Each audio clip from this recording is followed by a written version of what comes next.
This was already the second time today this unbelievably unlucky dude ran into a spatial gate. It literally spawned right in his face. Zero luck, no cap. Suddenly, a voice echoed from the distance. The shout snapped Do-hyuk right back to reality.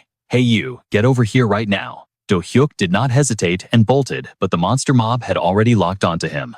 They were charging in like absolute demons, ready to shred him to pieces. While running for his life, something yanked his briefcase backward. Do-hyuk was so triggered he completely forgot how to be scared.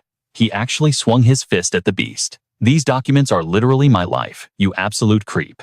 By the time he realized how totally cooked he was, an entire swarm of monsters was already lunging at him. Thank goodness the security guard from earlier clutched up. He yanked Do-hyuk inside the gate and hit the electric grid. This will hold them off for a bit. The awakened hunters should be rolling up any second now. Right on cue, 3 armored trucks packed with awakened hunters pulled up to the scene. Now, while totally normal people would be traumatized by these freaky monsters, in the eyes of an awakened hunter, mid-tier trash like these goblins were literally just walking bags of cash. Leading the squad was a guy known as the Fire Fist Connor Jung. He stepped right up, completely disrespecting the goblin mob. "Yo, you ugly little gremlins. Why do not you pick on someone your own size?" Instantly triggered the goblins, shifted their aggression, and charged straight at the hunter squad. What followed was a totally one-sided massacre. With their flawless teamwork and crazy combat experience, the hunters wiped out the goblin squad in seconds. Do-hyuk let out a massive sigh of relief. Man, the awakened are built different. That was absolute fire. The second the coast was clear, our boy sneaked out to track down his dropped briefcase. A few hunters instantly started trolling him.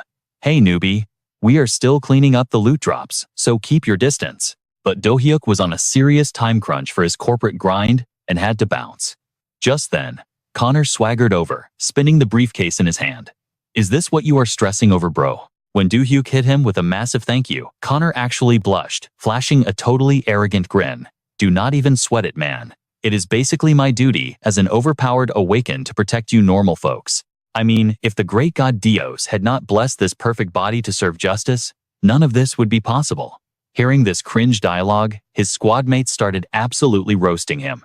Here goes the boss flexing again. Place your bets, guys. How long is his main character speech going to last this time? But before they could even laugh, something massive grabbed one of the hunters by the head, ripping him completely backward. By the time anyone processed the gore, a mutant, oversized goblin boss had literally spawned out of nowhere. In a split second, it had already ended a hunter letting out a deafening roar. Connor immediately screamed, "Scatter! Get out of the strike zone." Do-hyuk collapsed straight to the pavement, his voice shaking like crazy. "Bro, I am trying." But the second that thing roared, my body totally paralyzed itself. Seeing the pure terror, Connor yelled out an order. "If you can still feel your legs, get out of here right now. Whoever can move, carry the stunned ones. I will buy us some time." But the moment Connor dashed forward to play the hero, the goblin boss folded him in an absolute blink. He was completely cooked. The monster did not even bother blitzing the rest of the squad. Instead, it casually crushed Connor's skull under its massive foot, flashing a twisted, toxic grin. Seeing their overpowered leader get instantly deleted, the surviving hunters completely panicked and bolted. At this point, it was every man for himself. Nobody gave a single flying flip about Do-hyuk being frozen on the ground. Feeling the boss's bloodthirsty gaze lock right onto him, tears of sheer terror welled up. But mixed with that fear was pure rage. He gritted his teeth, absolutely refusing to accept this trash ending. "I am seriously going to get wiped out like this. I have barely lived my life. Am I really just going to be collateral damage for a random monster? Heck no, I am not dying here. I refuse to get packed up like this." As the monstrous goblin brought down its lethal strike, Do-hyuk squeezed his eyes shut, screaming at the top of his lungs that he was not ready to die. Right at that very microsecond, a robotic chime echoed in his head. "Ding! You have successfully awakened." Do-hyuk's eyes snapped open. Wait, what? He had somehow teleported to a completely different spot, totally dodging the boss's fatal hit. Before his brain could even process this wild glitch in reality, a glowing blue system window popped up right in his face. Newly awakened user Do-hyuk. To ensure seamless adaptation to the system's interface and rules, initiating instant transfer of all combat experience, commencing combat support protocol for user Do-hyuk. Right at that moment, the security guard from earlier screamed his lungs out, warning Do-hyuk that the goblin boss was coming back for round 2. But the old terrified Do-hyuk was officially gone. His gaze was razor sharp, completely locked in. He just sat there, chilling with ice in his veins, letting the goblin close the gap. And then bam, he unleashed a high-tier magic arrow right to its face. Everyone watching literally dropped their jaws to the floor. What in the world was that? Was he not just a normal guy a second ago? Did he clutch up and trigger an awakening just to dodge that hit? Wait, but to spam a skill with that kind of insane output right off the bat? What kind of broken rank did he just awaken into? Meanwhile, back to our main character. Taking total advantage of the goblin's stunned vision, Do-hyuk executed a flawless slide right between its massive legs, repositioning to the opposite side like an absolute pro. His palms instantly flared with blinding light. Skill activated burning hands. A massive explosion blasted point-blank into the goblin's back. But as the thick smoke began to clear, the beast came charging right out of the fiery cloud, absolutely raging for payback. Looks like that level of damage was totally mid against a boss monster. Without breaking a sweat, Do-hyuk cast a magic shield, perfectly tanking the massive blow. He needed a real weapon to deal the finishing strike. Spotting a fallen hunter's blade nearby, he did not even hesitate. He flash-stepped over, snatching the sword off the ground and instantly buffing it with an ultimate weapon spell. Gripping the glowing, overpowered blade, Do-hyuk's eyes locked onto his target with pure main character energy. He dashed straight into the danger zone. The goblin was not backing down either, swinging its giant mace for a lethal clash. But before the monster could even complete its attack animation, Do-hyuk cleaved the boss cleanly in half. The giant monster's body instantly pixelated, turning into floating dust. Seeing him pull off this absolute cheat code of a move, the surviving hunters were losing their minds. Bro, who the heck is this guy? Is he rocking a dual awakening class? No, his power scaling is way beyond that. Meanwhile, the robotic system voice pinged inside Do-hyuk's head once more. Tutorial phase successfully completed. User Do-hyuk is now officially an awakened hunter. Let us rewind the lore a bit. Back in the year 2000, massive mysterious spires randomly spawned in major capital cities across the globe. These towering structures were built from otherworldly materials, stuff that literally did not exist on our planet. Rumor had it, these towers housed a transcendent godlike entity known as Dios. Naturally, world governments completely locked down these spires, heavily gatekeeping them for years. But while the internet was busy cooking up wild conspiracy theories, a massive global dungeon outbreak triggered. To stop humanity from getting totally wiped out, Dios started randomly selecting humans, blessing them with awakened powers. Fast forward 25 years since that apocalyptic drop. We are now living in the absolute golden age for awakened hunters. And on March 27th, 2020, at exactly 6:12 in the evening, our main guy Do-hyuk officially joined the roster. The very next morning, Do-hyuk woke up, his brain still totally lagging. Staring at his completely shredded dress shirt hanging in the corner, reality finally hit him. Yesterday was not some fever dream. He flashed back to the moment the goblin boss got turned to ash. The system artificial intelligence had chimed in. Threat elimination confirmed. Returning manual control of the host's body and skill sets. The glowing aura vanished from Do-hyuk's eyes, and he totally spaced out, looking around in pure confusion. Yo, what the actual heck? Why am I holding a glowing sword right now? I was literally just about to be served on a platter by that giant goblin. Is that freak of nature still around? Panicking, he whipped his head around to check his blind spots. But the only loot left on the pavement was a goblin warrior's club and a shiny, low-grade spatial stone. Staring at the floating holographic loot stats, Do-hyuk's brain was practically short-circuiting. Wait, did I seriously just unlock my awakening and solo a boss monster? Before he could process the hype, the surviving hunter squad rushed over. They grabbed his hands, absolutely fanboying over him. Sir, we literally caught that entire god-tier magic combo you used to drop the boss. Since Do-hyuk's memory of the auto-combat was completely wiped, he just blinked like an idiot. Say what now? But the two hunters completely misunderstood his clueless vibe. Bro, your skill casting was leagues above any mage we have ever seen, and you are acting so humble about it too. Please drop the formalities. You are literally the boss here, sir. Getting hyped up this hard out of nowhere made Do-hyuk super awkward. Yo, chill out, guys. It is really not that deep. Should we not be focusing on cleaning up this absolute mess? I mean, people literally just lost their lives here. But these two veteran hunters, they did not look even a tiny bit sad. They just shrugged it off. Man, casualties are just part of the random odds when a sudden dungeon break happens. Anyway, since our party leader just got zeroed out, what do you say to carrying our squad from now on?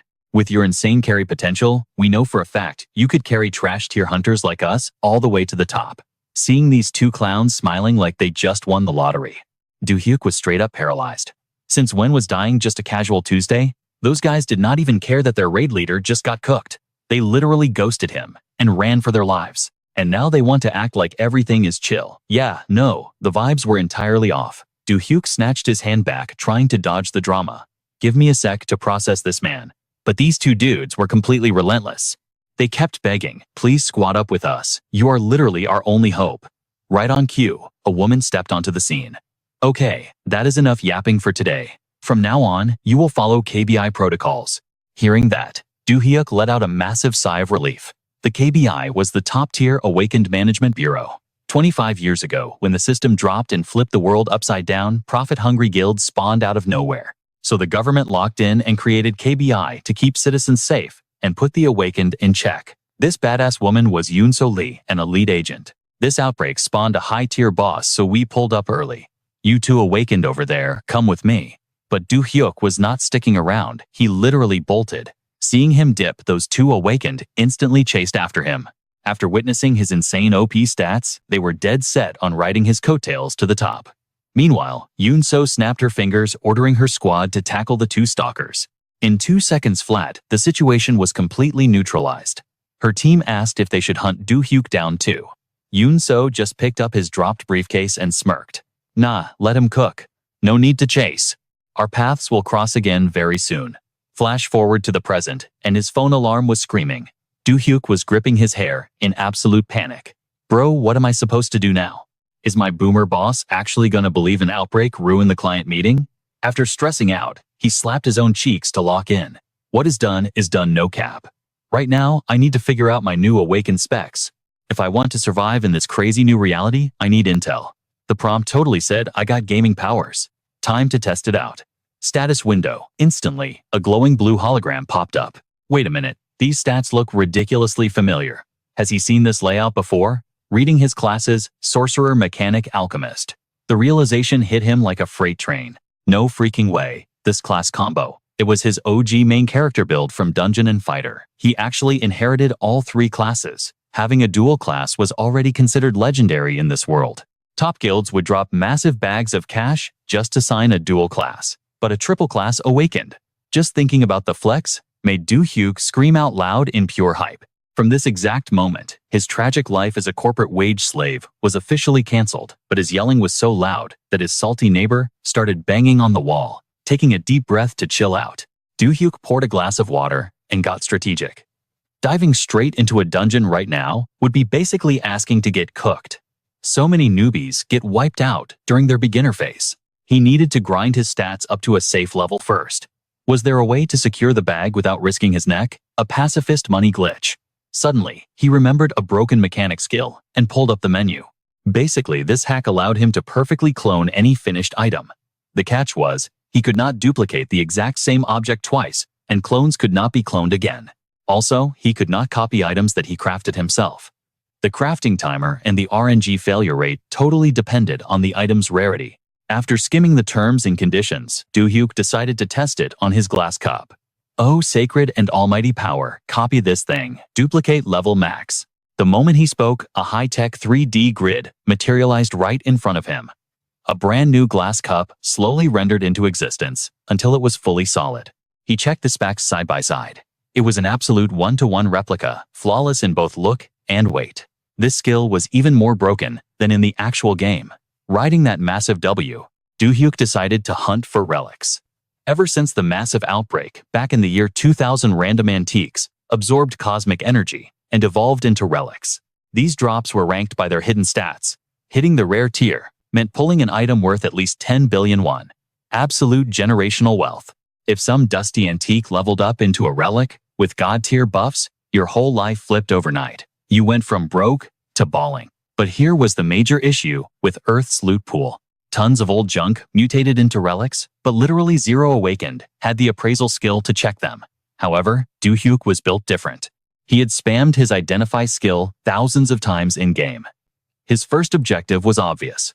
Time to raid the nearest antique shop for hidden gems. 3 hours later, Do-hyuk was holding a relic ring, utterly speechless. This was straight up fire. Appraisal rate 100%. Rare tier buff 1 plus 100 mana. Buff 2 plus 10% intelligence. Buff 3. Using any spell instantly regens 1 mana point. This was a ridiculously clutch piece of gear. And he had scored a bunch of other wild drops too. Time to extract and head home. The clueless shop owner practically gave this loot away for pennies. A massive W for our boy Do-hyuk. But just as he was leaving, Do-hyuk's phone buzzed with a call from his toxic boss. Unlike before, he gave zero cares about this dude's opinion. The moment he answered, the boss started raging. Do you have any idea what time it is? Where are you? Do-hyuk hit him with that stone-cold calm. Time sure flies, huh? I figured you would know I prioritize my own survival over clocking in. The boss totally lost his mind. What kind of garbage excuse is that? Do you want your paycheck or not? You think you can find another gig with benefits as good as ours? Okay, that was the final straw for Do-hyuk. Good benefits. Are you actually delusional? Dumping endless crunch time tasks with 0 days off? Making us grind on weekends? Even a stray dog would laugh at that joke. Listen up, boomer. I am officially quitting this dumpster fire. He slammed the end call button like an absolute boss. Dropping that dead-end job cleared his skin instantly. Now he just needed to flip his loot and live his best millionaire life. But suddenly the sound of a massive shouting match across the street grabbed the crowd's attention. 2 awakened were beefing and about to throw hands right on the pavement.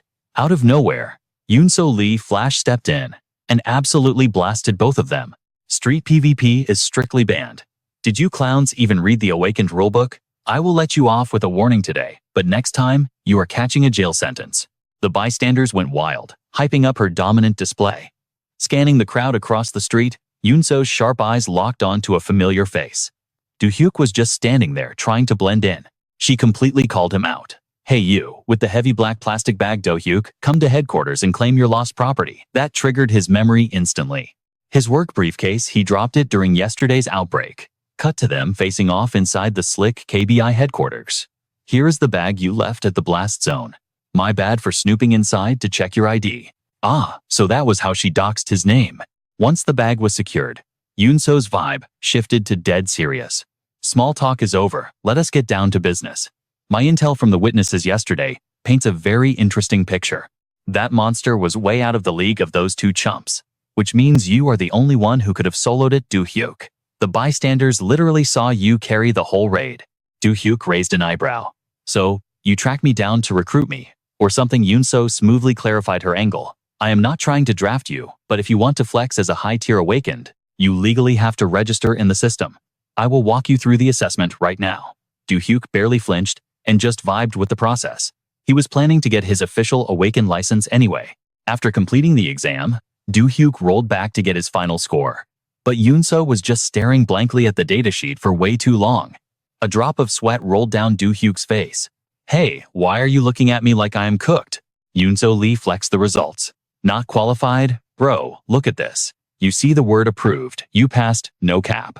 Well, Do-hyuk, I seriously hope you stay safe out there. Try not to get cooked and just survive. That last warning gave Do-hyuk major anxiety, but he just took his results and dipped. Right then Yoon-so Lee's coworker slid up. Why are you glazing such a mid-rookie? Yoon-so Lee just smirked. She was curious. She definitely saw some hidden OP potential radiating from him. Meanwhile, Do-hyuk stepped out and instantly saw guild recruiters swarming the block. They were acting completely unhinged, trying to snatch up fresh awakened. Thank God I kept a low profile at the start. Ghosting their invites is way easier than rejecting them, since I'm just here to secure the bag. Back at his crib, Do-hyuk immediately started duping the gear he bought. But when he tried to clone the ring, it was a massive L. The system flashed. Duplication failed. Level too low. 0% success rate. Bro was totally locked out of duping rare tier relics. That left him with exactly 3 items. 2 normal tier and 1 magic tier. First, Do-hyuk equipped the Austin ring since it was unclonable. Now that he was officially awakened, he logged into .net, ready to check the market, dupe the rest, and auction them off. For the past 25 years, Awakened had been popping up everywhere, and .net was their ultimate network. It was the go-to spot for dropping dungeon leaks, spilling tea, and trading OP relics on the auction block. Meanwhile, in Japan, an Awakened named Ryan was scrolling the listings when Do-hyuk's fountain pen caught his eye. A special relic. Normal items do not usually upgrade like this, and that intelligence boost is absolute fire. Grinding intelligence is brutal, so I have to cop this, no cap. After a crazy bidding war, Ryan secured the pen. At that exact moment, In the White Lotus Guild penthouse over in Jamsil, Vice Master Mia was chilling in her tub, watching the auction wrap up. She immediately hit up her guildmaster Connor. Some random noob just dropped 2 wild relics at once, 1 normal and 1 magic. Total burner account with 0 history. Her intuition was screaming. You could grind 30 dungeons and never see loot this cracked. Connor realized she was spitting facts. True that gear like that does not just spawn from nowhere. Say less. I will have the strategy team track this guy down. While they were plotting, Do-hyuk was at the park struggling through 50 push-ups to clear a system daily quest. For a couch potato like him, this was pure torture. After clenching his glutes and surviving the set, a notification popped up. Challenge complete. Experience points secured. Awakened Do-hyuk has leveled up from 1 to 2. The system showered him with rewards. Wiping his sweat, he checked his status window. Bro, this loot is insane. His stats aligned perfectly for his magic build. Next up, he needed to unlock Spell Focus and Moving Cast. He needed these skills badly to dodge monster aggro. Like monsters are not just going to stand there while you chant right. It is literally mandatory, but unlocking them meant endless brutal grinding. Do-hyuk sprinted while chanting non-stop. Obviously, he flopped on the first try, but he kept pushing. 20 attempts later, still totally cooked. He was clueless on what he was doing wrong. Suddenly, a little kid chased a rogue ball straight into the street, completely ignoring his friend screaming. A car was barreling right at him. Do-hyuk dashed out without thinking. But at this speed, he was not going to make it in time. With 0 options left, Do-hyuk spammed a hardening spell and threw himself in front of the bumper. Clutch move the spell actually activated, but his form was sloppy, leaving him with a scratch on his face. He instantly spun around to check on the kid. Thank God the boy just tripped and was totally unharmed. The kid looked at Do-hyuk with literal stars in his eyes. Whoa, are you Superman? Do-hyuk was dead-ass frozen, having 0 clue what to say. Then the system chimed in. Moving Cast and Spell Focus unlocked. Talk about a high-risk, high-reward moment. But the crowd was pulling out their phones. If he did not dip now, he was cooked. Just as he was about to ghost them, the kid yanked his sleeve. What is your name? Mr. Do-hyuk hesitated, his brain working on overdrive. If I drop my real name, am I going to go viral? What a mess. He finally sighed and said, my name is Do-hyuk. And yeah, I am working as Superman. But you gotta keep this on the down low, alright? Just between us. The kid's face lit up like a Christmas tree, swearing he would not spill the tea to anyone. With that sorted, Do-hyuk literally flash-stepped out of there. That night, the Donut squad rolled up to verify his loot. Authentication complete. Minus fees, the pen is 1,080,000,000 won, and the belt is 450 million won. Transferring 1,530,000,000 won now. Please confirm. Do-hyuk was glued to his banking app. When that balance refreshed, his whole universe glowed. Bro, I have never even held 10 million won. Am I seriously looking at 1.5 billion won right now? Once the deal was sealed, the Donut crew dipped. To celebrate his massive glow-up, Do-hyuk ordered an absolute feast of fried chicken. The next morning, he hit the bus stop heading straight for the Awakened district. But suddenly, that all-too-familiar earthquake hit. Was this another outbreak? Where was the portal spawning? The guy next to him face-planted, pointing at the sky and screaming. Look up, it is opening up there. Do-hyuk snapped his head up, just in time to see 3 projectiles diving down, at absolute breakneck speed. Thankfully, his leveled-up stats were totally clutch, letting him dodge effortlessly. Seeing those arrows shatter the concrete, Do-hyuk knew this was not some basic mob. Right then, the beast crashed down in front of him.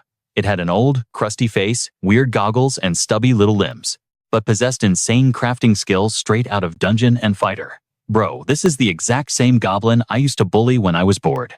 Suddenly, a random awakened girl rushed the outbreak zone. Bro really thought she was the main character, charging blindly at the gnome mobs with her sword. But she was totally cooked. The gnome screeched, summoning a whole squad of crossbow-wielding monsters. Caught midair, she had absolutely 0 chance to dodge. But right before she got packed up, a glowing barrier wrapped around her, tanking every single arrow. No cap. That clutch save was all thanks to Do-hyuk's spell. Distracted by her savior, the girl barely blocked a sneak attack with her bare hands. But Do-hyuk wasn't playing around. He dropped a spell, the May, that instantly sliced the monster into confetti. It's way too sketchy here, you better fall back, he warned. Even with her arm trembling in pure agony, she refused to back down. No way, I'm an awakened too, I have to fight. Do-hyuk just sighed, pointing toward a massive, heavily armored beast stepping onto the battlefield. Take one look at that big guy, and I bet you'll change your mind. Stepping out of the spatial gate was an absolute unit of a boss monster, rocking heavy armor, a massive hammer, and a towering shield. Just sensing its aura, the girl was instantly paralyzed by fear. Do-hyuk, completely unfazed, casually strolled up to her. That's a high-tier monster skill called domination. Once it hits you, you're basically stun-locked, just like you are right now. Without missing a beat, he scooped her up and dashed to a safe zone. My shield blocked the physical damage, but your mental stats took a hit from that ambush. Just chill here and recover. Before heading back into the fray, he locked eyes on her weapon. Fighting barehanded is a major L. Mind if I borrow that. Still shook, she handed over the blade, warning him to watch out for the arrows. She admitted the sword's stats were pretty mid. Do-hyuk appraised it. Normal rank with a basic strength buff. Not exactly god tier, he smirked, but it's more than enough for me to cook. Do-hyuk locked in and sprinted straight back to the spatial gate.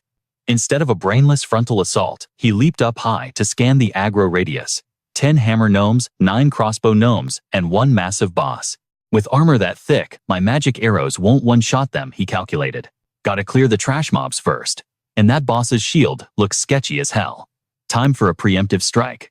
He unleashed a barrage of magic arrows, blowing the heads off several minions. Sheesh, this skill hits way harder out here than in the dungeon. The second his feet touched the ground, he started chanting.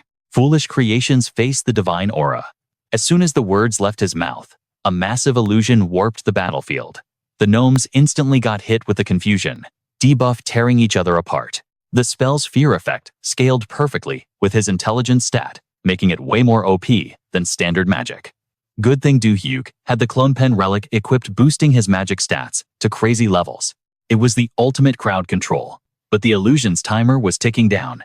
He had to blitz the boss before the mob snapped out of it. He fired off another spell, but realized his magic arrows did absolutely zero damage to the big guy.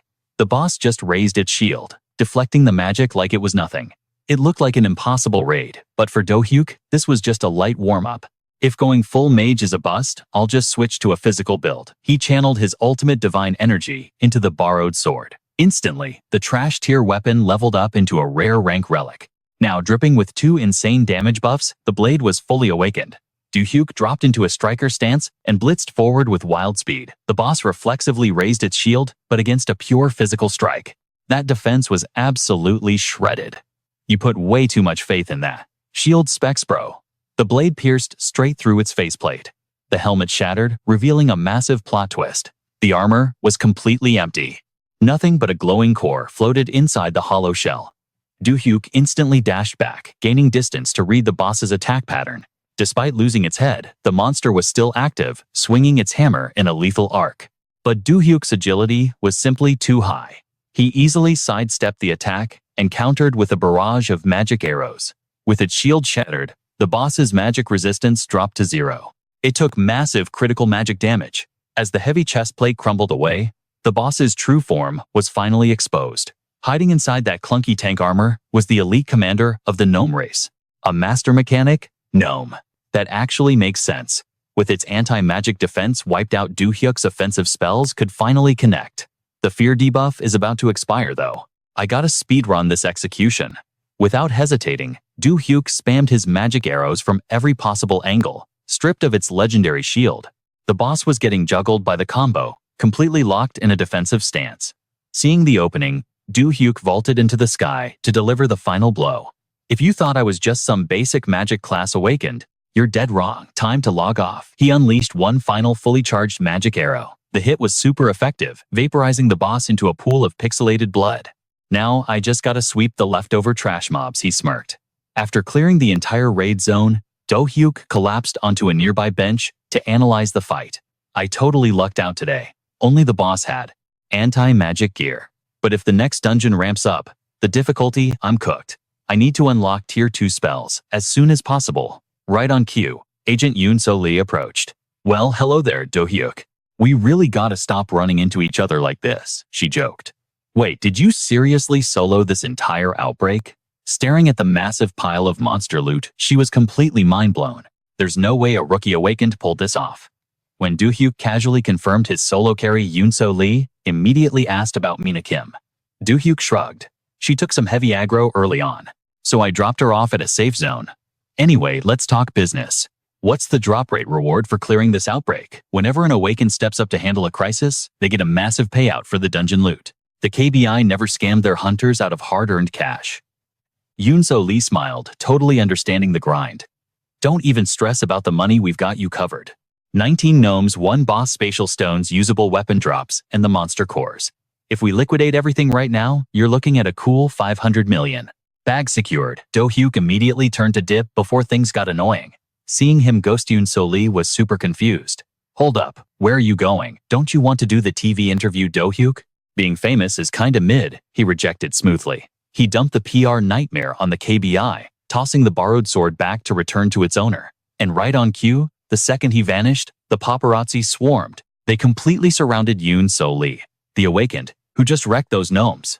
Where did they go? We need their stats and profile right now. Spill the tea, agent. Give us the exclusive on how they soloed the boss. Meanwhile, in a completely different location, the vice master of the Pear Blossom Guild, Junhwa, rushed in to deliver an emergency report. Boss, there was just a massive outbreak near Awaken Street. But get this, 0 casualties, only a few minor injuries. There were 2 Awakened on the scene, both F rank, and one of them was just an inspector. Hearing this wild news, Guildmaster Gigi lost her patience entirely. Junhwa, stop stalling. Skip the boring exposition and give me the actual lore. You're dragging this out. Junhwa swallowed hard. That F-rank rookie completely speedran a horde of E-rank gnomes by dual-wielding a sword and magic. But here's the craziest part. During the entire boss fight, he didn't use system skills. He used incantations. Gigi's eyes widened in pure shock. Incantations? You mean he wasn't just casting standard magic? Junhwa nodded intensely. Yes. The dude was literally weaving hand signs and chanting spells mid-combat. That kind of magic control is supposed to be pure theory. Gigi's mind was racing. What kind of overpowered hidden class could possibly fight like an ancient sorcerer? Even Junhwa was totally shook. Seeing someone bypass the system to manually cast spells was literally unheard of. No cap, we might be looking at a 1 in a million Awakened anomaly. The more Gigi heard, the more hype she got. An Awakener with skills this busted. Is he seriously an S rank? We need to snatch him up before the other guilds do, no cap. But Junhwa Kang, bro. If you knew all this, why are you standing here? Junhwa Kang casually replied that he had to report to Master Connor Jung first. Hearing that lame excuse, Gigi absolutely lost it. She slammed the table and screamed.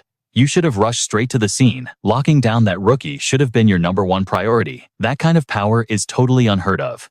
We are talking about a literal unicorn here. Do you realize how insanely rare this guy is? We have to drag him into our guild, no matter what it takes. After getting completely cooked by Gigi, Junhwa Kang finally realized he messed up big time. My bad. I will head out right in. Before he could even finish, Gigi literally booted him out the door. Stop wasting breath and get moving. Meanwhile, Mia was cruising in her ride listening to the news about the recent dungeon break. Right on cue, Master Connor Jung called her up. Dumping all the work on your boyfriend while you go for a joyride. Must be nice, huh? Mia just smirked. You are the one who put me in charge of external affairs, babe? Anyway, skip the small talk. What is our maximum budget for this guy? Connor Jung threw out a number. 3 billion won. Mia scoffed instantly, shutting that down. You think 3 billion is enough to secure an OP Awakener like him? Come on, bump those numbers up. Spoken like a true whale, Connor Jung did not even blink before raising it to 10 billion. But there was a catch. The recruit had to pass the guild's official test first. Hearing that, Mia smiled with absolute confidence. Is the test really necessary? Whatever, I will keep it in mind. Since I am handling this, personally, consider him already ours. Before hanging up, Connor Jung made sure to warn his girl. Just do not go wagging your tail at some other dude, alright? Get the job done. A little while later, right outside Do-hyuk's house, a massive crowd of guild recruiters was buzzing with gossip. 100 billion won. That is absolutely insane. No, it is straight up delusional. I heard he is refusing to sign any contracts. Has he completely lost his mind? Right then, Mia stepped out of her flashy car, instantly stealing the spotlight. She was not just drop-dead gorgeous and super talented. She was the vice master of the White Lotus Guild, literally the #1 guild in the country. Seeing her show up, the crowd started whispering. They all assumed Do-hyuk had already struck a deal with White Lotus behind closed doors, which was why he kept rejecting everyone else. Mia strolled up to the door instantly, throwing shade at the rival guilds. Most of your guilds are barely staying afloat, yet you actually have the nerve to show up here. But the moment she read the sticky note on Do-hyuk's door, she completely froze. It read, 100 billion won. Anything less than that. Do not even bother talking to me. Just go home. After buffering for a solid minute, she turned to Ken, the vice master of the Black Soul Guild. What is your take on this ridiculous price tag? Ken was practically leaking a dark, edgy aura, looking annoyed as hell. Do not say my name out loud. It is super cringe. He scoffed at the note. With a ridiculous demand like this, is there a single guild on the entire planet that would casually drop 100 billion won on an F-rank awakener? Mia quickly corrected his vibe. He is not just some random F-rank. He is a total anomaly. Have you ever seen an awakener actually cast spells with incantations? Not even trying to argue, Ken just turned his back and walked away. Nope, but that price is still total cap. That kid is dreaming if he thinks anyone will pay that. Deep down, Mia totally understood the assignment. Do-hyuk was just flexing, waiting for a guild to actually recognize his true value. Still, she could not just agree to those crazy terms on the spot. Before heading out, she shouted toward his window, Do-hyuk, we are backing off for today. But next time we meet, I promise we will bring a much sweeter deal. While all the big shots packed up and left, Do-hyuk was just chilling in his room, completely unbothered. After all, he was a badass demon summoner now. Are those clowns finally gone? He muttered. It felt so surreal, having top-tier guilds begging for his attention. But honestly, joining a guild just for the bag was totally mid. Guild life meant sacrificing your freedom and becoming a corporate slave. What he really needed right now was raw power and insane level-ups. Based on his recent stat checks, his potential was basically uncapped. Might as well stick to the master plan, right? 5 days later, Do-hyuk pulled up to the ultimate grinding spot. The massive fence was plastered with KBI warning signs. Danger proximity to magnetic anomaly zone. High risk of monster spawns. Unauthorized entry means you are on your own if you get cooked. Signed, the Awakener Management Bureau. Standing in front of the massive imposing iron gates, Do-hyuk smirked. Finally made it to the big leagues. He had spent the last 5 days hoarding powerful relics from all over the country. Not to mention, he was dripping in a brand new top-tier defensive coat, and he had dropped heavy cash on a Model 50 Jack World Armored Rover. His stats had skyrocketed way past where they were just 5 days ago. My loadout is absolutely perfect. Do-hyuk had literally theory-crafted every single detail for this raid. After the guard scanned his ID, the heavy gates screeched open, granting him official access. Let's do a quick lore drop on dungeons and these wild anomaly zones. Awakeners have been flexing their powers for 25 years now. And in that time, dungeons have been popping up everywhere like crazy. Most of those dungeons are gatekept by mega guilds and the government. Trying to get a permit as an F rank like Do-hyuk is a massive headache. But these magnetic anomaly zones, they hit totally different. When monsters spill out of a portal, a chaotic energy field spawns literally, creating a whole new ecosystem. The government slapped 10-meter-high concrete walls around these zones. Inside, the monsters just breed, multiply, and thrive. It is basically a giant wild terrarium for beasts. But here is the clutch part. Hunting these mobs gives you 100% of the EXP plus ultra-rare spatial stones. Because of that epic loot pool, this place became the ultimate farming zone for solo players looking to get rich quick. Cutting back to Do-hyuk, as soon as he stepped into the zone, he tossed a massive pile of raw meat onto the dirt as bait. Then he camped out in a high tree branch, sniping the monsters with his spells from a totally safe distance. After farming for a while, Do-hyuk checked his upgraded stats. He was getting way too OP to just keep playing stealthy. Stare down at the absolute bloodbath he created, he felt chillingly calm. It was a total 180 from his pre-awakened days. Was his mind altered by that massive data download during his awakening? Shrugging off the deep thoughts, Do-hyuk decided to just send it. He dumped out every last drop of blood and meat. He had to trigger a massive mob pull. Driven crazy by the scent, every single monster in the sector started swarming his location. They completely boxed him in. But standing dead center of that monster mosh pit, Do-hyuk just flashed a wicked grin. I have totally figured out the power scaling in this zone. Time to go for an epic AoE wipe. Just a few hours later, Do-hyuk casually strolled into the trading post with 50 monster carcasses. The appraiser's eyes practically turned into dollar signs. Bro, it has been ages since I saw loot preserve this perfectly. You did not even damage the pelts. Thanks for bringing this top-tier haul straight to us. I am appraising this run at roughly 300 million won. Hearing that insane number drop, every single hunter in the lobby literally dropped their jaws. Some of these guys had been grinding for years, and they had never seen a solo player rake in that kind of cash off a single casual raid. After transferring the funds, the clerk handed Do-hyuk a mystery package. For security protocol, we had to scan the contents first, the clerk explained. Luckily, the gear was completely unharmed, so Do-hyuk just brushed off the intrusion and took his prize.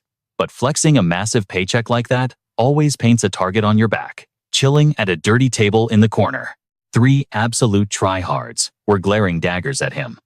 "Yo, check out that punk by the counter," one muttered. "Word is he just bagged 300 million won for his loot. We have been busting our butts in the mud all week, and we barely scraped together 3 million won. Subtract the healing potions, and we are basically eating instant ramen tonight. Plus, that clerk treats us like absolute garbage." The 3 goons kept side-eyeing, Do-hyuk radiating pure toxic jealousy.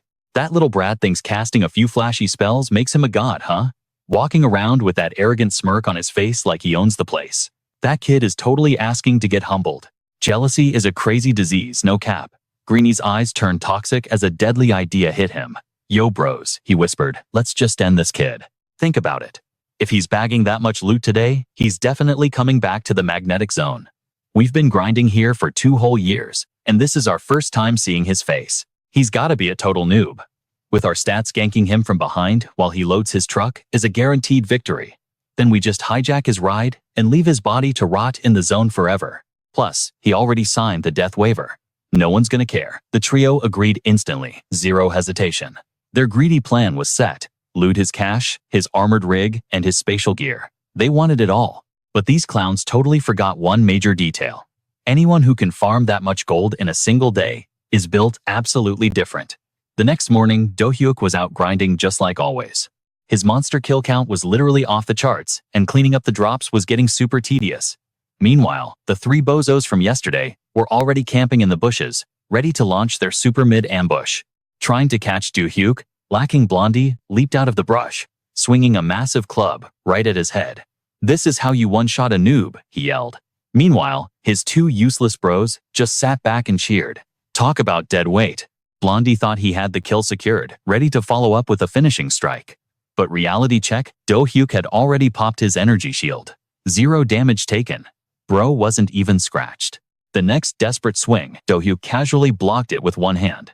"You're coming at me with these trash stats," Do-hyuk smirked. "Hey, dropping someone who tries to play or kill you? That's just basic self-defense, right?" Without blinking, Do-hyuk gripped Blondie's face. Burning hands. In a flash of savage fire, the thug was cooked into literal ash. Watching their bro get dusted instantly, the remaining 2 were absolutely paralyzed with fear. Trembling but too stubborn to run, they decided to gamble on revenge. 2 throwing knives sliced through the air, but spoiler alert, they just pinged off Do-hyuk's aura shield like cheap plastic toys, getting sneak attacked twice in a row. Yeah, Do-hyuk was officially triggered. His eyes glowed with pure unadulterated killing intent as he locked onto the bushes. Panicking Red started losing his mind, screaming at his little bro for totally missing the shot. Greeny was drenched in cold sweat, absolutely terrified. "I swear on my life I hit him," he cried, his voice cracking. "That kid isn't some fresh meat noob like we thought. We're completely cooked." Run Greeny didn't even wait. He bolted like a coward, leaving his older brother totally frozen in shock. But you don't just aggro Do-hyuk and walk away. Magic arrow. A single flash of piercing light and Greeny dropped dead on the spot, witnessing both of his brothers get deleted. Red gripped his sword and shielded his eyes, bloodshot, with desperate rage. He couldn't just stand there and take the loss. Even if your stats are crazy overpowered, he thought to himself. There's no way you can spam high-tier magic forever. I just need to tank 1 hit with this shield, and then I'll slice him in half. But Do-hyuk, he wasn't playing by the rules. He didn't cast another magic arrow. Instead, he flexed a brand new spell, Color Spray. Seeing the blinding light erupt from Do-hyuk's palm, Red smirked, thinking it was just a basic flashbang to ruin his vision. He thought he had the upper hand. Normally, Color Spray is just a crowd control move with a tiny bit of piercing damage. But thanks to Do-hyuk's absolutely busted intelligence stat, the spell's area of effect and damage multiplier went through the roof. In a fraction of a second, it mutated from a simple light show into a devastating shockwave of pure energy. Bam! Blood exploded from Red's eyes, nose, and ears as his body collapsed to the dirt.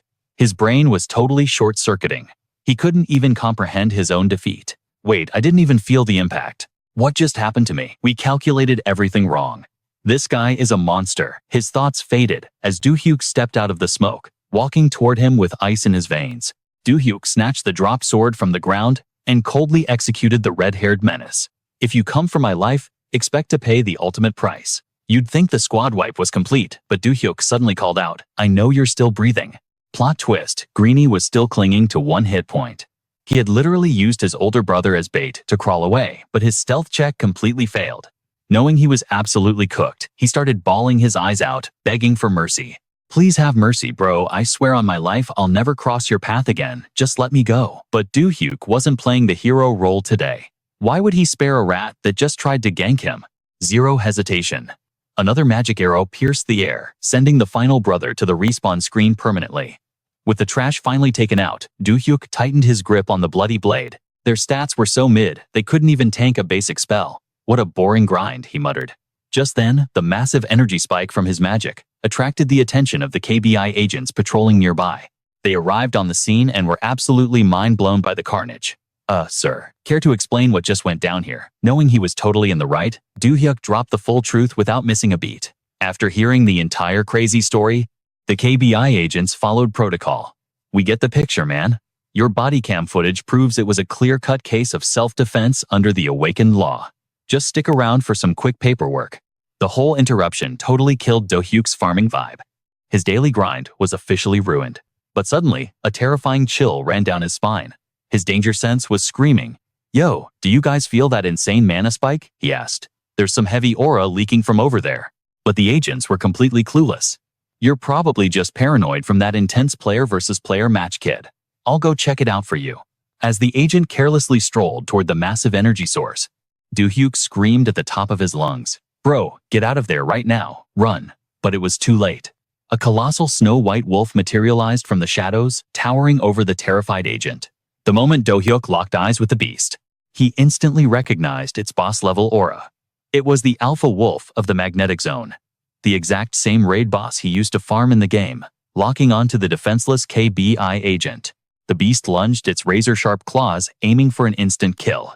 Clutch move. Do-hyuk popped his mana shield over the guy just in time, literally saving him from getting shredded. Get behind me, Do-hyuk yelled instantly, charging up his Burning Hands spell. A massive wave of fire blasted toward the alpha. But the beast's instinct was insane. It backflipped out of the blast radius with terrifying agility. Do-hyuk frowned, visibly annoyed. Its speed stats are off the charts. A direct hit is going to be impossible at this rate. Wait, that roar from earlier? Do-hyuk's eyes widened. It was sending out an aggro call to its entire pack. Within seconds, dozens of glowing red eyes emerged from the darkness. They were completely surrounded by a high-level mob. This was looking super bad. Knowing things were about to get incredibly messy, Do-hyuk ordered the agents to bail. Yo, get into my armored rig right now and floor it. It's fully custom built, so it's got the defense stats to break through their line. But KBI agents aren't programmed to run away, especially leaving an awakened behind. Are you crazy? The agent yelled back. You literally just saved my life. We're not ditching you. Do-hyuk was practically pulling his hair out. You guys have zero combat gear. You're literally just gonna feed the boss, he screamed. The younger agents tugged at their senior's sleeve. Sir, it sucks, but the kid is right. We're just holding him back. They all realized that falling back and calling for a high-ranked strike team was the only logical play. But the alpha wolf wasn't having it. With an earth-shattering howl, it ordered its pack to blitz. The boss mob completely read their escape plan and decided nobody was leaving this zone alive. With zero options left, the lead agent threw up his fists, ready to tank the front line so his squad could make a run for it. Even with absolutely zero weapons, the guy actually managed to uppercut a charging wolf right in the jaw. But the sheer mob density was way too much. In seconds, he was totally overwhelmed and pinned to the dirt. Just as jaws snapped at his throat, a barrage of Do-hyuk's magic arrows rained from the sky. The agents watched in absolute awe as the ravenous wolves were sliced into literal confetti. Their jaws practically hit the floor at his insane damage output. Not wasting the opening, the agents scrambled into the armored rig. Hold on, kid. We're bringing the cavalry back for you, they promised, speeding off. With the escort mission finally over and the dead weight gone, Do-hyuk could finally unleash his full unfiltered power. The alpha wolf lunged again, swiping with its massive claws. But to Do-hyuk, this boss's attack pattern was literally open source code. He read its every move like a cheap comic book. A leap, a downward slash, and then a tail whip combo. Do-hyuk smirked. It's the exact same script from the game, but there was a catch. If he just dodged the boss's combo, the rest of the mob would instantly swarm his blind spot. Moving like an absolute glitch in the Matrix, Do-hyuk dodged every single strike. He even sidestepped the Alpha Wolf's lightning summon like it was nothing. Talk about moving different. Catching them slipping, he one-shot the entire mob squad in a blink. Just like in the dungeon, the skill's cooldown delay kept them completely frozen. They were totally cooked. Posting up on a treetop, Do-hyuk dual-cast Magic Arrow and Burning Hands. The area of effect was way too massive for the boss to dodge. It took the ultimate hit and got zeroed out on the spot. No cap, that was brutal. Once the main squad pulled up and confirmed the boss monster was wiped out, Do-hyuk had to deal with a hardcore interrogation regarding those 3 shady players. Thankfully, his car's dashcam footage clutched up and instantly cleared his name. But let us be real, the danger was far from over. More griefers were definitely plotting in the shadows. Solo leveling out here was straight up risky, so our boy desperately needed a solid backup plan. At his current stats, whipping up a drone would totally do the trick. The very next day, inside the magnetic zone, Do-hyuk chilled on his car roof, ready to flex his level 5 mechanic skills. His crafting menu was looking pretty stacked by now. He could have built this back at his apartment, but the hype was too real to wait. Plus, all his dungeon net materials had just been delivered same day. Do-hyuk crossed his fingers hoping this would be as broken as his cloning skill. Setup complete, he went straight into crafting mode, building the drone from compressed space stone iron.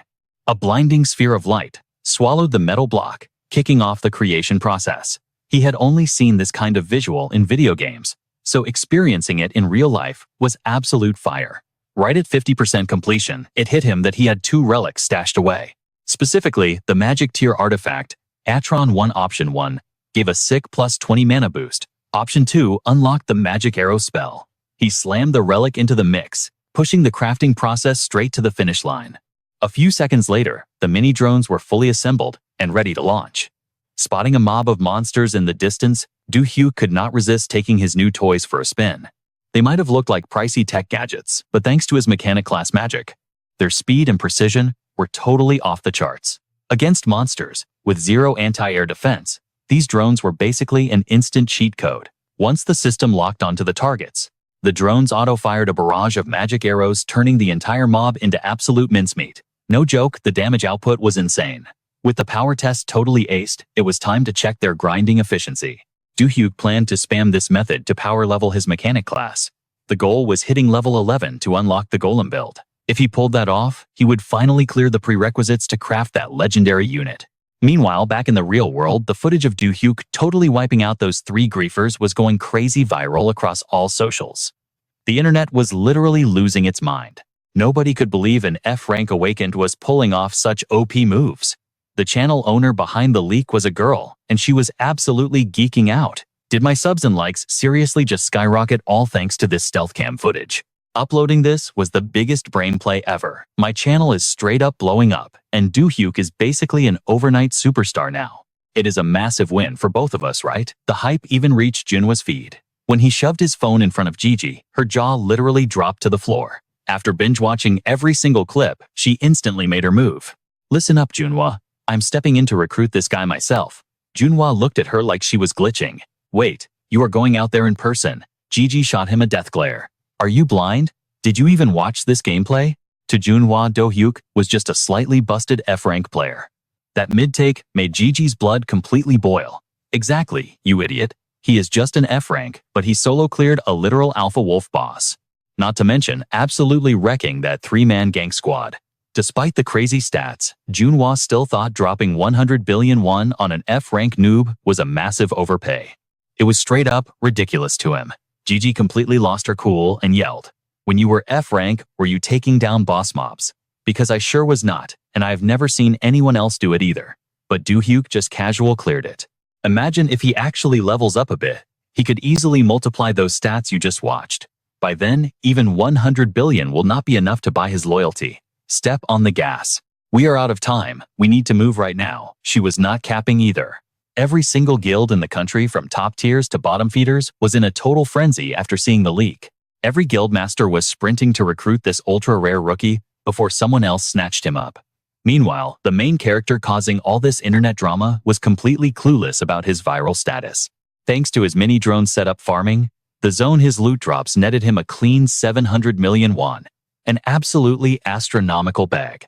The second he stepped out of the magnetic field, his phone started ringing with Junhwa's caller ID. Oh, the Hwali Guild Vice Master from the other day.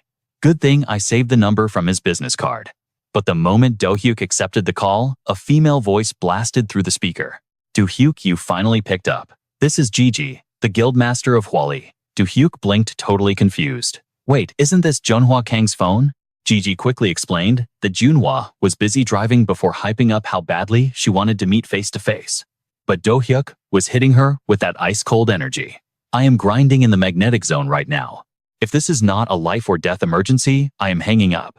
Gigi instantly panicked and dropped the small talk. Hold up. Do-hyuk, wait. Since you are busy, I will just give you the straight facts. We want to officially scout you for our guild. That 100 billion won demand you taped to your door. If your stats are as broken as they look in that YouTube video, Hwali Guild is ready to drop the full bag. Hearing the massive price tag, Junhwa frantically tried to stop his boss. Master, are you crazy? That much cash is Gigi instantly silenced him with a savage death glare. Zip it and keep your eyes on the road. Pivoting back to the phone, her tone flipped to maximum sweetness. So what do you say? That is a pretty ultra-tier signing bonus, right? But Do-hyuk completely ignored the money. His brain was stuck on 2 words YouTube video. Catching his silence, Gigi sounded genuinely shocked. Wait, some user named Hiji Seol posted your gameplay. Do you seriously not know about it? Do-hyuk frowned. That name was completely alien to him. Needing to figure out what the heck was going on, he abruptly ended the call to do some digging. Hearing the dial tone, Gigi was left absolutely frozen. She was usually the one hanging up on people. Getting dropped like that was a massive first. Seeing her getting ghosted, Junhwa snickered from the driver's seat. Guess the vibes are off. We should probably just hold the L-master. Already salty about the hang-up, Gigi grabbed Junhwa by the collar and violently shook him. Are you out of your actual mind right now? Back with Do-hyuk, a quick YouTube search confirmed his worst fears. There, it was full HD footage of him absolutely destroying that 3-man gank squad. Realizing his low-key status was ruined, he slammed his fist against the car hood in pure frustration. Who the heck is this stalker? Taking a deep breath to cool his mental state, he analyzed the play. They probably leaked it for the clout and easy subscriber count. The monster hunting clip was uploaded second, but these random out-of-context drops were terrible for his reputation. People might seriously think he was some psychotic player killer. Since his spellcasting stats were already fully doxed, he decided to lean into the chaos. Joining a guild was never on his bingo card, but he was totally out of options now. High-tier spellbooks and crafting blueprints were heavily gatekept inside guild-controlled dungeons after all. Making up his mind, he pulled up his contacts and mass-texted every single scout who had been spamming him. This is Do-hyuk. Consider this a broadcast to anyone trying to draft me. I did not leak that recent gameplay footage, but let me make one thing totally clear. My stats are no longer priced at a measly 100 billion. If you want to know why my market value just skyrocketed, meet me at the Gangnam Dungeon Market tonight. Come see the real deal for yourselves. Meanwhile, across the city, inside a VIP transport, Chairman Eun Ho-baek was hopelessly nagging his daughter Ju-hee. Seriously, how many times do I have to say this? Stop wearing fits like that in public and put on something decent. Sitting in the back seat, the young guildmaster Ju-hee rolled her eyes and tried to defend her drip. Dad, it is called mobility. This fit is basically optimal for dungeon agility, but her dad refused to let it slide, practically begging her to equip the bulky guild-crafted armor instead. But honestly, that heavy junk had lower defense stats than the light gear Ju-hee was currently rocking. Talk about classic RPG logic, less armor equals god-tier protection. Right in the middle of their bickering, Sophie wanted to check out the spot Do-hyuk flexed about. After watching his viral video, she was absolutely locked in. But her dad was not buying it. Didn't the KBI tests show he was totally mid, he asked. Sophie just smirked. Dad, do you even know why magic users are getting nerfed these days? Grinding skills and building a solid skill tree is practically impossible now. But honestly, watching Do-hyuk's YouTube drop, that guy hits different. He is definitely not your average awakened no-cap. Blake's face turned dead serious. Is he really worth dropping the bag for? Sophie did not even flinch. I might not have all the stats yet, but my gut check is never wrong. Seeing that massive grin on her face, Blake actually softened up. To him, Do-hyuk was just some F-rank scrub. But hey, anything to keep his daughter smiling. Alright, bet. You are here for the budget, right? How much? 10 billion. Sophie locked eyes with him, completely deadpan. 200 billion. I need that flex money. Blake absolutely blue-screened at that number. But he gave it the green light, as long as she did not blow it. Father of the year, honestly. Fast forward to that night, at the Gangnam Market, the hype was unreal. What is up, everyone? I am Leon from the KBI. I will be your host tonight. We are ditching the boring artifact auctions for something totally new. You already know why you are here, but let me introduce the guy who is breaking the internet right now. The spell awakened himself? Do-hyuk. The spotlight snapped to Do-hyuk, and the room went silent. Yo, nice to meet you all. I am Do-hyuk. Like you saw in the clips, I am not like those clunky magic mains. My skills have literally zero casting delay. Suddenly, some hater in the crowd lost his mind. Quit yapping, kid. I have been in this game for 70 years and never seen that kind of cheat code. If you dragged us here for clickbait, I will end you right now. That video was completely faked. The boomer started charging an attack, clearly looking for a fight instead of scouting talent. While the guy was still raging, Do-hyuk just flicked his wrist. Boom. An energy shield instantly wrapped around the boomer. The speed was insane, literally zero lag. Do-hyuk smirked. Told you the speed was built different. We good now. The loudmouth was totally cooked, standing there frozen like a glitch. But the crowd started buzzing. A basic shield is easy to spam, but an attack skill. No way he does that without delay. Do-hyuk already knew they would be salty. With another snap of his fingers, a training dummy popped up from the floor. It was time to show off his DPS and shut them down for good. Right then, Sophie threw her hand up. Hey, if you are down, let me help with the demo. Do-hyuk raised an eyebrow, totally confused. Sophie just glanced over her shoulder. That is Macy, the main tank from our Celestial Guild. Way better than some wooden prop, right? What do you say? So what is the actual difference between a skill and a spell? For normal magic awakened, popping a skill takes serious prep time. Mages have to stand completely still, vulnerable as hell, while they channel their mana. That makes them easy prey for monsters, which is why they desperately need a tank. But Do-hyuk, his spellcasting is instant. He can literally run and gun while chanting. And the firepower, it does not just match normal skills, it totally outclasses them. That is his ultimate broken trait. Back at the stage, the tank Sophie flexed was none other than Macy, a totally famous awakened. In any dungeon raid, she is the absolute GOAT on the front line. Seeing a girl step up, Do-hyuk hesitated. You sure about this? Macy was radiating confidence. Yeah, do not sweat it. I am way tankier than that dummy. Plus, I want to feel how OP your spells really are. Before starting, she projected her status window for the whole crowd to see. I am Macy from the Celestial Guild. Just for this showcase, I am dropping my defense stats. Feast your eyes, everyone. Sophie was grinning, totally hyped for this clash. If anyone could measure Do-hyuk's raw damage, it was definitely Macy. Macy's base defense was already cracked, but with her skills and relics unkillable. In combat, her stats just keep stacking higher and higher. Do-hyuk was actually getting hyped too. Ditching those 3 useless teammates he had before, this was his first real chance to test his spells on a pro tank. With the green light given, Do-hyuk warned he was going all out. Macy slammed her shield down, throwing up a massive energy barrier. I am locked in, she yelled. To keep the VIPs safe, the arena's safety shields flared to life. Without skipping a beat, Do-hyuk let loose a barrage of magic arrows. Just one arrow had insane knockback, but tanking 5 straight shots. Even a veteran like Macy was sweating. Then Do-hyuk immediately chained it into burning hands, giving her zero time to breathe. The entire crowd lost their minds. Macy's impenetrable shield literally shattered into pixels, and the blast sent her skidding backward. Sophie's jaw dropped. Macy's defense had never been broken before. She was an S-tier tank, and this guy just melted her armor like it was nothing. Even pushed back, Macy kept her swagger. Do-hyuk, is that really all you got? I am barely scratched. Stop holding back and give me the real deal. Show me what you are really made of, she taunted. Sophie flashed a knowing smirk. Macy always rejected magic users for being too weak, but now, she was totally hooked. If they could recruit Do-hyuk, their raid party would be straight fire. Getting called out like that, Do-hyuk was not about to back down. He instantly dual-cast Magic Arrow and Burning Hands. Double the firepower, double the damage. The sheer aura of this combo was absolutely terrifying. The arena's safety glass vaporized in a split second. Macy was left totally cooked armor, smoking and wrecked. The guild masters in the crowd were literally shaking. Keep in mind, these were the most OP awakened in the country. and they were absolutely speechless. When the smoke cleared, Do-hyuk rubbed his neck, looking totally guilty. My bad, I did not mean to go that hard. But Macy was not even mad. She was practically flexing the burn marks on her arm. It had been forever since someone actually dealt damage to her. They bumped fists, ending the showcase since the stage was basically toast. Then, Do-hyuk turned to the sweaty recruiters and dropped a bomb. Alright, here are my terms. I am not joining any of your guilds. Do not even try sliding a full-time contract my way. I am strictly a freelance tactical merc. Pay me per raid. That statement instantly triggered Ian. The guy's eyes flared with absolute rage.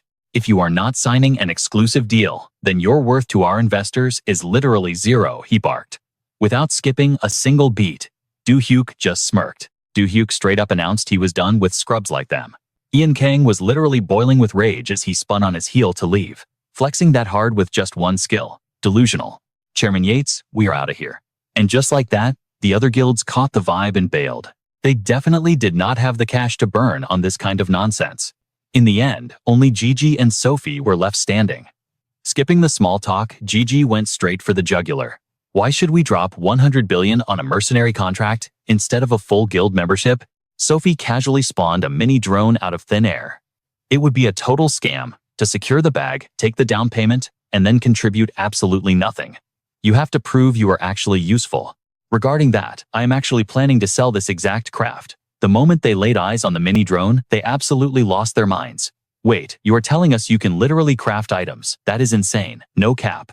You have spellcasting abilities and you can craft. Bro, are you actually a dual awakener? Do-hyuk didn't confirm or deny a single thing, just putting a finger to his lips. Let us just keep that a secret for now. Without skipping a beat, Gigi declared, 100 billion, I accept your terms. The contract will run for about 5 years. Our Lotus Guild absolutely needs someone as OP as you. But standing in total contrast, Sophie calmly stepped up to the plate. 150 billion, and on top of that, we will multiply every single perk Lotus Guild just offered by 1.5. Boom. Game over. Without a shadow of a doubt, Do-hyuk instantly locked in his contract with Zenith Guild. Zenith Guild dropping a record-breaking 150 billion for a mercenary deal. Every single news outlet was literally blowing up over it. Social media was completely cooked with netizens wildly debating the ultimate flex. Half the internet called cap on Do-hyuk's abilities while the rest were totally hyped about this mysterious F-rank awakener. Meanwhile, to keep his family from stressing, Do-hyuk had been keeping his awakening low-key from day one. Now that the cat was out of the bag, he was just happy his family had his back. After chilling for a few days, he managed to score some seriously clutch relics for his arsenal. We are talking 2 rare-tier relics loaded with 4 god-tier passive stats. Checking his status window, Do-hyuk realized he was absolutely stacked. Intelligence and mana were pushing past 300, while everything else hovered near 100. With stats, this cracked. He was basically a C-rank menace now. But right now, he needed to stop grinding for relics and start securing high-level spells. And to pull that off, he had to make a trip to the guild. Zenith Guild headquarters. The second he walked into the lobby, all eyes were glued to him as whispers filled the room. Wait, isn't that Do-hyuk? I swear I have no idea what the guildmaster is cooking. Why would they let a total noob into our elite ranks? Do-hyuk honestly couldn't even blame them for the hate. On paper, he still looked like a completely mid-F rank rookie. He wasn't about to waste his energy beefing with NPCs, so he strutted straight to the front desk and asked to see the guildmaster. Right on cue, a meathead named Junhwa Kangni swaggered over itching for trouble. Well, if it isn't our brand new billion-dollar rookie Do-hyuk. So you are the guy who just signed that massive contract. The crowd immediately started buzzing with drama. Oh boy, Junhwa Kangni is at it again. How is Do-hyuk gonna survive the initiation ritual this time? Hearing the words initiation ritual actually piqued Do-hyuk's interest. Junhwa Kangni aggressively thrust his hand forward. Nice to finally meet you, man. I am Junhwa Kangni. Without overthinking it, Do-hyuk reached out and went in for the handshake. Keeping it completely chill, he replied, I am Do-hyuk. But the millisecond their hands connected, Junhwa Kangni flexed his quads, clenched his glutes, and squeezed with lethal force.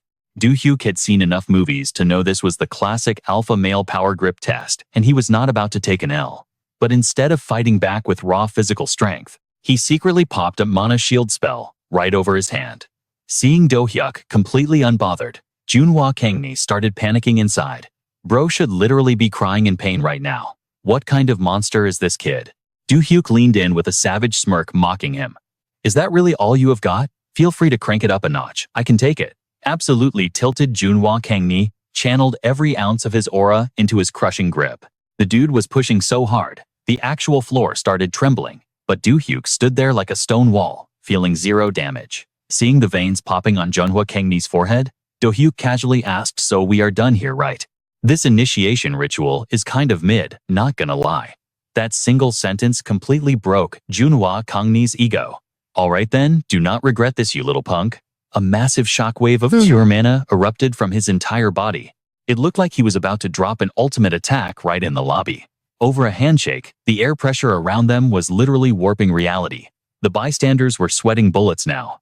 Okay, this hazing is going way too far. While Do-hyuk stood there completely unbothered, Junhwa Kangni was still screaming and flexing like an absolute clown. But suddenly, his eyes rolled back and he face-planted into the dirt, leaving everyone completely stunned. Plot twist: Sophie had just walked through the doors. I step out of a dungeon for 2 seconds and you guys are already wilding. Hey, take Junhwa Kangni down and give him a little re-education session. Orders received, ma'am. Her subordinates immediately scraped Junhwa Kangni off the floor and dragged him away for some serious disciplinary action. They were not a military outfit, but this hardcore one-on-one training style was wild. Do-hyuk was genuinely low-key impressed. With the trash taken out, Sophie motioned for Do-hyuk to follow her for a private chat. Her flawless timing had Do-hyuk's gears turning. Was it just a coincidence she showed up at that exact second?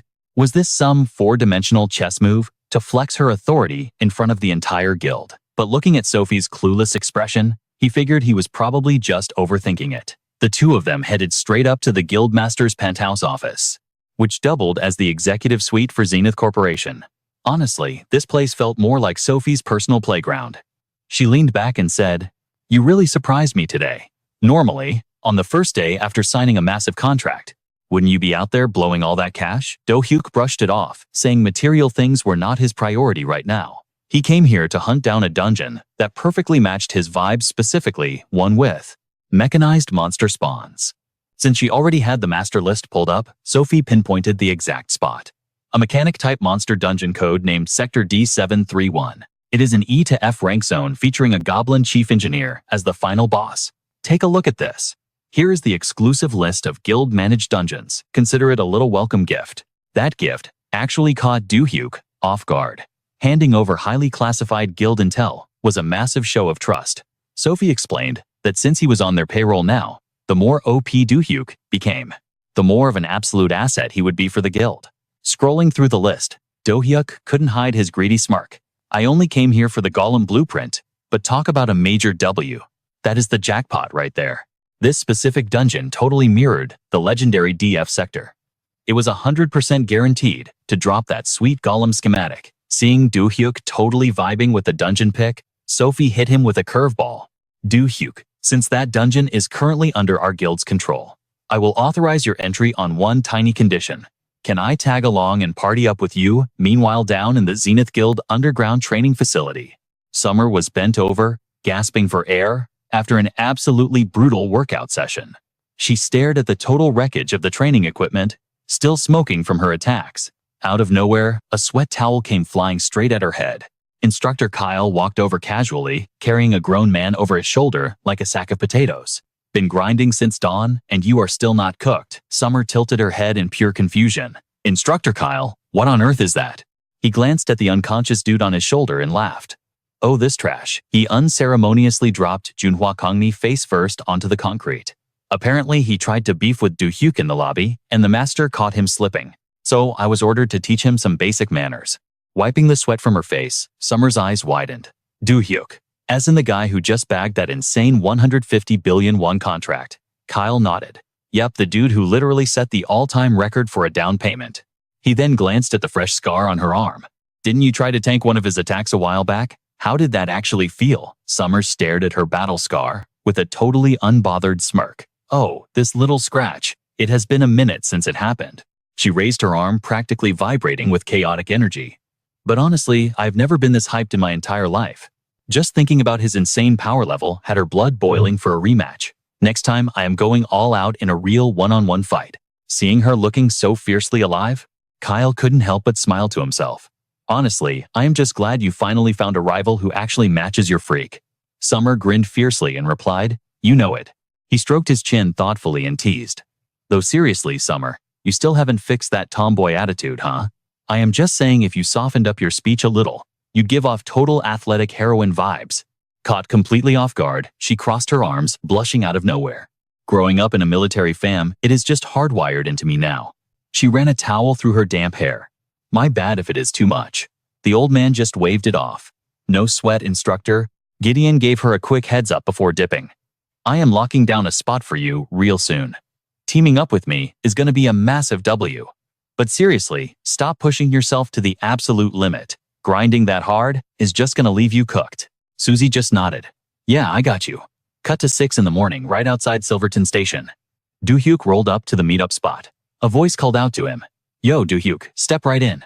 He strolled over to Chloe Matter. "Your workflow is actually insane, no cap. I did not think my first dungeon raid would be at the crack of dawn." Chloe just gave a slight nod. "Yep. For our guild, the early bird gets the worm. Plus, I already got the porters geared up and ready to roll."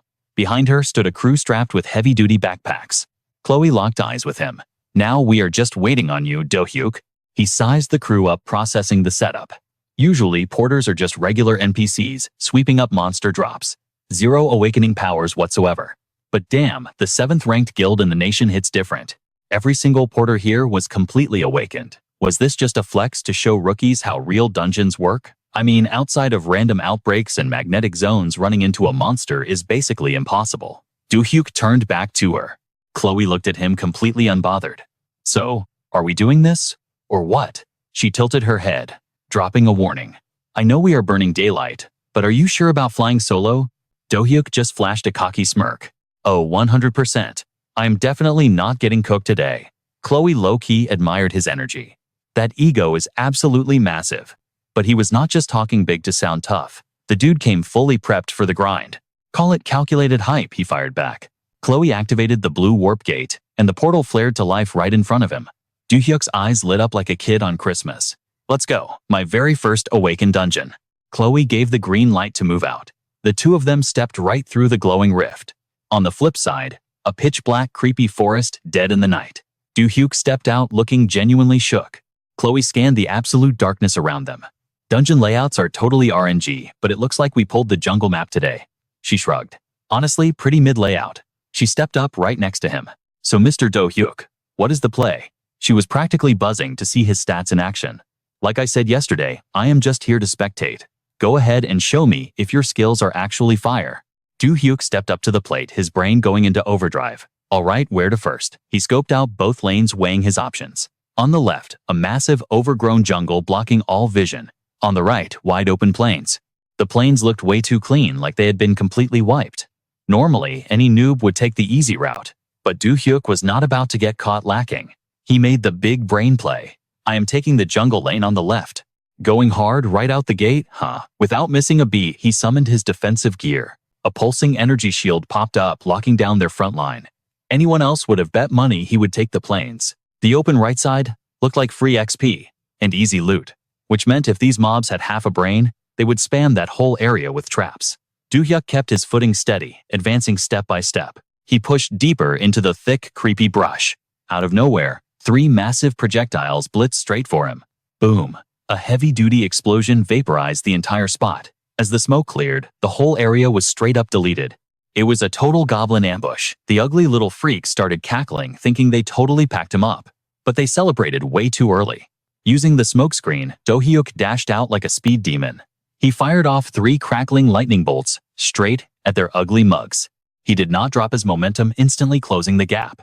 2 more freaks were camping in the trees, aiming bazookas right at him. Do-hyuk grinned like an absolute menace. "Gotcha, you little campers." Sprinting full tilt, he manipulated the lightning arcs in midair. Zap! The electric blast instantly one-shotted both snipers. He stayed on the move, tracking the rest of the aggro. Where are the other scrubs hiding? Suddenly, 4 melee-class goblins dropped down from his blind spot. They totally caught him off guard. The leader flexed a massive, glowing gauntlet. It charged up a heavy-hitter punch with a disgusting smirk. But Do-hyuk's reflexes were insane. He swiped his hand, throwing up an energy barrier instantly. All 4 mobs slammed their fists down at the exact same time. The impact triggered a massive ground-shaking shockwave. They really thought he was some weak NPC. Do-hyuk let out a dark chuckle. You guys are actually brain dead. Did you seriously think that trash tier damage could break my shield? Do-hyuk triggered his cast, his hand lighting up with intense blazing heat. Sparks started popping off his fingertips like crazy. The goblins finally realized they were cooked, but it was over. A massive pillar of fire blasted straight into the sky. Burning hands. The mobs tanked the area of effect strike, right to the face. They could not do a single thing, but eat the full damage. Their agonizing screeches echoed as they got completely roasted. One single skill, and the whole squad got wiped off the map. Nothing was left but falling ash and glowing embers. A super cocky grin spread across his face. Honestly, pretty mid for a sneak attack. The remaining monster corpses were just slumping into pools of their own blood. Do-hyuk double-checked his 6 before shifting back into gear. Since that is all the aggro, might as well keep pushing right. He strolled casually through the dense brush. But the setup waiting ahead actually caught his eye. They were not capping when they said this place was a trap fest. A gigantic, insanely complex labyrinth just spawned right in front of him. Wait, is this one of those puzzle mazes? Do-hyuk stepped right up to the massive structure, knocking on the stone walls to test the durability. From the backline, Chloe was watching totally invested. Do-hyuk's raw stats are honestly OP. It is breaking my brain right now. She seriously thought he would get clapped by those bazooka mobs. Flashing back to that insane team wipe, she could not help but analyze his kit. The craziest part was the pinpoint accuracy of his spellcast. For an F-rank mage like Do-hyuk, hitting your target is basically a 35% RNG gamble. Pulling off a perfect strike like that is just not humanly possible for a basic player. And the dude is literally a certified F-rank noob. He has not even had his awakening for a full month. But now the difficulty scaling was about to spike. He was walking straight into the notorious death maze. If his game sense is not absolutely flawless here, he is insanely cooked. One wrong turn into a dead end. You are getting swarmed by vampiric hornets, or worse, getting skewered by thousands of hidden floor spikes. It is literally a total death trap. You could drop straight into a pit of jagged tooth piranhas, or trigger razor-sharp pendulums that slice you clean in half. Whirling saw blades hidden, tripwires, you name it. The map was loaded with toxic hazards. Chloe kept her eyes peeled, getting a little confused. He just stopped dead in his tracks. Like, bro, did your controller disconnect? Is he rage quitting already? Then she squinted, spotting some tech strapped to Do-hyuk's hand. Wait, is that the drone he flexed at the black market? The tiny gadget started hovering, gaining massive altitude. No way tech is actually functioning inside a dungeon zone. Chloe's jaw literally hit the floor. This guy was basically using cheat codes against the laws of physics. Everyone knows modern tech completely bugs out inside rifts, right? But 2 high-def drones were up there fully mapping out every single blind spot in the labyrinth. Then Do-hyuk popped a unique skill to sync his optics with the tech. Total vision sharing engaged. He shut his eyes, fully locking in. A full minimap of the entire maze flashed into his brain. It pinged every single hazard zone and the boss room. He could literally see all the aggro mobs camping in stealth mode. Damn, this place is absolutely spammed with traps and enemy squads. Which means the XP farm here is going to be totally cracked. Backed by his drone intel, Do-hyuk casually strolled into the maze. With an aerial view, there was zero chance of getting lost or triggering traps. Fast forward a bit, and he was crouched in stealth, locking eyes with a massive mob cluster. Do-hyuk literally walked right into their aggro radius. The mobs instantly spotted him and snapped into battle formation. Their squad leader threw up a hand, calling the strike. Do-hyuk suddenly launched himself into the stratosphere, sending the grunts into an absolute panic. But the alpha mob stayed icy, pointing his blade and roaring in order. Switch targets fire at will. On command, the whole squad unloaded a barrage, straight at Do-hyuk, stuck in midair. With zero cover, he was a sitting duck. He tanked the full barrage head-on. A bizarre rippling explosion shook the entire corridor. But the midair Do-hyuk just glitched out, dissolving into the gunsmoke. The real Do-hyuk was chilling on the high ground, wearing a massive victory smirk. Phantom afterimage. Total illusion cast. He mocked them from above. How does it feel wasting all your ammo on a hologram, you absolute bots? That was totally clutch. Without missing a beat, Do-hyuk channeled raw pyromancy into a spherical barrier. He literally fused his energy shield with his burning hands skill. He slammed the massive fireball forward, sending it straight for the kill. The mob squad was totally blindsided by the devastating attack. With nowhere to dodge, they ate the entire nuke. Their agonizing screams echoed through the maze. Seeing a few of them still clinging to their health points, Do-hyuk dumped even more mana into the cast. The blazing inferno completely swallowed the entire goblin squad whole.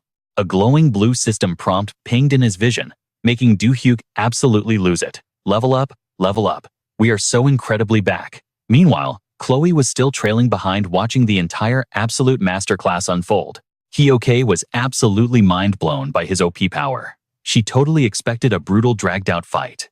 Instead, he just cornered those cyborg goblins and roasted them alive. Absolute cinema. She could not take her eyes off Do-hyuk. This dude was built different.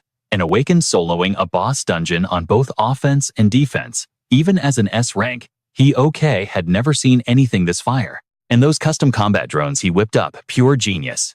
That 150 billion investment was paying off no cap. Suddenly, a blood-red portal spawned. The boss room. Do-hyuk stepped right in without breaking a sweat. Let's see what we are working with here. Do-hyuk peeked inside the zone. He blinked in surprise. The entire room was heavily strapped with massive artillery cannons. Smack in the middle sat an ancient, ugly monster. It was the big bad himself, the Goblin Lord. Hyoke scanned the boss from afar, locking onto a glowing red jewel stuck right on its forehead. This boss could literally sync up with those dual cannons. Those guns hit 5 times harder than the mob enemies. Even with her S-rank shields and ember buffs, taking a direct hit would mean getting instantly cooked. But Do-hyuk just smirked, totally hyped. The cannons had a 1-minute cooldown before firing. 60 seconds. That is plenty of time. He flexed his hands and prepped his first spell. Extreme magic calibration. Eye to eye with the Goblin Lord, the ultimate showdown kicked off. Do-hyuk instantly channeled his mana.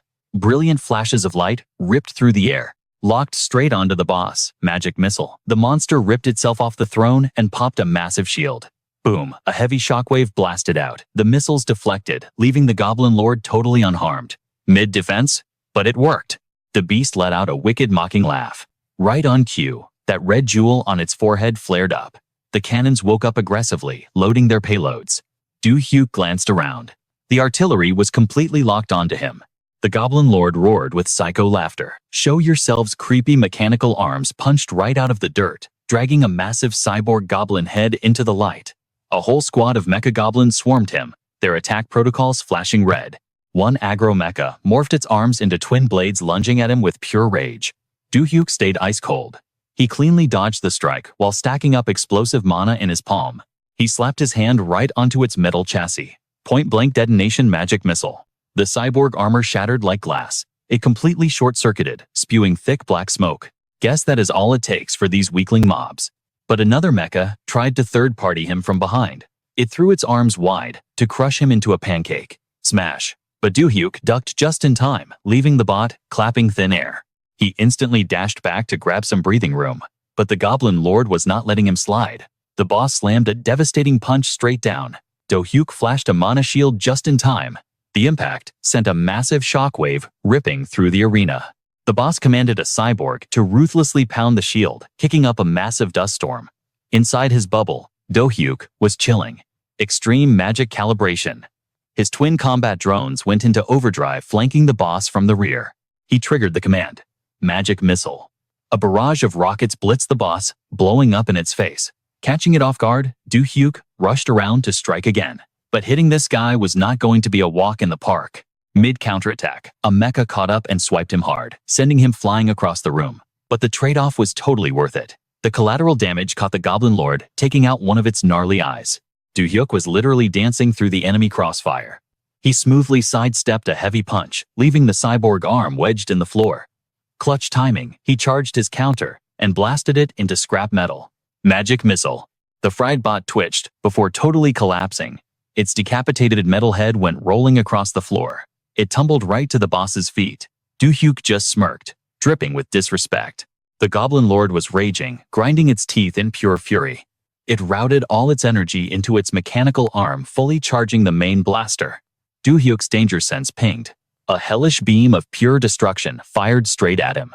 The speed was completely insane. An earth-shattering explosion rocked the entire dungeon. With no time to dodge, he threw up a shield, but the raw power completely shattered it. The blast sent him skidding way back across the floor. Okay, now Do-hyuk was actually sweating a bit. Thank God he pre-buffed, or that broken shield would have been a wrap.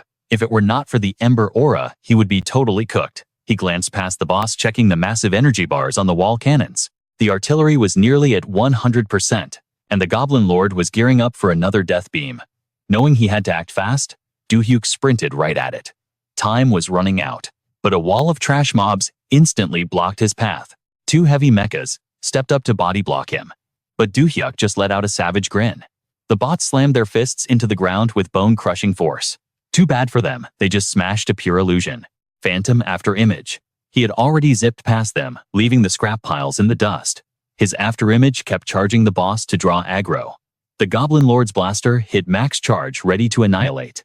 Big brain play, he stepped right onto his drone like a springboard. Launching himself into the sky, he dodged the kill shot entirely. The Goblin Lord actually flinched. Shocked, he evaded at point-blank range. Mid-air, Do-hyuk pulled every drop of mana he had. Crimson sparks danced across his fingertips. An absolute massive wave of fire erupted. Burning hands. The boss took the full brunt of the inferno, screaming in agony. Thinking he had secured the W, Do-hyuk cracked a victorious smile. But plotting a major plot twist, the charred beast suddenly lunged. The Goblin Lord's massive hand clamped right around his throat. At that exact moment, the wall cannons hit full charge. Do-hyuk's eyes went wide as the death grip tightened. Seeing the boss survive that nuke, Hyok's heart dropped. Do-hyuk was literally hanging by a thread here. Pinned down and unable to counter, he was staring right into the face of a game over. Watching the monster crush his windpipe, Hyok decided to crash the party. There was absolutely no way she was letting Do-hyuk die on her watch. She unsheathed her blade, ready to speed blitz the boss. I have to intervene or he is totally cooked. She dropped into her combat stance. But suddenly, she froze in her tracks, completely bewildered. Despite choking, Do-hyuk was tracing a glowing line of pure energy in the air. It was a freaking heart. He triggered his hidden trump card, Sweet Enchanting Whisper. The whole vibe of the room flipped instantly. The furious Goblin Lord suddenly looked at him with pure affection. Blushing hard and literally drooling, the monster loosened its grip on his neck. Do-hyuk grinned like a menace. Perfect. Hook, line, and sinker. Right at that exact second, the massive cannons unleashed their apocalyptic lasers. A storm of death beams zeroed in on him, completely impossible to dodge. But then the ultimate plot twist dropped. The enchanted boss threw its massive body over Do-hyuk, using its cyborg frame to shield him from the blast. The lasers struck with a blinding, crackling explosion. Standing on the sidelines, Hyok shielded her eyes from the debris. Her brain was absolutely short-circuiting, trying to process that logic. Did that monster just tank the hit to save Do-hyuk? As the smoke cleared, it revealed the main character chilling on the ground. The boss's mechanical body was completely fried, sparking with electricity before crumbling into a pile of useless scrap. Hyok rushed over, panicking. Do-hyuk, are you all right? He casually dusted himself off and crawled out of the wreckage. Whew, that was a close one, huh? Still trembling with relief, she replied. You were literally 1 second from being erased. He let out a relieved sigh. Honestly, that boss's defense stats were way more OP than I calculated. Brushing the ash off his jacket, he added, who knew my burning hands would not be enough to one-shot it? But hey, it all worked out. Do-hyuk rested his hands on his hips, eyeing the ruined tech. Exactly as planned. The cannons were completely drained and smoking out, and the boss was straight up deleted. Ding! The system window popped up. A rush of golden aura wrapped around his body. Level up, level up, level up, level up, boom. Level 20. Mage Do-hyuk was absolutely hyped. He had never speedrun levels this fast. Soloing really gives insane experience points, huh? This scaling is actually broken. He drooled over the high-tier loot the mobs dropped, plus the ultra-rare items from the boss's stash. Hyok just smiled, watching him geek out over the drops. Feeling relieved, she walked up and said, Do-hyuk, I have got like a million questions about whatever that spell was.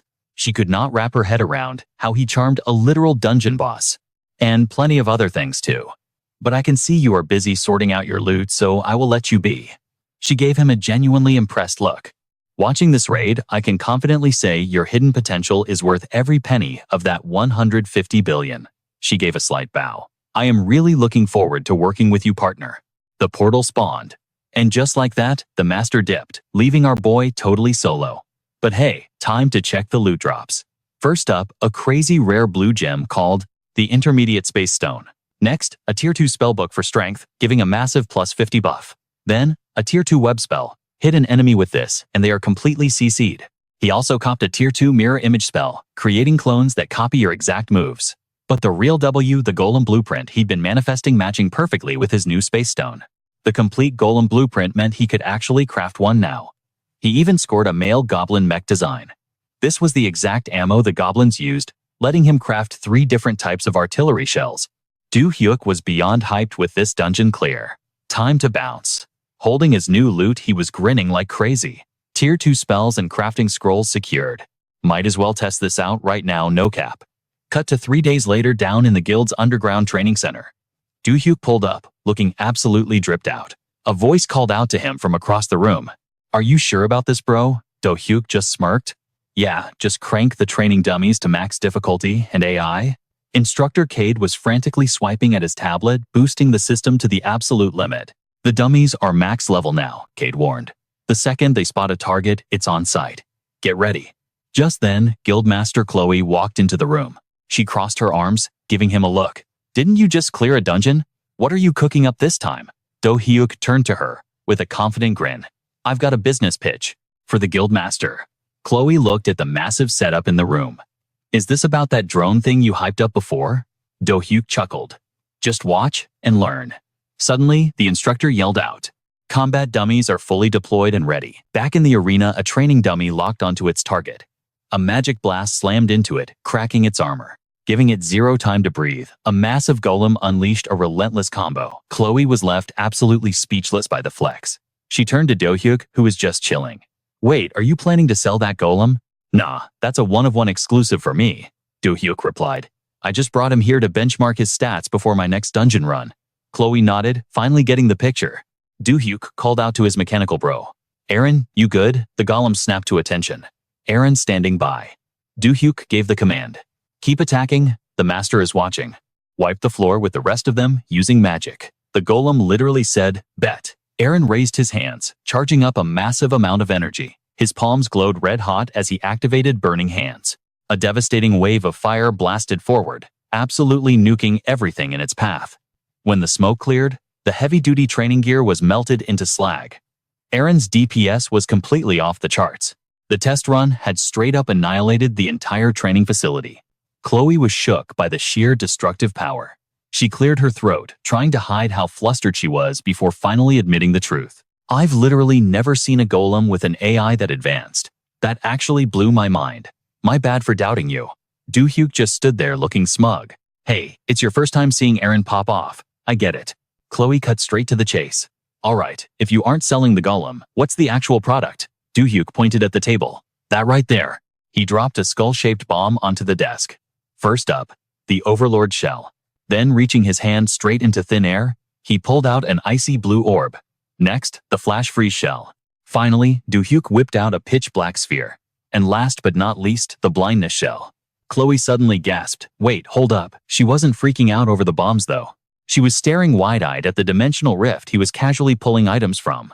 "What even is that?" she asked. Do-hyuk rubbed the back of his neck. "Oh, this. It just kind of awakened on its own." Chloe looked dead serious.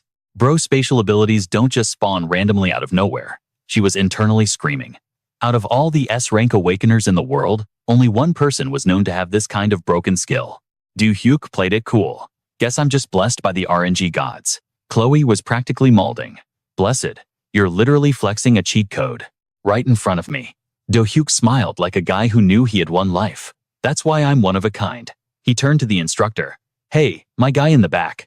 Can you pop the doors to the arena for me?" The instructor nodded. "Got it." Do-hyuk tossed the bomb in his hand. "Instead of yapping about the specs, I'm just going to show you what this thing does." Do-hyuk casually yeeted the first bomb. The Overlord shell. The fiery orb glowed dangerously before slamming into the dummy. An apocalyptic explosion wiped out half the room, leaving a massive wall of fire that showcased its insane AoE damage. The instructor's jaw hit the floor. "That damage scaling is insane. Master, the dummies are vaporized, and the arena is absolutely cooked. Even the space stone reinforced walls are melting. We need to pause the test before everything burns down." But Do-hyuk wasn't done. Holding the next bomb, he said, "Chill out. I'm gonna fix this right now." He lobbed the second shell straight into the inferno. Flash freeze, shell go. A colossal glacier erupted, flash freezing the entire room in a split second. "This ice is just a temporary CC effect," Do-hyuk explained. "It shatters on its own after 10 minutes. He looked at the guild master. "So Chloe, what's the verdict?" She was totally hyped. That's fire. Let me see the last one. Do-hyuk handed her a pair of shades. You might want to put these on first. She slid the glasses on, smiling. Okay, Mr. Considerate. Do-hyuk chucked the final bomb across the room. Blindness shell. A blinding white flashbang totally whited out the room, making it impossible to see a thing. Chloe was loving every second of this. She took off the shades, grinning from ear to ear. All three of these are totally clutch. How much does it cost to craft them? Do-hyuk smoothly dodged the question. That's top secret, bro. I was planning to charge the guild 6 million won a pop and 10 million for the public market. Chloe crossed her arms, impressed. Damn, gatekeeping the crafting cost. Respect. But honestly, the pricing makes sense regardless. Do-hyuk smiled. A mystery box is always better when it stays closed. Chloe's mind was racing with all the ways they could exploit these items. These aren't just for dungeon raids or escaping aggro. We can use these in so many different strats. Do-hyuk nodded, a cheeky grin on his face. It's a small price to pay for not dying, right? Seeing the massive profit potential, Chloe made her move. Do-hyuk, I've got a pitch for you. You down? He played dumb. Oh, what's up? She laid out the terms. Sign an exclusive contract with the Celestial Guild, and we'll pay you 10 million won per shell. Do-hyuk instantly agreed, and they shook on it. Just like that, the bag was secured. Cut to the next day. Footsteps echoed down the hall as a girl stood there looking completely dead inside. Meanwhile, a guy rushed into a massive office. Master, Gigi, we've got a massive problem, she frowned. What's the tea? He shoved a tablet showing the market crash. You need to see this. Gigi took one look, and her face went completely dark. The Celestial Guild just dropped a new line of dungeon artillery through an exclusive contract with Do-hyuk. She slammed her fist onto the desk, absolutely raging. She remembered the day she met him. Gigi gritted her teeth. If I knew he had god-tier crafting skills back then, I would have thrown a blank check at him. Justin stepped up, trying to play it cool. Hey, his contract expires in 3 years. We can just poach him then. That dumb comment pushed her over the edge. Justin, she screamed. He barely had time to look confused before Gigi literally yeeted him out the skyscraper window. Use your brain before you speak. The other guild employee saw it happen but didn't even flinch. She's tweaking again today, huh? Yeah, but this time she is seriously molding. The whole timeline is blowing up over the Cheongsung Guild news. Gigi was absolutely triggered. She straight up decked Jonah. He folded like a lawn chair, clutching his stomach in pure agony. Bro Joseph Park's down payment, as a mere F rank, was already 150 billion won. Gigi shrieked, completely losing her mind. You think that dude is still capping at S rank after 3 whole years? Jonah finally clocked it, stumbling over his words. Oh, so that's the tea. Seeing her storm off, he panicked. Guildmaster, where are you going? She snapped back, radiating pure rage. Where else, idiot? We're pulling up to the Cheongsung Guild to scout him out. Hurry up and get your gear ready. We're out. Jonah scrambled to his feet. Yes, Guildmaster, I'm on it. Cut to the Cheongsung Corporation headquarters. The lobby was an absolute zoo. Reporters were swarming the place like thirsty zombies. What's the deal with the magic artillery shell contract? How much supply are you actually dropping? They were desperately trying to dig up the alpha. Is it true? These new overpowered artifacts were crafted by Joseph Park? The Cheongsung Guild's newest mercenary. A corporate rep finally stepped up to drop the facts. No cap, the rumors are completely true. Those elite drops are locked behind an exclusive contract with our guild. Hearing that, a reporter instantly fired back. Wait, does that mean Joseph Park is officially locked in as your exclusive player? The rep dodged the question flawlessly. That is way above my pay grade. The guildmaster makes those calls. High above the absolute madness, Chloe stood watching, a smug grin plastered on her face. Suddenly, a voice from behind totally killed her vibe. Is it really necessary for the guildmaster to be flexing out here right now? Chloe glanced back, her eyes gleaming. Bro, today is the official launch day for those magic artillery shells. She practically vibrated with hype. Plus, I've got a gut feeling things are about to get wild, and I am totally here for the drama. Her subordinate looked super confused. What drama are you even talking about? Chloe smirked, dropping the lore. Remember that massive beef from 2 years ago? Flashback to the ancient timeline. Back in the day, the guilds were straight up warring over long-term raid rights. Dungeons were left totally abandoned across the entire southern sector of Line 1. And that is exactly when the Huali Guild and our Cheongsung Guild went head-to-head in a massive turf war. Huali claimed the territory just south of us. During that chaos, Gigi was out here acting mad toxic, spreading fake news about the Cheongsung Guild. She even tried to cancel Chloe with total garbage rumors. Chloe was just an 18-year-old rookie back then, but she clutched up and stole the dungeon raid rights right out from under them. Since then, the beef between the two guilds has been totally unfixable. Chloe's voice dropped, sounding ice cold. Guild wars get messy, so I totally expected her salty little smear campaign. Just then, she spotted Jonah and Gigi pulling up to the lobby below. Chloe's face lit up like a boss, entering her second phase. This was exactly the moment she had been waiting for. No way am I missing the look on that snake's face when she sees us thriving. Chloe spun around, completely locked in. Come on, let's go down there and crash her little party. Meanwhile, in a totally different zone, Gigi suddenly shivered, a massive chill running down her spine. Yo, Jonah, did the AC just get blasted, or is it just me? He looked totally clueless, loosening his collar. For real, I don't feel anything, Guildmaster. Oh my god, Gigi bestie. It's been a minute. A sugary sweet voice echoed across the room. Gigi's face instantly dropped, looking absolutely cooked. Chloe strolled up, dripping with fake joy. If you had dropped a text, I would have rolled out the red carpet for you. Gigi forced the most awkward, painful laugh imaginable. Ha. Ha. Ha. She desperately tried to clap back. What's the hype about? Why is the big bad guildmaster slumming it down here in the lobby? But Chloe was completely immune to her weak shade. Are you kidding? Today is Joseph Park's official gear drop. It's a massive W for our guild, so obviously I had to show up. Gigi's face flared up like a literal tomato. She was getting absolutely humiliated. She was buffering, totally unsure of how to salvage her ego. What a wild coincidence. I actually pulled up today to scout Joseph Park myself. Chloe just kept turning the knife. Oh, for real? You thought you had a chance? Well, then let me escort you to the VIP lounge. Heavy killer intent erupted between them. Their auras clashed in invisible sparks of pure hatred. Chloe was totally dominating, toying with Gigi like a snake cornering a mouse. And the craziest part, the whole passive-aggressive showdown was live streaming on the lobby screens. Meanwhile, Joseph was in the zone, his hands glowing with insane crafting mana. He caught a glimpse of the lobby drama on a monitor and instantly cringed. Yeah, that looks incredibly toxic. Hard pass on going down there. Right behind him, a porter lugging heavy void stones broke his focus. Yo boss, where do you want this fresh batch of void stones? Joseph didn't miss a beat. Good looks, bro. Just drop them right here next to me. The porter carefully stacked the glowing materials on the workbench. Joseph gave him a quick nod of respect. My bad for making you carry them. I literally cannot break focus while crafting. The guy waved it off. No sweat, man. You're doing the heavy lifting here. Suddenly, Joseph did a double take. Mia was just standing there, casually invading his workspace. Been a hot minute since the auction, huh? She chirped with a bright smile. Joseph looked completely thrown off. Wait, Mia, how did you even bypass security to find my lab? She just shrugged. I was trying to track you down, and the guildmaster totally dropped your coordinates.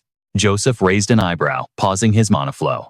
You were looking for me? Did an artifact glitch out or something? Mia's bubbly vibe instantly vanished, replaced by hardcore intensity. Joseph Park, I need a rematch. Please duel me one more time. Her eyes were blazing with absolute resolve. Joseph was genuinely shook by the sudden challenge. Wait, you want to throw down with me? Again, Mia's mind flashed back to their last encounter where her ultimate shield got totally obliterated like it was made of glass. Yeah, last time I barely managed to tank a single strike from you. That was mid-gameplay. So this time, I want a proper one-on-one fade. She placed a hand over her heart, her warrior spirit, practically radiating through the room. Please grant me this duel. Joseph glanced down at his half-finished gear. A duel, huh? A confident smirk spread across his face. Honestly sounds fire. Euron Mia's face completely lit up. She was literally bouncing on her heels, ready to spam her skills right then and there. Then I'm gonna go prep the arena right now. Joseph quickly waved his hands to slow her roll. Hold up. Can you chill for a sec? I am still mid-craft over here, and this sequence takes a minute to finish, so... But before he could even finish his sentence, Mia literally dragged a chair right next to him. She sat down like a totally obedient NPC staring at him with huge, expectant puppy dog eyes. Joseph's sweat dropped, feeling completely awkward. You know you can just vibe somewhere else and come back later, right? No way, I am hardcore camping this spot until you're done. She looked as hyped as a kid, waiting for a new game release. If you need me to fetch materials or anything, just say the word. The guilt of making her sit there was doing massive critical damage to his conscience. Letting out a defeated sigh, he smiled and suddenly stood up. Joseph glanced around his workbench quickly, justifying his decision to ditch the grind. Honestly, I've already hit the guild's quota for the day. The rest of this is just bonus XP anyway. He turned to Mia with a hyped grin. All right, let's go run this 1v1. She practically sprinted after him. Let's go. Down in the training arena, Joseph stared at his high-tech tactical suit, feeling weirdly out of place. Mia strapped on her gauntlets and checked her stats. Did you equip all the standard issue gear I gave you? Joseph nodded, tapping a glowing panel on his chest. Yeah, but what is this stuff even supposed to do? These barrier suits are custom calibrated for sparring, she explained. The suit's durability rating acts as our HP bar. Depending on how much HP we have left, the core indicator shifts colors, from green down to yellow, and then flashing red at critical levels. Mia struck a fighting stance. The absolute defense matrix absorbs all physical and magical damage. But the moment your durability hits 0, the suit powers down, and it counts as a total game over. That is how we declare the winner, Joseph sweated carefully, poking the insanely expensive fabric. Bro, these suits cost 25 billion won apiece. This feels way too OP for a casual spar. Mia just laughed. The guild master ordered them. She said 25 billion is literal pocket change, compared to paying medical bills for her elite hunters. Joseph smirked, an absolutely devilish idea crossing his mind. So we're throwing down in literal god-tier armor. Honestly, just fighting for fun feels kind of mid. Joseph locked eyes with Mia. What do you say we make things a little more toxic and place a wager? She tilted her head, totally intrigued. A wager, like what Joseph's aura flared with absolute confidence. Simple. If I clap you and take the win, you become my exclusive meat shield for a set amount of time. But if you somehow manage to outplay me, I will become your personal, totally exclusive battle mage. Her eyes went wide. Wait, how long are we talking? Joseph raised his hand, totally unfazed. 3 entire months. He flashed a cheeky grin. And obviously my services would be completely free of charge. He leaned in, hyping up the stakes. Come on, Mia. Tell me that doesn't make this spar 10 times more fire. She bit her lip, debating the insane risk. I guess. Suddenly, a familiar voice echoed through the arena. Oh, that wager sounds like top-tier entertainment. They both jumped, screaming in unison. Guildmaster. Joseph looked totally mind-blown. Wait, weren't you just upstairs completely roasting Gigi in the lobby? Chloe chuckled, stepping into the training zone. Oh, you saw that little live stream. Trust me, the beef was delicious. She smirked, crossing her arms. Thanks to your overpowered magic shells. That was the most satisfying reality check I have ever handed to that snake. I actually came down here to give you props for the assist. Mia interrupted the lore dump, completely focused on the match. Guildmaster, I am a solid D-rank tank, and Joseph is just an F-rank. Should I nerf my stats? Or give him a handicap so it's fair?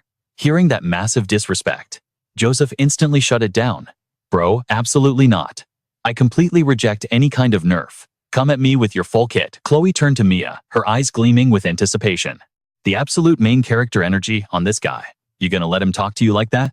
Mia's aura exploded. Fine, 0 handicaps, no holding back. Chloe raised her hand high into the air, acting as the ultimate referee. Then, get in your stances, Mia. Drew her heavy broadsword, pointing it straight at Joseph's chest. I'm going all out this time, no cap. Do-hyuk wasn't holding back either. I'm about to show you a totally different vibe from what you saw at Martel's place. Martel hyped them up and yelled, "Let the battle begin." Stella plotted her opening move. Gotta pull the aggro before he spams his spells. Suddenly, a fire-red aura exploded around her. The intense energy radiated outward, instantly locking onto Do-hyuk. Do-hyuk was completely caught off guard. His legs started moving on their own. Wait, is this an area of effect taunt skill? He thought as his body was forced to rush straight toward her. But our boy wasn't about to just take it. He threw up a shield while charging forward. Talk about insane mana control. Do-hyuk instantly clapped back by casting Magic Missile. Stella didn't even flinch. Unbreakable iron wall, she shouted. This clutch defensive skill boosted her defense by 50%. The catch? She couldn't move an inch, but it came with an auto counterattack. Do-hyuk analyzed her whole setup mid-dash. She pulled me in with a taunt, just to trigger her crazy counter damage using that tank ability. A total try-hard tank strategy, huh? Energy sparked at his fingertips. I could totally overpower her with raw damage, but that's way too mid for me. Do-hyuk blasted a barrage of glowing light beams right at Stella. Following up, he popped a massive smokescreen to totally blind his opponent. Stella's vision was completely blocked by the thick haze. A smokescreen? Really, she thought, staying on high alert. She instantly triggered her mana detection skill. This insane ability allowed her to literally see the flow of magic for 3 solid minutes, lighting up the battlefield. Thanks to the buff, Stella saw a literal mountain of spells heading her way. Ain't no way he memorized this much magic already. She stood there, shook to her core, watching the glowing incoming strikes. Do-hyuk capitalized on her split-second hesitation and rained down the attack. Stella panicked, but managed to brace herself. An attack? This OP must have drained his mana, she calculated. He's definitely going to try and finish me in close combat. Do-hyuk rushed in exactly as she predicted. I'll counter him the second he gets close. Stella readied her stance. But suddenly Do-hyuk whispered, "Meet the other me." And boom, he activated mirror image. In a flash, multiple clones of Do-hyuk spawned out of thin air and swarmed her from all sides. Stella was completely overwhelmed, frantically trying to block the identical fakes. All the Do-hyuks chanted in perfect unison. Ultimate mana control Stella was absolutely floored by his insane speed and big brain tactics. But she had to sweat it out and defend. The clones dashed around her in a blur, making her dizzy. Suddenly, the hair on the back of her neck stood up. She spun around, but it was way too late. The real Do-hyuk had already teleported behind her. He unleashed a critical hit right into her back. Magic missile. His face was locked in total concentration. But a second later, Do-hyuk's eyes widened in pure shock. Martel watched the fight from the sidelines with a smirk. Stella is a top-tier prodigy, trained by the Celestial Guild. She is not getting cooked that easily. And sure enough, Stella totally tanked Do-hyuk's critical strike. She twisted her body, locked eyes with him, and closed the gap in a heartbeat. Stella swung her heavy blade right at him. Do-hyuk was so spooked by the sudden counter that he practically fell backward. He gritted his teeth, visibly sweating. Giving him zero breathing room, she slammed her shield into him while channeling raw mana through it. Do-hyuk's eyes bugged out right before he was sent flying across the arena. Stella immediately dropped her Iron Wall buff and popped Gale Wind. This broken speed boost skill cranked her movement speed by 40% for 5 seconds flat, with a 20-second cooldown. Before our boy even hit the dirt, Stella was already on him. She aimed her sword straight for his chest, going for the ultimate finisher. Do-hyuk was totally stunned by the insane combo. She unleashed a relentless flurry of strikes. He couldn't even find a window to counterattack. Raising her blade high into the air, she brought it down with devastating force. The sword radiated an absolute unit of power, violently blasting Do-hyuk backward. The sheer force of her swing cleaved straight into the ground, shattering the earth into pieces. Stella finally stopped and narrowed her eyes, keeping her guard up as she stared at the crash site. Chloe cheered proudly from the stands. That's our Stella. Her power level leveled up so much in practically zero time. But suddenly, Stella's entire body froze. Chloe gasped in shock when she realized Stella's head and hands were completely wrapped up in glowing threads. Actually, her whole entire body was trapped. Martel squinted and asked, "Yo, what even is that?" Chloe stepped up to investigate the weird trap. These sparkly, sticky strings. Are these literal spider webs? She looked up at the arena ceiling. Martel's jaw dropped as she added, "Wait, is this entire glittery mess made of spider silk?" Stella struggled against her binds. "Damn it, I literally can't move." She glared at Do-hyuk. "What the heck did you do?" Do-hyuk just smirked. "While that smoke screen was up earlier, I laced the entire arena with these bad boys." He tapped his combat suit. "I know you said this gear gives us insane protection, but hear me out." Do-hyuk looked her in the eye. "I seriously didn't want to hit you with an attack, Stella. That would completely shatter this suit's durability." Stella's eyes widened in disbelief. "Hold up. So, rushing me wasn't because you were out of mana. And it wasn't for a melee finisher either. It was all..." Do-hyuk nodded. "Yep, all just a massive bait to make you drop your Iron Wall defense. Though honestly, I almost got cooked when you countered." Stella was left absolutely speechless by his gigabrain play. Then a soft smile crept onto her face. She laughed and said, "All right, you got me. I took the L today, but next time, I'm absolutely wrecking you." Do-hyuk bowed slightly. "For sure, I'll be ready for round 2. She gave a bright laugh. "So like..." Stella looked away a little embarrassed. "Are you gonna untie me now, or what?" Do-hyuk chuckled. "My bad. I totally forgot while we were yapping." Suddenly, the sound of slow clapping echoed through the room. They both turned to see Chloe cheering. Martel stepped up, hyping them up. "That match was straight fire, you two." She grabbed Do-hyuk's arm and raised it high. "The winner of this absolute brawl is Do-hyuk." She winked at him. "Make sure you take good care of our girl Stella, all right?" Do-hyuk flashed a confident smile. "No doubt, leave it to me." Meanwhile, over at the White Lotus Guild headquarters, Morgan stared out her office window at the sunset, her vibe dark and brooding. Her secretary approached with a tense expression. "Vice Guild Master, the assassins have officially entered the country." Morgan glanced back over her shoulder. "Is that so?" She narrowed her eyes. "Is our operational security still airtight?" The secretary nodded stiffly. Of course, ma'am. We set up the entire gig through an anonymous transaction with the Phantom Eye Syndicate. There is literally zero chance this gets traced back to us. Hearing this, Morgan smirked coldly. Good work. You're dismissed. The secretary bowed and quickly dipped out of the room. She watched him leave until the door clicked shut. Once she was alone, Morgan checked her phone and glared at Do-hyuk's viral newsfeed. Do-hyuk, she hissed. Staring at his picture, a twisted obsession boiled inside her. A literal golden goose of untold power. A murderous glint flashed in her eyes. And yet you chose to join the Celestial Guild instead of mine. Her grip on the phone tightened. If I can't have you. Rage spiked through Morgan's veins, and she crushed the smartphone screen to dust. Then nobody can. Cut to a blacked-out van tearing through the city streets at breakneck speed. The ride screeched to a halt, and heavily armed goons hopped out with duffel bags. These guys gave off major villain energy. The three hitmen stepped onto the pavement. The long-haired grunt barked into his phone. All right, we just touched down. Send me the target stat so I can track him. Another thug stretched and smirked. Yo, boss Soul is actually so lit. Look at all these rich city folks. The boss smacked the back of his head. Are you dense? We need to speed run this hit and bounce back to the underground as soon as possible. When the bag is on the table, you secure the bag. Period. He cracked his knuckles ominously. We snap this kid's neck, get paid, and ghost. Got it. The grunt nodded quickly. Yes, sir, loud and clear. The guy in the back pulled up a screen. Boss, this Do-hyuk kid is low-key famous. Tracking his location will take a day max. The boss raised an eyebrow. Is that right? Then let's chill for a bit, grab some food, and then go hunting. The long-haired assassin scoffed.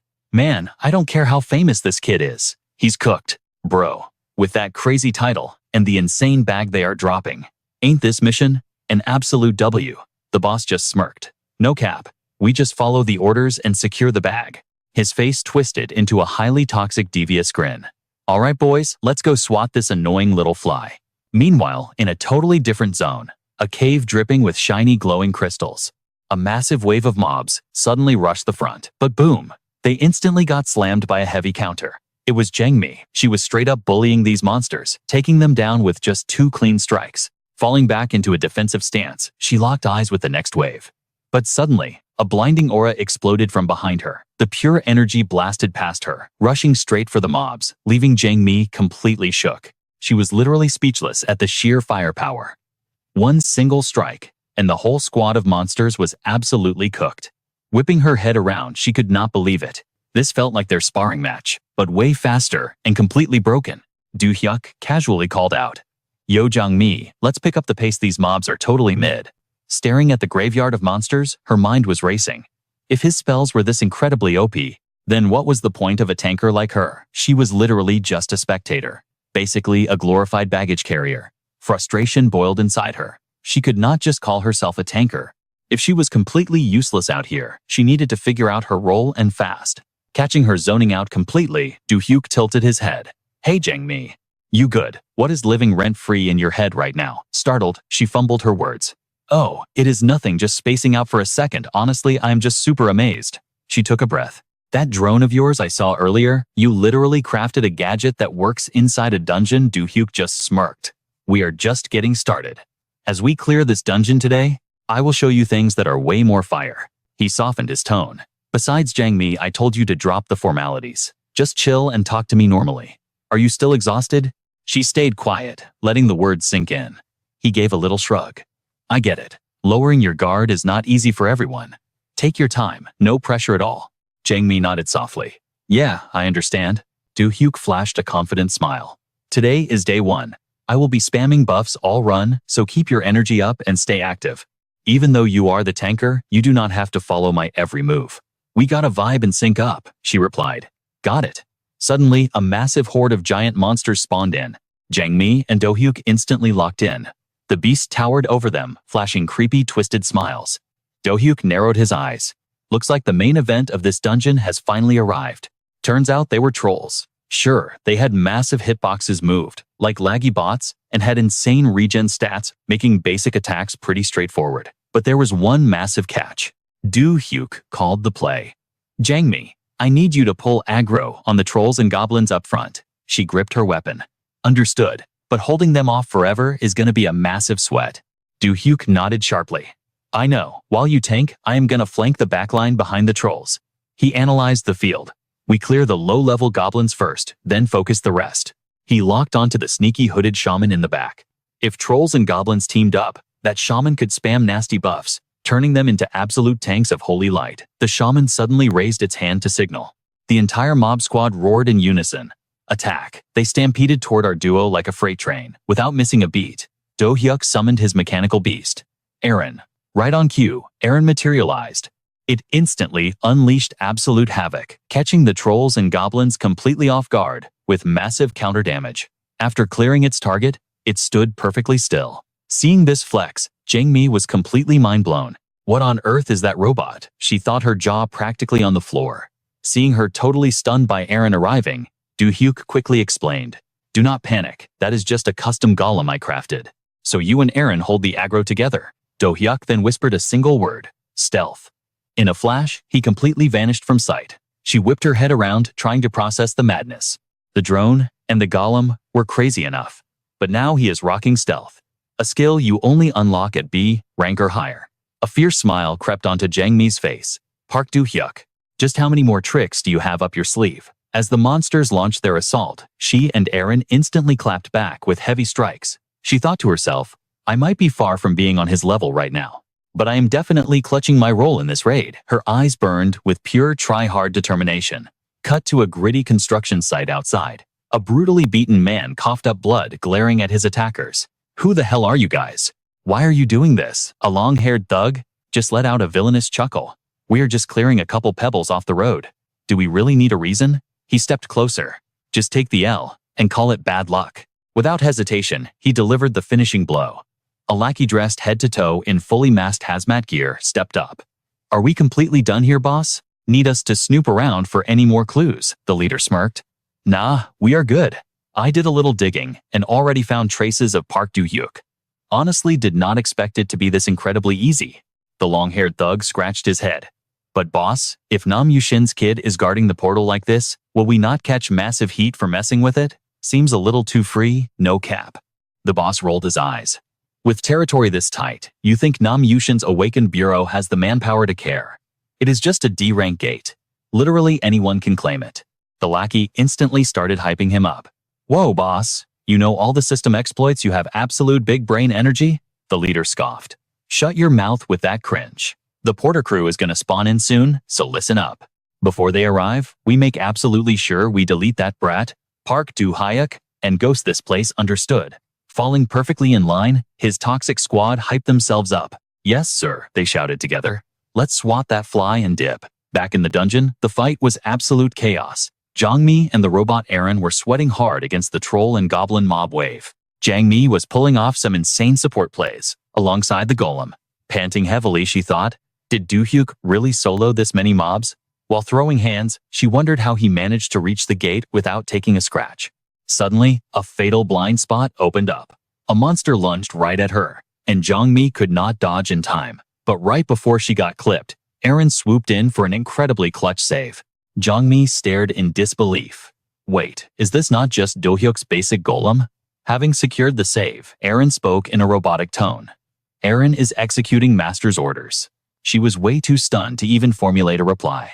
Catching the play from the shadows, Do-hyuk cheered. "Huge W, Aaron." Now, it was his turn to drop the hammer. Charging up his lightning wave skill, he aimed the massive blast straight at the mob cluster. The lightning orb erupted into a blinding, high-definition flash of pure yellow energy. The glow was so intensely bright, Jangmi literally had to shield her eyes from the glare. As for the monsters, those trolls were instantly deleted from the server. Standing like an absolute raid boss over their smoking bodies, Do-hyuk smirked at Jangmi. "All right, now the real sweaty part begins." Still catching her breath, she replied, "Bro, you fight like a completely different person compared to our sparring matches." She wiped her brow. "Are you going super try-hard? Because you have a meeting with Lord Jima. After this?" He chuckled. "Nah, that private meetup is for something else entirely. After training thanks to Gima, I got VIP access to the Ju-Sung Guild library and copped 3 ancient books." He spun his weapon. On the surface, they looked totally useless, written in some random otherworldly language. But for me, my system has an identification skill. Every item hides a secret spell, and I managed to extract the exact buffs I needed. I unlocked pure fire spells, like stealth, which completely hides your presence from aggro, though it breaks if you attack. Then there is Acid Arrow, launching a highly toxic, corrosive blast straight ahead. And finally, the Lightning Orb. It hurls a massive sphere of electricity that totally stuns anything it touches. Do-hyuk cracked his knuckles with a grin. Alright, let's ready up and push to the next stage. So Do-hyuk, Sammy, and their mech Aaron locked in. They started absolutely wiping the floor with those Minotaur and Goblin mobs. Honestly, Aaron was going crazy, totally carrying the squad.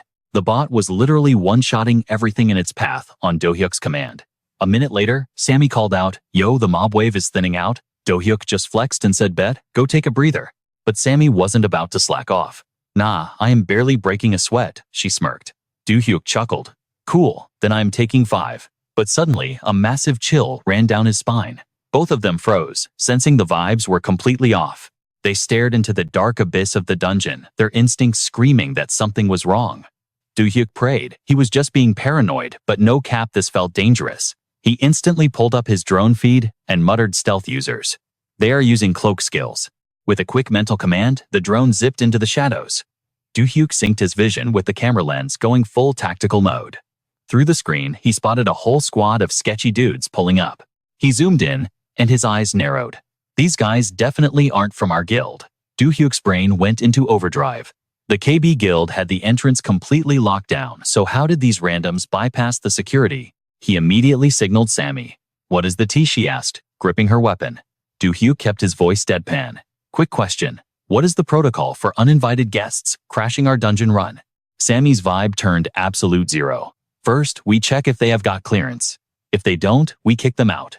But if they try to jump us, we are fully cleared to send them to the lobby." Meanwhile, Do-hyuk and Sammy kept up the act against the Minotaurs. Do-hyuk spammed energy beams at the beasts, purposely acting like his damage was mid. Right on cue, dark silhouettes crept up behind him. The assassin squad had arrived. A long-haired rogue watched their fake struggle and scoffed at his boss. "Bro, they said this kid's magic was OP, but his damage output is literally garbage." The boss smirked, dripping with arrogance. "That is exactly why you never trust the hype in a D-rank dungeon." He chuckled darkly. "We secure the bag, and we do the job without making a scene." The long-haired goon shrugged. "I am just saying it is wild that we got hired to take out some basic skillless kid." The boss rolled his eyes. "Hey rookie, you see those Minotaurs over there? Go aggro them, and kite them over here." The other lackeys instantly started hyping him up.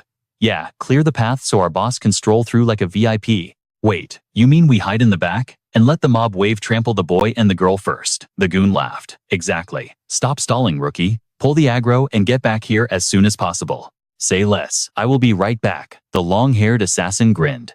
He dashed toward the monster herd like a shadow. The boss turned to his lookout. "Keep your eyes glued to our targets. Tell me exactly what they are doing." "You got it, boss," the scout replied. Down in the pit, Do-hyuk and Sammy were still putting on an Oscar-worthy performance of struggling. "Let's fall back," Do-hyuk yelled, faking exhaustion. "This is way harder than I thought." Sammy caught his drift immediately. "These Minotaurs have crazy regen stats. Our firepower is barely making a dent." Up in the shadows, the scout was gossiping. "Boss, I still can't believe the bounty on this kid is 150 billion won." The boss cut him off. "Shut your trap." The rookie successfully pulled the mob wave. They are heading right for them. Back on the ground, Sammy scanned the incoming horde. "I count 6 Minotaurs and 9 goblins." "Do-hyuk, check our front line," Sammy called out. Do-hyuk played the fool perfectly. "Wait, what?" he shouted. "Those mobs shouldn't have broken their spawn positions unless someone intentionally pulled their aggro." The scout was watching them panic with pure glee. "Boss, they are completely distracted. We can totally finish the job right now without catching any hands." The leader gave a villainous smirk. "Oh, we are definitely doing this." He let out a dark chuckle. "This assassination is literally a tutorial level. It is basically free EXP. Lock in, boys. We flatline the main target and make sure the girl gets cooked too." Without another word, he chucked a barrage of throwing knives straight at them. Do-hyuk was supposedly busy fighting the beasts, but as the lethal blades zoomed toward his blind spot, a faint smirk crossed his face. He didn't even try to dodge. Clang. The daggers harmlessly bounced right off Do-hyuk's high-tier armor. The assassin's jaws dropped. "Wait, what?" Before they could even process the L, a massive shadow loomed behind them. "Aaron, let it rip," Do-hyuk commanded. The stealth squad whipped around in pure panic. Yo, what the heck is that? The scout screamed. But Aaron wasn't there to chat. The mech moved at lightning speed, absolutely bodying the assassins before they could blink. Its cold metal hand clamped right over the scout's face, like a vice grip. Aaron, yeet them, Do-hyuk barked. Obeying the command, the mech launched the grown men across the cavern like ragdolls. Meanwhile, Do-hyuk calmly strolled toward the Minotaur herd. The assassins hit the ground hard, coughing up blood.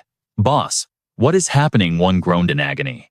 The leader was losing his mind. How the heck should I know? He roared. Suddenly, Do-hyuk teleported right into their personal space. You thought you could pull off a cheeky backstab? Do-hyuk taunted, his eyes glowing. How does it feel to get totally outplayed? A surviving goon completely lost his temper. You little punk, he screamed, lunging forward. Do-hyuk didn't even flinch. He literally just snapped his fingers. A massive surge of mana erupted from his hand, manifesting into blazing explosive sparks. The lethal fireworks shot straight toward the attackers. The assassin boss watched in pure horror, finally realizing the truth. This kid's damage output is insane. It is nothing like his fake fight with the mobs. He wasn't weak at all. He was just sandbagging this whole time. Then a terrifying realization hit the boss like a truck. He knew we were stalking him from the very beginning. He looked at Do-hyuk's cold smirk and trembled. This entire struggle was bait. He literally reverse-trapped us. Do-hyuk stared down at the trembling leader. Are you really just gonna stand there like an NPC? Do-hyuk mocked. The boss's blood ran cold. He suddenly realized the massive Minotaur herd had completely swapped aggro and was now charging straight at him. He was totally cooked. No way, this is good game, the boss thought frantically. The massive beast towered over him, drool dripping from its fangs. Somebody help me, he shrieked. Just then, the long-haired rookie popped out of stealth. He gripped his toxic dagger, aiming for a critical backstab on Do-hyuk. He thought he had the kid totally dead to rights. But the moment his blade made contact, Do-hyuk literally glitched out. It was just an afterimage. Realizing he swung at air, the rogue frantically dashed back. He looked up, his brain totally short-circuiting. Where did he go? Boom. Do-hyuk materialized right in front of his face, his hands glowing with a crazy amount of overpowered energy. The sneak attack was a massive fail.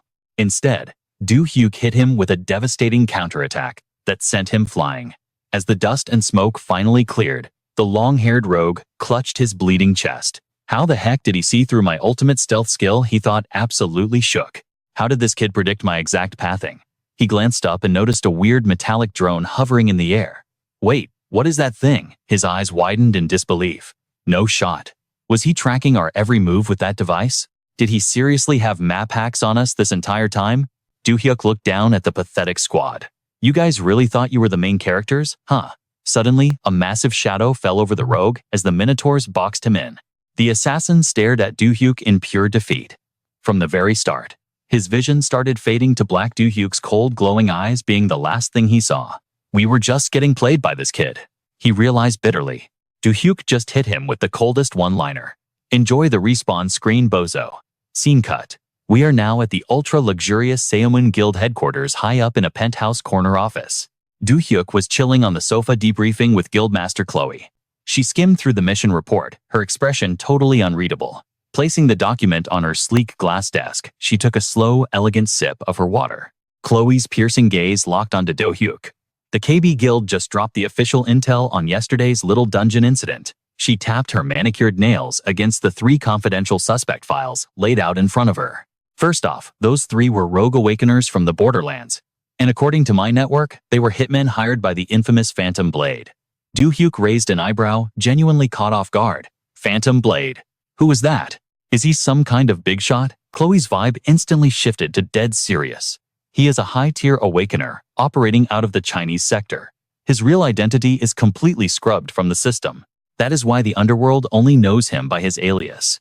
Rumor has it, the dude rocks wild long hair and fights with literal demonic claws. She leaned forward, her voice dropping. And, the craziest part, not a single soul has lived to tell the tale. Nobody has ever seen Phantom Blade's real face. Do-hyuk crossed his arms. That is wild. I haven't even seen him trending on the Hunter forums or the news. Chloe sighed, shaking her head. That is exactly how he operates.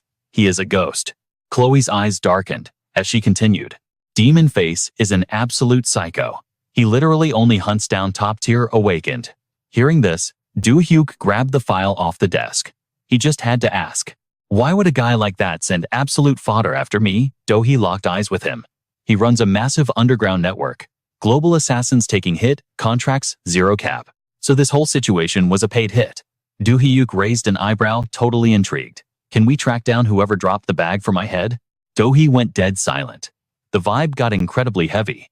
After a minute, she set her glass down. This is just my personal theory. She started her face dead serious. Your mana shells made our guild stock go straight to the moon. So somebody is super salty. They want to ruin our momentum. Do-hyuk's expression darkened. So we are talking big leagues, like the Hwario or White Lotus guilds. Yeah, Do-hyuk nodded. They literally have that toxic, if I cannot have him no one can mindset. She rubbed her temples, totally stressed. Plus, they pulled this hit off insanely fast. Honestly, I think I know exactly who it is. Do-hyuk leaned and his heart actually racing. Drop the name. But Do-hyuk just squeezed her eyes shut, refusing to spill the tea. After weighing her words, she finally spoke up. Naming the mastermind without hard proof is a massive risk, so let us keep it on the down low. Do-hyuk caught her drift and just nodded. Say less. That is all I needed to hear. Do-hyuk then slid a sleek business card across the table. She looked totally awkward. Also, Do-hyuk, take this. He grabbed it, looking completely confused. Scanning the card, he tilted his head. What is the deal with this? She crossed her arms, dropping a reality check. These assassination attempts. They are absolutely not going to stop. You seriously need to flex our guild's protection or at least get VIP security at your crib. Hearing her stress out, Do-hyuk just smirked. He looked right at her. Thanks for looking out for me, no cap. He shoved the card into his pocket and stood up. But I have some grinding to do, so I am out. Do-hyuk blinked, super curious. Grinding for what? He flashed a confident smile. It is time for my rank E promotion quest. Scene shift. Welcome to the absolute unit of a building. The Zot Tower entrance right near Gwangwaman Square. Cut to the inside. Do-hyuk was strolling like he owned the place, hands in his pockets. A massive door slowly rumbled open before him. He took one look inside, and his eyes practically lit up with hype. A colossal leaderboard dominated the main wall. A staff member in a slick suit was standing guard. Stepping into the room, Do-hyuk was shook. This place is actually glowing, he thought. Way flashier than I expected. Keeping his cool, Do-hyuk totally bypassed the suited guy. He walked straight toward the giant screen. The guard immediately called out to him. Yo buddy over there, please come back here. Once Do-hyuk walked over, the guy broke it down. The promotion quests are about to drop. All players need to wait by the spatial portal. Still obsessing over the screen, Do-hyuk pointed. What is the deal with that giant monitor? The guard explained. That board tracks the fastest clear times. All those insane stats get saved straight into the national database. Wrapping up his explanation, the guy asked, checking out the competition. You already know what is up. Securing a speedrun time means your stats are straight up overpowered. Catching the vibe, Do-hyuk nodded his thanks and kept moving. He stared at the cracked records on the board, plotting his next move. I have been staying low-key and building hype. But if I completely shatter these records and get the government's attention, I could totally unlock access to the National Spell Library. The thought alone got him insanely pumped. If I pull this off, I can finally secure some absolutely god-tier magic. Right as he was hyping himself up, some random guy rolled up on him. He flashed a super arrogant smirk. Yo, boomer, first time in the big leagues. Before Do-hyuk could even speak, the dude just kept yapping, because nobody tries to rank up looking that incredibly mid. Do-hyuk patiently let him finish his trash talk. He gave the guy a seriously deadpan side-eye. I play solo, so I literally do not care about aesthetics. Meanwhile, this clown was completely decked out, wearing a ridiculously shiny try-hard armor set. The gear screamed pay to win. The guy chuckled, totally trying to flex. Are you sure you are not just broke, walking into a dungeon looking like a literal hobo?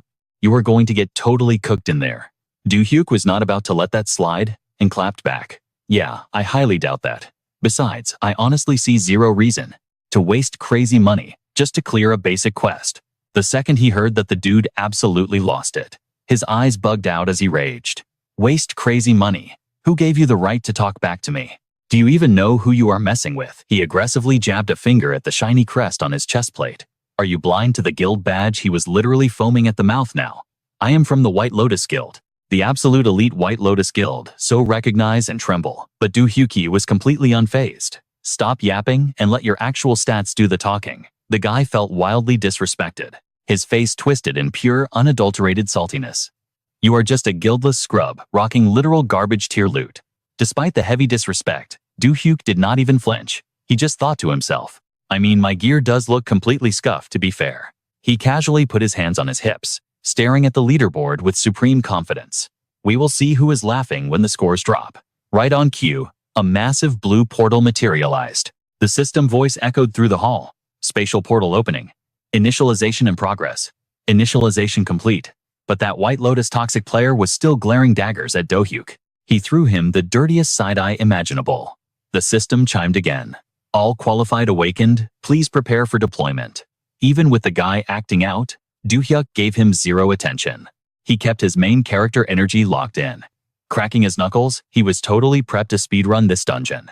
The system finally announced, clear to depart. Flash forward a bit, a player stepped back out of the portal. He aggressively slammed his chipped sword straight into the concrete. It was none other than that tryhard from the White Lotus Guild. He stretched his arms, rocking an extremely smug grin. That was a total breeze. Smirking, he started hyping up his own brutal training arc. I am the 5 billion won rookie of White Lotus, the VIP prospect they personally sponsored.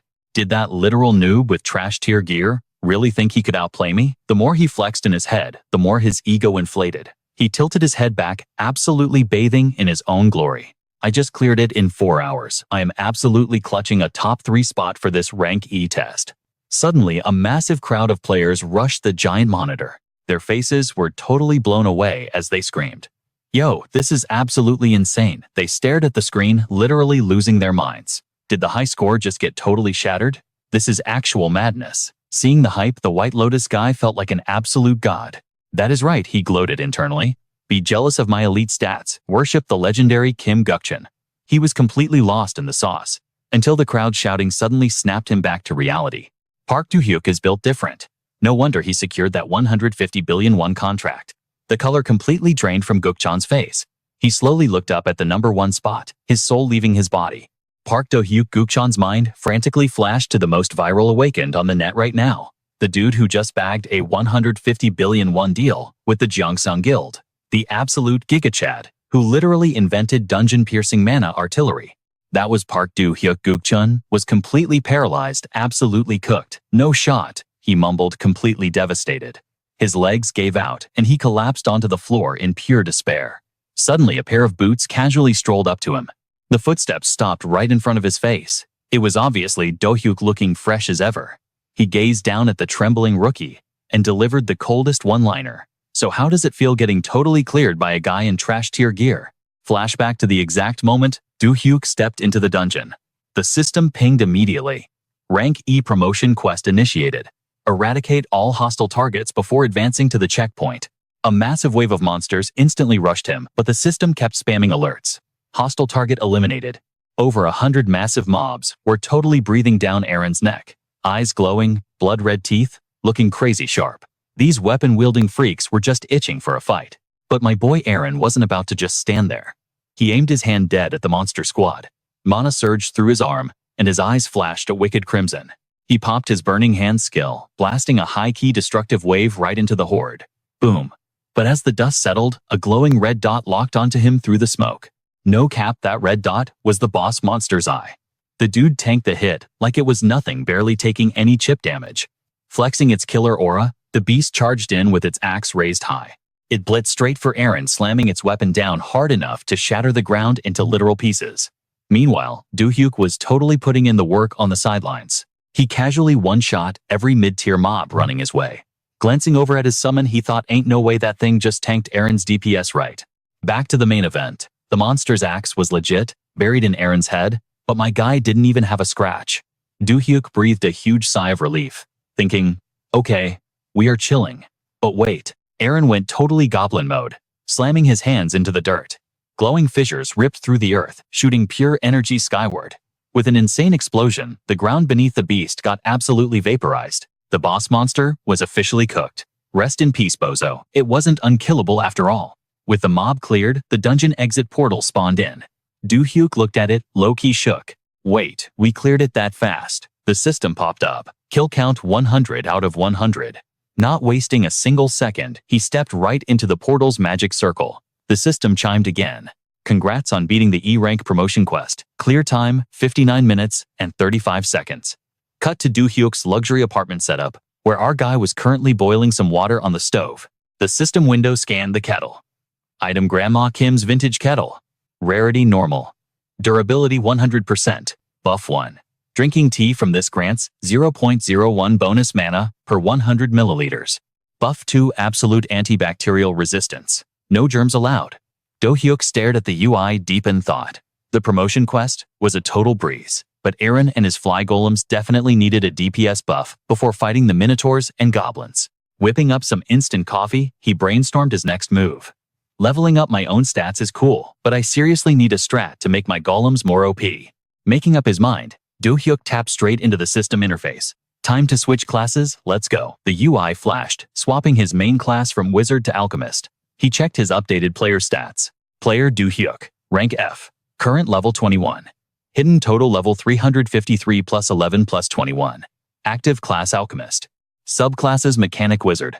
Strength capped at 35. Stamina jumped from 64 to 96. Intelligence spiked from 67 to 308. Mana skyrocketed from 199 to 391. Agility boosted from 44 to 146. Luck remained at 5. Charisma went up to 43. Base physical and magic defense scaled to 11. Do-hyuk smirked. All my stacked passive stats finally synced up. That is fire. But before he could even celebrate, a major system alert crashed onto his screen. Hidden total level 353 plus 11 plus 21. Would you like to update your rank, yes or no? Do-hyuk mashed the yes button without a second thought. A golden light flashed. Player Do-hyuk has officially hit E rank. Reward unlocked. Player Do-hyuk may now select a unique trait. He gasped, eyes going wide. A unique trait? No way. For context, a unique trait is an ultra-rare permanent passive skill. Usually, you only roll these during D or F rank character creation. If you miss pulling one early on, you are permanently looked out. Take the alchemist's exclusive traits for example. You got insane stuff like Transmutation Mastery, the Wizard's Brain Boost passive, or the Mechanic's Cloning Glitch. Meanwhile, over at the mega luxurious headquarters of the White Lotus Guild, inside a crazy expensive penthouse suite, a high-tier girl lounged on her bed. Well, this is definitely a plot twist, she mused, staring toward the doorway. Twirling a strand of her hair, she smirked. We literally haven't spoken since the Demigate raid, yet here you are crashing my place at the crack of dawn. This was Chloe Bake, the untouchable Vice Guild leader of White Lotus. Feigning a delicate blush, she acted totally shy. I've honestly been dying to see you again, Do-hyuk. Standing right in front of Mia Min right now, Do-hyuk stepped forward coldly. Oh, for real, he deadpanned. She grinned. 100%. You're the super rookie the whole world is obsessing over right now. Do-hyuk wasn't buying her fake vibe for a second. He cut straight to the chase. I'm not here to play games or chat you up. Let's skip the filler episode and get down to business. Mia's eyes practically sparkled at his edgy attitude. She was totally into it. Love that energy. I'm always down for a spicy little enemies to lovers trope. So what's on your mind, handsome? Do-hyuk didn't flinch. He dropped the bomb. Why did you put a hit on me? Mia's flirty mask instantly shattered. Her eyes went wide as she choked out. Bro, what are you even talking about? Do-hyuk kept his cold, unbothered stare locked on her. Don't play dumb. I know you used the demon eye broker to hire a PKer to take me out. Mia tilted her head, acting like he was speaking a foreign language. She played the innocence card hard. I literally have zero clue what you mean. Who is Demon Eye? What assassin? But right after she said that, Mia froze. A flash of genuine panic crossed her face. Wait, did you just say someone tried to kill you? She rushed over, grabbing Do-hyuk's hands with desperate energy. Oh my god, did something terrible happen to you? Do-hyuk narrowed his eyes, his internal alarm bells ringing. She's seriously acting this heartbroken over me. Nah, nice try. He immediately yanked his hands out of her grip. Do-hyuk kept his guard all the way up, thinking to himself, let's not forget the lore here. White Lotus Guild has always been mad, toxic, and sus. I ain't falling for this trap. He glared at the cunning snake standing before him. Mia Min was notorious in the server for bagging cash by any grimy means necessary. She had zero morals, totally different from the actual high-tier pros. Having read her like a book, Do-hyuk casually pulled up a chair. Figured you'd cap about it. So here's how this is gonna go. 2 choices. Seeing him take a seat, Mia backed up and sat gracefully on the edge of the bed. Seriously, Do-hyuk, you're sounding delusional right now. But Do-hyuk completely ignored her gaslighting attempt and dropped the ultimatum. Option 1. You pay me some fat compensation right now, and I'll wipe the aggro. We pretend this hit never happened. Mia flinched, her perfect poker face cracking. Are you trying to extort me? She gasped. He totally cut her off before she could start yapping. Hold up, let me cook. I'm not done. His aura grew dangerously cold as he laid out the threat. Option 2. If I walk out of this room with zero loot, I'm leaking all the receipts about your little assassination plot to the server. Despite the massive threat, Mia desperately tried to keep her cool. Everything you're saying is pure fiction. It has absolutely nothing to do with the White Lotus Guild. Hearing her desperate denial, Do-hyuk just smirked and stood up. Hey, freedom of speech, right? Deny it all you want. But before heading out, he decided to drop some serious psychological damage. But when this goes viral, we both know whose reputation is getting completely cooked, right? He strolled toward the exit, shooting her one last side eye. Guess negotiations have officially failed. Catch you later. He paused right at the doorway, hand resting on the handle. He was purposely stalling, letting the panic marinate in her brain. And just like clockwork, his 200 IQ strat paid off. Mia was way too greedy to let her guild stock crash over a scandal. She bolted up, reaching out in desperation. Wait a damn minute. Dropping the innocent act entirely, she snapped. Name your price. 1 billion. 2. 3 billion. She kept throwing out insane numbers, but Do-hyuk didn't even turn his head. Losing her mind, she screamed, just tell me how much you want, you psycho. The trap had successfully snapped shut. Do-hyuk spun around with a devilish grin. 10 billion. That absolute astronomical number left Mia completely shook. 10 billion. Are you out of your mind? You want that much money for a baseless rumor? But Do-hyuk didn't back down an inch. The boss had spoken. You seriously think I'm that clueless? Every single move you've made so far, you're basically admitting I'm right, no cap. What, caught red-handed? She was totally stun-locked. She chewed her nail, brain working in absolute overdrive. Finally, she caved. Fine, I will pay you. But Mia wasn't going down without throwing massive shade. A terrifying aura exploded around her. Her eyes flared, a dangerous blood-red hue. If a single word of this leaks out, I will literally end your existence. Got it. With the negotiation secured like a total boss, Do-hyuk just brushed off her killer intent. He casually strolled down to the parking garage. Ding. The transfer hit his account instantly. Balance updated 180,901,000,000 credits. Absolute flex. Right on cue, a system prompt popped up on his screen. It was a max-tier security upgrade for his crib. Do-hyuk chuckled, remembering Mia's completely cooked expression. She was big mad, radiating pure boss-level fury. The voting odds were exactly what the rumors predicted. No surprises there. Still, he knew throwing cash around wouldn't magically fix everything. These obstacles were built different. Mia was barely a blip on his radar anyway. The real threat, the demon ant queen. Since the first hit totally flopped, that monster was definitely sending more assassins. They would be desperate to secure the win. Sliding into his ride, Do-hyuk stashed his phone.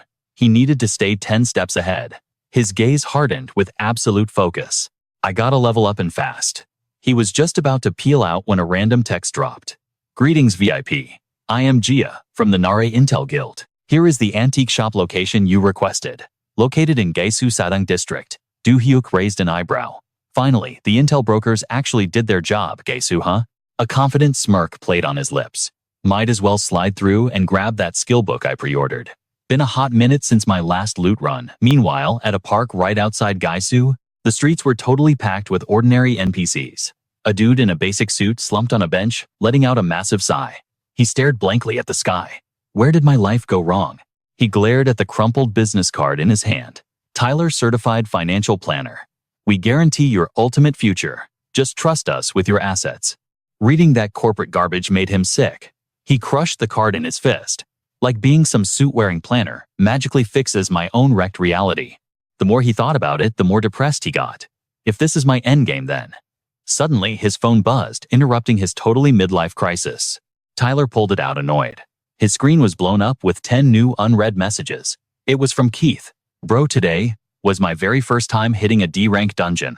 It was absolutely fire. Do-hyuk's reply popped up. Wait, you hit D-rank already? Get any sweet loot. Keith texted back. Barely any drops, but the run was flawless. Spatial stones and raw mats were spawning way more than usual. Highly recommend. I literally pulled like 1,000,000 credits today. Do-hyuk immediately hyped him up. Your RNG is insane today. Major congrats. Tyler scrolled through the flex feeling completely cooked. Life is so unfair, man. One single dungeon run, and that guy makes 10 times my salary. The sheer jealousy was eating him alive. It is not even a real job to flex about. Shoving the phone back into his pocket, Tyler stood up and stormed off. He dragged his feet, completely tilted. I guess being an unawakened normie in this era is just my loss to take. Suddenly, the concrete violently jolted beneath his feet. A massive earthquake rattled the entire block. Tyler stumbled, his eyes wide with panic. Yo, what the heck was that? But he was totally clueless to the absolute nightmare unfolding directly behind him on the street. Space itself ripped open, birthing a pitch-black portal. A spine-chilling energy washed over him. Tyler whipped around, frozen in absolute terror. A blinding pillar of light blasted outward before he could even blink. The rift created a massive vacuum, sucking innocent bystanders inside. Desperate, blood-curdling screams echoed through the air. Meanwhile, Do-hyuk's ride finally screeched to a halt nearby. He caught the tail end of the absolute chaos. A dungeon break. His mind raced back to his own awakening. My breakout event didn't literally vacuum people up. Plus, that dude was totally unawakened. If a basic citizen gets dragged into a dungeon, they are literally free EXP for the monsters. Without skipping a beat, Do-hyuk bolted toward the raging rift. I gotta pull a clutch rescue right now. But just as he closed the distance, he slammed the brakes. His jaw practically hit the floor. A squad of hunters was casually strolling up to the portal. They literally just plopped down a do not enter sign, securing the perimeter like it was just another Tuesday. They turned to the panicking crowd with total arrogance. I am Jay, official awakened hunter. Calling this in to HQ now. And I am Misty, also awakened. Monsters could aggro outside at any second, so evacuate immediately. Do-hyuk let out a massive sigh of relief. Thank God I am not the only hunter on site. Wasting no time, he dashed over to back them up. Yo, I am Do-hyuk, E-rank hunter, ready to join the raid. Jay smirked, giving him a massive side-eye. He tossed Do-hyuk a glowing traffic baton. Cool story, bro. Go play crossing guard. Do-hyuk caught it clumsily, utterly baffled. Say what?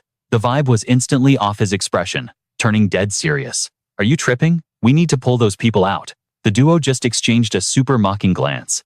They burst into absolute condescending laughter. You hear this clown? Misty, the little E-rank, wants to play hero. No way, I thought my ears were glitching.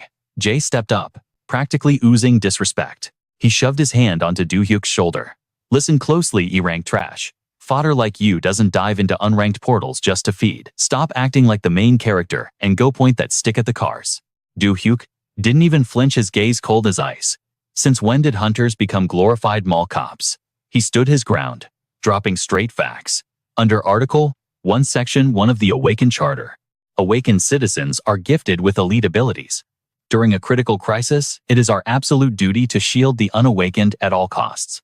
Pretty sure that rule isn't just flavor text, right? Jay's grip tightened aggressively, a venomous sneer on his face. Oh great, another wannabe superhero trying to act OP. You think you can actually solo a rescue mission? Do-hyuk didn't hesitate. Bet. Then stop throwing your life away and get lost. Jay exploded, completely triggered by Do-hyuk's zero-fear attitude. Watch yourself, punk. But Do-hyuk wasn't about to get cooked by a mid-tier bully. He instantly activated Swift Force Augmentation. His body became a literal streak of lightning. He blew past them so fast they were left eating his dust. Without a second thought, he dive-bombed straight into the chaotic rift. Meanwhile, deep inside the dungeon, Tyler sat up, completely disoriented in the gloom. Where the heck even am I? He was covered head to toe in grime, his brain totally short-circuiting. I was literally just walking through Gaisu. He pushed his hands against the rocky floor to stand up, but an agonizing spike of pain hit him like a truck. Ah. Tyler grimaced his eyes, darting down to the source of the agony. His leg was absolutely mangled from the fall. He must have smashed into jagged debris on the way in. Blood was rapidly pooling, soaking his slacks a terrifying crimson. I am literally grounded. I can't even walk. Just as panic truly started to set in, a series of wet, grotesque crunches echoed through the shadows. Pure dread paralyzed his veins. Tyler snapped his head toward a thick patch of alien brush. A nightmare straight out of a horror game lunged into view. Razor-sharp fangs dripped with toxic venom. Two glowing blood-red eyes locked dead onto their new prey. Tyler was completely helplessly cooked. The Yoshin was completely frozen in fear. His eyes rolled back in pure terror. Before he could even blink, this hideous monster lunged right at his face. It was absolutely terrifying. The beast looked beyond gross, ready to tear him to absolute shreds. Even with a busted leg, his survival instinct kicked in hard. Theo dragged his bloody leg, screaming at the top of his lungs. "Somebody save me." But bro did not even make it 3 steps. His body totally gave out, face-planting hard into the dirt. And right behind him, that nightmare was quickly closing the distance. Nasty drool poured from its jaws like a waterfall. Theo clawed at the ground, crying out that he refused to get cooked right here. But his vision was already glitching out. He was literally fading fast. Everything went dark. He had not even paid his parents back yet, but the bloodthirsty freak could not wait another second. It reached out and grabbed Theo in a death grip. It hoisted him up right to its nasty jaws, opening wide to show off a row of razor-sharp fangs. Staring straight into the eyes of the Grim Reaper, Theo knew he was totally cooked. He could not do anything but take the L. No way. His eyes snapped wide open as he screamed, "Oh my God." Even in this hopeless spot, he begged the universe for a clutch miracle. "If anyone is up there, please save me." Squeezing his eyes shut, Theo struck a desperate deal. "Just get me out of this, and my life and destiny are yours." No cap. Right on cue, a blinding blue beam of light ripped through the air. The blast instantly sliced the monster's arm clean off. It was an absolute power move. The beast did not even know what hit it. With the grip gone, Theo started free-falling straight toward the beast's mouth. But right in that terrifying split second, a shadow dashed past, snatching him out of the air and dodging to the side. The guy who just pulled off this insane save. It was none other than Do-hyuk. The monster missing a whole limb crashed hard into the dirt. Do-hyuk looked down and casually asked, "You good, bro?" Hearing the voice, Theo slowly opened his eyes. "Who are you?" "I am the awakened, Do-hyuk. I am here to get you out." Do-hyuk checked on him again. "Are you hurt anywhere?" Theo stared blankly at the groaning beast and muttered, "I am not walking out of here. My leg is totally busted." Do-hyuk took one look at the nasty gash and nodded. "Yeah, that looks pretty rough, not going to lie." Without skipping a beat, he held his hand over the bloody mess. A glowing blue aura sparked up. "Blessing of the heavens descend right now," Do-hyuk chanted. Healing anthem. In a flash, Theo's wrecked leg started knitting back together like magic. Seconds later, it was completely healed, looking fresh and brand new. It was like he never even took damage. Brushing it off, Do-hyuk asked, "Think you can walk now?" Theo's jaw dropped, then he grinned. "Yes, my leg is actually working, thanks man." "Awesome, just stick close to me, and we will hit Isu Station in no time." But right mid-sentence, Theo's face went completely pale, staring past Do-hyuk in pure horror. His jaw hit the floor. That same freakish monster was lunging right at Do-hyuk's back, jaws wide open. "Behind you," Theo screamed. But before the ugly beast could even land a hit, Eren spawned right behind it, grabbing its leg in a vice grip. The monster was totally stun-locked, frozen in midair like a complete glitch. It slowly turned its glowing red eyes to look back. Do-hyuk shot it a deadly side eye and roared, "Get the hell out of here." Then he called out to his OP, "Summon Eren, do your thing." Catching the vibe instantly, Eren chirped back, "I got it." She effortlessly yanked the monster's leg and yeeted it backward. The beast got totally outplayed and could not even react. It flipped backward, crashing into the earth with crazy force. The impact literally caused a massive shockwave, kicking up a huge cloud of dust. Witnessing this insane flex, Theo was totally shook, just standing there like a stunned NPC. Do-hyuk offered his hand and said, "I have got more people to save, so let us move." Meanwhile, outside the dungeon gate, the guards were still yelling, "Attention everyone, this zone is highly toxic, stay back." Right as he said that, 2 guys ducked under the caution tape, mumbling an apology. Spotting them, Jimmy Sue barked out, "This is an active crime scene, bro. No crossing without clearance." The newcomer flashed a badge. "I am Carter Choi from the Hunter Bureau Seoul Branch." This guy was literally the Seoul Branch Captain Carter Choi. After dropping his name, he asked, "Have you guys figured out what is actually inside yet?" Hearing that, Jimmy immediately folded into a 90-degree bow. "Oh wow, it is an absolute honor." Carter looked totally annoyed and snapped, "What the heck are you doing?" The guards just smiled nervously. "Just showing some respect, boss. We are locking down the perimeter." Some crazy awakened guy already rushed in there. Hearing this absolute mid-tier excuse, Carter buried his face in his hands, completely done with their nonsense. After taking a deep breath to chill out, he glared at the 2 clowns. When he charged into the portal, "What exactly were you 2 doing?" they mumbled back. "Waiting for backup, obviously. What if we get totally cooked in there? What if the dungeon bosses break out?" Carter raised an eyebrow and asked, "So has a single monster crawled out yet?" Jimmy scratched his head awkwardly. Well, no, but Carter's face turned into pure fury. He absolutely lost it. Did it never cross your tiny minds to get in there and help that awakened and the civilian? Or did you scrubs forget what our job actually is? Every word hit like a massive critical strike, leaving them totally speechless. When a sudden disaster hits, awakened have a massive duty. Did you forget that? Right then, his assistant spoke up from behind. Captain, we really do not have time to argue with these noobs. Carter sighed. Fair point. And with that, they marched straight into the portal themselves. Let us roll out. Back inside the dungeon, Do-hyuk was flying a drone to scan for anyone still kicking. After a quick recon, the camera feed finally picked up a signal. A girl was getting cornered by monsters. She is the last survivor, he realized. Do-hyuk immediately sprang into action. He spawned a flashy pillar of light and made some noise to pull monster aggro. The second the beast looked up, Do-hyuk unleashed his ultimate combo. A blinding blue light blasted straight at its ugly face. Waiting for the perfect lock-on, he whispered. Whisper of agony acid arrow instantly. The toxic arrows melted right through the monster's flesh, making it screech in absolute agony, waiting for its HP to hit 0. Do-hyuk smoothly landed right on the ground. He stepped in front of the girl like an absolute boss. But suddenly, a crazy migraine hit him like a truck. He winced hard, squeezing his eyes shut and grinding his teeth through the pain. Finally, the blinding headache started fading out. Do-hyuk wiped the sweat off his forehead, thinking spamming spells back-to-back is frying my brain. He knew the mana recoil would be brutal, but there was zero chance he was tapping out while people were dying. His eyes stayed locked in. I just have to tank it, he told himself. Right at that moment, massive rustling noises erupted from the bushes nearby. This time, it was not just one enemy spawning. 2 more beasts jumped out, flanking Do-hyuk from both sides.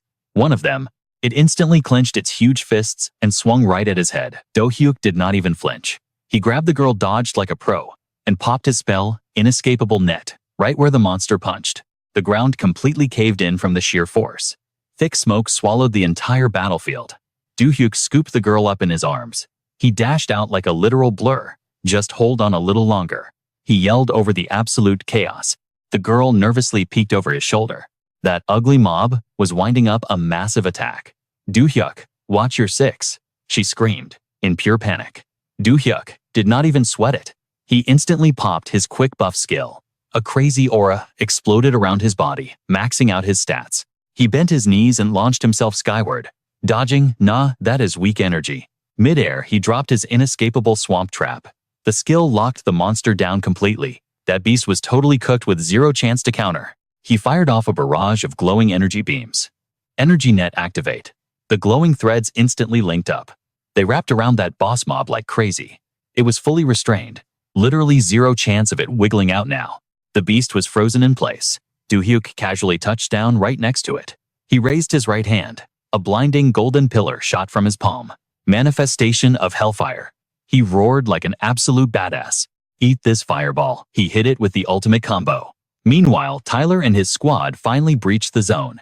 Tyler scanned the wrecked perimeter. Let us split up and sweep the area. He barked out the strict order. Roger that, boss. The girl immediately nodded back. But before they could even make a move, a blinding flash totally jump-scared them. She snapped her head toward the sky. Her jaw literally dropped in shock. An absolutely massive sphere of pure light appeared. It was slowly dropping from the heavens. It looked like a literal sun. Captain, look up there, she screamed while pointing at the sky. An insane meteor shower of fireballs rained down. They were locked straight onto the monster. The beast was still tied up like a pretzel. It could not even flex a muscle. It just had to sit there and take the ultimate L. The second those fireballs made impact, an apocalyptic explosion totally wiped the floor. Massive shockwaves ripped through the whole zone. That blast was absolutely deafening. The entire edge of the forest just lit up in blazing flames. A towering pillar of smoke pierced the sky. The duo was left absolutely speechless. Tyler was still processing that crazy flex. Suddenly, the nearby bushes started rustling. Something was creeping up on them. He flinched and immediately spun around. Who is hiding over there? He yelled with killer intent. Right on cue, Aaron popped out from the brush, staring at this bizarre robot. Tyler went on high alert. He totally readied his combat stance. Before Tyler could even launch an attack, Sean casually stumbled out into the open. He nervously peeked at the 2 agents. You guys finally made it here, he stuttered in total relief. He squinted to get a better look at their faces. The realization hit him like a truck. The survivors behind him rushed forward too. Their faces totally lit up with massive hype. No cap, look over there. Those are the feds from the bureau. The whole squad was losing their minds. Some were bawling, others were grinning ear to ear. We are actually saved. Tyler watched them with a heavy gaze. These are the victims of the random outbreak. But then his eyes locked onto something else. That absolute unit of a robot was just standing there. What is the deal with that giant golem? There is zero chance an Awaken built that thing. It literally breaks the system logic. Right then, Aaron booted up its vocal cords. Wide area scan, confirms Bureau agents. Escort mission complete. Returning to the boss now. The secretary blinked in pure confusion. Did you just say boss? Aaron literally flashed an OK sign with its metal fingers. My supreme boss is Do-hyuk. Tyler heard that from the back and totally froze. He shot his secretary a wild look. Wait, isn't Do-hyuk supposed to be a mage class? She immediately checked her tablet. He is registered as an awakened. A dude who spams magic and crafts crazy bombs. Tyler was absolutely flabbergasted. This guy was too OP to be real. The intelligence from our bureau. It is honestly pure garbage at this point. This is way worse than I ever imagined. How is a literal god-tier player not in our database? He snapped out of his shock and took charge. Zoe, listen up. Evacuate these civilians to the safe zone first. Copy that, boss. Zoe, locked in immediately. Tyler did not waste a single second. He dashed off like a rocket into the danger zone. Catch you guys on the flip side. He pushed his agility stat to the absolute max. He was hunting for the epicenter of that blast. His mind was racing with crazy theories. Suddenly, he slammed the brakes. His eyes nearly popped out of his skull. Right in front of him was an absolute massacre. Roasted monster corpses were scattered everywhere. Dead center was a crater the size of a stadium. Tyler just stood there looking totally brain dead. The sheer destruction was beyond insane. He stared into the abyss of that crater. What kind of beast pulled this off? He slowly crept toward the closest charred corpse. His analytical mind went to work. Wait, this is a literal hell demon. This mob is level 3, with maxed out defense. How did it get completely deep-fried like this? He tapped a weird sticky white substance on the carcass. His brain started putting the pieces together. Was this residue from the ultimate attack? Back to Do-hyuk's point of view. He spotted a shadow stepping into his aggro range. Who goes there? Tyler locked eyes with the young legend. Are you Do-hyuk? The lone survivor of this raid, Do-hyuk, casually sized him up. The survivors already dipped out of here safely. Tyler instantly flashed his official badge. I am Tyler from the Seoul Bureau. On behalf of the feds, you are an absolute legend. And just like that, the Isu station outbreak was cleared. Later that night, the web totally blew up. The raid was trending #1 on Snap News. They secured an exclusive with level 5 agent Tyler.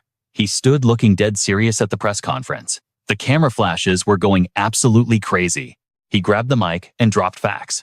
Do-hyuk is the literal goat of our awakened society. He defines what true top-tier responsibility looks like. He dove straight into that cursed portal. Right when the dungeon break triggered. Zero hesitation, just pure clutch energy. His only mission was pulling those civilians out alive. Meanwhile, across town, in a totally different vibe, somebody was super glued to the broadcast, watching the news feed like a hawk. The anchor kept hyping up the stats. All 10 helpless noobs were rescued without a scratch. The public is totally standing Do-hyuk right now. The broadcast echoed through the cozy room. Processing this massive info dump, Madison threw a major side-eye at Do-hyuk. Is this why you ghosted me all week? Do-hyuk just shrugged like it was mid. That dungeon break was totally random, no cap. He shot her a secretive little smirk. Plus, I had to grind some side quests anyway. Do-hyuk alchemist class straight leveled from 1 to 9. He flashed back to his pre-raid grind session. Before the zone went hostile, I unlocked tier 3 spells, especially the tier 3 fireball mastery. I literally engineered 4 different area of effect variants to wreck mobs. My custom curse totally trolls the enemy. It buffs their speed stat, but nerfs their intelligence to 0. They basically rush blindly into their own doom. That is exactly how that hell demon boss got obliterated, blown into literal pixel dust. He checked his newly dropped loot. The true or false skill, magic tier. It acts like a legit lie detector on anyone, but the cooldown only lets me use it twice a day. Then there is the passion perfume, also magic tier. It boosts affinity with the opposite gender by 500% and supposedly maxes out romantic satisfaction, totally wild. Next up, the special grade ring of light intelligence stat plus 100. Luck stat boosted by a solid 50 points. Magic resistance is also buffed by 50 points. Plus, it literally absorbs ambient light to store extra mana. My inventory is absolutely stacked with epic drops right now. Hitting Alchemist level 9 feels incredibly OP. The system is basically handing me the win. On top of that, Eren gets passive daily buffs.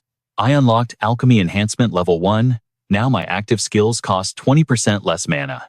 Talk about an insane resource save. And I can finally fuse a high-grade core stone into my summon. Fusing this core stone completely tanks up his outer armor. It massively boosts his mana capacity to the limit. But yeah, the heavy weight totally nerfs his agility stat. To balance it out, I unlocked a new combo spell slot. The system mechanics are getting super deep. Attack power scales up from 100 to 112%. Mana storage explodes from 1000 to 1500 points. Armor gets boosted from C rank, straight to B rank. Movement speed drops from 100 down to 92%. Plus, my boy Eren gets his own designated spell slot. The system prompted him to input the command. Do-hyuk smirked and raised his hand like an absolute boss. Quick buff initiate. The holographic interface flashed a bright blue light. System alert fusion process is now underway. Fusion process 100% complete. With the upgrades fully installed, Eren stepped out of the smoke. The golem was looking straight up magnificent. Do-hyuk tapped the shiny new titanium plating. Your combat stats are looking totally cracked now. Do-hyuk flashed a super proud grin. I am counting on you to carry Eren. The mecha instantly locked eyes with its creator. My loyalty to you is absolute master. I will serve until my core is totally offline. Snapping back to the current timeline, Madison cursed out loud and gripped her weapon. Damn it, the next wave is already spawning. Do-hyuk snapped out of it instantly on edge. I see them stay sharp. Right in front of their current position. An absolutely massive brute of a boss blocked the path. Its glowing red eyes were locked in kill mode. A whole army of heavily armored mobs backed it up. They were strapped with iron gear and lethal weapons. It was time to stop holding back. One of those ugly mobs growled and straight up rushed Dylan. Chilling in the backline to buff Mia, he told her to just run it back. Knowing her bro had her back zero cap, her fear completely vanished. She stood 10 toes down against those giant beasts. Seeing the perfect opening, Dylan flexed his phantom swap skill. Instantly those monsters got caught, lacking their limbs completely locked down. They were literally stuck in the mud. Not wasting a single second, Mia readied her razor-sharp blade. She unleashed a cracked combo, raining down thousands of slashes straight at the monster's chest. She went absolutely goblin mode. But, bro, her ultimate moves were doing zero damage.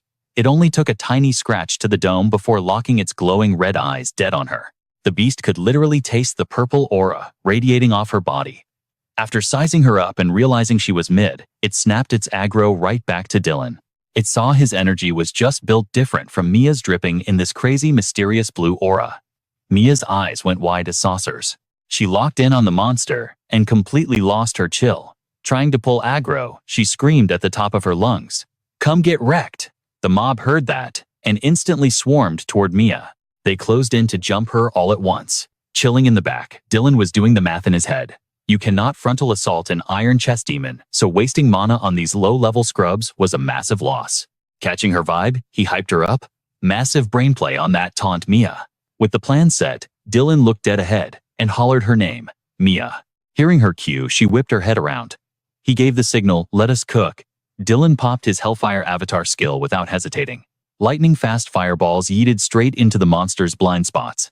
The impact triggered a straight-up nuke, sending crazy shockwaves in every direction. Savage flames swallowed the entire mob whole. Standing safely on the sidelines, Dylan watched it burn. He stared into the blazing inferno, sweating a little as he thought, please tell me Mia is not cooked. But right on cue, bursting from the literal core of the fire, a tiny shadow zipped out like a speed demon. It was our girl Mia, completely unbothered.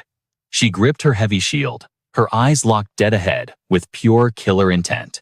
She was booking it for her life. Seeing her clutch escape, he cracked a grin and cheered, that is fire. But that hype died in 0.5 seconds as Dylan's eyes bugged out. He froze like his game just crashed. Looming right behind Mia was the massive shadow of the boss monster. Its glowing red eyes locked on her as it wound up a savage hit. He screamed, Mia, watch your six. This absolute unit of a beast sneaked up on her with pure murder in its bloodshot eyes. Getting fully blindsided, she literally stood zero chance to dodge and ate the entire heavy attack. She got sent flying like a ragdoll, kicking up a massive cloud of dirt and rocks. Watching his teammate get dropped, Dylan panicked and screamed, "Mia! Mia!" Hearing his voice, she slowly started pushing herself off the ground. Thank God she clutched up with her shield at the last millisecond, avoiding major damage. She coughed out, "I'm surviving." Then she glared straight back at the fiery demon boss. She warned him, "But bro, it is about to break the crowd. Control, stay frosty." Even while bathing in hellfire, this absolute tank was feeling zero pain. Suddenly, it stomped the ground hard enough to cause an earthquake, winding up a charge. The concrete literally shattered beneath its feet, then the monster blitzed straight for Dylan. He just stood his ground like a boss, calculating. Is there seriously no one-shot cheese to crush its windpipe? He pulled his hand back, charging up, crackling blue lightning. He strategized. Spamming fire is cool and all, but if another tank mob spawns, we are super cooked. Realizing this, he whispered under his breath, "Fireball shockwave." In literally 1 second, the lightning in Dylan's palm surged out of control. If I compress this fiery energy, he thought, locking his deadpan gaze onto the beast. He analyzed its heavy-duty plating. This combo should easily shred through that mid-tier armor. Done stalling, Dylan straight up popped his Godspeed buff and let out a war cry. Then he teleported, moving faster than the eye could track. It was an ultimate game of chicken, both of them charging head-on with zero chill. Watching this crazy suicide play, Mia panicked and screamed, "Dylan, no." But right now, Dylan was fully locked in and oozing confidence. His eyes were cold as ice as he internally swore, "Just trust the process." With lethal precision, he thrust his glowing fist forward. A direct hit, dead center, in the beast's chest. The strike cleanly melted through its heavy armor like butter, punching a massive hole right through its core. The monster's eyes went dark, officially getting deleted from the pressed server. Its massive body hit the floor like a sack of bricks. With the boss handled, Dylan deployed his drone to scout the perimeter. Massive win, he actually found a hidden cave so they could finally idle and heal up. Safe inside, Dylan spammed his healing spells to patch up Mia's health bar. She let out a sigh. "Bro, that play was way too reckless." He looked confused and hit her with a, "Wait, really? I was just trying to keep you from getting one shot." Checking her restored stats, she smirked. "I am a literal tank class, this damage is nothing." But then her cheeks got mad red, and she nervously stuttered, "But hey." She suddenly stared dead into his eyes and yelled, "You could have literally died, pulling that aggro." Dylan was totally stunned by her outburst, his brain lagging for a second. Finally, he just smiled and gave her some gentle head pats. "Thanks for looking out for me," he chuckled softly. "But come on, you know I never grief my own runs." I ran the math completely before testing that combo. Hearing that, Mia dropped her gaze, looking completely crushed. For a hot second, I legit thought I was going to lose my best duo partner. My bad for yelling. Dylan slowly stood up, looking down at her softly. "Message received, I promise I will play it safer from now on." The moment the vibe settled, Dylan noticed his scout drone hovering right above them. It had just finished its patrol, so he turned back to Mia. "All right, Mia, you just stay here and chill for a bit." She blinked in surprise. "Wait, where are you going?" He pointed up. "Trying to avoid another ambush. I set this drone on autopilot. It will ping us the second it spots any suspicious activity." Not wanting to be left behind, she jumped up. "Then I am tagging along." Seeing her health wasn't totally maxed out yet, Dylan smiled and pushed her back down. "Nah, stay put. If things get sketchy, I will instantly fall back. Once we pull the next boss, we will have literally zero time to catch our breath." Before stepping out, he double-checked his gear and reassured her. "The drone is on active radar, so just relax and recharge." Knowing he was right, she finally sat back down. "Okay, just please do not throw," she whispered. With a nod, Dylan stepped out of their safe zone. He walked right up to the entrance of a weird hidden mini-cave nearby. "Is this the spot?" he mumbled before shrugging it off. He went straight in to investigate the hidden area. This is literally not on any wiki or minimap I have ever seen. Inside, it was pitch black, not a single pixel of light anywhere. Dylan had to wall hug just to navigate, his brain racing. Some developer definitely handcrafted this dungeon for a secret reason. As he kept creeping forward, the graphics around him suddenly glitched out into this trippy, surreal vibe. A second ago, he could somewhat see, but now his sensory stats were fully dropping to zero. It felt like he got teleported into the void. After freezing in place for a solid minute, Dylan finally snapped out of the loading screen. He spawned into a completely alien zone. Thick fog blocked his render distance, but dead ahead stood a massive, eerie tower touching the sky. He was standing right over a literal river of blood, with zero other players in sight. The whole server felt insanely cursed. Dylan looked around like a total noob, totally bewildered. "Bro, what kind of secret boss room is this?" Out of nowhere, A blinding pillar of light crashed down right behind him. It sounded like a massive orbital strike. Hearing the crazy sound effects pop off, he jumped and whipped around, gasping. What in the world? Through the insane particle effects and thick fog, he could barely make out a glitching shadow. When the dust finally settled and he locked eyes on the figure, Dylan's jaw practically hit the floor, completely starstruck. No shot, he muttered in disbelief. Standing right there was a mysterious being decked out in mythic tier gear, rocking long silver hair down to their shoulders. Do-hyuk slowly looked down. His eyes locked onto the burgundy cloak. This dude was holding some glowing artifact, plus a staff radiating crazy blue energy. The whole aesthetic was absolutely fire. Do-hyuk didn't hold back at all. "Are you Victor?" he asked. The old man stroked his massive beard. "You are the very first player to drop my actual name to my face." Victor looked genuinely confused for a second. "How exactly do you know who I am?" Do-hyuk was seriously tripping right now. He literally couldn't believe his own eyes. Why is an NPC standing right here? After spacing out for a moment, Do-hyuk cracked a massive smile. "Because back in my world, there was a super popular game, and a guy exactly like you was in it." Victor raised an eyebrow at that. "Is that so? Having my clone over there is pretty wild." Do-hyuk was still losing his mind over this. No cap, this whole situation feels exactly like a fever dream. The old man gave a gentle knowing smile. "A dream, huh? Every single Outlander says the exact same thing." That specific word caught Do-hyuk's attention. His eyes went wide. "Wait, Outlanders?" Victor nodded slowly. "Yeah, players trapped in the dimensional rift. Basically guys who aren't from my server." He pointed around them. "And this entire zone is a custom trial built just for Outlanders. This stage will awaken your hidden stats. It's here to test if you're actually OP." Do-hyuk processed the info, but still felt lost. "Hold up. If this is a trial, did the other Outlanders already run this dungeon?" The old man casually glanced over his shoulder. "They did. But every single one of them got cooked." Victor stroked his beard with a heavy sigh. The final boss wiped their entire parties. Giving off a serious warning vibe, he locked eyes with Do-hyuk. "So you still down to run this raid? Clear this, and the loot drops are absolutely insane. Fail, and you'll get a brutal reality check. Honestly, location doesn't even matter right now. What matters is beating this stage and leveling up to a higher tier." Do-hyuk wasn't about to back down from a challenge. "Say less. Point me to the objective." Victor smirked, ready to drop the tutorial on this crazy trial. "The quest condition is super basic. Just reach that demon tower over there without dying. Obviously, it wouldn't be a walk in the park. The path is packed with deadly aggro traps, and the terrain is constantly shifting. Plus, there are unknown mobs spawning everywhere." Victor paused for dramatic effect. The atmosphere instantly got heavy. And finally, the massive black lion guarding the entrance. You can either try to solo it, or just kite it and dash into the tower. Both count as a clear. Victor wrapped up the rules with one last detail. You get exactly 5 lives to clear this. And just like that, the speedrun began. But Do-hyuk was getting absolutely clowned on. System prompt, 5 lives remaining. After getting crushed by a massive rock slide, system prompt, 4 lives remaining. Next, some totally cursed mob completely ganked him. System prompt, 3 lives remaining. Then the black lion casually yeeted him off the bridge. System prompt, 2 lives remaining. And right as he hit his final life, Do-hyuk literally got chomped by that oversized cat. After getting absolutely wrecked, Victor dragged him back to the respawn point. Do-hyuk was hyperventilating, completely traumatized. The point of view of getting eaten alive was playing on loop in his brain. He slumped against the ground, totally exhausted. "I can't believe the haptic feedback is this insane. I literally felt my own bones getting crunched." Doubt started creeping into his mind.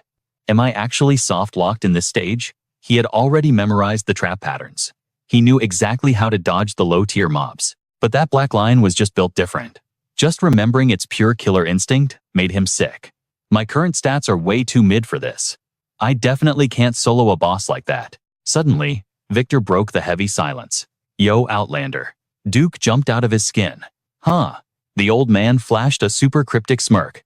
"Don't sweat it. Just embrace the new challenge." Do-hyuk's brain completely short-circuited. "Wait, what does that even mean?" Victor just chuckled under his breath.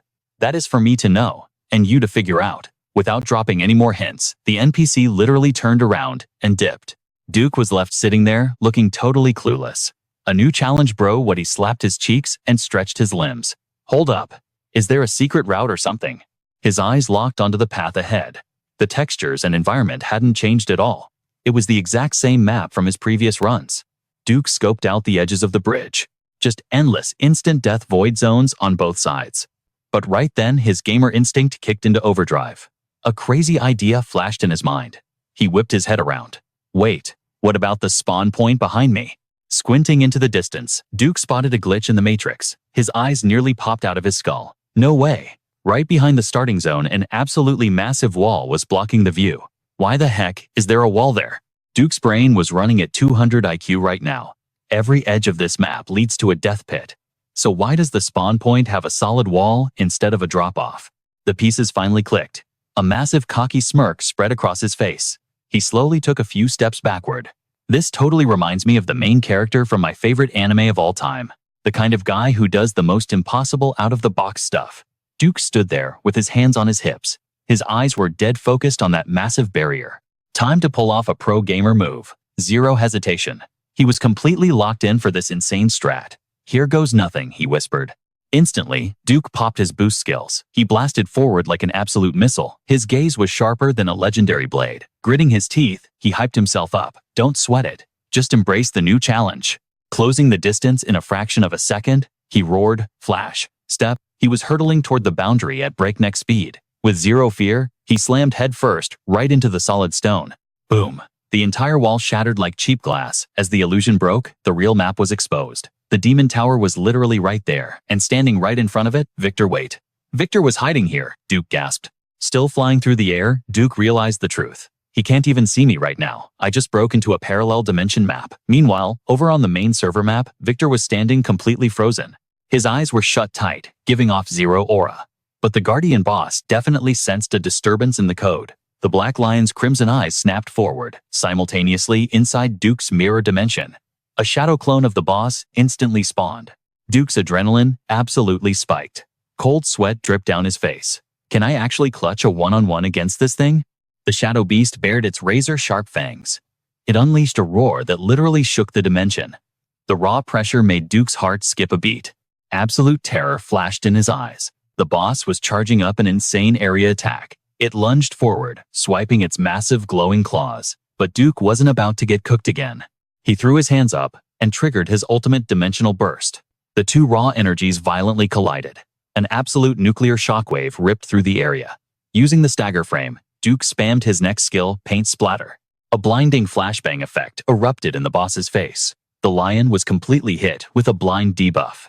While the beast was flailing around in a stun lock, Duke used his insane parkour stats. He started scaling the demon tower like an absolute ninja. Burning every last drop of his stamina, he vaulted himself straight over the final ledge. Ding system prompt. You have cleared Victor's trial. After pulling off the most clutch maneuver in history, his entire vision faded to pitch black. After what felt like hours, his consciousness slowly booted back up. Duke weakly forced his eyes open. He shot up in a total panic. Did I clear the raid? Victor was just chilling right next to him. You beat the stage. Stop stressing. The old man chuckled. You are the very first player to ever clear my trial. You completely broke the game's logic. You achieved an absolute flawless victory. I am beyond impressed. Hearing that, Duke grinned like an idiot. He jumped up and dapped up the old NPC. Nah, it's all thanks to your secret cheat code, old man. That is how I could finally level up my perspective. The old man cracked a smile. Just dropping some basic wisdom for you Outlanders, no cap. Anyway, you completely crushed the trial. Guess a congratulations is in order, right? So what is your ultimate loot of choice? Without missing a beat, Jaden whipped out a ring. The system window flashed. Ring of Faith and Hope special tier. Intelligence plus 100. Luck plus 50. Magic resistance plus 50. It literally absorbs ambient light to store up to 50 backup spells for those clutch moments. I am rolling with this bad boy right here, Jaden declared. Victor gave it a quick scan. Bet. I will drop a divine blessing on that ring and evolve it to the next tier. Any extra buffs it gets are yours to keep, obviously. Think of it as my personal parting gift to make you even more OP. Jaden tilted his head, totally intrigued. Wait, what exactly does this blessing even do? Victor stroked his massive beard. It completely deletes cast times. Zero chanting required to fire off your spells. You down for that? Are you kidding? This was a once-in-a-lifetime drop. There was zero chance Jaden was passing this up. Hell yeah, that is literally the most fire reward ever. Instantly, Victor raised his magic staff. He tapped the tip against the ring resting in the boy's palm. Say less. A massive magic circle exploded beneath their feet, glowing with a crazy interlaced 5-pointed star design. The second the aura hit him, Jaden knew exactly what was up. So this is Victor's legendary magic, he thought. Right then, the ring in his hand started tweaking out. As it soaked up the blessing straight from the staff, its entire shape morphed, glowing with ancient runes. Moments later, the evolution was complete, and the system window popped off. Ring of Faith and Hope Legendary Tier Intelligence, plus 250. Mana plus 500. Luck plus 125. Magic Resistance, plus 125. Mana regenerates twice every single second. It absorbs ambient light to store 50 spells on standby. And the most broken part? Victor's Blessing grants permanent instant casting. Jaden totally geeked out over the ring. My very first legendary item, he thought, hype building up. Well, Victor smirked. Does the loot meet your expectations? Jaden grinned. Are you kidding? I am absolutely stoked. This drop is straight up broken in the best way possible. The old man chuckled. Love to hear it. But now it is time to send you back to your reality. Jaden blinked. Wait, we are parting ways right here. Who knows? Victor mused. Maybe one day when our dimensions finally cross paths, we will end up crossing paths too. A bittersweet vibe hit Jaden. Yeah, hopefully. He realized he had been grinding so hard, he barely even chilled or talked with the old guy. Suddenly, Victor snapped his fingers. Hold up, I never actually got your name, kid. Who are you? Just as the portal began pulling him away, the boy flashed a confident smile. It is Jaden Park, the sage nodded. Jaden Park. I will carve that name into my memory. Stay safe out there, kid. Haven't had vibes this good in centuries. Flash forward, Jaden dropped back into his own world. He glanced at Summer in pure disbelief. Wait, I was only gone for 30 minutes. You seriously tracked me down and watched me pop out of a glitching portal. Summer parried a vicious strike from a Cho monster without breaking a sweat. Yeah, I'm just glad you are not cooked. She kept absolutely styling on the mob of beasts. Her savage blade worked, completely shredding them to pieces. 2 more freaks charged right at her blind spot. Out of nowhere, Aaron the Iron Golem crashed the party. He literally one-punched a monster into oblivion, yeeting its lifeless body so hard it triggered a massive rock slide. The crushing boulders instantly buried the remaining Cho monsters. Once the dust settled, Summer stared at the massive robot. Hold on, your golem looks way different than last time, she thought. Did it get a massive buff? Or something? Summer, watch. You're 6. Jaden suddenly roared. Before she could even blink, he spawned a massive fireball, instantly chaining it with an acid arrow and a brutal magic missile combo. Yeah, that monster was absolutely cooked. The triple spell combo slammed into the surviving Cho beast, triggering a nuclear-level explosion of blinding golden energy. Summer had to throw up her shield just to survive the shockwave. When the holy light finally faded, nothing was left but the totally scorched remains of the beast. Summer stood there, completely shook by the insane visual. His raw power level feels exactly the same, she analyzed mentally. But his spell impact is ridiculously high now. Plus, he totally skipped the cast time. Her mind was racing, trying to do the math. Summer locked eyes with Jaden, insanely curious about what went down during those 30 minutes. Seriously, what kind of crazy training arc did you just go through? Jaden casually strolled over, dusting his hands. Nice, clear. Let's keep pushing. Fast forward to the next day at Zenith Guild headquarters. Jaden was chilling in a leather chair, analyzing a weird parchment in his hand. Meeting Victor and bagging a legendary ring. My strategy was straight up genius, he smirked to himself. I even unlocked the fire arrow skill. It literally launches a blazing projectile straight through enemy defenses. Right on cue, a stylish woman approached. It was none other than Chloe Bake, the literal master of Zenith Guild. How are the vibes between you and Summer lately, she asked. Logs say you guys cleared a C+ rank dungeon. Jaden leaned back. Honestly, it was a massive dub. We nailed our damage dealer positioning and totally spiked our combat stats. Plus, the squad synergy is absolutely top tier right now. Chloe sighed in relief. Thank goodness. Summer must be feeding off your energy. She has been grinding her combat drills even on her days off. Honestly, that girl needs to touch some grass and actually rest.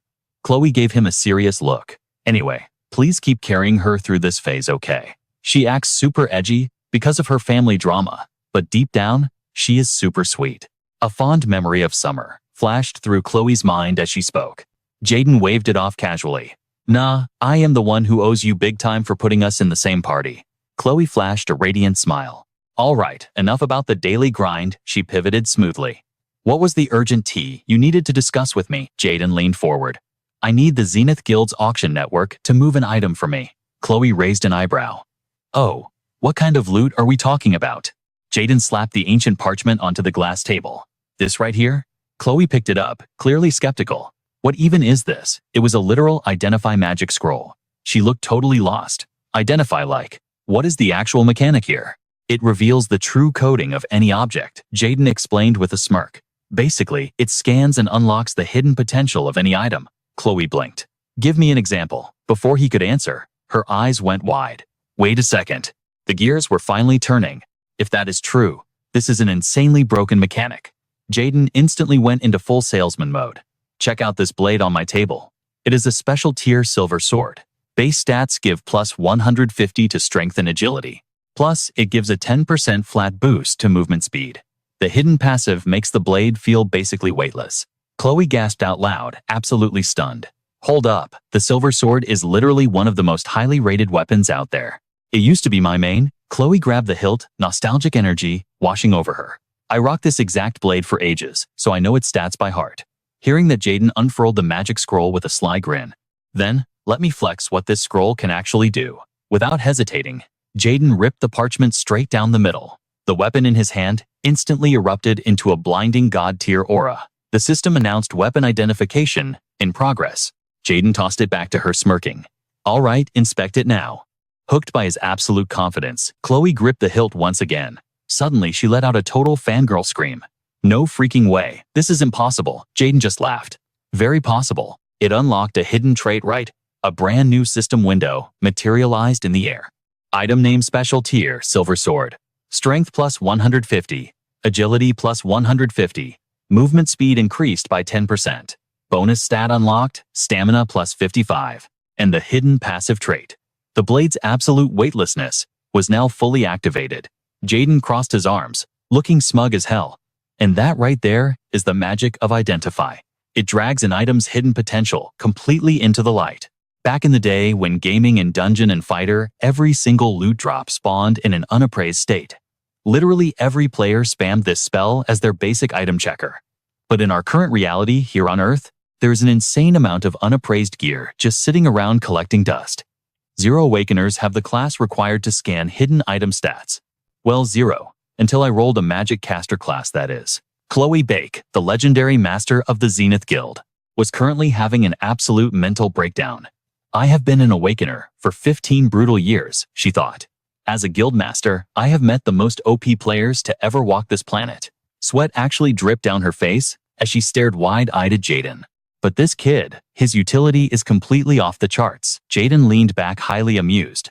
So what is the verdict? Chloe held her hands up, totally frazzled. Hold on, just let me process this. She clutched her head, realizing the absolute goldmine she was looking at. This scroll isn't just rare. It is a literally game-breaking artifact. This item, pure exclusive tier. Literally nobody but Do-hyuk could craft it. Chloe thought for a sec before asking. So, what's your daily cap on these scrolls? 120, he replied smoothly. That's my absolute limit, no cap. Do-hyuk smirked. An Apex guild gets the exclusive drop. Floor price, 20 million won minimum. We vibe check the market first, then we moon the price. Chloe's eyes lit up at the hustle. Bet. Give me a 10% cut of the net profits, and I'll completely carry the sales and distro. How's that sound?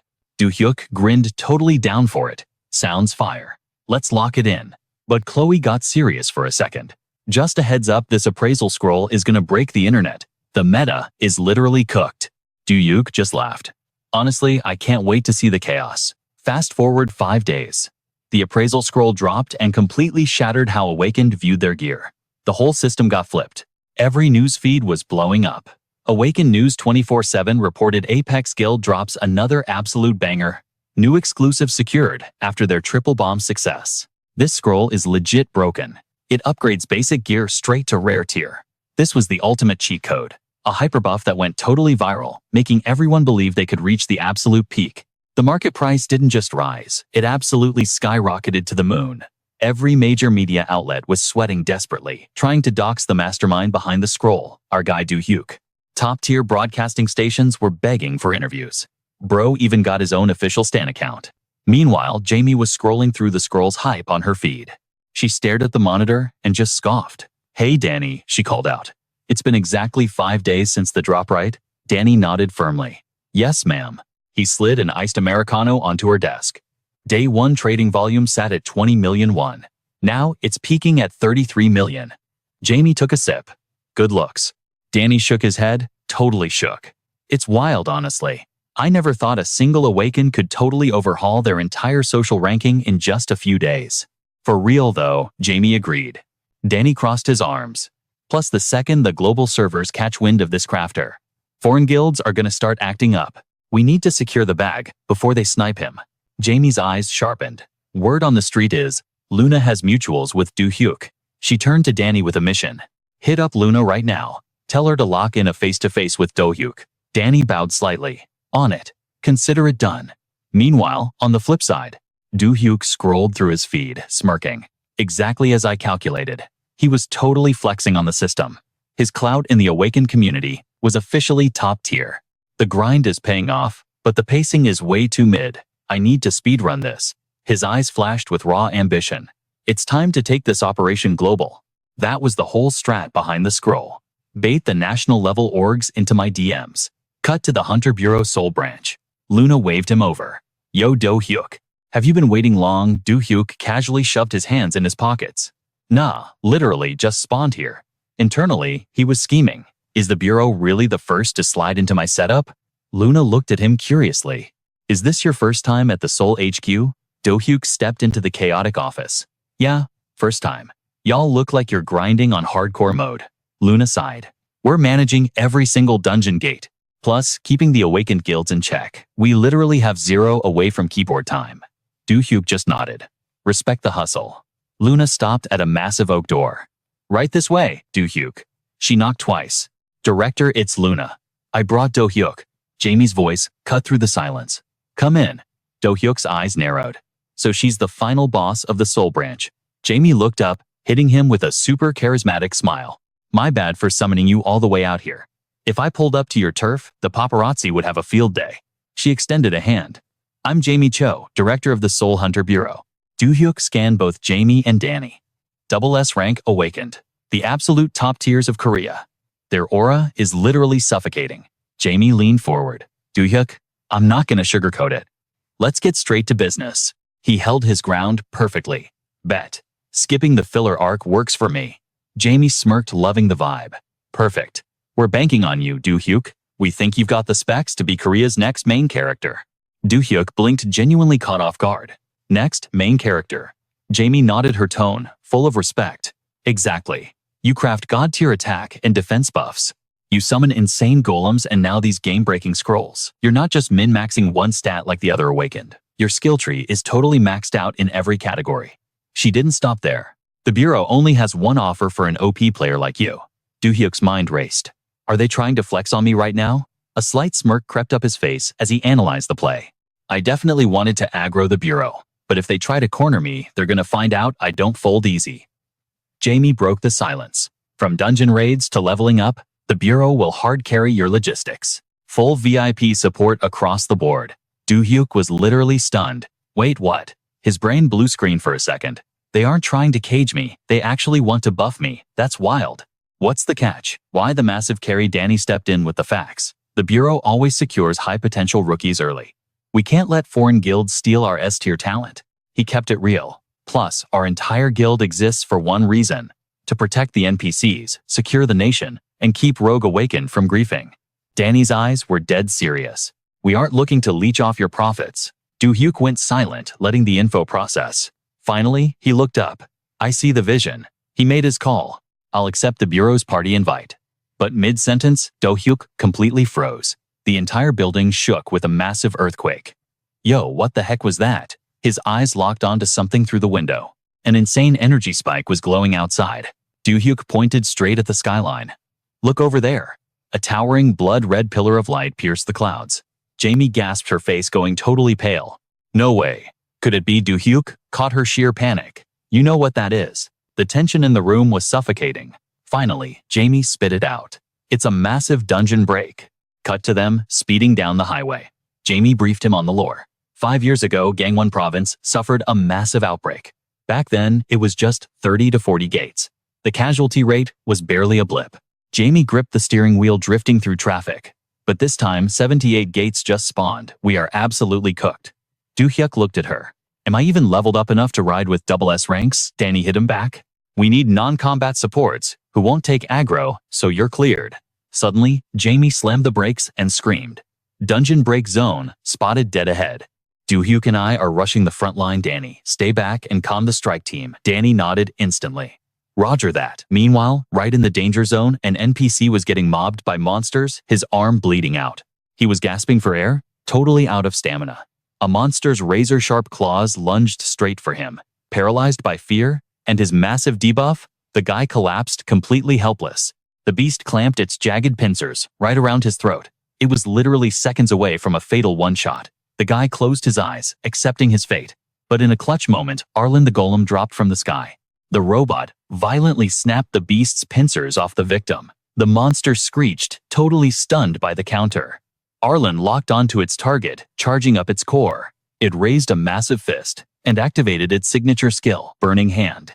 The civilian exhaled, dodging the spawn screen. Thank you. But out of nowhere, a blinding beam blasted down. It struck the ground right in front of Arlen. The boss monster had literally split the attack. Arlen instantly deployed its energy shield to tank the hit. The monster glared at Arlen, glitching in confusion. Then it snapped back to reality, spamming brutal claw combos. The epic boss fight between the mechanical beast and the monster had officially begun. Target locked, Do-hyuk shouted, sprinting ahead. He quickly chanted a spell. Boom. A colossal mechanical hand plummeted from the sky, absolutely crushing the monster into the dirt. That was the tech crafted by Hope, and it was straight up fire. Do-hyuk stared at the giant hand, totally shook. The destructive power was insane, no cap. Seeing the threat neutralized, Aaron barked orders over the comms. Casualties confirmed. Evacuate the civilians to the safe zone. Then he turned to look at the massive robot. Every time Aaron saw Park Do-hyuk's golem, he was absolutely mind-blown. A beep echoed in his earpiece. Do-hyuk was calling the shots through the comms like an absolute boss. I am reading 0 biosignatures in your sector, Do-hyuk commanded. Just follow the drone's flight path. Do-hyuk nodded. Copy that, boss. Suddenly, Kang Mi's voice chimed in from the other line. Yo, Do-hyuk, you didn't just obliterate that entire building, did you? She teased. I'm going to need the drone footage from Do-hyuk to fact-check you later. Do-hyuk stuttered, sweating bullets. No way, that wasn't me. Meanwhile, Kang Mi glared at the swarm of demonic spiders crawling all over the skyscraper. She scanned the chaotic scene. These weren't just basic mobs. They were demonic arachnids, spinning a deadly web of traps. Do-hyuk's voice crackled on her comms. Kang Mi getting massive survivor signals from inside that building. Hearing that, her eyes narrowed. Copy that, she replied, stepping up. Got to wrap this up quick. The spider freaks hissed, surrounding her from all sides. They crawled toward her, screeching like absolute nightmares. But Kang Mi, she didn't even flinch. She just watched them, waiting for the perfect moment. Then she unleashed her true power. In a flash, her hair turned snow white and her eyes glowed blood red. Plot twist, she manifested her own spider-like appendages. Kang Mi launched herself into the air, moving with god-tier speed. Blinding rays of light shot from her, locking onto the monstrous spiders like homing missiles. She landed with absolute swagger. The spiders were instantly paralyzed, completely trapped by her radiant light attacks. Suddenly, those glowing beams morphed into tight, glowing threads, binding the monsters completely. A few seconds later, boom, the threads detonated, turning the spider swarm into a massive, fiery barbecue. Kang Mi looked ridiculously overpowered. She smirked. Thanks for the navigation, Do-hyuk. Down in the streets, it was pure chaos. Buildings were blazing, and thick smoke choked the sky. Up on a rooftop, Zion and Julia, from the Tahoa faction, were just chilling, watching the destruction like it was a movie. Zion smirked, totally amused. Now this is a rare blockbuster view, huh? For real, Julia agreed. Down below, they spotted a familiar face. Ha! Look at that guy throwing hands with a giant red centipede. Our boy Do-hyuk is putting in the work. Do-hyuk unleashed a massive burst of firepower, landing a devastating uppercut that launched the centipede into the stratosphere. He is still packing that heat, no cap, Zion chuckled. Scanning the battlefield, Zion suddenly pointed. Babe, check your right side. Isn't that baked Do-hyuk down there? From a distance, they saw Do-hyuk kneeling next to Mina. Yeah, looks like it. And it seems Mina took a critical hit. Mina was lying completely motionless, clutching a nasty stomach wound. Julia laughed maliciously. Honestly, if she just drops dead right here, it is a massive win for us. But then she noticed someone sprinting toward them. It was Do-hyuk. Wait, isn't that Park Do-hyuk? Julia squinted. Zion raised an eyebrow, totally intrigued.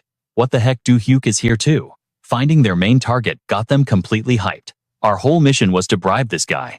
This is perfect. Let us see if his stats actually live up to the hype, Zion sneered.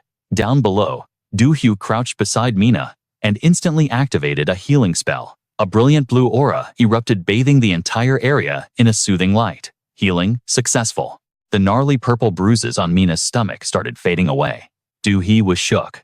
Wait, you are a healer too, and your output is this insane? She couldn't believe his crazy utility. Do-hyuk just shrugged, acting totally nonchalant. It drains a ton of mana, so I cannot just spam it all the time, he explained calmly. His chill attitude left Do-hyuk absolutely speechless. Bro, that is literally a B-rank healing skill, she thought. Mina gasped, sitting up as her health recovered. Thank you, Do-hyuk. I owe you my life. The bystanders watching were totally mind-blown. That healing is no joke. I am a C-rank bud. My skills are mid compared to that. Even though she was awake, Do-hyuk stayed dead serious, warning Do-hyuk. The external damage is patched up, but that monster's poison is still lingering in her system. You need to bounce right now. Do-hyuk nodded, picking up on the urgency. Understood. Good call. She quickly scooped Mina up and dashed out of the danger zone. I am leaving the rest to you, Park Do-hyuk. Suddenly, Kang Mi's voice pinged his earpiece. I have located the civilian safe room. But get this, one of them spotted a gargantuan monster chilling in the mall. Receiving the intel, Do-hyuk instantly went on high alert. I do not have eyes on it yet, he replied. He gritted his teeth. Could that be the raid boss? Kang Mi's next warning made his blood run cold. It might be heading straight for your coordinates. Watch your back. Before she even finished, a massive arachnid erupted from the concrete beneath him. It bared its razor-sharp fangs, lunging at Do-hyuk from behind. The beast slashed wildly with its fangs and pincers, smashing the ground and sending debris flying everywhere. But as the dust settled, the monster realized something was totally off. Up high, Zion and Julia were still eating up the drama. Yo, is that a venomous arach? Zion asked. Yeah, definitely a high B to A rank boss mob. They kept watching, only to see Do-hyuk had gracefully backflipped out of the kill zone. Damn, color me impressed. He actually dodged that sneak attack, Zion smirked. But that kid Do-hyuk, being a guild leader at his age means his squad is probably pretty mid-right. Suddenly, the spider got hit with a counter ambush. 4 massive fireballs blitzed straight toward its ugly face. These low-tier mages do not even know the boss's stats, Julia scoffed. They are totally cooked. The fireballs made direct contact, triggering a massive fiery explosion.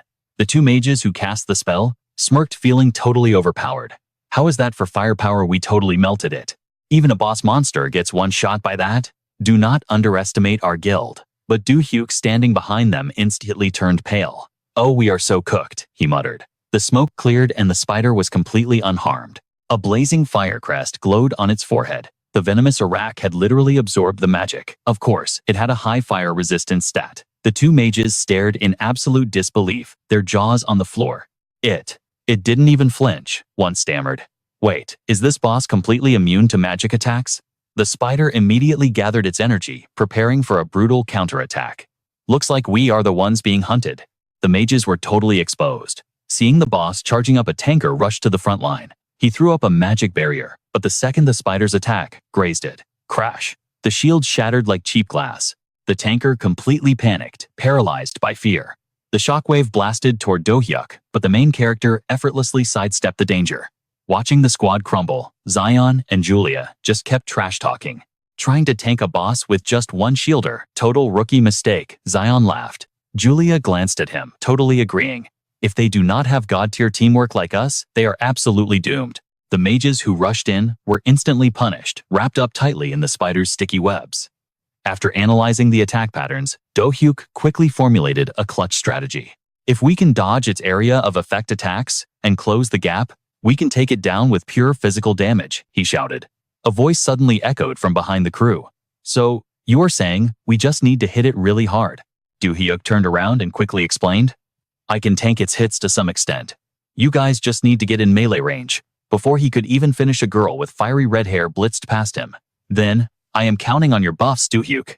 It was Do-hyuk. She charged straight toward a trapped mage, who was about to become the spider's next meal. The beast unhinged its jaws and clamped down but completely bit the dust. Seizing the opening, Do-hyuk gripped her massive scythe and went to work. The furious spider fired off a barrage of energy beams. Do-hyuk slammed the brakes, activating her parry skill. She twirled her scythe at blinding speeds, deflecting every single laser like an absolute boss. With the attacks cleared, she dashed right back into the danger zone. Do-hyuk watched her flawlessly execute the play. If her strike can sever its legs, this raid is over, he analyzed. But wait, who exactly is she? He watched the giant spider lunge directly at her. Do-hyuk knew it was time for some clutch support. He raised his hands, stacking massive buffs on her. Armor up, strength up, shield active, speed boost. Do-hyuk's body glowed with divine energy. She unleashed a devastating shockwave, blasting away the monster's clones. Seeing Do-hyuk absolutely style on the incoming projectiles, Do-hyuk smirked with total confidence. Guess I better keep these buffs on point. Do-hyuk kept up the momentum, transforming her weapon into a terrifying red energy scythe that sliced through everything. The demon spider clones kept spamming attacks, but they were totally useless.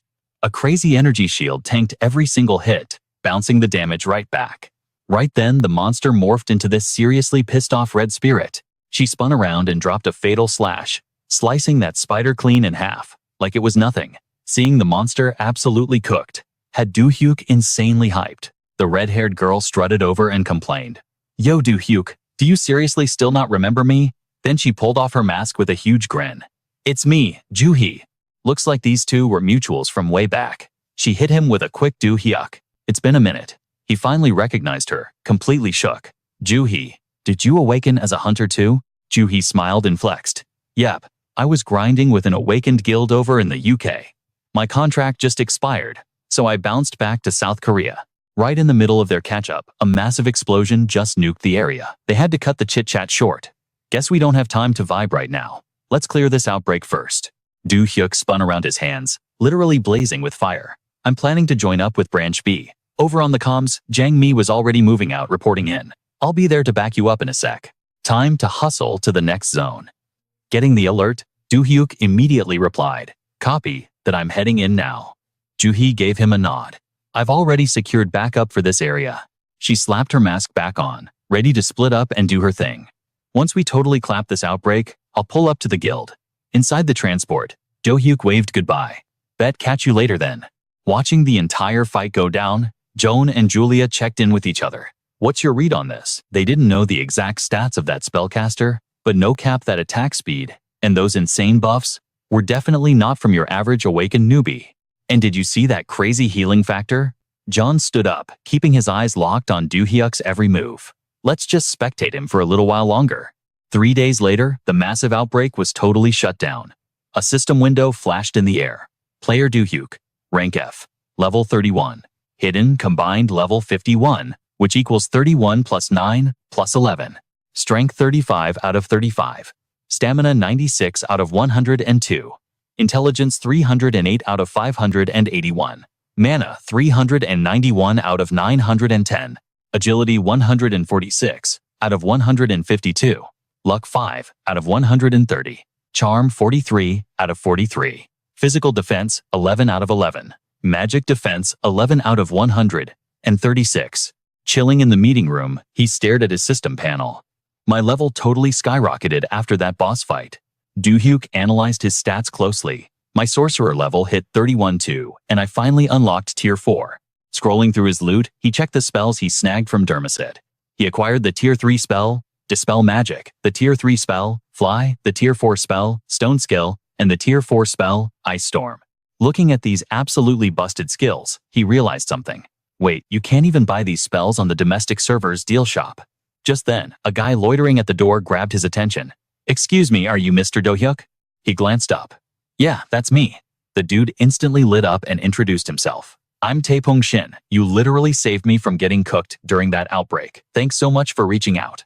Do-hyuk replied with chill vibes. "Sure thing, but grab a seat first before we talk." The guy sat down looking a bit flustered. "My bad, I'm just so hyped. I never expected someone like you to actually DM me."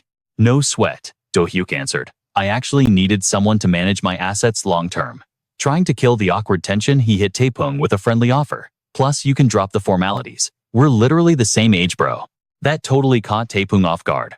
Bro, how could I dare do that? Do-hyuk just crossed his arms, still smiling. Seriously, just chill out. Seeing the main character insist, Taepung finally gave in. All right, I got you. The awkward vibe completely vanished. He scratched his head with a sheepish grin. In that case, Do-hyuk, I'll speak casually. Thanks, this makes me way more comfortable too. Taepung flipped through the documents and asked, so, besides acting as your financial planner, what else is on the to-do list? Looking at that stack over there, seems like you're hoarding books about the demon realm. Spot on, Do-hyuk replied. Lately, I've been super invested in learning the languages of the abyssal realm. He tapped the stack of books. So on top of managing my cash, I need you to hook me up with specific books and gear from the shops. He slid a piece of paper over to Taepung. I'm covering everything. Office space, book rentals, monthly expenses, and obviously your salary. Here's the contract. Give it a quick skim. Taepung picked up the contract, scanning the terms. So basically, I'm gonna be your full-on manager, right? Do-hyuk nodded. Exactly. You nailed it. The truth was, Do-hyuk's endgame was massively ambitious, and he desperately needed a right-hand man. The main quest right now is farming language books from the abyssal realm. I need you to hunt down every single one of those books worldwide. Hearing this insane request, Taepung's hands literally started shaking as he held the paper. So what do you think? Taepung jumped up, absolutely hyped. Bro, I am entirely on board for this. When do I start? Do-hyuk reached down to grab something. Thanks for joining the squad. Then, he whipped out a sleek black card. This bad boy has a limit of 1 billion. Swipe it for whatever you need and just text me the receipts. Taepung took the card, staring at it like it was a legendary drop. No cap. This is actually a 1 to billion limit card. Do-hyuk stood up. All right then, I'm leaving the rest to you. Seeing him throwing on his jacket, Taepung asked, wait, you're dipping already? Do-hyuk adjusted his collar and gave his final orders. I've got another appointment to crash, so I gotta bounce. Hold down the fort for me. Taepung nodded, thumping his chest with total confidence. You got it, just leave it to me, boss. As Do-hyuk walked out, a thought crossed his mind. It's gonna be super clutch if I can score some OP spells out of this. Over at the training room, shockwaves were blasting everywhere. Joo-hee and Jang-mi were going all out in a sparring match. Joo-hee threw out a compliment right before diving into an attack. Your skills and reflexes are totally fire, Jang-mi. She dropped a heavy strike that literally echoed through the whole room. It carried some insane damage, but Jang-mi wasn't about to fold. She raised her shield and perfectly blocked that devastating hit. Just then, Do-hyuk strolled into the room. He was pretty surprised to see them already sweating it out. Yo, Joo-hee, Jang-mi. You guys pulled up early. Hearing his voice after the clash, the two girls immediately paused their spar. Joo-hee turned to him and shrugged. Yeah, I was nearby. And since I just got back to Korea, I figured I'd drop in early and check out the vibe. But since Jang-mi was the only one here, I wanted to test her stats. Do-hyuk walked over to them, smirking. All right then. Now that you've traded blows, what's the verdict on Jang-mi? Joo-hee let out an impressed sigh. No lie, even back in the UK, I never met an awakened who played the tank role as flawlessly as her. His expression shifted slightly as he turned to the defender. Is that so? And how about you, Jang-mi? What do you think? Despite taking all those heavy hits, she replied with a totally deadpan face. If we kept going for another minute, my defensive gear would have been completely shredded. It honestly felt like dealing with the physical damage version of you, Do-hyuk. Hearing that massive flex, Joo-hee absolutely beamed. Aw, thanks for the hype, Jang-mi. Do-hyuk chuckled at their dynamic. Glad to see your first impressions are a W. But anyway, let's get down to business. The reason I called you both here is because until Joo-hee finds a new guild, I want you two to temporarily join my party.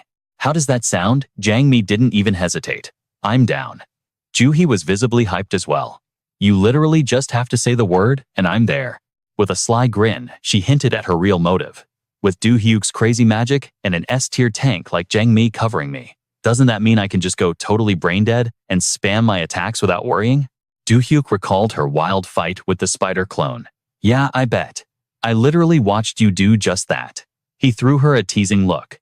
Just go crazy and pop off all you want. I'll make sure to carry you if things go south. Joo-hee fake raged and grabbed his shoulder tight. Excuse me, I definitely don't need to hear that kind of trash talk from you. Riding the momentum, the main character kept trolling her. Hey, I'm just spitting straight facts here.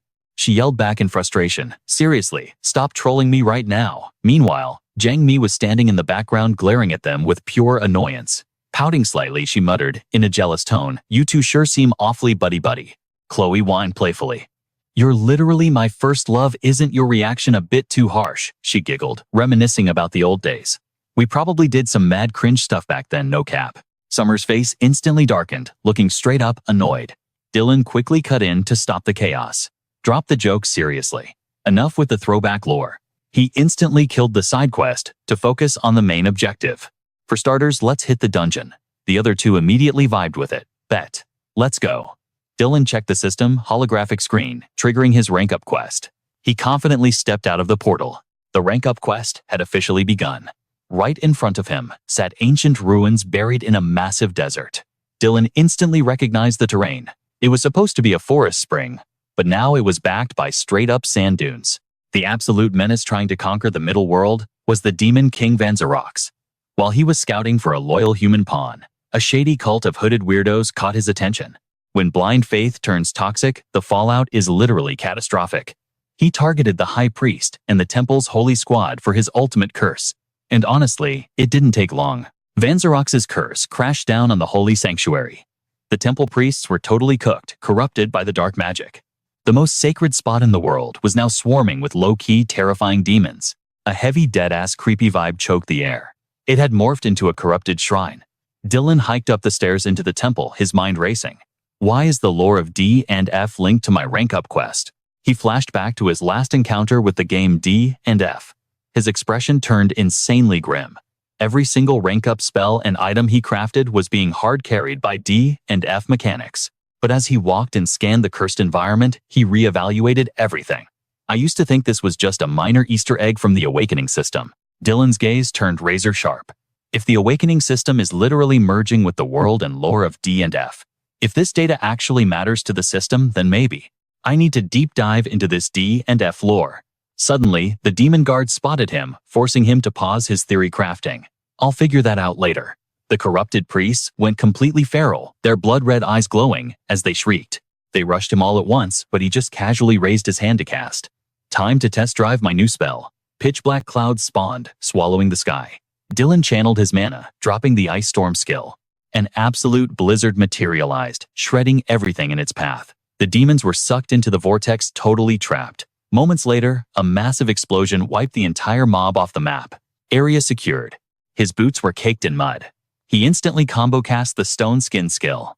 Dylan's arms glowed with a smoking golden aura. Ice Storm's area of effect wasn't actually that huge, right? In that case, realizing his current firepower was a bit mid, he triggered another ability, the Fly skill.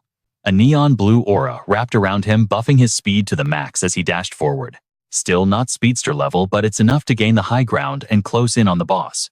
As long as he had the tactical advantage, he was golden. Dylan raised his hand, sparking a fierce flame. A massive fireball blasted straight at the demon, triggering a nuclear-level explosion. As the blast cleared and the smoke faded, the impact zone revealed a giant crater. Did I just punch a hole straight into the lower level? Dylan slowly floated down his boots, hitting the ground with a heavy thud. Torches flickered wildly in the shadows. Suddenly, the stone statue's eyes flared crimson. "No mortal shall disturb the rest of the chief god." The Nikado statue ground to life. It roared in pure rage. "Intruders will be terminated." It slowly drew its massive blade, leaking an insanely toxic aura. That sword was coated in some seriously heavy dark magic. Taking a hit from that would be an instant game over. The Nikado statue smashed its blade into the floor with an earth-shattering boom. Dylan dodged it flawlessly. I haven't downloaded its attack pattern yet, but that corrosive damage is straight up lethal. He fired off an acid arrow, melting a chunk of the statue's stone face. He kept kiting the boss, maintaining a safe distance. Dylan leaped even further back, sticking the landing with a cocky smirk. "This exact spot." Dylan's smirk grew into a sly grin. "I found this glitch during my 50th raid back in DNF, and I abused the hell out of it." He just casually stood there, hands stuffed in his pockets. He watched the sword-wielding statue charge at him. The activation blind spot of the Nikado boss. It stomped so hard, it cracked the floor, vibrating wildly as it tried to push forward. But it was completely frozen in place, perfectly stun-locked by the glitch. Dylan thought to himself, if this exact bug exists here, this is 100% the world of DNF, no cap. His eyes flared with absolute resolve. It's a cheesy strat, but a win is a win. Staring at the glowing red eyes of the boss, he smirked. "I'm gonna milk this exploit dry." The Nikado statue roared in frustration. This is infuriating. It collapsed right in front of Dylan, its sword arm completely shattered. The system holographic screen popped up. Congratulations, you have cleared the Rank D advancement quest. A blinding pillar of light swallowed him whole. The notifications just kept spamming. Player Dylan Park has leveled up to Rank D. Player Dylan Park has unlocked one special spell selection. He stared at the glowing blue panels, running the numbers in his head. Last time we didn't have a healer, so I picked a recovery spell. But after a quick brainstorm, he thought about his squad with Chloe and Summer. For future co-op raids though, there's gonna be way more to manage than just playing solo. He spotted a crazy good option. The special spell Wide Area Buff Level 1. A technician skill. Cost 500 mana. Effect boosts combat power for the entire party by a massive 250%, while active mana won't drop below 1 and pain receptors are totally muted. Cooldown time, 30 minutes. He smashed the selection button. I'm rolling with the buff this time. The system confirmed his choice instantly. Cutting back to reality, Dylan was just walking down the street when two hardcore stands spotted him. Dylan Park. Oh my god, I'm your biggest fan. Can I please get an autograph? Dylan dropped the leveling tutorial. What's your secret? A massive crowd started mobbing him, but he kept his mouth shut. He just kept walking totally unbothered. Are you recruiting for your raid party? Suddenly, a sleek black SUV pulled up and parked right on the curb.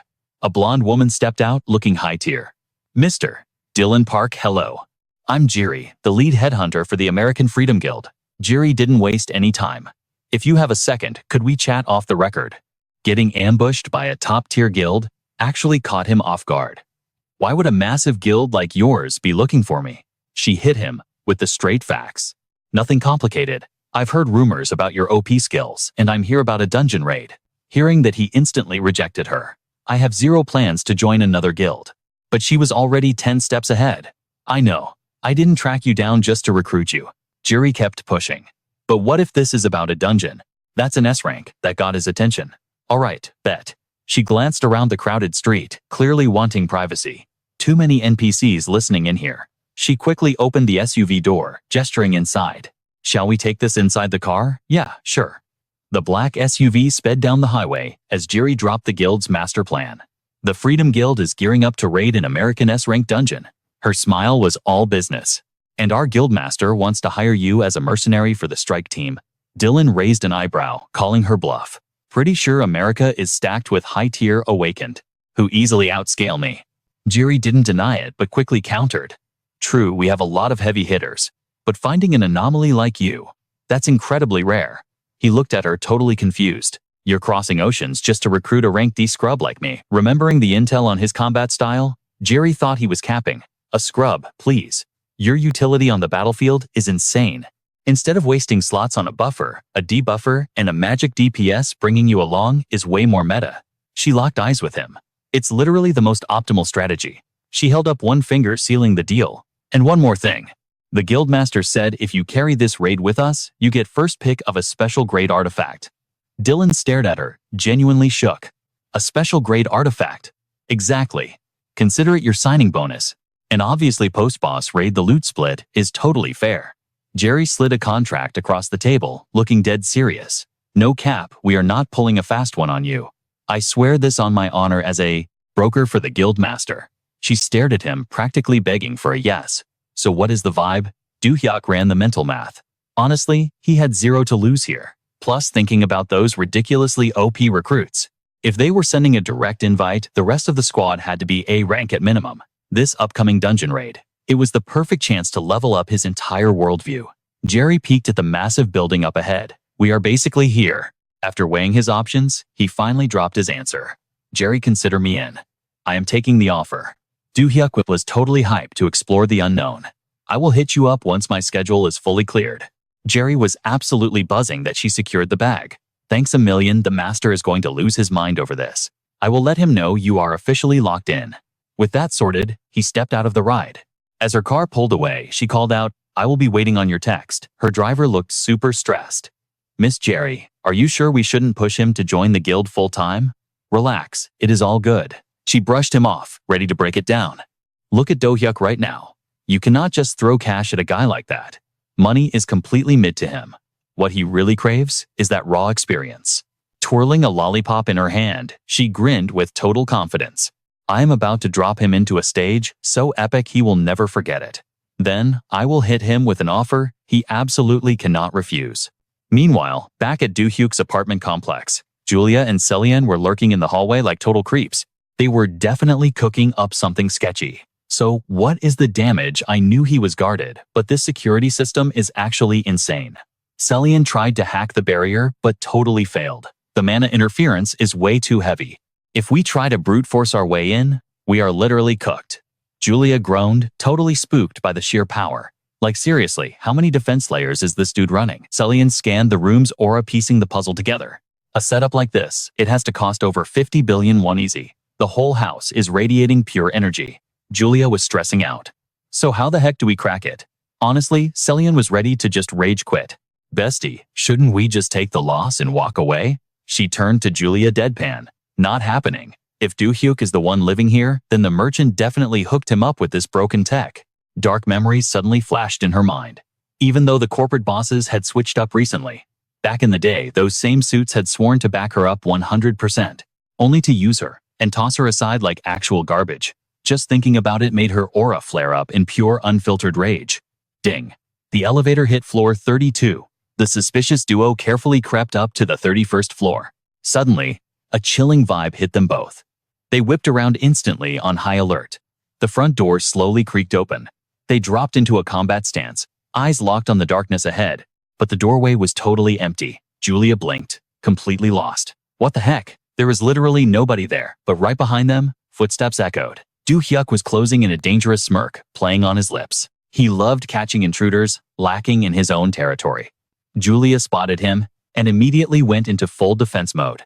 Do-hyuk stared them down, his voice freezing cold.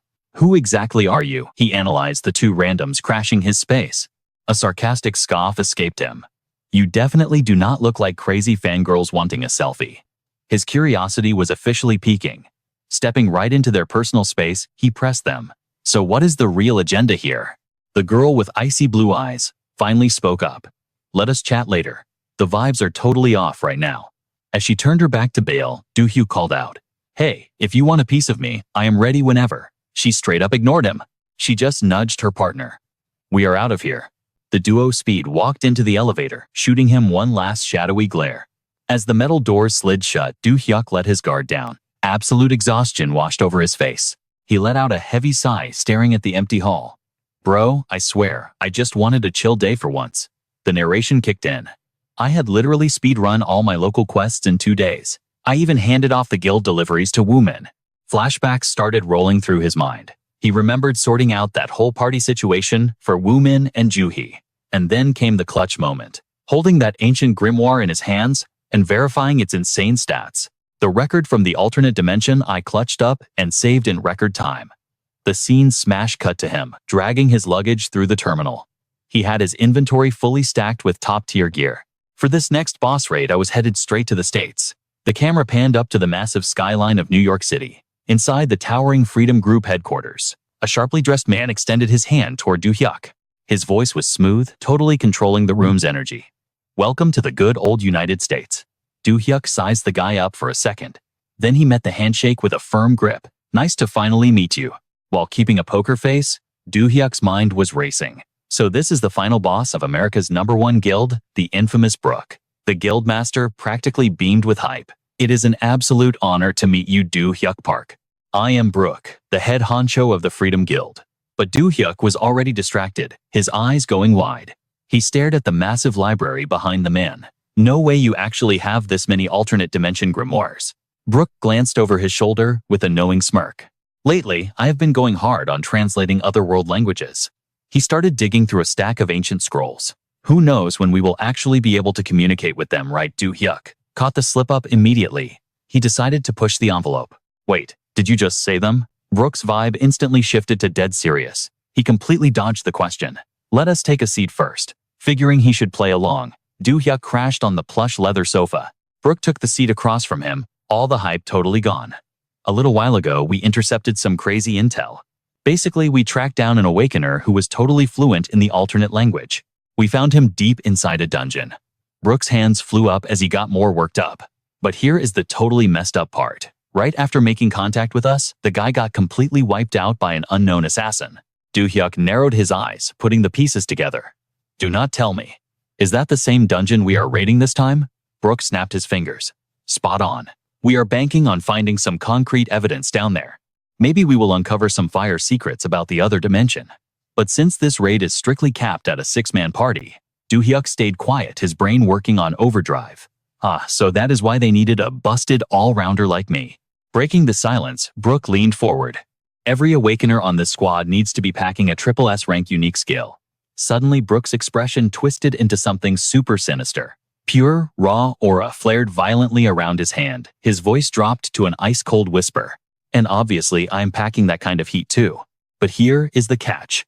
Outside of that one broken skill, I cannot use magic or anything else. Our party needs perfect synergy to survive. That is where someone with an insanely diverse skill tree comes in. Someone exactly like you, Do-hyuk Park. With your kit, our squad would literally be untouchable. Brook locked eyes with him, dead serious. That is why you were my absolute top draft pick for this run. Do-hyuk kept his face blank, but internally, he was scoffing. He is acting like I am his savior. But this is just a massive flex to recruit me into the Freedom Guild. Still, Do-hyuk was not about to complain. There was zero chance he would pass up a massive cut of boss loot. Getting my hands on special grade drops and juicy lore, count me in. Having said his piece, Brook strolled over to a massive display case. Now that the boring briefing is done, let me pay out my end of the bargain. He stood in front of the massive bookshelf, totally silent. His huge hand reached into the shadows between the ancient tomes. Click, hidden gears, violently ground together, as a secret mechanism activated. The entire wall literally shifted, revealing a hidden passageway. Brook flashed a low-key flex of a smile and gestured toward the dark corridor. Right this way, my friend. The two of them swaggered down a crimson-lit hallway. They finally pulled up in front of a heavily guarded vault. Brook immediately started bragging about the stash. Everything in here is either extra loot or overlaps with my own busted skills. Do-hyuk scanned the room with his glowing gamer eyes. He did not even need the system to tell him. Every single piece of gear here was god tier. We are talking strictly mythic teardrops. Suddenly, his eyes locked onto a velvet tray, holding 4 glowing rings. Catching the absolute hype in Do-hyuk's eyes, Brook chuckled from behind. Go ahead, you can snag one. Take your time and appraise their stats first. Do-hyuk was genuinely shook for a second. Did this guy actually set this whole test up just to flex his inventory? Whatever. Do-hyuk was not passing up free loot. He slapped his hand on the display case and fired off his system skill. Identify instantly. A massive wall of holographic text spammed his vision. He speed-read the insane stat blocks, absorbing the data. Suddenly, Do-hyuk's eyes blew wide open. He snatched one of the rings straight off the tray. Yeah, I am taking this one. The kata ring was straight up broken. It gave a 5 times multiplier to mana regeneration, plus a bunch of other ridiculously OP buffs. The squad grinned, totally hyped. All right, let's head down and scope out this dungeon, they agreed. Shifting the scene, Do-hyuk threw a confused look at Godzilla. Yo, is Brook not rolling with us? Nah, she replied. He got a last-minute invite and dipped straight to France. Godzilla pushed the heavy door open, locking eyes with Do-hyuk. This is the spot, she added. Without missing a beat, Do-hyuk followed her lead and stepped inside. The room was already packed with some heavy hitters. First up was the S-rank beast Larson, right next to the S-rank baddie Sarah. Beside them sat the S-rank powerhouse Lincoln. And finally, rocking a deadpan expression, the A-rank backup ranger. Outside, the sky was absolutely dumping highly toxic rain all over the forest. Their boots sloshed through the thick mud. Larson looked around, totally mind-blown. No cap, I didn't expect this rain to be so aggressively corrosive. Irene chimed in from the back. For real, if Do-hyuk wasn't here, we'd be totally cooked right now. Sarah stared at her glowing hands, absolutely hyped. Plus, these diverse buffs are straight up broken. Larson chuckled, walking right behind him. This is literally my first time seeing anyone stack this many buffs. But suddenly, Do-hyuk's sharp senses caught a sketchy noise. He instantly barked out a warning. Heads up, they're on us. The crew instantly went into defense mode, scanning the area.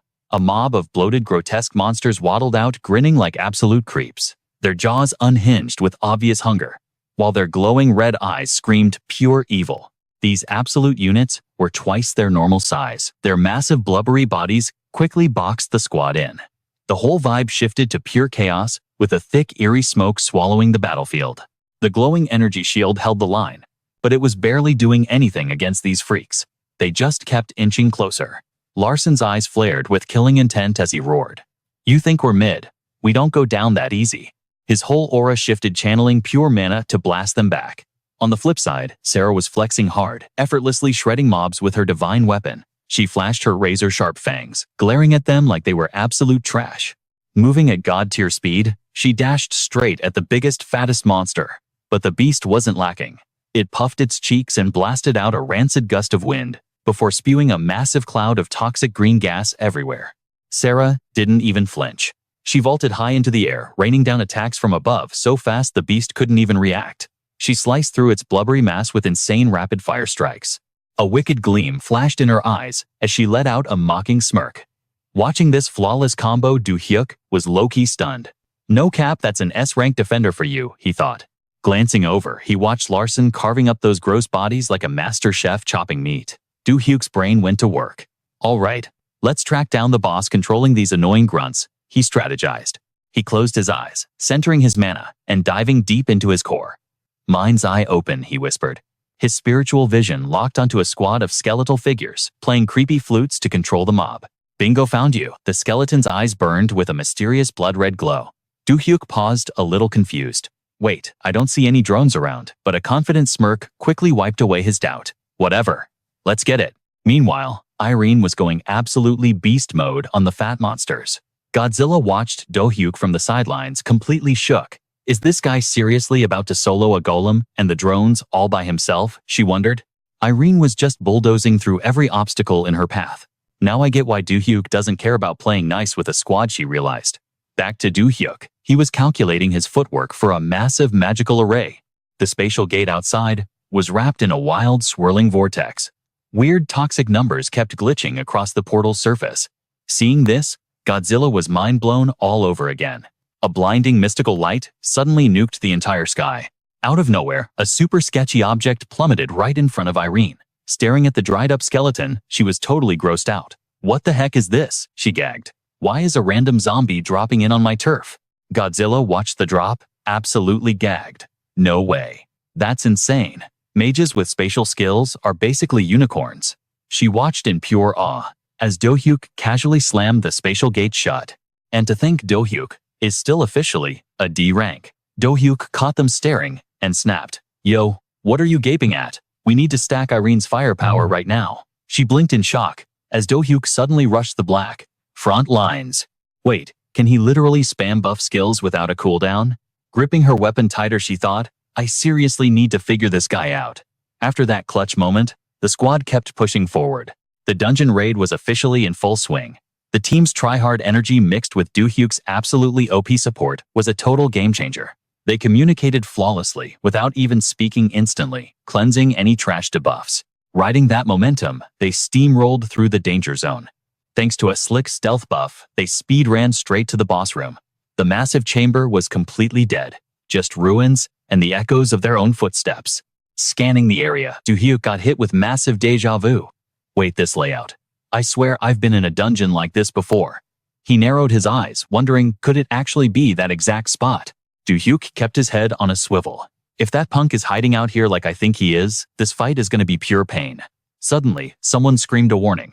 Yo, watch out, there's someone in the shadows. A glitchy dark silhouette slowly materialized through the gloom. Gripping dual blades, Akonis sat on a massive throne, radiating pure dread. The Dark Prince Akonis, an S-rank boss monster with an absolutely terrifying physical build. With just a single glare, he fired off a massive shockwave straight at the squad. Sarah gasped, visibly shaken. The Dark Prince Akonis. I've literally never faced a boss with this kind of pressure. Godzilla backed her up, sweating bullets. Look at that blazing aura. It's absolutely insane. Suddenly, the boss raised his dual blades high. In a flash, his massive figure completely vanished into thin air. In a literal millisecond, he teleported right into the middle of their formation, swinging his swords down, his eyes locked onto them with pure icy bloodlust. Get wiped, he roared. A wave of toxic purple energy blasted toward the crew. The entire area was instantly swallowed by a massive dust cloud. Do-hyuk gritted his teeth, sweating as he tracked the boss's insane speed. Meanwhile, Sarah looked over at Irene, completely speechless. Akonis had landed a direct hit instantly vaporizing Lincoln's body on the spot. Larson whipped his head around, screaming at the squad. Dang it, I literally told you guys to warp to the backline. Irene immediately barked out orders. We need to group up and fix our formation right now. Everyone trigger your warps. On it, Sarah yelled back. Godzilla turned to Do-hyuk, screaming, Do-hyuk, you need to dip now. But Do-hyuk just stared at the boss gears turning in his head. If we all warp randomly, we're never gonna trap this guy. Making a split-second call, his expression hardened. Yo, listen up, he roared over the chaos. Here's the play. After that massive strike, his aggro is gonna lock onto the weakest player during the warp, which is me. I'll drop the full strat in a second. For now, just follow my lead and don't choke. Back to Akonis. The boss was already charging up his next heavy attack. His massive blades literally multiplied to 5 times their size. Next skill incoming, the Door of Judgment. The boss slammed his gigantified sword into the ground, triggering a crazy shockwave. But when the dust cleared, Do-hyuk was the only one standing in the strike zone. Confused by the sudden solo target, Akonis actually paused in his tracks. Right on cue, Sarah materialized behind the boss, launching a savage sneak attack. Gotcha. The lag. After his warp leaves him stunned for a sec, she spammed her unique skill, unleashing a flurry of lethal strikes. But her blades only left minor scratches on his ridiculously tanky armor. Realizing she couldn't land a critical hit, Sarah started low-key panicking. Are you kidding me? How is his defense this broken? Aggro shifted. Akonis locked his furious eyes straight onto her. Get crushed, you annoying bugs, he roared. He slammed his blade into the floor again, but this time, the attack damage was multiplied to the max. Reading the boss like an open book, Do-hyuk screamed out a warning. Watch your feet, floor spikes incoming. The second the words left his mouth, a deadly trap of razor-sharp blades erupted from the ground. Massive spikes shot straight up toward the ceiling. Thanks to Do-hyuk's clutch callout, the squad agilely dodged surfing through the deadly blades like absolute pros. But even with his big brain plays, Do-hyuk couldn't fully dodge the blast. They all got slapped with the soul split debuff. In exactly 90 seconds, their souls would literally shatter, resulting in an instant game over. Seeing the timer tick down, Do-hyuk screamed at the top of his lungs toward Larson and Irene. A blood-red aura flared up like crazy. Found it. Pure, unadulterated mana flooded straight into Do-hyuk's veins. Seeing this, Arkness locked eyes with him, his voice dripping with pure murderous intent. I'm sending you to the lobby first. Without skipping a beat, the boss swung his massive blade right at Ian. Barely blocking the heavy strike, Ian desperately yelled back, Do-hyuk bro, hurry up, we're getting cooked out here. Over on the flank, Lawson and Gwen were sweating hard, desperately trying to break the crowd control. System alert. You cast Dispel Magic, but failed to cleanse the Soul Split debuff. Watching this, Do-hyuk cursed under his breath, feeling totally helpless. No cap, is this boss's intelligence stat actually higher than mine. Triple Dispel area of effect magic release go. But breaking a curse like that, it all came down to raw INT stats. The squad was grinding their gears, pushing their mana to the absolute limit, until finally the system chimed in. System alert. You have successfully used Dispel Magic and removed the Soul Split debuff. Hearing that, Do-hyuk let out a massive sigh of relief. His eyes lit up with that clutch energy. Bet we actually did it. But at that exact second, Ian's defense totally crumbled. His magic shield shattered into a million pieces.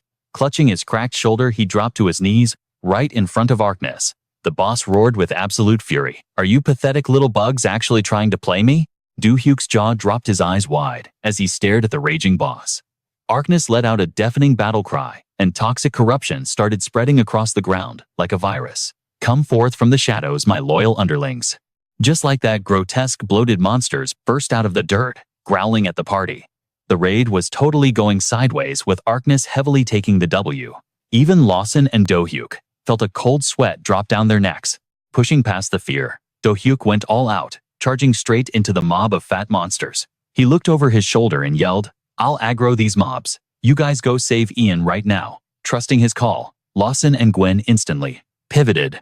Stay safe, Do-hyuk. Don't get clapped, Lawson shouted back before sprinting toward the boss. Meanwhile, Arkness was just spamming attacks without mercy, laughing like a total menace. You annoying little pests. Really don't know when to take the L. Out of nowhere, Sarah frontlined right in Arkness's face. She swung her weapon, unleashing a mysterious glowing blue aura, and screamed, Release. She hit him with a wicked triumphant smirk, looking absolutely ready for all the smoke. But the boss didn't even flinch, just glaring down at her with zero emotion. Catching him off guard, Gwen tagged in, swinging her blade with hardcore determination. She wasn't holding back, aiming straight for those critical hit spots. Sarah synced up her attacks perfectly. Their duo combo was honestly top tier. But despite tanking all those heavy-hitting strikes, Arcness just brushed it off like it was nothing. You miserable bugs are honestly just mid. Hearing that absolute disrespect, Gwen started low-key panicking, completely shook by the skill gap. Sarah was frozen in pure terror, unable to even process what he said. With just one casual swipe, Arcness sent both of them flying across the battlefield like ragdolls. His eyes were dead cold. Glancing at the squad like they were literal trash, he summoned a heavy blood-red aura shield around himself. But Do-hyuk saw the opening. He narrowed his eyes, his brain going into overdrive to read the battle flow. Right then and there, he started channeling his magic, calling out the strat with absolute authority. Dump all your DPS on Arcness right now. This is our only window. He zeroed in his eyes, glowing fiercely red, and chanted his ultimate spell. Spectral intensity. The moment the words left his mouth, a ridiculously massive wave of aura blasted toward Arcness, leaving everyone shook. A blinding light swallowed the entire zone. Irene gasped, totally mind-blown. Wait, what is this? This skill is insane. My HP is literally back to max. System alert. Spectral intensity activated. For the next 2 minutes within a 250% radius, all allies receive a mega buff. Mana will not drop below 1 point, and all pain reception is completely nullified. Lawson was just as hyped, screaming, "Yo, is this insanely OP buff? Seriously?" from Do-hyuk. Gwen grinned.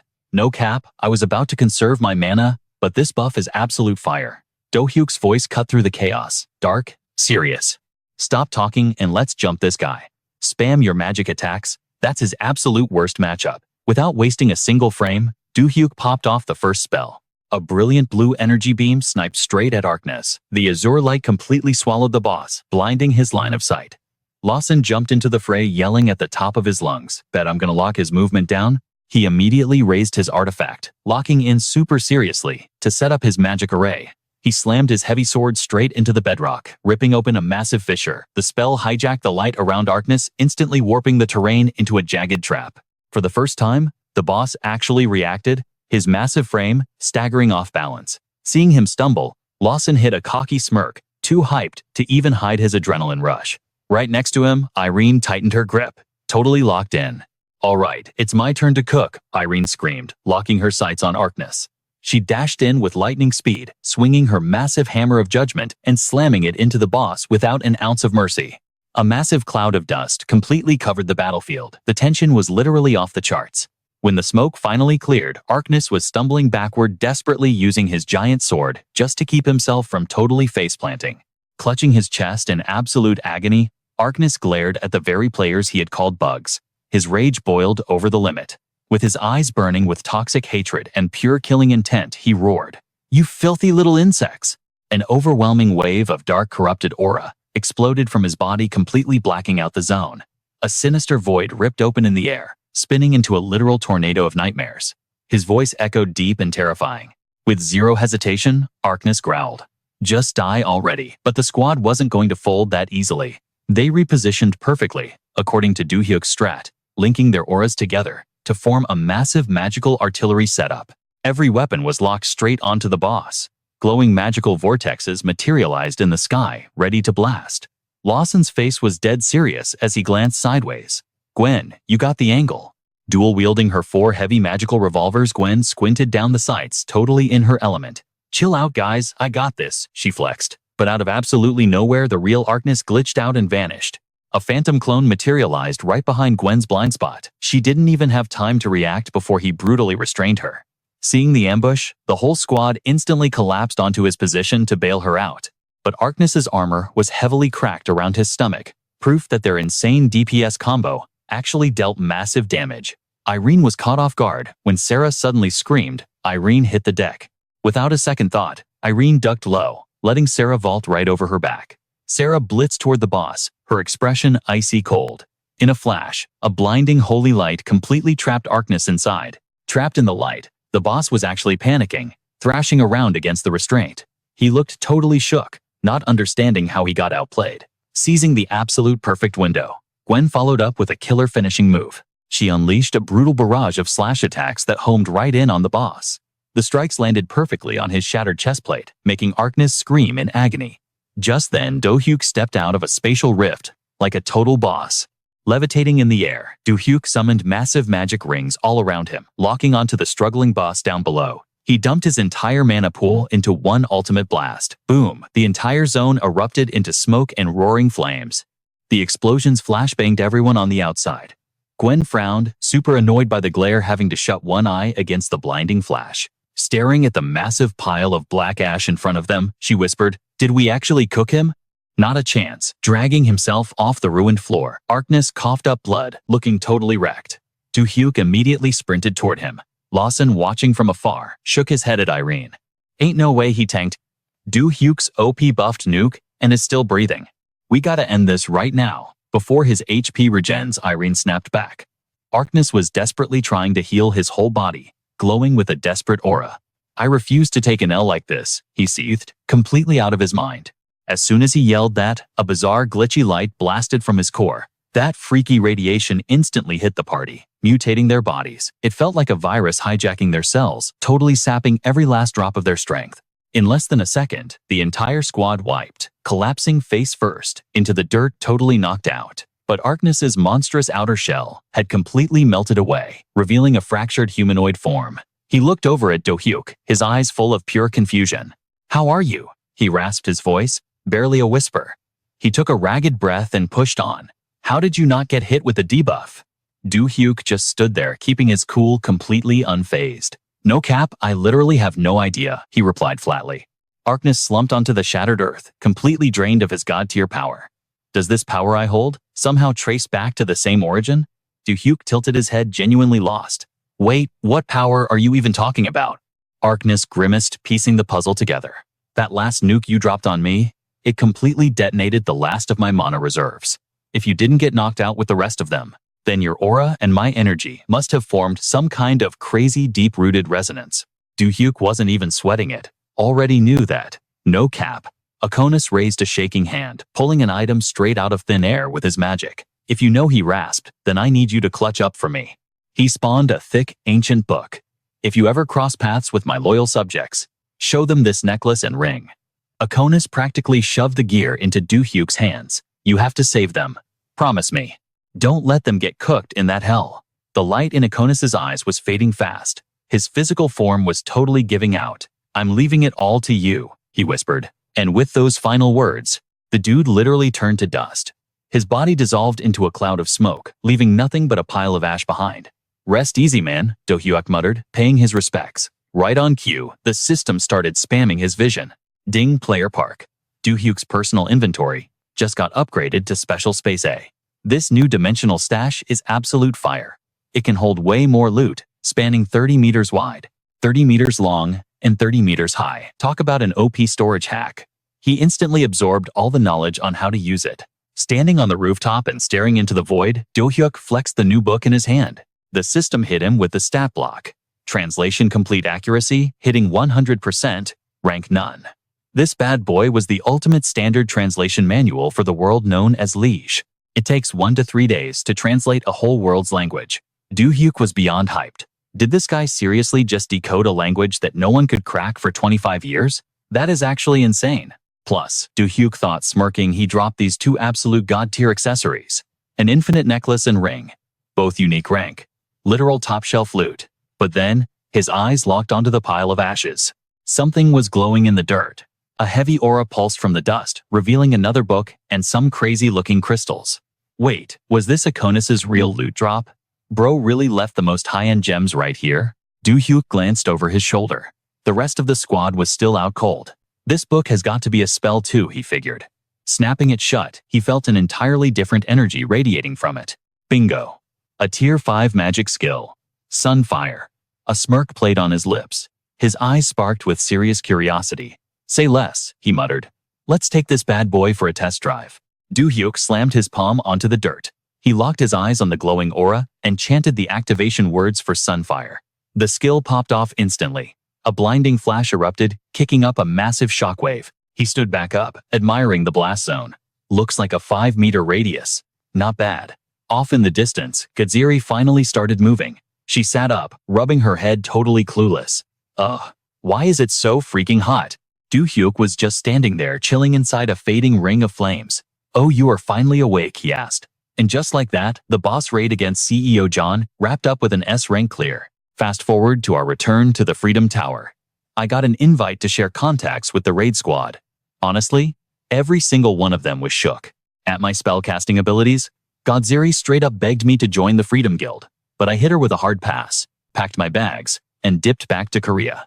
Meanwhile, at the KB Guild branch in Seoul, it was high noon and the sun was bringing the heat. Daeho was totally passed out on the sofa, catching some serious sleep. Suddenly, someone slammed a phone right next to his ear. Daeho, wake up. Startled, he bolted up, glaring at the interrupter. Looking mad salty, he groaned, branch manager, isn't this kind of toxic? I literally grinded until dawn. Jang Mi was not having it. It is an emergency, she snapped. It is about Park Do-hyuk. That is why I woke your lazy self up. Hearing Do-hyuk's name, Daeho's whole vibe shifted. It has been dead quiet lately. Did bro get into some beef? She shook her head. Word on the street is Freedom Guild recruited him. They ran a massive dungeon raid together. Daeho just shrugged, totally unfazed. If it is Freedom Guild, they definitely pulled some ninja moves to hire him without the media finding out. Your intel network is actually cracked, manager. Jang Mi smirked. Information is literally survival in this game. She took a seat across from him and dropped the real tea. The craziest part. The squad that ran the S-rank raid with him is hyping him up like crazy. Freedom Guild is basically begging him to join full-time. Daeho frowned, looking visibly annoyed. If the major leagues are making moves, we cannot just sit here looking mid. Jang Mi nodded. My thoughts exactly. With KB's clout, what if we slide into his DMs for a private raid? Thoughts. Daeho stroked his chin. That is a W plan. The dungeon level might be lower, but we can boost him with exclusive EXP and all the loot. I will have Junseo hit his line right now. Back with Do-hyuk, his system panel was lit up with fresh stats. He checked his numbers and grinned. My stats are looking absolutely busted now. He turned around, mind racing. I literally scored a god-tier spell from that freak storm in the States, he thought. A cocky laugh escaped him. I grinded through hundreds of spellbooks, but since the universe literally dropped this in my lap, I deserve a little treat. Finders keepers right, the system chimed in again. Park Do-hyuk had mastered a tier 3 spell, and in the blink of an eye, it leveled up to tier 4. Seeing the notification, he mumbled to himself. This magic system is wild. It is sparking massive beef on the forums about balancing D and F tiers. Not to mention the insane spell duration times. He pulled his sword from his inventory, eyeing the blade. Time to see if this is actually clutch. He grabbed his first test subject. An enchanted weapon. Normal rank. Boosts potion recovery speed by 10% with a buff duration of nearly 1 hour. Do-hyuk stared at it, the gears turning in his head. What if I stack a duration extension spell on this? Without missing a beat, he locked it in. Duration, level 7. The buff took hold perfectly.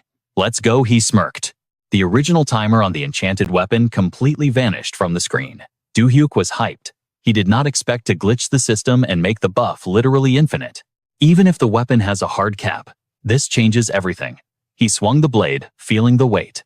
Wait, should I cop a new melee weapon? If it does not mess with my spellcasting, wearing some stat-boosting gauntlets would be straight fire. He sheathed the sword at his hip. Let's see what Junseo has got. Just as he was about to dial, his screen lit up with an incoming call. He blinked in shock. Junseo, talk about perfect timing. He answered the call instantly. Yo, I was literally just about to ring you, but you beat me to it. Junseo laughed on the other end. For real, guess we are mentally linked or something. So what is the move? Why did you call? Nothing too crazy, she replied. I was actually going to hand you over to Daeho. Do-hyuk cut in. Hold up, do you guys have any high-tier gauntlets dropping at the market today? An exclusive rank would be absolute peak. Gauntlets. Hold on a sec. He could hear her typing away. Yeah, we have some going up for auction today. Oh, one more thing, he added. Can I throw my stat-boosting buff into the auction block? Is that even allowed?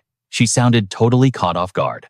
Her voice was laced with pure confusion. She took a breath and asked again, just to make sure she was not tripping. Wait, you are not selling an item, you are auctioning a literal buff. Later that night outside the Gangnam market, Daeho trailed behind Gigi, looking totally lost. Master, did you not say tonight's auction was going to be super mid? Gigi kept walking, her heels clicking. Yeah, I did. Daeho threw his hands up. Then why are we even here? She glanced back at him over her shoulder. Because just a few hours ago, I got a ping about a secret item hitting the block. Daeho's confusion was peaking. He stared at her back as they walked. A secret auction. Exactly. They promised something totally off the charts. If I skipped this, I would get serious FOMO. With a confident smirk, she pushed the grand doors open and stepped inside. I am hyped to see what kind of game changer drops tonight. A bit later up on the main stage, Junseo grabbed the mic. All right, folks. That wraps up our standard catalog for the evening. She tilted her head, flashing a professional smile. Now it is time for the main event, the special item we teased earlier. But before we begin, please give a massive round of applause for the sponsor of this lot, Mr. Park, Do-hyuk. The crowd immediately started buzzing. People were looking around, totally lost. Park Do-hyuk. They hyped up a special item. But a literal person is walking on stage. What kind of flex is this? What is he even selling? Bro better not be pushing some basic spell scrolls up there. Do-hyuk stepped up to the mic, totally owning the stage. Yo, what is up everyone? Do-hyuk here. Guess this makes it round 2 for us, huh? But no cap, I am not here to drop some rare loot today. I am auctioning off my own OP abilities. Down in the crowd, Taeho leaned over to Gigi. Bro, is that even legal? Can an awakened actually sell their skills? She just scoffed. We are in a VIP black market, Taeho. They drop tens of, hundreds of billions here. Money talks. She narrowed her eyes, hyper-focused. For that kind of cash, rules do not exist. Back on stage, Do-hyuk kept the hype going. First come, first served. For the top 10 bidders, I will personally upgrade your current weapon. We are talking a guaranteed rank up minimum. Gigi's jaw literally dropped. She stared at him, totally shook. Wait, the heck? What is he even cooking? The entire auction house erupted into whispers. Is there a buff skill that broken? No clue, man. Maybe Do-hyuk is just flexing some crazy hidden class. Suddenly, a chilling voice sliced through the chatter. Are you deadass right now? The entire main hall froze instantly. Dead silence dropped over the crowd. Do-hyuk's gaze locked onto the speaker, his eyes narrowing as he clocked her. So she crashed the party too, huh? He thought. But he did not miss a beat. Do I look like a troll to you? He stared her down, calling her out right into the mic. Miss So-young Min. She stayed iced out, not moving a muscle. Do-hyuk smirked and dropped the real bomb.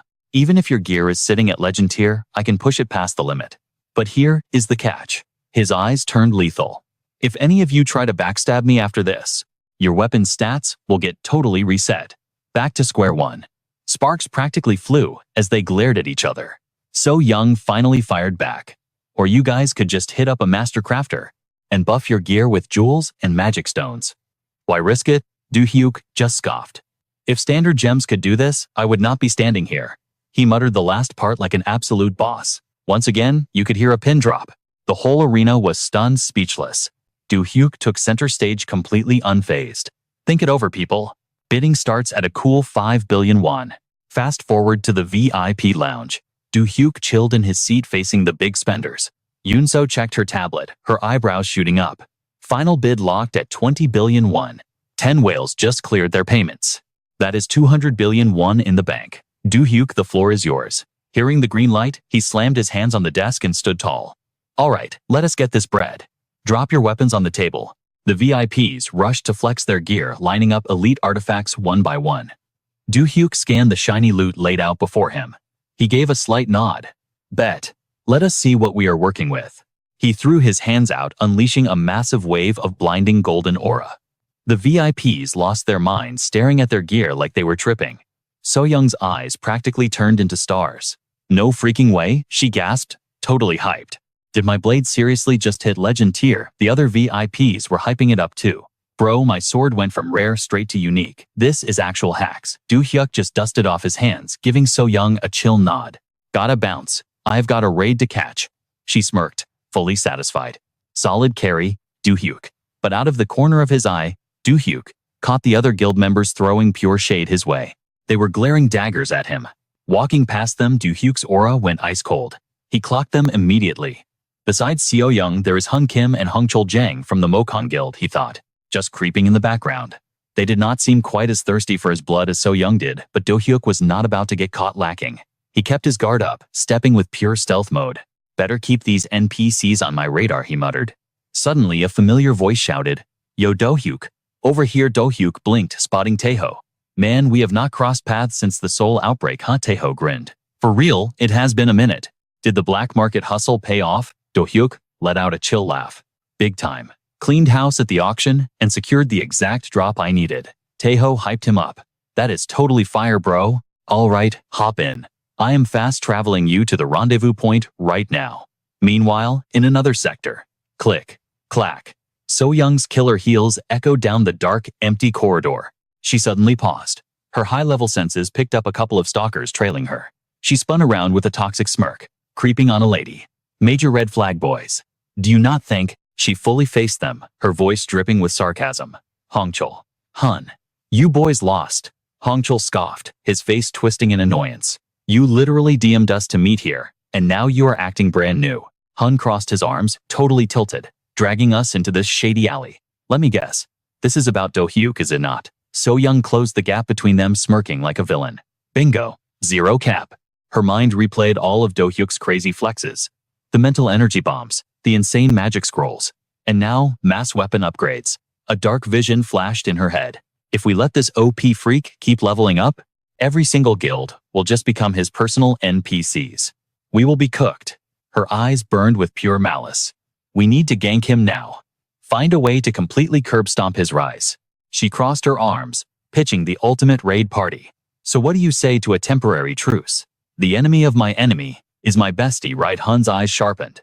Let us get our aggro straight. Are we targeting Do-hyuk or the entire Chongsang guild? So Young's smile was downright evil. Both, obviously. They are permanently partied up at this point. Total package deal. She dropped her voice to a lethal whisper. Here is my meta. If we cannot recruit the cheat code, we delete him. Boom, scene change. The vibe shifted to an incredibly dark, eerie wasteland. Jang Mi stood frozen in front of a massive swirling spatial rift. The rest of her squad was sweating bullets. She checked her smartwatch, looking super tense. 2 hours. Time is up. She closed her eyes, trying not to rage quit. Did the raid team wipe again? Suddenly, a blinding light flashed behind them. A familiar legendary silhouette stepped out of the portal. No way. A hidden dungeon spawning in this ghost town. Taeho jogged up, totally geeking out. Bro, this is a brand new hidden dungeon, just spawned on the radar. Do-hyuk raised an eyebrow. Makes sense. Good find. Jang Mi stepped up to drop the lore. Yeah, but it has been rotting here way longer than we logged. An outbreak could trigger at any second. Do-hyuk casually strolled into the camp. Yo, Jang Mi. Good to see you on the front lines. Her face softened into a warm smile as she looked at him. It has been a minute, Do-hyuk. She quickly shifted back to Guildmaster mode. I will give you the quick briefing. I know you hate skipping dialogue. Jang Mi crossed her arms, her aura flaring. The original plan was different. We were supposed to invite you to a top-tier KB guild instance. Do-hyuk just flashed a chill, confident grin. Yeah, Junsung already gave me the spoilers on that one. Change of plans, though. Our scouts got a ping about this rogue dungeon tearing through the sector. They trailed behind Jang Mi as she approached the menacing gate. To prevent a massive spawn wave hitting the civilians, we tried to speed-run the boss room ourselves. Do-hyuk's vibe instantly shifted, his eyes turning dead serious. Let me guess. The raid did not go as planned. Jang Mi nodded, looking completely devastated. It is a total nightmare. This gate is a solo-only instance, and if you fail, you get permanently locked out. She gritted her teeth. So far, we have lost 50 of KB's elite rankers to this meat grinder. 50 players totally wiped. Her expression turned pitch black. Even Taeho and I actual S rankers got absolutely clapped because we got cocky. She clenched her fists, practically shaking with rage. Taeho bowed his head, looking totally cooked. I dropped the ball hard, bro. Total skill issue, he muttered. Do-hyuk took in the insane lore drop. So the mobs in there are built different, huh? If 2S rankers caught an L, who is even left to clear this thing? Jang Mi locked eyes with him, her gaze heavy with desperate hope.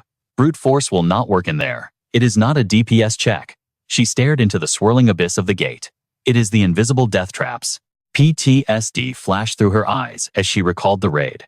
The mobs have insane elemental resistance. The RNG on their attack patterns is totally unpredictable. Do-hyuk absorbed every word, his game face locked in. That is exactly why. We need an ultimate all-rounder to solo this. We need you, Do-hyuk. Do-hyuk did not even flinch. His face was a literal mask of ice. Say less. I came here looking for a hidden dungeon to clear anyway. Kang Mi's face was dead serious. Look, we are super sorry about the situation, but we absolutely cannot just abandon this dungeon. Do-hyuk just shrugged his vibe. Totally chill. Bro, if I am literally betting my life on this run, the payout better be absolutely fire. Kang Mi blinked, totally confused by his flex. What exactly do you mean, she asked. He calmly raised his hand. I want full ownership of this rank a secret dungeon. A total solo monopoly, no cap. Hearing this insane demand, Taeho totally lost his mind. He was absolutely tilted. Hold up, man. That is way out of line. But Kang Mi kept her cool, blocking Taeho before he could rush Do-hyuk. Choi, Taeho, back off, she whispered sharply. Let me handle the aggro here. Just step back. Do-hyuk watched the duo deep in thought. For someone with such an overpowered awakening ability, Taeho's raging reaction made total sense. Still, if Do-hyuk was going to risk getting cooked, he needed top-tier loot. Kang Mi's expression turned icy. Mr. Do-hyuk, dungeons are government property. Handing over the official deed is literally impossible. She waved her hand dismissively. The state and the KB Guild keep the rights, but we will grant you exclusive VIP farming access.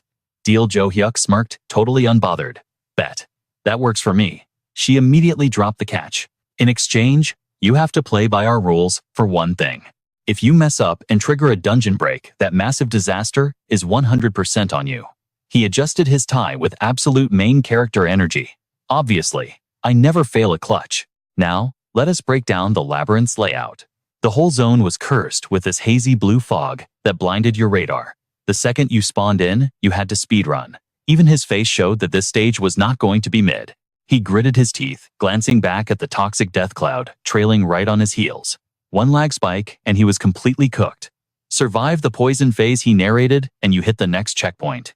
Right ahead was a massive bubbling lava lake. He channeled his aura and totally sent it. Do-hyuk's silhouette blurred into an epic leap, following the only strategy that made sense. Moments later, he was parkouring from cliff to cliff, like an absolute god. Landing smoothly, his eyes scanned the sketchy terrain. He shifted his stance just a single inch, when suddenly, a literal storm of trap arrows triggered.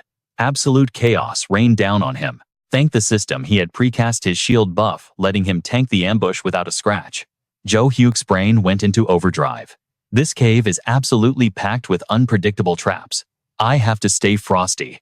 Locking in, he nailed a flawless landing on the far ledge. He crouched low, calculating his damage window. Honestly, the intel on this cave's layout was totally garbage and basically useless. It was just a pitch-black corridor of doom. He crept into the heavy darkness, letting his senses guide him forward, until a faint beam of light finally popped up on the minimap. From this point on, stealth is completely chalked. Time to go loud. Do-hyuk whipped out his ruby throw skill. His eyes glowed with an epic blue aura, revealing a massive swarm of glowing red targets ahead. A massive pit of high-level serpent mobs slithered in the shadows. No cap, he thought even a high-rank player would get absolutely bodied in a blind spot like this. Smirking like an absolute menace, he raised his hand.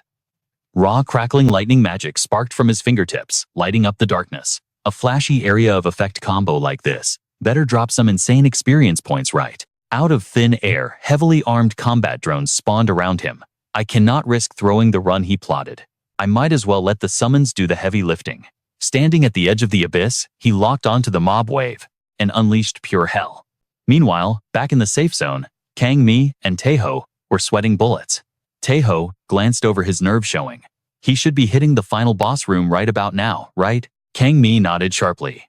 We need a status check immediately. Just then, Junseo logged into the scene totally unequipped. I rushed over after getting the ping. Is my lack of gear going to be a problem? Not at all, Kang Mi replied smoothly. You are not here to carry the raid. Taeho pointed at the glowing dungeon portal. Your quest is stupid simple. This is a strict solo instance gate, so you cannot party up anyway. We just need you to ping Do-hyuk's life signs. We do not have the admin rights to bypass the gate. Junseo blinked, totally baffled. Wait, literally. That is my entire job. Yeah, Taeho sighed. Even scanning a rank B access card just gets you hard rejected by the barrier. Junseo's anxiety spiked. Is Captain Do-hyuk really going to survive this? I mean, we literally just saw him a few hours ago. Kang Mi frowned, staring into the swirling vortex. Look, the guy is completely overpowered. He can spam multiple classes of magic flawlessly. We just have to trust his stats and wait. Taeho crossed his arms, grimacing. But honestly, if even he gets wiped out, we are going to have to beg an S-tier guild to bail us out. Enough yapping, Taeho, urged Junseo. Hurry up and run the scanner. She quickly stepped up to the portal, reaching out to check the system feedback. Inside the dungeon, the ground was littered. With the shattered remains of elite sand golems, Do-hyuk stood before massive terrifying double doors. Finally, the main boss room. He reviewed the insane run he just survived. If I had not spammed my drones to speedrun the aggro, I would be totally cooked by now. Taking a deep breath, he casually pushed the massive doors open. Alright, let us see who the final boss of this server is. The boss room was giving major spooky vibes, with crazy spatial rifts tearing up the ceiling. Walking to the center, Do-hyuk's brain buffered. Wait, what? Where is the boss monster? Puzzled, he scanned the dark corners, his cold, apathetic gaze piercing the gloom. Suddenly, he spotted a female figure heavily chained to the wall. Who is that chick, he wondered, instantly suspicious. Her health bar looked absolutely drained.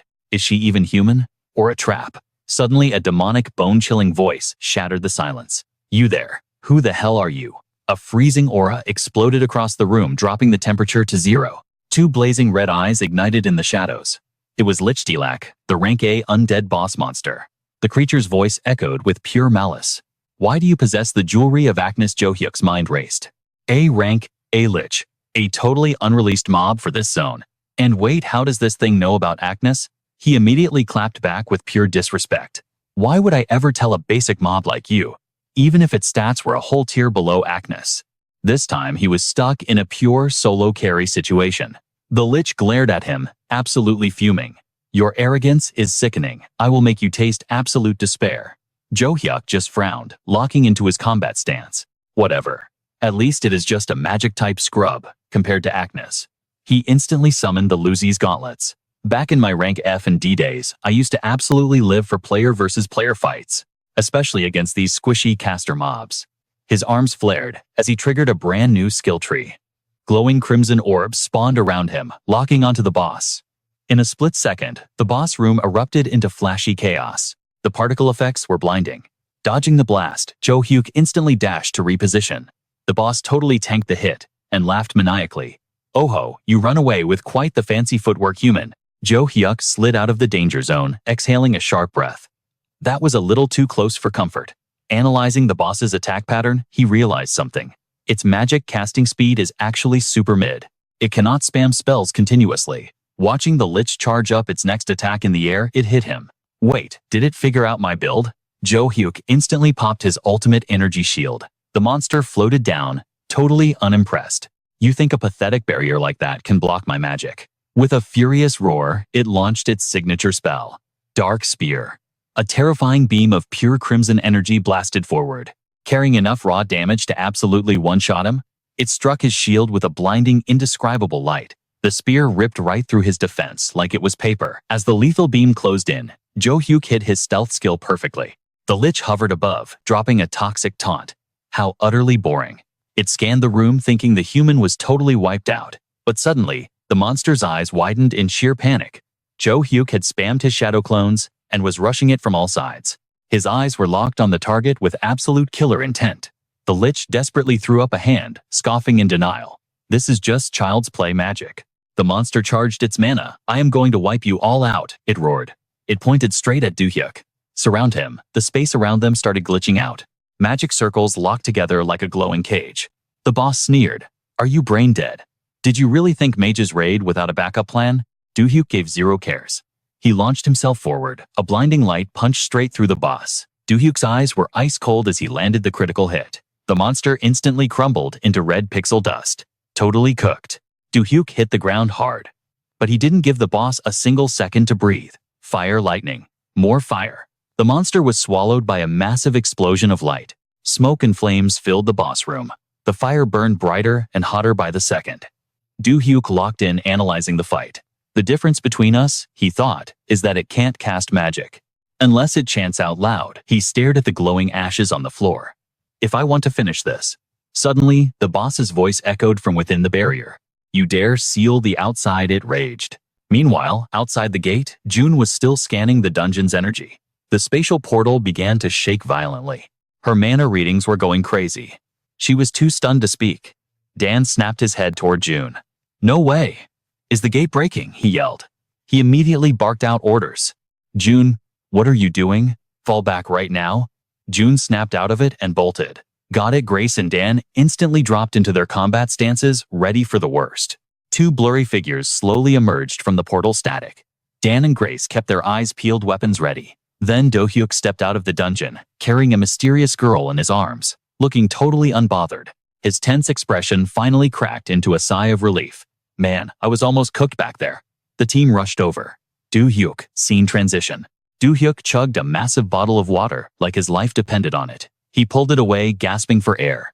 Grace stood across from him. Heart rate back to normal, she asked. Do-hyuk nodded. Yeah, my brain is finally rebooting. Grace crossed her arms. Spill the tea then. Who is that girl? And how exactly did you clear that dungeon? Keeping it 100% real. Do-hyuk told them everything. The dungeon is completely wiped clean. There are some tricky spots where you could take damage, but like I promised, I'll drop the raid guide. Grace was listening until her eyes locked onto the boss's severed head. You really went hard, she said. We asked for your help, but... She stared at the cracked skull on the tray. Did you actually solo a rank A boss? That is absurdly OP. Do-hyuk gave her a tired smile. Yeah, no cap, it was a total nightmare. He explained further. The solo fight only lasted about 5 minutes, but in that short window, I had to spam literally every skill and dirty trick in my kit.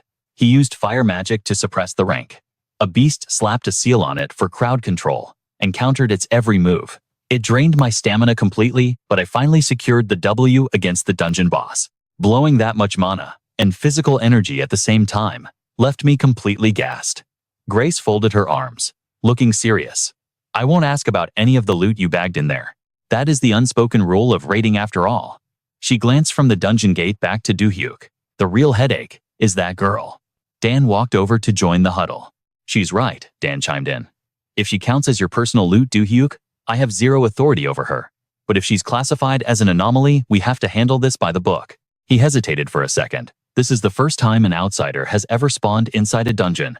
Do-hyuk let out a heavy sigh. Crazy right. He threw a questioning glance at the mysterious sleeping girl. She was still completely knocked out. Do-hyuk made his call. Let's not overcomplicate things. Leave her to me. His voice left no room for debate. I carried her out of that dungeon, so she is my responsibility. I will take charge of her. If the KB Guild or the feds get their hands on her, who knows what kind of shady stuff will happen. He flashed back to the rank a boss's terrifying form, and then he looked at the girl. Plus, I am pretty sure she has some connection to Ignis. Grace nodded firmly. I agree with your call. Her face darkened, realizing the massive risk if the girl's identity leaked. Every shady research organization would be foaming at the mouth to experiment on her.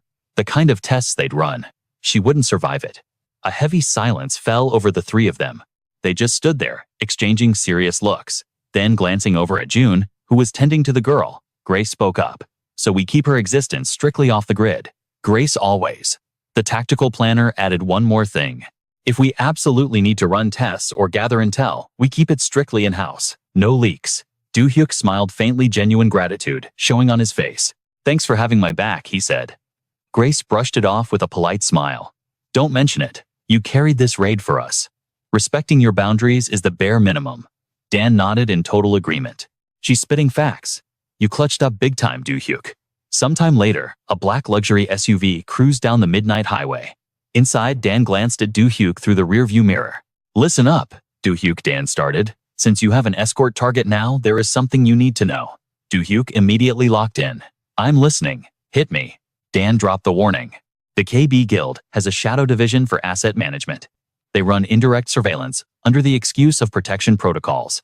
Do-hyuk caught on instantly. The guild promised support, so obviously they'd attach some strings. Figured as much, Do-hyuk replied. Dan's voice turned grim. Intel says there's already a tail on you, but these guys are stealthy as hell. I tried to reverse track their movements, but they sniffed me out and ghosted. Do-hyuk's mind started racing. A tail, huh? Who could it be? There were 2 signatures earlier. Could Mason be plotting something again? The SUV stopped at a red light. Dan's tone was dead serious. Because of this, keep your head on a swivel. If things get sketchy, hit our line immediately. Will do. Thanks, man, Do-hyuk replied. From the back seat, June leaned forward, eyes sparkling. Hey, you can call me for personal stuff too. Anytime. Dan immediately shut it down. June, we are having a serious debrief here. She wasn't backing down, glaring right at her boss. You already finished your boring speech, so it's fine now, right, Do-hyuk? Do-hyuk looked back with a helpless, amused smile. Yeah, I guess it's fine. Suddenly, June's face turned completely red. She pointed at herself. So, Do-hyuk, If you don't have a girlfriend yet, how about giving me a shot? June shot her eyes practically shooting heart emojis. At that exact moment, the light flipped to green. Dan, absolutely fed up, slammed his foot on the gas. June was violently thrown back into her seat. She shrieked in pain and shock. She shot death, glares at the driver's seat. Vice Chief, are you trying to get us killed? Dan answered coldly. Sit down and buckle up. June pouted hard, puffing her cheeks out in defeat. A moment later, Do-hyuk chuckled. She really has that natural riz, huh? He leaned over the seat and whispered, you're definitely charming. Hearing the compliment, June's face melted into pure shyness, her brain entirely malfunctioning. That's good. I got it. Scene transition. An establishing shot of a massive apartment complex. Only one unit still had its lights on. Inside, Do-hyuk was scrolling through his glowing system panel. This dungeon raid leveled up my mechanics 10 times over. Time to check the stats right. The holographic screen broke down every single stat point. First, let's pump some mana in and see how the numbers shift. He watched the bars fill up. At this rate, my mana and intelligence stats are basically rank A already. A huge grin spread across his face. Alright, let's check out the loot drops. But right on cue, the mysterious girl on his bed stirred awake. Her voice was incredibly weak. Where am I? Do-hyuk turned around, looking at her with total calm. You are at my place. As she weakly shifted under the covers, Do-hyuk hit her with a follow-up question. Are you finally awake? The girl did not even answer. She just kept staring into space like she was totally lost. Heiji sat there stiff as a board, taking in the room like it was some alien spaceship. Do-hyuk walked in, holding 2 cups and raised an eyebrow. What is up? Heiji shifted awkwardly and gave a shy smile. Yeah, this place is literally nothing like my old home. Honestly, no cap. He already knew she was straight out of another dimension. She reached out and grabbed the coffee Do-hyuk handed over. Just as he thought. Do-hyuk took a sip of his own drink. But hey, your English is pretty fire for someone from another world, right? Heiji pulled out a translation device. This thing actually translates everything you are saying in real time. Do-hyuk set his cup down. That is crazy, OP. He got serious for a second. Do you remember anything about what went down in that dungeon? Heiji zoned out for a second. It is all super blurry. She thought back to the moment they first met. I only remember being dragged there to be sacrificed like some ritual lamb. And then you crashed the party, totally clutched it by beating Do-hyuk, and saved my life. Heiji locked eyes with him. Plus, unless I am tripping, you are holding on to my older brother's necklace. Do-hyuk dropped the loot on the table. You mean this one? She did not even hesitate. Yes, that is exactly it. Heiji started low-key panicking. If you have it, does that mean? Do-hyuk just gave a silent heavy nod, and you could literally see her soul leave her body. I get it. Can you at least tell me what my brother said when he left this behind? Do-hyuk echoed Agnes's final words. If you ever cross paths with any of my people, or my loyal knights, I do not know who they might be, but they will definitely recognize this necklace and ring. Please do not let them suffer in hell. I am begging you. You have to save them. Hearing that, Heiji totally broke down. Brother. Do-hyuk stayed quiet, letting her cry it out. In the original lore, he actually knew empires like Desmond and Agnes were literally just scratching the surface. No cap, he had zero clue. Agnes even had a little sister until today. That day was literally hell on earth. Heiji slowly started venting, finally feeling safe enough to just chill for a minute. Right now, sitting here, I feel so blessed, honestly. Do-hyuk was totally invested now. What exactly went down over there? She started spilling the tea. We were the royals of the Desmond Empire. But Desmond is completely cooked now. She thought back to the super sketchy guy who started it all. Everything went south the day this dark mage rolled up to our empire. He completely brainwashed Emperor Lan IV with his dark magic. Nightmare fuel memories of blood and gore flashed in her mind. The emperor totally lost his marbles. He went on a psycho killing spree, slaughtering even his most OP officials. Enemy airships literally blotted out the sky. Before long, the Atonia Magic Empire started wiping the floor with our kingdom. Backed into a corner, the Desmond Empire had already lost all its top-tier heavy hitters. The whole nation collapsed in record time, completely biting the dust, in less than a year. That is when Agnes had to step up. My brother knew we could not just sit around taking the L. He assassinated Emperor Lan IV himself, and led the rebellion to fight back. In her memories, people were absolutely drenched in blood, while she could only watch the horror unfold like a helpless NPC. But his stats just were not high enough to stop the Atonia Imperial Army. A mysterious grimoire popped up, and my brother dug into the forbidden dark arts that were literally buried deep under the Empire. Ancient Desmond magic totally swallowed Agnes whole. The plot twist. It completely drove him insane. Out on that brutal battlefield, everyone was fighting for their lives. Thanks to Agnes's forbidden buffs, the kingdom's army pushed back. His new power literally turned the tables, pulling off an insane clutch. My brother unlocked wild strength by going full dark mode and actually managed to block Atonia's forces. But forbidden magic always has a massive cooldown. It was not long before that dark energy completely backfired, spilling toxic corruption all over the kingdom. My brother, the capital's soldiers, and even the regular citizens all went totally feral, mutating into uncontrollable boss monsters. A normal girl like Hiji could only watch in despair as her hometown was cooked. Right before he lost it, my brother sensed the massive red flags and tried to send me as far away as possible. Sadly, she got caught lacking, but I could not even make it that far. Do-hyuk's goons ganged up on me and dragged me straight into that creepy ritual room. Do-hyuk finally pieced it together. So, that is why you spawned in that dungeon, she nodded. Exactly. And right before I blacked out, Do-hyuk whispered some crazy villain speech to me. Hiji rubbed her arms, getting major creeps. He said because of my brother's epic fail, both he and his knights had been sucked into an interdimensional rift, but they could actually find a way back. She was literally shaking now. To make that happen, they had to pack me up. He told me to just smile and enjoy being a sacrifice. Do-hyuk started doing the math. That explains why the rift glitch dropped you into a completely different dimension, which is exactly how we ended up crossing paths. It finally hit her. Wait, I do not even know your name, Do-hyuk let out a laugh. We got so caught up in the lore, we completely skipped the intros. He gave a casual wave. I am Park Do-hyuk, but honestly, just call me Do-hyuk. She smiled back. Do-hyuk, I am Hiji. Gaining a little more confidence, she looked him dead in the eye. You already hard-carried me once, but can I ask you for one more massive solid? She got super serious. I'm going to do my best to vibe with this new world, so could you please help me level up my knowledge here? Do-hyuk was totally caught off guard. Vibe with it. Hiji gave a firm nod. Yes, I need to figure out the glitch that brought me here and uncover all the hidden lore about my brother. Meanwhile, back in a super creepy cave, a massive shadow-corrupted bear was going absolutely feral. Baring its fangs, it charged straight at Jang Mi. She instantly popped her shield skill to tank the hit. Closing the gap, the beast opened its jaw to flash some terrifying razor-sharp teeth, but totally faked her out and launched a massive swipe with its paw instead. It slammed the ground where Jang Mi stood, literally shattering the earth into pieces. But she dashed right out of the dust cloud, like a pro catching the bear, totally off guard, and delivered a sick slash with her weapon. The monster roared in agony, completely stunned and frozen in place. It crashed into the dirt, sending shockwaves everywhere. That is when Juhi dropped in from above her weapon, glowing with fully charged energy, and she mercilessly delivered the final critical strike. The bear's HP instantly dropped to 0. Juhi landed smoothly next to the carcass, gripping her sick scythe. She glanced over and yelled, Jang Mi, let us go carry Do-hyuk now. But the moment she actually looked at his side of the battlefield, she ripped off her mask and literally dropped her jaw. Standing right in front of him was a boss-tier bear twice the size of theirs, with a massive gaping wound in its chest.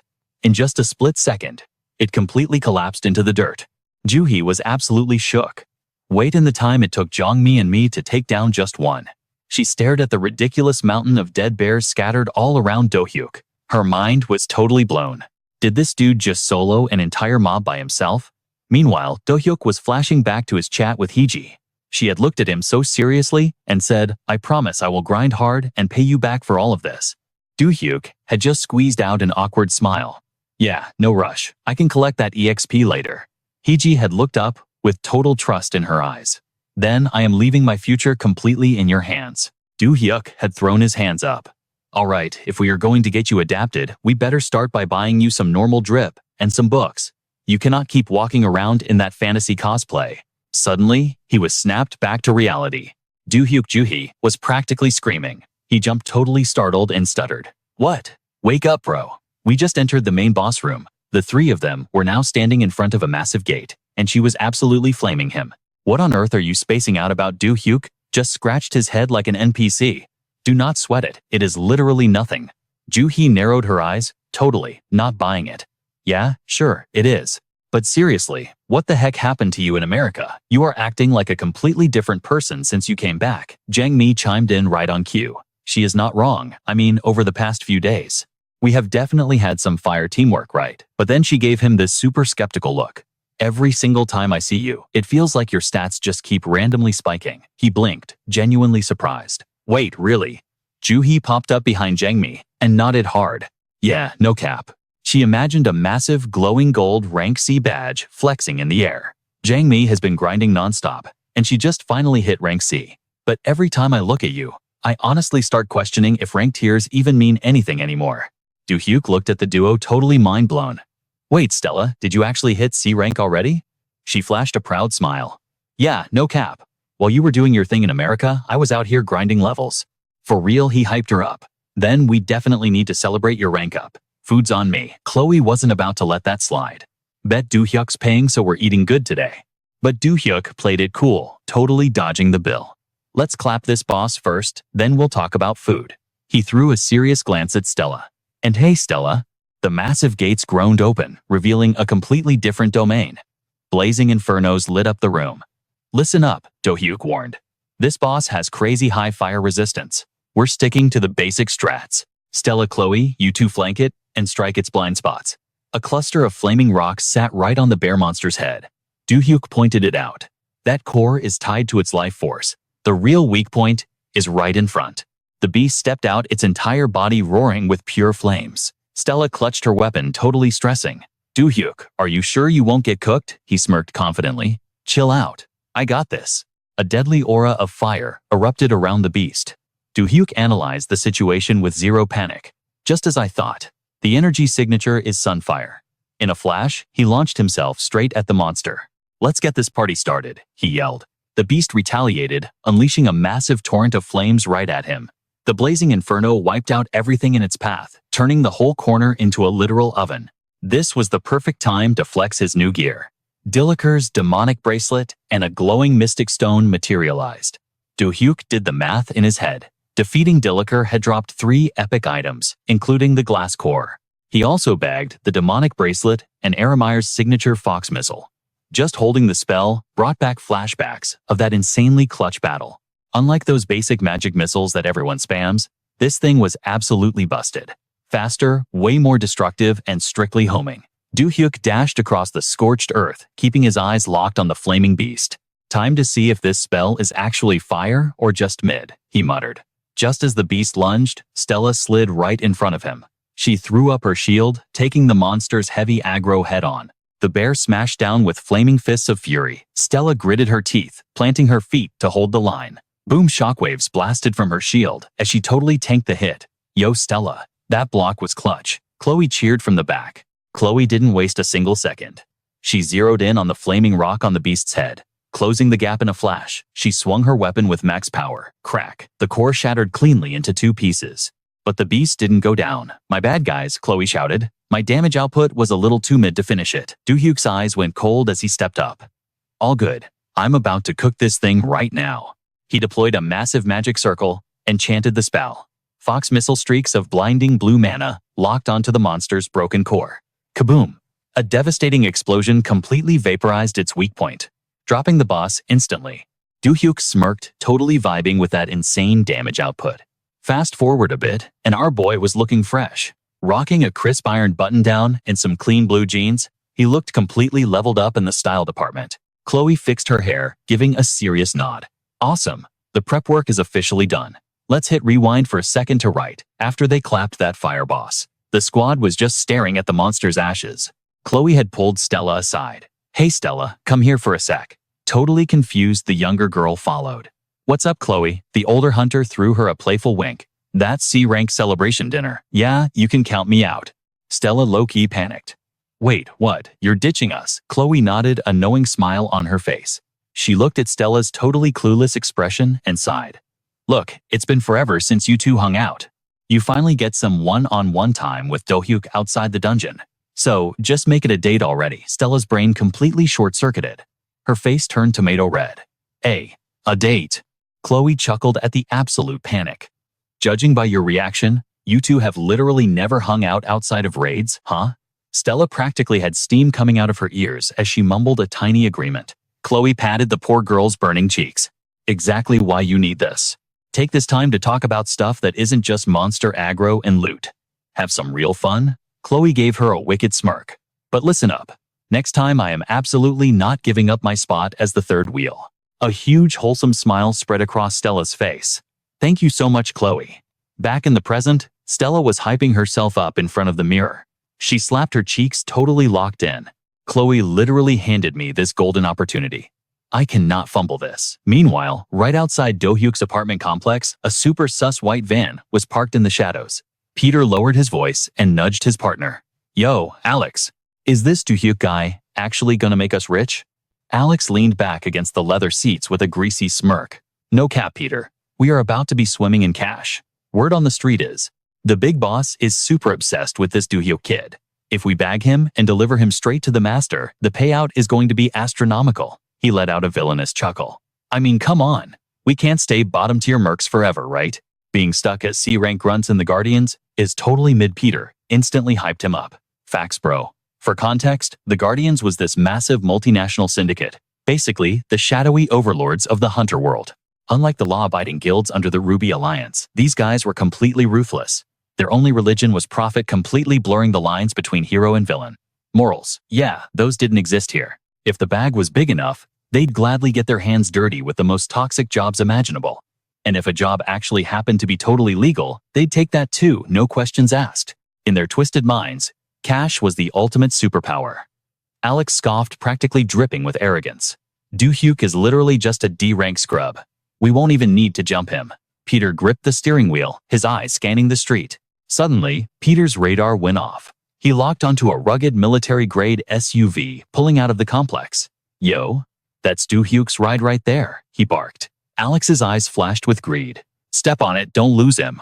The kid's apartment is rigged like an actual fortress, so we have to gank him while he's out in the open. Peter ripped the steering wheel, tailing their target. Alex narrowed his eyes, a toxic grin spreading across his face. We'll just drag him into a random dungeon or an abandoned warehouse and finish the job. Meanwhile, cut to the mega mall. Do-hyuk was leaning against a wall, casually scrolling his phone. But his hunter senses were tingling. 2 bogeys on the second floor, he calculated mentally. His gaze flicked to the escalator without moving his head. 1 creeping on the stairs. He tracked 2 more, pretending to chill on the benches, and 1 lurking down on the first floor. Do-hyuk connected the dots. That same sus white van has been tailing me since I left the crib. They were practically breathing down his neck. An aura of pure annoyance radiated from Do-hyuk. He clenched his jaw, tracking their movements through reflections.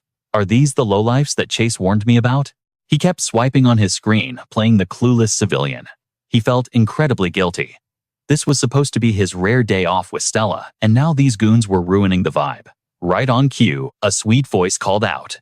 Do-hyuk, I made it. About time, Stella, he replied, masking his tension. Stella looked absolutely stunning in her casual streetwear.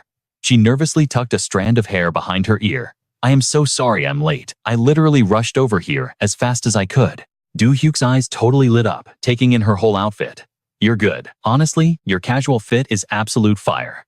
A massive blush exploded across Stella's face. She couldn't even make eye contact as she played with her hair. Oh, thank God. This is our first time hanging out without our raid gear, so I was low-key stressing over what to wear. Do-hyuk gave her a reassuring smile. Well, it worked. Come on, let's get out of here. Okay, she beamed. Without missing a beat, their fingers naturally intertwined. Up on the second-floor balcony, the stalkers were getting restless. Peter scoffed, completely disgusted by the wholesome moment. Bro, are we seriously just getting paid to watch these teenagers flirt? Alex kept his eyes peeled, calculating their next move. Let the kids have their cute little date. It's going to be their last one anyway. The second they drop their guard, we strike. Down in the main lobby, Stella leaned in close, her voice dropping to a whisper. Do-hyuk, I saw the message you sent. So, what's the actual game plan here? He squeezed her hand, keeping his expression totally relaxed. First, we need to lose them in the crowd. We'll head towards a dead zone with 0 foot traffic, then we make our play to slip away. If we lose their line of sight, we can completely ghost them. Stella blinked, running the strat in her head. Wait, won't that just bait them into following us closer? Do-hyuk just smirked, already taking the lead. Just trust me. This way. Up above, the mercs tracked their targets, slipping through the crowd. The scout radioed in. Targets are moving fast towards the emergency stairwell. Cut to the stairwell. Do-hyuk suddenly pinned Stella against the wall. Her face instantly exploded into 50 shades of red. "Sorry about this," he whispered, his face dangerously close. And then, Do-hyuk slowly leaned in, closing the gap between his lips and Summer's. But right on cue, the mercenary squad crashed the party. "Now's our chance," they yelled. They all locked onto our boy, thinking he was totally distracted and caught lacking. Alex gripped his weapon, letting his aura explode as he roared. "Drop dead." He unleashed a ruthless full-power slash right at the duo.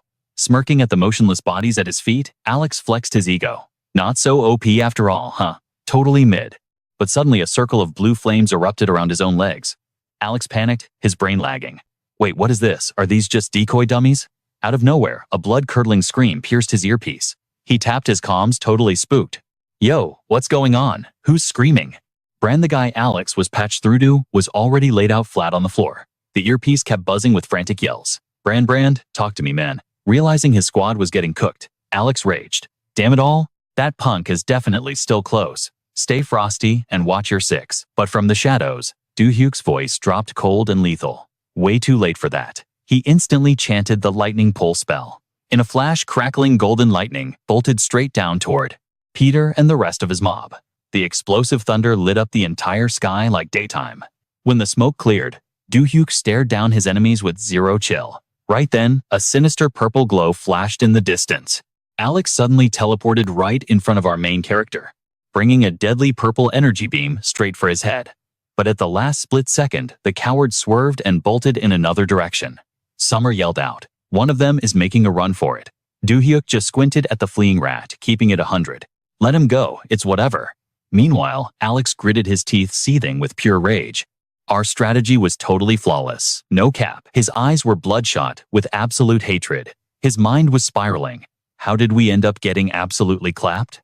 But before he could even process his massive L, Irene materialized out of thin air, popping up right beside Alex. She blocked his escape route like an absolute boss. Alex's jaw hit the floor. Total panic hijacked his brain. Just who the heck did I mess with? Is this guy a raid boss? Boom. A deafening crash shook the ground. Alex got swatted out of the sky and slammed directly into the dirt. Do-hyuk and Summer casually strolled over to the crash site. Do-hyuk hit him with a wicked smirk and praised his unit. "You totally clutched up, Irene." Hearing Do-hyuk, the robotic lights on her face flashed happily. He watched as Irene slowly walked back to his side, softly calling out the combat android's name. A hot minute later, the KB Guild operatives swarmed the crime scene. Jason jogged over to our main character, looking dead serious. "Yo, Do-hyuk, did you know these freaks are official mercenaries for the Guardians?" Do-hyuk raised an eyebrow. "The Guardians? You mean that shady syndicate that'll do literally anything for the right bag?" Holograms of the three main culprits popped up one by one. Jason nodded, confirming the intel. "Yeah, they're verified members. No cap. They might not be top-tier bosses, but they're definitely on the organization's official payroll." And as for what they were after, Jason trailed off his mind, flashing to the tightly bound magical scroll. Jason's tone got super heavy. They were 100% targeting that scroll ability you're rocking, Do-hyuk. The street value for that kind of overpowered special skill is going straight to the moon right now. Do-hyuk scratched his head, genuinely baffled. Why the heck would the Guardians put a hit out on me though? Make it make sense. Jason gave a reassuring sigh. Well, the mess is fully cleaned up for now at least.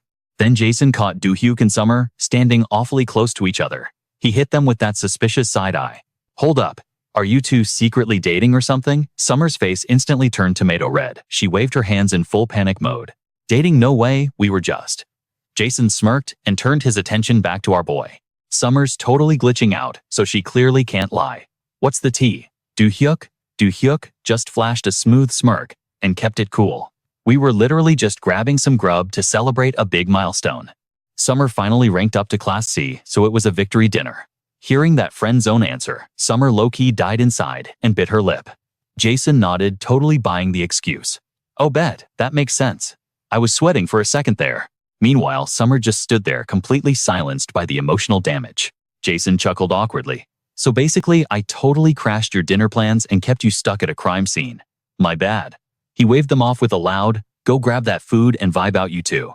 Do-hyuk gave him a chill nod. "Thanks, man. Don't work too hard." As Do-hyuk walked a few steps ahead, Summer threw a super suspicious glare over her shoulder. Her lips parted slightly in pure anxiety, her eyes burning holes into Jason's retreating back. Summer's inner thoughts were racing. Wait, is Jason secretly in on this too? Fast forward to that evening at Do-hyuk's crib. A few rooms were already lit up like a beacon. He unlocked the front door and called out, "Yo, I'm back." In a split second, something small and fast launched itself right off the hardwood floor. Bam! Rookie completely face-hugged Do-hyuk. He peeled the furball off his face and held it up. The thing just squinted at him. Do-hyuk was so confused. What the heck? Where did this random cat come from? Suddenly, Hazel's voice echoed from around the corner. "That little rascal is named Rookie. I literally told you to stop zooming around the house." Do-hyuk looked at her, totally bewildered. "Hazel, did you seriously adopt a stray cat?" Hazel just flashed a super shy, absolutely precious smile, dodging the question. "Welcome home, Do-hyuk. Oppa Rookie. Get back here, right now." Poof. The cat in Do-hyuk's hands literally vanished into thin air, leaving behind a tiny floating magic orb. A matching energy sphere spawned right next to Hazel.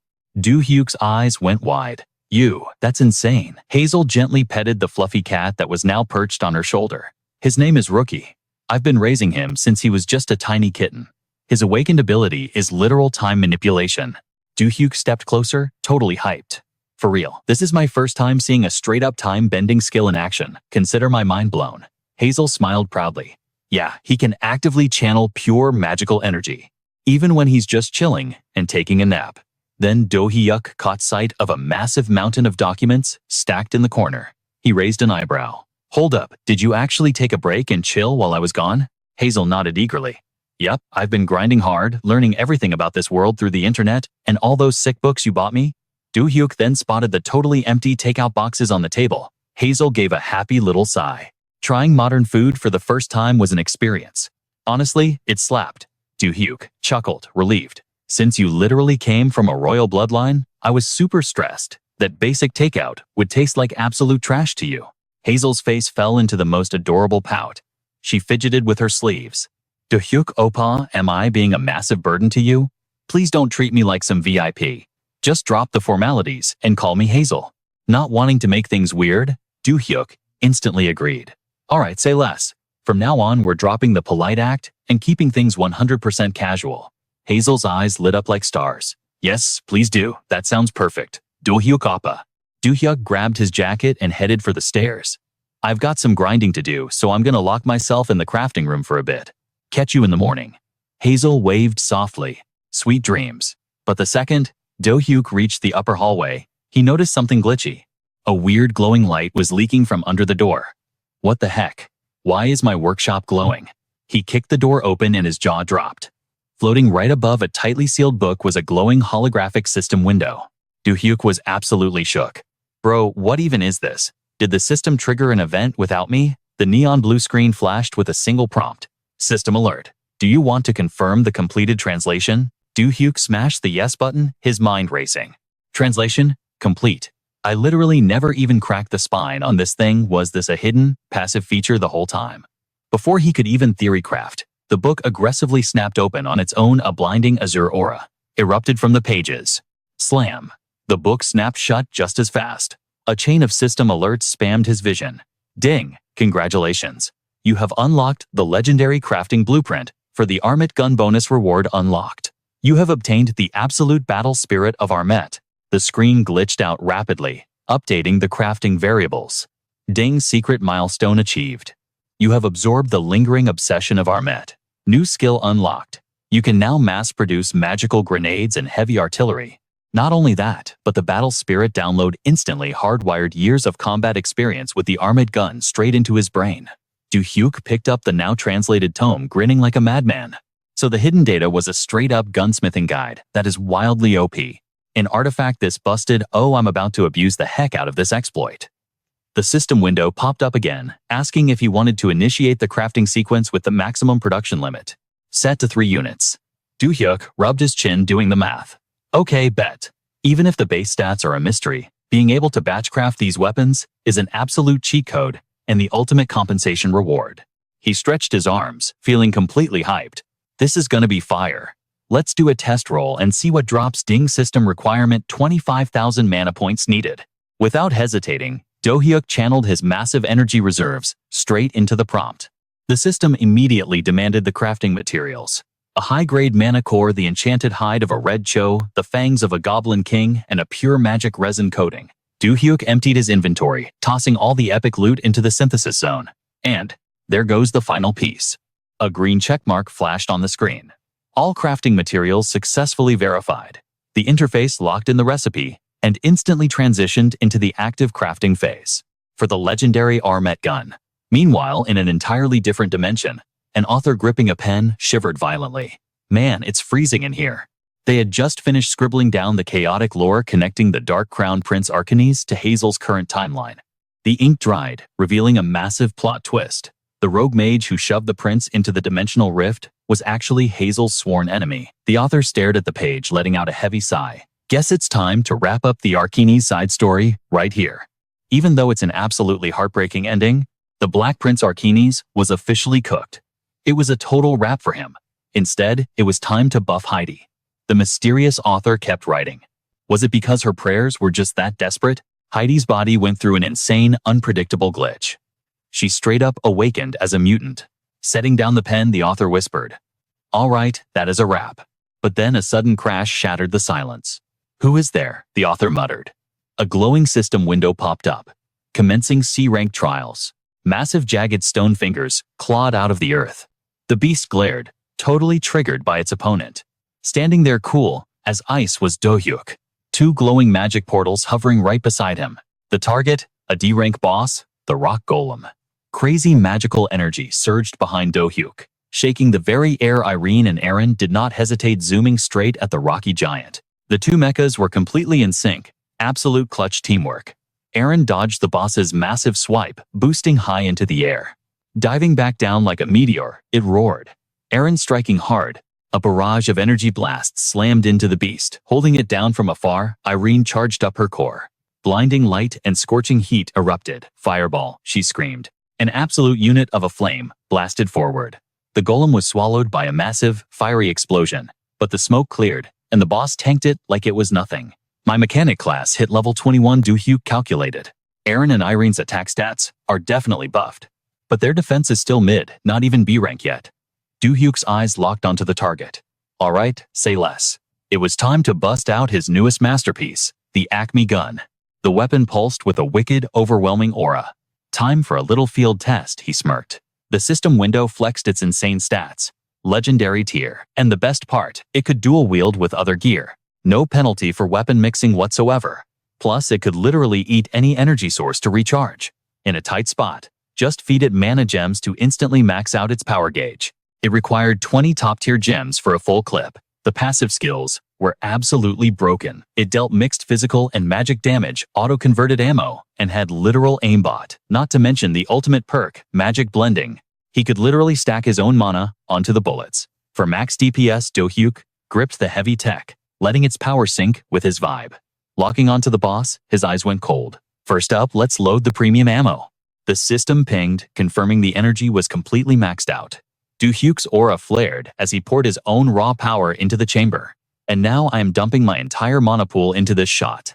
The rock golem snapped out of its stun. Roaring, it swung a colossal fist straight at Do-hyuk. But our main character did not even flinch. He just stared down the massive boulder headed for his face. The punch closed the distance in a split second. But Irene was clutch. She rocketed in front of Do-hyuk, parrying the giant strike to keep her master safe. Seizing the opening, Do-hyuk pulled the trigger.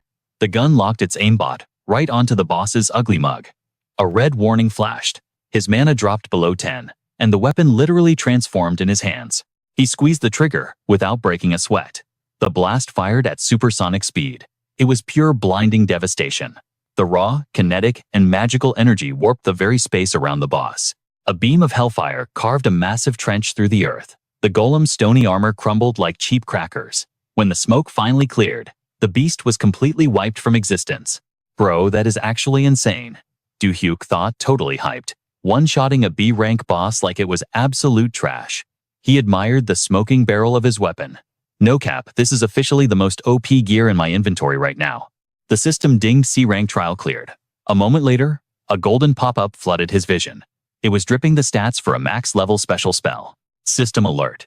You have successfully acquired the legendary spell, the Immortal. Skimming the broken stats, Do-hyuk smirked. Okay, farming dungeons just became absolute easy mode. Later, shifting his focus back to his glowing monitors, he frowned. I hacked straight into the official DF homepage. I swore I would find some lore drop on this, but the search query for Heidi came up totally blank. Zero trace of her existence, he muttered. The skill guides and meta posts are all there, but she is straight up ghosted. Resting his chin on his hand, his eyes narrowed. If the internet is useless, I need to go straight to the devs. Grabbing his phone, he knew exactly who to call. Tyler always has the crazy connections. I will hit him up. Fast forward 5 days. Inside a dark, abandoned apartment, a mysterious figure pressed their palm to the floor, scanning the residual mana. A second shadowy player loomed right behind them. The mana trace is fresh, the tracker whispered. Our target was snatched up not too long ago. The second guy visibly raged. Who the hell stole our bounty? He snarled. Just another rat in the maze, the tracker replied coldly. The angry guy narrowed his eyes, his aura leaking. Another faction sniffing around the dark web, just like us. Let's bounce and report to the higher-ups. Damn it, we got totally played, the guy cursed. Meanwhile, across the city, Do-hyuk and Tyler were pulling up to a sketchy neighborhood. Is this the drop zone? Do-hyuk asked, scanning the area.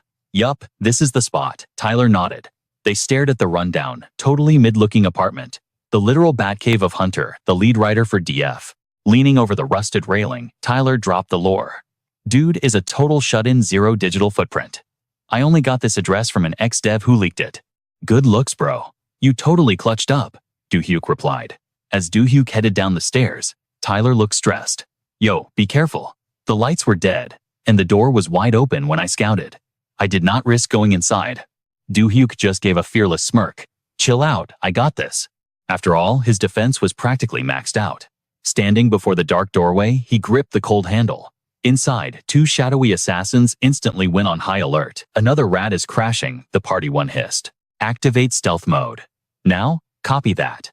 The 2 killers literally warped into a pocket dimension. By the time the door creaked open, nothing but fading smoke remained. I am going in solo, Do-hyuk announced. Summoning his mana armor, he stepped into the abyss. Hold the perimeter, Tyler. It might get messy. Say less, I am on standby, Tyler replied. Do-hyuk pushed into the gloom, casting a glow spell to light up the room. His eyes widened at the absolute mess of papers trashing the floor. Wait, no way. Is this what I think it is? Scanning the handwritten drafts, Do-hyuk was totally shook. Heidi's character arc was wiped from the official wiki. So how the hell is it sitting right here? Glowing mana orbs floated above his palm. He gripped the manuscript tightly. Bro, this plotline is literally identical to what Heidi told me. Flashbacks of her crazy survival story hit him like a truck. Do-hyuk's mind was completely blown. Did Hunter's web novel literally warp reality while he was lost in the lore drop?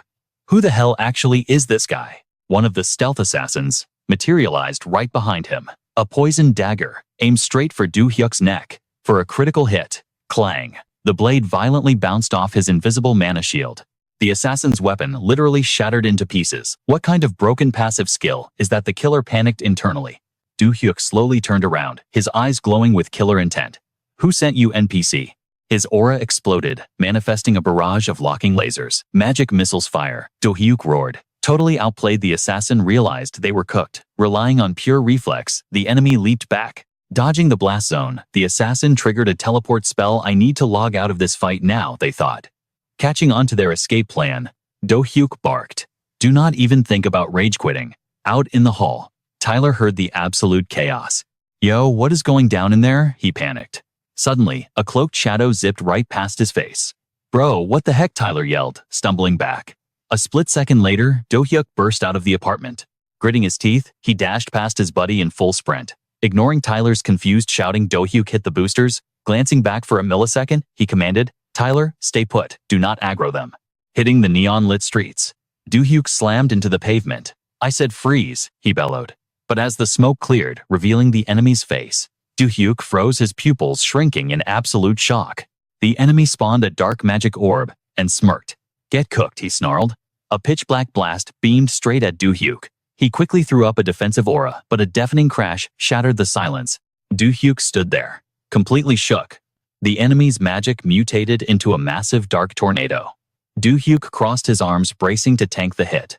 He thought, what kind of broken skill is this? Suddenly, the necklace around his neck glowed up. A system window popped up. Mind shield activated. Body barrier engaged. Debuff immunity. Successful. From inside that pitch-black vortex, a blinding purple light exploded. Do-hyuk totally canceled out the dude's magic. Instantly, the enemy's arm cracked and shattered. He dropped to his knees, screaming in pure agony.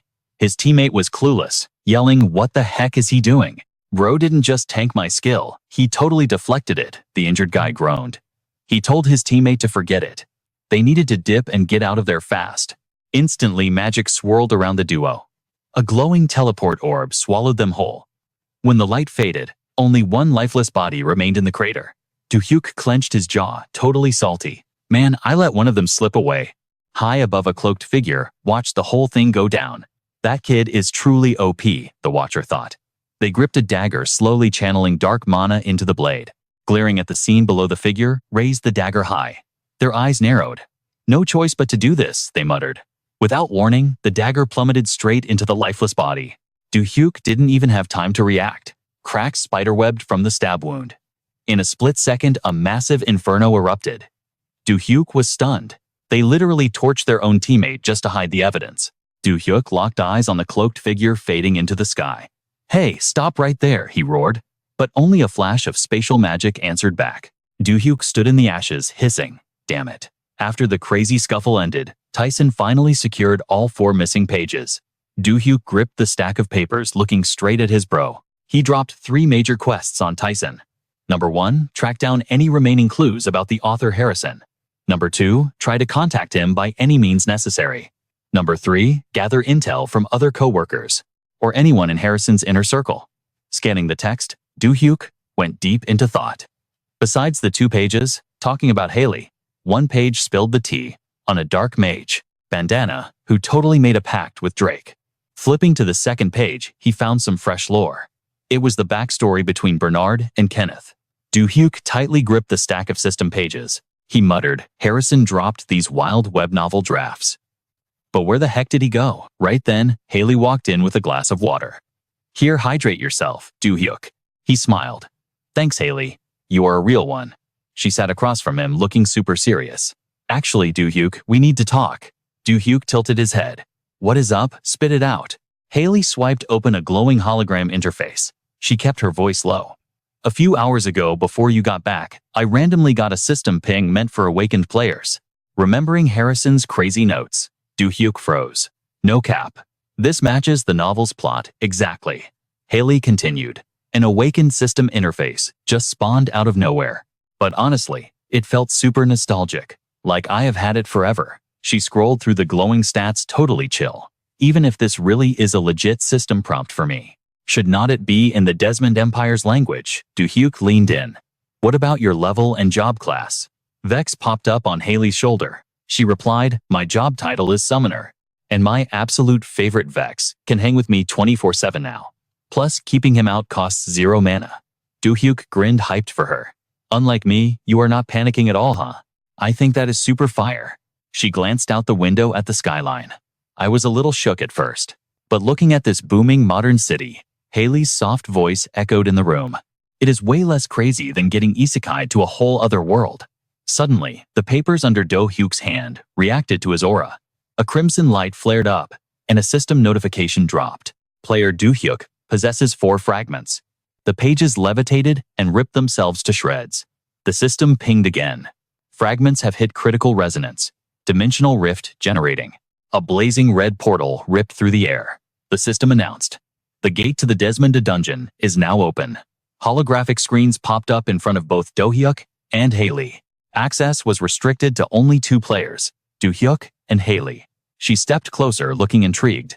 Hey, Do-hyuk, are we both seeing the exact same system message right now? He nodded.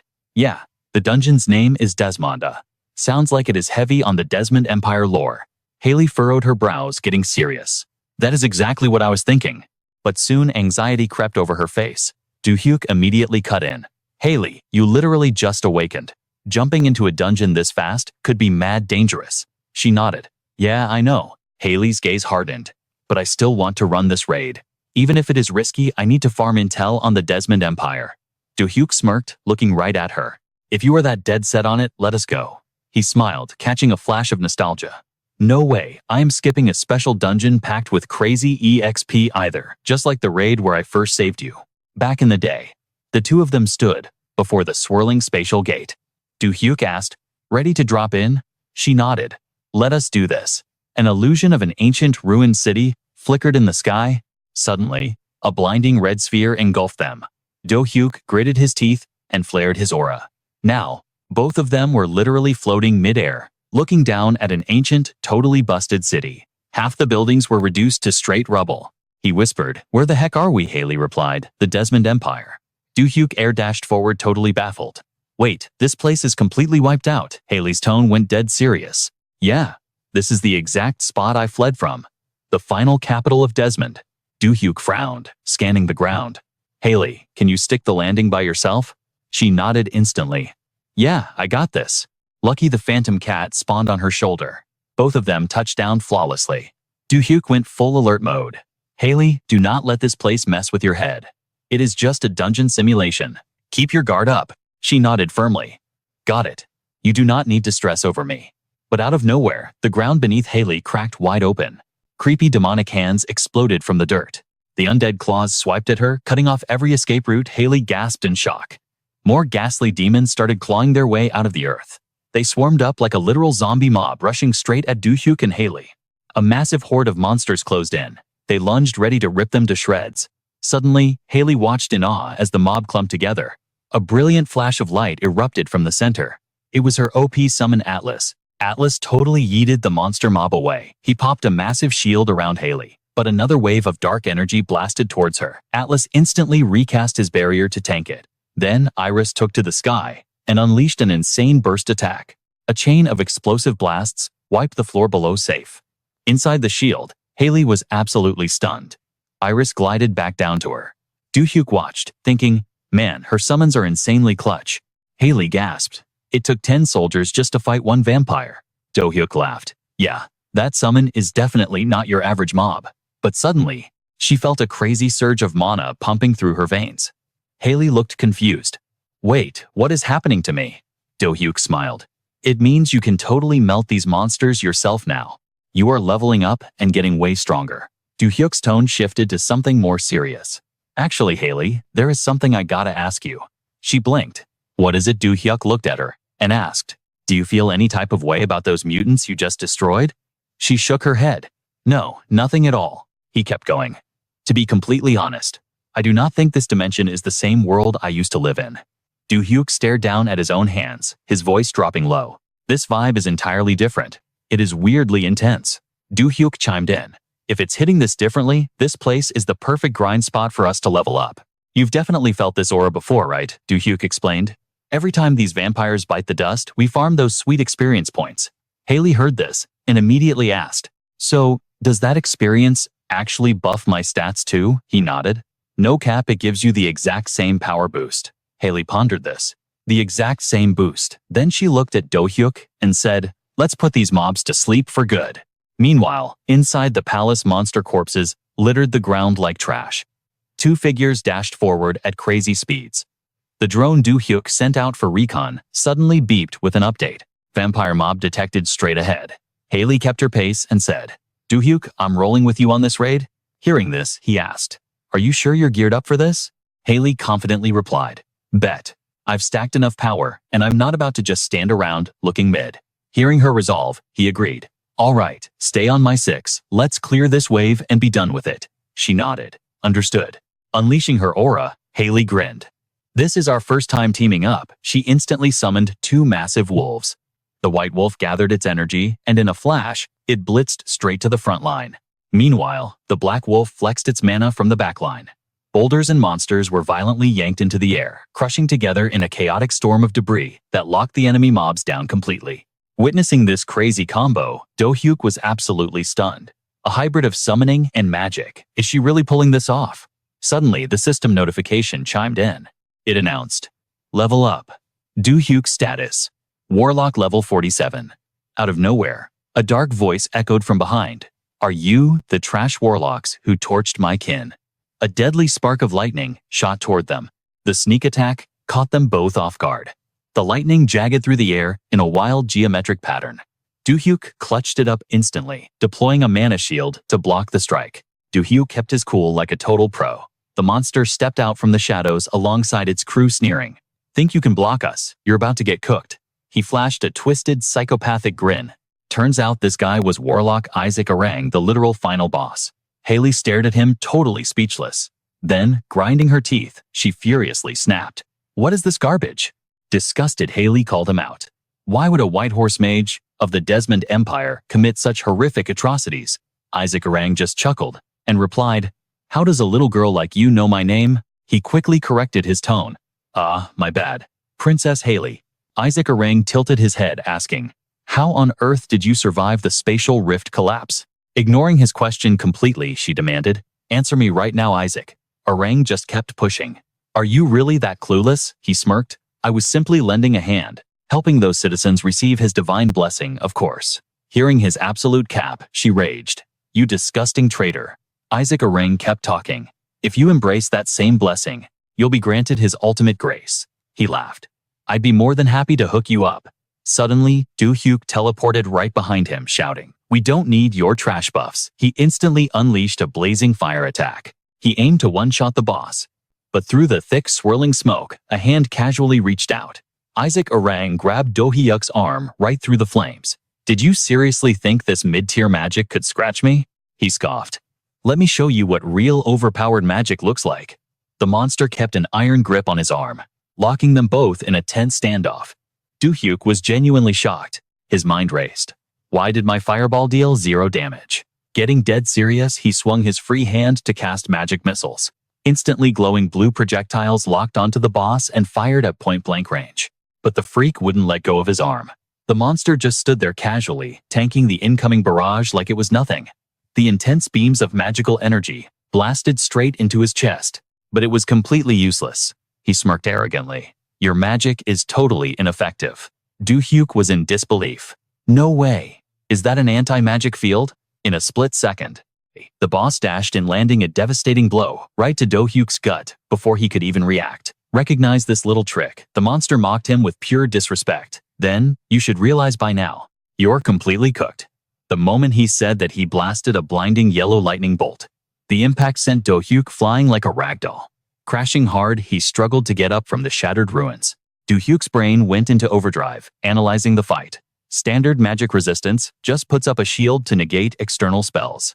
But the anti-magic field, this guy is flexing, creates a micro-barrier around his body, letting him hijack all ambient mana.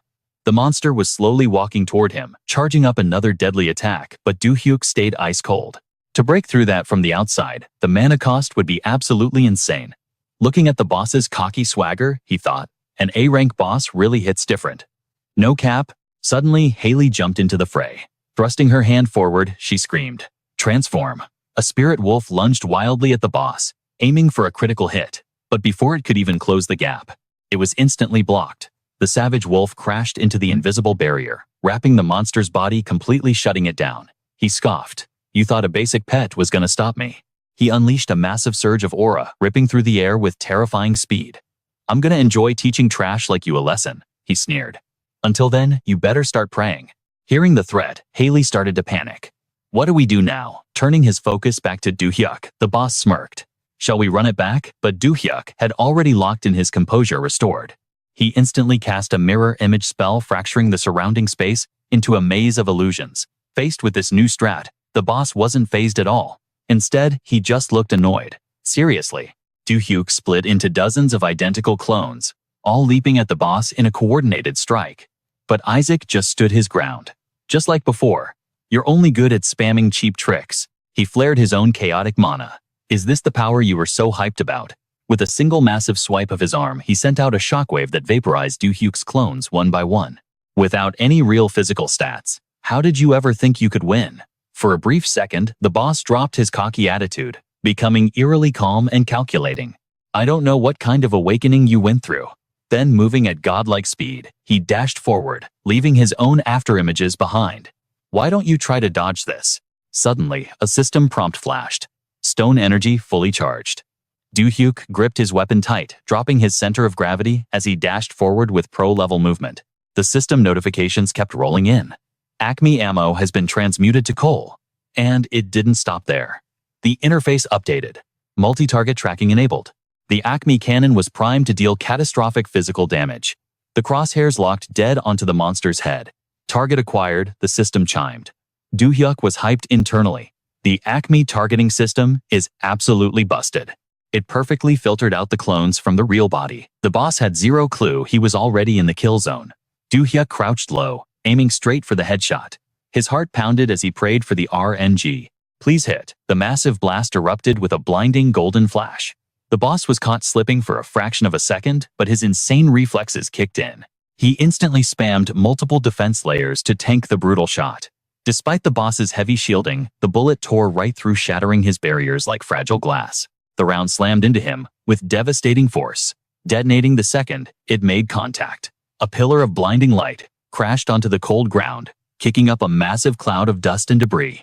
Do-hyuk stood his ground, watching the boss plummet into a pile of rubble. Clutching a final spark of mana in his hand, he slowly walked up to the defeated monster. Lying on the ground, completely nerfed, the boss gasped. What kind of hack was that? I've never seen anything like it. Do-hyuk's aura literally shaped itself into a massive blade. He gripped the hilt, glaring at the monster with absolute zero chill. Go find out in the afterlife you're cooked. Do-hyuk turned to Hazel and called out, Yo Hazel, get over here. He raised the glowing sword, handing it over. Time for your payback.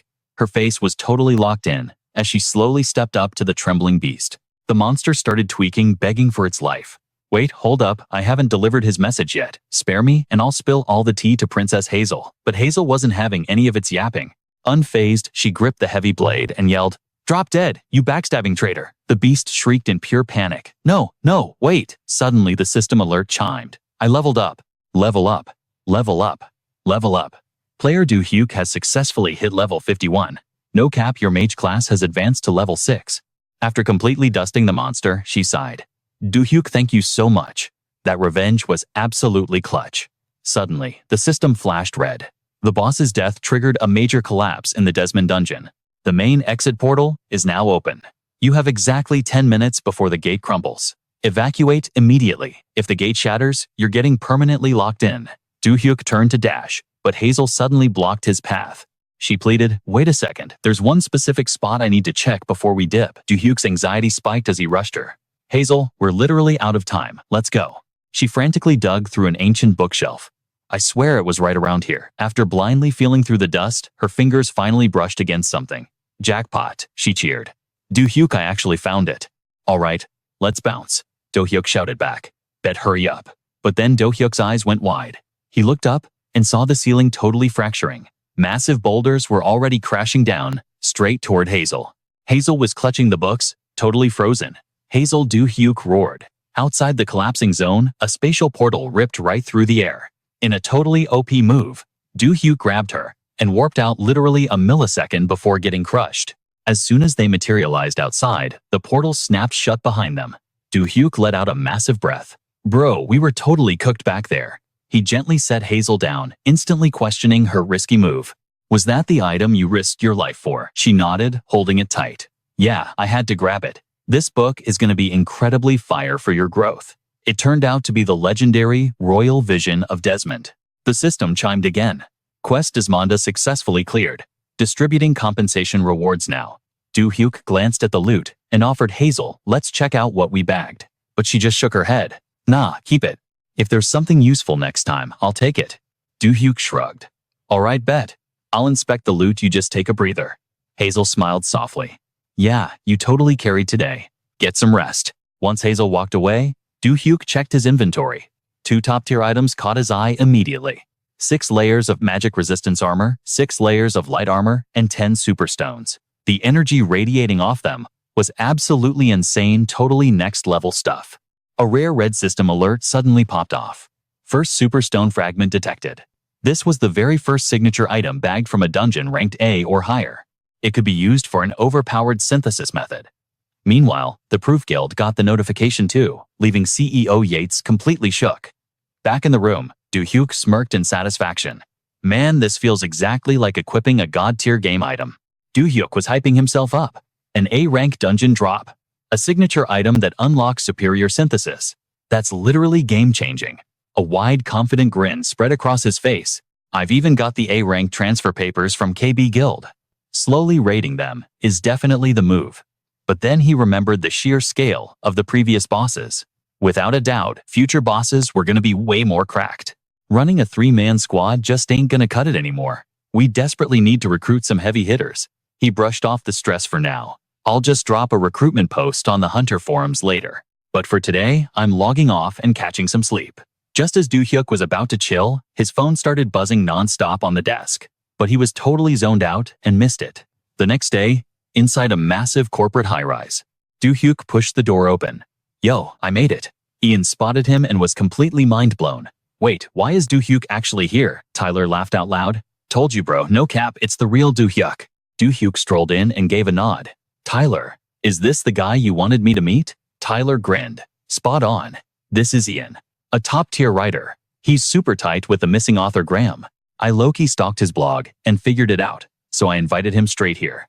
Ian gave a friendly smile. Awesome to meet you all. I also go by my photographer handle Zerikato, but my real name is Ian Lee. Just keep it casual, guys. Do-hyuk shook his hand. Nice to meet you, I'm Do-hyuk. I honestly need to ask you some deep lore about Graham. Ian nodded seriously. Tyler gave me the rundown. I haven't been able to reach Graham either, but I'll spill all the intel he shared with me. Do-hyuk replied. That works. Anything helps. Even a tiny clue would be totally clutch right now. Ian took a breath and started dropping the lore. First off, there's unreleased game content. There's this dark magic guard named Bane. He literally corrupted Arkness into a dark prince. Bane fled the scene, and the fallout caused the entire Desmond Empire to get wiped out. Do-hyuk realized this totally matched the crazy backstory Hazel had dumped on him. Ian continued. 55 years after that disaster, a high mage named Barnhart started investigating the cover-up. Why? Because the legendary Owezer Legion stationed on the Idamazia continent literally vanished into thin air. A massive energy wave just wiped them off the map. And the energy signature, it perfectly matched the Arkness corruption incident. Do-hyuk's mind started connecting the dots. So whatever dragged the Desmond Empire and the Owezer Legion into Keldis, they're totally linked, right? Ian nodded. Spot on. Graham mentioned that Bane didn't act alone. Some major shadow figure was pulling the strings behind the scenes. Do-hyuk's curiosity was completely hooked. So, what's the rest of the story? Ian sighed. I was literally about to hear the ending, but then Graham totally ghosted me. Do-hyuk gave an appreciative nod. Thanks for dropping this lore today, seriously. Ian smiled humbly. No cap, it's an absolute honor to meet the Do-hyuk. He gave a friendly wave. If Graham ever slides into my DMs again, you'll be the first to know. Do-hyuk replied politely. Yeah, I'd really appreciate that. After Ian finally stepped out of the room, Do-hyuk's expression turned dead serious. This Bane guy and the Owezer Legion, their scale is absolutely beyond normal logic. He knew right then he had to lock in for the insane trials ahead. I need to get way more OP. Fast. Meanwhile, in a completely different dimension, a super sketchy underground meeting was going down. The cloaked figures were buzzing with whispers until one suddenly hissed. Someone has arrived. Tracking a crackling trail of lightning, they speculated. Is that raw power the trace of a dimensional rift? One scoffed. The rogue foreigner was executed. We shouldn't dirty our hands any further. But another figure challenged him. Are we just going to report him then? The shady leader shot back. We don't have enough solid proof yet. Another chimed in. But a rift of this magnitude, isn't that literally his exclusive domain? So what? It's just a minor glitch caused by that traitor. The leader's eyes glowed ominously. The outsider has already left our world. Keep tracking his every move and study his power. We are severely running out of time. Scene transition. Back in reality, Do-hyuk was grinding his crafting skills. A sleek bracelet materialized in his hands. The glowing stat window popped up, crafted from standard selection stones. Option 1, intelligence increased by 10. Option 2, charm boosted by 5. Do-hyuk wiped his sweat, fully dialed in. If I just duplicate this bad boy, we're golden. Out of nowhere, Hazel popped into the room. She tilted her head, super curious. Yo, what are you working on? Do-hyuk casually replied. Just duplicating some buff items for you. She pointed at the massive pile of tomes. And what's with all these books? Oh, these. It's my newest custom order, Do-hyuk flexed. I practically broke my back speed reading through 2,000 books. He flashed a totally smug grin. But honestly, the payoff was extremely fire. System alert flashing. User Do-hyuk has successfully mastered 3 custom skill orders. The robotic voice slowly announced. User Do-hyuk has learned the S-rank skill Cloud Hunt. User Do-hyuk has acquired the S-rank skill. Bloodheart user Do-hyuk has unlocked the S-rank skill. Avatar user Do-hyuk has mastered the S-rank skill. Enlightenment. Do-hyuk finally locked eyes with Hazel and continued. Yo, you chopped your hair, Do-hyuk asked. Haley nodded. Yeah, I'm locking in. Locking in, he repeated. I need to vibe with my awakened powers, she replied. No cap, I gotta level up. I need to get crazy strong, Haley stated. If I ever go back to my old turf, I'm catching Vendella outside. It's on site. She looked dead serious. If getting OP means pushing my limits, I'll take any insane training you got. Please put me on. Do-hyuk just stayed quiet, taking it all in. Haley, he finally sighed. But before he could drop some wisdom, the power straight up died. Both of them flinched. Do-hyuk, what's good? What's happening? Haley whispered, low-key panicking. Some sketchy NPCs were camping outside my crib earlier, he replied. They were totally trying to gank me. Guess they couldn't breach the front door, so they faked a retreat. He called it. Suddenly, a masked tryhard crashed through the shadows. The dude zeroed in on them, moving mad fast. The assassin dashed straight for Do-hyuk. He tried to land a cheap shot in the dark, but a glowing shield spawned, tanking the hit like it was nothing. Do-hyuk traced a magic circle and yelled, Missile Fortress. A massive energy turret materialized, blasting the dude halfway across the room. 2 more assassins immediately dropped into combat stances. Do-hyuk vaulted over the stair railing and scoffed. Crashing my pad without an invite. That's wild behavior, he mocked. What's the actual endgame here? A female voice echoed. Let's cut the small talk, Do-hyuk. Serena smirked, stepping out of the shadows. It'd be a massive L to let your OP stats go to waste in this mid-tier country. She extended a hand. Roll with my squad. It was Serena Kang in the flesh. I can hook you up with elite skills, insane arenas, and literal unlimited bags of cash. Do-hyuk listened to her whole villain pitch and just rolled his eyes. Stop yapping. I'm not joining your little edgelord crew. Never gonna happen.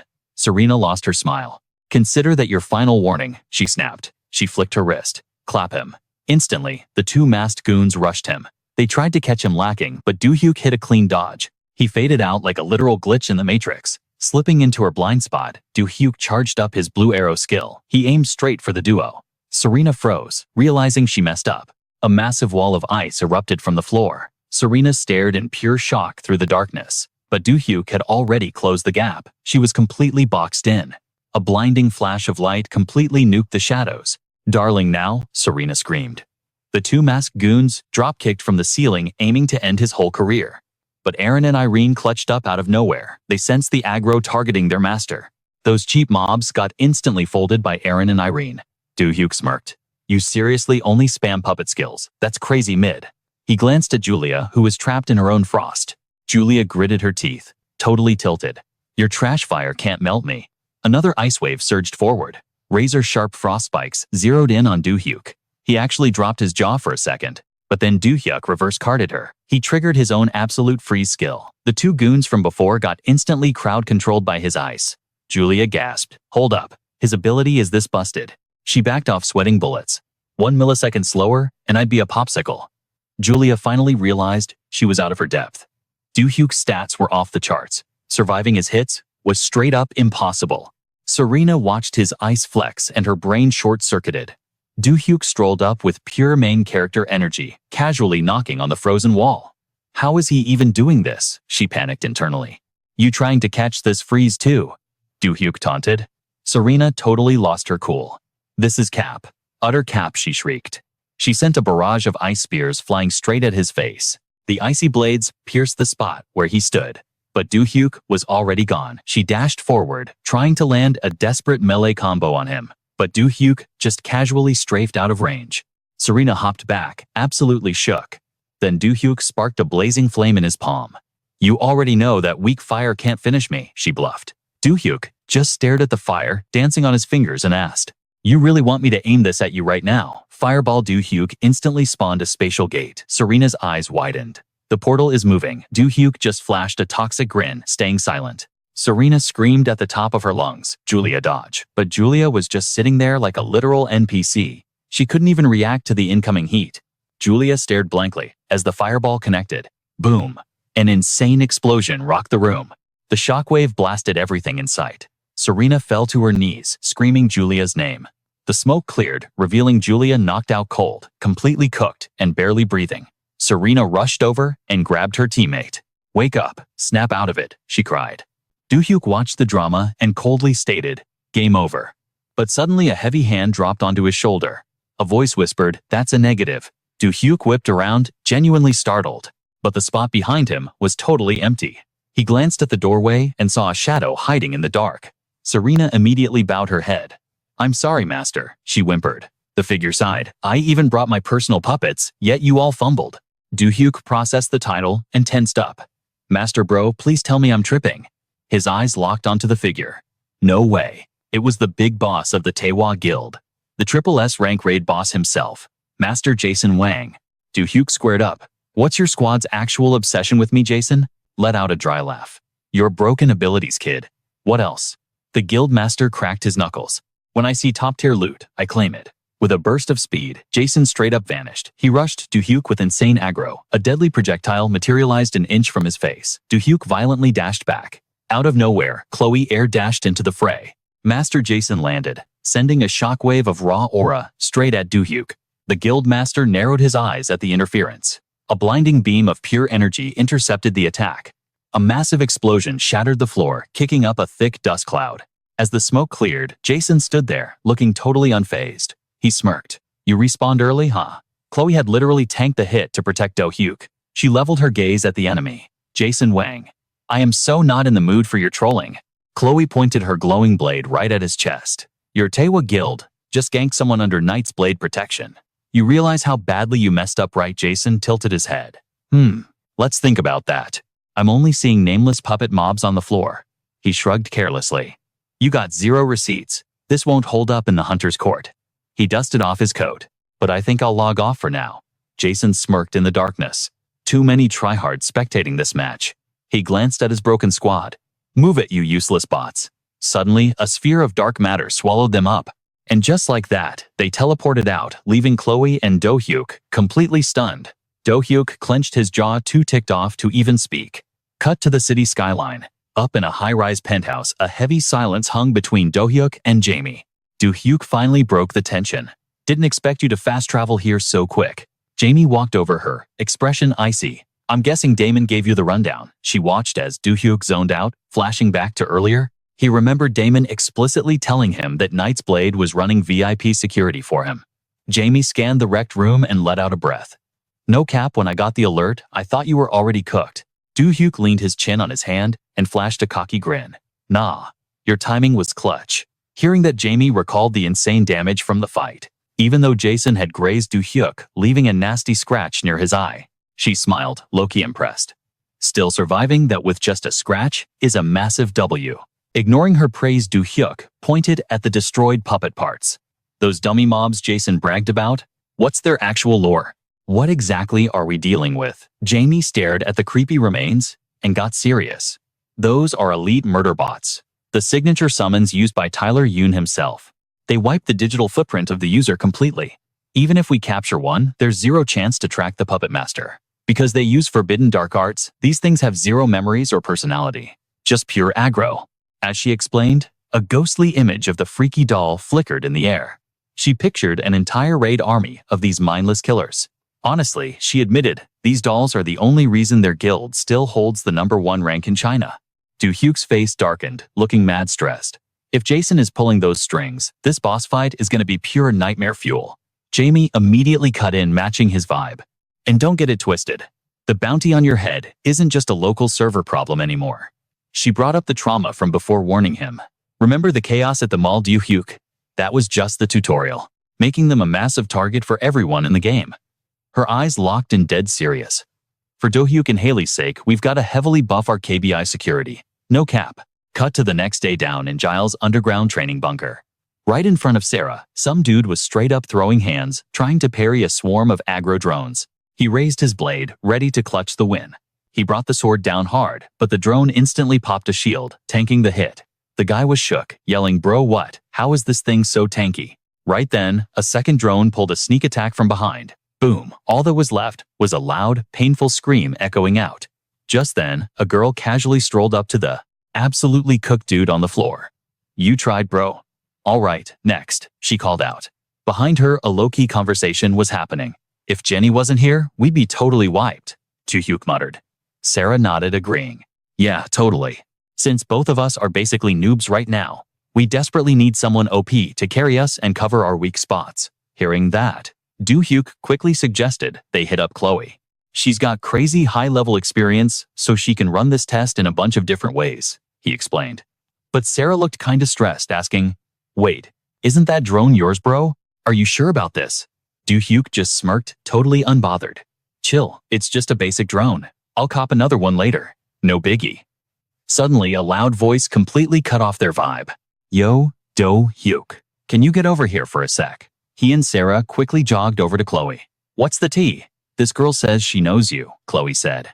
Do-hyuk looked intrigued, muttering, "Wait, is this about buffing the KBI security? I haven't heard anything about this strat though," he thought. The newcomer was Juno. She flashed a chill smile and spilled her reason for crashing. "Look guys, I'm just trying to break through. My hard-stuck B-rank status, so I signed up." She stepped right into Do-hyuk's personal space, grinning like she knew a secret. "If I flexed my connections earlier, I could have taken the support test without getting side-eyed." Chloe, standing awkwardly between them, raised an eyebrow. "Right. So?" She didn't beat around the bush. "If you're legit just here for the exam, can we start?" Juno spun around completely unfazed. "Yeah, bet. Let's get it. Boot it up." Juno instantly flared her aura, drawing a sick-looking bow. Chloe and Sarah were practically staring holes into her. They were both thinking the exact same thing. She's a B-rank awakener. So, what level is her main skill? Without missing a beat, Juno aimed right at the twin drones. "All right, let's run it," she yelled. Her eyes went completely cold, locking onto the targets.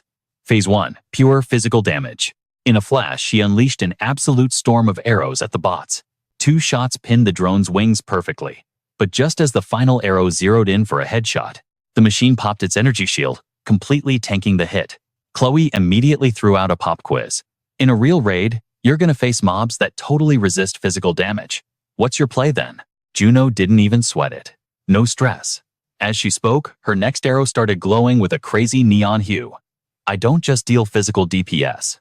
I can dual cast, with straight-up magic power." She furrowed her brows, her eyes burning with pure hype.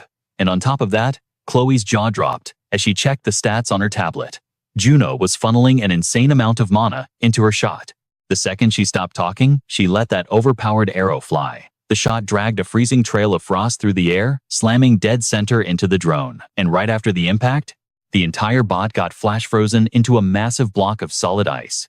Watching this absolute masterclass, Sarah was shook. "Bro, Do-hyuk, that's literally the first time any recruit has wrecked that drone." "Deadass, I wasn't expecting her to go that hard," he replied. But inside, his gamer brain was analyzing everything. It's not over yet. A lightning bow build is insanely OP at long range. At that exact moment, the second drone flanked around to Juno's blind spot. She casually swapped out her bow side, eyeing the bot as it rushed her. Out of nowhere, she launched herself into the air. A mystical light flared up mid-jump, and she smoothly glided past it, dropping an absolutely brutal strike onto the machine. She landed with cold main character energy. "Even without my ranged kit, this trash tier mob is zero threat." Suddenly, 2 glowing slash marks appeared in a cross on the drone's chassis. Boom. The whole thing just completely shattered into scrap. Juno stood there, gripping twin daggers, flexing a cocky smirk. She totally owned the moment, bragging, "I've always got a backup strat."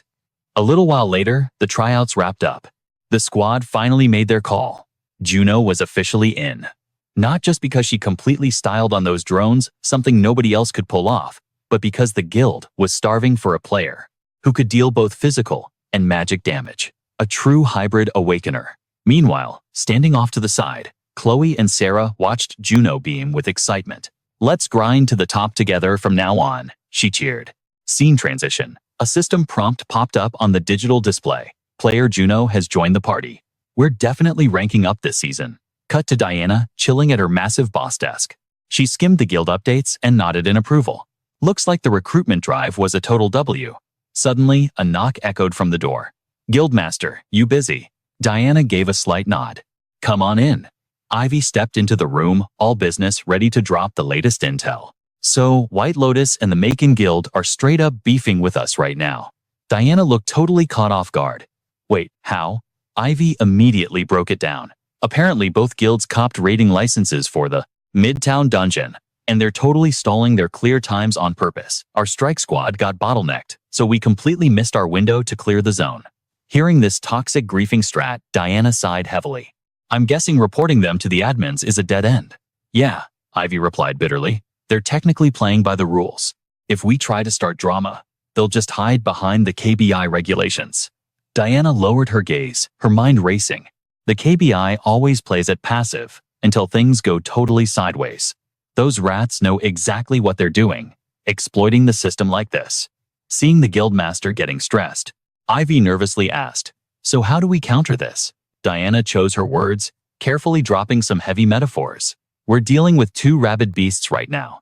Cut the frontal assaults immediately, and pivot our strat to pure damage control and evasion. She clenched her fist, her eyes glowing with absolute certainty. We don't need to rush this.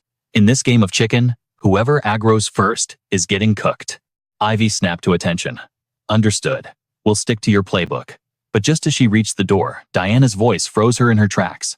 The guildmaster frowned slightly, giving a strict warning. Keep this completely off Do-hyuk's radar. I'm not letting him get nerfed by our political baggage. Got it, boss. Scene shift.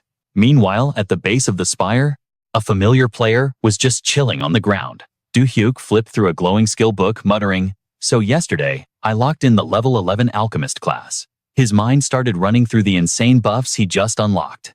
The system logs flooded his memory. Ding, you have achieved alchemist level 11. You can now scribe tier 2 incantations. Enhancement alchemy has hit level 11. Unlocked 1 extra equip slot for golem genesis spells. Energy resonance. All stats buffed by 7% for 2 hours. Legendary synthesis alchemy, currently locked. Legendary dimensional stone active alchemist skill unlocked. Quest requirement, transcendent dimensional stones, 0 out of 10. Item requirement, Ebna's blood essence, 0 out of 50 milliliters. Class awakening condition alchemist. Level 11 out of 21. Extraordinary alchemy skill level, 0 out of 20. Do-hyuk pulled out a second ultra-rare grimoire, hyping himself up. And then there's the absolute jackpot, the Desmond Royal Vision. Right on cue, the system window flashed with the stats item, the Desmond Royal Vision. Rarity rare drop boosts mana circulation cuts, cast times, and grants Aura Blade passive skill cross-check acquired swordsman class exclusive. All sword skills boosted by 10 levels, class restriction applied. Sword skill DPS increased by a flat 10%, debuff cleansed. The Desmond Royal Cursed Luck stat is now locked at 5. He thought back to the crazy PvP encounter, smirking to himself. I totally scored this loot from Haley today. All thanks to those foreign assassins trying to gank us yesterday. He stared at the grimoire, his gamer soul practically vibrating.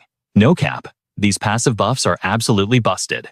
Who knew this drop was so legendary that the Arcanese Empire was literally trying to use it for a revive? Another system chime rang out in his head. Player Do-hyuk has consumed the Desmond Royal Vision. The sealed mana circuits within your body have been fully unlocked. Magic stat hits 100. The Desmond Royal Curse just dropped. Good thing the Desmond Necklace comes in clutch and blocks that toxic debuff. Cross-check skill unlocked. Let's go. The 4-year penalty, total cap, it doesn't even apply to Do-hyuk. Suddenly, some bodyguard NPC pulls up and announces, Do-hyuk, we're locked and loaded. Do-hyuk just hits him with a chill nod. Bet. He tosses the mysterious book straight into his spatial inventory. Gotta deep dive into this lore later, he mutters. But right then, a wild idea hits him. Time to make a move. Why not grind a B-rank quest? Boom. The space warps. Stepping out from the other side of the dungeon gate, Do-hyuk flexes his drip. He scans the new drop zone, totally unbothered. So this B-rank dungeon is basically a giant forest biome. A massive dead silent woodland stretches out locked between jagged rocky mountains. But right on cue, the system drops a toxic pop-up. Dimensional rift, opening in 59 minutes and 20 seconds. If player Do-hyuk stays in this zone, you are literally cooked. He scowls, side-eyeing the creepy woods. A speedrun timer to find the boss. Where do I even start? Suddenly, some gross sticky liquid drips right onto his head.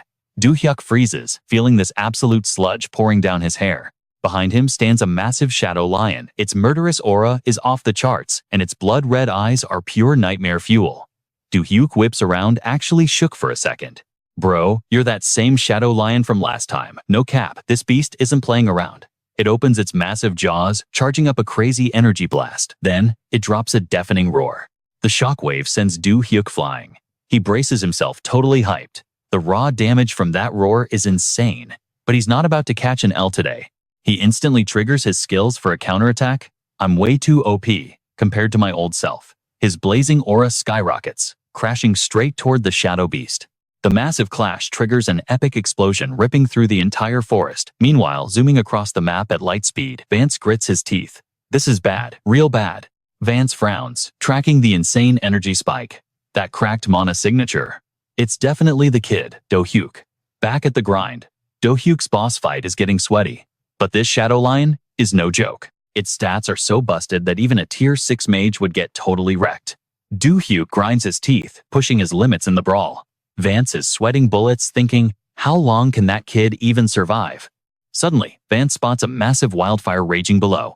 Bingo, found the aggro zone. He hovers right above the blazing chaos, scanning the battlefield. Then his eyes lock onto the crazy action. Down in the dirt, the shadow lion is spamming its slash attacks. Giant deadly claw marks rip through the air, zeroing in on Do-hyuk for a one-hit knockout. But Do-hyuk is dodging everything with perfect dodge mechanics. Still, the panic is setting in. If I keep stalling that system, timer is going to literally end me. He starts charging his ultimate attack. His eyes flash with absolute resolve. Time to speed run this.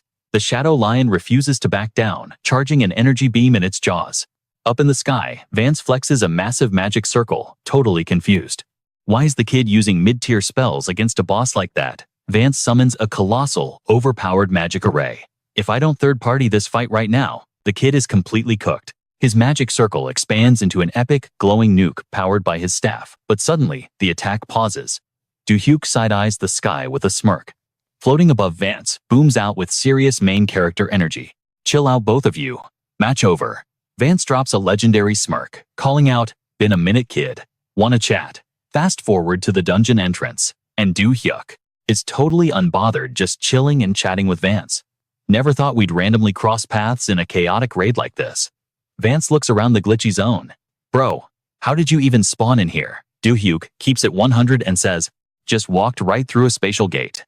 Vance's jaw literally drops. A spatial gate, he facepalms. Are you seriously still calling these deadly dimensional rifts gates? Do-hyuk casually shrugs, zero chills given.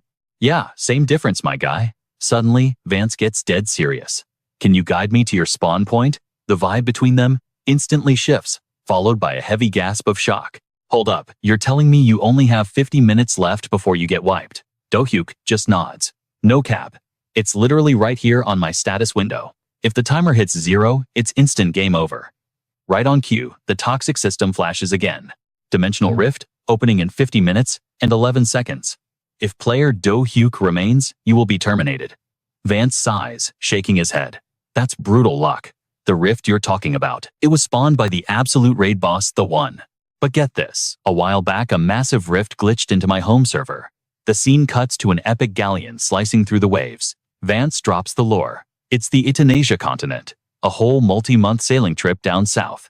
He leans in, dropping some heavy backstory. That entire landmass, it used to be the turf of the Kylan elves. Vance's eyes darken as he pictures straight-up nightmare monsters. But now, the elves are completely wiped from the map. The whole server is just crawling with demonic mobs and cursed beasts. Do-hyuk is genuinely stunned. Wait, an entire elf race, just gone. Vance nods slowly. Look, it's just a theory, but he drops a totally chilling piece of lore. I think some god-tier entity used a rift to forcibly teleport the entire elf faction into another dimension. Do-hyuk frowns, totally suspicious. Hold up, aren't rift spawns based on pure random luck? Vance shuts that down fast. If it's random, then why does the rift share the exact same wavelength as the one that cursed the Desmond Royals 55 years ago? He brings up an absolute legend. Take Eben, the ultra-powerful king of the Kylan elves. A top-tier boss like him wouldn't just vanish into a rift without throwing down some epic aggro. Do-hyuk's eyes go wide. Hold up, did you just say Eben? Vance just gives a knowing smirk. Spot on. Eben, the absolute lord of the elves. Do-hyuk's brain clicks. He immediately pulls up his system menu. That exact name was buried in his item logs. It's linked to a forbidden crafting recipe using his blood and spatial stones. Vance nods, connecting the dots. Then, his legacy might be physically linked to your home server. Getting serious, Vance drops a massive cheat code. Just in case he spawns, let me leak the Elf Lord's hidden weakness. Do-hyuk is mind blown. Wait, that overpowered raid boss actually has a weak point. Vance doesn't waste time and spills the tea. If you check the secret developer logs from when Swordmaster Gale went head-to-head with him back in the day, there's a trick. He points to his own neck. His armor stats are maxed everywhere, except for the absolute base of his neck. If you end up in a boss room with him, aim for the nape. Do-hyuk locks that intel straight into his brain. The nape. Bet. I've got the strategy. Suddenly Vance stands up, shifting the vibe entirely. Let's put a pin in that raid prep for now. He walks over to the window, staring out like a brooding anime mentor. In my current server, those glitched spatial rifts are still spamming across the map, and they share the exact same corrupted wavelength as the ones that hit Eben and the Desmond Royals. He hits Do-hyuk with a super intense side-eye. So I crafted a theory. Images of apocalyptic rifts flash through his mind. What if some absolute madman is mass-producing these rifts, intentionally crashing the balance of the entire server? He lays out the ultimate lore drop. To counter this game-breaking disaster, another god-tier entity patched Earth with the awakening system to buff humanity's stats. Do-hyuk's eyes light up, finishing the thought. And that developer is the one. Vance points straight at him. Exactly. And since that glitched rift linked our two servers, you spawning in my dimension is definitely part of the main quest. He leans back, totally chill now. So if you need any tutorials, just ask away. Do-hyuk doesn't waste a second. He reaches straight into his spatial inventory. Actually, I looted this insanely cryptic spellbook. Can you decipher this lore for me? Boom. The system rudely interrupts with another red alert pop-up. Rift opening in 15 minutes and 30 seconds. Fail to extract and player Do-hyuk will be permanently deleted. Fast forward, and the scene hard cuts to the forest, where Do-hyuk and Vance are out here grinding a brutal training arc. That's it. Zero in on it. Vance nods, analyzing the massive mana surging through Do-hyuk's veins. Memorize that exact energy flow. A glowing mythical core lights up in the center of Do-hyuk's chest. Normally, a player only spawns with a single mana core, which is plenty to cast high-tier magic. Vance's eyes widen as he scans Do-hyuk's totally busted Meridian network. But because you hit a full awakening and evolved your stats, bro, you literally have two of them. You're completely OP. Victor low-key remembered that insane flex. The kid totally dual-casted magic in his last fight like an absolute boss. But nah, the old man quickly shook off the thought. That was straight up impossible, no cap. His mana flow was totally cooked, twisting up into a massive mess. It was heavily nerfing his true power. But a hot minute later, Do-hyuk sparked two totally different elements in both hands. Let's go, I actually did it, he hyped up. The system popped off, flashing a massive W. Skill acquired, cross-control level up. Victor just smirked, totally vibing with the kid's progress. Are you finally getting the hang of it? Rookie Hikey, yeah. It's totally clicking now. With a quick flick of his wrist, Victor spawned a dusty old grimoire. Glad I wasn't just totally useless here. I actually wrote this guide on magic circles back in the day. Hopefully, it gives your stats a solid buff. Do-hyuk snatched the loot with a massive grin, instantly throwing it into his spatial inventory.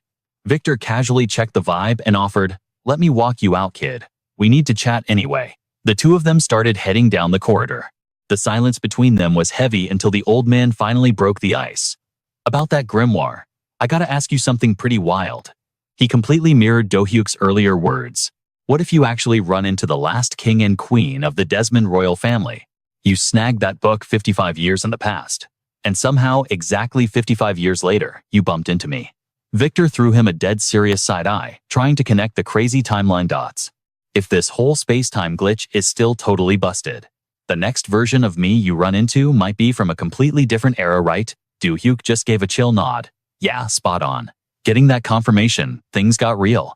Victor unclasped his necklace, dropping some heavy lore. Exactly why I'm doing this. He popped open the locket to reveal a faded photo. Suddenly, his mana completely flared up in an insane aura. The necklace levitated as he chanted a single epic command. Record. He snatched the glowing artifact right out of the air, packing it full of raw magical energy. He held it out to the kid like it was a legendary drop. You need to equip this right now. Do-hyuk low-key froze, hesitating to accept such an OP item. Bro, this looks way too high tier for a giveaway, Victor.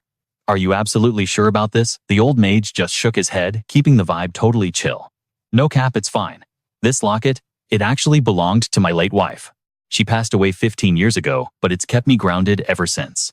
He flashed a totally wholesome smile, dropping a massive vow. I'm not exactly sure how the meta works, but just keep it in your inventory. If you ever run into a totally different timeline version of me, this will secure my backup. Hearing that, clutch promise. Do-hyuk cracked a genuinely grateful smile. Thanks, old man. Truly, by now, they had reached the massive dungeon exit portal. This hidden quest was officially wrapping up. Well, this is the drop-off zone. We're done talking, kid. Time to log out and say our goodbyes. If the system wills, our paths will definitely cross again. Do-hyuk stepped into the glowing rift, glancing back with a confident smirk. For real, it was sick catching up with you after so long. The second he clipped through the portal, a blinding blue screen popped up. Rank B quest status cleared. The holographic UI flexed his insane rewards. You have successfully crushed the Rank B scenario. Reward unlocked. The unrivaled Mana Burn incantation. Skill level. Automatically maxed out to peak tier. New Dark Mage active skill acquired. This totally busted ability literally leeches mana straight from your enemies. Note: absorbed energy cannot break your maximum MP cap. Success rate is heavily relying on your raw intelligence stat. So stay sharp. The KB guild staffer was totally hyping him up. You cooked in there, bro. Let me escort you to the exit. But Do-hyuk kept his vibe low-key and asked, mind if I just chill here for a quick sec? I need to review my new stat distribution before bouncing. The staffer instantly gave the green light. For sure, man. I'll head down to the lobby, so take all the time you need. Once he was solo, Do-hyuk fired up his status screen. He low-key debated if he should min-max his newly farmed stat points right now. His main player profile hovered in the air, glowing with insane potential. Meanwhile, he tightly gripped the heavy artifact in his hand. So, this is the clutch item Victor handed over, Do-hyuk muttered. The system's UI instantly started scanning the relic, dropping its base specs. As the locket's lore flooded his screen, Do-hyuk clenched his fist. His expression went totally dark. Beyond these random level-up quests, what is the system god Deus actually trying to get out of me? He narrowed his eyes, trying to solve the massive puzzle. Would be way easier if the system just dropped the actual lore, instead of acting totally cryptic. Leaning back against the cold dungeon wall, he processed the crazy situation. Whatever. There's only one meta strategy right now. I need to get insanely OP, so I don't get cooked by whatever endgame boss is coming. Out of nowhere, a blood-red warning screen flash-banged his vision. This wasn't a normal prompt. The system was broadcasting a global server alert. Emergency alert. This message is being broadcasted to every single awakened player online. The Kalong Goblin faction has locked onto the Earth dimension as their next raid zone. The Vanguard army, commanded by the Goblin Lord Abena, is officially invading. Server wipe countdown initiated, 48 hours remaining. Do-hyuk was absolutely shook. Are you seriously capping right now? Cut to Mia, who was deadpan, staring out her penthouse window. The silence shattered when her door flew open. Captain Do-hyuk barged in, practically hyperventilating. Holy crap, did you just see that global server ping? Mia shot him a freezing glare that could drop a player's HP to 0. I saw it. The media is totally melting down over this massive raid warning. She slowly turned to face him, her aura flaring up into a heavy pressure. And by the way, Do-hyuk, a terrifying wave of pure mana leaked from her body. Her threat was high-key chilling. If the top-tier players lose their minds, the newbies are gonna completely fold. So start acting like a proper vice captain and chill out. Checking his panicked vibe, she finally asked, "You didn't just rush up here to drop old news, did you? Spill the tea. What's the real issue?" Do-hyuk slammed the door shut and got straight to business. "Look, you're planning to draft Do-hyuk for this raid, right? Just like the crazy carry he pulled off at the Sadong Station Zone. But dude is completely guildless. Isn't it super risky to rely on a solo player? I'm only bringing this up because it could seriously tank the KB Guild's reputation if things go sideways." Do-hyuk narrowed his eyes, deeply skeptical of the meta. And honestly, are his stats actually that busted? Like, can we legitimately trust a random solo to pull his weight in a server-ending crisis? Mia fully pivoted around her gaze, locking onto him like a sniper. Do-hyuk. Her voice was ice-cold and totally unforgiving. Since when do guild tags and player rankings matter? When a boss raid is about to wipe us all out? This is a literal national emergency. All that matters right now is raw DPS and who can actually execute the enemies without getting cooked. Do-hyuk flinched, heavily sweating. I mean, no cap, you're right, but… Mia closed the distance, her presence totally dominating the room. Do-hyuk isn't some rival mob we need to crush. He's an insanely OP rookie that the KB Guild absolutely needs to secure. She laid down the ultimate reality check. Your whole mindset is a massive L right now, Do-hyuk. He totally froze, stiffening up like a glitched NPC. My bad, Captain. I crossed the line. Mia simply brushed it off. Save the apologies. I have real intel to drop. Before she could even finish her sentence, Do-hyuk caught on. This is about the White Lotus and Mukon guilds trying to grief us right. Flashing back to the two rival guild leaders who looked weirdly like total clones of each other, Mia nodded. Spot on. It's highly obvious they're about to declare a massive turf war against us. A cinematic shot panned up to a heavily fortified guild skyscraper. She broke down the enemy's meta strategy. Those two factions know our playstyle better than anyone else. With this invasion chaos happening, they're definitely thinking this is the perfect window to gank us. Do-hyuk clicked his tongue. That's honestly so toxic. They're literally using a server-wiping crisis as a massive PvP advantage. Mia's eyes darkened as she issued her command. Keep tabs on their every move. But our game plan doesn't change a single bit. Passive surveillance, but hyper-aggressive execution when they mess up. A holographic map booted up, highlighting the 3 top-tier guild emblems. Mia's voice echoed with pure authority. Let's see just how heavily the awakened power rankings shift during this bloodbath. Cut to a completely different zone, where the vibe was heavy and exhausted. The guild master looked absolutely cooked, rocking massive dark circles like she hadn't logged off in days. Her pen instantly froze over her paperwork the second a voice echoed through the room. Guild master, you're looking pretty low HP right now. She slammed the desk and instantly sprang up, her combat senses going wild. Who the hell is in here? Specks of neon blue digital light glitched onto the leather chair, slowly materializing into Do-hyuk's smirking figure. My bad for the jumpscare, master. I just had to stealth in. The playful vibe vanished as Do-hyuk locked eyes with her, totally dead serious. I bypassed your security because we need to talk strategy offline. He leaned forward, laying his cards on the table. I just caught wind of the 6 stunts the White Lotus and Mukon guilds are pulling. With zero hesitation, Do-hyuk called his shot. I think it's finally time we execute the game-winning play. The guildmaster's eyes went wide, totally shook by his confidence. Just how much leaked intel do you actually have? And what the hell do you mean by a winning play? Do-hyuk just kicked back in the chair like he owned the place. I've got the full patch notes. I know exactly how unstable the server is right now. The master's expression darkened into a massive scowl. This is strictly top-tier guild politics. I kept you out of it for a reason. You're a solo player, and this drama is way above your pay grade. She let out a long, exhausted sigh, dropping her guard a bit. But honestly, it's low-key a massive relief that every major guild is finally gearing up. They're actually taking this emergency invasion raid seriously. Hearing that naive take, Do-hyuk instantly bolted upright. Hold up, you're actually relieved right now, are you capping? The master blinked, totally confused. Well yeah, at least, while we're rushing to prep our defenses for the monster wave. Do-hyuk's face twisted into pure disgust as he completely shut her down. Massive L take. That's exactly what they want you to think. While KB is out there burning all their cooldowns trying to tank the raid, White Lotus and Mukon are plotting the ultimate backstab. They're absolutely gonna use the server-wide debuffs as an exploit to wipe us completely off the map. The master's jaw totally dropped as she yelled out in pure panic. No freaking way. You're saying both top-tier guilds are literally plotting a massive player kill raid against us. They are going to drop their whole squad on us, no cap. Do-hyuk's eyes flashed back to that brutal showdown. The hitman they sent to pack me up, Mason, from the White Lotus Guild. Remembering Mason's twisted, smug smirk, Do-hyuk scoffed. There is zero chance they aren't using this as a massive flex. Commander Ian looked totally shook. That is wild, the commander muttered. Do-hyuk did not miss a beat. And it will be way too late because the Bureau's passive-aggressive strategy is totally mid. The reality check finally hit Ian hard. So how do we clutch up against 2 top-tier guilds? Do-hyuk flashed a wicked smirk. I have got a cheat code. Cut to an abandoned factory near Cinderem Station, dripping with sus white smoke. A whole fleet of blacked-out whips pulled up. Gigi raised an eyebrow, looking totally over it. Calling us out at this dead hour, major red flag.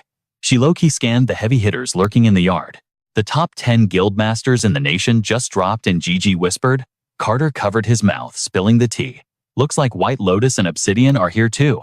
The whole server is packed. Are they trying to play peacemaker? Or what? Carter muttered. Gigi kept her vibe icy. We are about to find out. Right on cue, a guy stepped up to the front. Welcome, Guildmasters. Thanks for pulling up.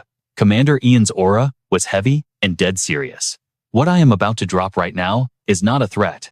It is a straight-up request. The factory's vibe instantly went dead silent. Standing in front of the massive crowd, Ian laid out the brutal truth. Our Celestial Guild is officially beefing. We are in an all-out war with White Lotus and Obsidian. He held his ground. We called this emergency lobby to ask you all to party up with us. A dude with messy hair scoffed. We heard the tea, but if we crash this three-way guild war, is it even going to change the meta? A guy sitting nearby nodded hard. For real. We are not the Bureau. Why should we risk getting cooked over your drama? Suddenly, Do-hyuk stepped out from the shadows. Because you are next. Gigi dropped her jaw. Do-hyuk. His voice cut through the room like an absolute blade. This is not just a Celestial Guild problem. This raid is coming for all of your bases next. Ian looked at Do-hyuk, totally hyped. He never misses. Do-hyuk knew basic talk. No jutsu would not save them here. Stepping up to carry the lobby, Do-hyuk thought to himself. The Guildmaster is way too soft, expecting these players to actually have a conscience, relying on their non-existent morals. That is a massive L. A blonde guy glared at him. Why is Do-hyuk crashing our lobby? Do-hyuk ignored the hate and completely locked in. I will keep this short. Scanning the crowd, Do-hyuk dropped a pure reality bomb. Do any of you seriously think your guild stats are higher than the Celestial Guild? If White Lotus and Obsidian manage to loot our entire inventory, do you actually think they will just log off after that? A red-haired player barked back. Just because Celestial is washed, you think our guilds will get wiped too? Do-hyuk did not flinch. If we party up, we avoid a total game over. His voice dominated the room like an absolute boss. But if you just sit away from keyboard while they farm other guilds, every single one of you is completely cooked. Gigi jumped up, going totally loud. The Bureau is not just going to sit away from keyboard and let this slide. Do-hyuk closed his eyes, his tone dropping cold. You are right. They will not just spectate. The toxic image of CEO Yates lounging around flashed right into his mind. If backing those two guilds lets the Bureau monopolize the awakened world again, they will absolutely greenlight our slaughter. Do you seriously think the Bureau acts like your personal admins? The messy-haired guy pushed back. We could just form a massive alliance with the surviving guilds, including Celestial. The guy crossed his arms, completely coping. Even if Celestial gets deleted from the server, the rest of us will be totally fine. Do-hyuk lowered his gaze, his aura dropping sub-zero. Is that so? Then what about this? Cut to the White Lotus Guild penthouse. The top floor was still blazing with light. A shadowy figure spoke up. Is the Obsidian Guild completely locked and loaded? The Guildmaster smirked. We are totally set. I stationed the low-tier scrubs right by the tower. Another voice chimed in. Any aggro from the Bureau? Yet CEO Yates's incredibly smug face flashed in the villain's mind. Zero problems on that front. The Bureau is way too busy prepping for the next dungeon break. The Guildmaster's voice turned absolutely ruthless. I guarantee the Celestial Guild is completely panicking over that exact same dungeon break. A slick-haired goon flashed a devious smirk. So let us talk about splitting Celestial's loot pool. 50-50. The Master grinned. Say less. His eyes locked onto a photo of Commander Ian. Your run ends right here, Ian Kang. He hissed, his toxicity peaking. Bam. He slammed a combat knife straight through the table, perfectly piercing Ian's face. Time to completely wipe that trash Celestial Guild right off the server. A system window popped up in thin air. Time remaining 10 minutes and 25 seconds. Meanwhile, over at Isu Station, an insanely heavy doom-like aura choked the entire city block. Right outside the Gwangwaman market, a massive spatial rift tore open. A whole mob of gigantic goblins started spawning straight out of the void. Suddenly, a massive fist came flying out of nowhere, completely wrecking the lead monster. Dale went full beast mode, slamming the creature face first into the concrete with absolutely zero chill. Clenching his right hand, Dale activated his absolute power. Pure blazing fire erupted right from his knuckles. He locked in, throwing a max-level fiery haymaker straight into the incoming mob. The area of effect fire blast was absolutely devastating. The goblins got instant cooked by the insane heat, literally turning into pure ash. When the smoke cleared, Dale had completely wiped the entire spawn zone. He left nothing but a totally burnt crater. Meanwhile, Rose was getting mega swarmed by another goblin pack. But she did not even panic. She triggered her awakening, her hair snapping to a brilliant, icy white. Her eyes glowed with a lethal crimson red. Scanning the battlefield like a literal aimbot, Rose blitzed forward. She became a total blur, dashing right through the mob at lightning speed. She spammed her slash combo, completely dicing the monsters into pixels. A split second later, a massive explosion went off behind her, deleting the rest. Dale sprinted over, looking super stressed. We got major aggro. Captain Rose side-eyed him. Dale, what is the tea? Dale was practically catching his breath. The system just flagged an S-rank boss spawning near Isu Station. Rose did not even sweat it. Do-hyuk is already camping that zone. He has got it. But right then, a dozen glowing eyes peered out from the rift right in front of them. Creepy laughter echoed. Rose readied her blade. Plus, she stared down the new wave of goblins, her adrenaline spiking hard. Our own spawn point is about to get extremely sweaty. Meanwhile, over at Isu Station, the monster wave was totally out of control. The elite goblin captain pointed its gnarly weapon. Rush them boys, leave absolutely no survivors. Instantly, a massive horde of weapon-wielding goblins blindly rushed straight forward. But through the thick smog, a blinding neon blue light started charging up. The goblin mob literally froze 6 of them, staring at the glow like total noobs caught right in the headlights. Sparks of bright white mana orbited the pure blue core. Zap, a high-powered laser beam sniped straight through the goblin captain's skull. The beast's health hit 0 instantly, and it just flopped onto the concrete. The smoke cleared, revealing Do-hyuk stepping right into the zone. He scowled at the surviving mobs. Where is Evelyn hiding? A surviving mini-boss raged hard. How dare a filthy human disrespect our great lord's name? It roared, launching a total desperate attack. I will turn you to pure dust, you low-tier trash. 2 more goblins flanked Do-hyuk at the exact same time. The mini-boss scoffed. A squishy mage running solo, you are completely cooked. But Do-hyuk did not even flinch. With just one single hand, he effortlessly blocked both of their heavy blades. The mini-boss bulged its eyes out, totally glitching out at what it was seeing.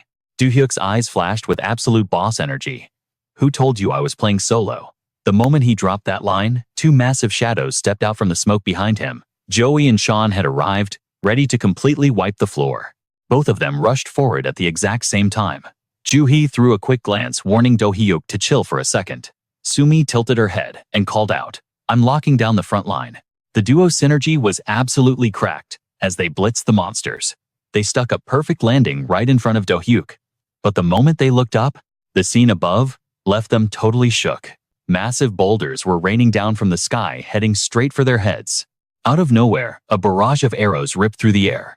The projectiles blasted the giant rocks into dust right before impact. Then, a sudden voice echoed in their ears. I've got the ranged support covered, so go crazy down there. Junseo was literally hovering in midair, flashing them a confident smirk. Juhi tilted her head and shouted back, clutch move. Junseo, Do-hyuk, Juhi and Sumi quickly grouped up. Junseo then glanced at the guy next to her and asked, are you really about to solo this again? Do-hyuk met her gaze and explained, not exactly. I just need to capture that specific goblin. Suddenly, Juhi whipped her head around, cutting him off completely. Hold up. Junseo eyed the massive wave of goblins, flooding out of the spatial rift. Let me clear out these mid-tier mobs for you. As she locked eyes with Do-hyuk, the scene shifted. Meanwhile, outside the Chungsung Guild building, a scout delivered the intel. Confirmed. The Chungsung Guild's main squad has completely left the perimeter. Another guy chimed in right after. Ya Jongmi-do and Taeho Choi from the KB Guild are currently holding down the area. They are stationed over at Gwanghwamun. Inhan stood nearby, a sly smirk on his face as he reported, our strike team is stacked at the main gate. He quickly laid out the rest of the master plan. The reserve squad is breaching the back entrance. Finally, the shot caller of the White Lotus Guild barked out the ultimate command. Time to move out, cutting back to the raw chaos inside the spatial rift. Endless swarms of goblins just kept spawning. Juhi flexed her wrist, spinning her weapon with totally insane speed. She dropped into a low stance, hiding her weapon behind her back. She was locked and loaded for a savage strike. Standing right behind her, Do-hyuk fired up his aura, sparks of power, dancing across his hands. Say less. I've got your back. Dead ahead, the goblin horde was charging full speed. Juhi only dropped a quick warning. Let's go. In a flash, she literally vanished. She blasted forward like an absolute rocket, tearing straight through the mob of monsters.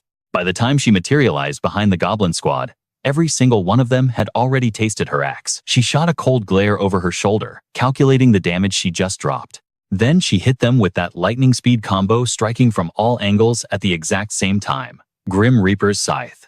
A massive flurry of lethal slashes absolutely shredded the goblin frontline. The entire mob got completely wiped, collapsing hard into the dirt. Ju-hee launched herself backward, sticking the landing flawlessly.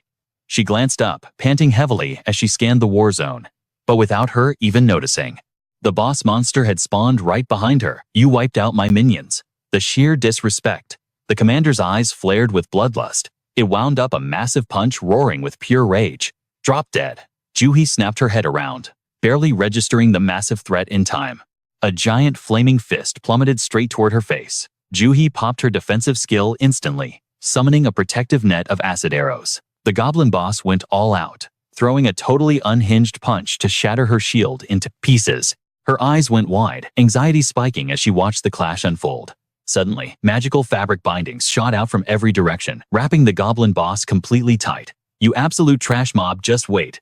The monster just laughed, dropping a totally arrogant sneer. "You seriously think this mid-tier garbage can hold me?" Its eyes bulged with raw fury. "Don't you dare underestimate my power." The magical bindings began to snap under its insane pressure. The goblin boss flexed its muscles with terrifying force. Shredding the bindings to absolute pieces, Ju-hee threw her arms up to shield her face. "Are you kidding me? Even my best spell could only stall him for a second," just as panic set in a chill voice sliced through the tension. That was more than enough time. Do-hyuk's signature blue aura exploded onto the scene. Surging with absolutely broken stats, he dive-bombed from the sky, fist pulled back for a devastating blow. The boss looked up, flashing a twisted psychotic grin as it waited for the clash. Do-hyuk turned himself into a literal human meteor, aiming right for the monster's ugly mug. His flaming fist connected perfectly, smashing dead center into the beast's face. Missile Fortress Barrage. The sheer impact made the goblin's fangs violently rattle. Fractures spread across the boss's skull like shattered glass. With a totally deafening boom, the goblin's head literally exploded. A massive pillar of fire shot straight into the sky. Standing on the sideline, Sumi reacted with zero hesitation, slamming her massive shield down to tank the epic shockwave. Right behind her, Junseo was totally freaking out, trying to rush forward to check on Do-hyuk. But a firm arm blocked her path, stopping her dead in her tracks. Sumi locked eyes with her and dropped a hard warning. "If you push up right now, you're absolutely cooked. It's too dangerous." Junseo panicked. "Bro, aren't you even a little worried about him?" Sumi broke down the battle stats like a pro. Before he even jumped in, I caught a glimpse of the buffs. Do-hyuk popped. His fire resistance stat is maxed out at 100%. He's literally taking 0 damage from that blast. Sumi turned her focus back to the smoking crater. Besides, Do-hyuk is just built different. The smoke cleared, revealing an absolutely obliterated wasteland with nothing left standing. The goblin boss was completely headless and totally done for. A holographic system window popped up. "Alert, you have defeated the goblin mage Crudelis." A golden level-up glow washed over Do-hyuk's body. The system interface chimed again. "Loot acquired. You have obtained 2 spatial fragments. Passive skill unlocked bonus damage against Kalong goblins has scaled based on your current fragment stash. You now possess 6 stacks. Bonus damage against Kalong goblins increased by 30%. Do-hyuk inspected the glowing loot in his palm. "No cap, I didn't think taking out these trashes would actually drop spatial fragments." Suddenly, another system prompt flashed. "Notice Daniel is waiting to be activated." Do-hyuk smirked to himself. And the power-ups just keep coming. The blue holographic text updated. Player Do-hyuk is currently absorbing energy from the heart of Crudelis stamina. Stat permanently increased by 300 points. Player Do-hyuk is absorbing arcane energy from the eyes of Crudelis. Intelligence stat permanently increased by 200 points. Achievement unlocked. You have obtained the legendary title, Blessing of Kalong Crudelis. Effect activated. The Blessing of Kalong. Crudelis boosts physical damage by 150% and magic damage by a whopping 300% against all goblin-type monsters. He was absolutely mind-blown as he processed the stats. "Are you kidding me? Securing a hidden title that wasn't even logged in the original Awakening database? That's way too OP." Ju-hee walked up and gave him a weird look. "Do-hyuk, why do you look so mid about this massive W?" He met her gaze with a dead serious expression. "Because this raid isn't over yet." He whipped his head around, scanning the horizon. "There's another S-class boss spawning over at Gwangwaman right. We need to speedrun our way there now." Meanwhile, back at the guild's main lobby, the entire room was choking on thick gray dust. A heavily cracked broadsword was violently impaled straight into the marble floor. In-han glared at his squadmate and let out a frustrated curse. "Damn it all. We've been completely boxed in. The enemy shot caller ground his teeth in pure rage. This was definitely not in the script. He wildly scanned the massive army trapping them. How in the world did all top 10 guilds crash this party instead of the Chungsheng guild? Ju-hee Baek stared him down like he was already dead. Your little master plan was leaked ages ago. She gripped her weapon, her aura flaring. You're going to pay in blood for betraying the core duties of this nation's awakened. The enemy commander locked eyes with Ju-hee, totally shook. Were you the mastermind who set this whole trap up? She just kept her cool, dropping a savage reply. Nope.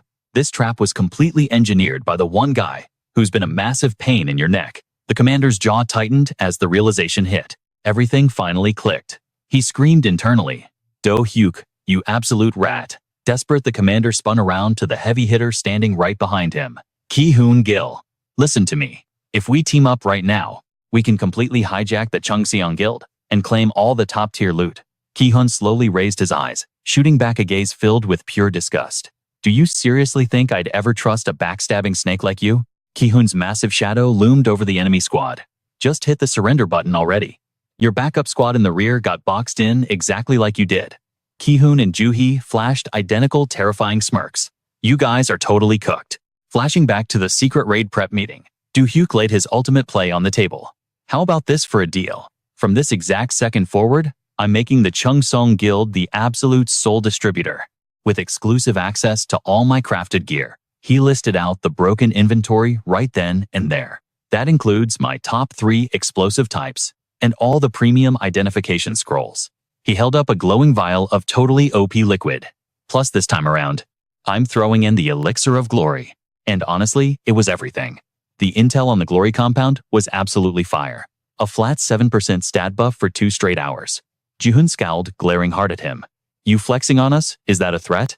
Do-hyuk just stared right back, completely unfazed. Nah, man. It is a survival strat. He threw his hands wide open, looking straight at Ji-hoon. This is a massive W for everyone. Still lost in the sauce, Ji-hoon blinked. A W. What opportunity? A sly smirk crept onto his face. A chance to wipe out the 2 toxic guilds catching bodies right now. The crowd instantly lost their minds. Wipe out 2 whole guilds. Cap, no way, but Ji-hoon just locked eyes with Do-hyuk. You are talking about an all-out alliance war, aren't you? Do-hyuk nodded, dead serious. Spot on. Those 2 guilds are 100% going to ambush the Chungseong guild during the raid. Ju-hee chimed in from the side, backing him up. If they swing first, we are just playing self-defense. Flash forward to the present. Ju-hee slammed her blade back into its sheath. Thank God Do-hyuk had the ultimate riz to convince the other guilds. She looked down at the absolute losers tied up on the ground. We actually clutched up with 0 casualties. Ji-hoon strolled up from behind, looking pretty smug. Yeah, we bagged most of them without shedding a single drop of blood. Do-hyuk tilted his head, giving her a quick nod. Thanks for the hard carry. But Ji-hoon's expression darkened real quick. Low-key though, we completely fumbled, catching Sunju and Han. Do-hyuk sighed, looking frustrated. Same here. Those cowards probably used their own guildmates as bait and hit the dash. Ji-hoon glanced between the 2 of them, stepping up. We will handle the manhunt. Consider them cooked. Both of them nodded in sync. Bet. We are leaving it to you. Do-hyuk shot a look at his partner. Time to pull up to the main raid. They need backup, because the real nightmare was far from over. Meanwhile, over at Gwangwamun Square, the Goblin Horde was absolutely spamming attacks. And then the big bad spawned. The Goblin Lord Kalong Abena, an S-rank monster boss. Pure terror. Rose stood in the back line scanning its wild aura. Looking at that absolute unit, I thought it was a pure melee fighter. But nah, this thing is casting spells too. It has got an insane mana pool. D-ho holding the front line gritted his teeth. No cap, it definitely deserves that S-rank title. But wait, what else just spawned with it? Rose stared in absolute shock. A literal nightmare had just stepped out of the spatial rift. The Goblin Lord Abena was built different. She whipped her head around, panicking. Can we ping for backup right now? Daeho averted his eyes, looking grim. The whole world is getting raided right now, not just Korea. He scowled, frustrated by the brutal reality. Getting outside help is basically impossible at this point. Suddenly, someone screamed in pure disbelief. Bro, how is it even doing that? The mages were charging up their heaviest artillery. A massive barrage of fireballs rained down on Abena, but the boss just casually raised one hand. It literally absorbed the entire fiery onslaught like it was nothing. Then it clenched its fist, crushing the magic in its palm. Boom! The sky lit up. The overpowered attack was completely wiped out. The explosion sent shockwaves through the clouds. Rose and Do-hyuk were totally paralyzed by the sheer flex. Ebena then barked a cold order to its minion. Stomp these trash mobs into the dirt, Castoon. The monster extended its razor-sharp claws, revving up its dark energy. A suffocating aura crashed down, dropping them both to their knees. The pressure was getting way too heavy. Rose and Do-hyuk were practically eating dirt at this point. The monstrous beast slowly stomped toward her. A massive, terrifying shadow loomed over Rose. Her mind went completely blank. She was frozen in fear. Just as the monster's foot was about to crush her, Eren glitched in and clutched the save. Suddenly, a blinding beam of light erupted from the sky behind them. A sneak attack laser beamed straight into the goblin's shoulder. The massive impact sent the beast flying backward, stumbling right past the boss Ebena. The Lord snapped its head back, trying to track the sniper. Rose locked onto the opening. This is my window, she thought. Pushing her limits, she dashed forward like a lightning bolt. Let's go, she screamed. Rose blasted toward the grounded monster, unleashing an absolute flurry of devastating blade strikes. Dozens of perfectly aimed slashes ripped into the beast's flesh. But Ebena spotted her reckless push and raised a hand. Who do you think you are stepping to? Panic spiked through Rose's veins. An overpowered gravitational pull was dragging her backward. She was getting yanked straight into the boss's kill zone. Ebena's eyes narrowed into deadly slits. The Lord locked onto its helpless prey. It charged up a literal black hole in the palm of its hand, ready to swallow Rose whole. Out of nowhere, Eren's mechanical head spawned in. It completely body-blocked the deadly hand. The intense vacuum effect got instantly cancelled out by Eren's sacrifice. Taking advantage of the glitch, Eren swooped in and grabbed Rose. They rocketed into the sky, dipping out of the danger zone. But Ebena was quick to react, flicking its wrist. Blizzard burst. An absolute unit of an ice tornado spawned instantly. Rose stared at the insane area of effect attack, her eyes wide. Ain't no way, she panicked. The freezing cyclone swept the battlefield, flash freezing the minion monster into a solid block of ice. It literally turned into a giant frosty mountain. Do-hyuk analyzed the crazy display of power. That level of magic on a golem? This is bad. Suddenly, a pair of boots dropped into his line of sight. A familiar voice followed. My bad for the late spawn. Do-hyuk casually strolled up. I will cover you. But heads up, that beast is going to break out of that ice trap any second. Do-hyuk's eyes lit up, hyping him up. Do-hyuk turned to him with a serious glare. Can you stall for time? Do-hyuk smirked slightly. I will give it my all. Deep inside the glacier, a menacing red eye snapped open. Say less. It is all on you, Do-hyuk declared. Do-hyuk gave a solid nod, locking in. In a flash, Do-hyuk dashed off at breakneck speed. Catch you on the flip side. Do-hyuk instantly followed suit, blasting forward. Do-hyuk charged straight at the cracking ice mountain. Boom! The massive beast shattered its icy prison and leaped out. Wielding a giant hammer, it swung wildly at Do-hyuk. A terrifying shockwave followed the strike, forcing Do-hyuk to dodge by a hair's breadth. He spun around, channeling raw mana into his fist. Its recovery speed is actually cracked, he muttered. Do-hyuk threw a brutal counterpunch at the beast. A blazing golden-orange aura exploded around him, wrapping his muscular frame in pure energy. His power slammed directly into the giant monster like a freight train. But the hit did literally zero damage. It tanked the blow completely, not even a scratch on its armor. Do-hyuk gritted his teeth, visibly tilted. My damage per second is doing absolutely nothing. The beast pulled its arm back, charging up a massive energy sphere. It was gearing up for a one-shot kill. The sheer pressure had Do-hyuk sweating bullets. Not this again, he yelled. A terrifying purple blast erupted, swallowing the entire zone. In a panic, Do-hyuk popped his defensive skill. Anti-magic domain cut to 5 minutes ago on the way to Gwanghwamun. Hiji was riding her spirit wolf alongside Do-hyuk. Do-hyuk, we are cutting it super close, but I have to drop some lore on you real quick. He raised an eyebrow, looking her way. Spill it. Her expression turned dead serious. If this Ebena from the system is the Kalong Goblin Lord I know. Do-hyuk's interest peaked. You got the meta on this boss, Hiji explained carefully. Look, during the final raid against Ebena, Garen left a massive scar right on the back of its neck. Plus, it has this broken ability to use secret arts to instantly teleport distant targets straight into its grasp. Hiji glanced at Do-hyuk, her anxiety spiking. I figured you should know these two mechanics before we engage. Do-hyuk pressed for more info. That secret art, does it run on magic? Hiji nodded without hesitation. Yeah, it is pure magic. A fiery determination lit up Do-hyuk's eyes. Good looks. Knowing it is magic changes everything. Hearing his confidence, Hiji softly called out to him. Do-hyuk. Her face was a mix of dread and worry. "Please do not get cooked out there." He gave a reassuring smirk. "I got this." Back to the present timeline. Do-hyuk was clashing head-on, popping his anti-magic domain. An eerie silence instantly completely blanketed the chaotic battlefield. Do-hyuk exhaled, feeling a massive wave of relief. The gravitational pull. It finally stopped. Do-hyuk's eyes blazed blood red, with absolute rage. He ground his teeth, staring down the massive blade inches from his face. He was completely cooked. But out of nowhere, Duke spawned right behind the monster. "Do not sweat it." Golden mana erupted around Duke's body, crackling with raw, savage lightning. He rushed the beast and yelled, "Lightning strike." The high-voltage shockwave sent the beast roaring in pure agony. Furious, it whipped around to trash-talk this edgy brat. It swung its massive arm backward for a deadly slash, completely hyper-focusing on Duke and totally forgetting about the guy right in front of it. Do-hyuk locked his fists together, sparking two wild, contrasting auras. His arms flared up with insane energy. He charged the monster, screaming spectral drive. A blinding crimson beam blasted straight toward the beast. Planting his feet, he locked into the perfect fighting stance.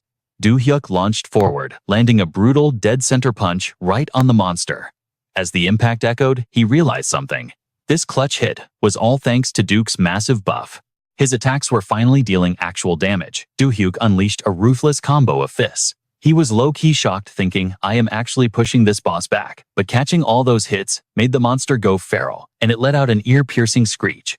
A toxic purple aura exploded outward, completely swallowing the creature's massive frame. Staring into the blinding light, Do-hyuk muttered, "What the heck is this?" The beast morphed into its second phase, looking absolutely nightmarish. Its blood-red eyes locked onto Do-hyuk with pure murderous intent. The monster closed the gap in a flash and clamped its hand over Do-hyuk's skull. An insane, invisible pressure pinned him down, paralyzing him completely. He got slammed face first into the dirt, kicking up a massive cloud of dust that blacked out everything. The bone-crushing impact made Do-hyuk scream his lungs out. Suddenly, the sky lit up, with glowing blue runes raining down from above. Acid arrows, magic missiles. The spells formed a massive glowing grid across the sky. But the monster just scoffed. "Did you seriously think you could kite me forever?" With a sickening crunch, its giant claws ripped right through flesh. Duke took the lethal hit. Stepping out of the smoke, the boss mocked him. "Playtime is officially over, kid." Duke stared in absolute horror as the beast loomed point blank. Do-hyuk's hands shook violently on the ground, his aura flickering like a dying battery. Do-hyuk was totally paralyzed, slumped in the dirt as all color drained from his face. His mind was racing, panicking over his bro Leon, who was desperately getting healed by Harper nearby. Leon looked just as terrified. Catching their vibe, Harper quickly spun around to see what had them so spooked. The gruesome scene made her blood run cold, and she shrieked Duke. The monster's razor-sharp claws were fully impaled through Duke's chest. Harper sobbed his name in despair. Duke coughed up blood, choking on pure agony, while the beast delivered its brutal final words. "I am sending you straight to the afterlife." It violently yanked its claws out of Duke's torso and raised its massive broadsword for the execution. Duke's health was completely zeroed out. He could not even flinch as the lethal blade swung down. With a devastating crash, the sword found its mark, slamming Duke into the dirt. His life force vanished entirely as he lay motionless under the brutal blade.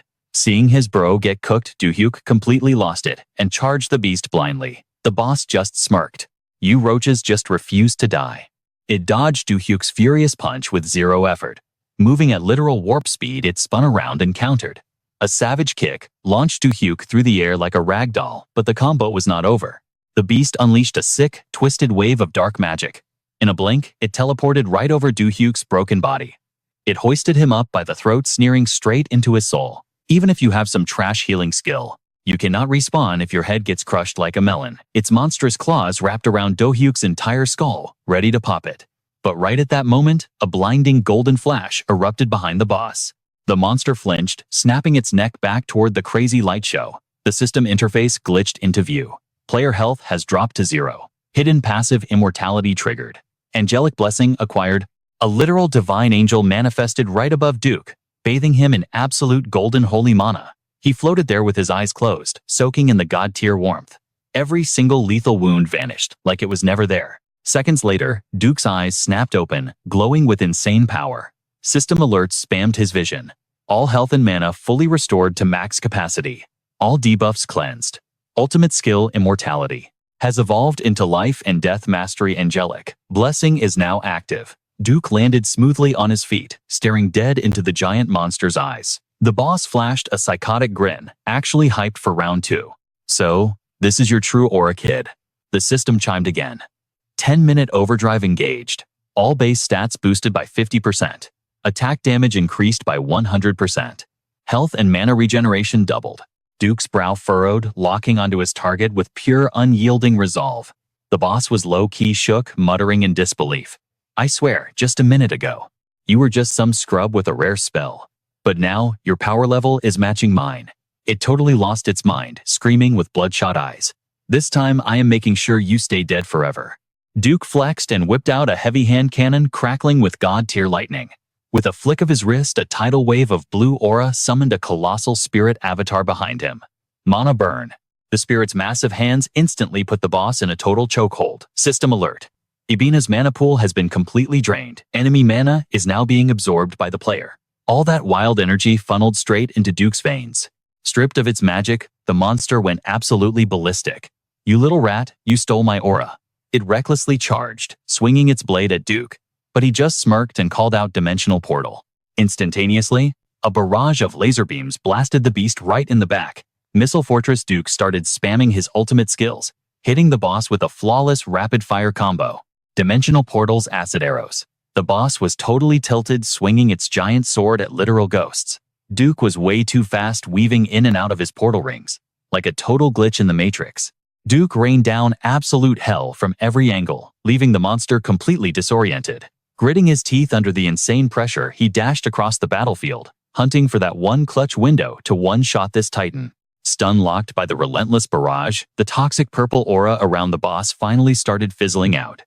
It dropped its heavy head, completely gassed out and no longer fighting back. Seeing the boss inflicted with a paralyzed status, Do-hyuk knew it was time. It is stunned. This is my opening. He whipped out his heaviest, most overpowered cannon. He lined up for the execution shot, but suddenly, the monster roared and broke the stun lock. It unleashed a shockwave scream that literally shook the dimension. Do-hyuk mid-air for the dive bomb got hit by the sonic blast and froze in his tracks. He desperately clamped his hands over his ears to block the deafening debuff. The beast stopped screaming and hardlocked its aggro on him. It swung its massive blade right at his face. Caught off guard with zero dodge window, Do-hyuk tanked it head-on, screaming mana armor. A colossal shockwave of light exploded as their powers clashed. Even with his armor maxed out, the boss's raw stats were just too insane. Do-hyuk was smashed back down, pinned under the massive blade. His cannon was knocked into the air, spinning out of reach. The beast sneered with ultimate disrespect. You fumbled your only chance, kid. Now you are getting deleted. But suddenly a hand snatched the falling gun out of thin air. Are you sure about that? A second Do-hyuk phased in, right behind the boss, locking the barrel straight at its head. But the beast did not even sweat, acting way too cocky. A shadow clone trick. You still cannot pierce my defense trash. Pinned under the giant sword, the original Do-hyuk flashed a savage grin. I would not stress about that, if I were you. Dimensional Portal. Flipping the boss a totally sarcastic peace sign, he smirked. Rest in peace, bozo. Boom. The clone fired point-blank into a portal, shooting a massive laser directly into the beast's blind spot. The apocalyptic beam blasted straight through, completely nuking the monster's defenses. The boss's eyes widened, in sheer panic, as the light swallowed it whole. It could not even trigger a counterattack. Do-hyuk's squad frantically shielded themselves from the crazy debris flying everywhere. When the dust cleared, nothing was left but a massive smoking crater where the boss used to be. Gigi was literally sweating bullets as she stuttered. Is it finally over? Stepping through a blue portal glow, Do-hyuk gave her a chill nod. Yeah, we are officially out of the woods. He confidently announced. Ibina is completely wiped. He rushed over to prop up a badly injured Do-hyuk, continuing. Listen, Do-hyuk is in the red zone. We need a healer on him immediately. But mid-sentence, the light faded from Do-hyuk's eyes, and his voice went terrifyingly weak. I will leave the rest to you guys. The second those words left his mouth, he completely blacked out and hit the deck. Harper and Gigi screamed in pure panic, sprinting toward the fallen duo. Do-hyuk. Meanwhile, a golden system prompt flashed above them. Goblin Lord Kulong Ibina has been defeated.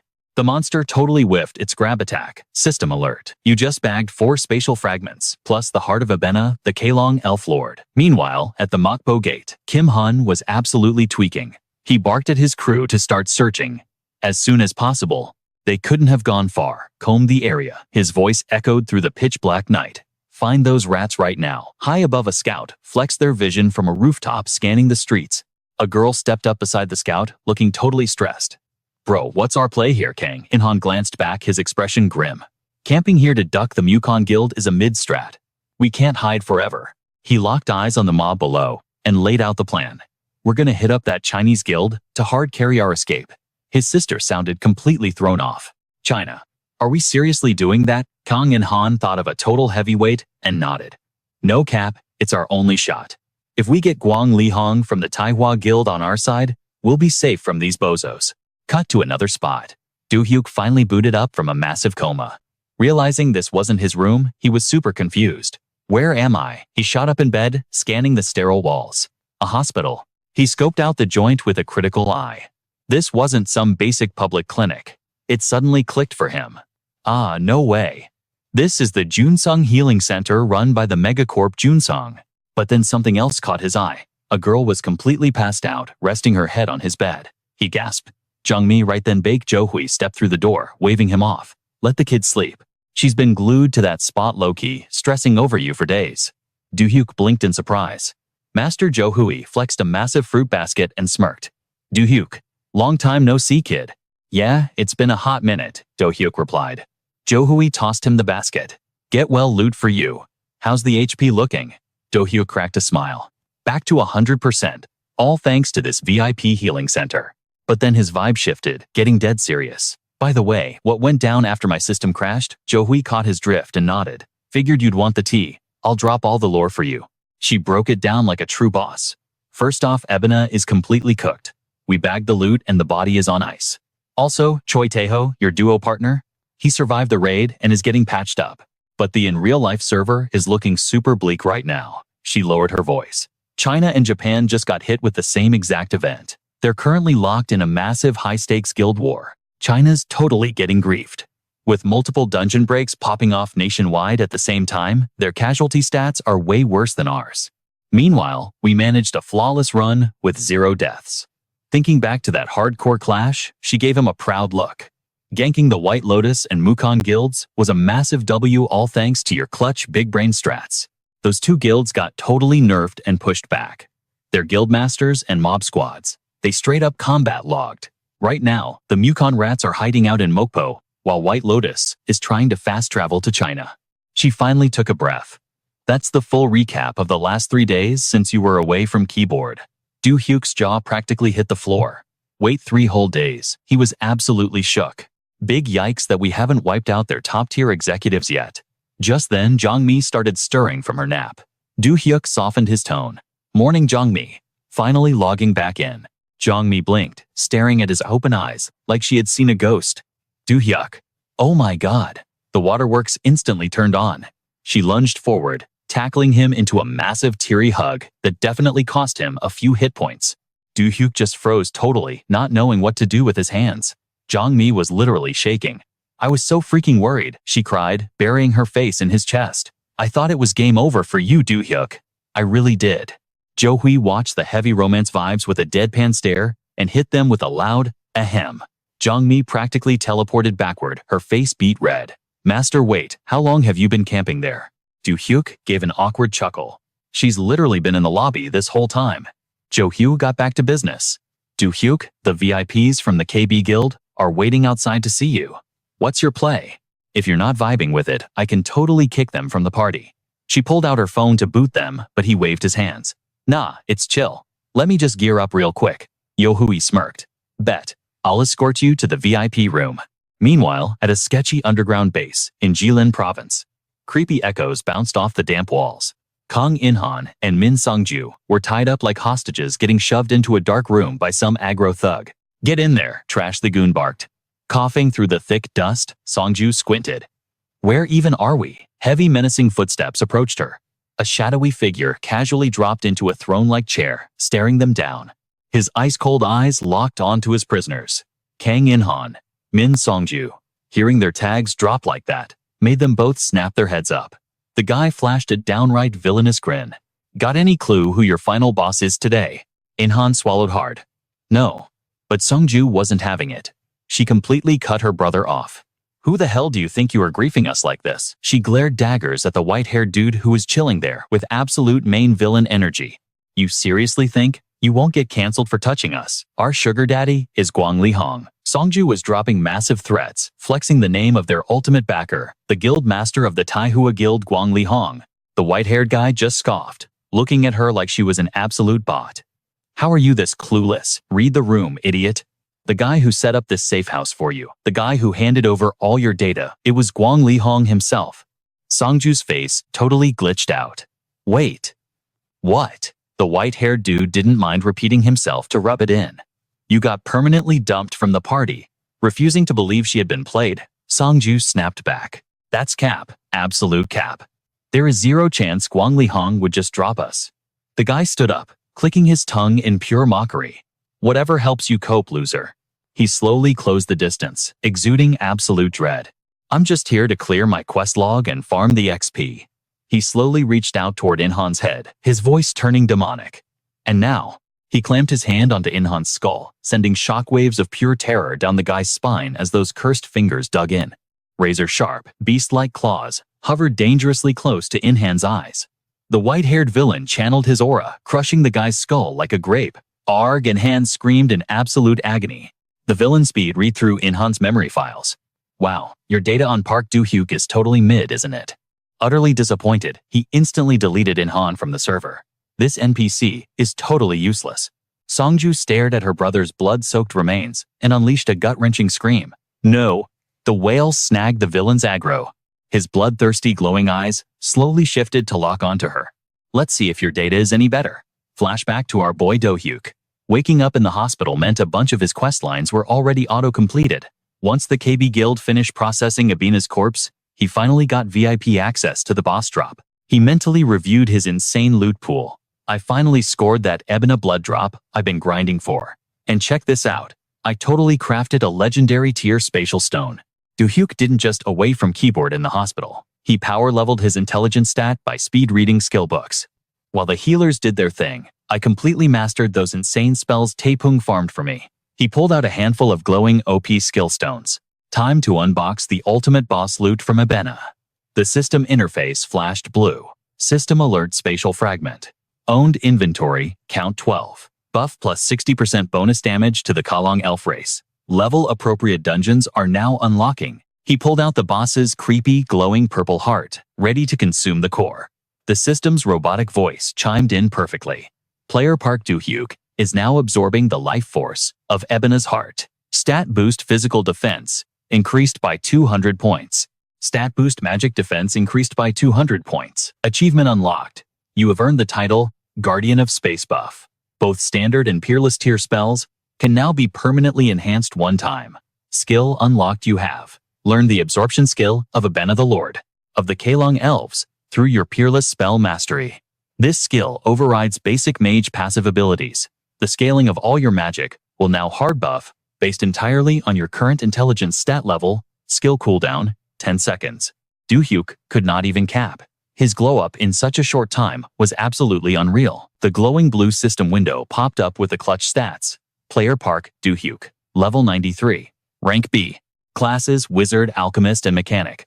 Talk about a busted build. Strength 335. Endurance 152.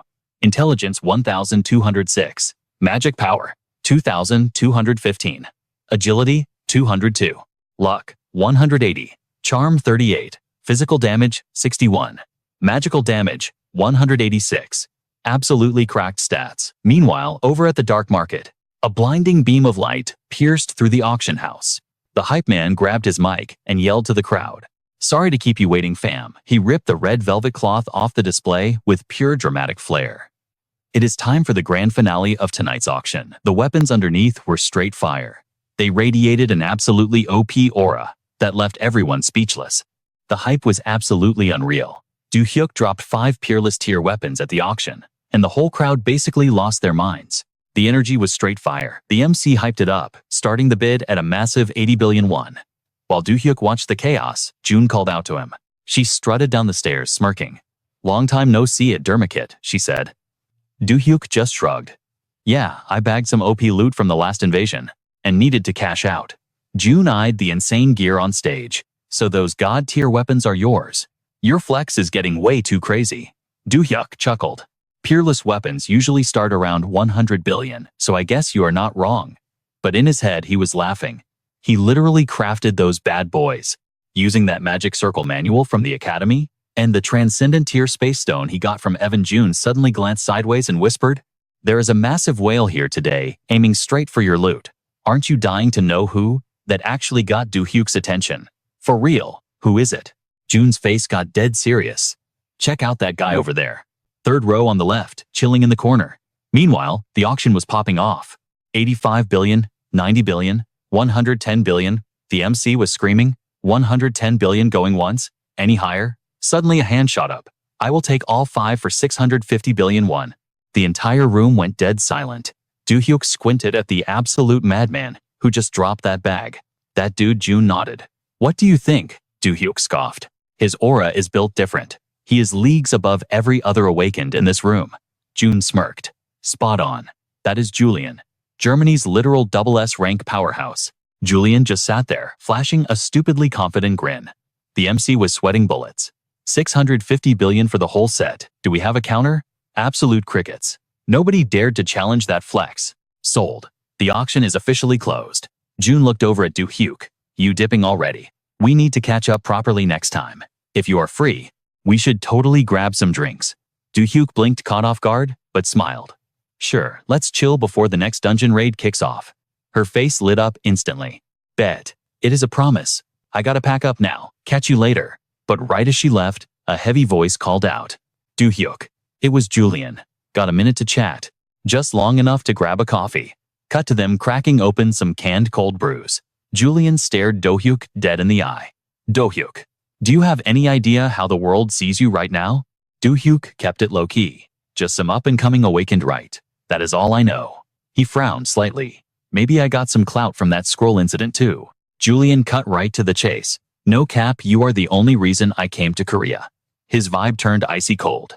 "I am warning you as an executive of the Ruby Guild." Do-hyuk tilted his head. "Ruby, why do you care?" Julian shoved his phone in Do-hyuk's face. "You recognize this guy?" Do-hyuk eyed the grim photo. "Yeah, Ian Kang, Guild Master of the White Lotus." Julian nodded. "Bingo. They found his body a few hours ago. He is totally cooked." Julian pocketed the phone, his tone heavy. "This has Demon Ant written all over it. And rumor has it, you are next on his hit list." Do-hyuk raised an eyebrow. "So, you flew all the way here, just to warn me?" "Exactly," Julian said. "From this moment on, your casual solo trips are over." He slid a small gadget across the table. "This is a direct line to me. If Demon Ant pulls up, you call me immediately. No hesitation." Do-hyuk grabbed the device. "Good looks. I will stay alert." Julian stood up to leave. "Thanks for your time, kid." After that intense chat, Do-hyuk headed out to the Dermakit parking lot. He was just walking to his ride when a sketchy flash of light ripped through the shadows. Suddenly, glowing magic circles completely surrounded him. Massive explosions triggered instantly, turning the lot into a total war zone. As the thick smoke began to clear, a shady silhouette stepped out of the dust. The mysterious attacker blitzed straight at Do-hyuk. Before he could even process the ambush, a whole squad of assassins dropped from nowhere, rushing him from every angle. Do-hyuk clutched it wildly, dodging to the side. The assassin swung too hard, missing Do-hyuk and slicing right through his car. The poor ride was literally split cleanly in half. With absolute god-tier reflexes, Do-hyuk launched himself backward, hovering in the air. The masked goons were not backing down. "Target is locked. Gank him now." On command, the assassins synchronized their strike. 3 or 4 armed killers lunged at once, completely boxing Do-hyuk in and unleashing a lethal combo attack. Do-hyuk instantly threw up a spatial defense gate. His eyes darted around, calculating the threat level. He chanted a quick spell and vanished into thin air. "Disperse." The assassins froze, totally bugging out. Where did he go? Boom! Do-hyuk spawned right behind one of the scrubs. He grabbed the dude by the throat with zero hesitation, channeling his magic again. Disperse.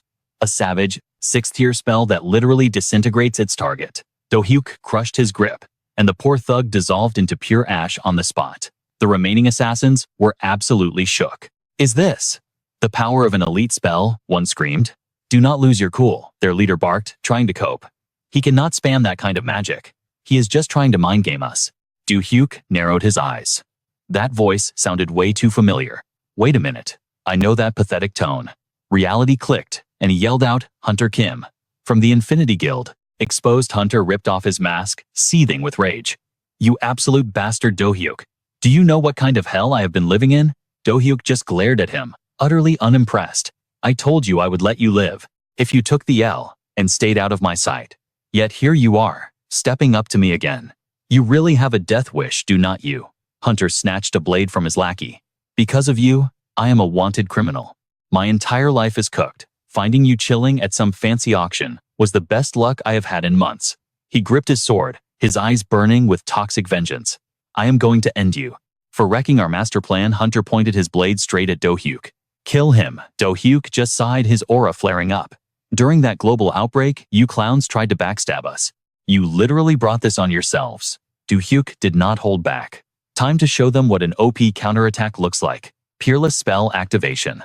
Chain Sanders instantly. A massive barrage of flaming arrows materialized and rained down on the squad like a meteor shower. When the smoke finally cleared the area around Do-hyuk was practically a graveyard. He then summoned a squad of mirror illusions, rushing the survivors. Hunter cursed under his breath, completely molding. Damn it, I cannot see anything through this smoke. But the fog was zero issue for Do-hyuk. His enhanced vision had every single assassin pinged on his radar. A blinding flash of light erupted, making Hunter's blood run cold. Flash after flash lit up the chaos as his goons were dropping like flies. Hunter was panicking hard. This is impossible. When he jumped earlier, he literally mapped out all our positions. He screamed at the top of his lungs. He has wall hacks. He knows where we are. Stick together and cover each other while you attack. Do-hyuk just hovered there, watching them scramble like noobs. Their formation is so mid, he thought, smirking wickedly. Perfect timing. Do-hyuk dashed forward, his voice booming across the lot. Third tier spell.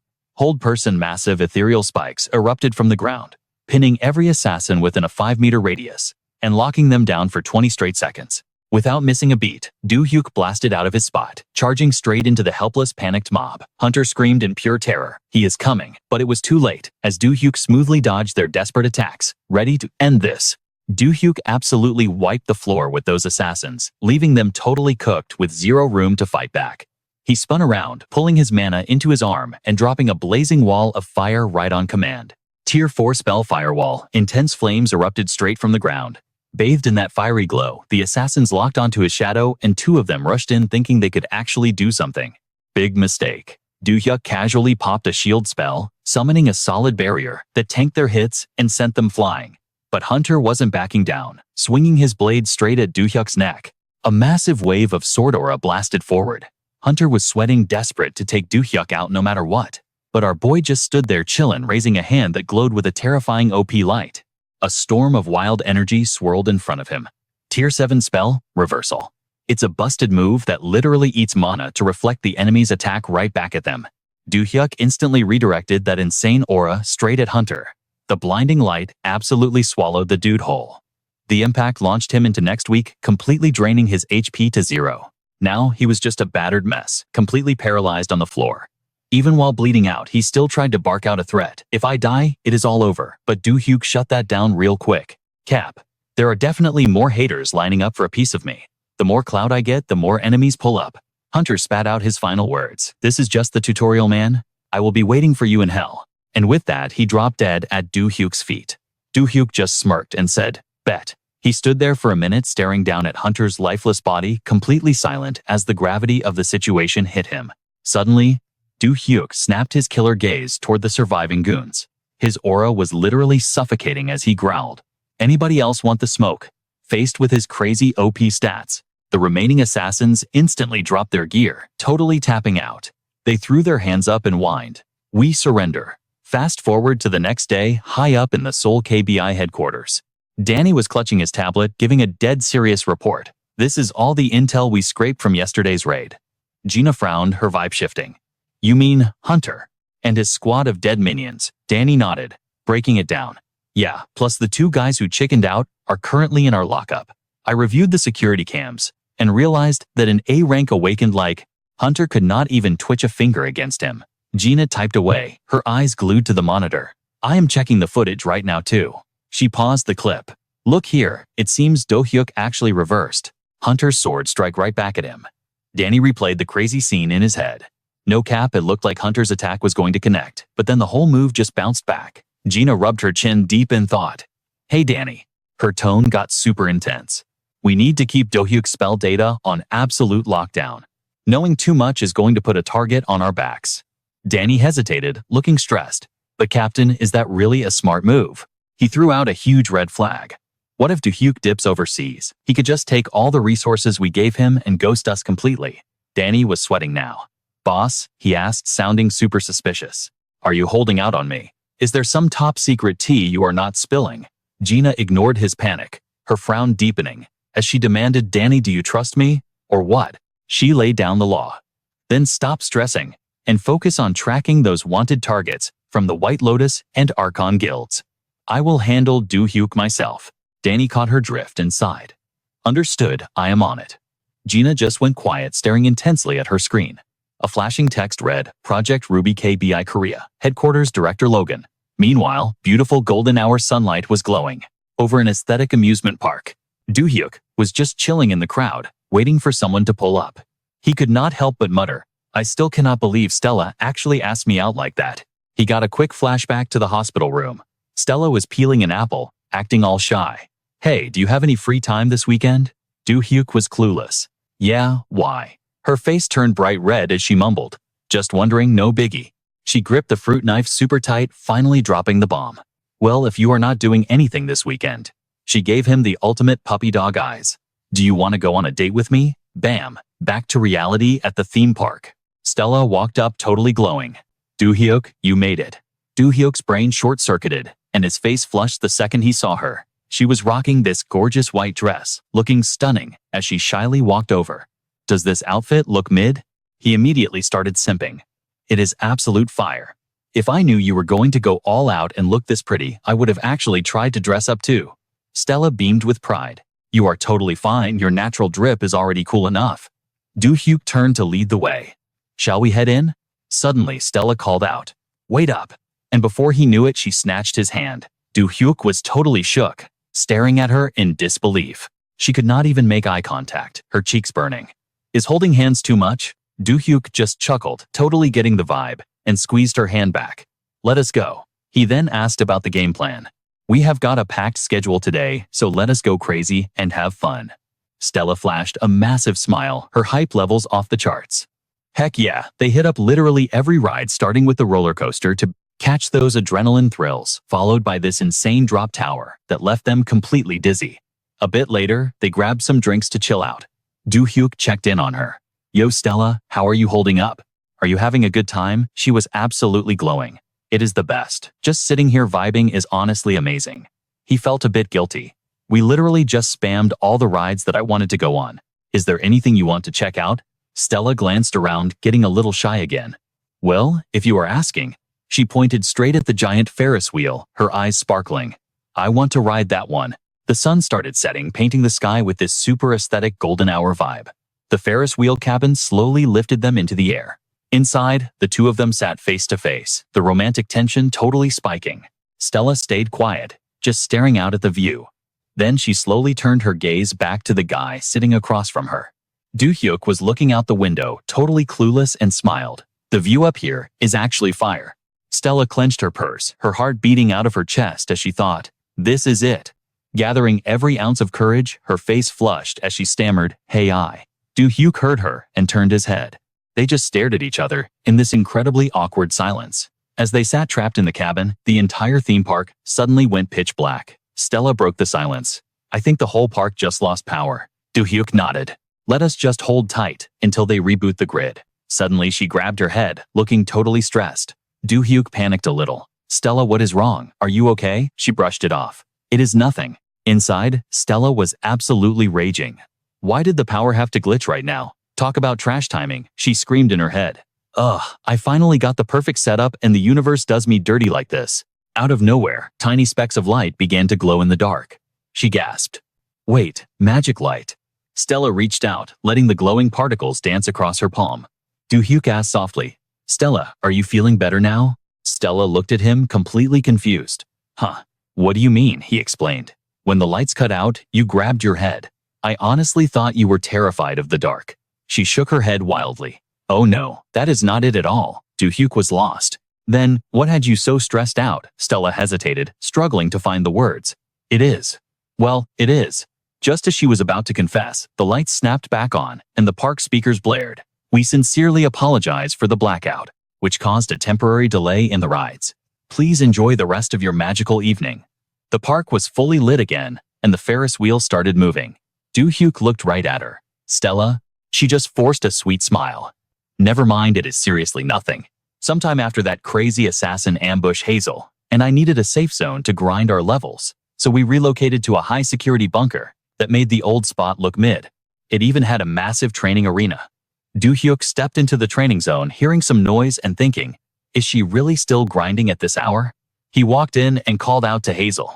Suddenly, a little beast zoomed straight at him, stopping right at his feet. He scooped it up, raising an eyebrow. Bro, what is your deal? Why are you acting so glitchy? The creature just pointed a paw over at Hazel. She was curled up right next to her giant white wolf summon. Hazel was completely knocked out, sleeping like a baby. Do-hyuk quietly walked over and tucked a blanket around her. He smiled to himself, thinking, makes sense, her mechanic class finally hit the right progression tier. Gotta repair and buff these guys while I have the chance, Do-hyuk muttered. Might as well burn through the leftover crafting materials too. In a flash of light, Aaron and Iron spawned into the room. Do-hyuk whipped out an upgrade stone.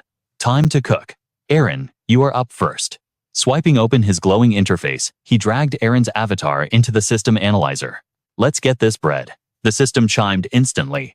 Aaron repair in progress. 40% complete. Base golem evolved to combat golem. That is fire, Do-hyuk smirked.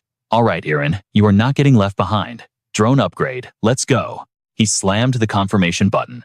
A shiny new system alert popped up, promoting Iron to a combat drone. Boom. A massive pillar of holy light crashed down, shaking the entire room. The crazy sound effects totally woke Hiji up. Blinking away her sleep, she sat up and stared at the wild light show. Do-hyuk, she mumbled, padding over to him like a sleepy zombie. Bro, are you literally still awake? She yawned. Do-hyuk glanced back. Oh my bad, did I wake you? This new relic passive is low-key OP, I do not even need sleep anymore. Hiji tilted her head. Wait, so what have you been doing all night? Grinding, obviously, he grinned. Check it out. Aaron is officially a combat golem now. And Aaron just hit combat drone tier. He flexed his upgrades, letting the newly buffed units hover around the room. The squad is finally maxed out. Pretty clutch, right? Do-hyuk flexed, looking way too proud of himself. Hiji's eyes sparkled. No cap, they look way tankier and cooler than their basic forms. I see you have been grinding too, though. Do-hyuk hyped her up. Your mana pool feels way bigger now. Hiji's vibe instantly went cold. Yeah. Until I get my payback, catching Z's is basically a waste of time. Bet. Do-hyuk nodded. Ever since we cleared the Desmond dungeon, a few new zones just respawned. We are rolling out soon, so gear up and get your head in the game. He turned dead serious. We cannot get caught lacking. No telling if the next raid will be as cursed as Desmond was. Hiji nodded firmly. Understood. I will stick to my training arc. Suddenly, his phone started blowing up. Do-hyuk answered it. Yo Junseo, why are you calling me at goblin hours? He paused, listening to the other end, his eyes going wide. Wait, you are capping. Are you serious? He sighed. Nah, it is fine. So I basically just have to pick right. He glanced over at Hiji, gears turning in his head. All right, let me cook on this. I will hit you back. He hung up. Hiji raised an eyebrow. What is the tea, Do-hyuk? Yo Hiji, Do-hyuk said, his tone shifting. The KB Guild just dropped a high-tier dungeon quest in my lap. He locked eyes with her. You down to party up? Her face lit up instantly. Say less. If you are the party leader, I am totally in. Then, it hit her. Wait a second. If they are specifically pinging an OP player like you, this raid must be totally cooked right. Do-hyuk crossed his arms. It is an irregular dungeon down in Jeju Island. Hiji gasped. An irregular dungeon, are you for real? Do-hyuk nodded. Yeah, it is not your standard instance. The entry conditions are super strict. First off, there is a hard cap on the party size. Second, there is a strict player rank requirement. Third, you have to hit a specific level threshold just to queue up. This specific raid only allows exactly 5 players, and they all gotta be double S-class or higher. Hiji swallowed hard. Got it. That is heavy. I will start prepping my gear, she said, dead serious. Do-hyuk checked his system calendar. You have exactly 1 week to min-max your stats. Until then, every free second we have goes into grinding our party combos. Synergy is everything. Bet. I will not let you down, Heiji vowed, her gamer face fully on. Meanwhile, in another part of the city, Jiang Mi was chilling on her bed holding her phone to her ear. Yeah, it is Jiang Mi, she muttered softly. The voice on the other end sounded super surprised. Jiang Mi, wow. It is literally the middle of the night in Korea. I totally thought I would get your voicemail. Are you seriously still up grinding? The voice asked. Jiang Mi sighed. Yeah, my brain would not shut off, so I am just doom scrolling. The caller hummed knowingly. Big yikes. Since you are still awake, I'm guessing the date was totally mid, huh? Jiang Mi's expression totally dropped. Yeah, pretty much. The girl on the other end was Joo-hee, calling all the way from a raid zone in London, United Kingdom. Joo-hee softened her tone. Oof. Sorry to hear that, babe. But hey, Jiang Mi, yeah. Do not let it wreck your mental, Joo-hee comforted her. Forget the aesthetic or the vibe of the place. Just keep it real and do things your own way. Stop overthinking it. Jiang Mi nodded to herself. Yeah, I know. It is not like you blew your only spawn chance. Okay, keep your head up, Queen Joo-hee hyped her up. Anyway, my guild is about to pull the boss aggro over here, so I gotta bounce. Catch you later. I expect a massive W update next time we chat, Joo-hee cheered. Got it. Thanks for the carry, Joo-hee. Jiang Mi smiled faintly. The call clicked off. Jiang Mi sat in the quiet room for a hot minute. Joo-hee was totally right. She slapped her cheeks to psych herself up. Stop overanalyzing the meta. Just go for it. Right on cue, her screen lit up with a direct message from Do-hyuk. Yo, Jiang Mi. You free right now? Her whole face turned bright red. Do-hyuk. Fast forward exactly 1 week. Heiji had massive stars in her eyes as she stared out at the deep blue ocean. Bro, it is the actual sea, she squealed, totally hyped. I have literally only seen this on my feed. In real life, it hits totally different. Suddenly, she froze, suddenly feeling super awkward. Blushing, she rubbed the back of her neck. My bad, sorry for acting like a total noob. Living in Desmond, I never really unlocked the travel map before. I think I just lost my chill for a second. Do-hyuk chuckled, waving it off. Nah, you are good. No need to apologize for vibing. He glanced at the killer view. Honestly, if we were not about to raid an ultra-hard dungeon, I would totally be playing tourist right now too. Just then, the intercom crackled to life.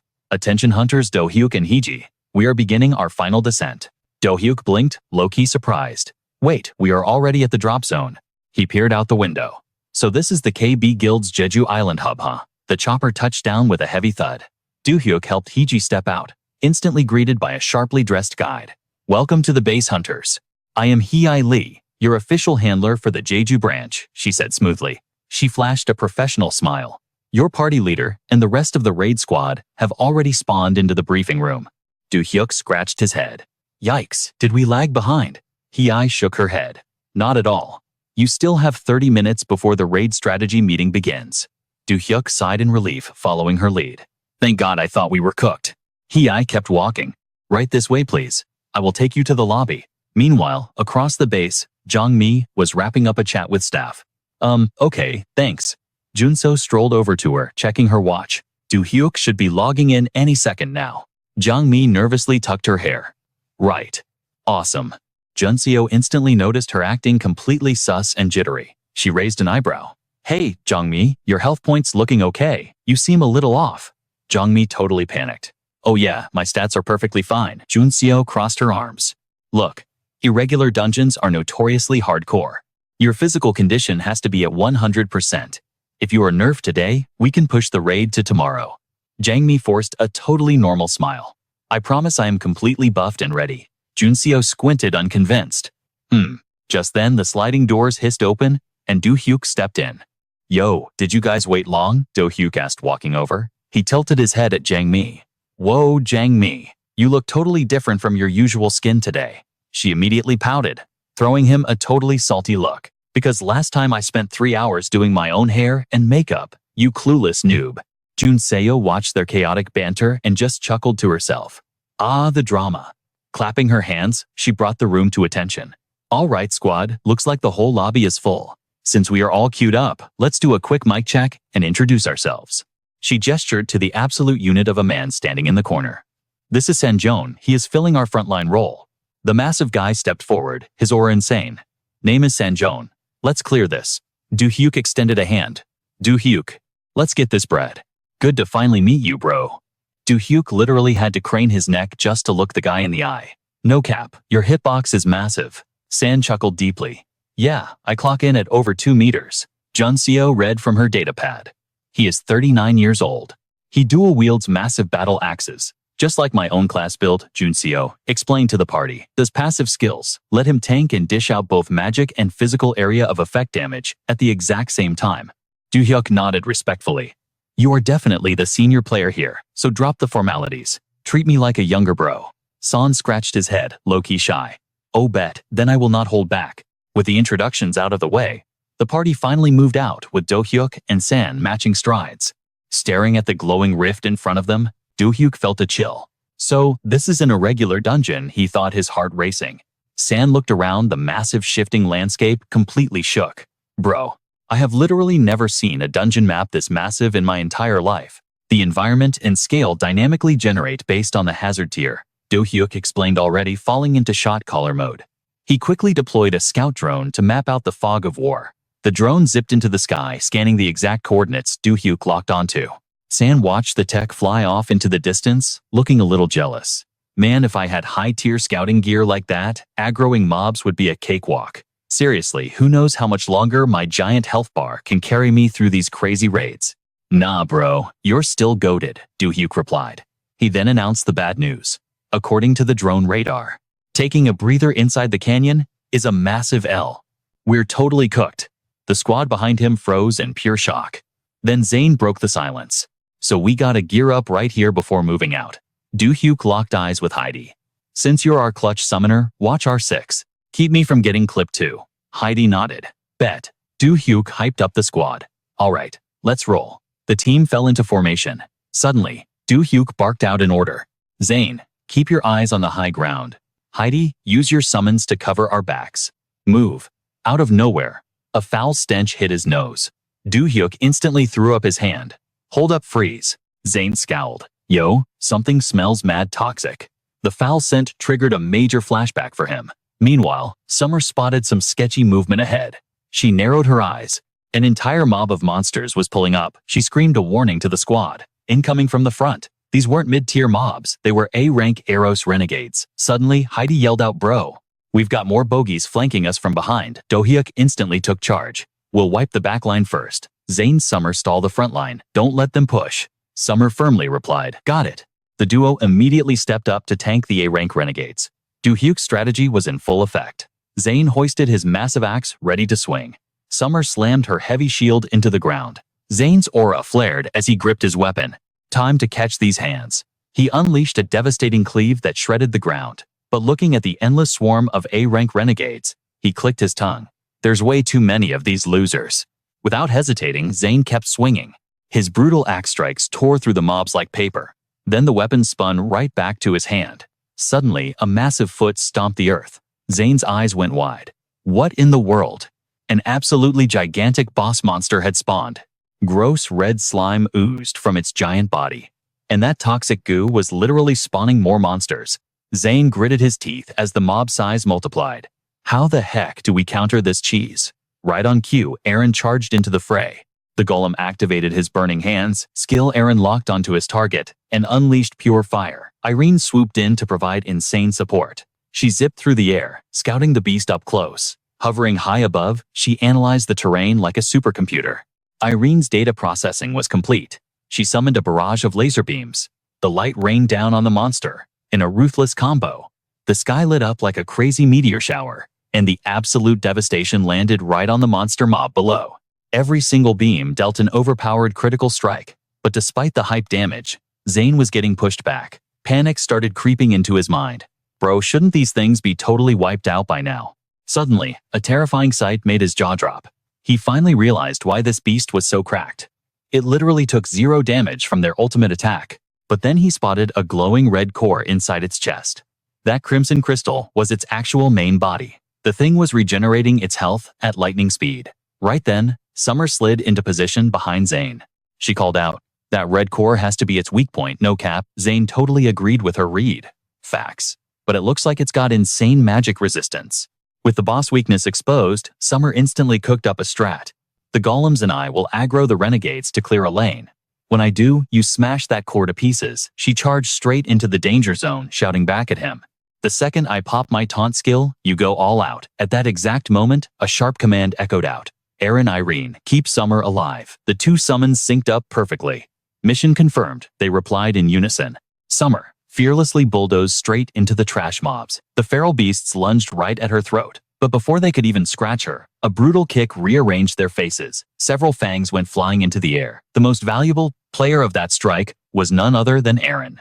He was backing her up like an absolute unit. Summer's instincts screamed that the timing was perfect. Now's our chance. She hoisted her heavy shield and triggered her skill. A blinding red aura erupted from her gear. The aggro pull was massive, drawing every bloodthirsty eye in the room. Summer screamed at the top of her lungs. Do it now. Zane caught the cue perfectly. He exploded forward with insane speed. His footwork was flawless as he closed the gap. But out of nowhere, the ground literally came alive. Dozens of creepy hands burst from the dirt and grabbed his ankles. Zane gritted his teeth, totally caught off guard. Zombie hands. You've got to be kidding me. The grip was like superglue, locking him completely in place. He was totally stunned. Bro, I'm stuck. I can't move. Just then, Irene swooped down like a total lifesaver. She grabbed Zane by the shoulder, nearly giving him a heart attack. Hitting maximum velocity, she violently yanked him straight into the air. While pulling him up, she casually blasted the creepy grabbers to ash. Escaping the trap, Zane instantly yelled out his next move. Clutch. Save Irene. Now launch me into the sky. Let's go. Her robotic voice chimed in, command accepted. Using zero chill, she tossed Zane upward like a literal baseball. Peaking in the air, Zane triggered his ultimate skill. He raised his massive battle axe to the heavens. He locked his sights onto the monster core. Screaming with pure hype, he put his entire soul into the swing. The axe blade cleaved perfectly into that glowing red crystal. The raw kinetic energy behind his strike was so overpowered. It literally cratered the ground in a massive explosion. Landing hard, Zane clenched his jaw and waited for the dust to clear. The scene instantly cuts to a dark, hidden lair. A mysterious blue flame hovered ominously in the center of the room. The ghostly fire flickered with terrifying energy. A dark hooded figure stood silently staring into the blaze. Suddenly, his connection to the monster shattered. The red core back at the canyon had been completely obliterated. The hooded villain felt the backlash and scoffed. Looks like my new toy just got trashed. Suddenly, an absolute bot of a minion busted through the doors, panicking. Lord Odium, we're totally cooked. The minion was sweating bullets. Intruders breached the zone. The canyon renegades got wiped out. He was about to show the security feed, stuttering. You need to see this Odium. Just cut him off with zero emotion. I'm already aware. Odium wasn't some mid-tier enemy. He was an S-rank boss monster. He stared coldly at his shivering lackey. So you're telling me you can't solo these weaklings? The minion dropped his head. Yes, my lord. Our squad doesn't have the stats to stop their push. The second those words left his mouth, Odium snapped. He palmed the minion's face and lifted him entirely off the floor. His voice dropped to a lethal whisper. You're not scared of me, are you? The boss monster's aura was pure nightmare fuel. I have zero use for weak, spineless fodder. Without a single ounce of mercy, he completely deleted the minion's existence. Time to hit the respawn screen trash. After instantly dealing with his useless lackey, Odium carelessly dropped the lifeless body to the cold stone floor. Suddenly, the S-rank boss activated his dark revival skill. The moment he chanted the spell, an absolutely massive shockwave of energy exploded outward. The terrifying aura violently pierced straight into the Earth's core. His demonic voice echoed through the entire dungeon. Lock down every single exit. Wipe those players off the map. Do it for me. I'll deal with them soon enough. The camera cuts to the exterior of a dark, rocky cave. The rain outside was coming down in absolute buckets. Do-hyuk chilled near the entrance, staring into the storm while running the numbers. Experiencing weather mechanics inside a dungeon was crazy, plus their food supply was seriously mid. He frowned, realizing the stakes. We've got to play this super safe from here on out. Out of nowhere, someone quietly slid in, right next to him. Summer was towel drying her hair, her voice super soft. Hey Do-hyuk. She looked totally flustered as she hesitated.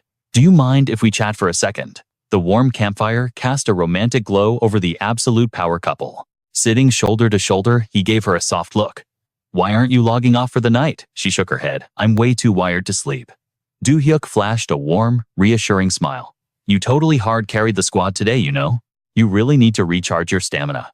But she stubbornly shook her head again. My insomnia isn't because of physical fatigue. Her heart raced as she nervously closed the distance between them.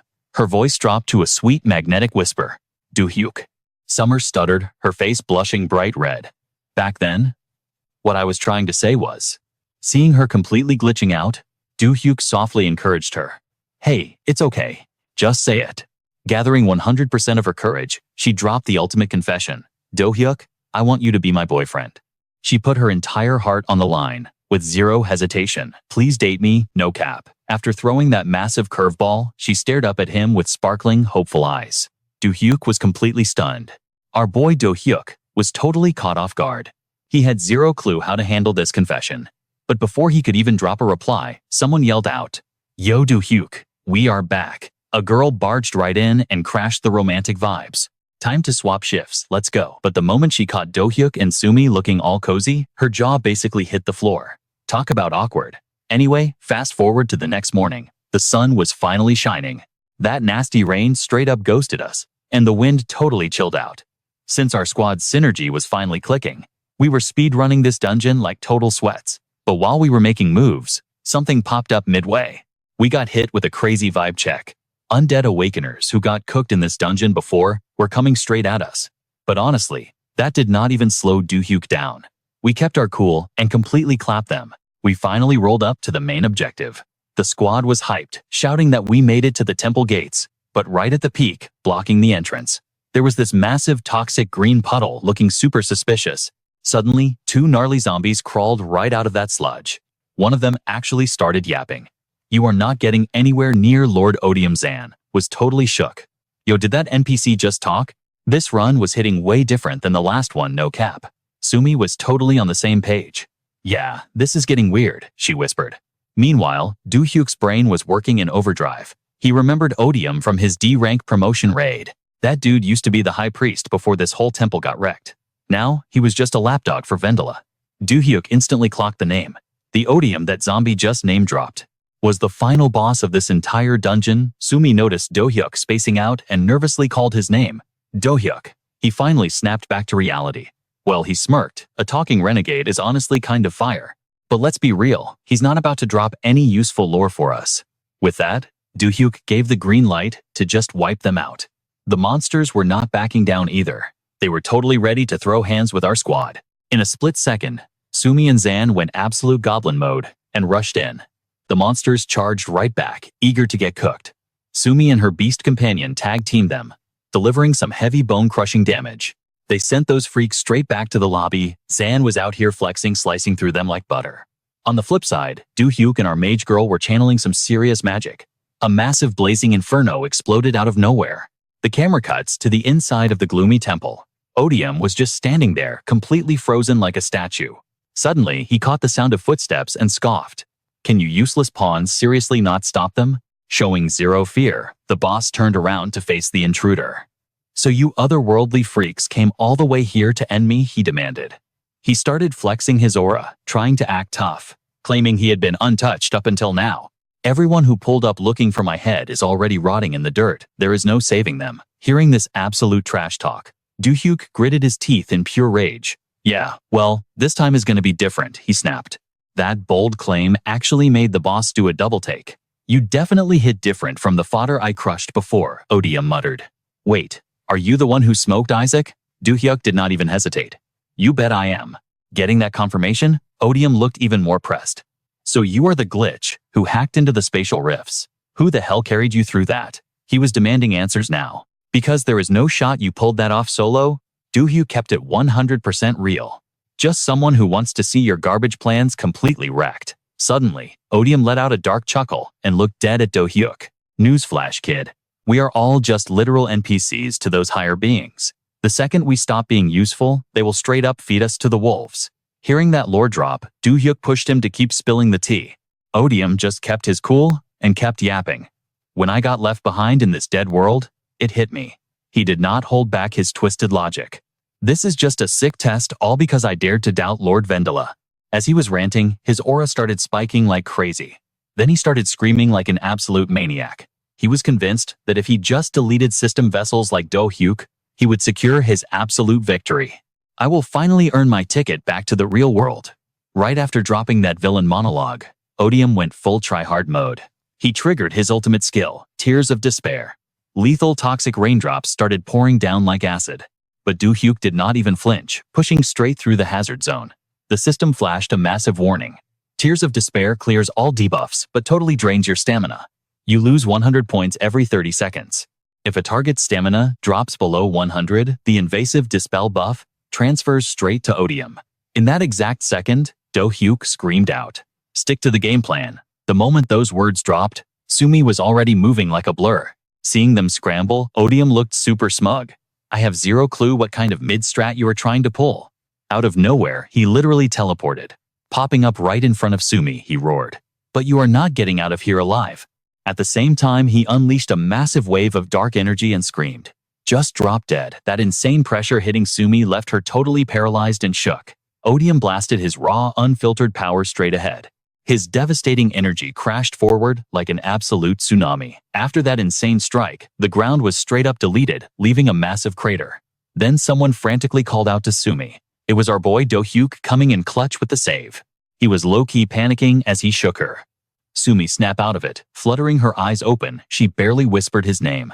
But then she spotted Odium charging up a sneaky back attack behind him. She screamed out a desperate warning. "Watch your six." She scrambled to her feet, breaking out of his grip, and yelled, "Dodge it right now." But she was the only one who made it out.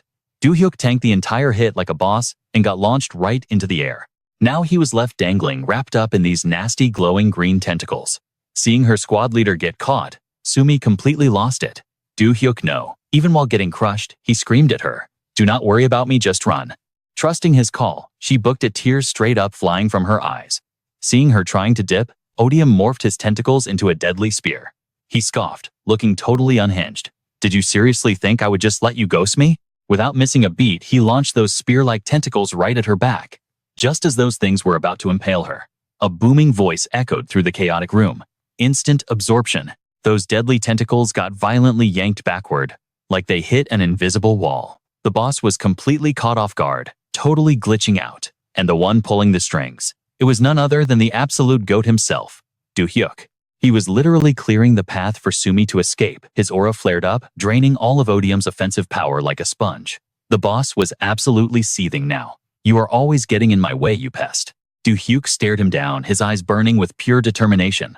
"I'm not letting you lay a single finger on my squad. Let's rewind a few minutes before this epic boss fight." Do-hyuk's crew was walking down the temple hallway, keeping their eyes peeled. Right then, he spotted a massive sketchy-looking door. He instantly hit the brakes and turned to the squad. "Hold up a sec, guys. I need to drop some crucial intel before we pull this boss." His vibe got super serious as he laid it out. "I am going to brief you all on the Odium raid mechanics." Zan raised an eyebrow, totally intrigued. "Wait, Odium, you mean the main boss of this joint?" Do-hyuk nodded, confirming the strat. "Yeah. I know you guys have a ton of questions, but I will spill the tea later." He quickly broke down the game plan. First off, there are 4 gates inside that main chamber. He started explaining the exact cheat code to defeat the boss.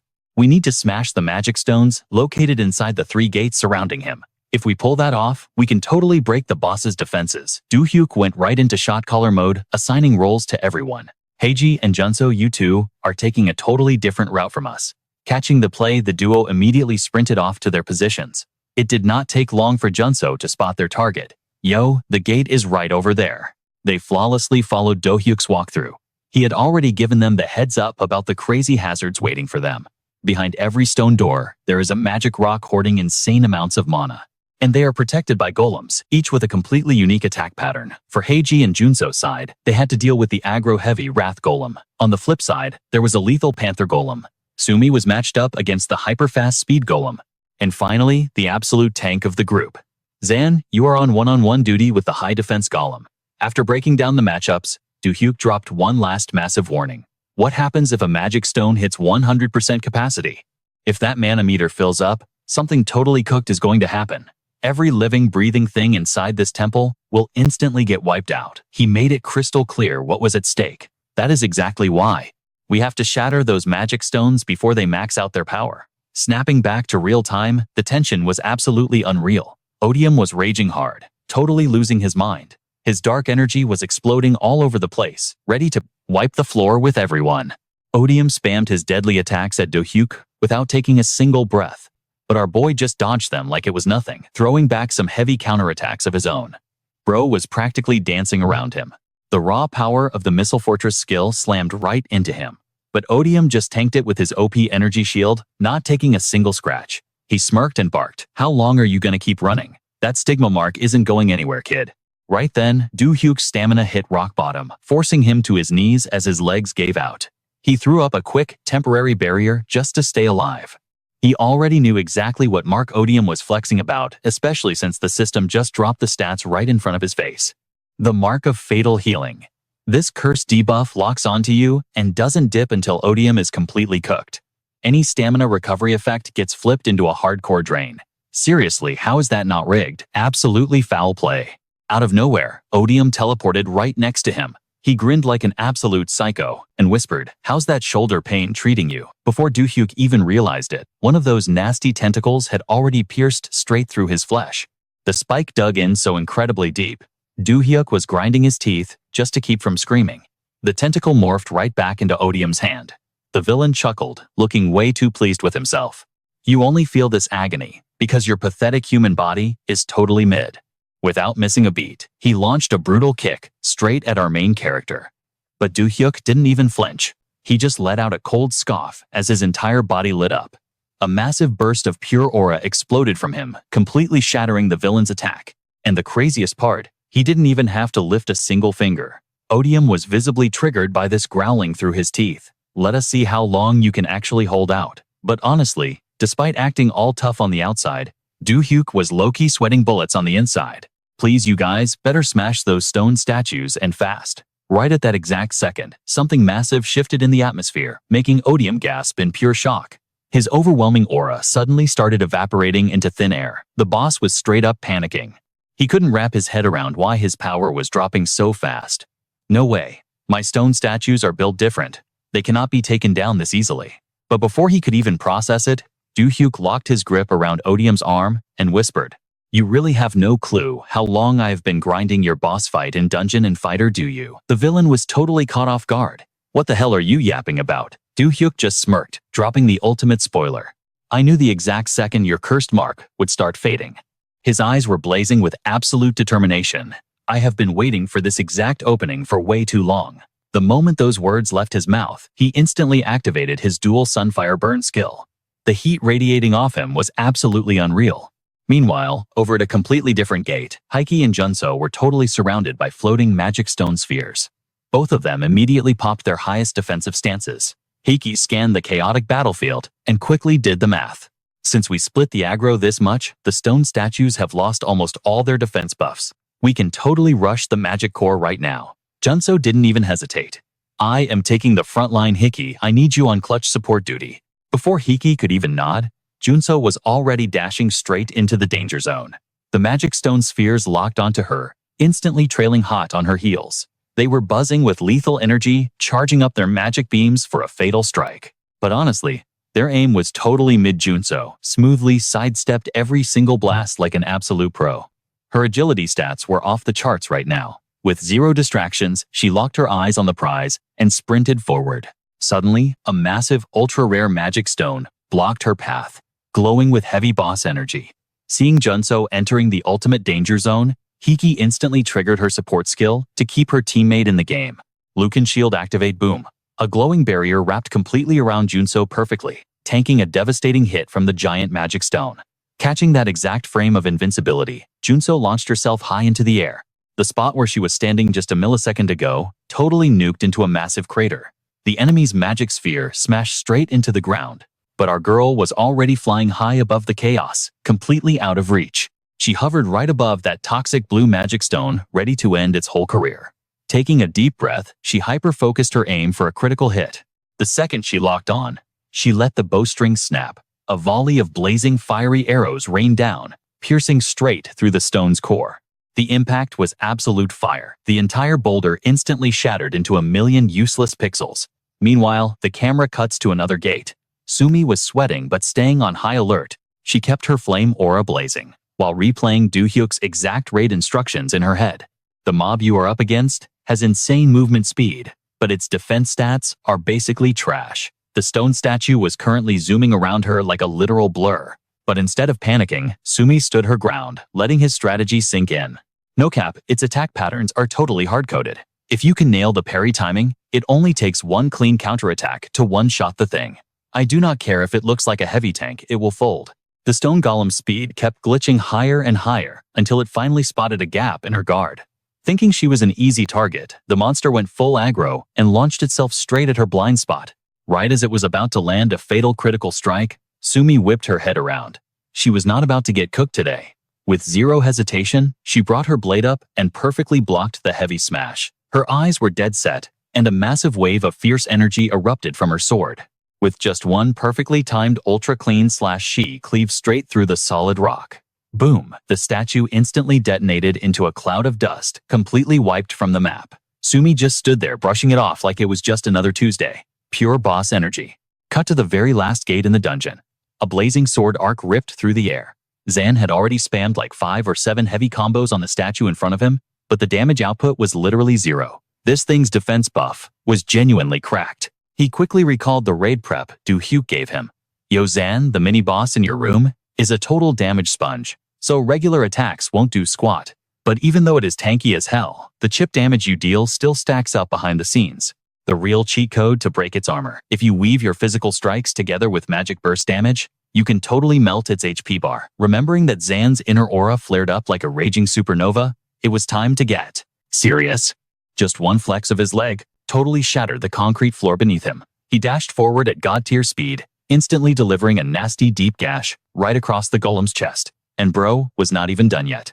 He immediately followed up with 2 more razor-sharp, lightning-fast strikes.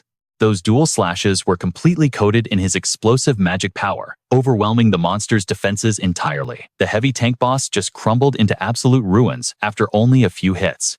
Easy money. Now back to the main boss room. A massive vortex of hellfire was literally consuming everything. Odium was trapped right in the center, throwing a massive tantrum. Why do you keep throwing away your life on this pointless resistance? Do-hyuk just gave him the coldest stare and snapped back. Why don't you wait and see if it is actually pointless, bozo? The second those words dropped, he instantly popped his wisdom enhancement buff. Not wasting a single frame, he chained it straight into his spectral intensity skill. With one hand, he locked Odium's arm in a death grip, trapping the boss completely. His other fist was currently charging up the absolute mother of all punches, radiating with that spectral energy. My arm. It is actually responding again, even though the debuff was lifting. Every single muscle fiber screamed in pain just trying to pull back for the strike. But our main character was built different. Pushing through the insane agony, he drove his glowing fist straight into Odium's face. In a fraction of a second, Do-hyuk completely drowned that villain in a raging ocean of fire. The massive fireball launched the boss like a ragdoll. Odium went flying across the entire arena, slamming into the dungeon wall with a bone-crunching thud. That hit definitely left a mark. But even after landing such an epic combo, Do-hyuk kept his guard up, not slacking for even a second. By now, the boss was beaten so badly that his fake shell shattered, exposing his hideous true form. Odium's rage meter completely maxed out. You little punk, how dare you disrespect me? Screaming like a maniac, the villain desperately started chanting a heavy dark magic spell. He viciously slammed both of his hands directly into the floor. A super sinister aura started infecting all the broken rubble around them. Seeing the boss entering his second phase, Do-hyuk knew he had to cancel that cast immediately and finish him off. He was not about to sit around and wait for the boss to power up. Moving purely on instinct, Do-hyuk spammed his own hotkeys. Missile Fortress, Fireball Barrage. A blinding torrent of pure blazing destruction locked onto Odium and fired away. But the villain clutched up just in time, summoning a massive bedrock shield to tank the hit. Right after the smoke cleared, Odium pulled a literal giant hand straight out of the earth's crust. And sticking out of the ground right next to it was something incredibly sharp and deadly. He practically foamed at the mouth, screaming, "I am sending you straight back to the lobby with this one." He let out a totally unhinged psycho laugh. "I was going to let your HP drain slowly, but you asked for this." The moment those words dropped, a chaotic dark energy completely swallowed him whole. Deep within that dark aura, an absolute nightmare started crawling its way up from the underworld.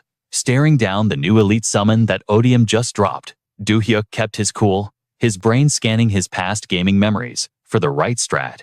This thing looks exactly like those renegade class mobs that I farmed in the last dungeon zone. But almost instantly, his gamer instincts kicked in. noticing a massive difference in this variant's character model. No way, this was way worse. The grotesque monster standing before him was completely armored in screaming human skulls, and sprouting out from every single skull were these sick, razor-sharp bone spikes. Do-hyuk immediately realized this hidden boss summon was on a completely different tier list. The killer intent leaking off its body was straight up suffocating, and its face was 100 times uglier than the regular mobs. Without a single warning, it wound up a colossal punch and roared, "Just die already." The massive fist came crashing down like a meteor, aiming straight for where our boy was standing. That punch hits different, literally shaking the whole zone. Haley, rolling up with Juno, starts tripping. "Yo, what is up with these earthquakes?" Juno answers instantly. "No cap, that is pure mana exploding. We gotta lock in and move." Meanwhile, Sydney is absolutely booking it toward Dylan. Oscar is not slacking either. He is going all out, pushing his speed to the absolute max. Back to Dylan and the boss monster. After dropping that absolute nuke of a punch, the beast just freezes, scoping out the smoke. Then, it slowly pulls back its massive fist. But what it sees next is straight up wild. Dozens of Dylans suddenly spawn, scattering in every direction like shadows. The boss sneers, trying to hide in the smoke. Before it even finishes, the monster lets out a blood-curdling roar. It fires off its tentacles, aiming to skewer him. "You are totally cooked. You cannot dodge this." Seeing our boy flawlessly dodging every strike, it loses its mind. "You dare mock me? Prepare for the most mid-death ever." But when a tentacle finally pierces him, his body straight up glitches and fades away. The beast is totally caught off guard. Big mistake. The real Dylan materializes right behind its blind spot. He instantly channels his mana, shaping it into a totally OP glowing energy spear. Wasting zero time, he yeets that massive spear straight at the monster. Boom! An earth-shattering explosion rocks the whole dungeon. But when the dust clears, Dylan's face drops in pure shock. The boss had a trick up its sleeve. It threw up a crazy strong energy shield just in time. Before Dylan can even blink, its extra arms swipe through the smoke. It grabs our boy in a chokehold, totally flexing on him. "Your trash magic could never break my ultimate defense." With a massive slam, it chucks him straight into the dirt. Looking down at him like he is nothing, it gloats. "I am going to crush you like a bug." Dylan is totally pinned down. Crap. I literally cannot move a muscle. Right on cue, the blue system window pops up in his vision. Alert. Due to heavy bleeding, your HP has dropped below 10%. It looks like he is officially cooked. But suddenly, Oscar enters the chat. "Take your filthy hands off him." With one clean slash, he completely severs the monster's gripping arms. "Let him go," Oscar roars. The boss, seeing the whole squad pull up, just smirks. Well, did not expect you bugs back so soon." Sydney leaves him on red. She is entirely focused, charging up every single drop of her mana. Going fully feral, she violently lunges at the boss. Sensing her wild aura, the monster quickly sidesteps. But that dodge was a major fail. It instantly loses balance and stumbles to its knees. Catching the clutch opening, she screams out, "Dylan now." Our boy catches her drift instantly. His eyes completely shift into kill mode. With zero hesitation, he vaults straight onto the monster's grounded arm. Moving like an absolute blur, he sprints up its limb, aiming right for its ugly mug. The boss realizes it is in deep trouble. It frantically whips its tentacles to block him, but boom, they get completely obliterated out of nowhere. Even Dylan is shocked mid-sprint, snapping his head back to look. The god-tier support came from Juno. She is perched on her epic beast mount bow, fully drawn and providing ultimate cover fire. Using that distraction, Dylan pushes off and launches himself sky high. Seeing him wind up for a punch, the boss just laughs. "You are trying way too hard. My shield is unbreakable." But right at that split second, Sydney violently yeets her own combat shield straight at him. "Catch Dylan," she screams. Now rocking his sword in one hand and her heavy shield in the other, he activates his buff skill, Weapon Enhance. Surging with insane power, he swings for the fences. He slams straight into the boss's energy barrier. Two ridiculously OP forces violently clash, and then glass shatters. The so-called unbreakable shield completely crumbles. Dylan glares at the beast, his eyes dripping with pure killer intent. But he is not done yet. He hoists Sydney's shield way up high and ruthlessly bashes it right into the monster's skull. "You are finished," he roars. The moment those words drop, a hidden explosive force inside the shield absolutely detonates, blasting the boss at point-blank range. The massive fight is finally over. Dylan slowly walks up to the brutalized carcass of the beast. He completely wrecked it. "Man, that was way too close for comfort," he mutters. Suddenly, the system chimes in again. "Warning. Due to massive bleeding, your HP is now severely under 5%. Just then, Oscar jogs up from behind, totally hyped. Dylan, that was absolute fire. You totally carried. But our boy just humbly brushes it off. No cap, if you showed up a second later, I was totally cooked. Oscar lets out a huge laugh. Guess we caught a massive W today. The second I smashed those stone statues, I bolted straight here. Seeing the whole squad back together, Dylan feels a serious wave of relief. Still, you guys came in clutch, way faster than expected. Juno shakes her head with a smile. Nah, it was all you. Your strat for destroying those statues was spot on. Right then, Oscar suddenly remembers something. Yo, wait up. You promised to spill the tea. How did you actually know the boss mechanics? Before he can answer, Sydney steps up, looking exhausted. Dylan, you really went sicko mode out there. Good job. He turns to her, giving a soft smile. You too, Sydney. We survived because of you. He looks down at the gear she tossed him. Honestly, throwing me that weapon was incredibly clutch. After I hit it with my restoration skill, it completely leveled up into this beast of a weapon. Hearing him praise her, Sydney immediately blushes. I was just panicking, total instinct, I swear. I just remembered these dungeon mobs have crazy high magic resistance, so… Mid-sentence, her voice suddenly drops. Dylan, she whispers. Pure panic flashes across her face. Why? Why is that cursed mark still on your face? Her question makes Dylan's blood run cold. Wait, it is still there, he panics internally. At that exact moment, a blood-red system alert flashes. Death's healing mark. Activated. The mark of death will remain until odium is fully annihilated. Warning. Your HP recovery buffs have now been forcefully converted into an HP drain curse. The absolute second he reads that horrific text, massive, glowing cracks violently rip open right under his boots. Sydney spots it first and screams at the top of her lungs. Dylan, move.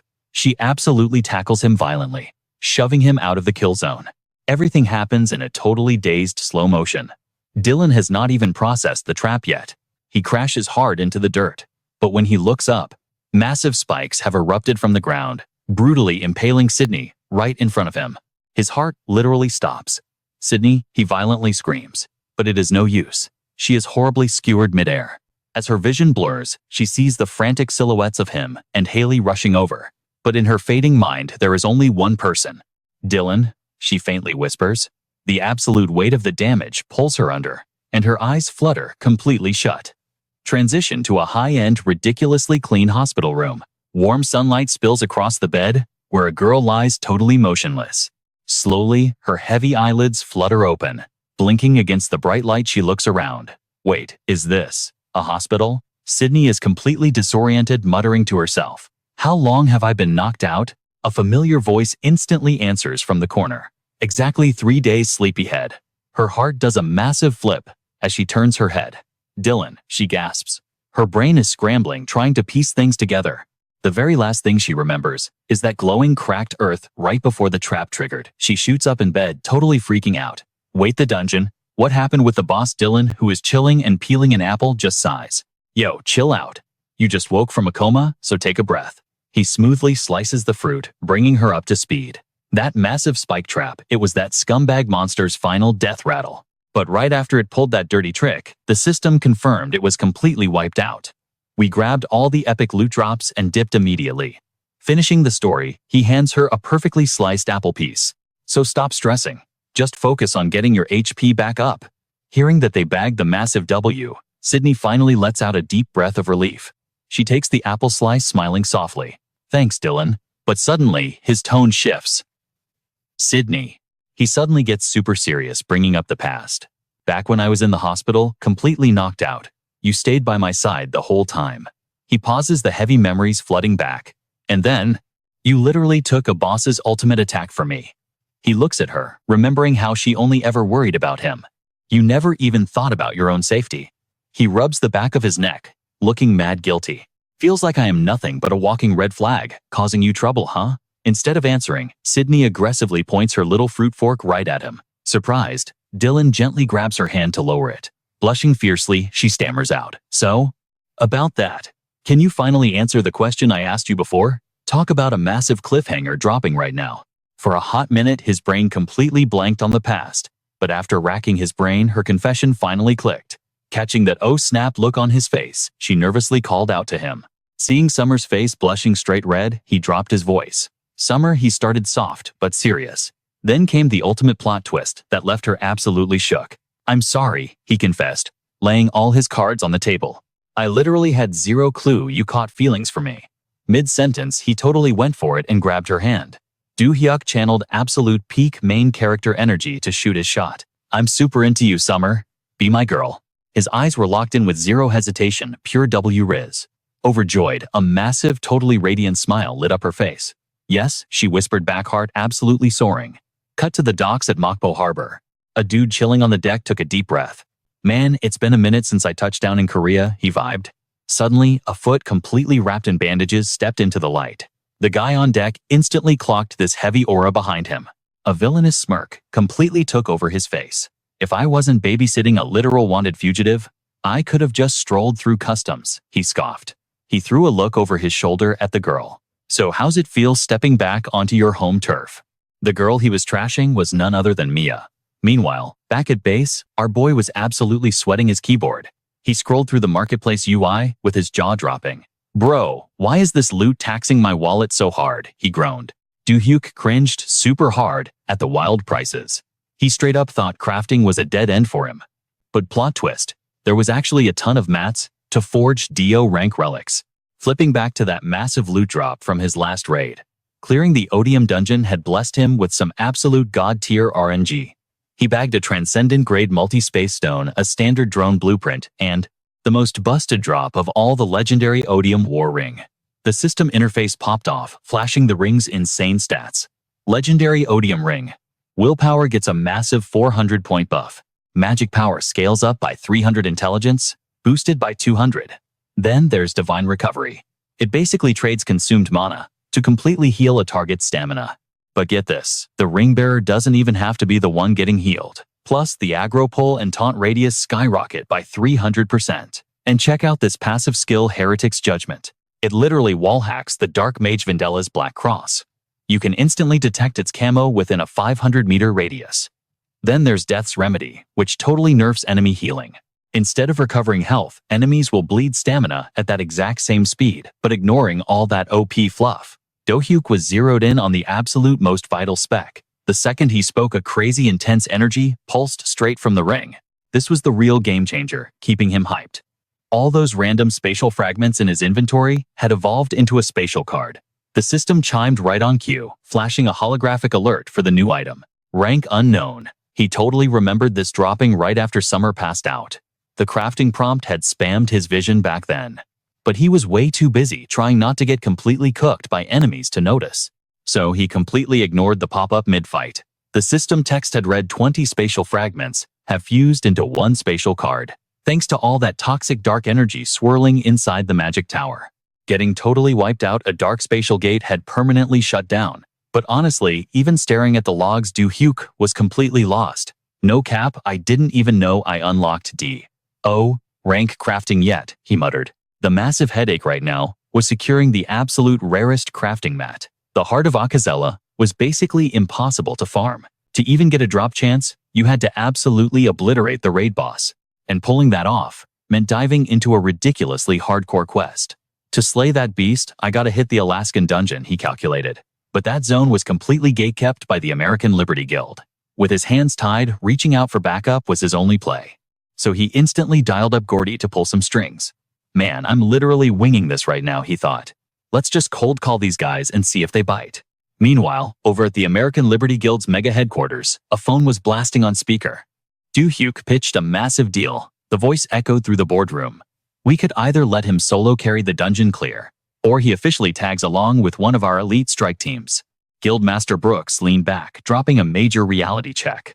"Hold up, didn't we already deploy all our S-rank heavy hitters to the Akazela dungeon? Plus we've got top-tier facilities absolutely everywhere. Why would a beast like Do-hyuk even care about our turf?" he questioned. The voice on the call didn't miss a beat. He straight up demanded the Heart of Akazela. Brooks raised an eyebrow, totally thrown off by the request. "Akazela's heart? Are you for real right now? Dead serious?" Gordy confirmed. "That's exactly why it's super sus. Eating that heart permanently buffs and awakens stamina into the absolute stratosphere. Like we're talking, a boost of thousands of points." Hearing those busted stats, the guildmaster narrowed his eyes. "Makes sense, but why not farm the Asura dungeon over in China instead?" Gordy sighed through the receiver. Facts, but the kid is playing it super low-key right now. He completely ghosted me on the real details. Taking all this in, Brooks rubbed his chin, gears turning in his head. Deep down, he knew this was a massive opportunity. Using this raid to spectate his true power level ain't a bad move, he calculated. It made total sense why Brooks was so hyped to see him in action. He didn't just want to scout him as some basic guild recruit. He respected him as an absolute apex predator among the awakened. Right as his hype peaked, Gordy's voice cut through the silence. "Boss, what's our play here?" Brooks locked in instantly with a master plan. Assemble a raid squad to run it with him, but add 2 major catches. "Spit it out, boss. What are the terms?" Gordy pressed. The first condition was an absolute wallet wiper. Number 1, the entry tax for the Akazela raid. We'll run him exactly 300 billion won per head. But the final rule was straight up toxic. Number 2, before they even cross the portal line, every single squad member votes, and his entry needs unanimous approval. Dropping those brutal terms, Brooks leaned into the mic with utter confidence. "If he actually tanks those conditions, I'll personally secure the boss drop for him." But then, he threw in one final savage warning. "Make sure he knows I'm not playing janitor if he completely throws the raid." Gordy actually flinched at the sheer disrespect, but promised to relay the message. "Wait, so you're saying if things go south, he's cooked?" "Loud and clear, Guildmaster. I'll drop the news on him right now." Brooks gave a sharp nod as the line went completely dead. Dropping the phone, a devilish super-hyped grin spread across his face. "Oh, this raid is gonna be absolute cinema," he chuckled darkly. Smash cut back to Do-hyuk, wrapping up his side of the comms. "They're stalling until tomorrow, so I might as well just log off and crash," he sighed. But right as he was spacing out, the system interface suddenly flashed a blinding blue light. He swiped open his display, completely shook by the sudden ping. "Translation complete? Bro, I totally forgot. This was even running in the background. The last output was total mid, so it completely slipped my mind." The holographic text hovered in front of him. Translation, 100% successful. Proceed to view yes or no. Obviously, he slammed the yes button without hesitation. Let's see if this lore drop is actually fire or just more filler. But the second the mythical grimoire cracked open, a massive surge of data flooded the screen. Item, classification, spatial energy amplifier. To properly max out its dimensional output, this tome is packed with literal god-tier cheat codes that break human logic. If the divine seal restricting this artifact is broken at the target coordinate, and the ritual is perfectly executed, you unlock its absolute peak potential. Do-hyuk stared at the text, his brain practically short-circuiting. Language of the gods cap, the pages still look completely blank to me. But the system didn't leave him hanging, dropping a hard quest marker. Objective update. Proceed to the summit of the nearest D.O. tower, and turn to page 1. Then, it spammed him with even crazier patch notes. If dungeon loot tables receive a global buff, the base scaling for every single awakened connected to the system will skyrocket. Deliver this grimoire to the marked zone immediately to prep for the incoming dimensional rift. Reading that final warning, Do-hyuk's jaw literally hit the floor. Hold up, prep for a literal dimensional rift. Pure panic spiked through his veins like ice water. Bro, is this about to be an absolute wipeout, like the Abana incident? Are we staring down the barrel of another apocalyptic raid? It pinged the nearest tower. Guess I've got no choice but to full send it. Cut to the next morning, bright and early, at the KB Soul Guild branch. Rose crossed her arms, throwing him a major side-eye. Never pegged you as the type to randomly speedrun the D.O. tower summit, Do-hyuk. He totally dodged the question with a chill shrug. Just tying up some personal side quests, no biggie. Dropping the banter, her tone turned totally serious. Listen, KB Guild is absolutely riding with you, Do-hyuk, but to reach the absolute peak of the Deus Tower, Do-hyuk needed the green light from the Korean branch director. He did not even sweat it. Got it, he replied, totally chill. Mia then dropped some clutch news. By the way, the big boss is actually at the Seoul branch today. I already set up a meet and greet for you. Do-hyuk blinked, low-key caught off guard. Wait, like today? She nodded, but her vibe instantly got serious. No cap, this meeting might turn into a straight-up interrogation. Fast forward a bit, and Mia was leading him down a massive, endless hallway. Stopping at a heavy set of doors, she announced, "We are here. The director is waiting inside." As she pushed the doors open, she shot him a serious look. Do-hyuk, play nice and cooperate with him, okay? But do not go spilling all your secrets. She gave him this deep, complicated look. Do-hyuk did not even flinch. Obviously, he replied, his voice dead serious. I was not planning on dropping free lore anyway. He is only getting the bare minimum. Catching his drift, she fully opened the doors and stepped inside. Director, I have brought Do-hyuk. The big boss was standing there, back turned to them like a classic final boss. Hearing her voice, he sounded super smug. Firework Mia. The moment Do-hyuk laid eyes on him, his radar went crazy. His guard was all the way up. This dude was the head honcho of the entire Korean branch. Finally, the guy acknowledged him. I have heard crazy things about you, Do-hyuk. He spun around, flashing a suspiciously bright smile. I am the Korean branch director, Jae-jin Lee. Gesturing smoothly, he offered, take a seat. Do-hyuk and Mia sat dead center across from the director. Now then, he started. After they vibed out the details, the director's jaw practically hit the floor. Wait, hold up. You are saying this book you snagged? It can buff the growth rate and Daniel system rewards for literally every awakened. Do-hyuk looked him dead in the eye. Facts. Not just me, but every single one of them. Then he dropped the mic. I need to hit the absolute top floor of the dais tower. The director stared at him, totally flabbergasted. Do-hyuk, does this not seem sketchy to you? His eyes locked onto the teen. Why is all this main character stuff only happening to you? Do-hyuk did not even blink, keeping his cool. That is exactly my point. I figured it out while appraising that busted book I scored in the Daniel zone. The director smirked, clearly impressed. Appraisal is such an overpowered skill. If I had that in my kit, life would be on easy mode. Do-hyuk shot him a cheeky grin. Yeah, literally everyone says that. But instantly, the director's vibe went ice cold. All right, enough yapping. Let us get back to the Deus Tower. He mentally ran the numbers. You absolutely could not enter that place without an S-rank access code. Only 5 players in all of Korea have the clearance. Mia and I are 2 of them. Do-hyuk just shrugged. Bet. The director leaned in with a dark warning. Listen carefully. If you trigger the wrath of Deus, you are literally cooked. You will die. The director let out a slick chuckle. So I will be confiscating that book. After all, you are practically a national treasure now. He extended an open hand across the desk. I am just trying to carry you through future red flags. The director narrowed his eyes like a snake. So, hand over the loot. Yeah. Do-hyuk matched his energy with a smirk of his own. My bad, boss.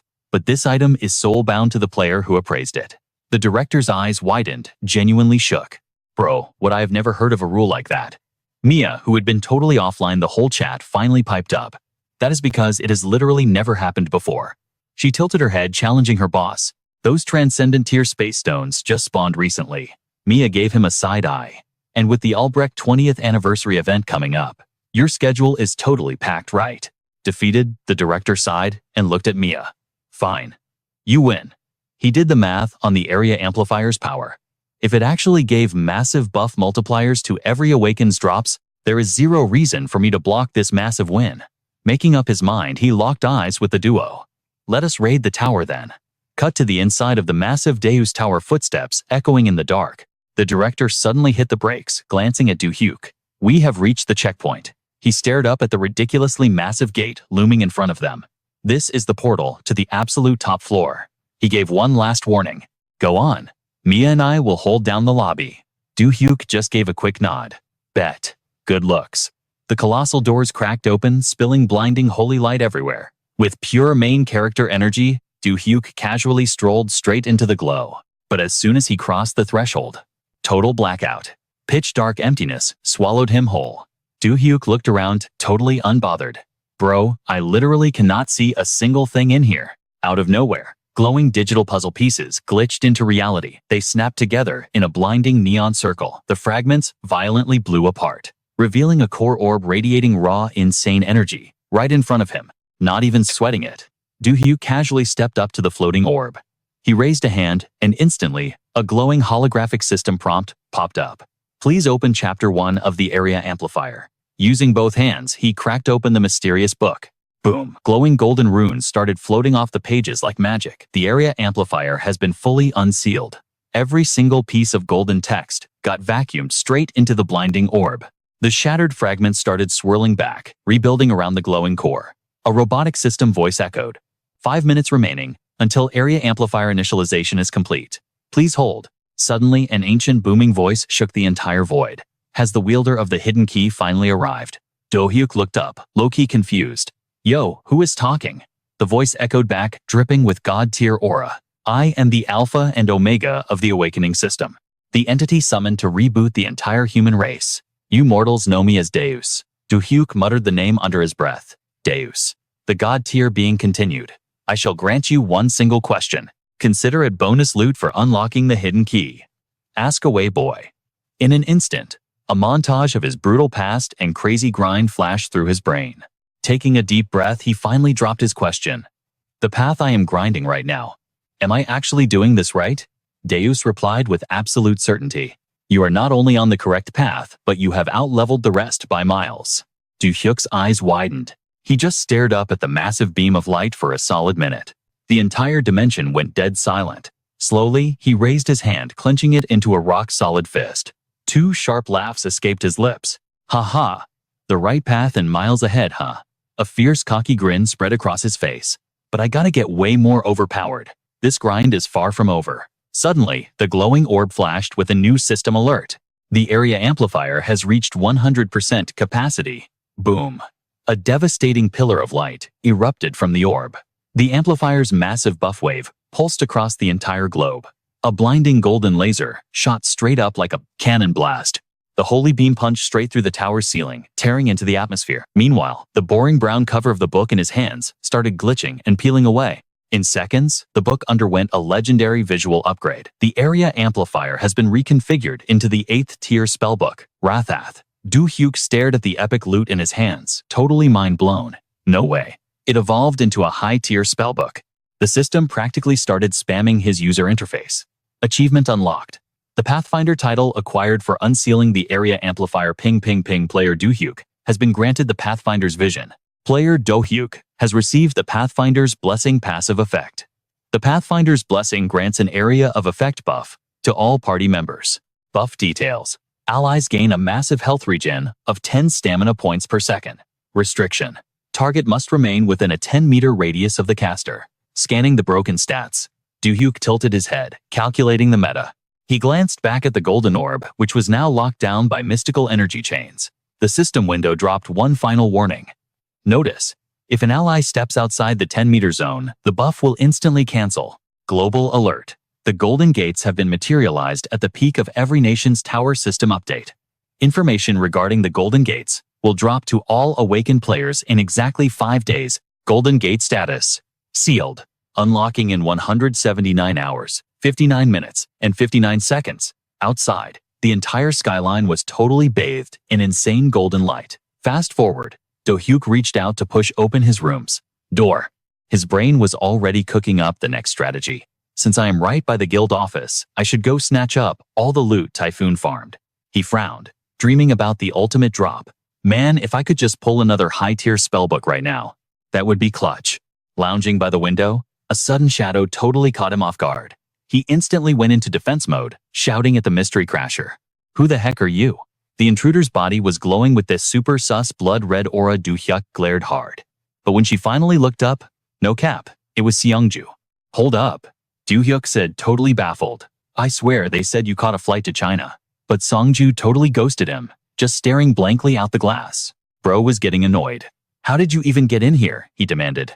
Suddenly, she whipped around. Weapons out, she lunged at him like a total psycho. Do-hyuk's reflexes were clutch. He instantly popped his energy shield. Gritting his teeth, he tanked her insane barrage of attacks. Boom. A stray hit literally blew a hole straight through the wall. His brain was working in overdrive. Seongju, the S-rank gunner of the White Lotus Guild.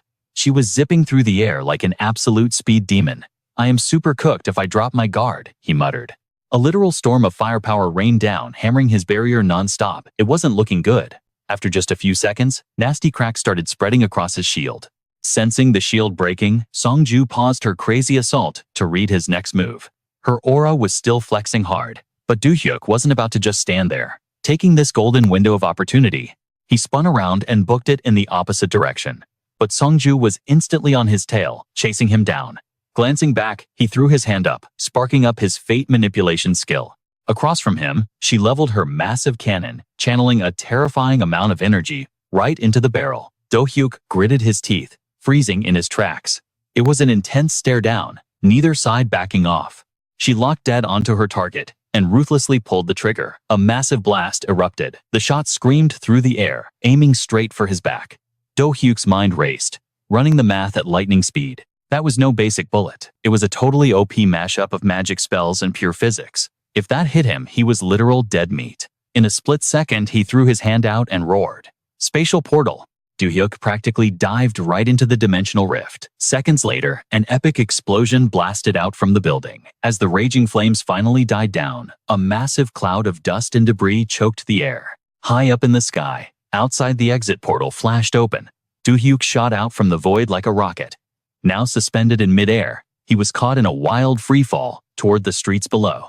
He wasn't about to go splat though. Instantly popping his flight skill, he stabilized his massive drop. Then he floated smoothly back up toward the completely shattered window of the high-rise. Suddenly, sinister red flashes cut through the thick dust. A totally unhinged barrage of attacks came straight for him.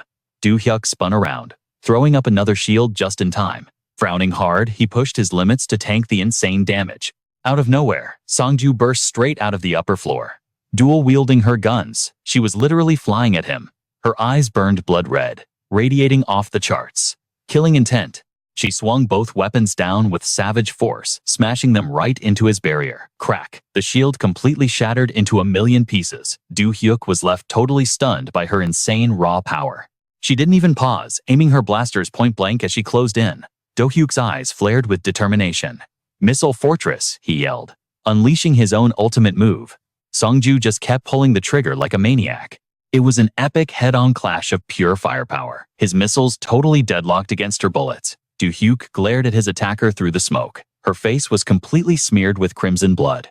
His mind raced to figure this out. She's literally not even dodging, he realized in shock. She's completely hyperfixated on attacking me. Since she had zero defensive awareness right now, his only play was to hard CC her and lock her down. Clapping his hands together, he triggered a wild combo.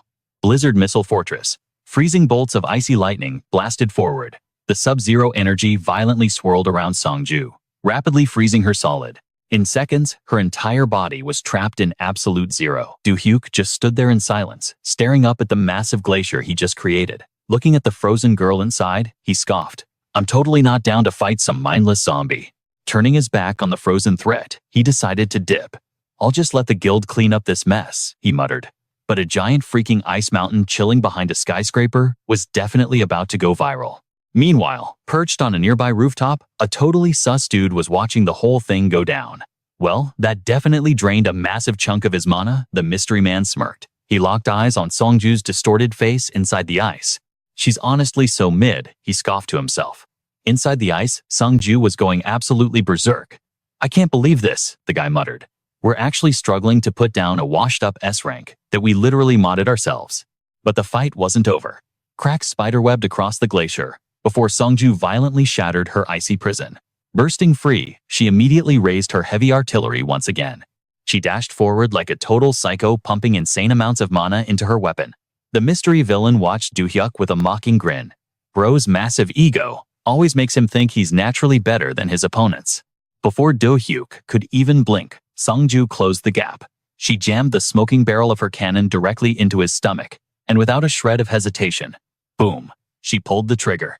Watching Do-hyuk's eyes go wide with shock, the villain just chuckled.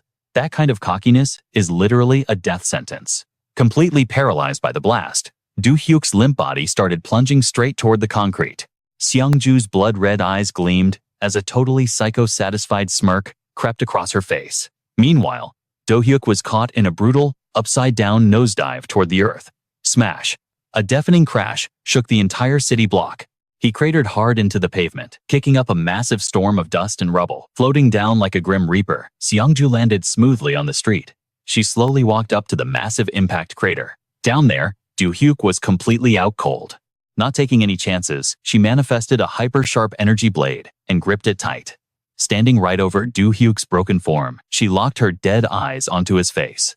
Raising the deadly blade high, she surged her remaining aura into the weapon. Her crimson eyes were totally dead and emotionless. Putting all her raw strength into the strike, she ruthlessly plunged the blade down to finish him off.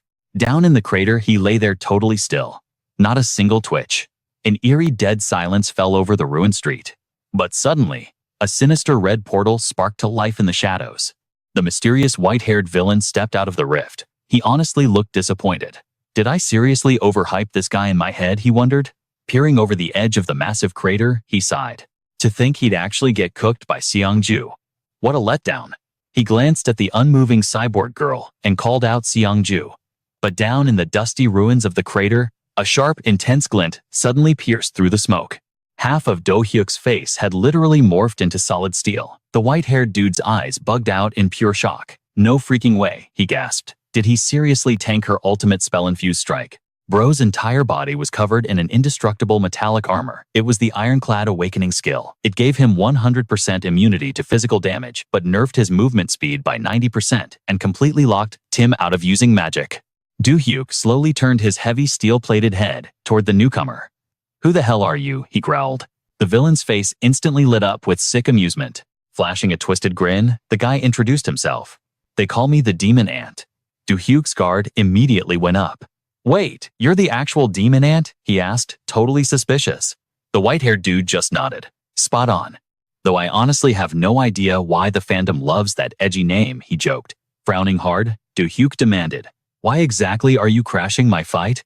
Demon Ant glanced around at the massive crowd of civilians that had started gathering around the crater. "Hold that thought," the villain interrupted. "We should totally take this somewhere more private. We've got way too many NPCs watching right now." Do-hyuk glared at him and shouted back, "You're actually delusional if you think I'm just gonna follow you." But Demon Ant just stayed quiet. Raising his hand, he spawned a glowing blood-red dimensional orb. "Too bad. Your opinion literally doesn't matter," he sneered, activating the spell. A massive crimson magic circle expanded completely, swallowing the ground where Do-hyuk stood. The second the flash faded, both Do-hyuk and Demon Ant had straight up vanished into thin air. Everything was pitch black, until Do-hyuk finally forced his eyes open once again. Park Do-hyuk whipped his head around, totally lost. "Bro, where even are we?" The ant demon stepped out from the shadows. "A VIP zone where no NPCs can crash. I whipped it up with a barrier spell, no cap." Do-hyuk stared him down. "A barrier," the monster smirked, flexing a razor-sharp claw. "Chill out, human. Don't glitch out on me yet." He reached out his vibe totally unbothered. "I am literally just here to drop some lore." The ant demon's eyes flashed a toxic red as he locked onto him. "Park Do-hyuk, what do you actually know about that OP power you snatched from DNF?" Do-hyuk stood there completely stunned by the question. The monster caught his shock and scoffed. "What is wrong? Doesn't matter anyway." Do-hyuk's expression locked into focus mode. He had never leaked info about D and F in public before. His eyes narrowed as he sized up the beast. "What exactly are you trying to sniff out about my build? How much data do you have on me?" The ant demon's aura spiked, radiating total mystery. "I know the one gave you the green light to awaken D and F, plus all those insane chantless skills you flexed on Min Seo-yoon. That was all D and F carrying you." His gaze twisted into something completely unhinged as he smirked. "But I bet that is not your whole kit, is it?" The ant demon's eyes went totally psychotic. "What kind of crazy loot did the one drop for you besides those skills?" The entire zone started choking on the monster's heavy aura. The beast stalked closer to Do-hyuk. "Spill the tea." But the main character didn't even flinch. He kept a stone-cold poker face and replied, "That is classified, bro." Suddenly, a raspy voice whispered right into his ear, "You better re-roll that answer." Do-hyuk's eyes darted to the side, completely shook. "When the heck did this guy glitch behind me?" The ant demon's crimson eyes drilled into Do-hyuk's face for a solid minute. Then, the beast started sizing up his stats. "Judging by that deer in the headlights look, you are clearly not ready to talk." The ant demon turned his back. "Guess? I spawned in way too early. As a freebie for you humans, I will delete one of those annoying cameras lurking around your turf." Do-hyuk glared at the monster's back. "Who exactly are you calling annoying?" The ant demon just kept walking, flashing a wicked smirk. "Just check your awakened newsfeed. Tomorrow morning, you will get the whole update." The wheel of destiny began to turn. Keep this in your brain, Park Do-hyuk. You are not the main character of the universe, just a tiny cog in a massive server. You are just an NPC, doing side quests in this world. Do-hyuk frowned instantly, rejecting the absolute disrespect. "I never said I was the center of the universe." The monster tilted its head, throwing him a side-eye. "Nah, that is totally what your ego is whispering. Stop capping, Park Do-hyuk." Do-hyuk ground his teeth, glaring daggers at the ant demon. "You are definitely not the only chosen player in this game. Get it through your skull." The ant demon literally ripped the dimension open. "Do a reality check on your own lore, bro. Remember exactly how you got your OP awakening. The barrier isolating them. started shattering like broken glass. Dimensional fragments flew everywhere, forcing Do-hyuk to throw up his arms in defense. Cut to the real world, where sunlight was blasting the road leading to the airport. Inside the massive terminal, a news broadcast was echoing loudly. Last night at around 10 p.m., a massive explosion wiped out a building in Seoul. Since it was super late, the place was completely empty, avoiding a total wipeout. Wild footage flashed across the screen as the anchor spoke. Post-explosion reports confirmed that a giant chunk of ice was found at Ground Zero. The reporter kept dropping details with a serious tone. The Hunter Bureau is currently investigating if an awakened caused this chaos. Down in the main lobby, a familiar figure was totally glued to the screen. He let out a sigh of relief. Thank God nobody got cooked. But right as he said that, the broadcast aggressively pivoted. The news anchor's tone shifted, dropping an absolute bombshell. The headline was straight up cursed. Today at 3 a.m. Julian, a top-tier awakened from the Ruby Guild, was found dead. The body was discovered at the Eden Hotel in Gangnam, and the Bureau is currently locking down the crime scene. Hearing this, Do-hyuk completely lost his chill. Wait, an SS rank hunter got packed up. The TV flashed a censored shot of a bedroom that looked like a total horror game. According to the security footage, the screen cut to the eerie empty hallway outside the room. There were zero signs of a break-in, both inside and outside the victim's suite. Authorities are currently treating this as an anomaly. Do-hyuk stared at the screen, his brain short-circuiting. No way. That is cap. Then the ant demon's chilling warning echoed in his mind. I will delete one of those annoying cameras for you. The puzzle pieces clicked, sending shivers down his spine. Do-hyuk rubbed his chin, sweating bullets. SS ranks are insanely OP. Whoever one-shotted him has to be an absolute menace. Suddenly, a voice popped up from behind, nearly making him jump out of his skin. Do-hyuk, you spawned in early today. Guildmaster, you are already here. He quickly spotted the massive dudes trailing behind her. Do-hy flashed a sweet smile. Yeah, after that crazy news dropped, my dad forced me to bring security. She playfully rolled her eyes, looking a bit embarrassed. Like an S rank, seriously needs a bodyguard squad. Kind of mid-right. Do-hyuk quickly walked over, instantly matching her vibe. This is literally my first time partying up with the Guildmaster. For real, I have been hyped to raid a dungeon with you. She was practically glowing with excitement. Do-hyuk scratched his head, getting a bit real with her. Not gonna lie, I was stressing hard about passing this dungeon check. I thought the Ikazella squad was gonna roast my stats. Do-hy hit him with a boost of confidence. Dude, chill. With your crazy buffs, they are gonna be obsessed with you. She stepped up to the massive glass window, her tone shifting to serious. Do-hyuk, we are fast traveling to Alaska right now. Scene cut. Meanwhile, at the frozen wastelands of the Alaska Freedom Base. Down in an underground bunker, some heavy hitter was charging up his mana. Brooks stared at his target, totally locked in. His aura flared up, leaking pure savage energy. With a monstrous roar, he blitzed forward and threw a super heavy punch at the measuring stone. As the dust settled, Brooks squinted at the massive rock. 0 damage. He clicked his tongue, muttering to himself. Still got a massive skill issue to fix, huh? Suddenly, 2 other players spawned into the room. Yo, look at Brooks out here sweating before the raid even starts. Brooks casually shoved his hands into his pockets, playing it cool. Did not expect you guys to log in so early. The purple-haired kid flashed a totally wicked grin. Are you kidding? I am not missing this live event. You literally invited that rookie to an SS rank raid. It is gonna be a movie. The system flashed his player tag Ian. The ultra-edgy guy next to him crossed his arms, speaking in 0 degrees. Rumor says his unique skills are straight up broken. I just want to see if he is actually him or just mid. Another player tag dropped in the user interface, Axini. Brooks pivoted, walking straight toward his guildmates. For the record, I gave him my upvote to join. A hype-fueled grin spread across the brawler's face. He recalled Do-hyuk's absolute masterclass in the last raid. I had 0 clue his support buffs were that insane in S-rank zones. Out of nowhere, Brooks went in for a massive bro hug on Ian. You are the MVP for scouting him, bro.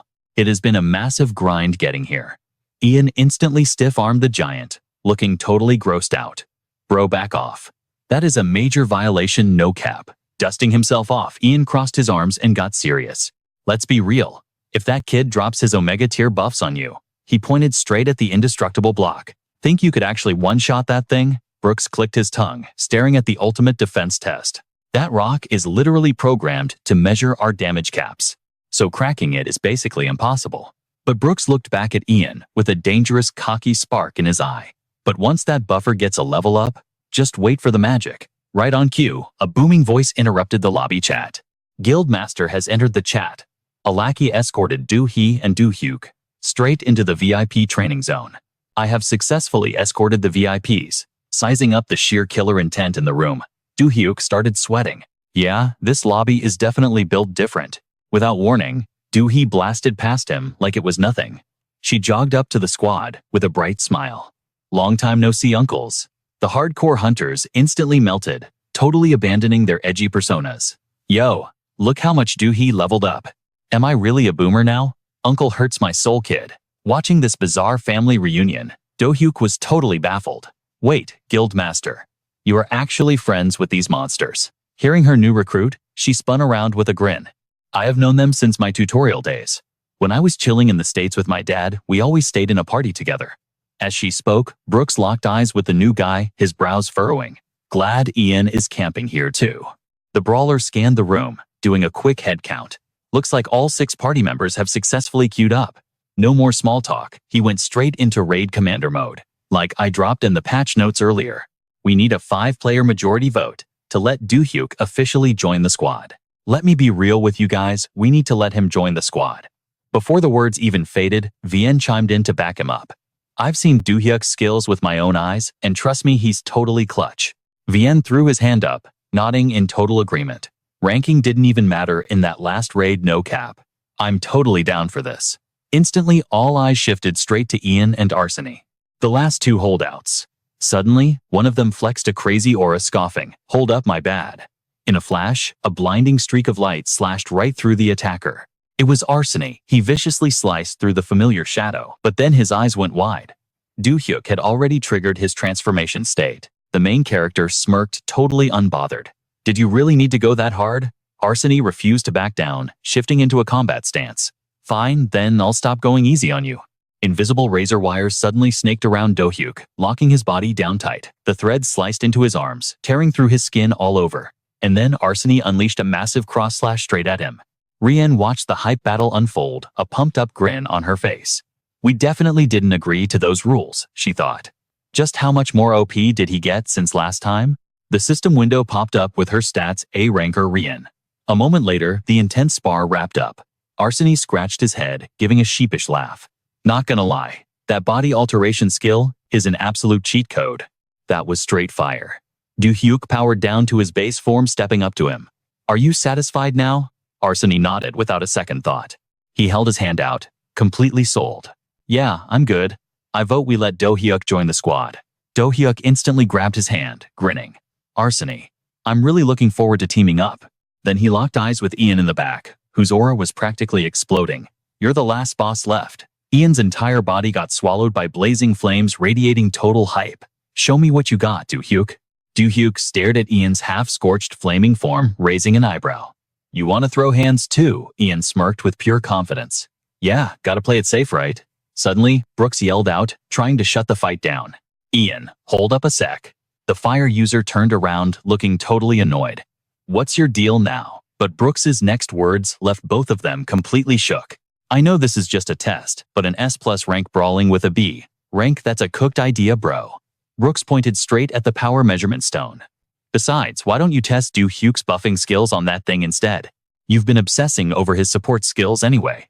Hearing the logic, Ian finally caved. All right, fine. Brooks immediately stepped up to the main character. Do-hyuk, can you drop a buff on Ian? Suddenly, Ian snapped, wait a minute. He aimed his blazing arm forward, demanding, let me test my base damage first. In an instant, a massive inferno blasted out from his fiery arm. The raging flame swallowed the power stone whole, burning with insane intensity. Do-hyuk braced himself against the shockwave, nearly getting blown away. He gritted his teeth, thinking, so this is the raw firepower of Ian Blaze. Crazy. When the smoke finally cleared, the power stone didn't even have a scratch. Seeing this massive, Brooks hit him with the cold truth. Ian, did you actually think you could break that thing? Then he turned to the main character. Do-hyuk, you're good to go. Say less. Do-hyuk's eyes locked in with total focus, and he chanted his skill. All right, weapon upgrade. AOE power boost. The second the words dropped, Ian felt a god-tier surge of energy. He stared at the system prompt in shock. AOE enhancement buff. Increases radius by 10 meters. and boosts combat power to 250% for all party members for 2 minutes. Mana will not drop below 1, and you will feel 0 pain. Ian was absolutely floored as he felt his own flames evolving. His fire raged out of control, growing wildly until it swallowed his entire body in a blinding inferno. He blitzed forward, grabbing the power stone with his bare hands.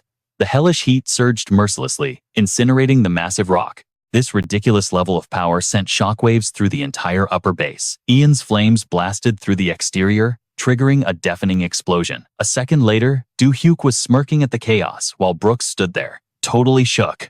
Do-hee and Rien were rocking the exact same jaw-dropped faces. Right in front of them, the reinforced base wall had a massive smoking crater blasted straight through it. Even Ian was staring at his own hands, completely mind-blown by his new damage output. A few minutes later, a hyped-up laugh echoed down the base hallway. Brooks was practically riding a high, throwing crazy praise at Do-hyuk. "Bro, I never expected that buff to punch clean through our reinforced wall." "My bad," Do-hyuk chuckled sheepishly. Brooks glanced back at Ian and waved it off. "Nah, Do-hyuk, you don't need to apologize. It's all because this bozo got drunk on the buff and totally fumbled his own power control." Saying that, Brooks slapped his hand onto the biometric scanner. Do-hyuk watched the heavy doors slide open, impressed. "Security is pretty tight here, huh?" Brooks fired right back. "Gotta make sure no sketchy rats are tailing us, especially when we're heading deep inside." Then Brooks spun around and yelled, "All right, listen up, squad. Keep your head in the game. Remember, Do-hyuk has to be the one to land the final hit on Ikazella." Following his command, the party finally stepped into the portal. "All right, let's roll out." The entire atmosphere shifted instantly. High above, sleek scouting drones hovered in the sky, beaming down, scanning lasers to map the deadly terrain below. Down in the twisted forest, creepy wailing echoed through the trees. The thick, eerie fog dropped their visibility down to 0. Do-hyuk's instincts flared up. "Stay sharp, guys. We need to keep our guard up." Brooks nodded immediately, barking orders at the team. "Nobody slacks off. Keep your eyes peeled." A moment later, they ran straight into a pack of colossal serpents. Brooks shouted over the chaos, "This is a double S rank dungeon. No cap. We have 0 clue what kind of nightmare is waiting for us." Suddenly, one of the massive tangent snakes hissed, "Why do you filthy mortals dare trespass in this holy temple?" Brooks didn't even hesitate. He dashed forward and fed it a brutal uppercut. "Shut your trash mouth," he roared. The second giant serpent quickly slithered around, charging up a lethal attack aimed right at his blind spot. Brooks dropped his center of gravity fast, funneling pure explosive power into his legs. He launched off the ground in a lightning-fast zigzag dash, blitzing the second tangent snake. It was still charging its attack, leaving its guard wide open. Big mistake. Brooks absolutely decked it with a devastating blow right under the jaw.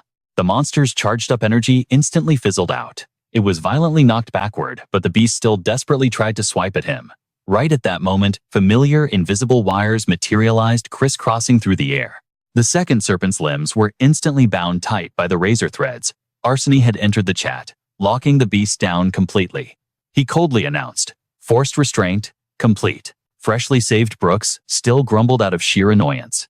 "Bro, what took you so long?" Arseny stood calmly amidst the totally immobilized monsters, shrugging. "Locking down this much aggro takes a minute, you know." But Arseny wasn't alone in the center of the kill zone. Ian was right there too. He raised his hand, preparing to snap his fingers. With a sharp click, a tiny spark ignited the razor wires. "Game over," he smirked.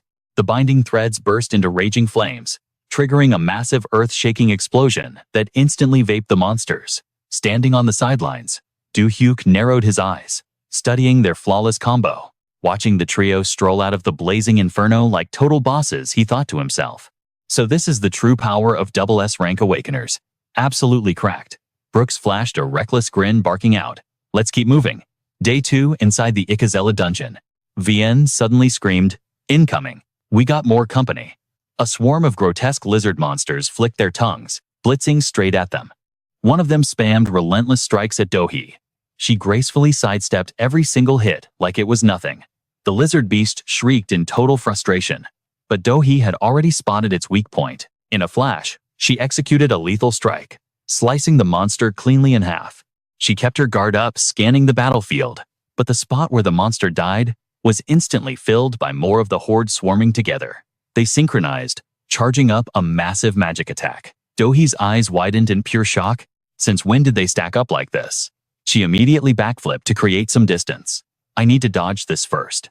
Suddenly, a severed lizard tail whipped out, wrapping tight around Do-hyuk's body.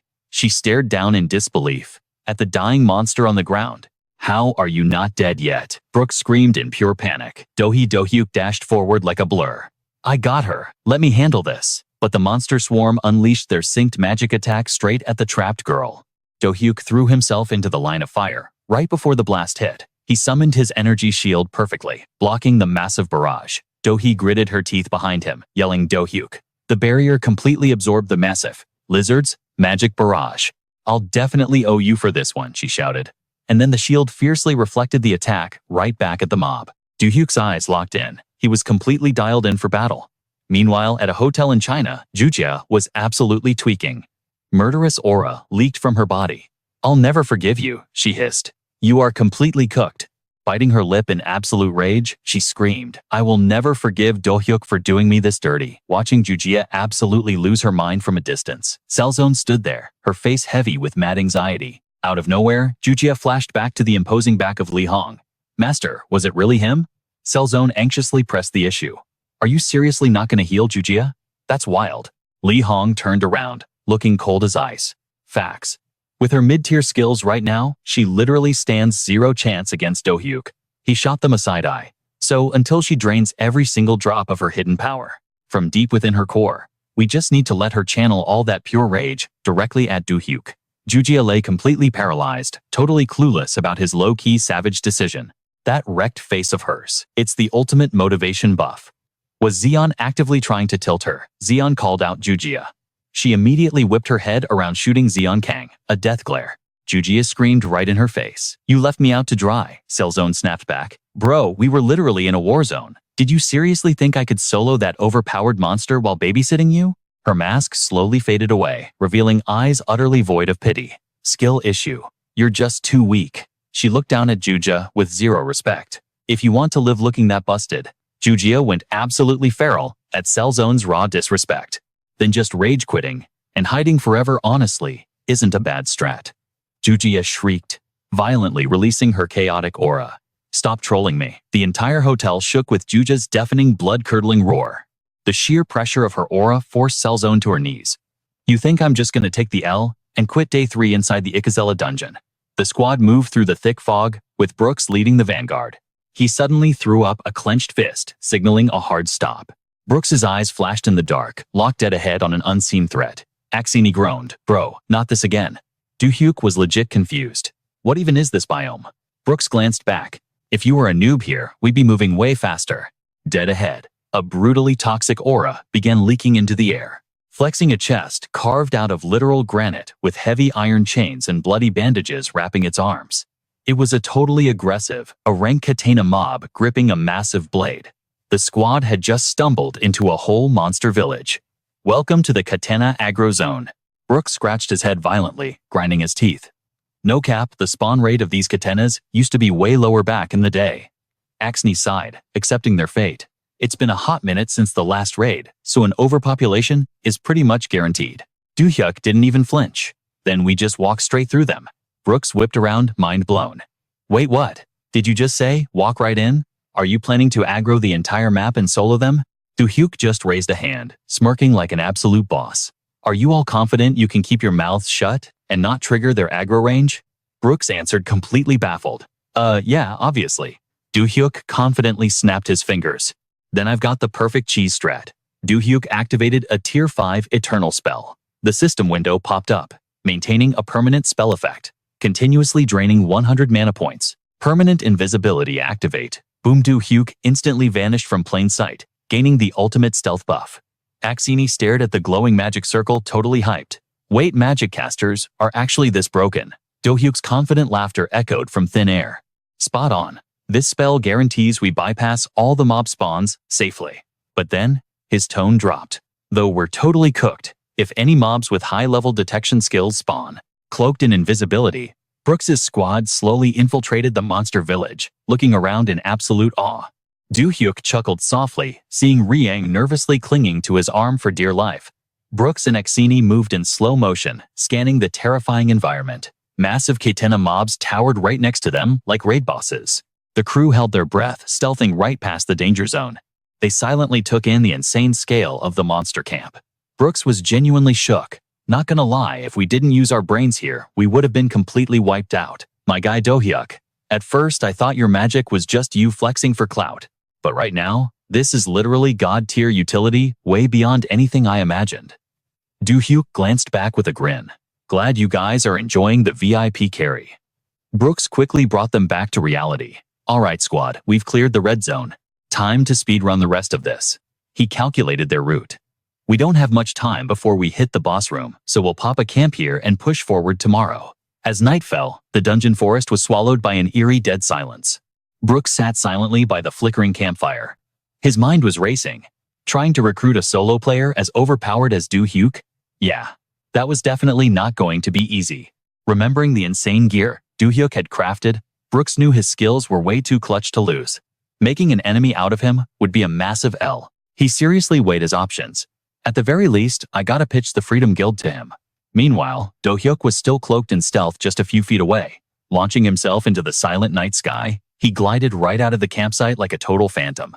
Do-hyuk raised an eyebrow, admiring his gear. System prompt, unique great item, the infinite ring. Passive effect. You will literally never experience hunger. Even if your stamina drops, you will never feel fatigue, even with 0 hours of sleep while this is equipped. Status ailment immunity. Your mind is completely shielded from earthly desires, reckless impulses, and emotional debuffs. Thanks to this totally broken ring, I'm literally running on infinite energy, Do-hyuk mused, feeling completely awake. His eyes narrowed as he hyper-focused on the ultimate target, Ikazella, the literal double S rank dungeon boss. He dashed through the twisted trees like a blur. The squad's launching the raid tomorrow, but I'd better do a solo scouting run just to be safe. Suddenly, Do-hyuk stopped and looked up. Wait, what even is this? He hit the brakes right in front of a massive ancient temple. The local mobs called this a sacred temple, which makes zero sense to me, but I guess they worship something here. Suddenly, a blinding aura erupted from Do-hyuk's body, forcing him to look down. A glowing card materialized right in his hand. The spatial card. It levitated in midair, pulsing with absolute raw power. System alert. The spatial card owned by player Do-hyuk is currently generating a unique power resonance that cannot be ignored. Entering the Temple of Despair. Force teleporting player Do-hyuk directly to the resonance coordinates. In a flash of light, Do-hyuk was forcefully warped across the map. As the blinding glow faded, he instantly scanned his new surroundings. Hold up, Do-hyuk muttered. Did I just walk right into a trap? His danger sense instantly spiked, and he whipped around. Standing right behind him was a clone of the boss, Ikazella system notification. The magical resonance has forcibly shut down the fake Ikazella's transcendent body. He spun fully around, going into a defensive stance. So, this was the legendary Ikazella everyone kept hyping up. System warning. Unsealing the true Ikazella. The core inside its chest began pumping with a deafening, thunderous beat. Glowing runic patterns spread out, tracing a skeletal frame. Bloody meridians aggressively sprouted out, weaving together muscle and bone into actual limbs. The grotesque transformation quickly consumed its entire figure, pulling all that chaotic energy directly into its chest core. Slowly but surely, it morphed into a terrifying humanoid shape. Fully materialized, the monster dropped to the ground with a massive shockwave. I have waited centuries for this exact moment. A deeply arrogant smirk crept across his face. I am the one and only Ikazella. He gazed up, completely lost in his own lore. After wandering endlessly through fractured dimensions, the gods themselves reincarnated me into this specific realm to act as its ultimate guardian. And I have been waiting for you, challenger. Ikazella towered over him, leaking a monstrous, suffocating aura. Do-hyuk frowned instantly, calculating his escape routes. If I pop stealth now, I could probably dip before he aggroes. But Ikazella slowly raised a hand. I lost my original eyes in an ancient war. Suddenly, his empty sockets violently flared with light. But in return, I was granted the eyes of the abyss. I can perceive realities far beyond mortal sight. Ikazella summoned a massive greatsword, pointing the dark blade straight at Do-hyuk's throat. So drop the stealth skills and face me like a man. You are the one I have been waiting for. Do-hyuk clicked his tongue, looking highly annoyed. Wait, your broken eyes can actually see straight through my invisibility. The boss grinned like a literal demon. Excellent reaction, puny human. He lowered his blade, his expression turning deadly serious. Now it is time for a duel to the death. An insane shockwave of mana blasted from his body. If you somehow clutch this win, you get to loot my entire existence. Are you game?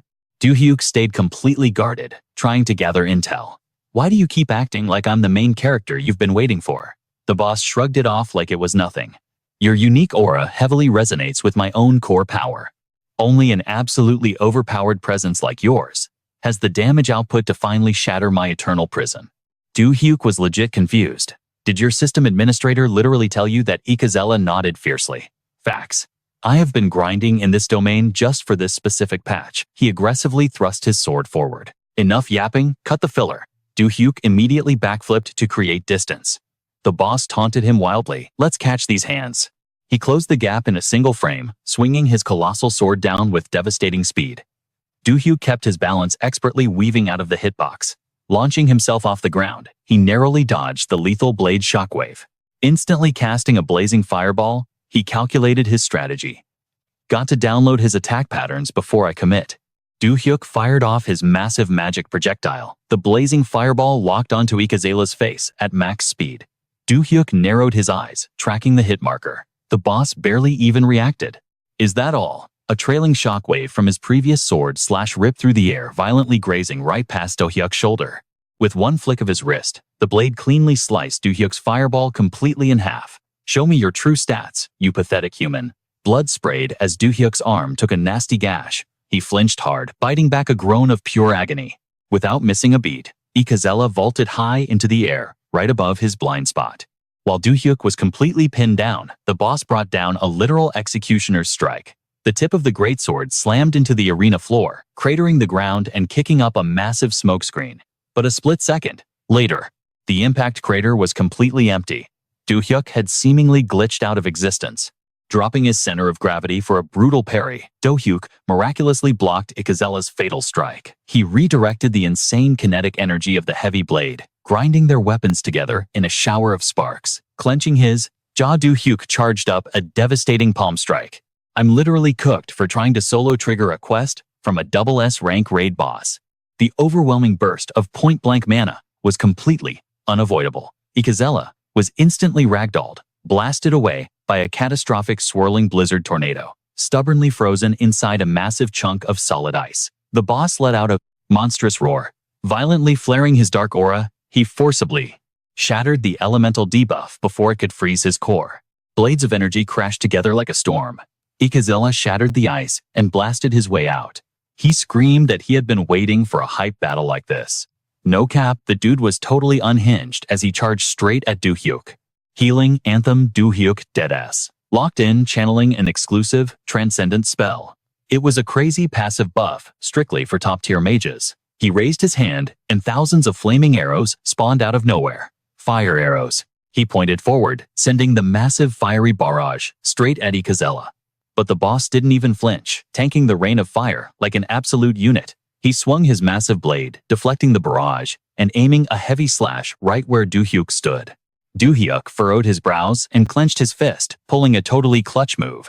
The deflected arrows suddenly swerved and ambushed Ikazella from behind. The monster snapped his head back just in time, and the collision triggered a massive deafening explosion. Blistering smoke filled the air, making Do-hyuk wince. Ikazella dropped to one knee, panting heavily from the insane damage. He wiped his chin, shook, realizing he just took multiple heavy hits all at the exact same time, not giving him a single second to breathe. Do-hyuk leaped into the air. His clones completely surrounded the boss, spamming every magic spell in their arsenal. But Ikazella just stood up, giving Do-hyuk a cold stare as he ripped his sword straight out of the ground. Just like I said before. Do-hyuk tried to sneak up on him for a stealth attack, but Ikazella casually swung his blade backward, flexing that he possessed the eyes of the abyss. The blade barely grazed Do-hyuk's shoulder before the teen popped a spatial portal. Spatial portal. The enemy's sword stabbed right through the rift, exiting through another portal. Do-hyuk had big-brained right behind the boss. The blade sliced into Ikazella's own back, making him grunt in pain. Before he could react, Do-hyuk dove into a portal right beneath his feet. In a blink, he teleported behind Ikazella again. He raised his hands and unleashed a savage vortex of lightning. Chain lightning. The brutal electric storm blasted Ikazella, sending him violently crashing into the dungeon wall. The boss slumped inside the massive crater he just made. Do-hyuk kept his distance, watching him like a hawk. Ikazella smirked, admitting he had never seen magic so flashy and absurdly fast before. Do-hyuk glared at him, absolutely not here for the villain monologue. Calling the fight amusing, Ikazella suddenly flashed a cocky grin. He confidently announced he was about to show off the ultimate power he had been farming in this place. Ikazella's mana level spiked off the charts, totally blacking out the sky. His dark magic swirled into a massive black hole, and he started sucking it all in. The boss was literally absorbing an ocean of raw surging energy. The energy flowed through his rocky body like liquid magma, upgrading him like he was being forged from divine steel. His legs mutated, sprouting massive brutal claws. The dude was literally evolving into an unstoppable monster right in front of him. Reborn from hellfire and magma, Ikazella was going all out. All that wild mana in the sky compressed directly into his body. This was his true awakened power, and it looked absolutely broken. Do-hyuk frowned, analyzing the situation. He noticed the monster's skin was stiffening up and cracking. Ikazella's body couldn't even handle his own overpowered magic, and it was literally melting him. Right on cue, a system window popped up. Ikazella is enraged. The boss has entered his wide-range phase 2. Ikazella's health is draining by 30% every second. The monster yanked out his greatsword and unleashed a devastating swing straight ahead. A blinding wave of crimson light blasted out, shooting forward like a swarm of deadly glowing vines. And their only target was Do-hyuk. With crazy reaction time, Do-hyuk used teleportation, narrowly dodging the lethal area of effect attack. But 0 seconds later, Ikazella was already right on top of him, ready to skewer him alive. The razor-sharp tip of the blade aimed straight for his heart as the boss dive-bombed from above.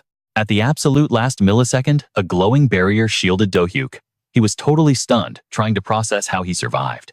Ikazella pushed down hard on his sword, flexing an insane amount of destructive force. Suddenly, a wave of scorching heat erupted from the ground.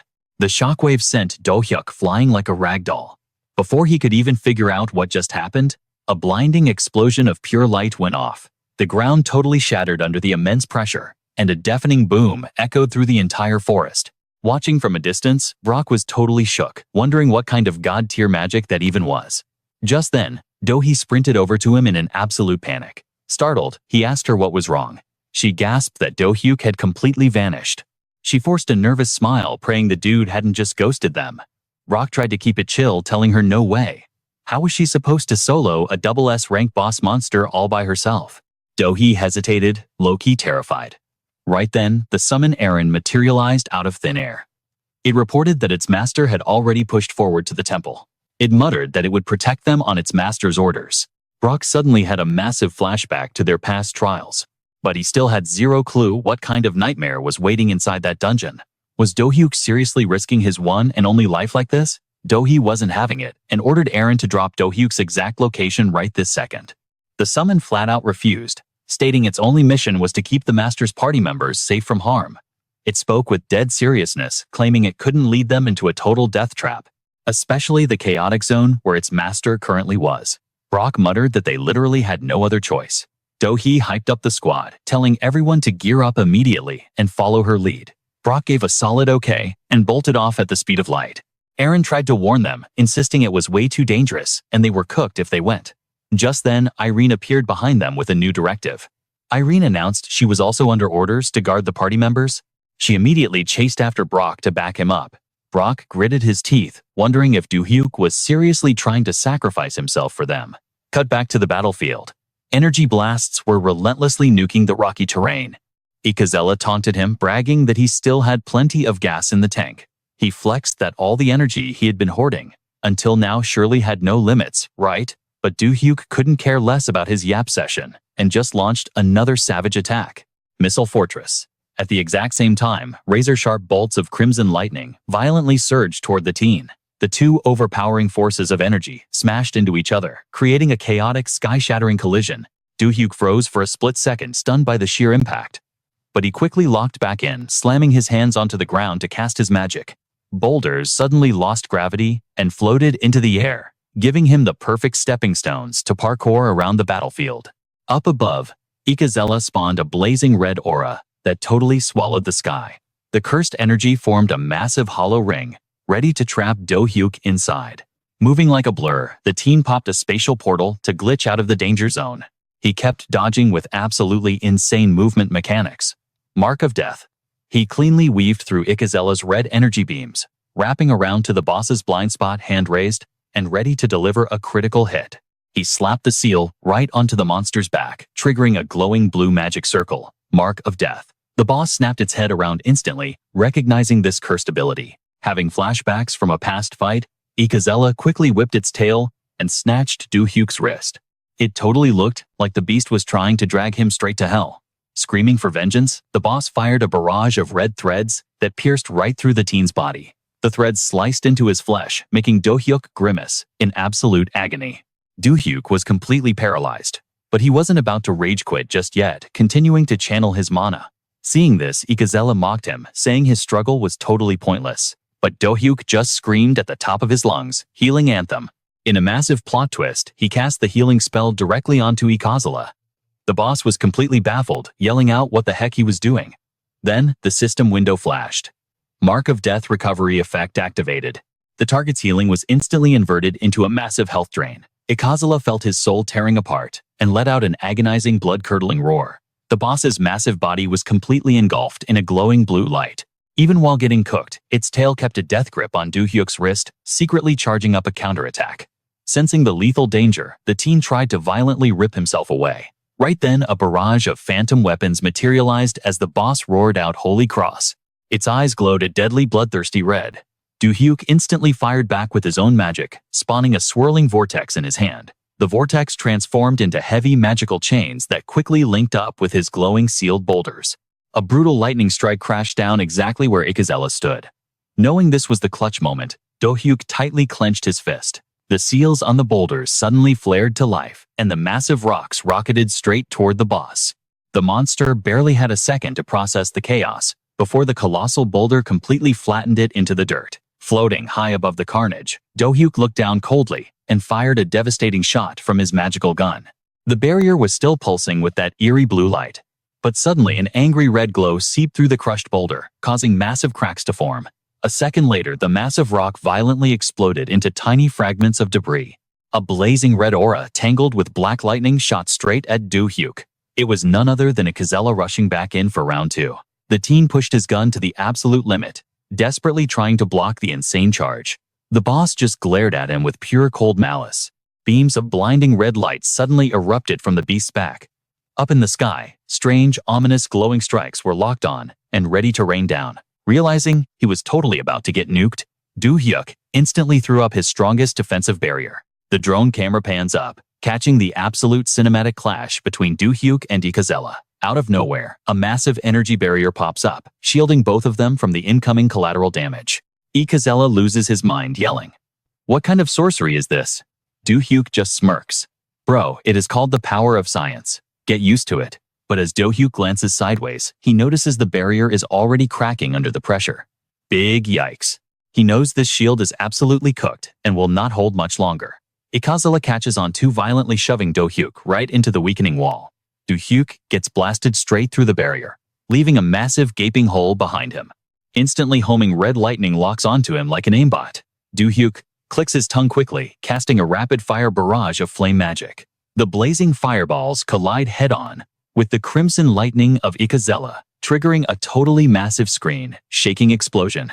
Do-hyuk is panting hard, low-key exhausted.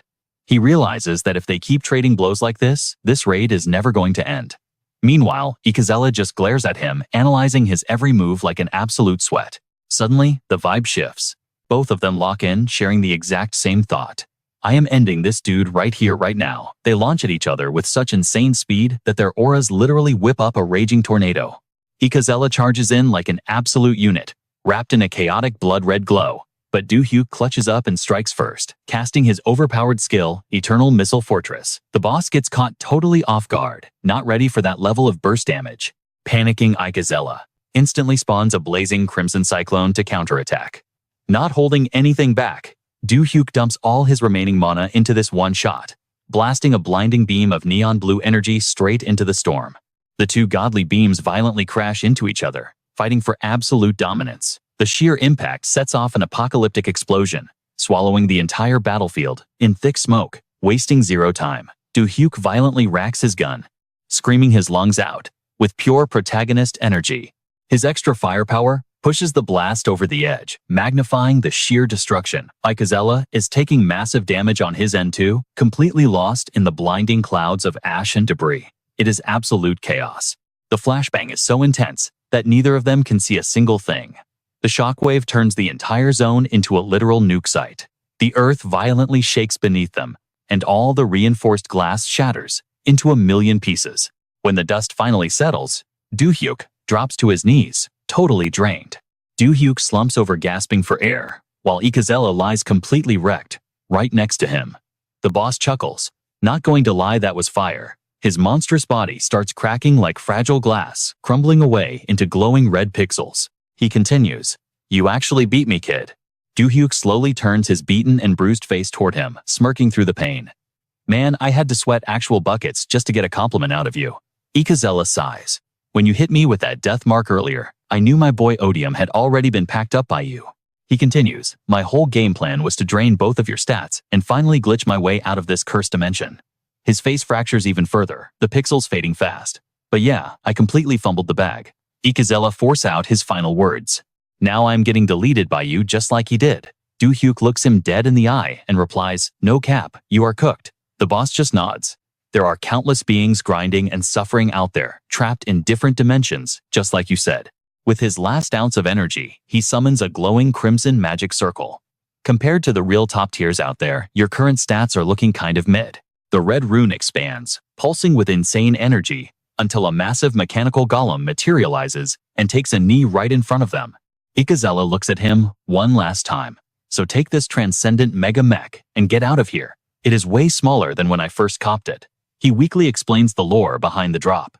"It auto-scaled to match my mana and soul output. But since you are the new owner, this busted armor will reconfigure its size to perfectly fit your stats and vibe." Do-hyuk uses his system inventory to instantly absorb the mech. "Say less, I will put it to good use." Ikazella then slides his iconic greatsword over to him. "Now finish me off with my own blade, Ikes." The boss tightly shuts his eyes, ready to log out for good. "I just want to rest peacefully before my avatar completely freezes over." Do-hyuk firmly grips the legendary sword. "Consider it done." As he fades, Ikazella asks worthy opponent, "What is your actual name?" Do-hyuk casually replies, "Park." Do-hyuk stares down at the fallen king, raising the massive blade high into the air, with zero hesitation in his eyes. Ikazella whispers his final good game. "Yeah, Park, having my final boss fight against you was an absolute honor." With a heavy heart, Do-hyuk thrusts the blade straight through his core. "That was fun, no cap." Ikazella smiles as he scatters into digital dust. Ding! The glowing blue system panel pops up. "Dungeon cleared. You have defeated Ikazella." His guildmates finally rush in, carrying their exhausted carry out of the raid zone. After escaping the gate, Do-hyuk immediately gets slapped into the intensive care unit. Do-hyuk later wakes up in a sterile guild hospital bed. He immediately sits up, tapping his floating system interface. "Alright, enough resting. Let us check out this insane boss loot." His personal status window glitches onto the screen, and Do-hyuk is absolutely hyped. First off, that raid was a massive experience farm. I leveled up 3 times, hitting mage level 74. He swipes to the next tab, grinning. "Plus that special override token I snatched. It just auto-promoted my hunter license straight to A rank. Talk about a massive win." The system pings with a new skill breakdown. Active skill magic engineer overclock. Cost consumes 75% of max health. Buff boosts magic power by 200% for 10 minutes, and spikes mana regeneration by 300% for 5 minutes. Once this skill hits level 10, the health drain penalty is completely removed. You will also unlock Transcendent Enlightenment, which permanently doubles your base mana pool. Do-hyuk calculates his build in his head. "Right now, my mana cap is chilling around 3,000. If I am going to solo monsters that are even more cracked than Ikazella, I have to take the risk with that 75% health drain. I need to spam higher tier Transcendent magic if I want to survive." He realizes that upgrading this spell is absolutely mandatory to double his mana pool and properly dual wield the legendary relics of Ikazella. The loot screen continues to flex. Item drop anklet of Ikazella. Rarity legendary. Stats plus 400 strength, plus 200 luck, plus 100 wisdom, and plus 50 agility. But wait, the special skill is where it is really at. Special skill Blade of Ascension emits a terrifying boss level aura by condensing an insane amount of raw mana. Cooldown time, only 30 seconds. Next up, Airing of Ikazella. Rarity unique. Stats plus 300 health, plus 100 water affinity, plus 100 magic power, and plus 50 wisdom. Special skill, Aegis Magic Blade. Summons a massive, ultra-thick magic sword to act as an absolute defense shield. It heavily condenses massive amounts of mana to block fatal hits. Cooldown time 30 minutes. Then the system reveals a hidden set bonus. Accessory set of Ikazella. Earring 0 out of 1 equipped. Anklet 0 out of 1 equipped. Set bonus active outgoing damage is buffed by a whopping 400%. Plus a physical Aegis Blade is automatically dual cast alongside the magic one. Do-hyuk practically drops his jaw. This build is way too overpowered. And finally, the grand prize. The core of Ikazella. The system suddenly flashes red. Alert: hidden crafting conditions for the dimensional ring have been met. Required materials: core of Ikazella 1 out of 1. Spatial token 1 out of 1. Stat requirement 200 out of 200 fully satisfied. The system prompt hovers in front of his face. Do you wish to craft the dimensional ring? Yes or no? Do-hyuk smirks at the glowing screen. Bro, I literally sweat blood for this drop. Obviously, I am smashing that yes button. Instantly, holographic blue beams shoot out from the interface, merging into a swirling sphere of crafting energy. As the loading bar fills up, Do-hyuk suddenly catches a weird vibe. Wait, is crafting a high-tier dimensional ring supposed to look this aggressive? Before he can even process it, the chill blue lights violently glitch into a bloody crimson, spitting out chaotic high-voltage red lightning. The static gets louder and wilder. The system urgently warns. To synthesize this mythic tier dimensional ring, local spatial rifts are being hijacked. Injecting raw dimensional energy now. The face of Do-hyuk goes completely pale. Hold up, what? The glowing sphere straight up collapses into a terrifying swirling black hole. Ding, a corrupted system box pops up. Warning, unknown error. In the planar dimension. Successfully trace the rift origin, causing the spatial imbalance. An unidentified cosmic entity from the planar zone has forced a direct message through the glitch. The glitchy text aggressively types itself out. We have finally located the source that dragged our world into the abyss of destruction. We are begging you, please investigate. Then another chilling ping hits the screen. Target destination locked, dimension Earth.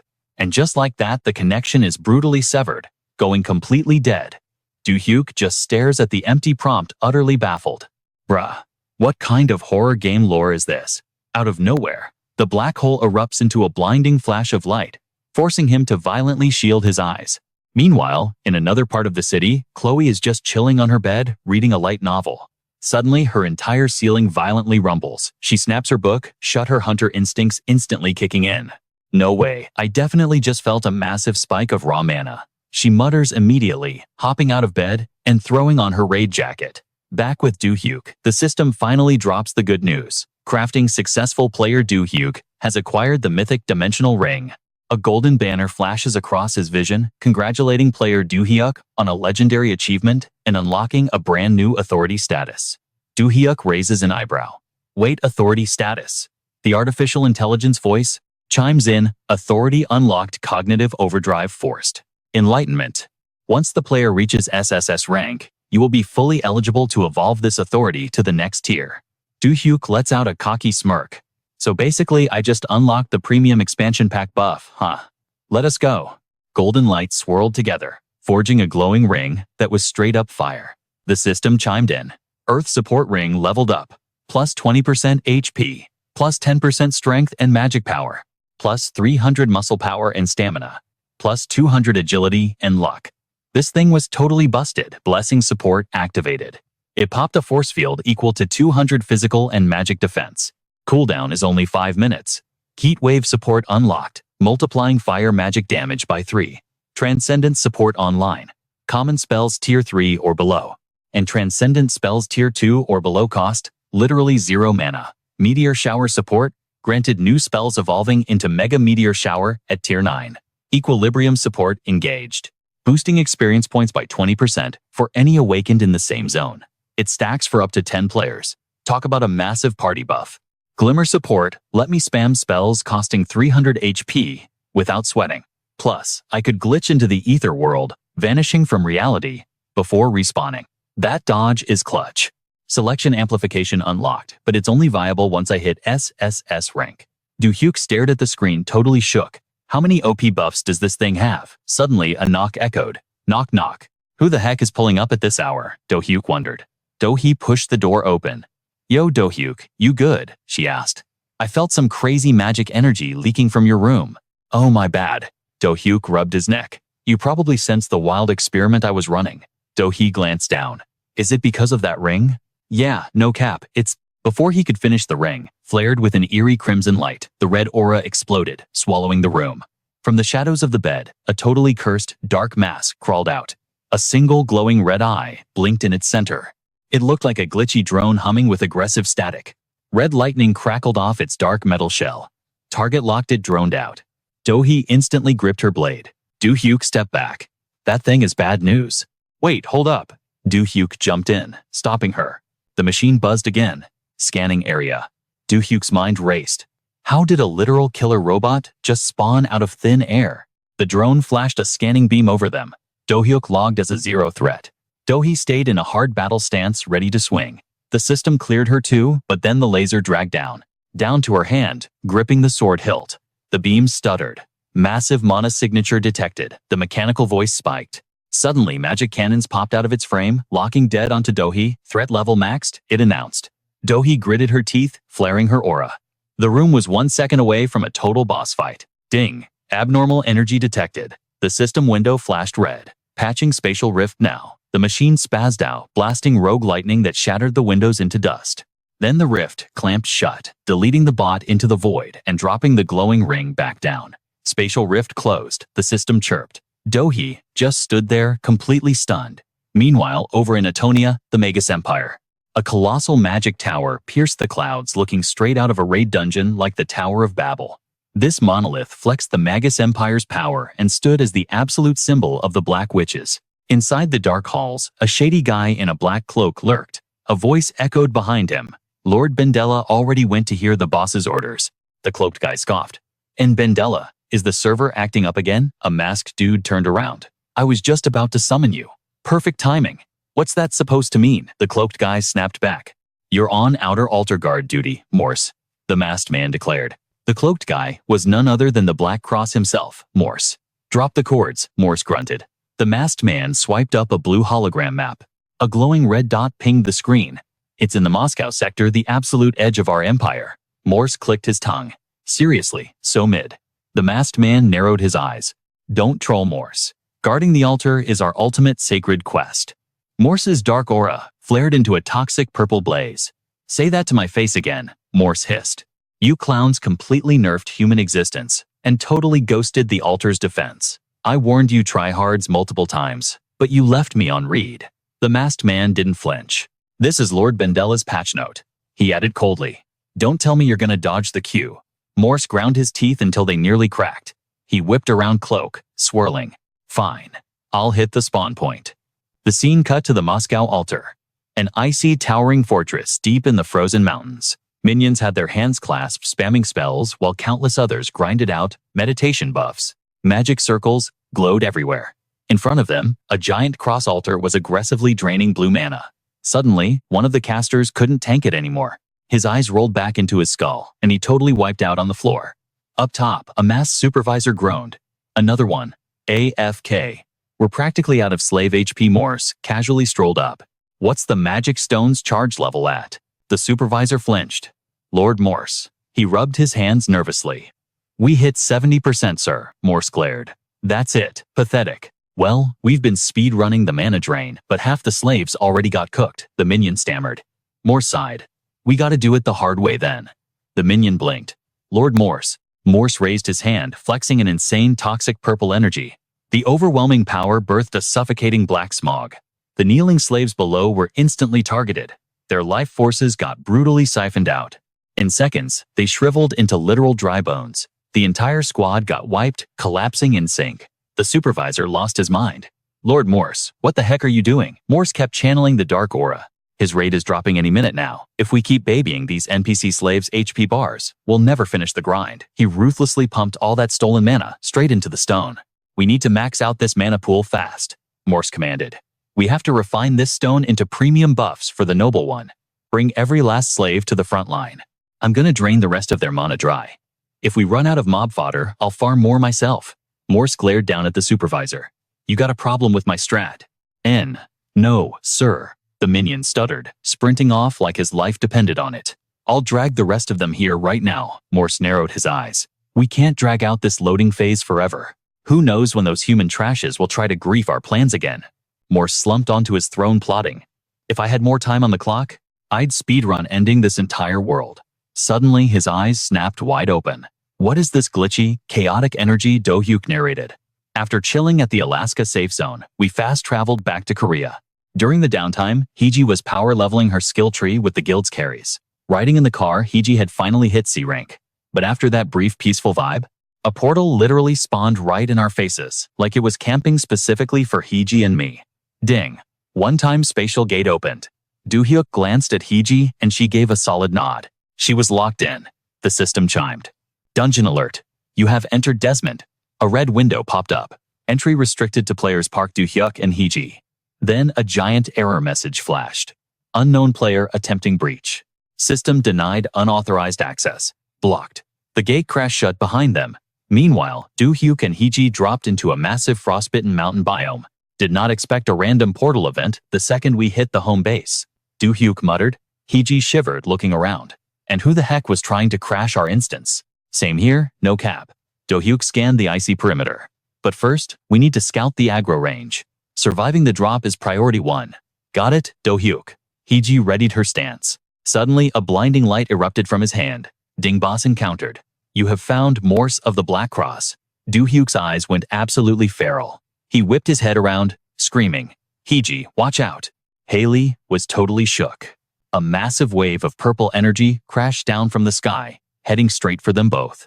The aura twisted into a literal tornado, swallowing everything in its path. It carved a massive crater into the ground. Do-hyuk hovered in midair, carrying Haley like an absolute Chad. He smirked. Dodging is way better than tanking that hit. Haley looked at him panicked. Do-hyuk, what even is that? Do-hyuk kept it cool. Pretty sure we just crash-landed right into his turf. Haley asked, her voice shaking. You mean the Black Cross? Do-hyuk nodded. Yeah, but the dude has no clue where we are right now. He is just spamming area of effect attacks, hoping to get lucky. Haley asked anxiously, so what is the game plan? Do-hyuk grinned. We take a shortcut straight to the altar. With that, he activated his stealth skill. Invisible magic cloaked them both, and Do-hyuk zoomed forward like a rocket. Haley was still stressed. Are you sure flying straight in is a good idea? Do-hyuk looked at her and scoffed. Chill, it is totally fine. That clown probably set up all his traps on the ground. He paused, smirking. But I bet he never expected us to just fly over his defenses. Haley nervously peeked at the ground below. Down there, iron cages were scattered everywhere, guarded by sketchy dudes in black robes. Inside the cages, helpless people were packed like sardines. Haley gasped, spotting the hostages. Do-hyuk looked down there. Do-hyuk scanned the area. Undead dark priests and a bunch of slaves. Haley clenched her fists. Yeah, it looks like they are about to sacrifice them. Do-hyuk made the call. Haley, I will handle the Black Cross Dark Mage. He looked her in the eyes. You go clutch up and save those people. Haley nodded firmly. Bet. Do-hyuk dropped her off safely and asked, You good if I leave you here? She replied. Yeah, I got this. Haley landed smoothly. Just do not get cooked out there, okay? She raised her hand and yelled, Help me, Rita. Her spirit eagle Rita materialized in a flash, glowing with a fierce blue light. Rita gave her an insane aerial boost. The robe dudes below were suddenly blasted by neon blue lasers. They got launched into the air like ragdolls. They screamed in panic. Intruder, who is there? Haley gritted her teeth. Let us go. She pointed her hand forward. Time to save those hostages. She immediately commanded her summoned beast to rush down the mob of dark cultists. Meanwhile, Do-hyuk told himself to speedrun this mission. Up on the highest floor of the altar, Morris barked at his minions. What is the status report? He gritted his teeth, thinking. I cannot believe they actually found my altar. He sensed that they had completely dodged his stone-powered blitz attack, and then literally vanished into thin air. And now, they just spawn-camped right in front of the slaves. He was stressing. Are they seriously hiding their mana signatures? Furious Morris stomped his foot hard against the floor. A toxic purple aura erupted from the ground. His body radiated some seriously heavy villain energy. He raised his hands to the sky and roared, Show yourself, you punk, he threatened. If you do not come out, your little friend and these slaves will literally be roasted alive. Suddenly, a blazing blue mana wave just canceled out Morris's magic. He gasped, Wait, magic. Morris's eyes went wide, totally shook. A barrage of blue magic spells absolutely demolished his dark aura. A voice echoed out, "Missile Fortress Morris," barely dodged the heavy bombardment. Do-hyuk leaped down from the sky like an absolute boss. He looked at Morris and smirked. "You wanted to see me that badly," he chuckled. S-rank boss monster Morris. Meanwhile, swarms of ugly mutant mobs were rushing in.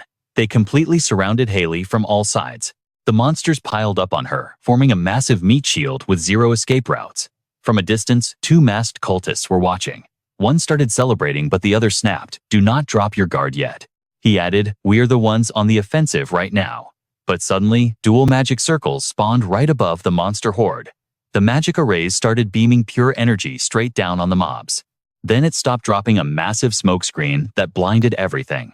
As the smoke cleared, the monsters were still swarming her spot. But suddenly, from inside the dog pile, countless blue laser beams shot out through the cracks. The monsters were instantly blasted away, dropping onto the ground like cooked noodles. Haley was standing there, 0 damage taken, flexing her barrier. She smiled proudly. "You two did great." She gave a gentle smile, then commanded, "Let us go, Rita." Her eagle pierced through the wind, dive-bombing the masked cultists like a total menace. She stood her ground, watching the wipeout. Then Haley turned around and flashed a confident smile at the hostages. One of the prisoners recognized her, his eyes popping out as he stuttered, "Princess." Back at the altar, Morris was struggling to get up from the rubble, muttering S-rank. Then he realized something crazy and yelled at Do-hyuk, "Wait, how do you even know my name?" Do-hyuk's only answer was a magic vortex that literally dragged Morris into the air. After casting the spell, Do-hyuk lowered his hand. Morris panicked, threw up a shield, and tried to dip. Seeing him run, Do-hyuk leaped high into the sky, raining raw magic down on him. Morris frantically dodged the barrage, channeling his dark mana into his spear. He jumped up, aiming the weapon straight at Do-hyuk. He screamed his skill. Dark arrows. Do-hyuk instantly countered fire light. He smoothly dodged the storm of dark projectiles. Morris started buffing his spear with even more cursed energy. He cast his next move, black lightning arrows. Do-hyuk sprinted, side-eyeing the deadly bolts tracking him. He thought, "This guy is not like the other scrub bosses I've packed up before. Morris is a legit magic specialist." Do-hyuk let out a wild laugh. Which means, boom. A massively overpowered red beam exploded from inside the altar, completely blasting a huge hole through Morris's main wall. While the boss frantically scanned the smoke for him, Do-hyuk kept analyzing. This guy will not get one-shotted easily. Out of nowhere, yellow sparks of electricity started creeping under Morris's feet. Do-hyuk roared his incantation, Transcendent Lightning Chain. A massive grid of golden lightning locked Morris in place. Do-hyuk hovered in the air, just relentlessly spamming thousands of volts right into the boss. Do-hyuk narrowed his eyes and smirked. "I am about to show you the difference between me and those mid-tier mages you know." Morris slammed his staff into the ground and screamed Chaos Shield. But his so-called ultimate shield held up for exactly 2 seconds before cracking and shattering into pixel dust. Morris was absolutely tripping. "He just broke my shield like it was nothing." Do-hyuk followed up with another massive lightning blast. Morris barely jump-dashed into the air to dodge it. He stared down at Do-hyuk's insane firepower, sweating. No way his attack range is this busted. Is this his max power? In a blink, Do-hyuk just started dashing away, totally interrupting the boss's inner monologue. Morris watched him run mad, confused. Why is this dude suddenly dipping? Then it clicked, and Morris gasped. Do not tell me he is making a play for the magic stone. Panicking, Morris chased after Do-hyuk with everything he had. He reached out screaming, "Stop right there," just as his claws were about to grab him. Do-hyuk spun around, hitting him with a devastating gut punch, and shouted, "Solar fire." Morris's face twisted in pure agony and rage, glaring at Do-hyuk like he wanted to delete him. He thought to himself, "I have literally never seen magic like this before." As Do-hyuk combo attacked him, he analyzed the situation. "Just as I thought. Exactly like the last altar. This place also has a magic stone soaking up all the mana. This spot is a major key for the Black Cross." Do-hyuk swatted the boss away like a bug, resolving himself. "And obviously I have zero choice but to steal it." At that exact moment, a dark magic circle spawned under Do-hyuk's feet. Morris screamed at the top of his lungs. Chains of despair, dozens of creepy writhing chains shot up from the ground, quickly wrapping. All around him, more and more iron links piled on, putting Do-hyuk in a literal lockdown. Morris floated above him, gloating like a toxic gamer. You can never escape the dark magic of Before he could even finish his flex, Do-hyuk casually flexed his arms, snapping the cursed chains like cheap plastic. Morris's eyes bugged out of his head as he mumbled, "The chains?" Do-hyuk completely shredded the bindings and stepped out like a god. He looked at the boss's dumbfounded face and gave a savage smirk. Meanwhile, Haley and her lion Rengar stood in a frozen wasteland where freezing winds howled nonstop. She closed her eyes, letting out a breath, then looked up, commanding her eagle Rita. Rita hit up Do-hyuk right now. Following the order, Rita spread her wings and dipped. Hiji pointed straight at the prison, barking an order to the white wolf Renga. "Tear that cage apart." Just a few swipes from Renga's massive claws and the iron bars snapped like twigs. The trapped civilians spilled out, completely hyped. "We actually survived," they cried out. One of them stepped up to the front. Bowing low, choking back tears of joy, she said, "Thank you so much for saving us, no cap." Hiji locked in, listening closely as the survivor kept going. "Could I get a quick second to talk to you?" But before she could even finish, a massive explosion rocked the distant wall of the Muscus altar. Spotting the danger, Hiji immediately took charge. "It is way too sketchy here. Move out and get everyone to the safe zone now." The survivor nodded, replying, "Understood," before dipping out fast. Meanwhile, deep inside the Muscus altar, Do-hyuk was fully locked in. He dodged a flurry of attacks, scanning the area, until he skidded to a halt in front of a suspicious room. "Found it?" he smirked. Wild sparks of lightning were violently glitching through the cracks in the door. Boom! The raw energy totally blasted the heavy doors off their hinges. He stepped inside, absolutely stunned by what he saw. It was the legendary magic stone. A dark artifact created by leeching every single drop of mana from the area. Do-hyuk did the math in his head. If he just smashed this rock to pieces, the enemy's entire master plan would be totally cooked. While he was plotting his next move, a massive spatial portal suddenly ripped open with a loud crackle. His eyes went wide as Morse stepped right out of the void. The villain glanced up at the floating stone and asked, "Is the stone still intact?" Totally ignoring the villain, Do-hyuk fired back. "What exactly were you planning to do to those innocent people?" Morse tilted his head, acting completely clueless. "What on earth are you yapping about?" He pointed a lazy finger at the unconscious prisoners scattered on the floor. "Oh, you mean those literal nobodies?" He threw his hands up, faking innocence, while spitting his twisted logic. "We simply lacked the mana to offer our great lord. So I personally stepped up and drained their life force to convert it into pure energy." Morse threw his head back, laughing like an absolute psycho. "Besides, those losers should be honored to sacrifice themselves for him." Suddenly, his smile dropped into something totally sinister, dark intent flashing in his eyes. "Honestly, isn't that the best possible ending for a bunch of slaves?" Gripping his staff, Morse began channeling a terrifying amount of magic. "And as for you, the fool trying to defy our lord." Keeping that creepy smirk, he summoned a massive glowing sphere of pure destruction. "You should just take the L and accept your fate." He screamed out his ultimate spell. Death Ray, a colossal laser of lethal energy, blasted straight toward our main character. But Do-hyuk did not even flinch. He just casually raised a single hand, gathering his own aura. Without a single drop of sweat, Do-hyuk narrowed his eyes and cast his counter. Transcendental Reversal. Tiny complex magic circles ignited around his palm as he aimed it directly at the incoming doom beam. Layer upon layer of sheer power radiated from his hand, casually erasing the villain's ultimate attack into absolute nothingness. Seeing his top-tier spell get completely ghosted, Morse's jaw hit the floor. "Huh," he gasped. But suddenly, a brutal flash of light erupted. Before the shock could even set in, a fountain of blood exploded from his left arm. Plot twist. Do-hyuk had literally hit him with the reverse card, sending the death ray straight back at Morse. The deflected blast cleanly severed the villain's arm right off. Do-hyuk kept his arm raised, his gaze ice cold, as he watched the enemy crumble. Morse slowly looked down at his missing limb, completely processing his massive L. Snapping back to reality, he muttered in pure panic. What just happened? He immediately activated his mystic eyes to scan the room. Do-hyuk was practically overflowing with insane blazing mana. That magical power is absolutely cracked, Morse thought, sweating bullets. Suddenly, something swooped in from behind the main character. With a sharp screech, Rita's loyal eagle entered the chat. It landed perfectly on Do-hyuk's outstretched arm. He glanced at the bird, his mind quickly putting the pieces together. If this summon is here, that can only mean one thing. Hiji and the survivors had clutched up and safely escaped. Watching from a distance, Morse gritted his teeth.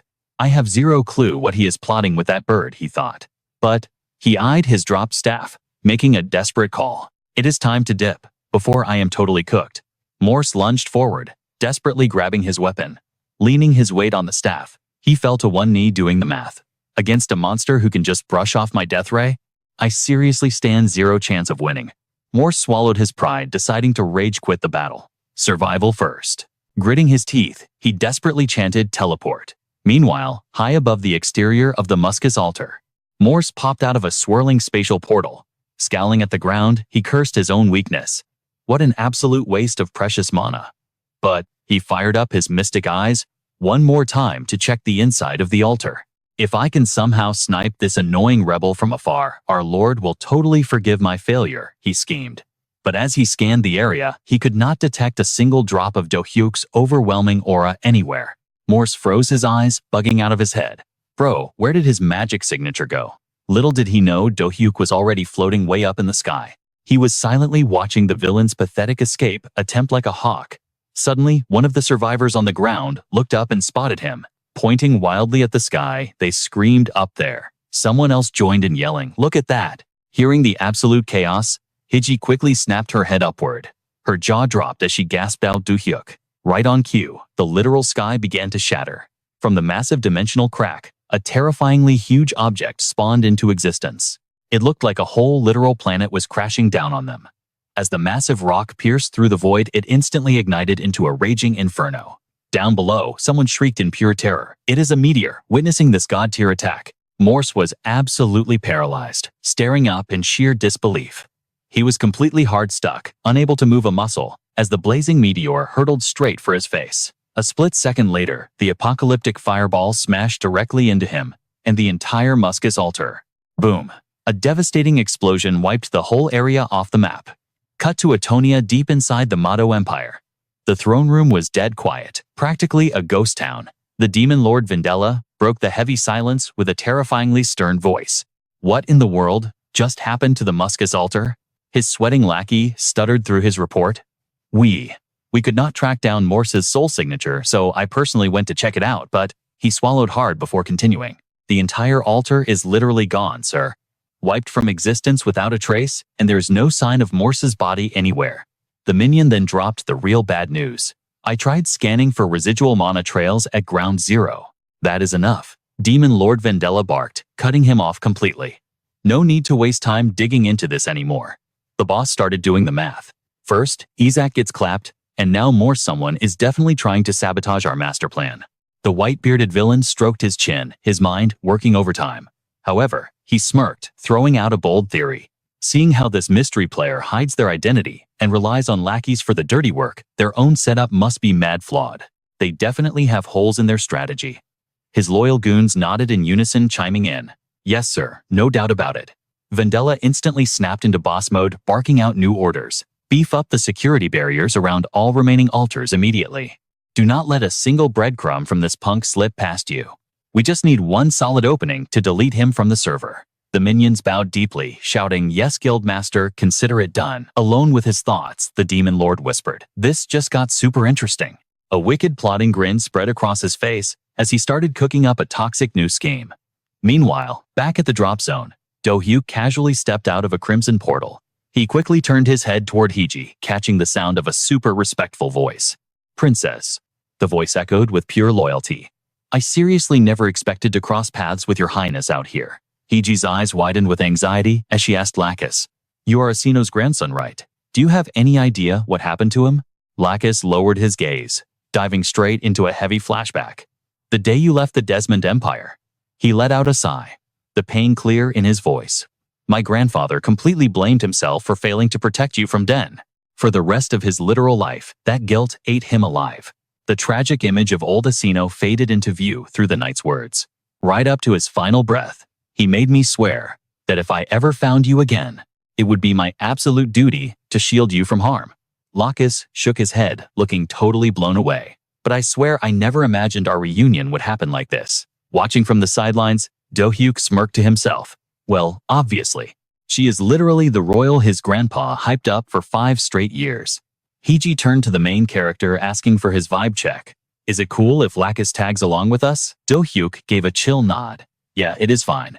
Then he dropped some pure logic. The spatial gate did not reject him right. If he was just some random NPC with zero potential, he would not have been able to pass through the portal in the first place. But Lacus was not having it immediately, stepping in front of Hiji like a human shield. He threw his arm out totally on guard as he side-eyed the overpowered main character. Princess, who exactly is this guy? Lacus narrowed his eyes, hitting her with a heavy dose of suspicion. Why on earth are you traveling with some sketchy stranger? Turns out this dude is Lacus, a literal knight from the Desmond Empire. Haley glanced at Do-hyuk. Hey, I need a sec to talk to him alone. Do-hyuk was super confused. Why did the princess need privacy? She leaned in and whispered her master plan. If you are hovering around, he is never going to trust my words. She gave him a pleading look. My bad, but can you give us some space? Do-hyuk just shrugged it off. Yeah, no sweat. Do your thing. Do-hyuk started walking away. I will be up on the second floor. Holler if things get weird. Haley smiled, totally grateful. Thanks a million. Later, fresh out the shower, Do-hyuk grinned. All right, time to check the loot from that monster. He rubbed his chin thinking hard. Bro, an S-rank boss dropping just one ring? That is way too mid. Right on cue, the system window popped up with a ping. Unique grade monster ring, plus 300 health points. Then a red text flashed. Requirements not met for the Chain of Despair. Do-hyuk clicked his tongue.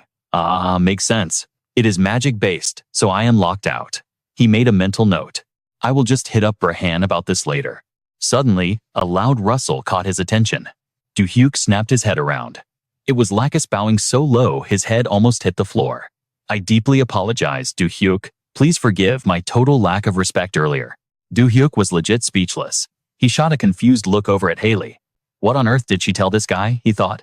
Haley just gave him a cheeky wink. Catching her drift, Do-hyuk played it cool and looked back at the knight. Look man, you were just being cautious. We are totally chill. Do-hyuk scratched the back of his neck.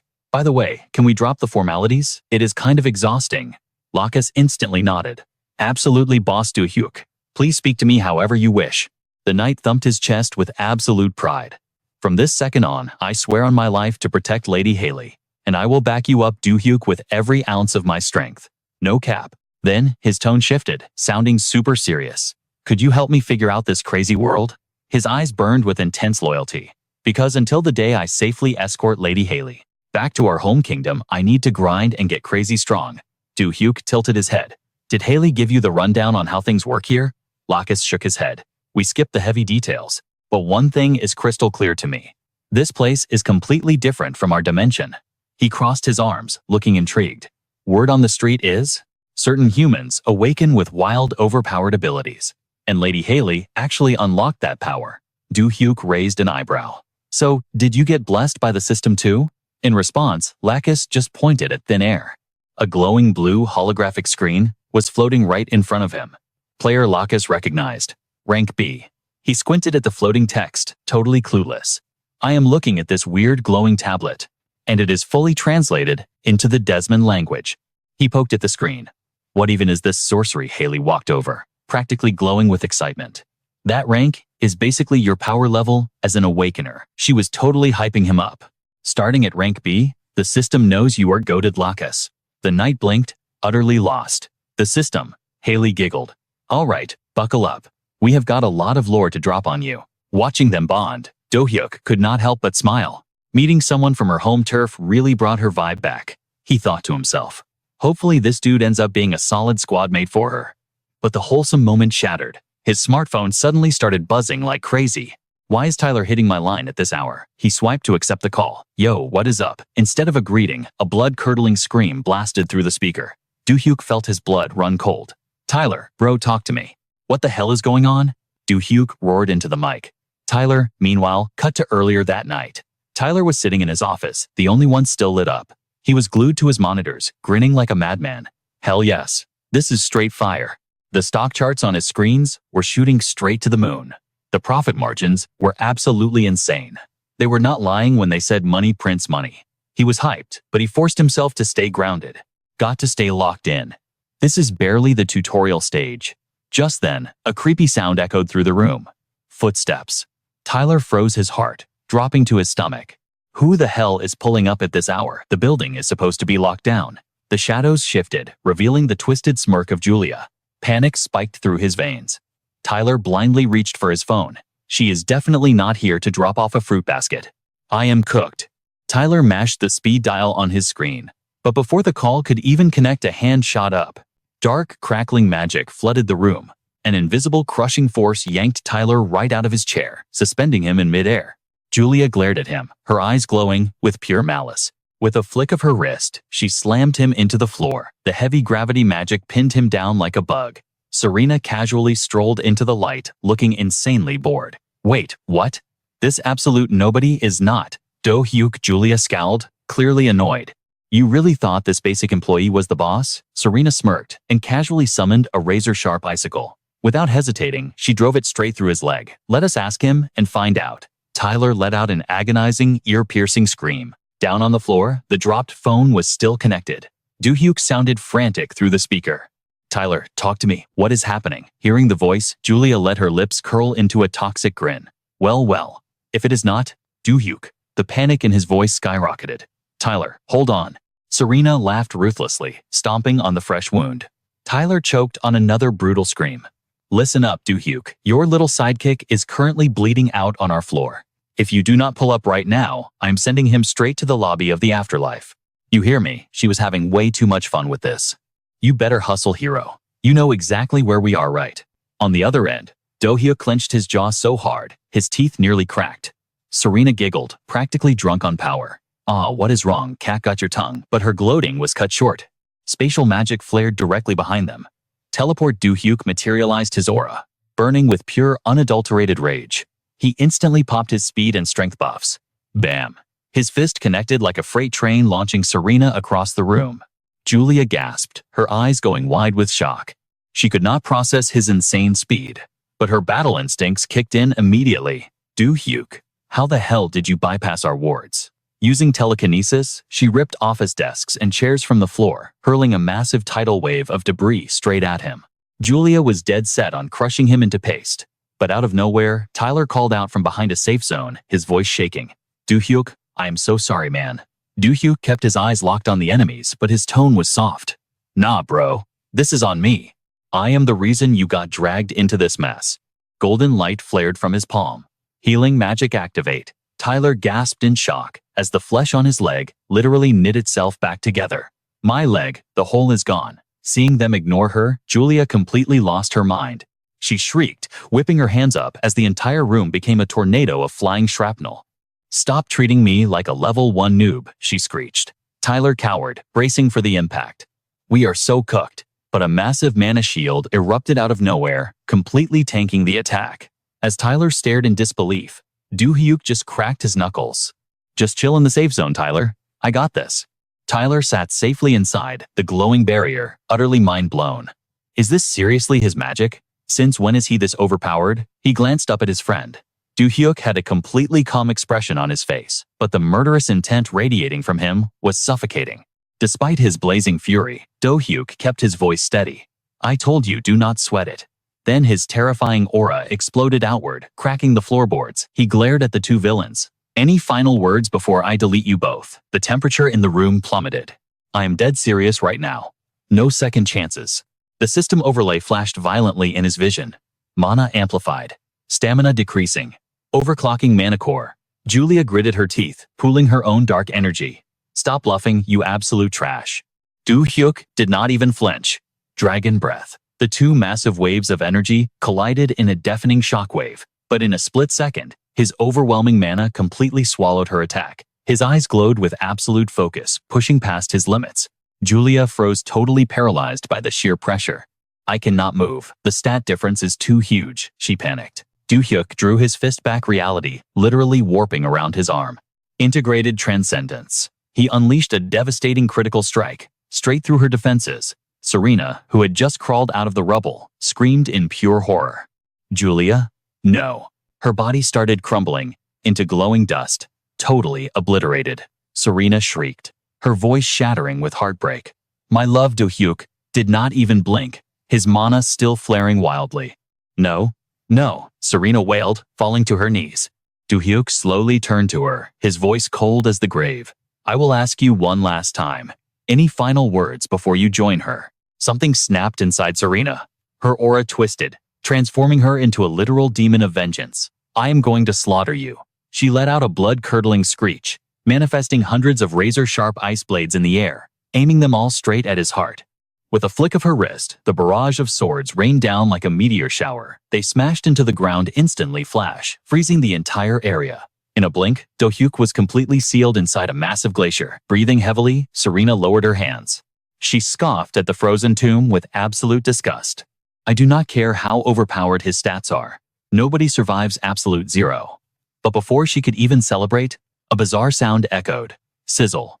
Drip. Freezing vapor hissed through the air, followed by heavy drops of water. Serena watched her jaw drop as a glowing hole melted right through the center of the unbreakable ice. She stumbled back, totally shook. My ultimate ice magic is melting. How deep inside the glacier a terrifying white-hot blaze ignited. The flames roared to life, eagerly answering the call of their absolute master. The ice shattered violently as an inferno erupted, blazing sun nova panicking. Serena desperately summoned a giant razor-edged snowflake shield. Why will you not just die already? She screamed, grinding her teeth. Putting all her remaining mana on the line, she blasted her ultimate frost attack straight at him. Do-hyuk did not even hesitate. He countered immediately, unleashing a torrential firestorm. Fire and ice collided mid-air, creating a cataclysmic shockwave that ripped the room apart. It was an epic clash of raw elemental power. But looking at the trembling ice, it was obvious Serena was completely outmatched. Celine was straight up losing ground as the blazing heat closed in on her. She blinked in pure shock, watching the insane amount of energy gathering in Dominic's hand, his brow furrowed in dead serious focus. His eyes went ice cold as he summoned his weapon. Show them what you got, Ike. Dominic gripped the blade, channeling raw fire energy straight into the steel before raising it high. Time to take out the trash. Every last drop of those flames absorbed right into the blade. In a flash, he unleashed a max power slash that ripped through the air, ascending aura strike. The system instantly flashed his stats. Minus 500 mana points. This OP skill literally freezes magic in its tracks before blasting out a massive crescent moon sword aura. Celine stood her ground, watching that deadly zoom straight at her face. Boom. A deafening explosion went off, sending shattered glass flying everywhere. Feeling that absolute monster energy, she thought to herself. No cap, I really didn't think this guy even knew how to swing a sword.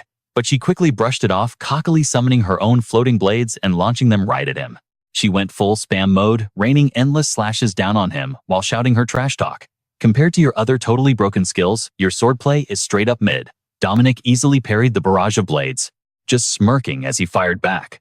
You're not wrong, sword fighting really isn't my main vibe. With that, he instantly switched up his stance, his aura exploding into a massive swirling vortex. That crazy vortex actually made Celine freeze for a sec.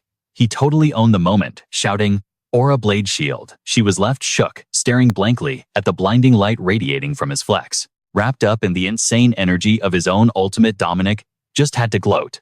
But I still got a few clutch moves in my bag, like this one. His eyes flashed with killer intent as he flashed a dangerous psycho smirk. Don't trip. He clapped both hands together, dropping the ultimate threat. You are about to link up with your dead homies, real soon. Instantly, a massive energy dome trapped them both. Transcendent barrier. She totally scoffed at his barrier, looking at him like he was dense. Bro, you locked yourself in here with me, instead of just trapping me by myself. You are actually cooked. That is pure stupid. Popping her own aura, she yelled out with pure arrogance. Let us see how long you can survive using those flames you keep flexing. Following her dramatic battle cry, thousands of icy blades shot out. Glacial wave strike Dominic. Just watch those slashes smash into every corner of the barrier. The shield instantly frosted over, showing massive cracking spiderwebs. But right as Celine was admiring her own handiwork, a blinding, crimson light erupted out of nowhere. She gasped, totally shook. Wait, what even is that? A violently hot blood-red flame roared back to life. Dominic was literally glowing, surrounded not just by wild flames, but snapping bolts of lightning. Without skipping a beat, he blasted that high-voltage energy straight at her. Chain lightning strike.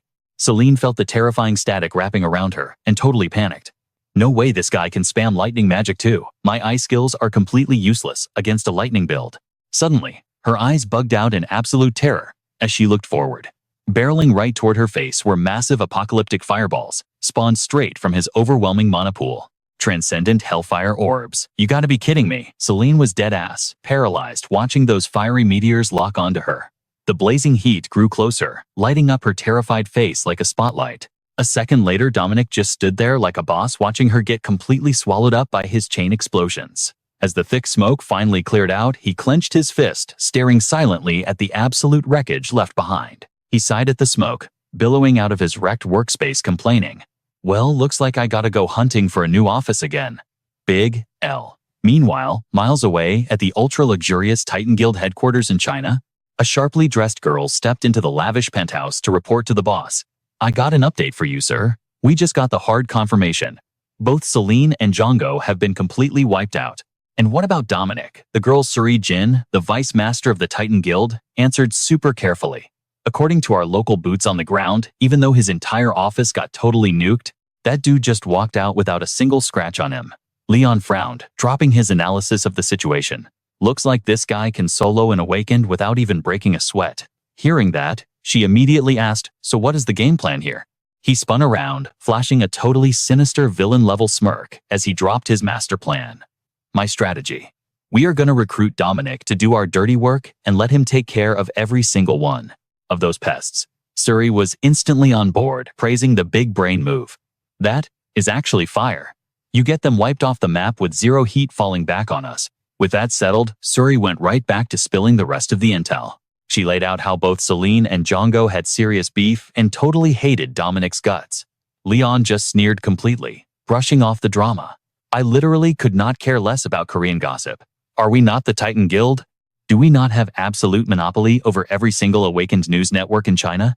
Then, laughing like an absolute psycho, he dropped his orders. "Force every awakened media outlet across the country to stick to the script and push our narrative."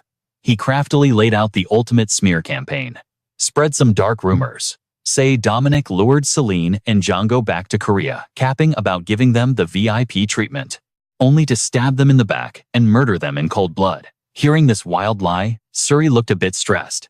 "Boss, do you really think the awakened community is gonna buy that fake news?" Leon did not even blink, answering with pure arrogance. "That is more than enough to brainwash them. Besides, I am the one spinning the story, so it becomes facts." Seeing he wasn't backing down, she just nodded along. "Say less, boss." Catching a serious vibe, Leon pictured the entire geopolitical map, crumbling, and grinned. Those top 8 mega guilds in Korea probably think they finally hit an era of peace, especially now that toxic troublemakers like the White Lotus and Black Phantom guilds got completely wiped. But their little peace treaty is literally hanging by a thread. His eyes gleamed with pure, unfiltered villainy as he flexed his confidence. "Real soon, it is going to be our turn to crash the server and make our move." Cut to a massive structure, the tower standing right outside Gwangwon Square. A massive magic circle, totally wrapped in heavy cursed chains, suddenly started to violently shake. System alert. Only 4 seconds left until the unsealing phase. Right on cue, the chains snapped and exploded into dust. A blinding pillar of divine light blasted straight down from the heavens. From this exact second, the golden gates at every single tower across the globe were fully unsealed. Whole new dimensions literally ripped open right before everyone's eyes. The system announced Golden Gate event activated. Step into the spatial energy zone and you will be instantly teleported into a virtual battle arena. Here players can throw down against insane monster mobs and alien civilizations. Meanwhile, Jane was hardcore stalking the whole event through her scouting drone. System note: you are allowed to totally loot their weapons if you win. Holographic status windows popped up globally, dropping the hype intel. To completely level up your stats, you got 2 choices. Number 1, go full menace and eliminate every single player. Or number 2, squad up with them to raid the massive boss monster. Dominic locked onto the screen dead serious as he read the fine print. Party size limit max 5 players. Cut to a totally different location. Deep inside an underground training bunker, Guildmaster Jason and Lexi were strolling side by side. Lexi checked her phone saying, "I literally just got a text from Dominic, so I am totally out of the loop." Jason chimed in, "I am betting it has something to do with the Golden Gate drop." Lexi tapped her chin, going into deep thought, before replying, "Yeah, my system totally pinged me with that Golden Gate alert too." Jason got super serious. A cross-dimensional battle arena featuring tech from alien civilizations. Sounds wild. He kept walking, letting out a heavy sigh. But let us be real, for a mid-tier B rank like me, that is basically suicide. So I am not even gonna bother stressing over it. After a short walk, the duo pulled up to massive double doors. Lexi pointed it out. "This is the sparring zone and our official meeting spot." They pushed inside just in time to hear Summer sighing dramatically. "Dominic bro, It has literally been forever since we actually got to hang out. Dominic gave her a soft, apologetic smile. My bad, Summer. The grind has been absolutely insane lately. Pouting like a total brat. Summer clung to his arm and whined.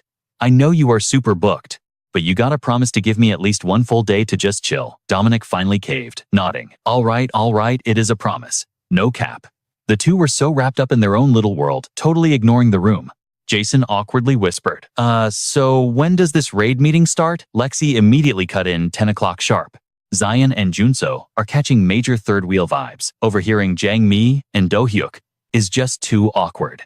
Zion whispers that they showed up way too early, and Junso quickly spins around to give them space. Chilling with her hands in her pockets, she asks if they should dip to the lounge. Zion nods in agreement and starts sneaking away, but suddenly, his phone starts ringing at the worst possible time. Busted Do-hyuk and Jongmi snap their heads back in surprise. Jongmi is blushing so hard, her face is on fire. Junso awkwardly waves and says hello. As Zion pulls out his phone, Jongmi tries to play it cool. When did you guys even get here? Junso casually replies. We just pulled up. Are we late to the party? Hearing that makes Jangmi turn completely crimson, and Do-hyuk starts sweating bullets. Panicking Jangmi frantically changes the subject. Since the whole squad is here, let's just jump into the next agenda. Can we start the meeting? Both Zion and Junso are low-key stunned by the sudden shift. Junso looks totally confused. Start what exactly? Suddenly, top-tier loot is laid out across the carpet. Do-hyuk flexes the crazy items he just farmed, saying with a smirk, thanks to the guild, I finally got all these drops appraised. Junso sighs, knowing her wallet is looking super mid right now. Appraisal scrolls are way too expensive, so I pass. Zion stares intensely at Do-hyuk's stash and asks, can I inspect these? Do-hyuk gestures freely toward the glowing gear. Be my guest. As Zion geeks out over the broken stats, Do-hyuk drops an absolute bomb. Since you guys are my day ones, I am letting you pick one OP item to keep. He looks at them deadpan. Take your time choosing. Zion and Junso are absolutely shook. Do-hyuk just chuckles. I already stashed the god tier gear for my own build. These are just spare drops for the auction house, so it is totally chill. You will need the stat buffs to survive the new mob waves anyway. His expression turns serious. We are pushing into much higher ranked dungeons now. Upgrading our combat gear has to be the absolute top priority. He warns them to double-check all their loadouts and stats. Jongmi feels guilty about getting a free carry, but we cannot just take this premium loot for free. Junso nods, totally agreeing with her. For real, at least let us pay you some gold. Seeing them insist, Do-hyuk compromises. Fine. Consider it a rental and you can just return the gear later. That deal sounds like a massive W to them, so they quickly agree. Go ahead and pick your loadouts, Do-hyuk says. Suddenly, a blue system window pops up in his vision, and he quickly heads for the door. Got some daily quests to grind, catch you later, he calls out. Jongmi tries to shout after him, but he is already gone. Smash cut to a massive high-rise penthouse, where Jang Mi and Do-hyuk are hanging out alone. Jang Mi is acting super shy, completely dodging his gaze. Having him here is honestly so fire, she thinks to herself. But she is clueless about what to say next. Suddenly, Do-hyuk's hand slides gently over hers. Jang Mi, he whispers softly. She locks eyes with him, whispering his name right back. Do-hyuk leans in, closing the gap in a breathtaking kiss. When they finally pull away, Jang Mi looks totally mesmerized by the moment. But Do-hyuk flashes a smirk, definitely not stopping there. He gently pins her back against the mattress, the tension sparking like crazy. They wait in breathless silence until Jang Mi panics. Hold up, let me take a shower first. Fast forward, and Jang Mi is hiding in the steamy bathroom, the sound of the shower echoing in the room. Meanwhile, Do-hyuk sits on the bed, completely lost in his own deep thoughts. Out of nowhere, his phone starts buzzing like crazy. Who the heck is calling at a time like this? He checks the caller ID and frowns. An unknown number, suspicious much? I am out. Jang Mi calls from the bathroom, stepping out, totally dripping wet. But the room is dead empty. She spots a note left on the sheets, realizing Do-hyuk literally ghosted her. Are you kidding me? She sighs in total disappointment. Flashback time, Do-hyuk's mind races as he remembers the past.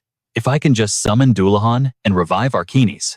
Once the dark faction is wiped off the map, those corrupted NPCs will finally be free. He cannot forget the intense burning look in Arkenis' eyes. A literal spark of rebellion igniting in the dark Arkenis could be the ultimate game changer, fueling the flames of hope for the Desmond Empire. But Do-hyuk also knows the dark truth behind his backstory. That makes him a massive threat to the corrupt altar built by the Black Cross Guild. The more Do-hyuk analyzes the lore, the more his face darkens, his brows knit together in pure stress, realizing the next dimensional raid is going to be do or die. Snapping back to reality, his informant asks, "So, was the intel top tier, or what?" Do-hyuk flashes a confident smirk. "Yeah, this info is absolutely clutch." The informant beams with pride, hyping himself up. "Awesome, I am just glad you are taking this seriously." Do-hyuk shakes his head humbly. "Bro, I am the one who should be thanking you. Ping me immediately if you get any new leaks." The informant looks Do-hyuk dead in the eye. "You already know I will. I will dig up whatever lore I can find for you and Garam." Time skips forward to December 24th, exactly 4 p.m. On a crowded snowy street, Jang-mi is standing by herself clearly, waiting for her date to spawn. She breathes into her freezing hands, trying to fight off the brutal winter chill. But suddenly, out of nowhere, a tall shadow creeps up right behind her. She jumps, her eyes going wide in surprise. But the panic instantly melts into a huge smile. It is none other than Do-hyuk, looking fresh. He gives her a soft, protective look. "You are literally freezing out here. Why did you not wait inside the cafe?" Her cheeks turn bright red as she smiles. "I figured you would show up fast, so I did not mind waiting a bit longer." Not wanting her HP to drop from the cold, Do-hyuk nods. Ready to roll. Without missing a beat, Jang-mi locks her hand with his, totally melting the icy winter vibes. You can practically see the heart emojis floating around her. She looks up with sparkling eyes and says, "Yeah." The two of them stroll down the block, vibing and laughing together. They hit up a super fancy restaurant for dinner, then split a glass of mulled wine to set the perfect mood. The whole date is a massive W. Before they know it, night falls over the city. Do-hyuk holds her hand tight as they walk down the quiet, snowy streets. Their fingers interlock silently, promising to always have each other's backs. He glances at her softly. "Did you have fun today?" She turns to him, beaming. "Best day ever, no cap." Thinking back to their past disasters, she pouts a little. "Literally, every time we try to hang out, some random mob or guild drama ruins it. I was so paranoid that today would get totally cooked too." Do-hyuk chuckles, feeling the exact same way. "Guess my RNG for peaceful dates is just trash." She stammers, her face turning crimson all over again, and continues. "But surviving all those crazy raids just made us even closer." Hearing that confession, the sheer weight of her feelings hits him right in the feels. He looks at her tenderly.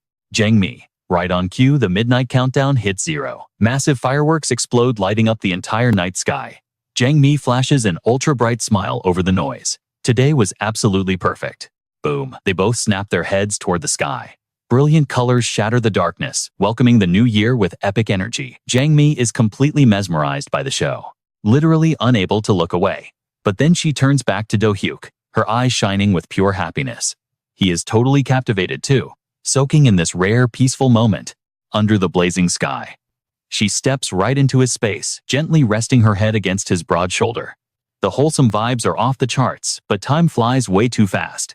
Stepping ahead, Do-hyuk breaks the silence. "It is getting super late. Let me walk you home." Trailing right behind him, Jang-mi suddenly stops. "Wait up." Her face is literally as red as a tomato as she mumbles, "I kind of want to stay with you until morning." Smash cut to an ultra-luxurious high-rise hotel. Deep inside the penthouse suite, Do-hyuk and Jang-mi are sitting awkwardly on the edge of a massive bed. The silence is incredibly loud.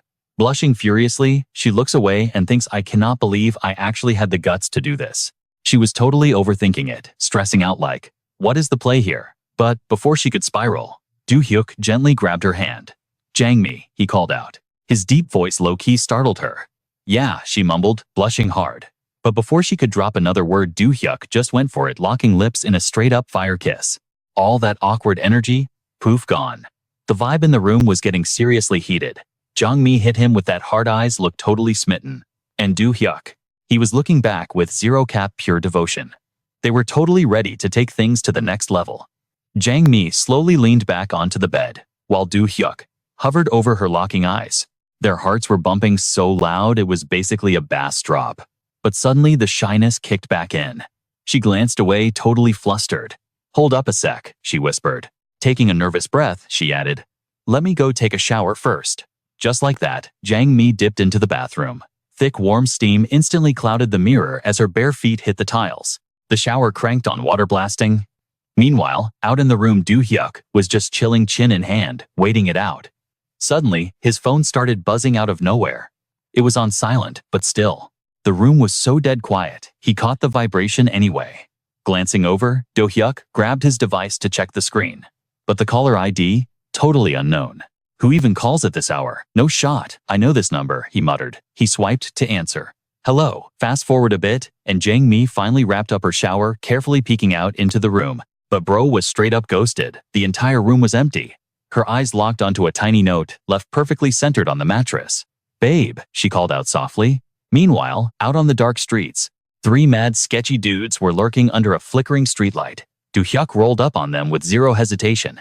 You the ones who blew up my phone, he demanded. The guy in the blue jacket smirked. So you are the famous Do-hyuk. That alone was a massive red flag. Do-hyuk narrowed his eyes, thinking, this clown dragged me all the way out here and does not even know my face. Mid-execution, he kept his guard up, scanning the trio. Sizing up these absolute bozos, he noticed a freaky red aura oozing off their bodies. The vibes were completely cooked. But that busted red glow was not even the craziest part of this whole setup. What really had him weirded out were their veins.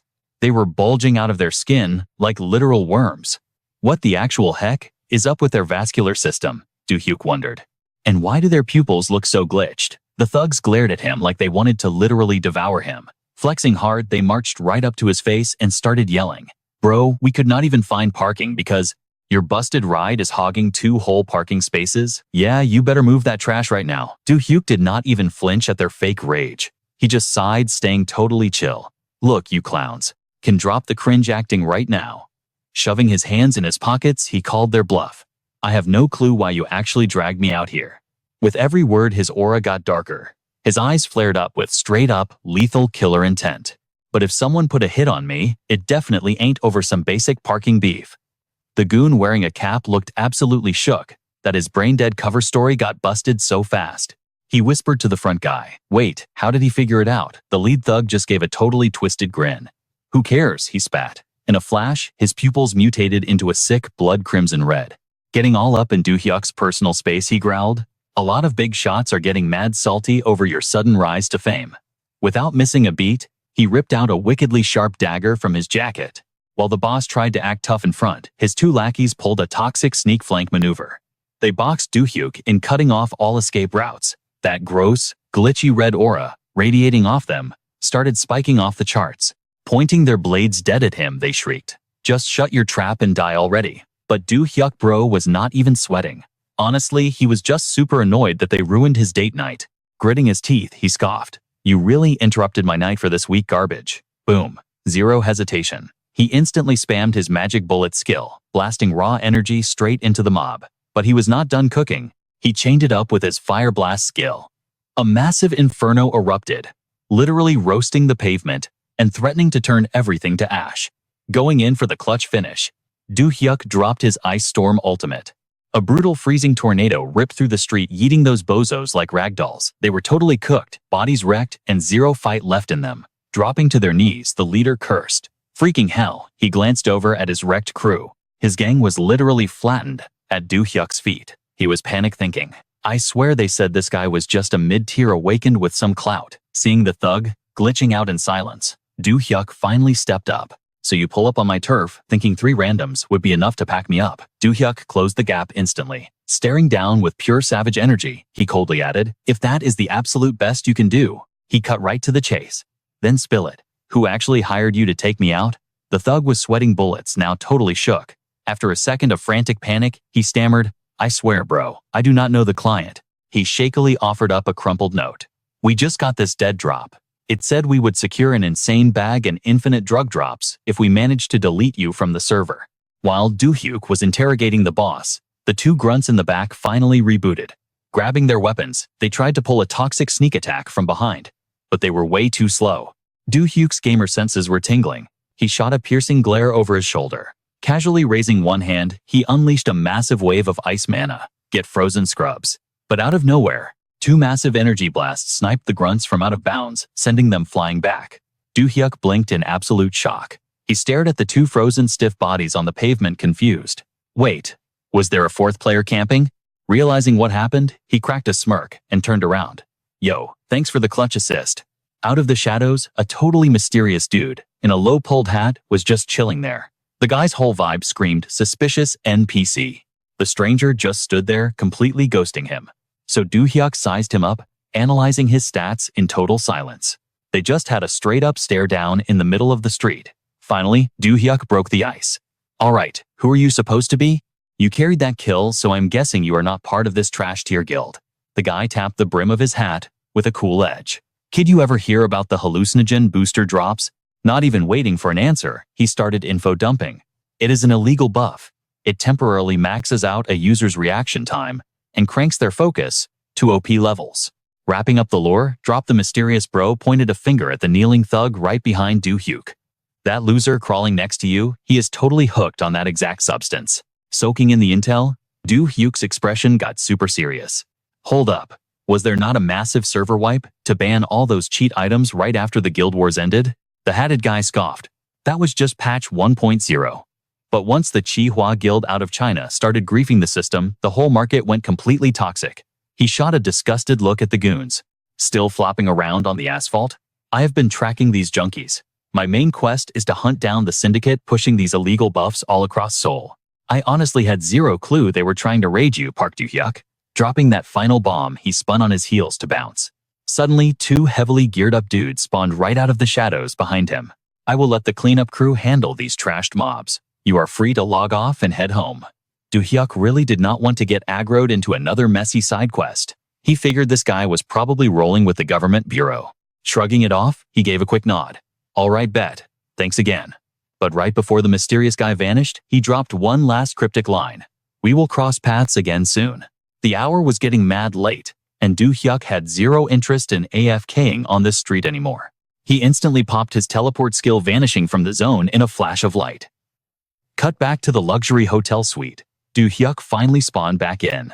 Walking into the bedroom, he spotted Jongmi zoning out hard on the mattress. She was totally frozen, not dropping a single word. Plus, the whole room smelled like some freaky unknown incense. Do-hyuk's eyes went wide, scanning the area for trap triggers. "Hold on," he realized. "That scent.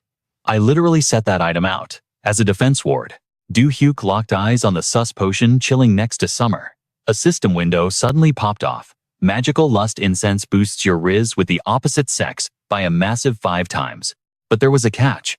It only works if they already have feelings for you." Do-hyuk caught the vibe immediately and flashed a knowing smirk. "Summer," he called out. She slowly stood up, looking completely down bad, her cheeks glowing cherry red. She closed the gap and gripped his shoulders tight. "Do-hyuk," she whispered softly. Before he could even process, Summer aggressively pushed him down onto the bed, catching him totally off guard. The potion had her acting out of pocket. Her eyes were literally devouring him, completely consumed by a feral hunger. But was Do-hyuk backing down? No cap, he was loving every second of it. A wild grin crept across his face. The tension in the room was absolute fire. Summer totally threw her shy girl act out the window. She pinned him down with zero hesitation, tossing her jacket aside to reveal her flawless curves. "The night is still young," she purred. That spicy night flashed by in a heartbeat. Fast forward to the crack of dawn. They stood before a massive, breathtaking mountain range. Do-hyuk and Summer were trekking deep into the dense woods. After a solid hike, the tree line finally started to break. Do-hyuk was completely shook. His eyes widened at the absolute unit of a stone cave looming right in front of them. "Wait, a dungeon in a mid-spot like this?" he asked, clearly confused. Summer just gave him a sweet smile. "Hold up here, the rest of the squad hasn't dropped in yet." But right on cue, a suspicious rustling echoed from behind them. Do-hyuk whipped his head around on high alert. A dude strutted out of the shadows, grinning ear to ear. "Looks like you two clutched the first place spot." Do-hyuk sized him up for a second before firing back. "That voice. You have gotta be the guy I bumped into yesterday." The guy did not even try to cap. "Spot on. My drip was completely different yesterday, so I figured you wouldn't recognize me right off the bat." He extended a hand to flex his friendly vibe. "Sick to finally meet you properly, I am Chase." A glowing system window popped up above his head. Double S rank Chase. He then turned his attention over to Summer. "Been a minute, Summer. How have you been holding up? Heard through the grapevine you just hit B rank. Major W, congrats." But Summer just hit him with absolute zero energy. "I honestly do not deserve all that hype," she replied coldly. "I am still miles behind an OP beast like you." Chase just let out a light laugh. "Stop the cap, Summer. No need to play humble. You literally have not changed one bit, she fired back. For real? Chase gasped, playing hurt. I thought grinding on the overseas servers would have leveled up my personality. He brushed it off and locked eyes with Do-hyuk again. But anyway, getting back to the main quest. We literally just met yesterday. But checking out your stats in the daylight, you are built different, bro. Tall, absolutely shredded. Honestly, you are giving off a totally different aura today. Right in the middle of his yapping, a loud crash exploded from the nearby bushes. Two girls stepped out of the foliage, giving a quick bow. Big apologies, squad. Looks like we are late to the party. Totally my bad. I was driving like a literal grandma. Chase waved it off with an easy smile. No stress at all. The whole raid party is officially here, so let us roll out. A few minutes later, the squad made their move into the massive abyss of the cave. A chilling system alert popped up.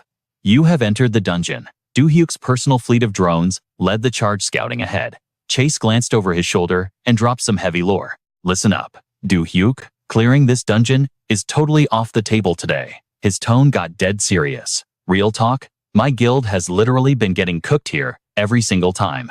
We have 0 clears on this zone, and calling for high-tier backup from overseas is a nightmare. That is exactly why we are launching this rogue raid today. Do-hyuk gave a sharp nod. Say less, I get it. Summer chimed in, her expression grim. This spot is a massive L for our guild right now.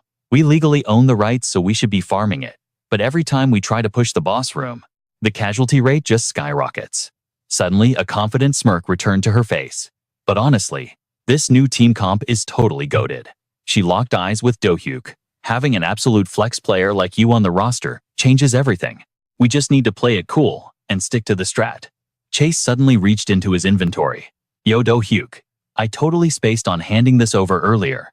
But here are those black sand magic kicks we traded for. The moment the shoebox popped open, a blinding system window flashed legendary black sand magic shoes, plus 200 magic, plus 200 luck, plus 200 intellect. Special passive unlocked quantum leap. The user can instantly teleport up to 15 meters away. Equip this with the black sand magic gloves, and you unlock the crazy set bonus. Chase was not done dropping loot. He pulled out a glowing blade and tossed it over. I also crafted this legendary sword, just for your build. Hope it carries you out there. But before Do-hyuk could even check the stats, a shadow shifted just a few yards away. A twisted mob with razor-sharp claws drew back a massive bowstring. Do-hyuk's blood ran cold. Eyes going wide, he dashed toward the double S ranker. Chase, watch out. But the guildmaster did not even flinch. Relax, bro. I see it, he replied with 0 panic. His gaze sharpened into a lethal glare as he cleared his throat. Talk about a trash tier greeting. Boom. An absolutely cracked wave of purple mana exploded into the air. The terrifying energy instantly morphed into a storm of glowing jagged arrows. They locked onto Chase and fired at Mach speed. But the dude was built different. Without skipping a beat, his eyes ignited with raw power. He swept his arms in a fluid circle, unleashing a devastating barrage of razor-sharp blue energy blades.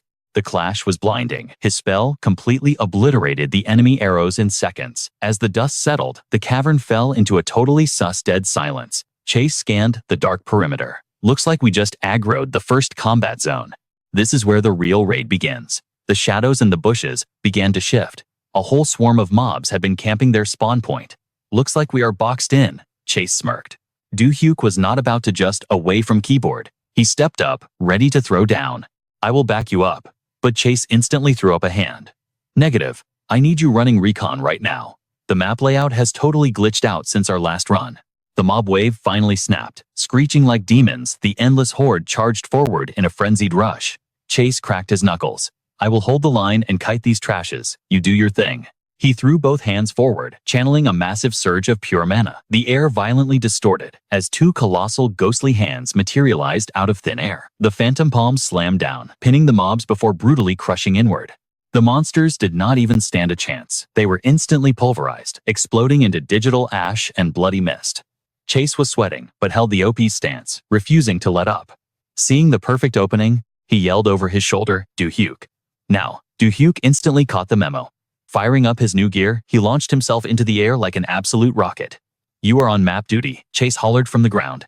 As Do-hyuk propelled himself higher into the cavern's ceiling, the vibe suddenly shifted into something incredibly uncanny. He glanced down, and his jaw literally dropped. The zone beneath them was insanely massive. This was not a normal dungeon layout at all. Bro, what in the world am I even looking at? Do-hyuk was totally shook his brain, scrambling to process the glitchy landscape. This is 0% a dungeon. It feels like we just clipped into an alternate dimension. His racing thoughts were shattered when his eyes darted back to the battlefield. Down below, Summer had caught full aggro. A fresh wave of grotesque mobs had completely boxed her and lunging at her from every possible angle. But the B-ranker did not even flinch. She stood her ground like an absolute boss, her eyes blazing with zero fear. Boom. Out of nowhere, a titanic foot crashed down, shattering the earth and sending shockwaves through the zone. An ultra-massive boss mob stomped into the arena. The beast towered over everything like a literal skyscraper. It flashed a sickening, twisted grin, its eyes burning like pools of fresh blood. The system scanned it. A double S-rank giant. The entire raid party was instantly paralyzed by the pure dread radiating off it. Everyone's jaws were on the floor. The Colossus just stood there, flexing its overwhelming nightmare-inducing presence. Suddenly, its massive jaws unhinged. Deep within its cavernous throat, a catastrophic orb of purple dark matter began to charge up. Hovering high above Do-hyuk, watched the nightmare unfold in real time. But before his brain could even process the boss's ultimate attack, an absolutely deafening rumble echoed from the shadows. A new threat was rolling in. Down below the ground, literally shook, as a stampede of war horses charged out of the darkness. They were swarming like an endless sea of ants, and riding them, an infinite army of undead phantom knights, fully decked out in heavy armor and lethal weapons. Dylan instantly clocked their vibe and muttered, "Dark Knights. Dark Knights." He was totally zoning out when Stella shouted from behind, "Dylan." She barked out orders. "Leave the giant boss to us. You just wipe out those mobs in the back." Hearing that, a sly smirk crept onto his face. Great minds think alike. The guildmaster and I are totally in sync. Boom. A massive storm of golden lightning suddenly blasted right behind the colossal giant. The one flexing this insane magic, Dylan, obviously. With ice in his veins, he whispered, "Consider this a little gift." 3 blazing orbs zoomed straight at the giant's face, leaving the massive beast completely shook. Dylan casually dropped a taunt. "I will deal with you later." Right on cue. The 3 orbs detonated into a massive explosion. A blinding flash of light swallowed the entire battlefield. As the thick smoke finally cleared, the giant boss looked absolutely cooked. Its face was charred, and its massive head slumped forward, seizing that clutch moment. Junhwa Kangni pulled his arm back to charge up his magic. His eyes were glowing with absolute killer intent. The guy was out for blood. He unleashed a savage blast, straight at the staggering giant. Meanwhile, Dylan was chilling high up in the air. The dust cloud was way too thick to see what was going down. No cap. But Dylan did not even hesitate. Like a literal missile, he dive-bombed straight through the heavy smog, touching down right in front of the Dark Knight squad. His mind was already racing. First things first, I need to body block these shadow freaks from backing up their giant buddy. Dylan threw his hand forward and spammed his transcendent firewall skill. An earth-shattering boom ripped through the zone. The ground completely cracked open as massive explosions chained for 100 miles. An epic wall of blazing flames roared to life. After dropping that absolute fire skill, totally blocking the Dark Knights in their tracks, he landed smoother than butter, staring down his trapped enemies. He smirked to himself. Let us see how these tryhards handle this. But right as that thought crossed his mind, a super creepy red glow started pulsing from the other side of the flames. The crazy scene that went down next made Dylan's eyes snap wide open in pure shock. The Dark Knights were literally parting the firewall like a massive circle. They ripped a huge hole right through the flames and just walked in. Dylan was low-key tripping, staring at them in total disbelief. Are they seriously tanking the fire for a frontal assault? Talk about brain dead. Without skipping a beat, he popped another skill and yelled out, "Bind instantly." All around the vanguard of knights, a ton of glowing green vines erupted from the earth. They completely swarmed the shadow freaks and choked them out tight. Dylan dropped into a low crouch, his eyes locked onto the danger zone, because right behind the trapped knights, an entire mob of reinforcements was still pushing through the flames. Taking them out one by one would be totally mid, he thought. Flashing a cocky smirk, he tightly gripped his weapon and prepped his next move. He whispered, "Transcendent lightning chain." The second he dropped the skill, a blinding wave of golden energy exploded everywhere. Massive magic circles and crackling chains of lightning lit up the battlefield. Golden lightning literally rained down from the heavens, striking the ground with insane splash damage. Junhwa Kangni, who was chilling nearby, watched the entire wipeout with his jaw on the floor. He gasped, Is that really the damage output of a dude 2 levels below me? He just stood there, looking totally cooked. Are you kidding me right now? Meanwhile, back in Dylan's zone, the squad of Dark Knights had been completely folded, laying in pieces all over the dirt. Dylan stared down at the absolute wreckage. That should definitely stop them from rushing in like bots, he thought. His firewall was still burning strong and holding the line, but his gamer brain was already calculating the next wave. They could totally flank around the flames. But that pathing takes way too long. His eyebrows knitted together as it clicked. Which means? And right as Dylan made his galaxy brain read, the enemy did exactly what he predicted. They are going for an aerial strike. An insane barrage of dark spears rained down right at his coordinates. Dylan instantly clapped his hands together, summoning a super weird wave of purple magic. He kept his voice icy and chanted, "Infinite darkness." A massive void sphere expanded in a flash. Complete darkness swallowed the zone, trapping the airborne Shadow Knights straight into the Shadow Realm. Dylan smoothly slid a few steps back to fix his spacing. Using that momentum, he leaped back and ghosted out of the pitch-black void. Once he was safely out of the darkness zone, he held his ground at a safe distance. He immediately queued up another OP combo, Transcendent Acid Cloud. He threw up a massive dome to trap the area using Transcendent Shield. Once he knew those Shadow Goons were boxed in, he activated the ultimate trap, Acid Cloud Prison.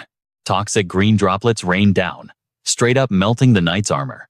Those tryhards refused to quit and kept dragging themselves toward Dylan, but it was game over. In seconds, they completely dissolved into a gross, sludgy puddle on the ground.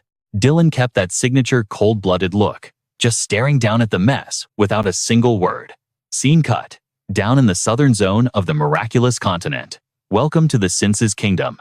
This kingdom has been fighting a losing battle for 3 whole years, all thanks to a massive undead army camping out in the Republin Mountains, which is basically a busted natural fortress packed with insane underground loot. The Empire was already struggling hard to buff their military stats up north. Plus, the rival Magic Empire was just waiting for any chance to raid them, so the kingdom was literally backed into a corner. They had zero choice but to spam base building, dropping a mega fortress with sky-high defensive walls. They had to gatekeep this undead army from pushing any further. Anyway, cut back to the present. Up on the defensive wall, one guard strolled up and asked, "Yo, what are you staring at?" The other dude pointed out, "Just look over there." The first guard frowned. "Wait, did we get a server notification about the royal mages coming to carry us? Are they rolling up to give us backup?" The second guard paused for a second. No shot. There was zero announcement about that. But right in front of their eyes, massive streams of golden lightning were literally ripping the sky in half. The guards were absolutely shook. "Then why the heck am I seeing god-tier magic over there?" He chuckled nervously. "Who could be flexing like that?" The other guard shook his head. "Bro, that is impossible." But before Candace could even finish his sentence, Milo was already vaulting over the wall. "Chill out. I'm going to go scout the area." Candace stared down at his reckless guildmate's back and screamed out, "Yo, if the vibes are off, you better bounce back immediately."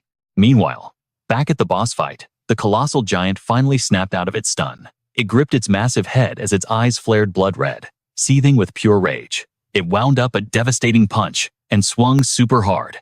Aiming right at the barrier Dylan had dropped, the giant went absolutely berserk, spamming massive haymakers at the shield. Seeing the defense cracking, Stella's face totally dropped.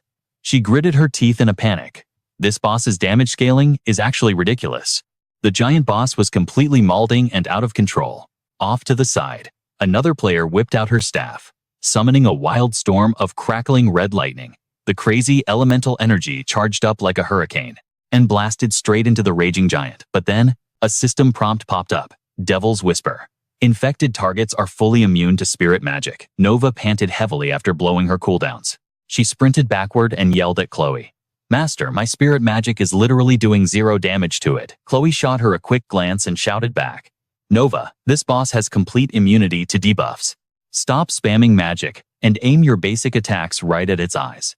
The second she dropped that pro tip, Chloe's body blurred like a literal speedster. She parkoured from tree to tree in a flash, pushing her agility to the max. Chloe closed the gap right at the colossal giant's massive foot.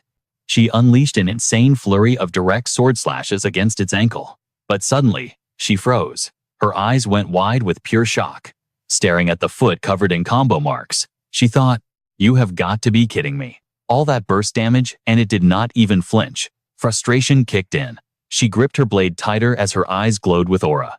How about this then? With a fierce battle cry, Chloe ripped out her heavy attack. A devastating slash with massive armor-penetrating power. The critical hit landed perfectly, completely severing one of the giant's legs. The sudden burst of agonizing pain made the colossal boss totally freeze up. It ground its teeth in absolute fury. Its massive bloodshot eyes locked onto the ground below. Stella, who was standing right in the aggro zone, was totally paralyzed by its terrifying death glare. Nova screamed out a desperate warning. "Master, watch out. That hit just canceled my skill. My taunt is completely on cooldown." The warning came just a second too late. The enraged giant slammed its massive fist straight into the earth. The insane area impact literally cratered the ground, vaporizing every tree in its path into splinters. But through the massive dust cloud, Chloe was somehow completely untouched. Turns out, right at the absolute final frame of that lethal strike, Dylan had clutched up and shadow stepped in. He held one hand out, projecting a massive, unbreakable shield right in front of them. He glanced back over his shoulder. "Master, just chill here and heal up." Without missing a beat, Do-hyuk's vibe turned ice cold. "Let's roll," he barked. Instantly, two of his mech bots burst from the tree line, totally locked in and ready to shred. The bots blitzed straight toward the colossal titan. But this giant wasn't exactly AFK.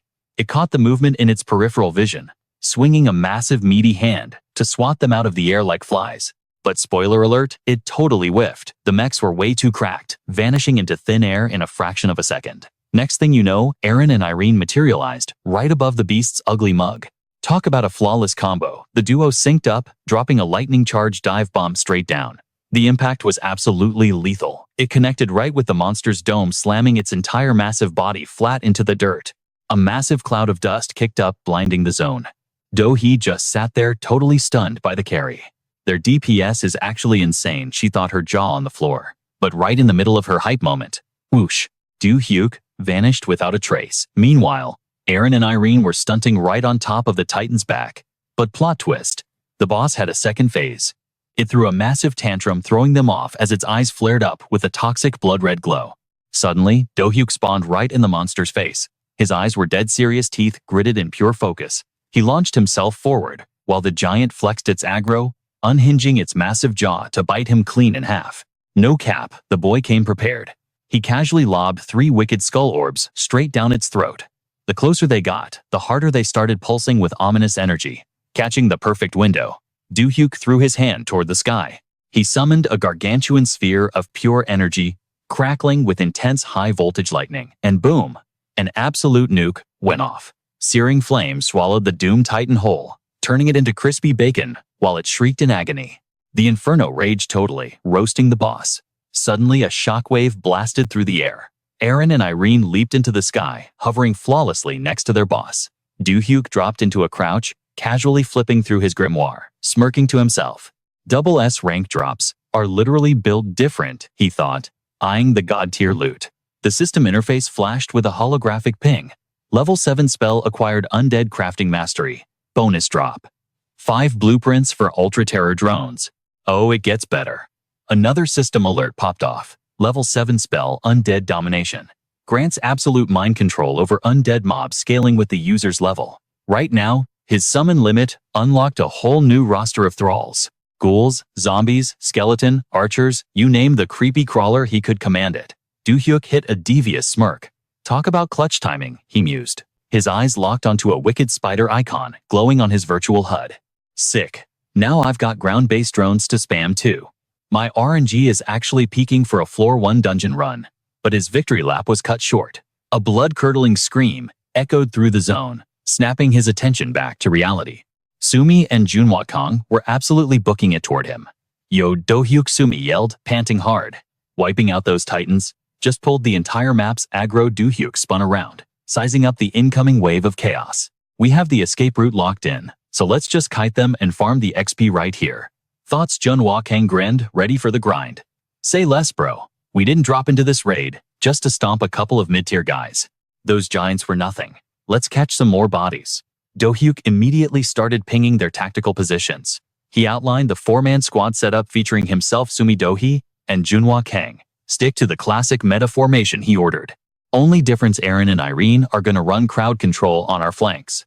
His expression turned deadly serious. I'm taking anti-air duty. Sumi gave a sharp nod. Don't get cooked up there. Without hesitation, Do-hyuk blasted into the sky, hovering like an absolute boss. He gazed down at the canopy, which was swarming with thousands of tiny, glowing red aggro markers. Raising a hand toward the heavens, a cocky grin spread across his face. A massive zone like this. This is literally the perfect sandbox. Time to see if this new spell is actually busted. His raw mana output literally fractured the atmosphere. Meteor swarm. Do-hyuk roared, unleashing hell. Down below, Smilock was speed dashing through the brush when he suddenly spotted those same ominous crimson dots, dead ahead of him.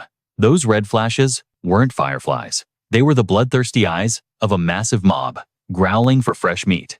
Smilock didn't even hesitate to enter the chat. He unsheathed his blade and full sent it into the horde. He swung his heavy sword, cleaving through the nightmare creatures with zero chill. The dude was a blur of motion. He speed ran through the enemies, one-shotting monster after monster like it was a tutorial level. A few sweaty minutes later, he and his blade had completely soloed the mob. But his survival instincts suddenly started screaming.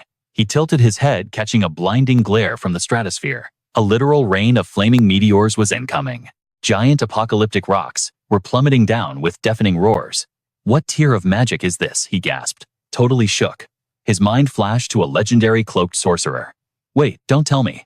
Could it actually be? Has our kingdom's ultimate grand mage, Lord Benton, finally arrived on the front lines, but he instantly vetoed the idea. No shot. Lord Benton is supposedly locked down defending the borders of the magic empire. So what in the world is triggering this world-ending event? High up in the clouds, Do-hyuk was casually conducting an orbital strike. Down on the ground, Sumi, Junhwa, Kang, and Do-hyuk scrambled to pop a massive light barrier. They desperately needed the buff to survive. Do-hyuk's friendly fire zone. Do-hyuk glanced sideways at Junhwa Kang. He's literally built different, right? Like an anomaly. Junhwa Kang chuckled, shaking his head. Yeah, no cap. Do-hyuk, you recruited an absolute beast today. Do-hyuk flipped her hair, playing it cool. Technically speaking, we're just business partners farming mutual gains. Junhwa Kang let out a heavy sigh. I used to flex my rank all the time, he admitted, closing his eyes. But watching him play makes my stats look painfully mid. Do-hyuk smirked in agreement. Don't sweat it. Do-hyuk is just too OP for this server.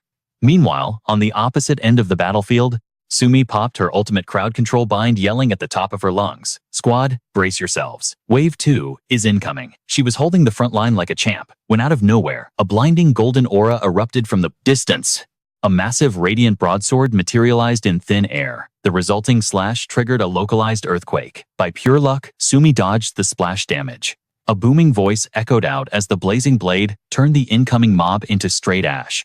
Sumi froze, completely speechless, staring at whoever just stole her kills. Standing in the clearing was a fully armored knight, flexing his ridiculous sword stance. Smilock locked eyes with Sumi and demanded, "Identify yourself. Who are you?" She just blinked at him, totally lost. Is this guy speaking an alien dialect? I don't understand a single word. She panicked internally. Right on cue, Do-hyuk warped in right behind her to intercept.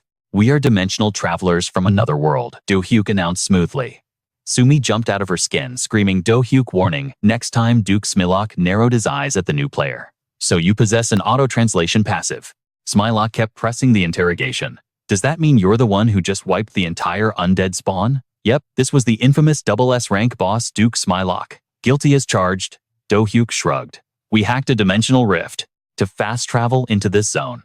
He smirked, playing it super casual. And we just happened to clear the trash mobs that got in our face. Smilock wasn't buying the innocent act. You don't just farm undead without a hidden agenda. Smilock's gaze turned razor sharp, full of suspicion. How do I know my people aren't your actual targets? Do-hyuk didn't even flinch at the threat. Let me keep it real with you, he started. My main quest right now is tracking down the lost Desmond Empire. I'm also hunting the Kalon Goblin variants that wiped from the Idamasia server. Smilock's tough guy act slipped for a second. The Desmond Empire. Are you seriously talking about the kingdom that got absolutely griefed and erased off the map, back in the central continent spot on Do-hyuk nodded. Smilock frowned, re-equipping his guard. Well, your GPS is off. We're way north of that wasteland. This is the miraculous continent. Zero chance you find any leftover lore or clues out here. Do-hyuk dropped the chill vibe, getting dead serious. Look, we aren't here to start PvP. He met the Duke's glare head-on. But we are gonna keep farming these undead to max out our stats. Smilock scoffed. Message received. But his expression darkened like a total edgelord, his eyes glowing with intimidating boss energy. However, I'm geo-locking this territory. I won't let any foreign entities breach my borders, if it puts my kingdom at risk. He flexed his holy light sword, throwing out a massive warning flare. I'll pretend this little skirmish never happened, so log out and leave while you still can. He swung his weapon again, carving a blinding arc through the air. If we cross paths again, I won't hesitate to flag you as hostile mobs. Sensing the boss fight vibes, Junhwa Kang, Do-hyuk, and Sumi instantly dropped into their battle stances, ready to throw hands. But Do-hyuk was already 10 steps ahead. He casually raised a hand, commanding his squad to stand down. The team was totally shook by the sudden pacifist rout. Do-hyuk, what gives? Do-hyuk gasped. He just shot them a side-eye and gave a reassuring nod. Turning back to face the local aggro Duke, Do-hyuk hit him with an icy smirk. We'll back off for now, but spoiler alert, we'll be back. Hearing the sheer disrespect, Smilock fully unsheathed his blade, practically begging for a duel. I'm always down for your challenge. He spun around and walked off, dropping one last line. Mage from another world. Meanwhile, Candace was still holding down the fort, waiting for her bro to return. In a hot second, Smilock was back on the scene. He vaulted onto the fortress wall like it was nothing. Smilock, Candace called out. You made it back. You good? Yeah, I'm chill, he replied. She immediately pressed him for details. So what's the tea? Did you find anything? Smilock flashed back to Do-hyuk's squad. Just 5 weirdly dressed foreigners speaking absolute gibberish. Candace's eyes went wide. Wait, no cap. They're literally from another world. Smilock remembered the endless swarm of sea monsters. For over a century, the ocean has been completely locked down. Giant whirlpools and an endless spawn of aquatic monsters made crossing it literally impossible. Candace thought back to that dude in the black cloak Smilock had absolutely wrecked. Remember that corpse you totally clapped? She asked. Maybe he wasn't capping. Did they seriously cross over from another dimension? Smilock kept a deadpan expression. That's what they claim, but I told them to bounce before things got ugly. Understood, boss, Candace nodded. But Smilock's mind was totally stuck on Do-hyuk. But bro, the aura on that one mage I talked to. He was radiating energy that made the other 4 look absolutely mid. He recalled the heavy tension of facing Do-hyuk head-on. I hit him with my maximum killing intent, and he didn't even flinch. 0 reaction. That's just because he has no clue how completely OP you are, Candace shrugged. Smilock casually strolled over to the fortress railing. Honestly, I bet he's too terrified to come back. But if he does show his face again, I'm definitely finding out why he acted so chill around me. He turned back to Candace, switching up the vibe. Anyway, we need to drop a report about today's mess and send a letter to Lord Bentan. Say less, sir. I'm on it, Candace replied instantly. The system alert popped off. You have exited the dungeon. Do-hyuk's whole crew teleported safely back to the waiting room. Junhwa Kang was totally shook. Yo, so that wasn't just some basic dungeon run. That was straight up a whole other dimension. Do-hyuk chimed in, her mind completely blown. For real, I never expected it to be something that wild. Do-hyuk stepped up to the conversation. Your top-tier squads probably got completely cooked by that undead army. He crossed his arms, looking smug. But our squad actually managed to totally wreck that giant. That massive flex is exactly how Smilock tracked us down. Do-hyuk's tone suddenly got serious. I don't think it's a big brain move to broadcast that we found a whole new dimension. Facts. I totally agree, Junhwa Kang nodded. Do-hyuk glanced sideways, predicting the future chaos. The second people realize there's an unexplored dimension, all the tryhards are definitely gonna rush in, just to farm loot for their own selfish gain. He stood up looking totally hyped. But honestly, I'm kind of down to run a few more raids with this exact squad. Do-hyuk looked confused. Wait, didn't that Smilock dude literally say that if we pull up again, it's straight up war? Do-hyuk didn't even sweat it. With our current stats, I'm pretty sure we could absolutely clap him. Junhwa Kang jumped in to play peacemaker. Hold up. I think there was just a massive misunderstanding. He mentally compared Do-hyuk and Smilock. We thought they were aggro mobs, and they probably thought we were toxic like the undead. Do-hyuk nodded along. You're spitting facts. We can definitely clear the air. We just need to actually talk it out. Do-hyuk kept his arms crossed, looking slightly stressed. That's exactly what has me tweaking. We aren't just farming dungeon bosses, this is a whole alien civilization. Nami smiled, totally intrigued by the lore. It's honestly a huge flex to meet locals who only fight monsters. Do-hyuk peeked over at Sumi. I had the exact same reaction, he thought to himself. Back when I met my first dimensional traveler, Sumi wasn't saying a word, just keeping her eyes shut in silent focus. She was mentally replaying that insanely intense boss fight with the giant. The giant's massive attacks kept raining down in her memory. If I didn't blow all my mana on pure defense, she calculated, could I have actually pulled off a clutch counterattack? She visualized herself smoothly dodging those massive strikes like an absolute pro. I seriously need to grind my evasion skills, so I don't just tank every single hit. Do-hyuk noticed her intensely zoning out. Damn, she's already VOD reviewing the match in her head, he realized. Reaching over, he gave her an encouraging head pat. You popped off today, Sumi. Your blocking was absolute top tier. Sumi blushed slightly. Thanks, but my stats are still pretty mid. I gotta grind more. She gently placed her hand over his. With a glowing smile, she added, but getting hyped up by you makes me super happy. Do-hyuk caught the major simp vibes and decided to wrap things up. All right, lovebirds. We'll deploy again in 2 days after we restock. Let's log off for today.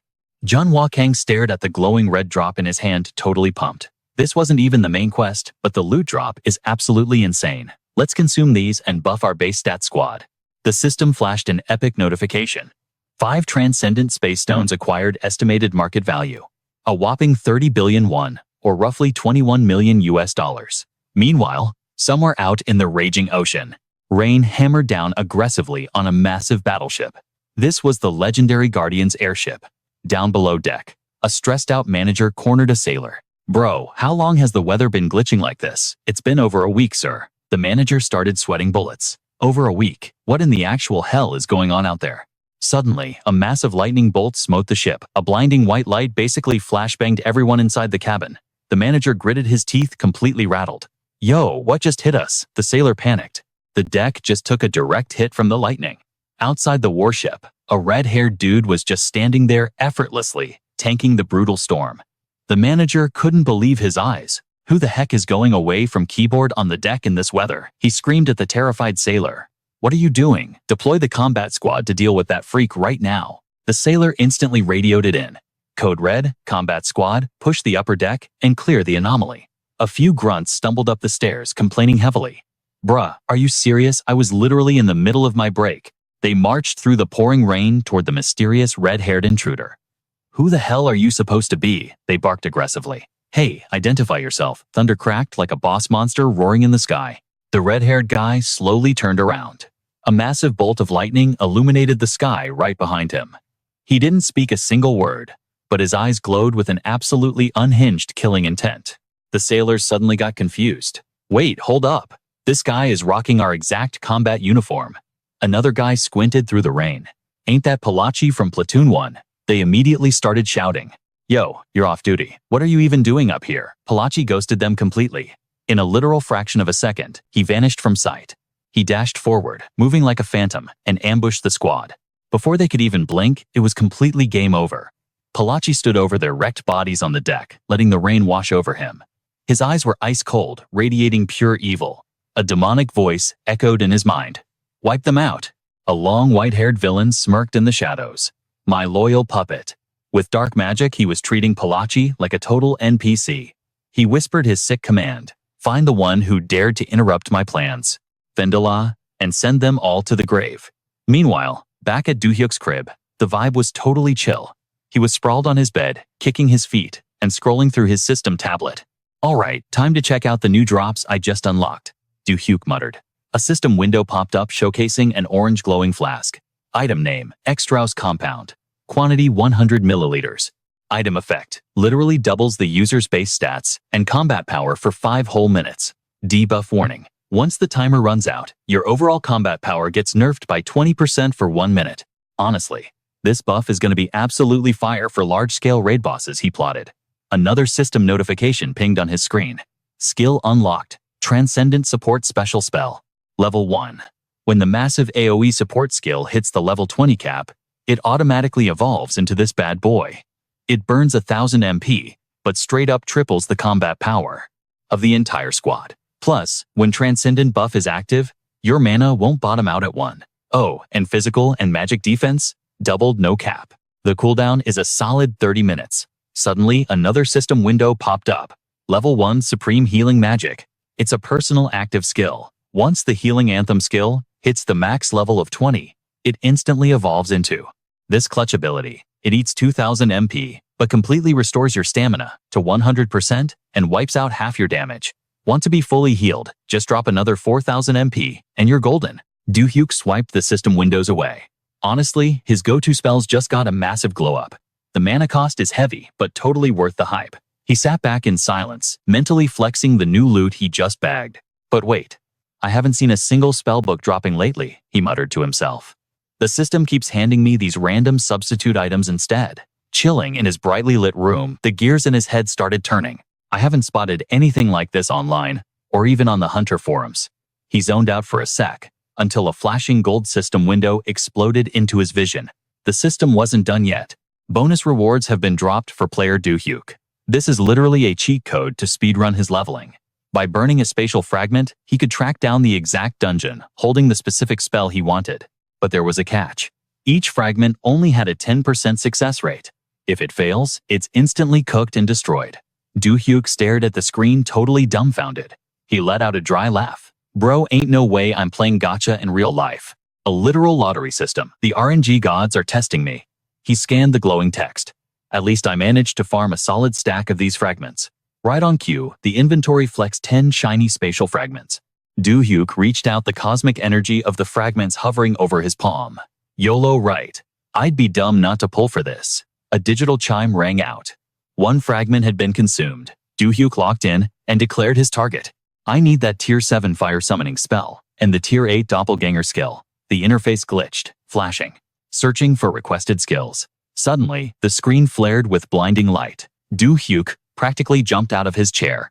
Bro, what? His shout totally spooked Jongmi. She spun around just in time to see him tweaking out, pulling his hair and yelling, "Ain't no way, this is rigged." The system blinked back. Destination locked. Desmond C. Target skills, fire summoning, and doppelganger have been located in this exact dungeon. Do-hyuk gritted his teeth, glaring at the hologram like it owed him money. I can't believe I just burned 5 fragments on this mid-tier trash raid. Then, the system hit him with the real kicker. Warning, this dungeon is ranked higher than S-class. It was the literal domain of the legendary Dullahan. The image of the headless Death Knight flashed in his mind. Dungeon Desmond C is fully active, he muttered. A heavy silence dropped over him. I'm gonna be completely cooked in there, even if I bring Hiji and Lacus for backup. Jongmi casually leaned over, getting closer to him. Hey, what was all that screaming about? She asked, tilting her head. Her eyes were full of curiosity. You look like you just saw a ghost. What's stressing you out? Do-hyuk opened his mouth, ready to spill the tea, but the system absolutely refused to let him breathe. Another alert cut him off. Player Do-hyuk may bring along the party member with the highest affinity rating, specifically, one of the opposite gender. This selected partner will be blessed by the system, making them immune to triggering any chaotic spatial rifts. Jangmi's gaze locked onto the glowing text. Is this about that crazy dungeon you just pulled? Her playful vibe instantly evaporated into pure focus. She looked him dead in the eye. Say less. I'm coming with you. Do-hyuk shot up from his seat, shutting it down immediately. No way, Jongmi. You are sitting this one out. He wasn't playing around. This raid is gonna be a total bloodbath compared to yesterday's run. His expression turned dead serious as he laid out the facts. I'm not about to drag you into a death trap where you'd be hopelessly outmatched. Flashbacks of the sinister Black Cross Knights and the fallen Desmond Empire flooded his mind. The threat level was literally off the charts. Look, if you cross that portal, you're instantly catching aggro from the Black Cross Knights and the remnants of the Desmond Empire. Not to mention, you'd get dragged into Hiji's insanely toxic backstory. Jangmi sprang to her feet totally unfazed. I don't care about any of that as long as I'm fighting by your side. She took a deep breath, chilling out her aura. So, here's the deal. Put me through a trial right now. Her eyes were burning with undeniable resolve. Test me, and let's see if my stats are actually mid, or if I'm built for this raid. She didn't flinch as she laid out the stakes. If I flop the exam, I'll drop it and stay behind. No cap. Do-hyuk sighed, realizing she wasn't backing down. All right. If you're gonna flex that hard, let's do this. Wasting no time, the duo warped straight to the underground training facility for the ultimate skill check. Do-hyuk stretched his neck. Listen up. Here are the rules for this boss fight. A mental image flashed of Jangmi actually landing a hit on him. You pass this trial if you can perfect dodge my attacks and manage to land one clean strike on me. He pointed at the tech bracelet on her wrist. But here's the catch. You instantly fail if you take more than 10% damage, and that bracelet flashes yellow. Do-hyuk summoned a mechanical spider drone, letting it hover menacingly over his palm. I'm also deploying these auto spider drones for crowd control, so keep your head on a swivel. His voice dropped an octave. No respawns. You only get one shot at this. He watched Jongmi limbering up, stretching her muscles to get her agility up. Ready to get cooked, he taunted lightly. Jongmi rolled her shoulders, her eyes blazing with absolute main character energy. Bring it on, she shot back. And don't you dare nerf yourself for me. Do-hyuk smirked his eyes, reflecting pure respect and trust. He wasn't going to hold back. Instantly, a blinding neon blue magic circle materialized over his right hand. He unleashed a devastating energy net straight at her mana bullet barrage, he roared. Jongmi planted her back foot, digging in for momentum. Instead of blocking, she used her crazy high agility to quick step past the blast. In a split second, she brought up her heavy shield to parry the follow-up strike seamlessly, chaining into a fierce counterattack. The battle was pure fire, but suddenly, the airspace above her glitched with countless glowing magical glyphs. An absolute rain of explosive light crashed down on her boom boom boom. As the massive smoke cloud started to clear, Do-hyuk's silhouette appeared through the haze. Spotting an opening, Jongmi gripped her shield and went sicko mode, charging straight in. Do-hyuk tracked her movement, his eyes locking onto her rush. No hesitation at all. Jongmi threw all her weight into a brutal shield bash, smash, but her kinetic strike slammed dead against a glowing kinetic barrier. Do-hyuk spawned at the last millisecond. Even under that massive pressure, Do-hyuk stood there totally unfazed, keeping the shield up. Jongmi gritted her teeth, her muscles popping as she tried to crush his defense with raw power, but her RNG was terrible today. Crack. Her primary blade literally shattered into pixels. Worse, those toxic spider drones had flanked her blind spots. Without missing a beat, she pulled a spin attack, her fractured blade slicing two of the mechs straight in half. Pure clutch. She backstepped out of the danger zone as Do-hyuk's barrier erupted in defensive flames. The busted hilt in her hand was literally smoking from the insane friction of the clash. She bit her lip, her brain working in overdrive. My gear is trashed, and I totally fumbled my one window to strike. She panicked internally. Am I actually cooked? But Do-hyuk just casually pointed at her wrist. Yo, Jongmi, check your arm gear, he called out. Jongmi flinched. She glanced down and her heart sank. The damage indicator bracelet was glowing, a solid glaring yellow. She was absolutely devastated. No wait, I'm not done. I can still fight. Do-hyuk let out a small laugh. Hold up, I think you're misreading the situation. You completely passed the test. Jongmi blinked, totally shook. Bro, what, I literally dealt 0 damage to your HP. Do-hyuk thought back to the raw impact of her shield bash on his barrier. I said you'd pass if you dodged my skills and landed a hit. But let's be real. Your class is a tank. Expecting a tank to one-shot a max-level shield is wild. You landing that heavy blow was the actual win condition. He smiled, remembering how she perfectly countered his drones. Plus, your aggro control was insane. You didn't fumble the endgame, and you wiped those mechanized spiders effortlessly. His grin was bright and genuine. Your stats are definitely OP enough to run this raid with me. Right on cue, the system pinged, entering Dungeon Desmond C. A massive crimson portal materialized, spitting out chaotic arcs of crimson lightning. As the squad stepped through the rift, Do-hyuk scoped out the bleak landscape. Yo, where did we just spawn? Heiji scanned the eerie surroundings.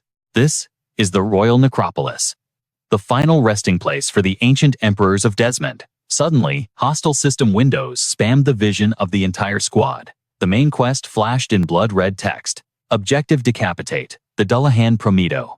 The system alert flashed. Protect the Dark Sanctuary. Stop the resurrection magic. Time limit 1 hour. If we fumble this quest and run out of time, the Black Cross Knights and that toxic witch Vanessa will literally hunt us down. Do-hyuk took charge.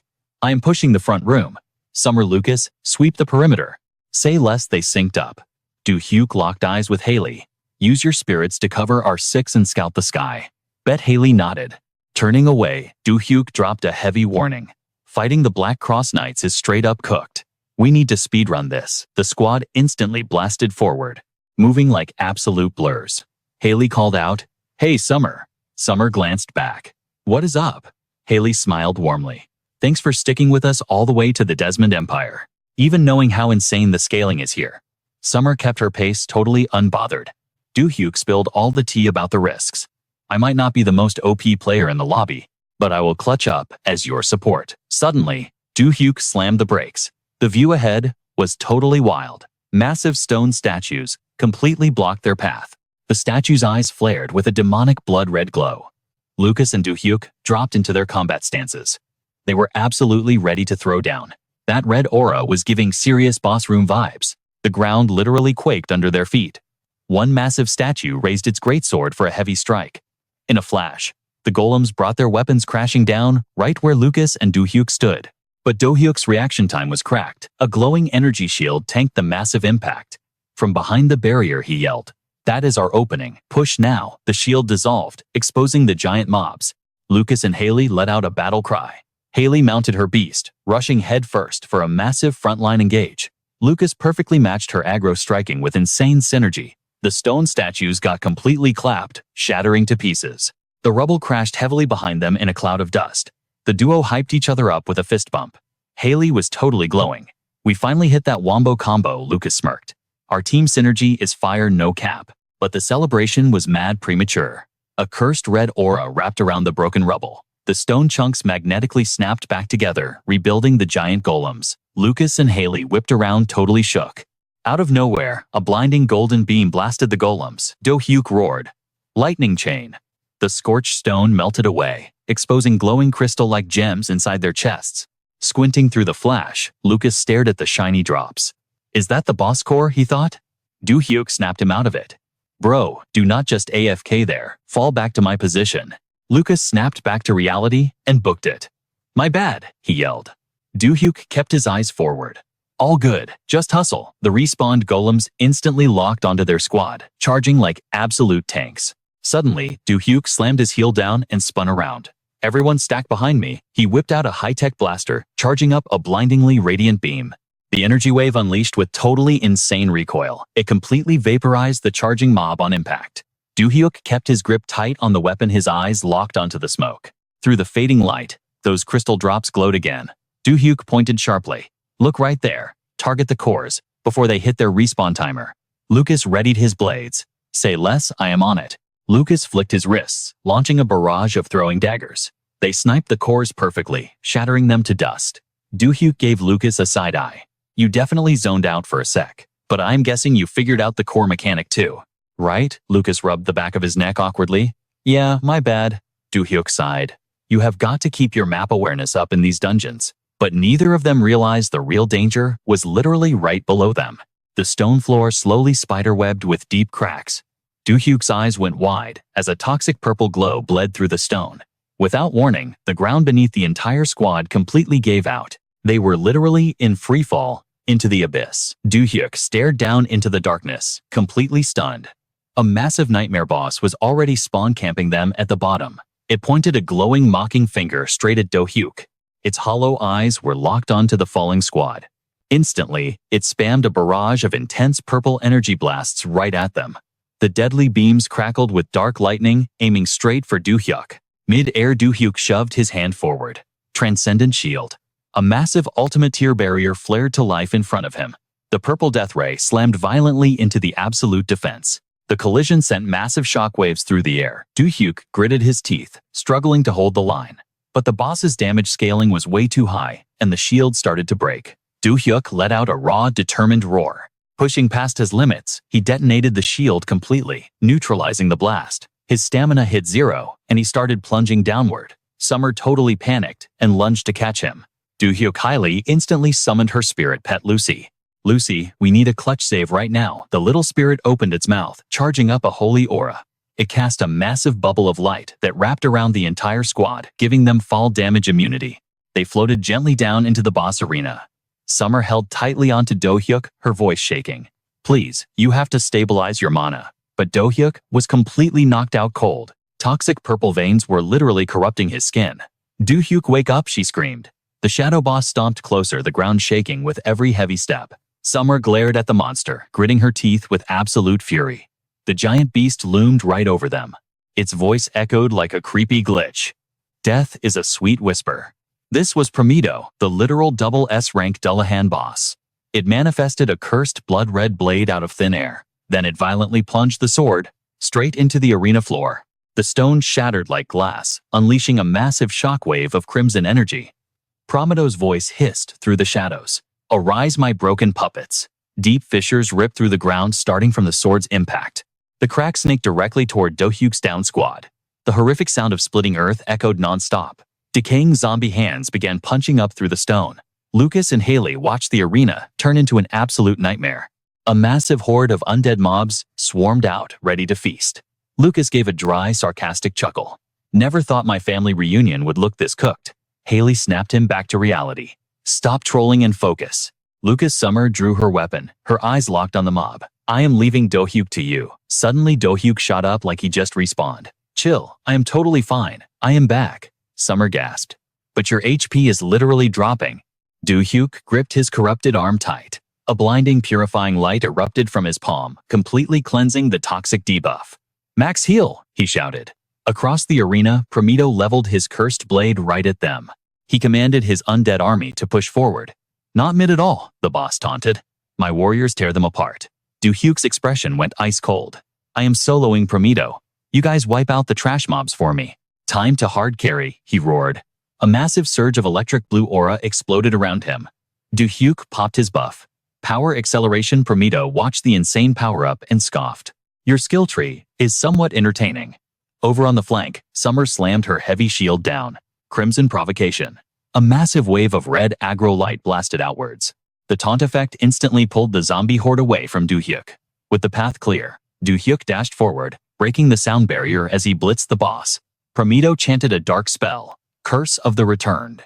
Closing the gap, Do-hyuk just smirked. You think that low-tier trick still works? He instantly spawned a perfectly timed parry shield, completely stuffing the boss's strike. Here, have your damage back. Using the momentum, he perfectly reflected the dark magic right back at the Dullahan. Prometo violently twisted away from his own redirected attack. The boss barely managed to throw up a defensive barrier in time.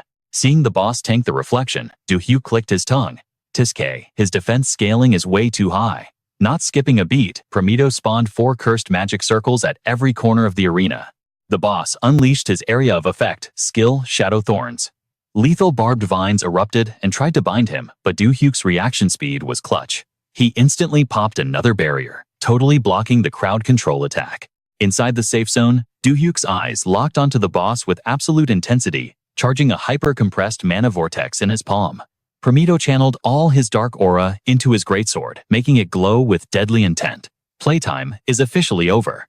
Time to be my sacrifice, kid. He swings a massive attack at Do-hyuk. Our boy barely dodges, but his eyes are wide. That attack was high-key insane. Prometo slams into Do-hyuk's shield, sending him flying back like a ragdoll. But thanks to his overpowered armor, Do-hyuk tanks the hit with 0 damage taken. The boss suddenly notices 2 mechanical spiders creeping up on him. What the heck is this, he roars. Do-hyuk just smirks. Boom. A massive explosion absolutely cooks the monster. Prometo's body goes up in literal flames. Meanwhile, a whole mob of sweaty undead soldiers rushes Hiji. She drops to one knee, locked in, and chants a 6 summoning spell. 2 massive wolves and a fierce eagle spawn from her magic circle. Her summons go straight to work. The eagle dive bombs a zombie's head while the wolves totally shred 2 others. But out of nowhere, another undead dude with a sword locks onto her. The blade comes swinging right at Hiji, and she is totally frozen. But Sumi comes in clutch. She dashes forward mad as hell and blocks the death blow with her heavy shield. Sumi flexes her strength, shattering the zombie's sword in half like it is nothing. The broken blade spins into the air. Get down, Hiji, she yells. Shield in her left hand, she spawns a blazing red sword in her right. Sumi goes full spin to win, slashing her glowing blade through the undead mob while Hiji ducks for cover. She stands as the ultimate bodyguard over Hiji's summoning circle. Chopped skeleton parts are scattered everywhere. Sumi glances back, warning her. Stay frosty, we have high-tier undead in the area. Hiji nods. You are a lifesaver, Sumi. But suddenly the gross black sludge from the dead mob starts pooling under Sumi's boots. The slime actually starts moving on its own. It flows together into one giant puddle, merging all the zombie juices. And no cap, it mutates into a massive towering boss monster. This nightmare fuel has multiple heads and it charges right at them. Meanwhile, back at Do-hyuk's one-on-one, Dullahan tries to block the blast, but his floating head is getting totally roasted. Do-hyuk stretches out his hand and drops a literal black hole. The gravity pulls Dullahan's head right into the void, while his headless body fumbles around, trying to grab it. What kind of glitch is this? The boss panics. Do-hyuk levitates into the air, charging up some serious fire magic in his right hand. His left hand spawns glowing magic runes. Bet this is the first time your head has been this far from your body, huh? Do-hyuk taunts, his eyes totally locked in. Red aura flares all around our main character. He blasts his skill straight down at Dullahan. Fireball magic bullet barrage. The boss's head gets absolutely deep fried by the flames. Then Do-hyuk raises his hand again. Golden Manhwa circles light up the sky. He aims them straight at Dullahan's head, rolling in the dirt. Lightning chain, he shouts. The golden runes flash with crazy energy. Deadly bolts zap down toward the half-cooked boss's head. Suddenly, Dullahan's eyes glow with a toxic purple aura. He pops an emergency shield to tank. Do-hyuk's lightning strike, cowering inside his little safe zone. A massive purple beam shoots straight up into the sky from the shield. Corpse recall, Dullahan screams. Do-hyuk immediately uses flash step to dip out of range. You little rat, you sure run fast, the boss mocks. The boss's severed head just floats there, while his headless body goes full aggro, spamming sword slashes at Do-hyuk. Our boy stays light on his feet, dodging the area of effect attacks like a pro. The head zooms back toward its body's waiting hand. I am not catching a loss today, Dullahan yells. But Do-hyuk just side-eyes him, his aura flaring up. In a split second, our main character pulls a massive brain play. He spawns a glowing marker right between the boss's head and its body. Space-time gate, Do-hyuk whispers. A dimensional portal drops right under Dullahan's head. The boss is totally shook as the portal slowly rises. It swallows the bottom half of the monster's face. Do-hyuk's eyes are ice cold. He clenches his right fist and yells, "Close." The spatial rift snaps shut cleanly, deleting half of Dullahan's head. The chopped-off chunk hits the floor, rolling away like absolute trash. But the headless body grips its sword, charging up a heavy black aura. Do-hyuk scoffs in his mind. Bro is really trying for a final phase. Suddenly, the boss's arm mutates. It turns into this sick, demonic claw, stretching and expanding high into the sky like a raid boss ultimate. Then, Dullahan brings the massive weapon crashing down. The death strike aims right for our guy, but Do-hyuk just throws his hands up, spawning a defensive magic rune. The magical barrier expands, stacking multiple layers of shields to tank the ultimate attack. The shield literally absorbs the boss's dark aura. Transcendent reversal, he yells. Meanwhile, the multi-headed mutant tries to jump Sumi, but she is not scared at all. She raises her shield and charges straight into the beast's hitbox. Sumi lands a crazy combo, slashing the mutant's arms to pieces. Across the battlefield, both Sumi and Do-hyuk lock in and declare at the same time, "You are cooked." Then Sumi blitzes forward for the final blow. She cleaves the monster perfectly in half. A system window pops up. You have defeated the final boss, Dullahan Prometo, and because our boy hard carried the raid, player Do-hyuk gets blessed with a brand new skill. New skill, unlocked mental isolation, plus he bags a tier 7 fire summon and a tier 8 substitute spell.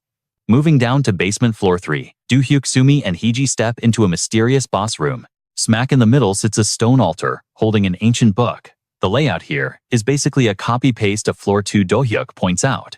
Hiji gives him an anxious look. Our main character just places his hand on the altar and drops the plan. I am popping the revive magic right now. We have to bounce soon anyway. The system interface flashes. Please input your revival target. Restriction. Only users who have accessed the system are eligible. Hiji is too stunned to speak. Do-hyuk steps up. The player I want to bring back is... Suddenly, the ancient book starts glowing with insane energy. A literal human silhouette materializes right out of the pages. It is Arcanes. He spawns with glowing white eyes and long hair flowing in the magic wind. Hiji totally breaks down, crying happy tears. "Big brother," she sobs. The guy slowly opens his eyes, looking kind of hollow, his long hair falling over his face. The magical smoke clears up, and the legendary dude steps forward. Seeing that familiar face, Hiji completely loses it. The feels are just too real. "My precious big brother." "Arcanes," she cries out. Arcanes is just as shook. "Hiji," he whispers. His deep, intense gaze locks onto his little sister. "How did you even get to this zone? What the heck happened?" "Wait, did you get wiped out too?" he asks, panicking. Finally, reunited with her hero, Hiji is absolutely bawling. She sprints over and tackles him in a massive hug, crying while dropping the real lore on him. "No, it is not that he is the one who revived you," she stammers. Arcanes wraps his arms around his beloved sister, giving her the softest smile ever. Honestly, it is a super wholesome moment. The rest of the party is high-key getting emotional too. Lacus is straight up crying, wiping his face, like, "I am so happy for you, Hiji." Still holding his sister, Arcanus shifts his gaze toward the squad. locking eyes with Do-hyuk. You are that overpowered guy. I fought back then, Archinis realizes. Do-hyuk stares right back and gives a chill nod. No cap. We crossed paths before. He gets a quick flashback to their first encounter right when Archinis handed off a legendary drop. Right before his health points hit 0. Do-hyuk pulls out the glowing red necklace and says, and you left this epic gear with me. It is the Desmond necklace. A peerless tier item that buffs wisdom by 100 and totally maxes out strength stats. Plus, it grants 100% immunity to all debuff skills. Archinis finally gets his memory fragments back. Oh right, I passed that off to you after leaving my guildmates in your hands. But then, he looks confused again. Wait, so how exactly did you pull off a revive? Do-hyuk shrugs. Just use the hidden revival altar in this dungeon room. Archinis nods, reaching deep into his trench coat pocket. Looks like I owe you big time for the carry, Archinis says. Suddenly, a blazing red sword with an absolutely sick design spawns right into Do-hyuk's hand. Then Archinis speaks in a cool, low voice. It is not much, but consider this my thanks. Do-hyuk stares at the glowing blade, totally shook. No way, it is literally Jakali, the legendary sword of faith. We are talking mythic tier bro. The raw battle aura of Saint Jakali is baked right into this weapon. It has enough damage output to one-shot a Black Crusader, as long as you hit their critical weak point, and the passive skill is fire. Every time you delete a Black Crusader with this blade, a brand new stat option gets unlocked in the Phantom Belief system. It can temporarily turn into a key, unlocking literally any door in the Magic Tower except the master bedroom. Suddenly, Agnes looked like an absolute saint, glowing with a crazy bright aura. She handed over a sword, her tone totally serious. This blade used to belong to Saint Zachary, she said. I never got the chance to wield it, but no cap, it's gonna be super clutch for you. The system clock was ticking down. Only 5 minutes and 3 seconds left, Sumi nudged Do-hyuk, her voice urgent. We're running out of time, literally. He knew they were basically cooked if they stayed. Do-hyuk turned to the siblings Heiji and Agnes. We gotta dip right now. Thinking about all the epic battles they survived together, Heiji got super emotional. Do-hyuk bro, I'm never gonna forget our time together. Seriously. Heiji hit him with a warm smile. She was beyond grateful. Because of his OP carry, she survived, and even saved her brother from catching a permanent L. Do-hyuk nodded. Same here. It wasn't long, but the vibes were immaculate. His eyes locked onto hers with pure determination. You better survive and keep grinding until you get your revenge. Take down Vendela's crew, and bring the Empire back from the dead. Hearing that, Lacus stepped up. I swear on my life, I'm dedicating everything to that mission. Agnes smiled, giving Do-hyuk and Sumi a final send-off. Catch you later, Do-hyuk. He and Sumi waved back at the squad. I really hope we cross paths again. Ding. You have cleared the Desmond dungeon, the system announced. A massive portal spawned out of nowhere. The duo stepped through the swirling vortex.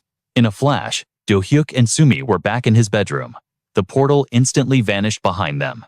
He looked around his messy, empty room clothes, literally scattered everywhere. He let out a deep sigh. I never realized how quiet this place was before Heiji and Lacus crashed here. He stared at the scribbled notes on the desk and the empty chairs where his squad used to chill. But now that they've bounced, this apartment feels way too massive. Sumi hit him with a totally deadpan look. Are you feeling lonely just because they dipped? Do-hyuk flinched, side-eyeing her in surprise. He quickly recovered with a soft smile. Nah, I'm good. They just went back to where they belong. Thinking about the totally different world those three were living in, he added, but I do want to stick around to see their ultimate glow-up. Meanwhile, back in Heiji's dimension, Heiji, Agnes, and Lacus stood inside a totally wrecked room. Moving forward together, they stared at the ruins of an ancient fallen castle right in front of them. But beyond those broken walls, the sky was absolutely breathtaking. It felt like a bright W-tier future was calling out to them. And in their minds, Do-hyuk's final words kept echoing on loop. I'm sure they'll absolutely crush it. Back in the apartment, Sumi's eyes got a little glossy. Yeah, they totally will. And hey, if you ever feel lonely, I'm always right here. Do-hyuk blinked, totally caught off guard. Oh, wait, do you want to just move in with me, Sumi? She blushed hard, suddenly super shy. I mean, if you're cool with that? Do-hyuk's face lit up instantly. Are you kidding? I'd absolutely love that. Having you as a roommate sounds fire, Sumi. The second he said it, she spun around ready to sprint out the door. Say less, I'm heading back to pack my stuff right now. Do-hyuk quickly grabbed her arm. Hold up, it's way too late for that. Just chill and crash here for tonight. Sunlight poured through the window, warming up the spacious bougie room. The final chapter of this epic arc had officially wrapped up. So after parting ways with our boy Agnes Heiji and Lacus went back to the Desmond Empire ruins to keep fighting until click. A pen was placed neatly on a page. A deep sigh of massive relief echoed in the room. And that officially wraps up the Agnes storyline for now. A dude rocking a crisp tailored dress shirt muttered to himself, including B.H., the character I hyped up in advance. This guy was the mastermind writer behind the D and EP scripts. Graham. He rubbed his temples mentally, scrolling through the roster of characters he just created. We got the Prince of Darkness Arcanes, then Doulahan Promido, those simps chasing Palachi and BH. Suddenly, the desk phone rang, breaking the silence. Hey sweetie, are you still grinding away? He snapped back to reality. Nah, I just finished up. I was actually about to take a breather. Mom, you want to grab dinner? His mom's voice came through the receiver. Sounds like a plan. Let's get some fresh air today. Graham stacked his manuscript, making sure the edges were perfectly aligned. Yeah, they said they wrapped up their work too. They should be pulling up today so the whole squad can eat together. His mom sounded super hyped. Perfect, that's a total W.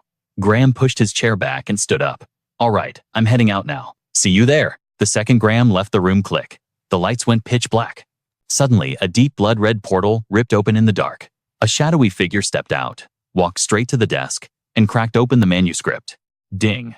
You have entered the Lentis dungeon. The system flashed. A blazing red portal spawned midair. Sumi scanned the area instantly, catching the vibe. This place hits completely different from the last dungeon we cleared. It literally just looks like a normal city block. Do-hyuk nodded in agreement. No cap, you're right. I don't sense any monster mana around here at all. Right then, the system panel popped up with a new notification. Special quest activated, meet B.H. The next stage will unlock after you track down B.H. and talk to him. Reward space fragment ×1. Time limit 1 hour. Sumi read the prompt out loud, looking over at Do-hyuk. I guess not every quest is just mindlessly aggroing mobs. When he didn't reply, she turned to face him completely. This chain quest has a time limit just like the last one. But then she noticed Do-hyuk was staring across the street, totally shook. Who is that? He was locked onto a young guy standing right there. The dude looked nothing like the old veteran boomer he remembered. Do-hyuk was so mind-blown, he actually gasped. Bro, that doesn't look anything like the B.H. I know. His brain was doing gymnastics.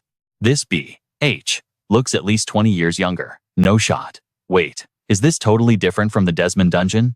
Am I literally looking into the past?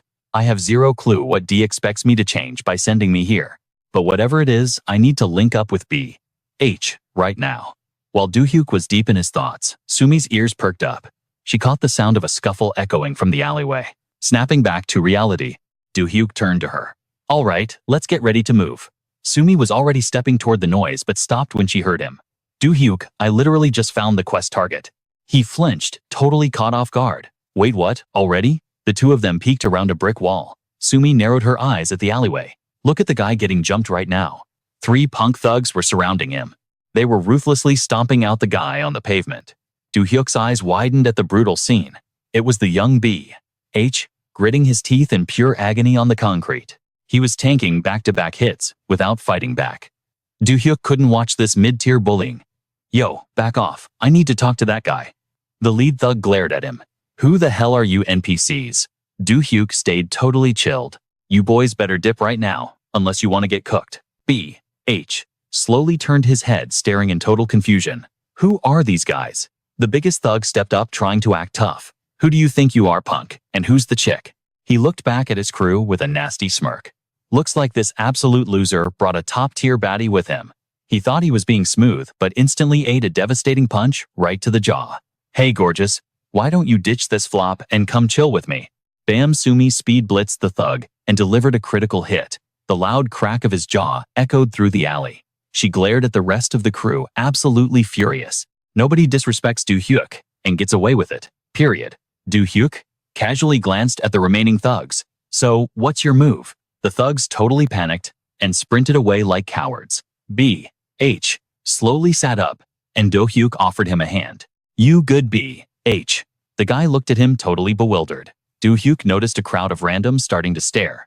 Looks like we triggered way too much aggro. We're drawing a crowd. Let's bounce first. I'll drop the lore when we're alone. Do-hyuk instantly popped a teleportation skill.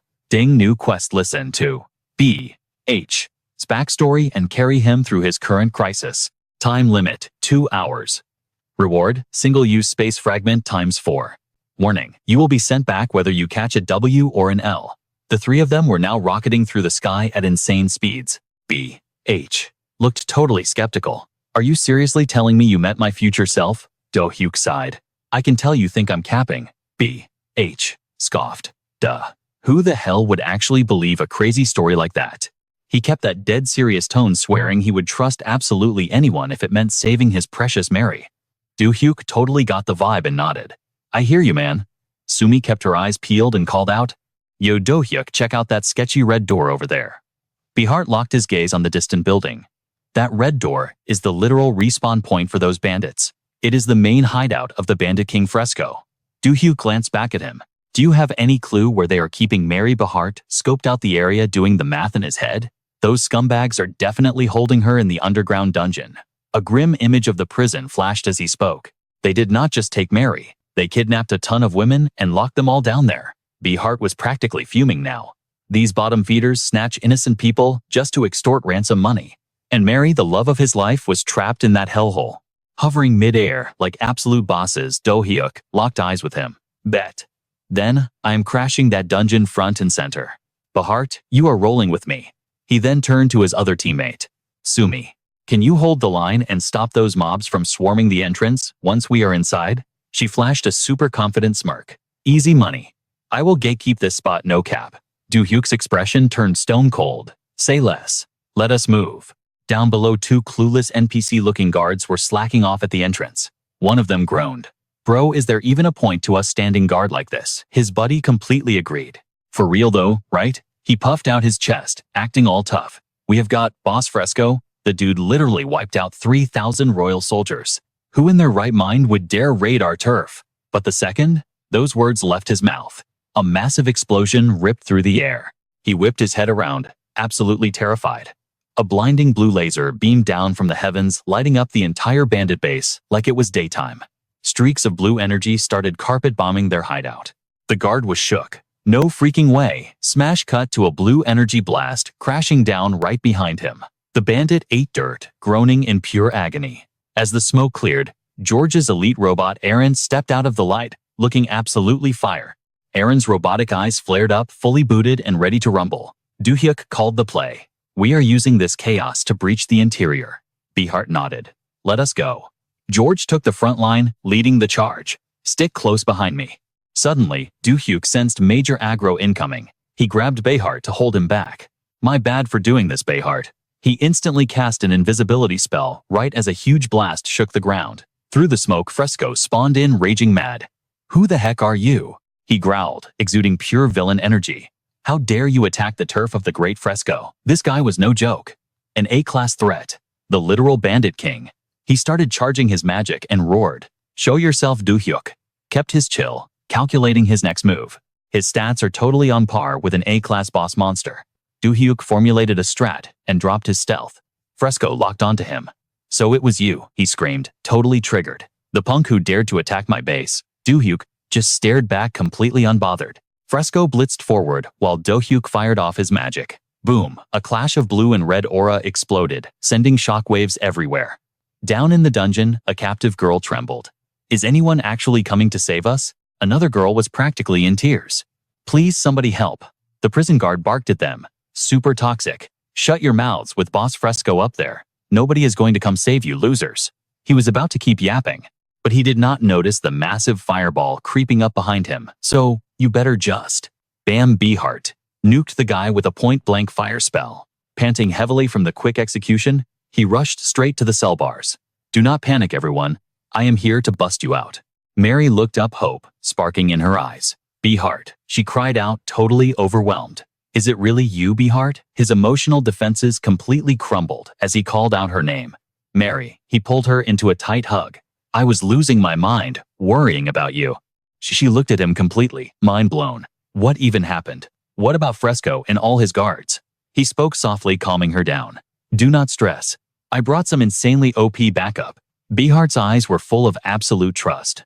If it is him out there, back outside, Fresco was laughing like a total maniac. Come on, show me some real magic, you scrub. The one-on-one fight was reaching peak intensity. While Fresco launched a brutal barrage at Do-hyuk, Beehart finished his sentence downstairs. He can definitely fold Fresco like a lawn chair. But right then, Do-hyuk took a massive critical hit. The attack landed right on the money, sending Do-hyuk crashing hard into the dirt. Fresco sneered, looking down on him. What a total mid-tier nuisance. Meanwhile, the bandit mob spawned in from the high ground, screaming as they dropped down to rush Sumi. The bandit king mocked her. Hey little girl, you should probably give up and surrender right now. Or what? He hoisted Do-hyuk up by the neck with one hand. I just cooked your precious teammate. It is game over. Sumi kept her cool, deadpan as ever. What are you even yapping about? As she spoke, the Do-hyuk in his grip started glowing dangerously. Do you seriously think that is the real him? Fresco's eyes bulged in pure panic as he stared at the glowing decoy. Boom! A devastating explosion detonated right in the boss's face. Fresco stumbled back, clutching his arm as half his body was scorched to a crisp. Fresco lost his mind. Then where's the real one? Out of nowhere, Do-hyuk manifested right behind him and delivered a god-tier right hook. The impact was so clutch, it spiked the boss straight into the ground. Do-hyuk smirked coldly. Right behind you, bro. Without skipping a beat, he activated his decay spell. Do-hyuk locked his death glare on the fallen king. The bandit minions completely lost their minds. Did the bandit king just get clapped? Bro is literally turning to dust. Screw this, I am out of here. The bandit boss shrieked in agony as Do-hyuk's magic dissolved him into nothingness. After sweeping the rest of Fresco's mob, the squad escorted all the kidnapped women out. They made sure everyone got home safe. Do-hyuk and Sumi watched the tearful reunions, catching major wholesome vibes. Suddenly, Mary's soft voice broke the silence. Excuse me for a second. She bowed her head, full of gratitude. I really wanted to thank you both again for pulling off that massive clutch and saving us. Do-hyuk hit her with a friendly smile. No sweat at all. It is great to finally meet you, Mary. Sumi chimed in too. Pleasure to meet you. Then Do-hyuk handed Beehart something that looked like an ancient pendant. He switched back to a serious tone. It would be awesome if we could hang out longer. But sadly, our timer is about to run out. Beehart, please take this. Beehart looked at it totally confused. What is this thing? Do-hyuk broke it down for him. This pendant holds a direct voice note from your future self. Honestly, even I do not know what it says. Beehart gripped the item, trusting Do-hyuk 100%. I understand. The second, his fingers closed around it, the artifact flared up, releasing some kind of insane temporal magic. A massive wave of memories and data flooded his brain. I get it now. Tears started streaming down his face. So that is how everything went down. He bowed his head, voice trembling. I received the message from the future me. Should I even be thanking myself? Do-hyuk looked over at Sumi, feeling pretty hyped. Looks like that is a wrap on this quest. Right on cue system, windows started popping up left and right. Quest completed. You have successfully triggered a legendary crossover event between space and time. The system chimed, showing holographic flashbacks of white-robed figures kneeling in reverence. The Tigres dimension has been officially liberated. The Guardians of Tigres and the remaining survivors offer their highest respects. The notifications kept rolling in, showcasing the ultimate loyalty of those robed sages. The Antadas dimension has been completely freed. The Emperor of Antadas and its citizens are singing praises of your epic carry. A massive reward prompt flashed as a golden aura enveloped Do-hyuk and Sumi. You have acquired cosmic energy. You have received the ultimate blessing from both dimensions. Do-hyuk watched the text scroll with absolute satisfaction. Congratulations, player. Do-hyuk has leveled up to S-class. The system pinged again. Congratulations, player. Sumi has leveled up to A-class. She stood there completely stunned, listening to the system voice. New player Sumi is eligible for a bonus drop. An intricately carved shield glowing with a badass red aura materialized. The Tigres Cross Shield rarity. Legendary defense 300 to 400 damage mitigation. Flat 500 attack. Boosted by 50% and physical strength up by 20%. Active skill roar. Lets out a massive shockwave that aggroes all enemies within a 20-meter radius. She stared at the shield, totally baffled by the insane stats. Sumi asked straight up, what in the world is this OP gear?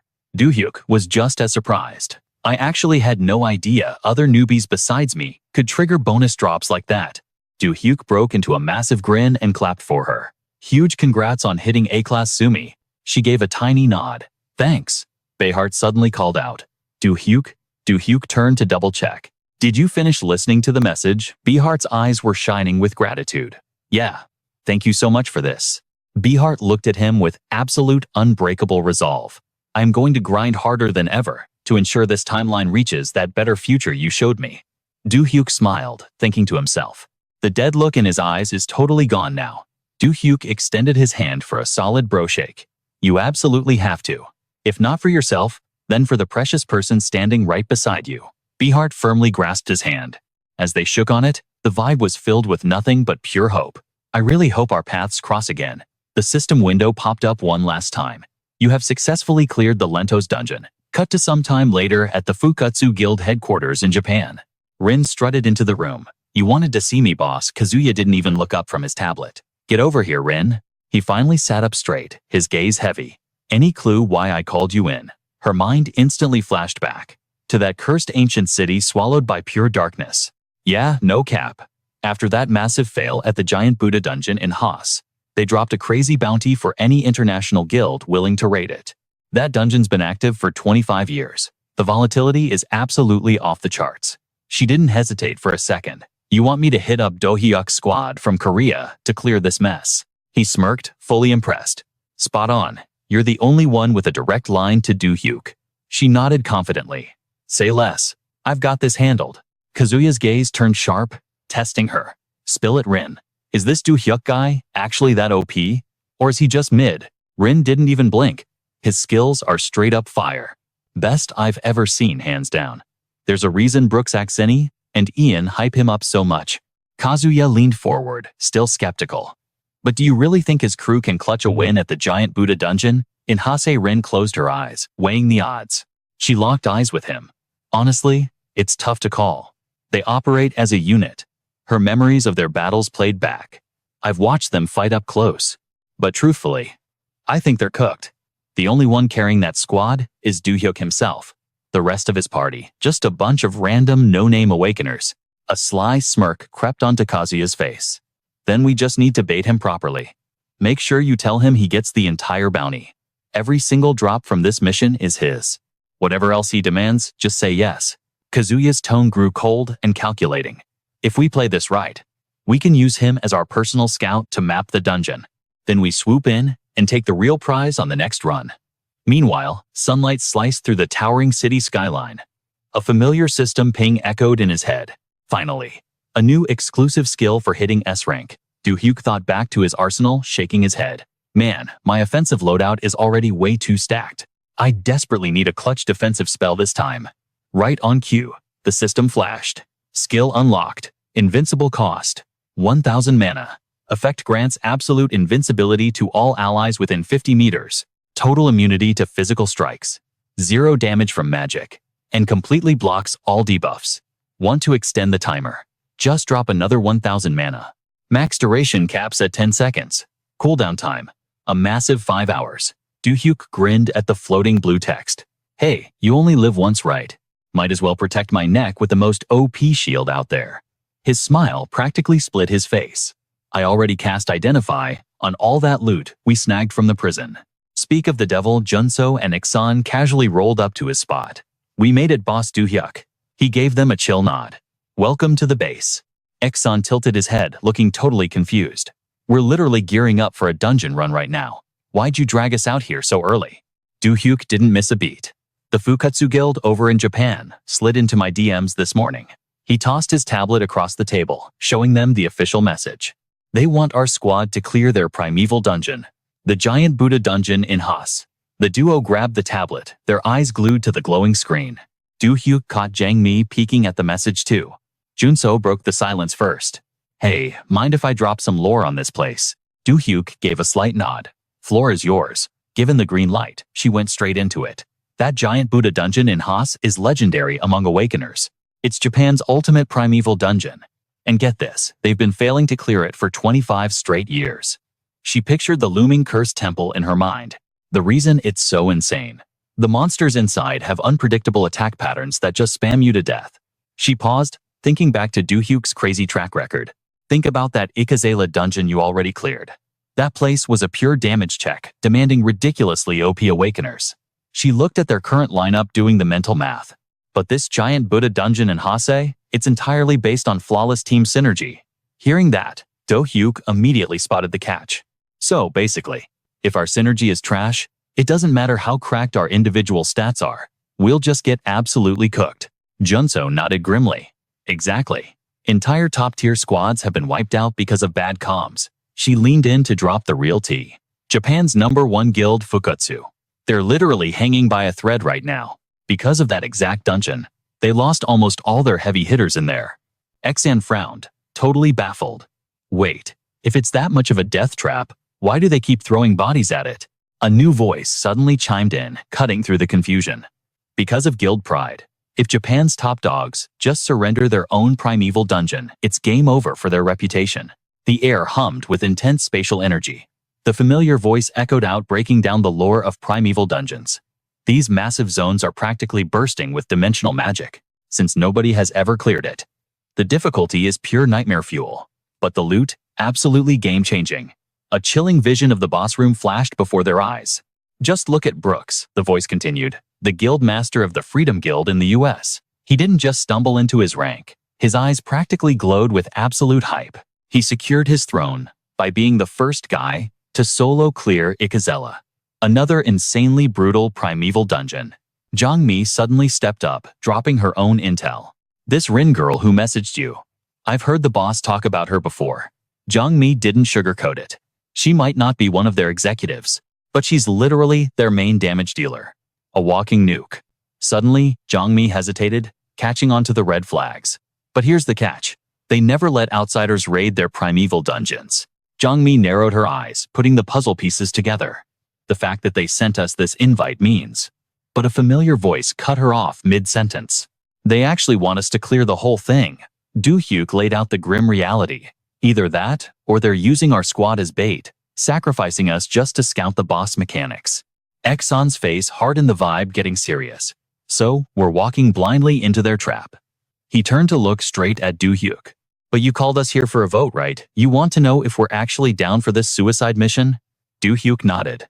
Spot on. He wasn't going to hide anything from them. I can't make a massive call like this by myself. Junso instantly fired back.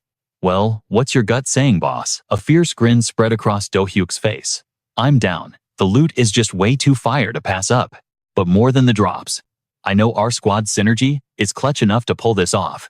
Hearing his absolute confidence, Zhang Mi stepped right up. Count me in too. But she wasn't done yet. Her eyes were dead set on the goal. But before we step foot in Japan, we need to speedrun a few lower-tier dungeons first, just to make sure our team combos are absolutely flawless. A blinding halo erupted behind him. This was the legendary Great Buddha of Hasegawa. The mystery guy stepped up to the high platform, looking down at the army below. But these weren't regular grunts. They were straight-up stone statues. He aimed his glowing staff forward, and the light flared up like crazy on his command. Awaken, he commanded. The second he said that, the statue's eyes lit up like neon signs. Rise, my warriors. More and more stone soldiers came online, dripping with OP energy. Out of nowhere, the ground behind the mysterious dude started to crack. A massive earthquake shook the whole zone, and a blinding beam of light blasted from the earth. Smashing through the rubble, a literal titan woke up from its nap. It stood up tall, showing off a ridiculously massive and terrifying build. We were totally cooked. Then the mystery guy literally started levitating. He looked down at his army and barked, "Annihilate anyone who steps on my turf." Instantly, the whole stone squad moved out. "Move out," he yelled. Meanwhile, in the dead of the mountain night, Violet hurried to catch up with Dylan. "I swear I've seen these drones before," she asked, totally curious. "Did you cop some new tech?" He put his hands on his hips and flexed a smile. "Yeah, I grabbed a few new drones to scout the ground ahead. No cap, they're fire." She kept trying to keep the vibes going. "This is our third time partying up, and you always bring new gear." He totally played it cool. "You're not wrong. The first dungeon we hit together was crazy." Violet's face turned completely red. "Maybe next time we can hang out somewhere else, like not in a super dangerous dungeon." She was hardcore blushing, now dropping huge hints. "I mean, you're already visiting Japan, right? I can take you to this exclusive members-only restaurant." "It's totally gas." Dylan noticed she was losing focus and shut it down. "Let's just lock in on the dungeon for now." Summer chimed in from the side. "Yeah, he's right." But Violet wasn't having it, and grabbed his arm, pouting. "Come on, chilling for a bit isn't illegal." But while she was yapping, Dylan's system interface suddenly popped up. "If you sweat it too much, your stats will be mid anyway," she added. Suddenly, the system flashed a massive red warning sign. "Massive negative energy. Absorbed from the environment, the Bracelet of Despair, from Diraquil, was officially evolving into the Bracelet of Corruption, from Diraquil. Diraquil's Bracelet of Corruption, tier legendary, intelligence plus 300, vitality plus 300, crit rate plus 300, passive skill lifesteal, recovers 10 HP per spell cast. Debuffing enemies with negative karma below rank. S will trigger 200% extra physical damage. This gear feeds off all bad vibes from living things within a 100-meter radius. The bracelet specs will get a massive buff once it hits max corruption stacks. Current stacks, 0 out of 10,000. Dylan skimmed the text and frowned, side-eyeing the girl next to him. He totally missed the sketchy glow in the bushes. She was acting all cool, but her anxiety must have been off the charts. Right as he thought, that a rogue spear shot out from the brush. Someone in the squad popped their clutch and reacted instantly. They blocked that lethal strike just in time. The cursed spear's momentum was totally absorbed by the massive shield standing in its way. Summer swung her shield hard, parrying the weapon like a boss. But right after she swatted it away, her jaw literally dropped. The sky lit up with dozens of shooting stars all locked right onto their location. Thousands of spears were raining down. It was an absolute carpet bombing of weapons. After a hot minute, the relentless barrage finally paused. The ground was totally spiked like a pincushion. But luckily, Dylan's squad had huddled up and popped their defensive barrier in time. But they weren't safe yet. The heavy earthquake-like footsteps of the stone army echoed as they marched closer. Looming behind the regular grunts was a ridiculously massive stone golem. Dylan watched the mob roll up, realized what was going on, and flashed a cocky smirk. No wonder my drone's thermal sensors were useless, he thought. These golems are packing heavy metal elements in their cores. Total rookie mistake. The first one to aggro was the boss monster Varudaka, an S+ mid-tier nightmare. Its eyes burned blood red, grinding its teeth with a horrifying screech. Varudaka stomped directly toward Dylan's crew. It unhinged its jaw and roared, faced the ultimate divine judgment. The second it stopped yapping, a massive laser beam of pure energy blasted right out of its mouth. Dylan didn't even flinch. He raised his hand and triggered his OP skill.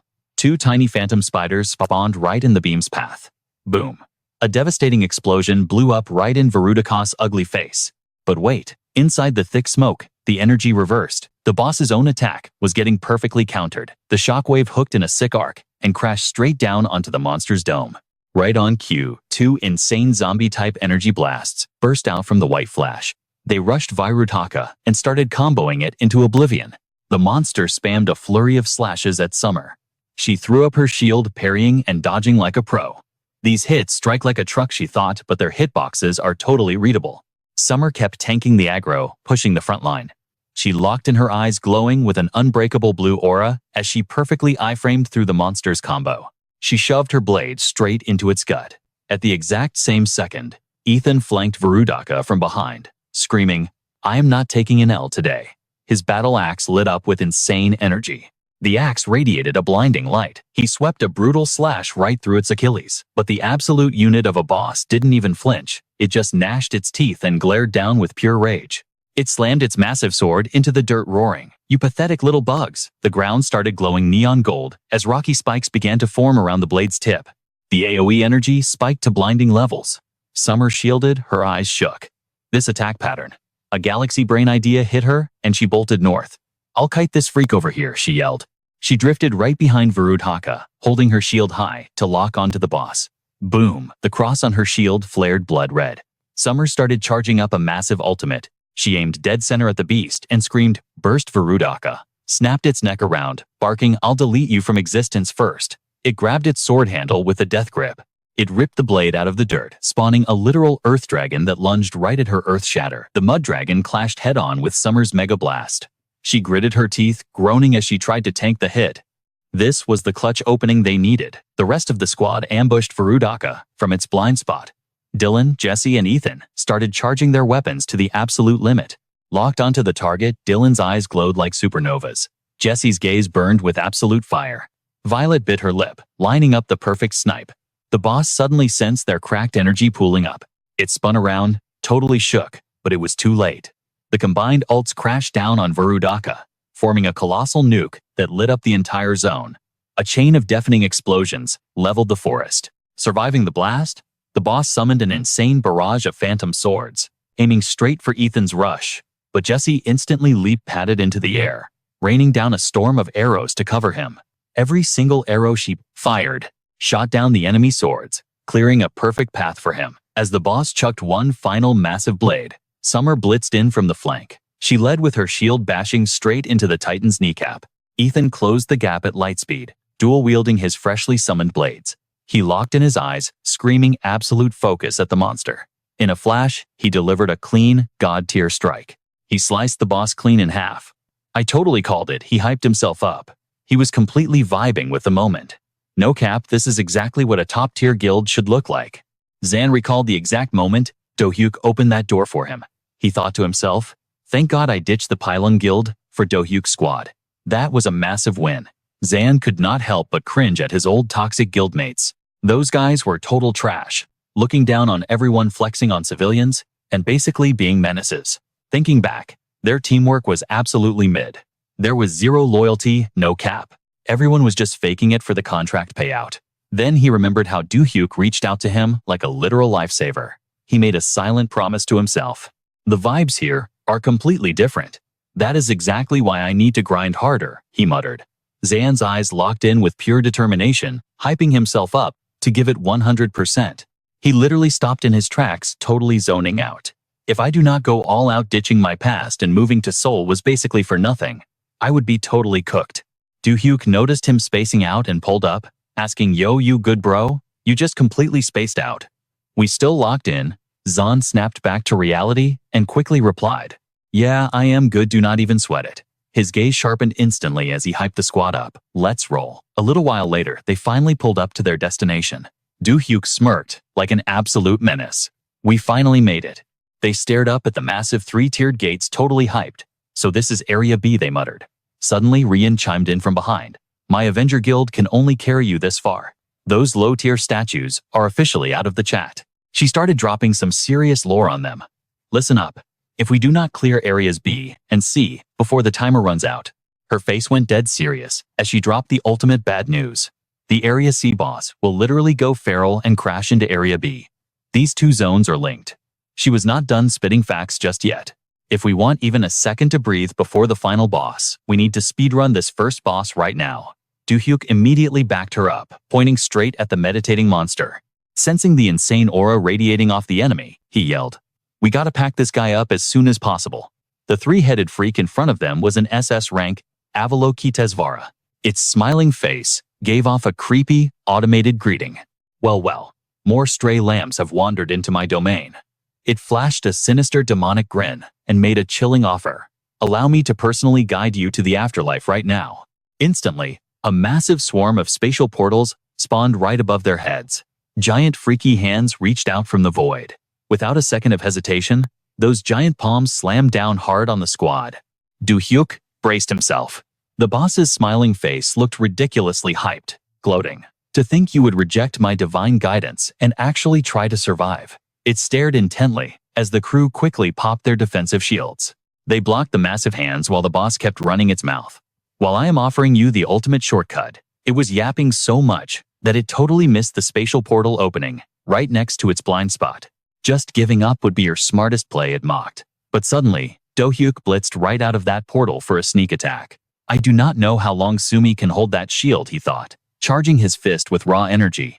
But this is my absolute best opening. He does not know anything about my spells yet, no cap. Right at that moment, the monster's angry face snapped up, flexing a terrifying amount of power. It started screaming, destroy, annihilate. In a flash, a crazy amount of arms holding deadly weapons locked onto him. Caught totally off guard, Do-hyuk got blasted right in the chest. But my guy clutched up and instantly regained his balance. His eyes flashed as he channeled his mana. A bone-chilling frost exploded outward, literally freezing all those weapons in midair. He gathered every ounce of his energy. Aiming straight at the boss, he unleashed his move, Absolute Freeze. Even the angry head of the Avalokitesvara started getting nerfed by the deep freeze. Capitalizing on the boss being stunned, Do-hyuk dashed forward for the kill. I'm using that freeze spell I looted from the Haka virus mind empty full send, he thought. With zero hesitation, he fired off a blinding beam of pure light straight at the monster. He drove his attack right into its chest, roaring soul-shattering spear. The Avalokitesvara got absolutely obliterated, sliced perfectly in half, and sent flying. But suddenly, the boss's sad-looking face started glowing.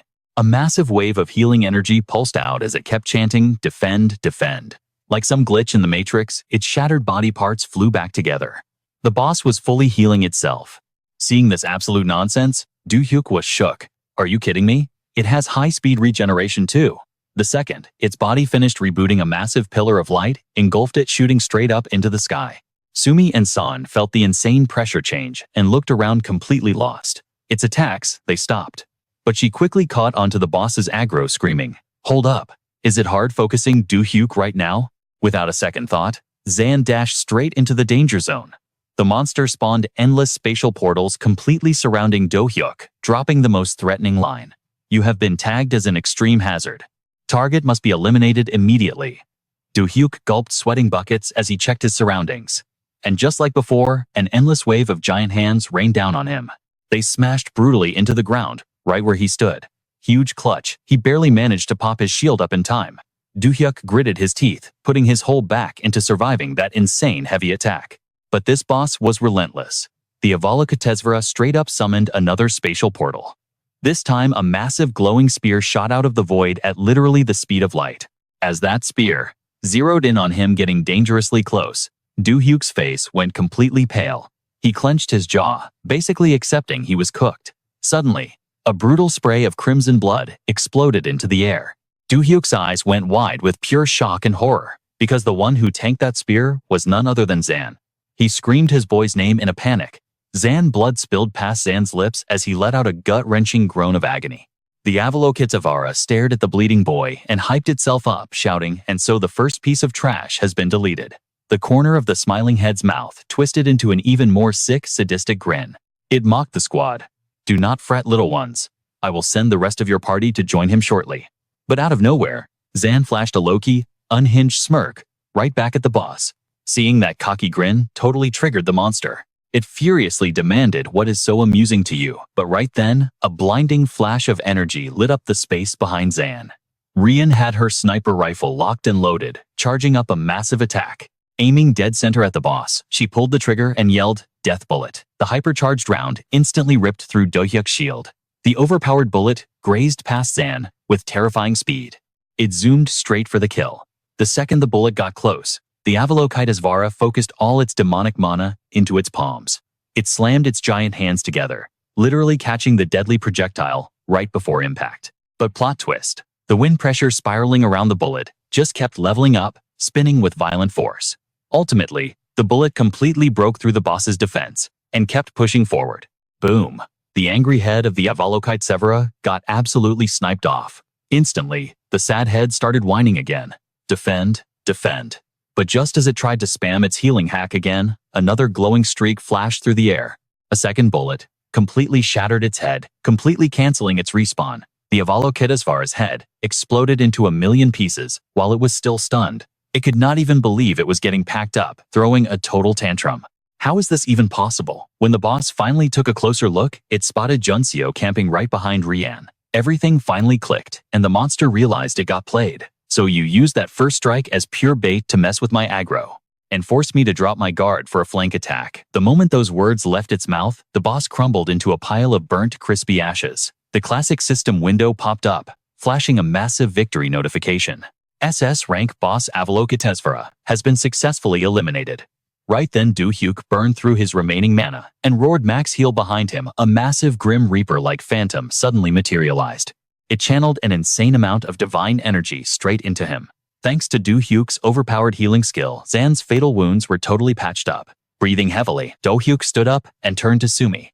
"I gave him emergency first aid, but my guy definitely passed out from massive blood loss.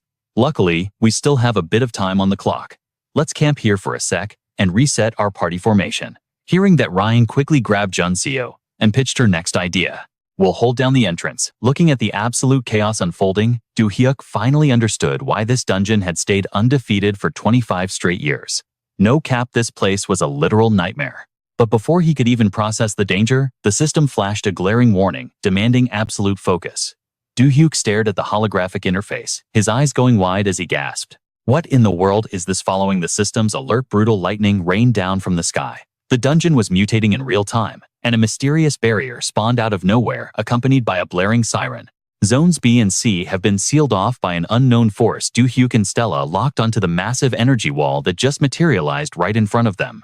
They were totally boxed in. Do-hyuk glared at the terrifying notification. The colossal Buddha boss had straight up ditched Zone C. A chill ran down his spine as he slowly turned his head. Behind him, Ryan and Juno looked completely paralyzed. Their faces were painted with pure, unadulterated horror. Looming right above them was a gargantuan beast, winding up a massive punch. Mounted on top of it was the mysterious masked boss, raising his scepter high. He looked down at Do-hyuk with absolute disgust. "So you are the pest who trashed my beautiful creations." His voice dripped with pure malice. "I'll just rebuild this place, right after I wipe you from existence." The second those words dropped, the colossal monster slammed its fist straight into the ground. A devastating shockwave ripped through the barrier, kicking up a massive storm of dust and debris. The masked boss waited for the tremors to fade fully, expecting to see his enemies cooked. As the smoke cleared, the ground was nothing but a shattered wasteland. But the villain's smug vibe instantly vanished because right at the epicenter of the crater, Do-hyuk had clutched up. He cast a massive mana shield, perfectly protecting Juno, Ryan, Ethan, and Stella. Do-hyuk glared up at the boss looking totally unbothered. Triggered by this, the masked boss commanded his beast to stomp them out. "You annoying little roaches. Just die already." But suddenly, a familiar spatial magic circle sparked to life right behind the villain. And it wasn't just one. Dozens of glowing magic circles materialized completely surrounding the boss. Realizing he was caught slipping, the masked man frantically gripped his scepter. He slammed it down, pulsing out a massive wave of dark energy. A giant magical lotus bloomed out of nowhere, wrapping around him like a perfect shield. But Do-hyuk's spatial circles held their ground, locking onto the lotus.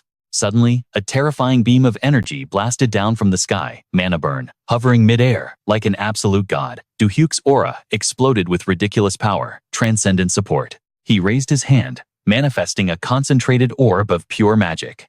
Intellect boost. The system instantly popped off with the buff details. Focused intellect augmentation. Activated. Duration. 9 minutes. Total intellect increased by a massive 60%. This buff was insanely OP. Do-hyuk thrust his hands toward the heavens, summoning an absolutely colossal magic circle, Transcendence.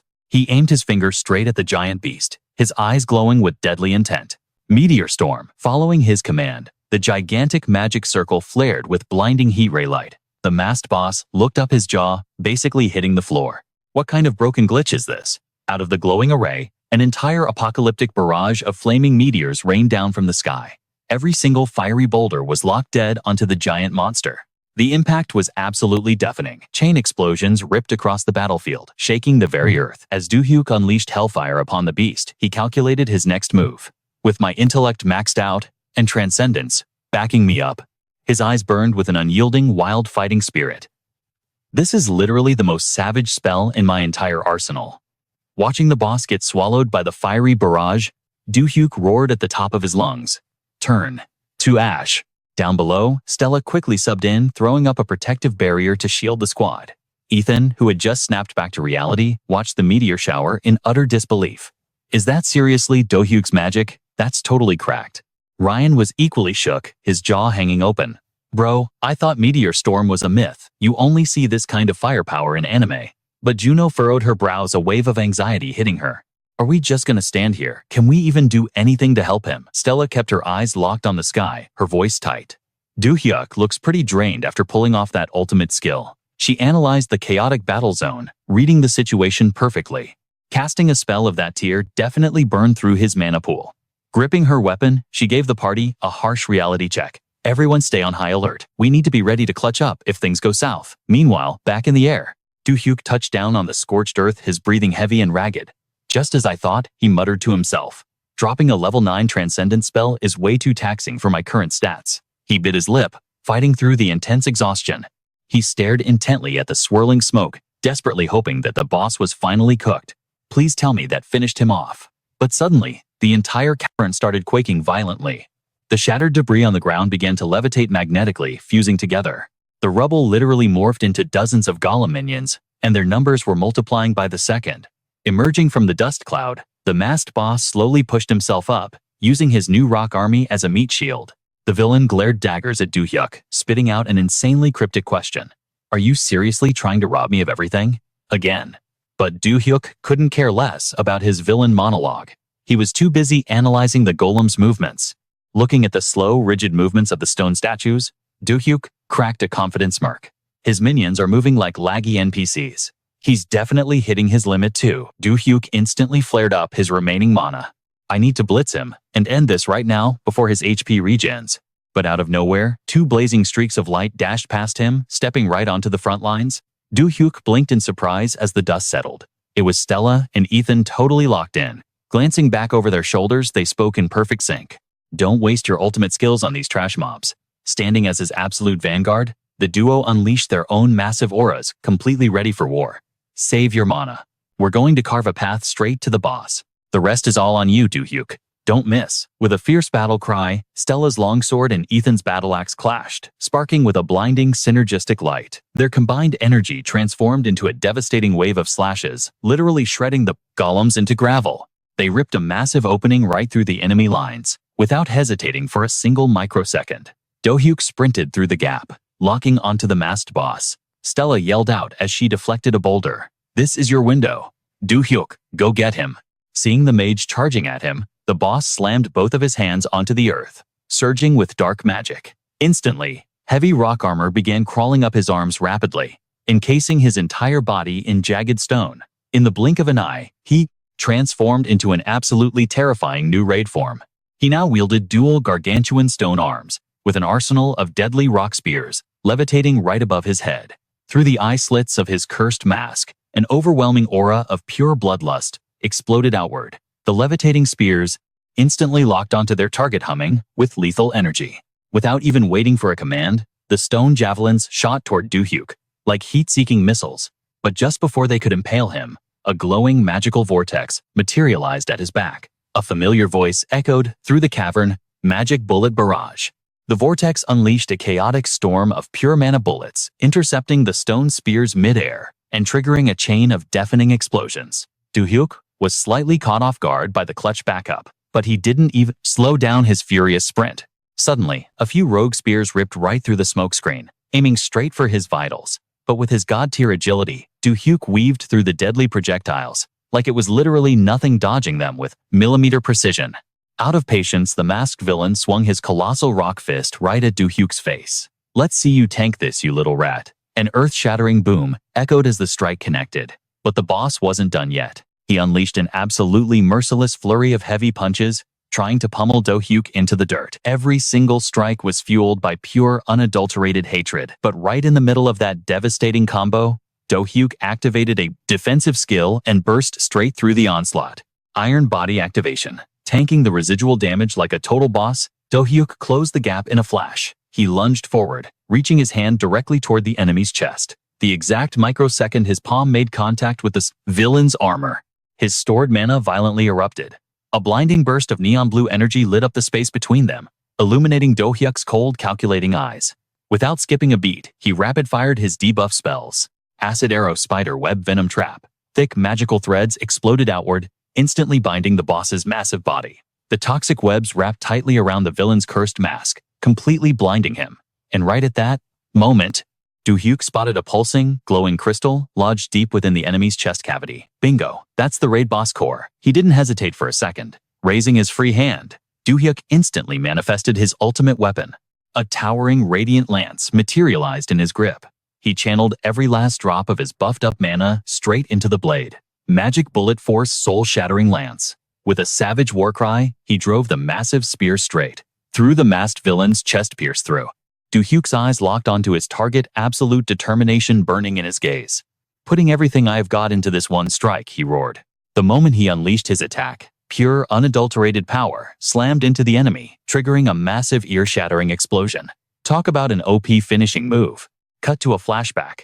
A totally vibe-worthy day with crystal-clear skies and a gentle breeze. A young girl marched up to a guy who was just chilling and slacking off on the grass, looking low-key salty. "Bro, what are you even doing sleeping here? You literally promised to take me out today?" She puffed her cheeks, absolutely fuming. "Wake up right now." Snapping back to reality, Arkness slowly opened his eyes, breathlessly whispering a single name. "Sierra." Do-hyuk checked on his condition, keeping it real. "You finally awake, man?" Arkness blinked, totally caught off guard. Wait, how are you speaking my language? Do-hyuk did not even hesitate. Just some clutch magic skills, bro, he replied smoothly. Arkness nodded, the realization hitting him. But then his vibe dropped completely. I used to absolutely hate being trapped in this place. Do-hyuk stayed quiet, letting the guy vent. Being locked up here was total trash, and I never wanted to catch bodies or kill the people who broke in. Deep inside Arkness's chest, a restrictive energy pulsed, chaining him down. The voice of the core was slowly eating me alive. Do-hyuk totally felt that his expression softening. I get it, man. I have run into way too many people dealt the same messed up hand. Arkness's heart ached for all the others who got snatched against their will. Thinking of his precious sister, he forced the words out. Forced to live in total isolation forever. Arkness shot a cautious scanning look at the guy next to him. Who even are you? Do-hyuk's brow furrowed as he dropped his name. I am Do-hyuk. And I am hunting down the absolute psycho responsible for this twisted cycle. Arkness muttered the name, searching his hazy memories. Do-hyuk. Your name definitely sounds totally foreign in my world. Reaching a trembling hand toward Do-hyuk, he made a final request. Can I ask you for a massive favor? Suddenly, an ethereal glowing light materialized right in the palm of his hand. A tiny, intricately carved doll appeared out of nowhere. If you ever cross paths with my little sister, please give her this doll. I carved it myself from a single piece of wood. He went on, his voice desperate. I stashed a hidden letter right inside it. My handwriting is straight up garbage, so she will know it is from me, no cap. Do-hyuk gently took the doll, giving a solid nod. Say less.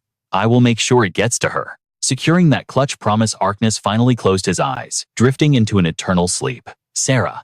His breathing faded into silence. Do-hyuk stood there, heartbroken and completely mute. But then a sudden flash of blue light grabbed his attention. The lifeless wooden doll in his hands suddenly popped its eyes open. It glanced around before literally floating right out of Do-hyuk's grip, leaving him totally shook. The tiny figure slowly drifted over to the sleeping Arkness, planting a super sweet loving kiss on his cheek. Sleep tight for real. The doll then touched down right in front of Do-hyuk. A sudden gust of wind blew past, cranking up its glowing blue aura to the max. It suddenly shot a sharp glance right at him. The little spirit spoke up. You are not gonna just forget about him, right? Do-hyuk gave a rock-solid reply. Not a chance, bro. Do not even worry about it. The doll flashed a blindingly bright, satisfied smile. Bet. Then I am officially in your care from now on. Meanwhile, on a completely different channel, the news was going crazy, hyping up Do-hyuk's squad and their insane stats. For 25 whole years, that massive Buddha statue dungeon was considered unclearable right up until Do-hyuk's crew pulled up and totally wiped it. We are absolutely hyped to see what legendary moves Do-hyuk's guild pulls off next. But watching this broadcast, someone was grinding their teeth, absolutely mauling. Exxon, you absolute piece of trash. He raged out, chucking stuff across the room just to let off some of his explosive heat. The priceless antique he threw shattered into a million tragic pieces. This raging boomer was none other than Pilong Jang, the big boss of the Pilong Jang guild. He screamed at the top of his lungs, pure salt in his voice. You backstab my guild, just to bow down and lick Do-hyuk's boots. Are you kidding me right now? Suddenly, a super frantic voice echoed from outside the door, totally killing his rant. Boss, you have a visitor. Standing right beside the nervous grunt was a girl just chilling in the hallway, waiting for an audience with Pilong. The guild member quickly spilled the tea. Suryo Jin, the vice master of the Taewa Guild, is demanding to see you. Pilong scowled, his suspicion peaking. Why the heck is someone from China pulling up to my turf? Not feeling the vibe at all, he aggressively waved his hand to dismiss them. Kick her out, I am not in the mood to chat with randos right now. Shutting down the interruption, he immediately went back to his own toxic thoughts, plotting his next move. Now then, Exxon, how exactly am I going to leave you cooked? But suddenly, a high-tech grid of crimson laser tripwires activated all over the room. Lethal traps armed themselves right at the entrance, ready to zap anyone stepping inside. But the girl from the hallway just strutted right in, absolutely zero chill, completely shattering the security lasers like they were made of cheap glass. This absolute boss babe was the vice master of the Taewa Guild. Suryo Jin. Pilong was instantly triggered, glaring daggers at her. What is the meaning of this disrespect? A heavy, toxic purple aura exploded from his body, trying to flex on his uninvited guest. Are awakeners from China always this insanely rude? Suryo did not even flinch. Blasting out her own fierce, blood-red aura, she clapped right back. I definitely was not expecting a warm, fuzzy welcome anyway. But how could you give the cold shoulder to the vice master of Taewa? That is just bad manners. The two lackeys flanking the door threw her major side-eye, their mid-tier yellow energy flaring up defensively around them. Suryo paid those NPCs zero attention, her voice dropping to an icy chill. Did you ever stop and think about why your guild members keep ditching you? Her aggressive crimson aura instantly sent shivers down the spines of the small fry guards. Stepping closer, Suryo hit him with the ultimate reality check. It is because you are completely, utterly incompetent. The disrespect was real. And just like that, an unseen gravitational force slammed the surrounding guild members right to their knees, totally outmatched. Staring in pure shock as his own squad got completely floored, Pilung's jaw dropped. What the heck? Furious, he unleashed a massive wave of suffocating spiritual pressure. I dare you to say that to my face one more time. Suryo did not hold back for a single second, serving him the truth on a silver platter. A weak leader who cannot even control his own tantrums. Triggered beyond belief, Pilung ripped off his suit jacket, totally ready to throw down and brawl. Completely unbothered, Suryo hit him with the final blow. Will never stand a chance against Do-hyuk. Pilung's face went completely dark. His voice, a low, lethal growl. You little brat. Facing his murderous rage, Suryo calmly slipped her hand into her pocket to pull out an item. She flashed a hyper-premium pitch-black business card. Breaking down her real motive, she laid out the facts. The big boss of the Tiwa Guild ordered me to slide you infinite funds and massive backup just so you can completely dominate every single guild in Korea. Her brow furrowed, a sharp, lethal glint flashing in her eyes. But there is a catch. Suryo literally slapped the black card right against Pilung's chest, her tone dripping with absolute arrogance.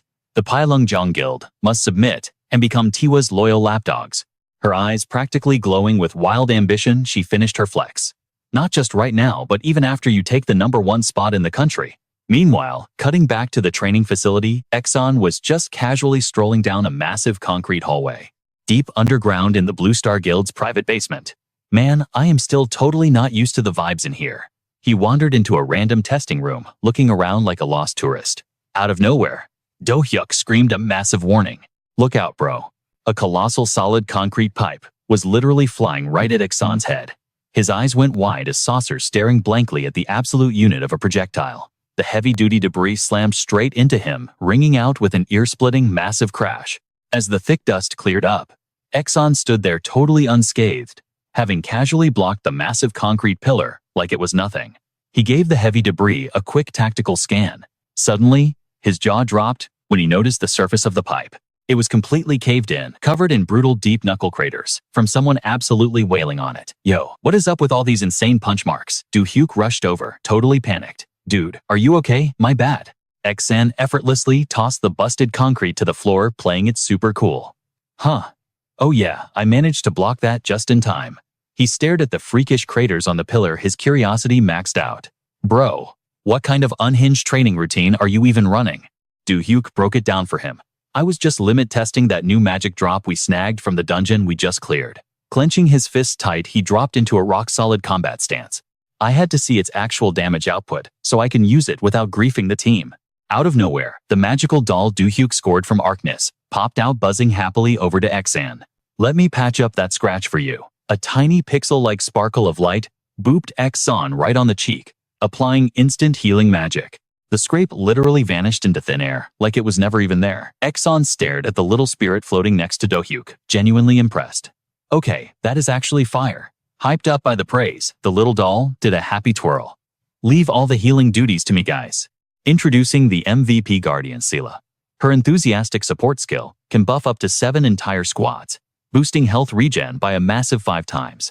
Then there is Prayer of Salvation, which straight up blocks 100% of a fatal one-shot attack.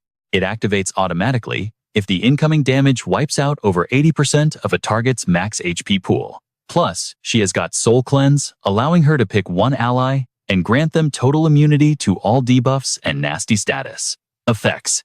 Talk about a broken support unit. For a hot minute, the blessing count didn't even break 1,000. Do-hyuk crossed his arms, raising an eyebrow. Anyway, what's the deal with you showing up this morning? Xavier hesitated, looking a bit sus.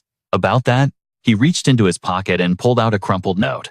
Do me a solid and read this first, Xavier said. Do-hyuk scanned the intel, his eyes widening in total shock. Frowning, he pieced it all together. Before you joined my squad, you were rolling with the Phantom Gang. And now their boss wants you back after hearing about that massive Buddha dungeon. Clear. Xavier nodded, confirming the crazy theory. No cap, Xavier said, looking dead serious.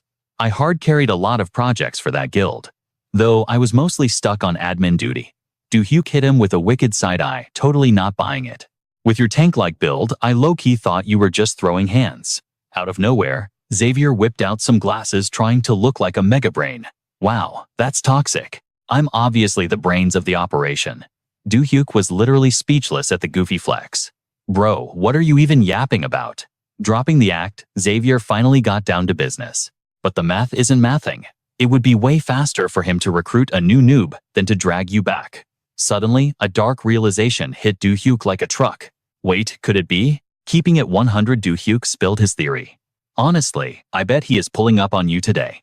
Xavier's vibe shifted, his voice dropping low. You think he's trying to grief me, don't you? Crushing the paper in his fist, Do-hyuk laid down the absolute facts. Big time.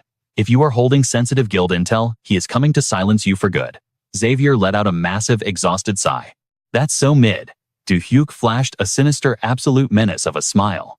We just have to gank him first. Night swallowed the city whole, while a chilling breeze swept through the dead silent streets.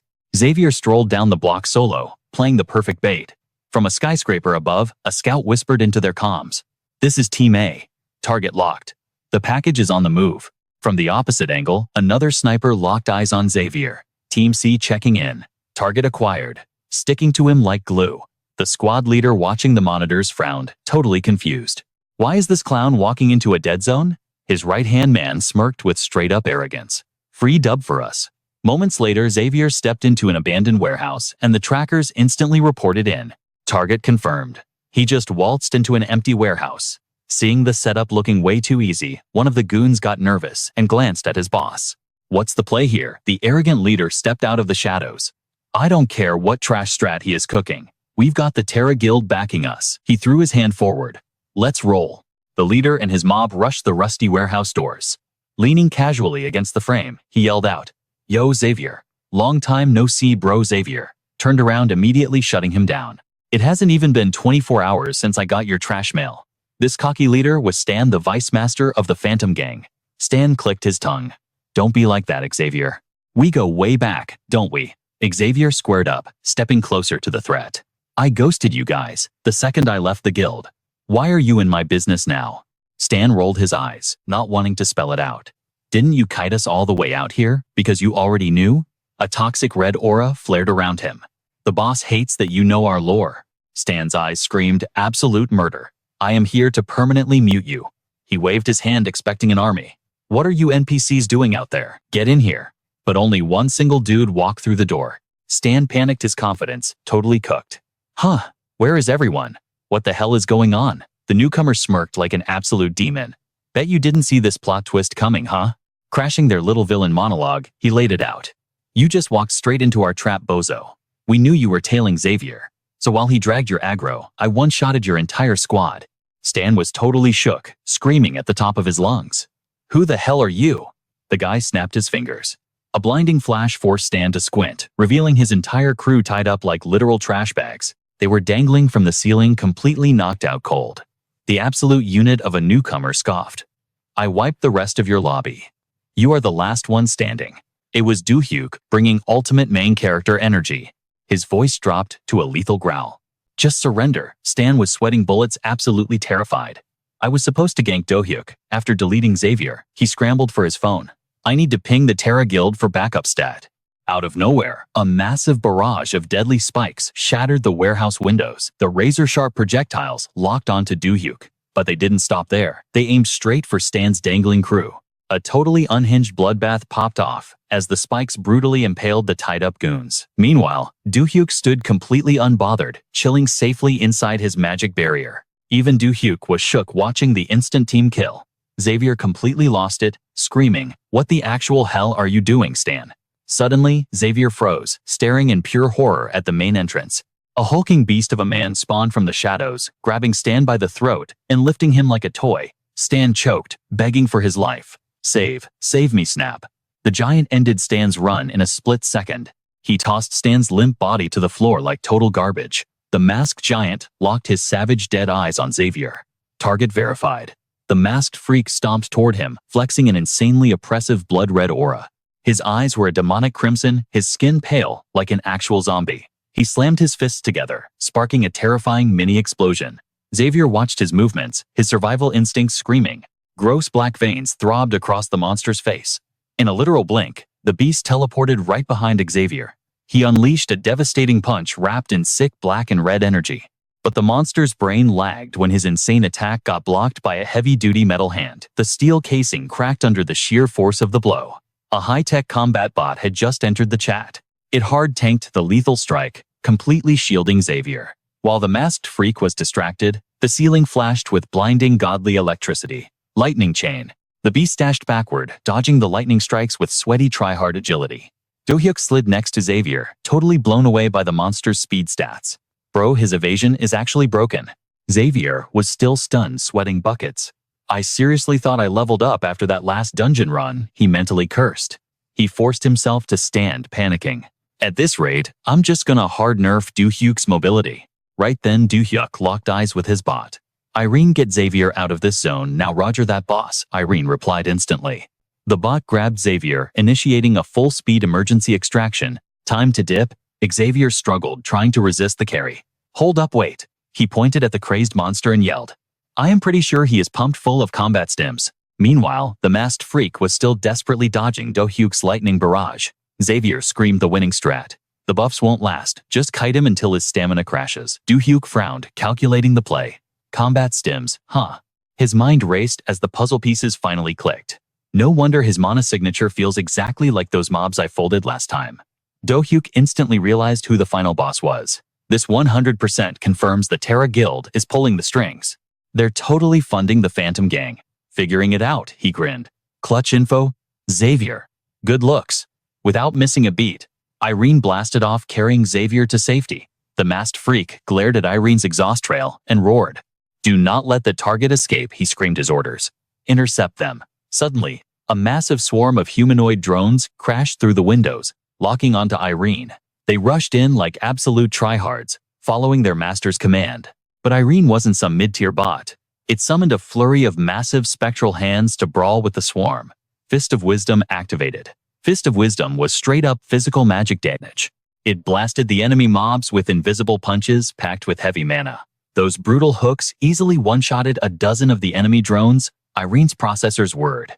Recalculating optimal escape route. Securing the perfect path, it hit the hyperdrive, firing up all thrusters. It juked through the surviving drones like a pro speedrunner. Irene smashed straight through the glass, blasting off into the night. Getting Xian out of that busted warehouse was clutch.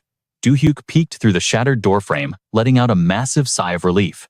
All right, Xian made it out safe, no cap. Now, his gaze locked onto the last enemy standing, and his vibe completely shifted.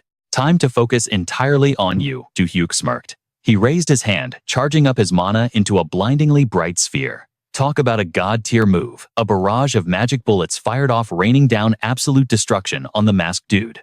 The masked guy scrambled to dodge, but his movements were heavy. Still, his aura was low-key terrifying. He launched himself into the air, throwing a killer punch straight at Do-hyuk. But our boy was ready, instantly summoning a magic shield to tank the hit. The impact was insane. Web-like cracks spidered across Do-hyuk's shield. The masked freak glared at him with pure murder in his eyes, unleashing a massive net of glowing energy. Do-hyuk was literally boxed in. Scanning the chaotic trap, Do-hyuk's brain went into overdrive. Single-target spells aren't gonna cut it, he analyzed. My cast time is way too slow to catch this guy. But tossing an area of effect spell is totally out of the question. It would vaporize the corpses I need for evidence. He gritted his teeth.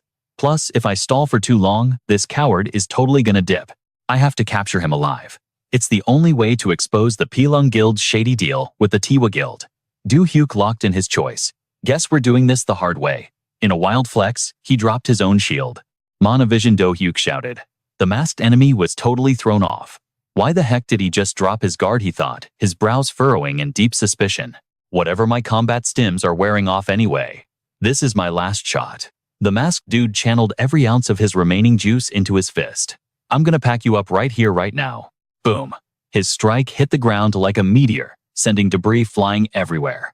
But Do-hyuk casually sidestepped the attack, instantly countering with a brutal point-blank hook. Crushing strike. By flooding his fists with raw mana, he turned his hands into literal lethal weapons. The masked guy was absolutely flabbergasted. Ain't no way. How did he read my movements so perfectly? Do-hyuk just smirked. Bro, it's not that deep. High above the battlefield, a massive glowing eye materialized inside a mystic rune. I've literally got a bird's eye view of everything. That's my mana vision. It was a high-tier support skill that gave him legit wall hacks. Wasting zero time, Do-hyuk whipped out tendrils of pure energy, wrapping the enemy up like a burrito. Mana bind with the villain, totally immobilized. Do-hyuk dusted his hands off. Target secured. Easy game. Smash face first into the dirt, the masked guy struggled helplessly. I'm pinned. Knowing he was completely cooked, he let out a bitter growl. Mission failed. Then his vibe turned super dark. I've got one ultimate move left. Time to wipe the server of all evidence. His entire body started glowing a toxic red. Do-hyuk's eyes widened in shock. Wait, what did you just say? But the masked fanatic didn't answer, only letting out a manic growl. Catch you in the afterlife, Do-hyuk. Do-hyuk was caught totally off guard. As the blinding red light hit critical mass, a colossal explosion ripped through the block, literally erasing an entire building off the map. An insane inferno swallowed the ruins, choking the sky with thick toxic smoke. Meanwhile, chilling on a rooftop a few blocks away, Suryo watched the fireworks. Her mind was racing as she analyzed the fiery chaos. Was that explosion seriously just from a drugged-up pawn? Suryo muttered, absolutely shook. No cap, that meat shield should have packed more mana than Selshin and Julia combined. Back at ground zero, standing unbothered in the middle of the literal flames, Do-hyuk casually snapped his fingers. Blizzard aura.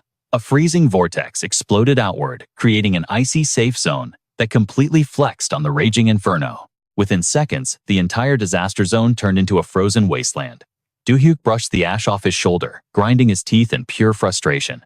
That absolute psycho. He literally self-destructed just to wipe the evidence. Sirens began wailing as police cruisers swarmed the blazing block. Suryo raised an eyebrow. The cops are already here. That response time is actually insane. But then something else caught her attention, making her totally freeze. Jamie stepped out of the lead cruiser. Suryo narrowed her eyes. What in the world is Jamie doing here? She watched the girl's every move. She completely ghosted Guildmaster Rihong's exclusive invite. But she's out here acting like Do-hyuk's personal backup. Suryo clenched her fists, big mad. That is so mid. Unforgivable. A terrifying red aura exploded from her body. Her minion took a massive step back, panicking. Vice Master, chill. You're gonna expose us. Suryo glared at him. I know what I'm doing, idiot. She whipped around, her tone totally icy. We got the intel on Do-hyuk's stats. Time to bounce. She bit her lip, super salty about leaving. We're taking an L for now, but only because our setup was trash. Down below, Jamie sensed the hostile vibes and immediately scanned the rooftops. You're both cooked. Next time we meet Jamie. And you too, Do-hyuk. Meanwhile, across the globe, in a sketchy alleyway in the United Kingdom, a sickening crunch shattered the dead silence of the night. A body was yeeted violently into the pavement, kicking up a massive cloud of grime. Crimson droplets painted the concrete in a super dark aesthetic. The wreck dude tried to push himself up, but his health points were basically at zero. Standing over him was a shadow holding a glowing red orb. Nah, this isn't the guy, the figure sighed, sounding totally bored. The broken man on the ground started begging like a total noob. Please don't pack me up, the victim begged, the red-haired attacker. I'll transfer all my loot, take everything, just let me live. But Palachi just stared at him with zero empathy. Yeah, no. You're getting logged out permanently. Palachi slammed his boot onto the guy's skull. Look, you might not be the rebel I'm hunting, but leaving loose ends is a total rookie mistake. Wait, what? The guy choked out. Without missing a beat, Palachi brutally executed his final strike. He casually wiped the blood off his kicks. The suspect list is still crazy long. Guess I gotta speedrun the rest of the targets here in the United Kingdom. Suddenly, his phone buzzed with a high-priority push notification. System update. Suspected Guardians intel refreshed. The screen read Do-hyuk has totally cleared the giant Buddha dungeon in Japan, securing an A-rank status. Bro is literally popping off. Palachi paused, a toxic grin spreading across his face. Do-hyuk, huh? He let the name roll off his tongue. The Korean prodigy. He frowned, his brain calculating his next chaotic move. All right, back to the grind. He stretched his neck, joints cracking. I'll wipe the server clean here before catching a flight to Korea. All of this is for Vendela. Meanwhile, back in Asia, Do-hyuk and Sungmi were already on the move to their next raid. Climbing a massive stone staircase, Do-hyuk glanced over at Sung-mi, checking her vibe. How did the family meetup go? I bet they were hyped about your massive level-ups, right? Sung-mi instantly dodged eye contact, looking super awkward. Well, kinda, she mumbled. Do-hyuk stopped dead in his tracks, instantly concerned. Whoa, did something bad happen? Sung-mi took a deep breath before spilling the tea. My dad pulled the classic tiger parent card, she sighed. He said it's time for me to hit the big leagues and max out my skills. Since I've been grinding hard, he's already scouting a new high-tier guild for me. Since my contract with the Blue Star Guild is about to expire, he wants me out. Do-hyuk's jaw practically hit the floor. Wait, your old man actually said that? Yup. Sung-mi nodded, her tone getting extremely spicy. I have zero clue why he's hating on you. The second he found out we were dating, he straight up called you a mid-tier match for me. Sung-mi clenched her fists, ready to throw hands. Like he even knows your true stats. It's so toxic. Do-hyuk just smiled, giving her a gentle head pat. Hey, don't stress over it. I'm literally not going anywhere. Suddenly, Sira popped out of thin air, matching Sung-mi's salty energy. Spit your facts. You literally did nothing wrong. Sung-mi melted a little. Thanks, you guys are the best.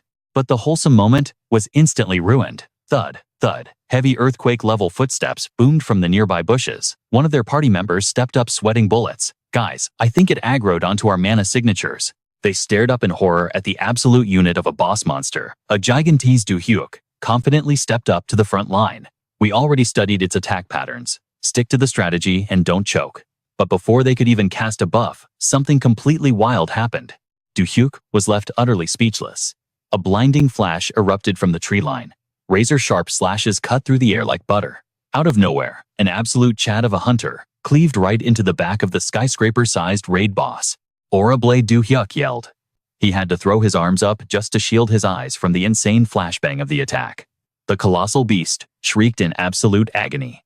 Do-hyuk practically forgot how to breathe as he stared at the mystery heavy hitter. Then a massive shockwave blasted through the forest. Thick dust and debris carpeted the entire zone, dropping visibility to zero. When the smoke cleared, the man was literally floating in the sky like an absolute deity.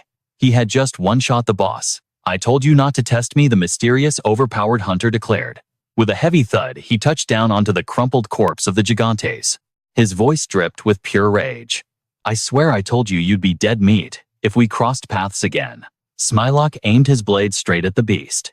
Is this really the smoke you want? Do-hyuk didn't even flinch. No cap, that undead army is just free experience for us to level up. He stared him down with zero hesitation. I give you my word. We are not here to crash your party or aggro your squad. Smilock scoffed, totally not buying it. Like I would ever trust you. His sword flared up with a fiercely threatening aura. He glared across the massive mountain range. Guarding this zone is my absolute duty. Smilock pulled his blade back, ready to strike them down. We do not need charity from randoms. But Do-hyuk wasn't about to fold. He instantly channeled a wild stream of mana into his hands. Guest talking is totally off the table. Boom blue and gold energy smashed together, shaking the entire zone. The insane aura leaking from their clash dumped massive pressure onto everyone watching below.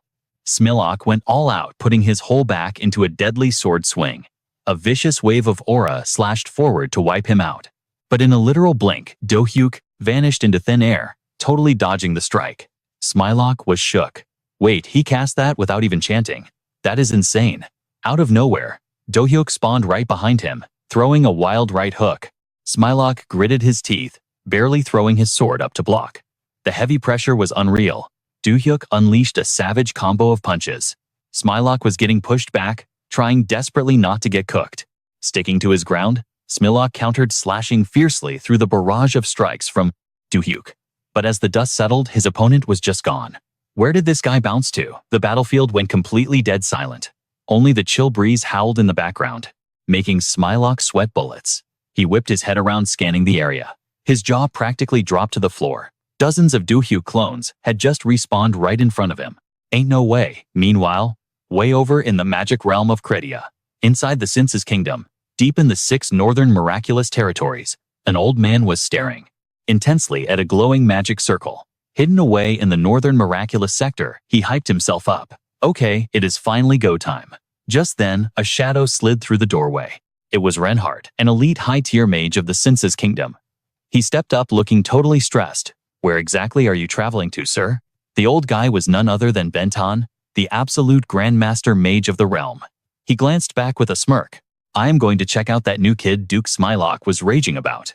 Reinhardt frowned, totally skeptical. Wait, you actually buy that he spawned from a whole different dimension?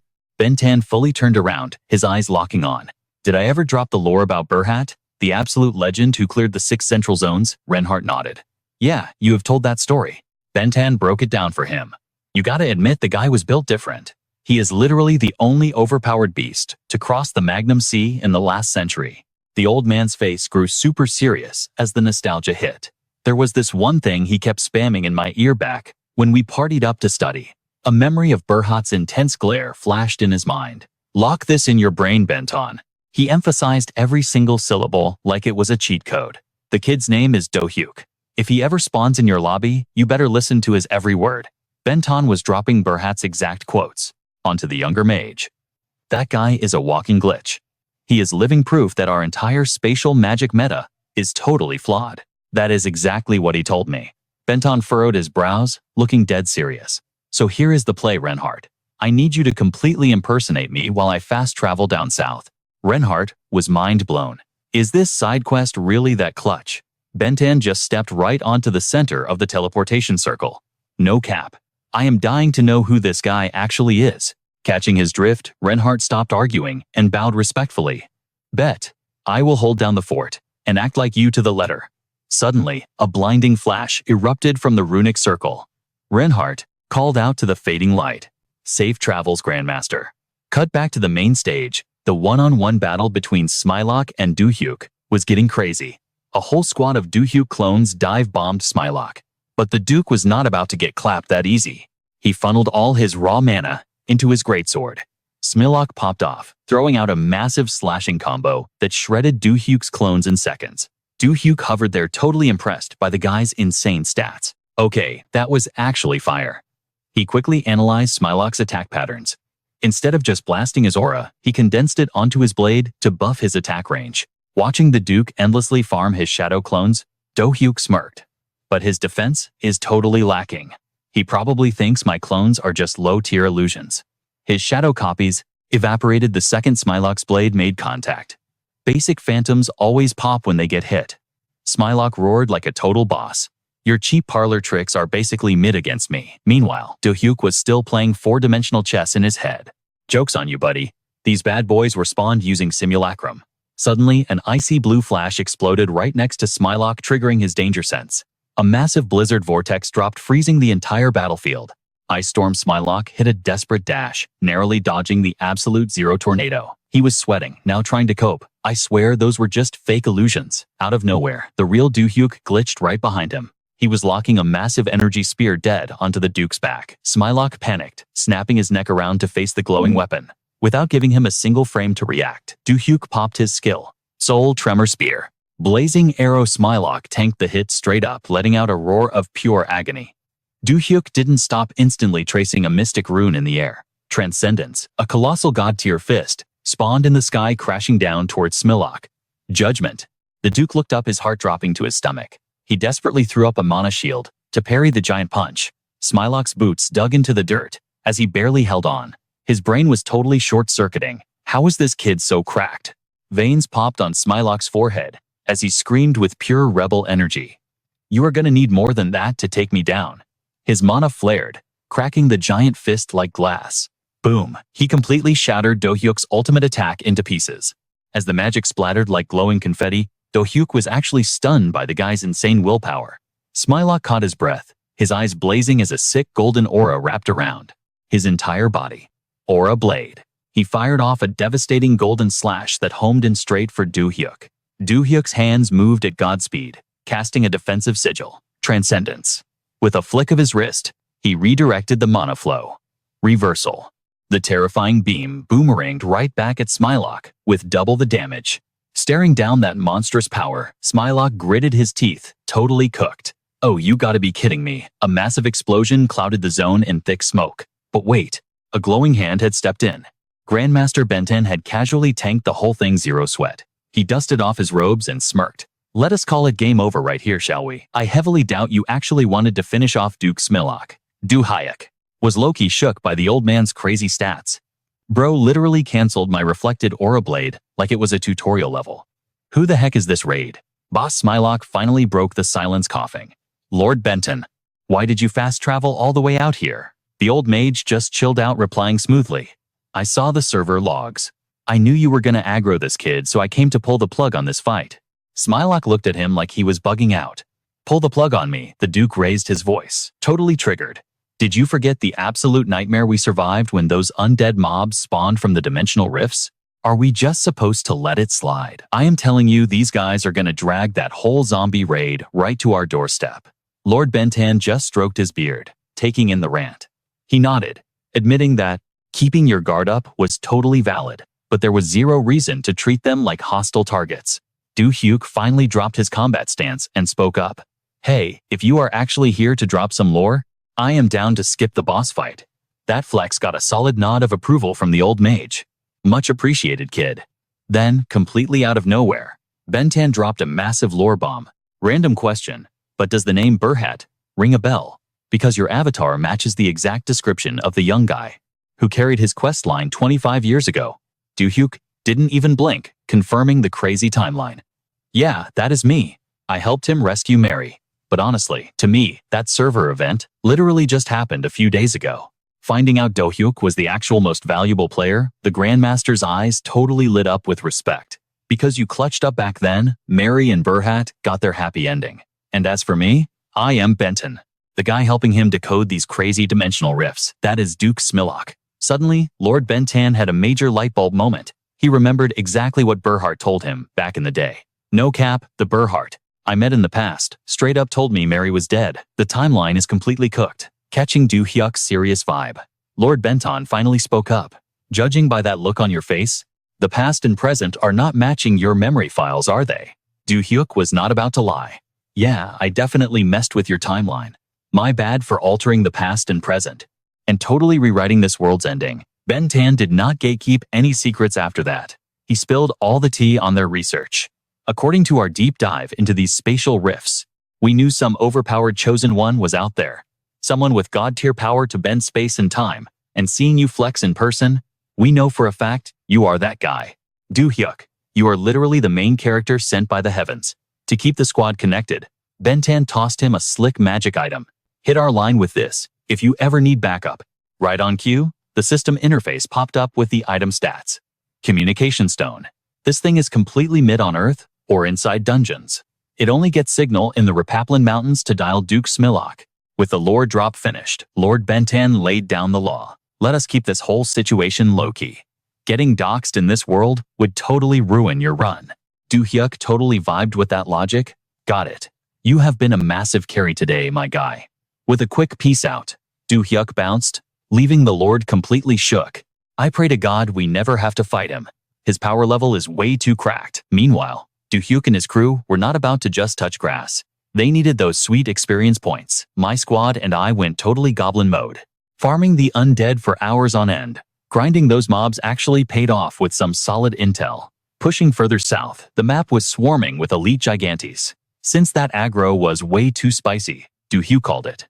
We will come back to clear this raid later. Time to dip from this dungeon. Cut to the next morning. The doorbell of their bougie villa started spamming. Who is pulling up at this hour? Do-hyuk cracked the door, only to find Jong-mi standing there. Yo, Do-hyuk. He raised an eyebrow at the sudden spawn. What is the main quest that brings you here? Jang-mi dropped her hood, looking stressed. My bad for crashing your base so early, but we really need to have a serious chat. Right on cue, Sung-mi glided down the stairs. Everything good, Do-hyuk. Wait, what? Sung-mi's face instantly turned tomato red, seeing a top-tier guild girl at their door.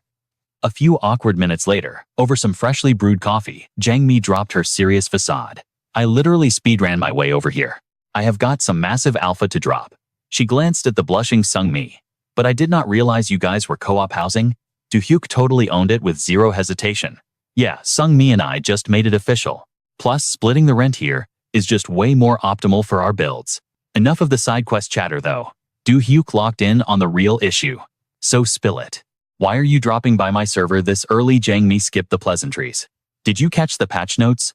The Golden Gate just activated. Do-hyuk nodded, totally caught up on the meta. Yeah, I saw the leaks. The awakening bureaus and all the try-hard guilds globally are foaming at the mouth to clear it.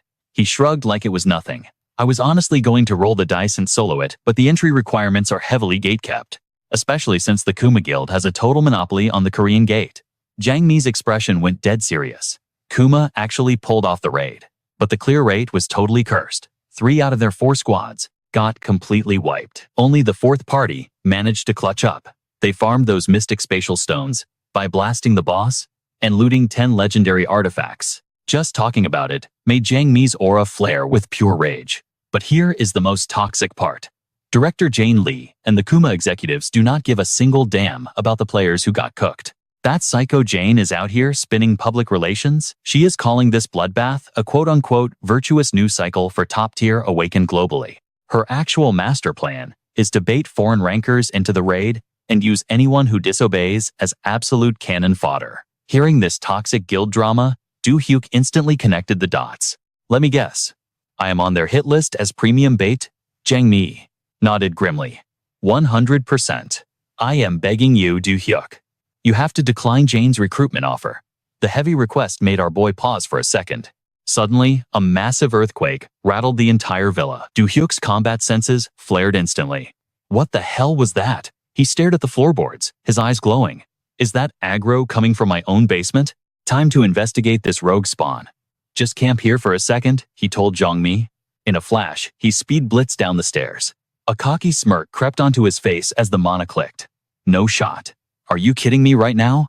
Some mobs literally ganked his personal safe zone. A dungeon outbreak right inside my own crib. A mutated beast with razor-sharp pincers smashed into the concrete. It hissed with maximum edge. If you do not grovel before me, human, the freak actually pulled out a heavy-duty flamethrower out of nowhere. I will vaporize you into dust with this hellfire. Do-hyuk just stood there totally deadpan.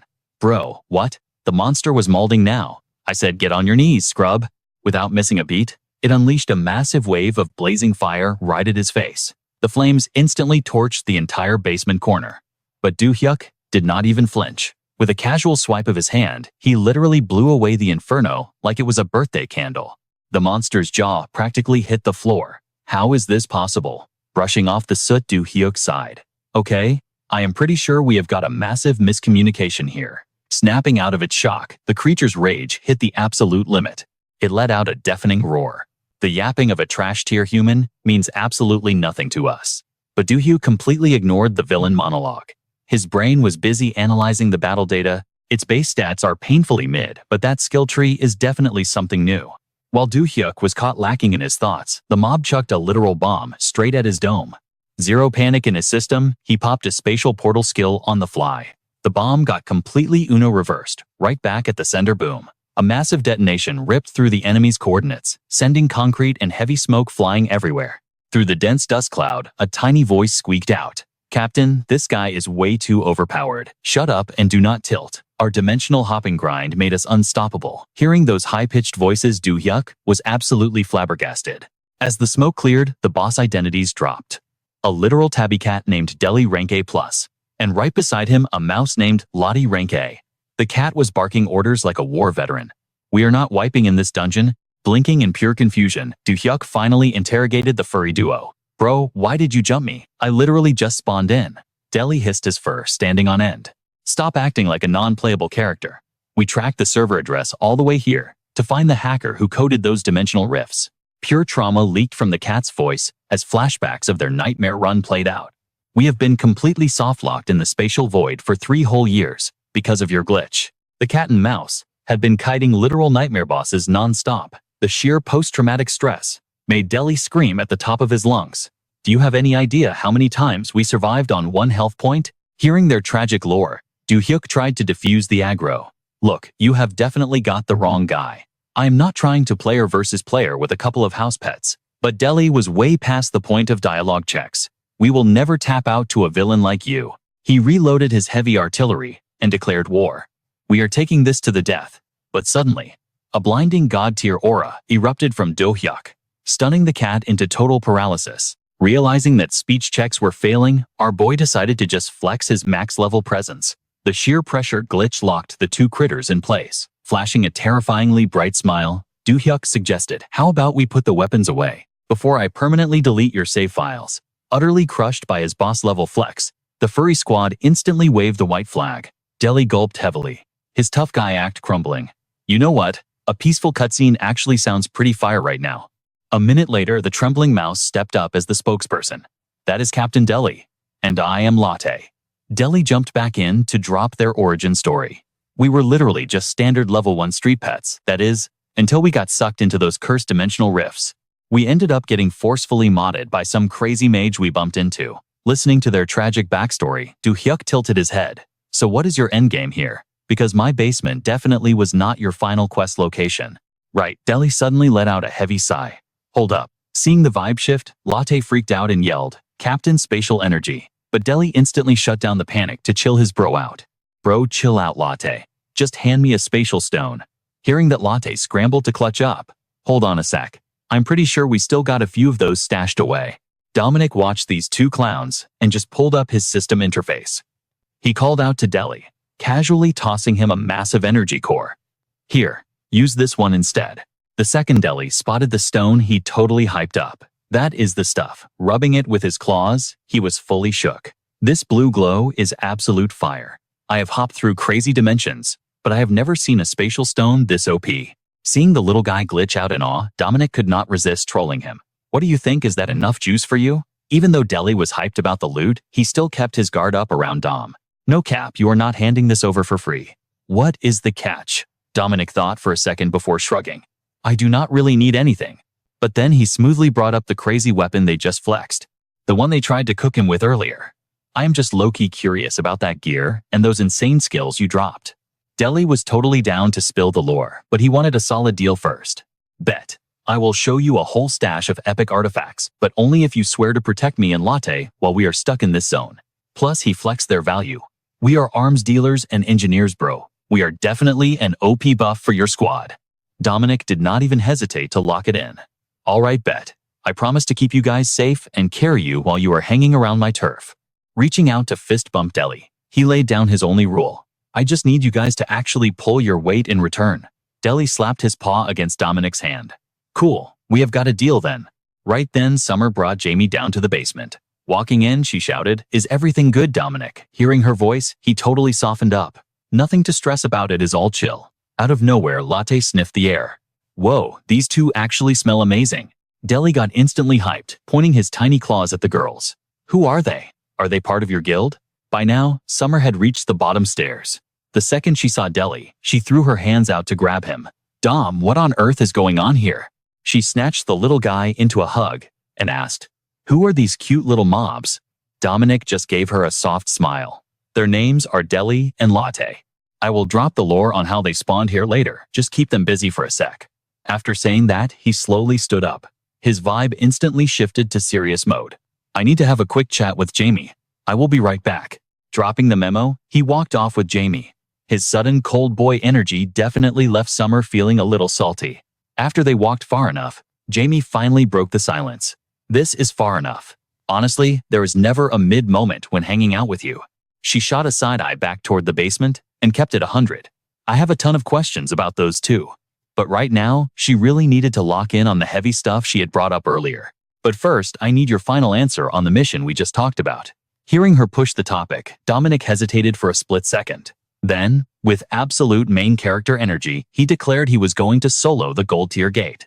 Jamie was totally shook and demanded, Bro, why? He kept it brutally honest. First off, because I feel like it.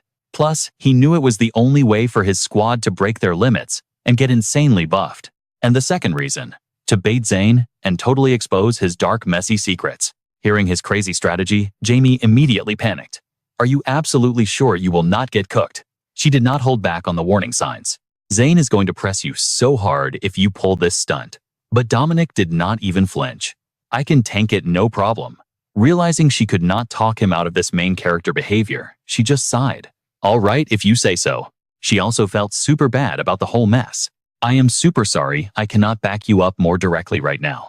You know our guild is in a totally sticky situation. Dominic obviously did not blame her at all. As long as you guys keep Zane busy, that is clutch enough for me. He knew for a fact that without her crew, every single office in the country would get taken over by that snake. Jamie finally dropped some intel and a heavy warning. Understood. We are going to launch our own shadow ops on Zane. Please do not get yourself packed up, Dominic. After that day, everything played out exactly like his big brain strategy predicted. I accepted Zane's raid invite and pinged the rest of my party members. Dominic found out that this gold tier raid had a strict 5-player cap, but right now, his active roster was looking a little light. Right now, it is just 4 of us. Me, Summer, Sean, and Jesse. So he had to recruit one more elite player. I also hit up Joey, who has been grinding quests out in Europe. Over at Incheon International Airport, a designer suitcase rolled through the terminal. A fierce redhead was standing by, totally zoning out while waiting for her ride. It was Joey. While standing there, she muttered to herself, "That dude swore someone would pick me up if I camped right here." After loitering for a bit, a literal supercar pulled up out of nowhere and parked right in her face. Dominic rolled the window down. "Joey, did you wait long?" The second she saw him, she hopped into the luxury ride and started roasting him.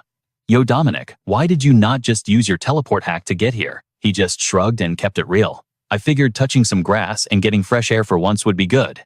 Out of nowhere, she dropped the ultimate tea she had been spying on. "So what is the actual lore between you and Summer? Are you two finally locking it down?" Dominic was totally clueless about the subtext and just sighed. "We have not seen each other in forever, and that is the first thing you bring up." A minute later, while idling at a red light, his brain finally processed the gossip, and he fully panicked. "Wait a second, you were grinding in Europe. How do you even know about that?" Joey confidently flipped her red hair.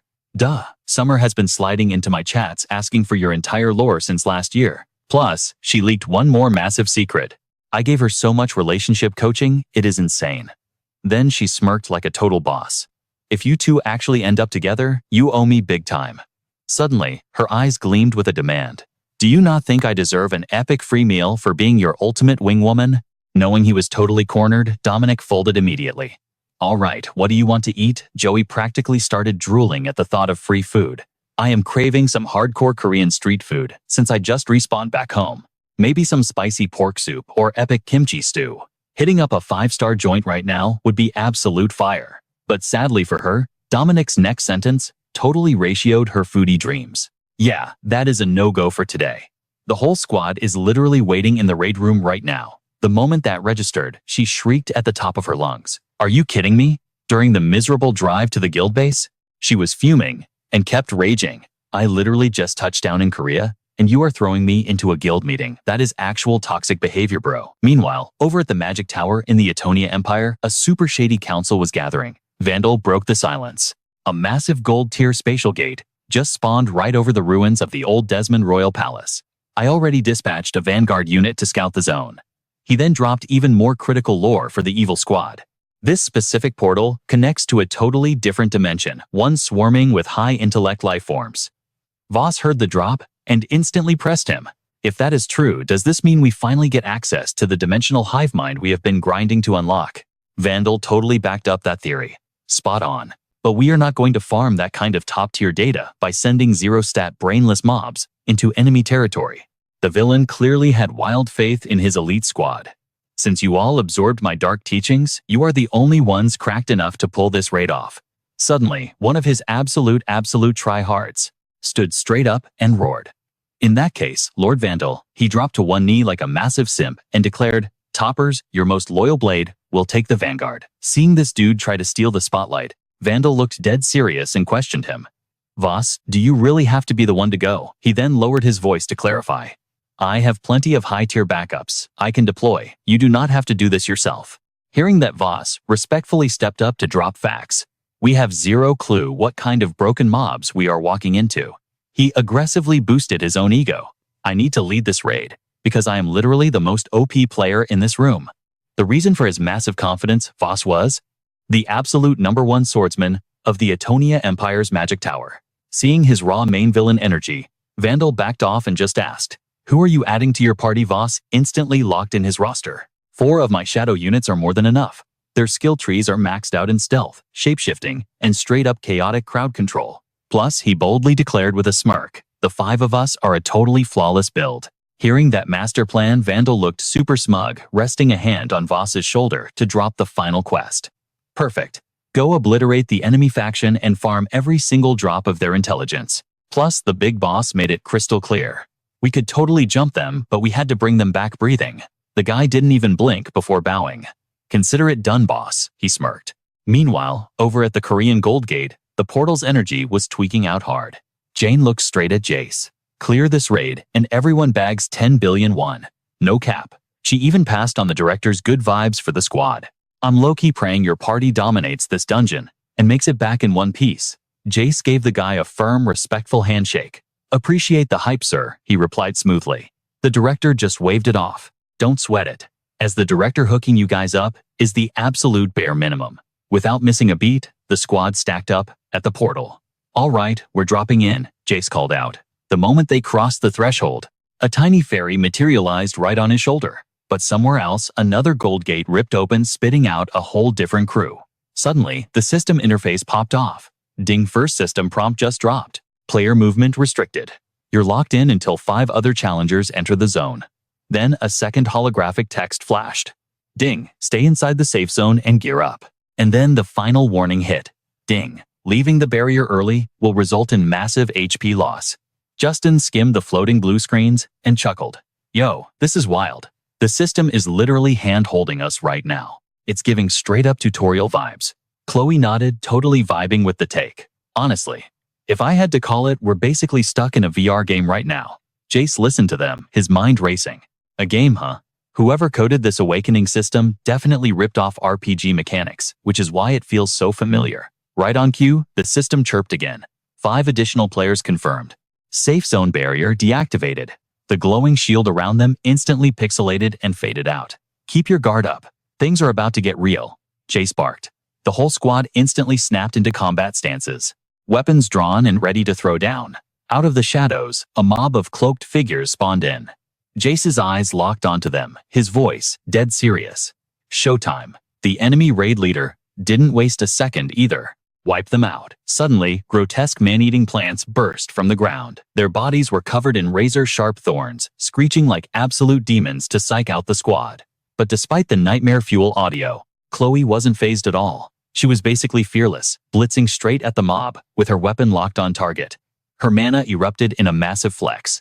A blazing crimson aura wrapped around her entire body, propelling her forward like a human missile. At the exact same second, Sean flicked his wrists, yeeting 2 energy discs with insane bone-crushing velocity. Justin wasn't about to be left out of the XP farm either. Unleashing a wave of pure destructive power from his gear, Chloe swung her massive scythe, cleaving right into the monster's thick hide. Her tactical gas mask completely clutched up, blocking the lethal poison the mob was spewing.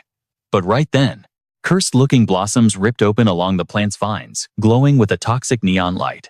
A blinding blast of yellow energy sparked like raw lightning. It shot out from the petals, tearing through the battlefield, aiming right for her head. Sickly yellow smog instantly carpeted the zone, like a literal death cloud.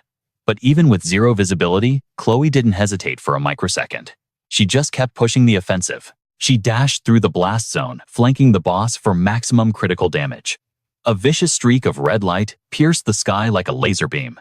Chloe vaulted into the air, diving like an absolute predator, locked onto her prey. Her crimson scythe blurred, slicing clean through the air in a flawless combo. The blade cleanly decapitated the beast in one strike. Her eyes were glowing, absolutely cracked with determination. The massive boss mob hit the dirt completely cooked. She unequipped her scythe, totally styling on the dead mob. Jace jogged up to the squad, hyping them up for the clean sweep. "Solid carry, Chloe. That was fire." She popped off her gas mask and let out a sigh. "Not gonna lie, I was hyped for this gold gate, but these mobs are straight up mid." Justin shook his head, correcting her. "It's not the NPC monsters that make gold gates a nightmare. It's the PvP. Getting ganked by rival guilds is the real threat." Sydney chimed in, leaning on her weapon. "If the AI is this trash, we can just speedrun the PvE content." Chloe narrowed her eyes, smirking a little. "Real talk though, I'd way rather smash mindless monsters than deal with sneaky players." Jace nodded. "Facts. You're not wrong." But internally, his brain was doing overtime. Two-faced snakes, who act friendly just to backstab you when you drop aggro, those are the absolute worst. Suddenly, his artifact ring buzzed with a critical alert. A blue text box hovered in his vision. Inquisitor's Judgment. Passive skill triggered. Radar active. Now tracking Dark Mage, Vendella, and all Shadow Crusaders within a 500-meter radius. Stealth and disguise abilities nullified. And then the system dropped a bomb.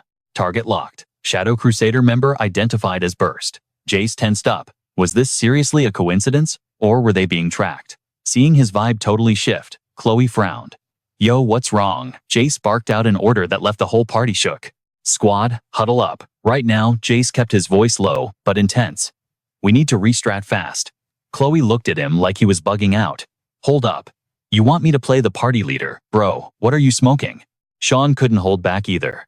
Dude, did you catch a debuff or something? Jace cut them off. Listen, my artifact just pinged. We've got a hostile player in the zone, and my passive radar is tracking them in real time. Chloe crossed her arms.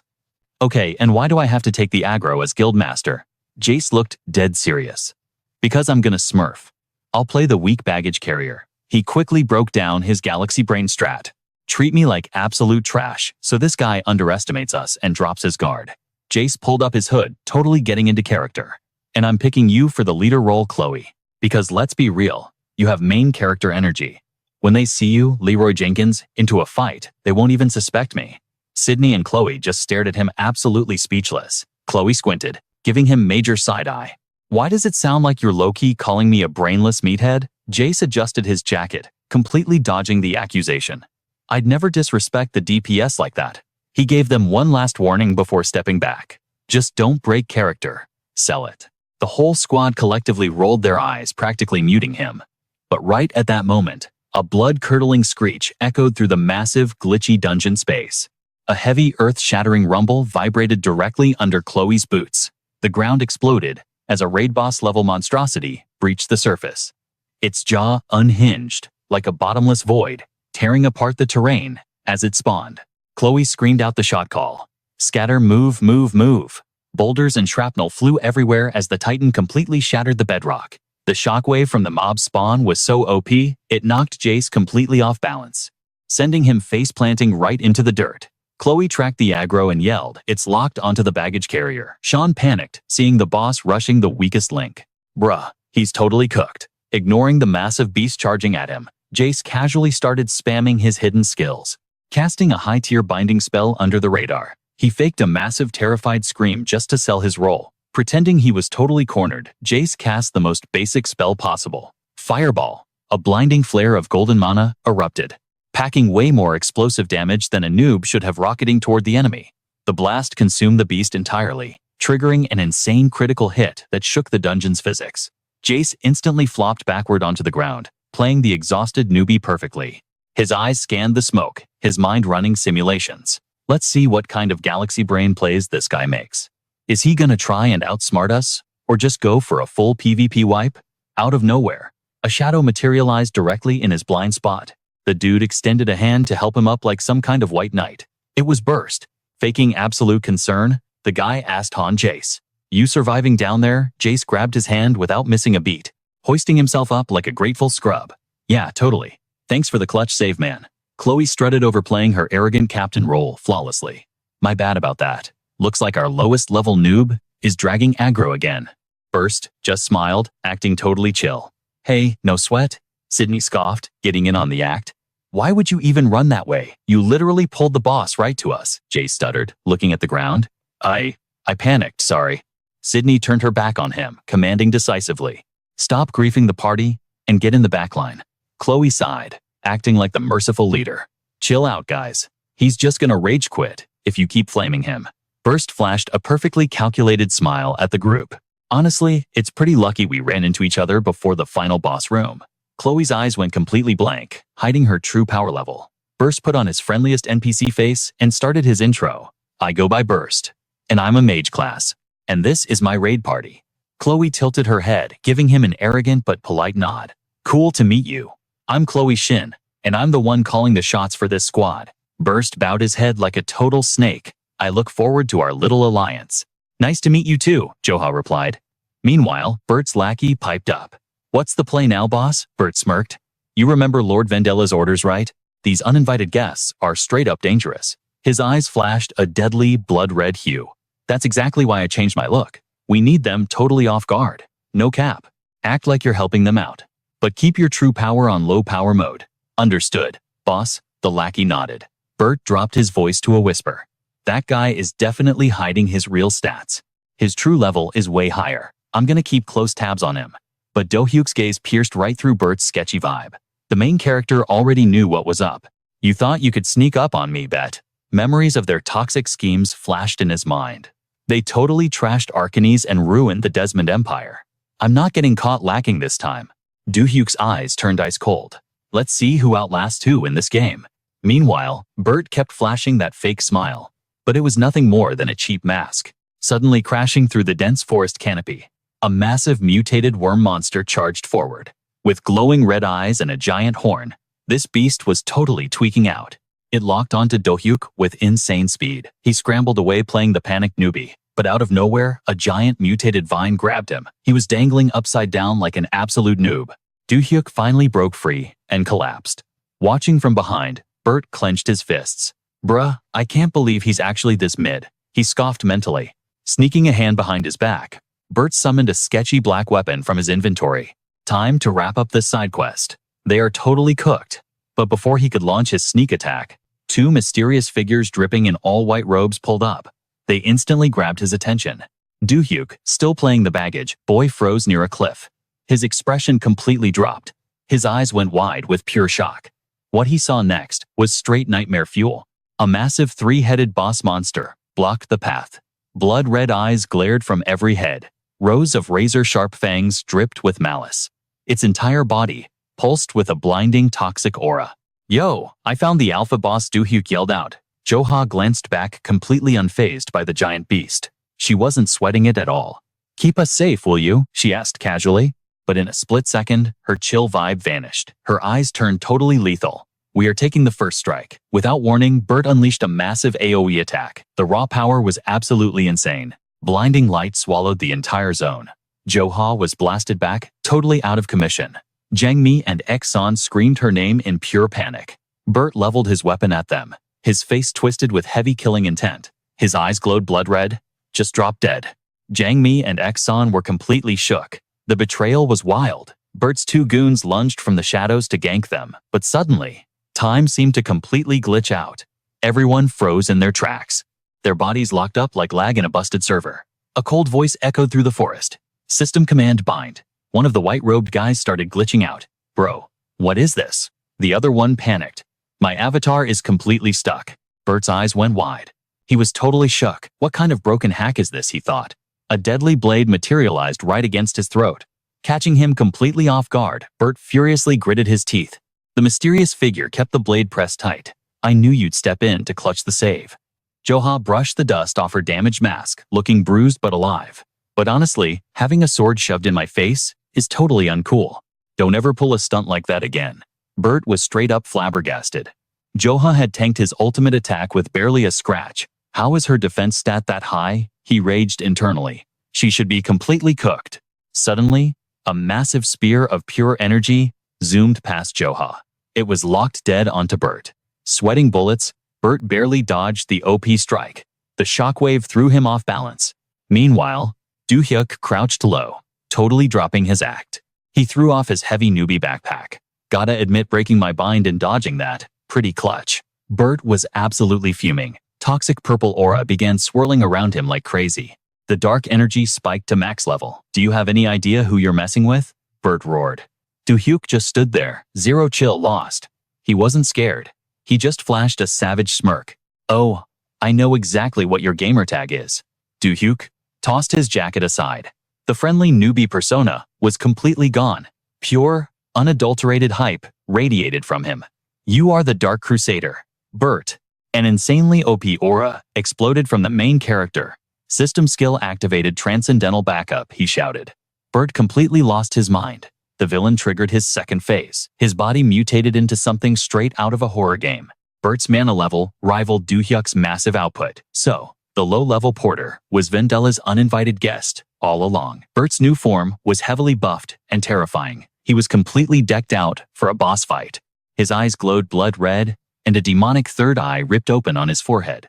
His raw aura made the whole server lag out. Gripping his dark sword, the villain aggressively closed the distance. None of you are making it out of this raid alive. A devastating lightning blast slammed into the ground. The shockwave nuked the entire battlefield. Do-hyuk glanced back at his party. I'm soloing Bert, leave him to me. Everyone aggro your own targets. Just hold the line. Bert blitzed past the party members gunning straight for the main character. Both clashed with top-tier energy. Bert swung his greatsword, but he only sliced through Do-hyuk's after image. Too slow, bro. Do-hyuk styled on him, launching high into the sky. Bert glared up from the crater. You think having a flight skill makes you OP? Think again. Hovering above, Do-hyuk started charging a blinding light attack. He rained down a massive barrage, system magic force bullet spam, but Bert wasn't catching an L that easily. He tanked the hits with his dark blade, laughing like a maniac. Your magic stats are total trash. He pulled his sword back, charging up his ultimate skill.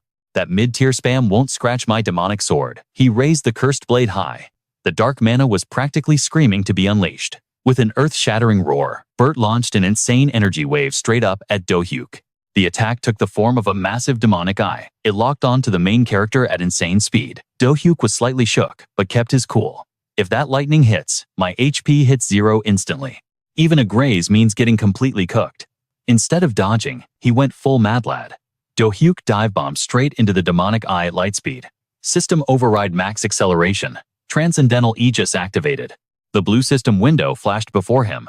Transcendental Aegis grants 99% elemental resistance for 14 seconds. Select attribute lightning. The ultimate cheat code was engaged. Do-hyuk kept his dive bomb going, eyes narrowed in pure focus.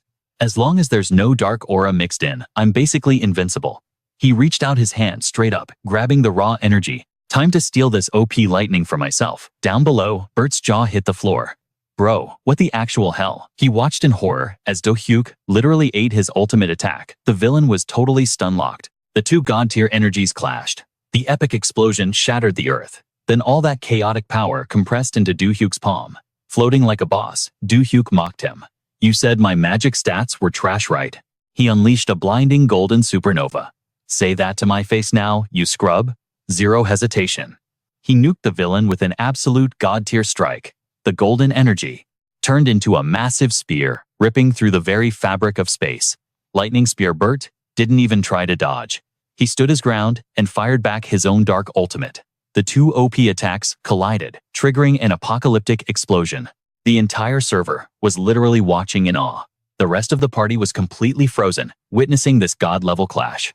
Do-hyuk boosted himself higher into the sky, dodging the insane blast radius. But then, out of absolutely nowhere, the alpha boss lunged at him. A deafening roar shook the sky. Wait, the raid boss broke aggro already, suspended mid-air. Do-hyuk was wide open. The massive beast was lurking right below him. It was waiting for the perfect moment to third-party him. This is bad. I don't even know if Bert got wiped out yet. The three-headed boss unhinged its massive jaws. It started charging 3 different elemental breath attacks. Suddenly, a lethal flash of red light tore through the smoke. Nobody. Third party's my fight? Bert unleashed a devastating vertical slash. The god-tier attack literally cleaved the giant alpha boss cleanly in half. The villain emerged, looking absolutely dead inside. His eyes radiated pure, unfiltered killing intent. I am the only one who gets to take his head. Bert stood menacingly over the bisected raid boss. The real fight was just getting started. He slams his blade straight into the dirt. His pupils slit like a literal snake, absorbing the earth's raw mana. The ground beneath him starts cracking like crazy. Insane energy erupts from the crater, swallowing him whole. Do-hyuk launches an attack, his gut screaming red flags. Yeah, this is bad news. Gotta shut him down fast. With a flick of his wrist, massive fireballs rain from the sky. Fireball Bud burst, just glares back. His eyes flash blood red, radiating some heavy killing intent. The entire drop zone gets nuked, turning into a literal sea of flames. But no cap, in the blink of an eye, the inferno completely vanishes. Only a thick cloud of dust is left behind. Suddenly, a glowing red eye pierces through the smoke. Burst just evolved, and his new form is a straight-up monster. Sporting jagged scales and massive demon wings, the dude is oozing edgy dark aura. Even his sword got an unholy upgrade, sprouting a giant, creepy red eye right on the blade. Burst is looking completely unhinged compared to a minute ago. He grinds his teeth, grips his cursed blade, and clenches his free hand. Boom.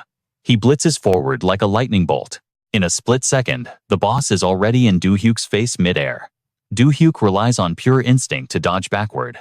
Their weapons instantly clash, sending shockwaves through the sky. Burst keeps pressing the attack, but our boy flawlessly parries him. Do-hyuk triggers a knockback skill, Sword Aura Shield. Seeing this move, the monster is left completely shook. Wait, that skill burst charges in like a madman, but he's already trapped by Do-hyuk's setup. How the hell are you using Ikazella's moves? Do-hyuk completely ignores the yapping. He just keeps opening spatial rifts, spawning in a whole squad of combat drones. Why would I ever tell you? Do-hyuk barks a command. Instantly, a heavy force field locks Burst inside. All drones deploy the barrier. Trapped in the high-tier shield, Burst refuses to take the L. He powers up again, but suddenly blinding blue energy beams blast straight toward him. The drones have him completely zeroed in. Now is your window. One of the combat mechs charges up massive energy right into its mechanical leg. It delivers a sick dropkick, but the boss totally sees it coming. Two mechs combo attack him, but Burst blocks it like it's absolutely nothing. 0 damage taken. The monster spreads its wings. His dark aura easily overpowers the mechs, sending them flying like ragdolls. While he's distracted, Do-hyuk closes the gap, ready to deliver a clutch critical hit. But the boss isn't sweating it at all. He actually smirks. Burst detonates a massive area of effect blast, clearing out every single mech in the airspace. Faced with that overpowered shockwave, even Do-hyuk has to brace himself against the insane knockback. The main character's eyes go ice cold. Burst laughs like a maniac, toxic energy literally steaming from his jaws. Suddenly, Do-hyuk's expression drops. He can't even believe what he's looking at. Burst charges up an apocalyptic attack, emitting a vibe that screams it'll vaporize everything. In its path, the energy orb shoots into the sky and completely goes supernova. The pressure from the blast is beyond ridiculous. Burst glares into the smoke, totally expecting to see a game over screen. You would think Do-hyuk was totally cooked by that earth-shattering explosion. But nah, his drone squad came in clutch, with their force fields keeping our boy in the fight. A warm, glowing blue aura wraps around him. Out of nowhere, a literal fairy spirit pops up by his side, channeling some major healing energy to buff him up. The system interface flashes. Passionate support activated. Buffs up to 7 allies, boosting health regeneration by 500%. Burst just sneers. You are literally wasting your mana, kid. But the drones aren't done. They charge up their energy cores for round 2. Once they hit max capacity, the whole swarm surrounds the boss and unleashes pure bullet hell, magic bullet, but the firepower just bounces right off Burst's defenses. The monster blitzes straight at Do-hyuk, forcing him into a crazy backward dodge. Burst roars. Your trash tier attacks are totally useless now. But Do-hyuk isn't stressing at all. A smug grin creeps onto his face. Yeah, I know. Without missing a beat, our main character flips the script and dashes right at him. I just needed you to look away. The entire drone and mech army goes into standby, waiting for the perfect opening. But wait, this dude's stats are actually crazy enough to deal serious damage. Do-hyuk's voice turns ice cold. Never drop your guard in a raid. In a flash, he teleports right above Burst, ready to drop the hammer. He brings his blade down with 0 hesitation. The slash triggers a massive pillar of pure kinetic energy that completely swallows the boss. Ascending sword aura.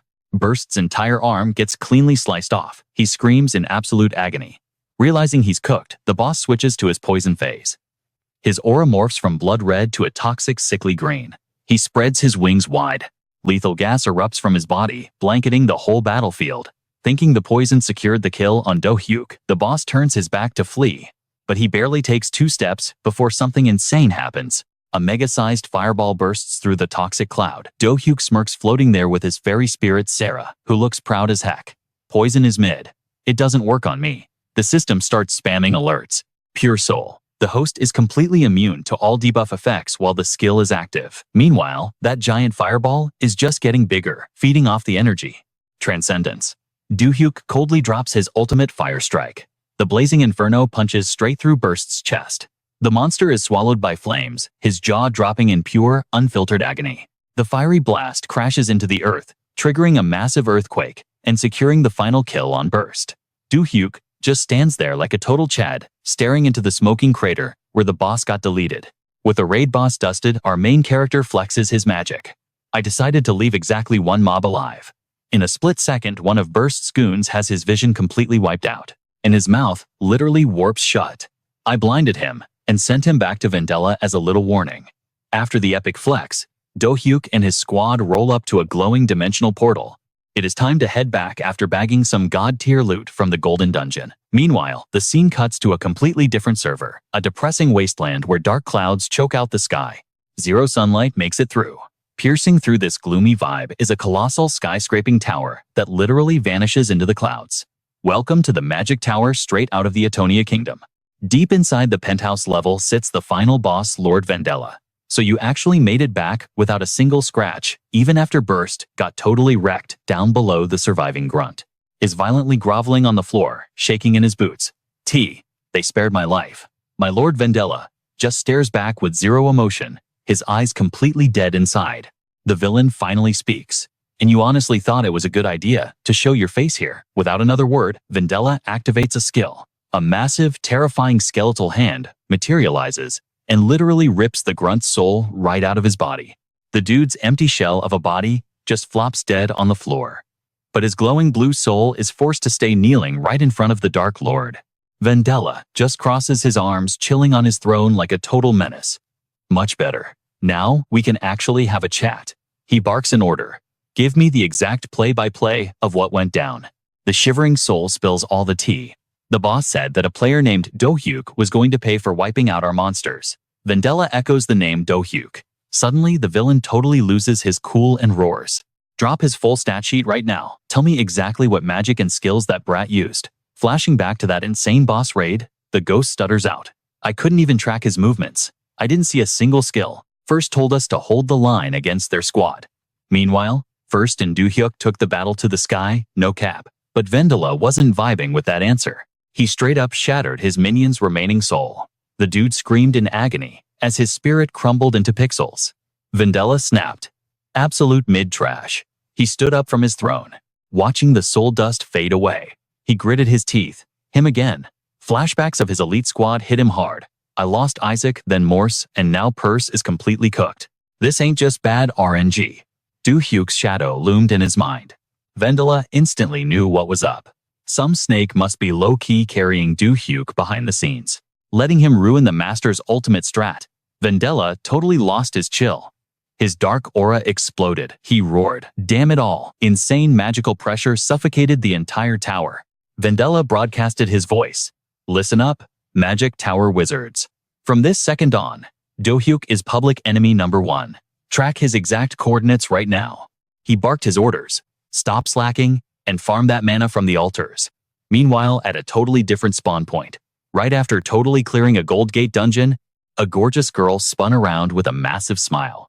It was Yuhi flexing her loot. Hit my line anytime running dungeons with you. Always drops fire gear. Do-hyuk gave a chill smirk. You got it. Thanks for clutching up for us again. With that, Yuhi dipped fast. She had to head back to her United Kingdom guild for the next raid. Cut to Yunseo, looking flawless with her soft brown hair. She was on a low-key stealth mission for 2 days over at Yusan's turf. Yusan was apparently nerfed with an injury right now. He even had to request some away from keyboard time to heal up after surviving the Gold Gate. Down in Do-hyuk's secret underground bunker, he was glued to his glowing blue system interface. The UI flashed with massive new skill trees. Tier 5 Magic Blood Burn.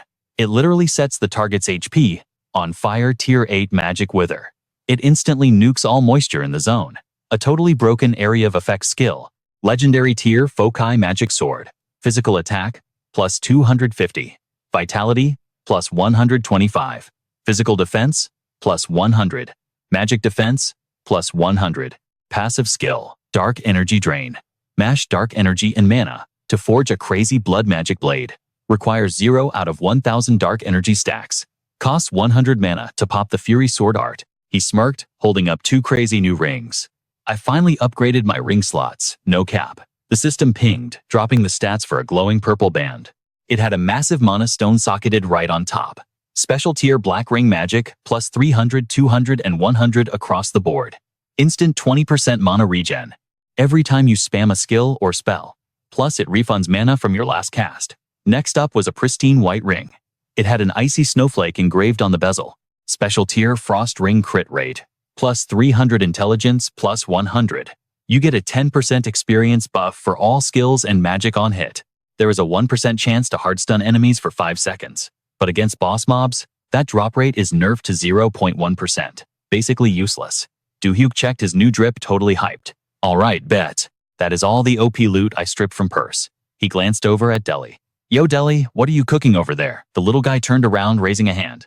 Your automated crafting setup is literally mid. So I hit it with a quick patch. He flexed the before and after system updates. Before it just dumped potions into empty flasks. So I buffed it with an auto-sealing mechanic.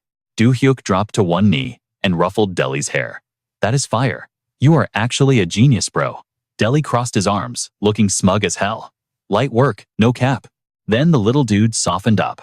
Honestly, thanks for letting me crash at your base. This upgrade is the least I could do.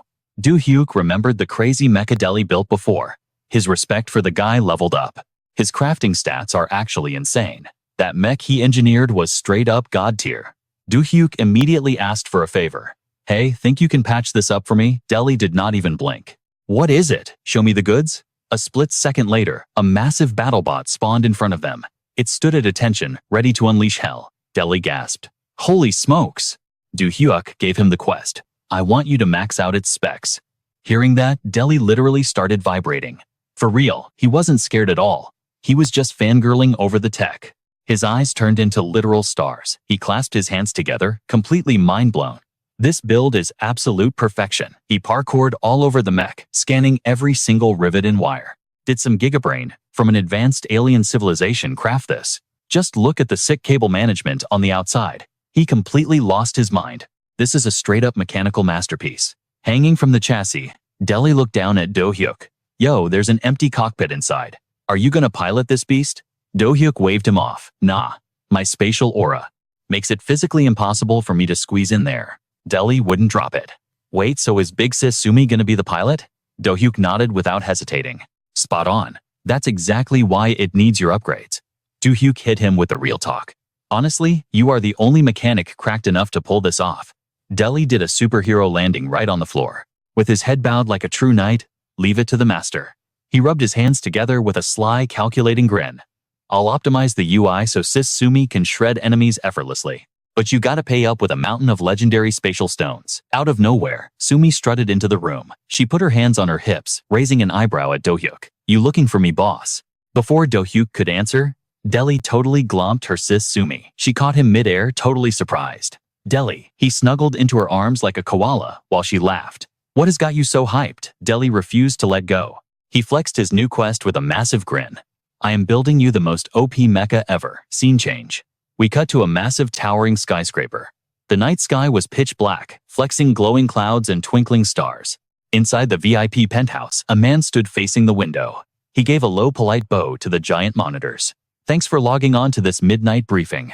It was Director Jin, the absolute boss of the IMA Korea branch. The holographic screens lit up with heavy hitters. First was Pilung looking sharp in a designer suit. He was the alpha of the Jiang Pilung Guild. Next was the long-haired Rihong Guildmaster of the elite Xiaohua Guild. And the final wildcard A-Punk, covered in edgy facial piercings. He was the third in command of the International Villain Syndicate. Rihong broke the ice with a sly smile. Long time no see, Director Jin. Jin returned the fake pleasantries without missing a beat. Always a pleasure, boss Rihong. Jin stepped closer to the glowing display. Pretty sure our last raid meeting was in Beijing, right? That drinking session was straight up legendary. Rihong chuckled, flashing his wealth. Those bottles were only a few dozen million won. You should have chugged way more before logging out. The pierced-up edgelord suddenly cut the mic. Bro, I didn't log into this call to hear about your boomer hobbies. Jin stood completely unfazed in the center of the dark room. Surrounded by massive glowing screens, the punk's voice echoed loudly. We better speedrun this briefing. I've got an army of shipping containers ready to deploy outside. A booming voice countered him. My guild is prepped and ready to drop Compound X, but they also warned about the massive debuffs. If rival black market sellers crash our lobby, we are so cooked, even if we hold the biggest stash on the server. Director Jin gave a slick nod of agreement. He smoothly chimed in. Obviously, I've run the numbers. Our base setup in Korea is basically at 100%. Crossing his arms, Jin stared down the virtual avatars. Ain't that right, boss Pilung? The guy shot back without missing a beat. 100% factual. Jin then brought up a shadow squad of cloaked assassins. We've already partied up with the Black Ops squad that Rihong dispatched. Not sending back up to Busan. Pilung's face twitched with pure annoyance as he snapped. The Seoul Vanguard is already prepped to roll out. Vice chimed in. Wait, aren't you still beefing with Kuma? Don't you have those two annoying subordinates constantly gatekeeping your plans? He fired back with zero hesitation. If you mean Jongmi and Jaeho, don't even sweat it. I've got them totally handled. The guy sounded super skeptical. For real, you're gonna solo 2 SS rank awakened at once. He just smirked, oozing confidence. I don't even need to pack them up. I've got plenty of ways to keep them sidelined. The shady call dragged on. Jayan doubled down. Trust me, I'm clutch like that. You guys can just push forward to the next phase. The voice on the other end stayed deadpan. As long as you lock down a solid supply chain in Korea, we will keep dropping consistent inventory. But then came the heavy warning. If this operation goes south, every single one of us is cooked. Footsteps echoed in the background as Jayan clapped back with pure ego. Chill out, no cap. Didn't you already slide me a totally OP right-hand man? Under the dead of night, with moonlight slicing through the city skyline, the call clicked dead. See you on D-Day. Suddenly, a glowing blue system window popped up. You have entered Dungeon Instance, Lentis B, mid-battle, Jang Mi, threw up a blinding energy shield. Watch your 6, Do-hyuk, she screamed. His eyes snapped wide open, staring down an absolutely terrifying black dragon. With blood-red eyes locked right onto him, the beast was practically leaking magma.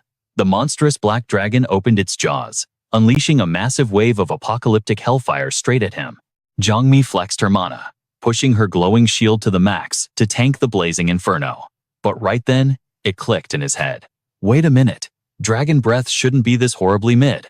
His own hand sparked with raw magical energy. If that's how it is, Do-hyuk blasted his spell right through the beast. The dragon shattered like cheap glass. The whole illusion literally evaporated into thin air. Jang Mi was totally shook. Yo, where did the boss go? He kept it insanely casual. Just an illusion, or somebody using some next-level tech to mess with this zone. He broke it down for her. Long story short, everything we just fought was completely fake. She caught an attitude immediately. Who would even troll us like that? Do-hyuk just tilted his head toward the deep woods, locking eyes with a shady silhouette hiding in the brush. Who do you think? The guy is literally right there. The bushes started rustling loud as hell. Ha ha ha. Burkhardt stepped out of the shadows with a massive grin. I just wanted to see what kind of OP players managed to crack my barrier. My anti-intruder system usually cooks everyone, but I totally wasn't expecting to run into my favorite duo. Do-hyuk smirked fire. Seeing you again, old man. Jang Mi gave a polite bow. Have you been keeping well all this time? The nostalgia hit Burkhardt like a truck as he thought back to their epic first quest. Bro, it has literally been 25 years since we last crossed paths. I just hit level 40 in real life. Mary and I even spawned a kid. A massive flex-worthy magical academy flashed through his proud dad memories. We named him January. He is 17 now, full of main character energy. He's out here grinding 24/7 to be the absolute top ranker at Lentis Magic Academy. Then he realized he was just yapping in the middle of a random forest and awkwardly scratched his head. Oh, my bad guys. Sorry for trauma. Dumping my whole lore on my 2 most VIP guests. He quickly waved them over. Let's head back to my base, yeah. Fast forward. A steaming cup of tea clinked onto the table as Burkhardt headed upstairs. He called back down to his guests. Sip on that tea while I grab something real quick.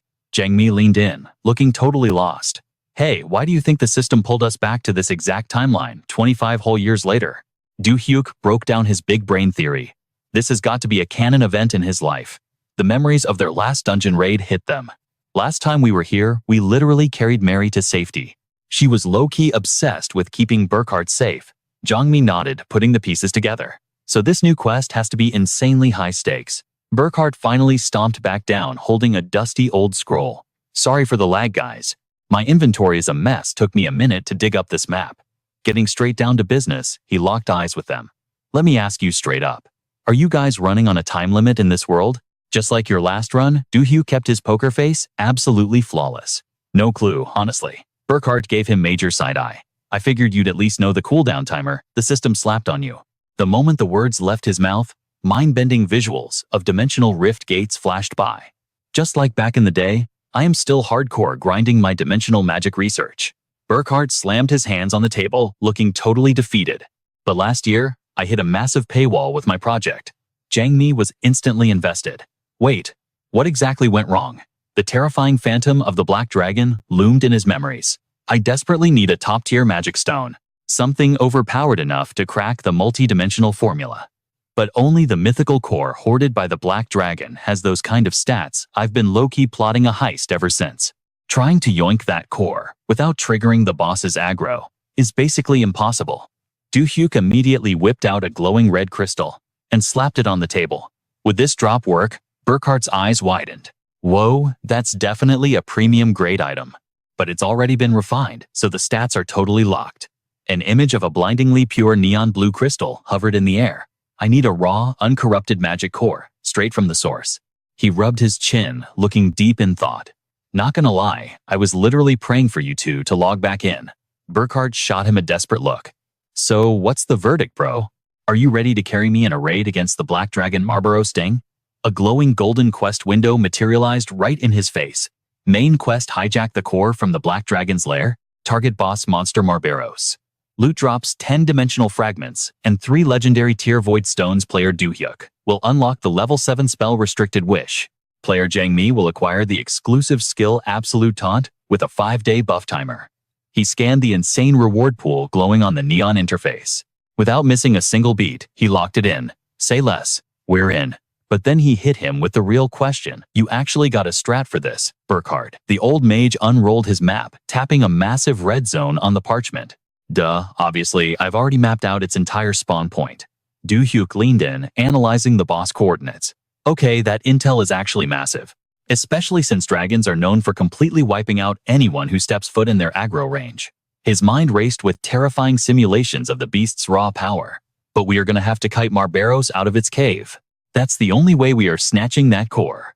Burkhart rolled up his blueprint, hyping himself up. Chill out, I'll pull the aggro myself. But Do-hyuk instantly shut that down. Nah, I'm taking the vanguard. He laid out his absolute masterclass of a strategy. You two run the stealth op inside the vault while I keep the boss busy. Burkhart literally lost his mind. Bro, are you crazy? Do you have any idea how busted Marlboros' damage scaling is?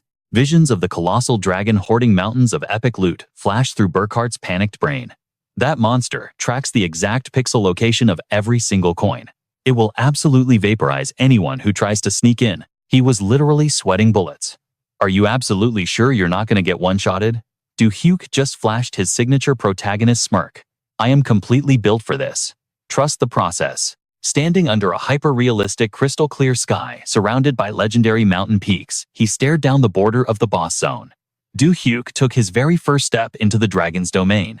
For the first time, a flash of actual sweat broke through his confident poker face. This is the point of no return. I am officially in the danger zone. He locked his senses onto max alert. The raid boss could spawn at literally any second. Do-hyuk tuned out the world, tracking every single vibration in the air. The crushing silence felt heavy with pure, unadulterated death. The beast had already locked onto his mana signature. An ancient voice practically shattered his eardrums. You dare enter my realm? There you are. The sky literally blacked out as the colossal beast materialized like an absolute nightmare. The raid had officially begun. A massive blast of dark energy nuked the spot he was standing on, but he pulled off a clutch frame-perfect dodge. Throwing his arms up, he braced for the shockwave. The Black Dragon crash-landed, triggering a massive earthquake, and glared at him with pure raging malice. It was the mythical boss itself, Marlboros. The absolute unit scoffed at him like he was literal trash. You are nothing but a weak little bug, the beast roared with absolute fury. How dare you trespass in my domain? The Black Dragon crashed into the ground, glaring daggers right at Do-hyuk. A massive shockwave ripped through the air, but our boy just stood there completely unbothered. I have been waiting for you, you oversized lizard. The dragon lost its mind in rage. It raised its massive front claw, charging up a lethal magical strike. At the exact same time, Do-hyuk popped his spatial magic. A blinding blue light flared right from his palms. But wait, something was totally off. His skills were literally jammed. Seeing the enraged beast lunging at him, he low-key panicked. Those razor-sharp claws were dead-ass terrifying. The beast stomped down with insane magical force, aiming to crush Do-hyuk into dust. In that split second, our main character clutched up. He channeled his raw physical stats to leap into the sky. He completely dodged that totally overpowered claw attack. Pulling off a flawless mid-air evasion, he hovered right above the danger zone. His agility was straight-up fire. But Marlboros was absolutely fuming right now. It swung its massive leg again, charging up an even crazier magic blast. The sheer destructive aura created a totally mind-blowing shockwave. The massive impact kicked up a blinding dust cloud. The dragon smirked, thinking it absolutely cooked our boy. But nah, Do-hyuk easily tanked that heavy hit. Now, our main character was actually triggered. He activated his transcendent class magic. The Black Dragon instantly felt the vibe check shift.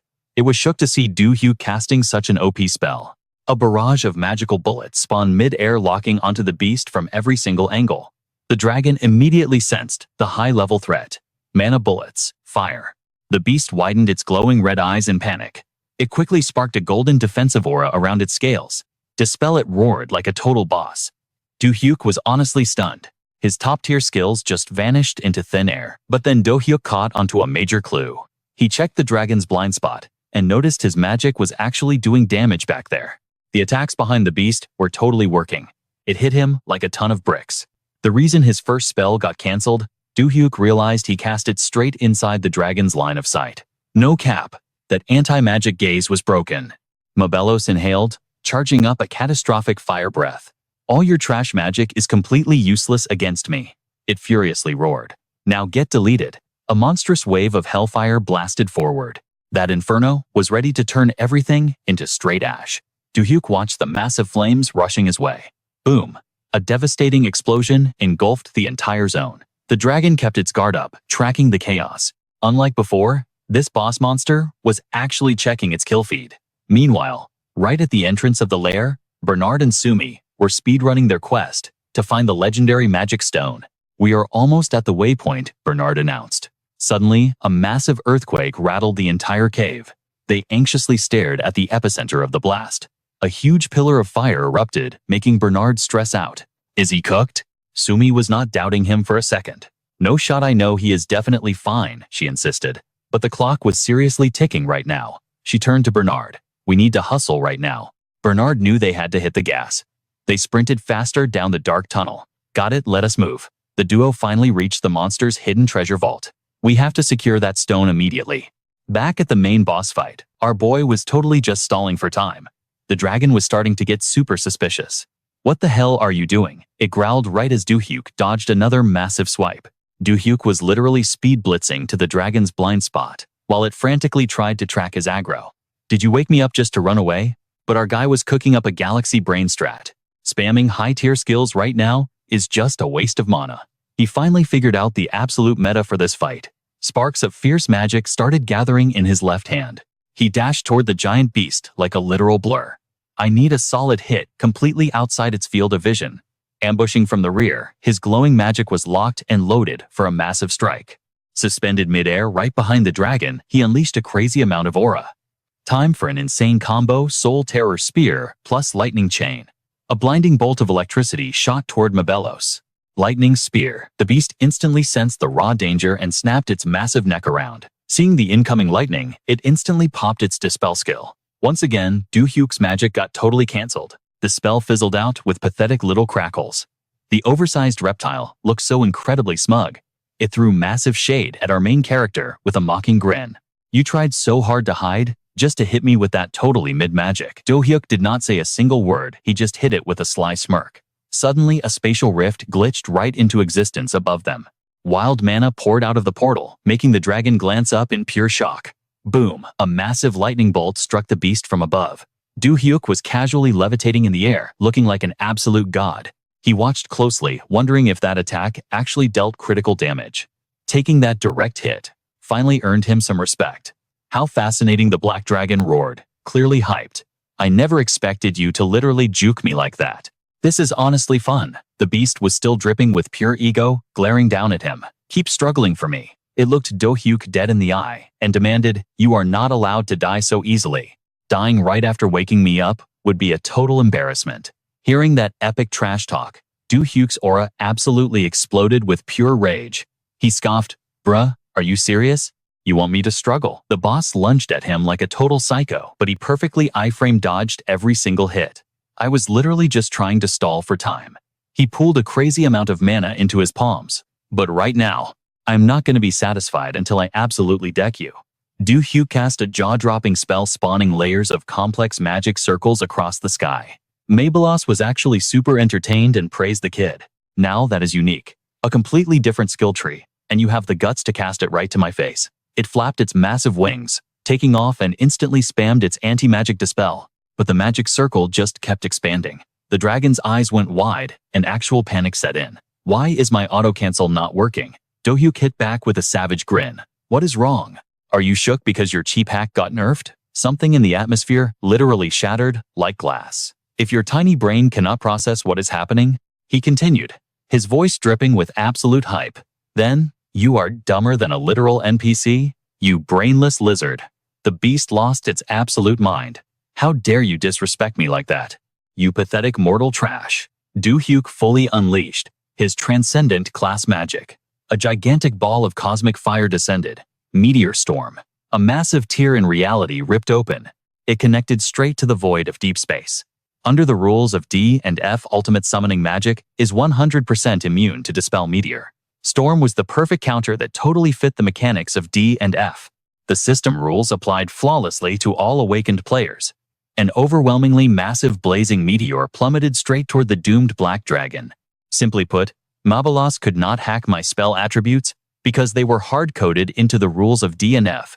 Do-hyuk poured every single drop of his mana into the attack. The beast desperately gathered dark energy from its surroundings. A massive sphere of black mana formed, aiming straight up. The insane glow from the dragon's ultimate move lit up the entire abyss, and it unleashed an absolute death ray right at the meteor. The two ultra-tier attacks clashed in midair. Purple lightning violently arced around the falling space rock. Boom! The destruction beam shattered the meteor into pieces, raining down flaming debris into the thick fog. Meanwhile, deep inside the monster's hidden lair, Bernard was intensely hacking the dungeon's core structure.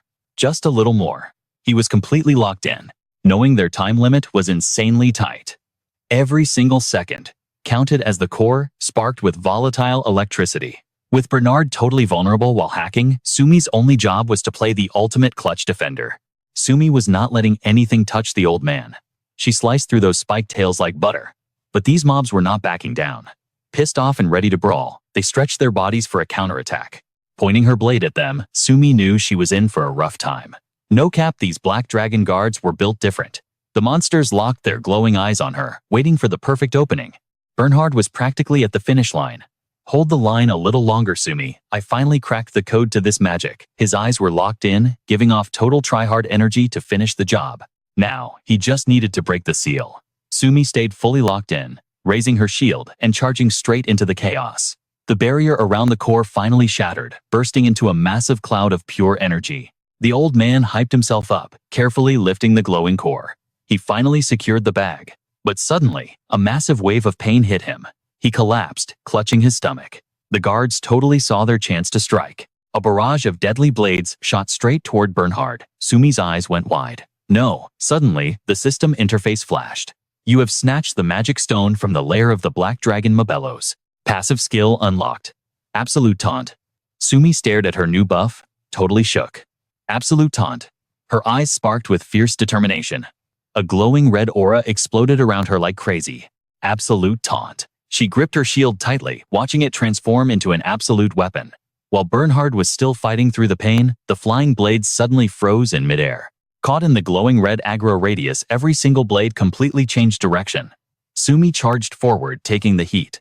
Her shield was acting like a massive overpowered magnet. Even the giant monsters were caught lacking. They got sucked straight into the danger zone, trapped in a mini black hole with zero escape. This insane skill forcefully pulled all nearby mobs right to her location. The three guards were literally clumped together. Sumi did not hesitate, launching herself into the air. She spun, charging up a heavy attack, her blade glowing with pure, unadulterated power. Then she brought the hammer down. The impact smashed them straight into the dirt, leaving the ground completely wrecked. Bernhard finally shook off the stun effect, waking up to see Sumi standing over their bodies like an absolute boss. She immediately rushed him. "Do-hyuk is still out there waiting for us." Meanwhile, the entire forest was getting cooked, burning down in an epic inferno. The Black Dragon raged, launching a massive strike at Do-hyuk. "Why isn't my dispelling magic working on you?" the boss roared. Do-hyuk kept his distance and smirked. "You want to know? Come catch me first." The system popped off again. "You have obtained the magic stone from the Black Dragon. Mabelos? Reward 10 dimensional fragments. Reward 3 legendary space stones. Automatic unlock. Rank 7 magic limited wish." Do-hyuk grinned from ear to ear. Those two actually clutched up and got it done. Limited wish. A burning candle appeared in the dark, the ultimate symbol of desire. This was an insanely rare broken spell that actually granted the user a single wish. But the randomness on this thing was wild, so you rarely got exactly what you wanted. The candle burned down, glowing even brighter. Basically, using this skill was a massive gamble. If you did not choose your words carefully, the backlash could literally scramble your brain. Get too greedy, and you are totally cooked. You had to play it smart. Do-hyuk was still busy dodging the Black Dragon's crazy area of effect attacks. He was definitely struggling to keep up. Suddenly, he looked up and wow, countless black spikes were locked onto him. The needles transformed into massive spiked spheres. The Black Dragon hovered high above, radiating pure menace. It was clearly trying to speedrun his death. There is nowhere left to hide. Do-hyuk just closed his eyes and brought his hands together. A brilliant light erupted. Limited wish. Glowing rings of light instantly wrapped around him. They formed a protective cocoon midair, and then boom, he just vanished, leaving the giant lizard alone in the burning woods. Its eyes glowed violently red, absolutely raging that Do-hyuk had trolled it and dipped. It let out an earth-shattering roar. I will never forgive you for this. Meanwhile, a massive teleportation circle fired up right in the forest near Bernhard's crib. The trio spawned inside the magic circle. Having just dodged a massive game over, Do-hyuk collapsed onto the ground, totally out of breath. Bernhard looked around super confused. Wait, is this not right next to my place? Sumi rushed over, totally panicking. Do-hyuk, are you okay? As she dropped to her knees, he gave her a reassuring smile. Chill, I am fine. Just totally drained my mana pool. Bernhard turned around, his mind completely blown. How in the world did you escape that aggro? Faint light was still glowing from Do-hyuk's hands. He casually explained. I popped my new skill, Limited Wish. It is pretty heavily nerfed though, but it actually grants whatever the user asks for. Bernhard was absolutely stunned. No way. That sounds like a completely broken exploit. I have never seen anything like that, or even heard rumors of a spell like that in my world. Do-hyuk just shrugged it off. I guess the mages from my timeline just had a way more out-of-the-box meta when it came to magic. Seeing the guy was safe, Bernhard offered him a hand up. Anyway, I am just hyped that you survived. He shook Do-hyuk's hand with pure gratitude. Thanks to your massive carry, I finally got the main ingredient. It is the ultimate research material. Suddenly a glaring red system alert popped up. Big yikes. Warning. The entire Black Dragon faction has marked player Do-hyuk as their #1 target. Looks like Do-hyuk was officially cooked. Faction standing with the Black Dragons has dropped to hostile. Reading the notification, he did not know whether to flex or cry. He just let out an awkward, nervous laugh. Bernhard looked at him completely oblivious. Now I can finally use this magic stone to deep dive into the multiverse theory. He shared his honest thoughts. I have a feeling today's raid is going to heavily impact you two back in your world. Looks like this is where we part ways. Do-hyuk smiled back brightly. I really hope it is a massive win. The old man gave him a warm, knowing look. I will do everything to make sure of it. Then, he suddenly remembered some extra loot he wanted to drop. Oh, besides the magic stone, I have some god-tier items for you and Sumi. Bernhard pulled out 2 rare drops. This is an ancient grimoire left by the legendary mage Gitalia, and this is ultra-rare Black Dragon medicine. Do-hyuk was super hyped, stashing them straight into his inventory. Thanks for the insane loot, old man. Bernhard honestly felt pretty bummed about saying goodbye. No sweat. I just wish I had more overpowered gear to give you. A bright teleportation light began wrapping around the duo. Oh, looks like our server connection is dropping, the old man called out. Next time we meet, I will show you my research progress. The dimensional portal completely swallowed them up, leaving Bernhard alone as he watched them log out. I hope you guys level up even more. The system flashed. You have successfully cleared the Lentus B dungeon. Meanwhile, in some shadowy location, a new scheme was brewing. If I want to bypass security and sneak into the base, I need a totally mid-forgettable face. Staring at 3 photos on his desk, the guy could not decide which skin to equip. Which one of these non-playable characters should I be?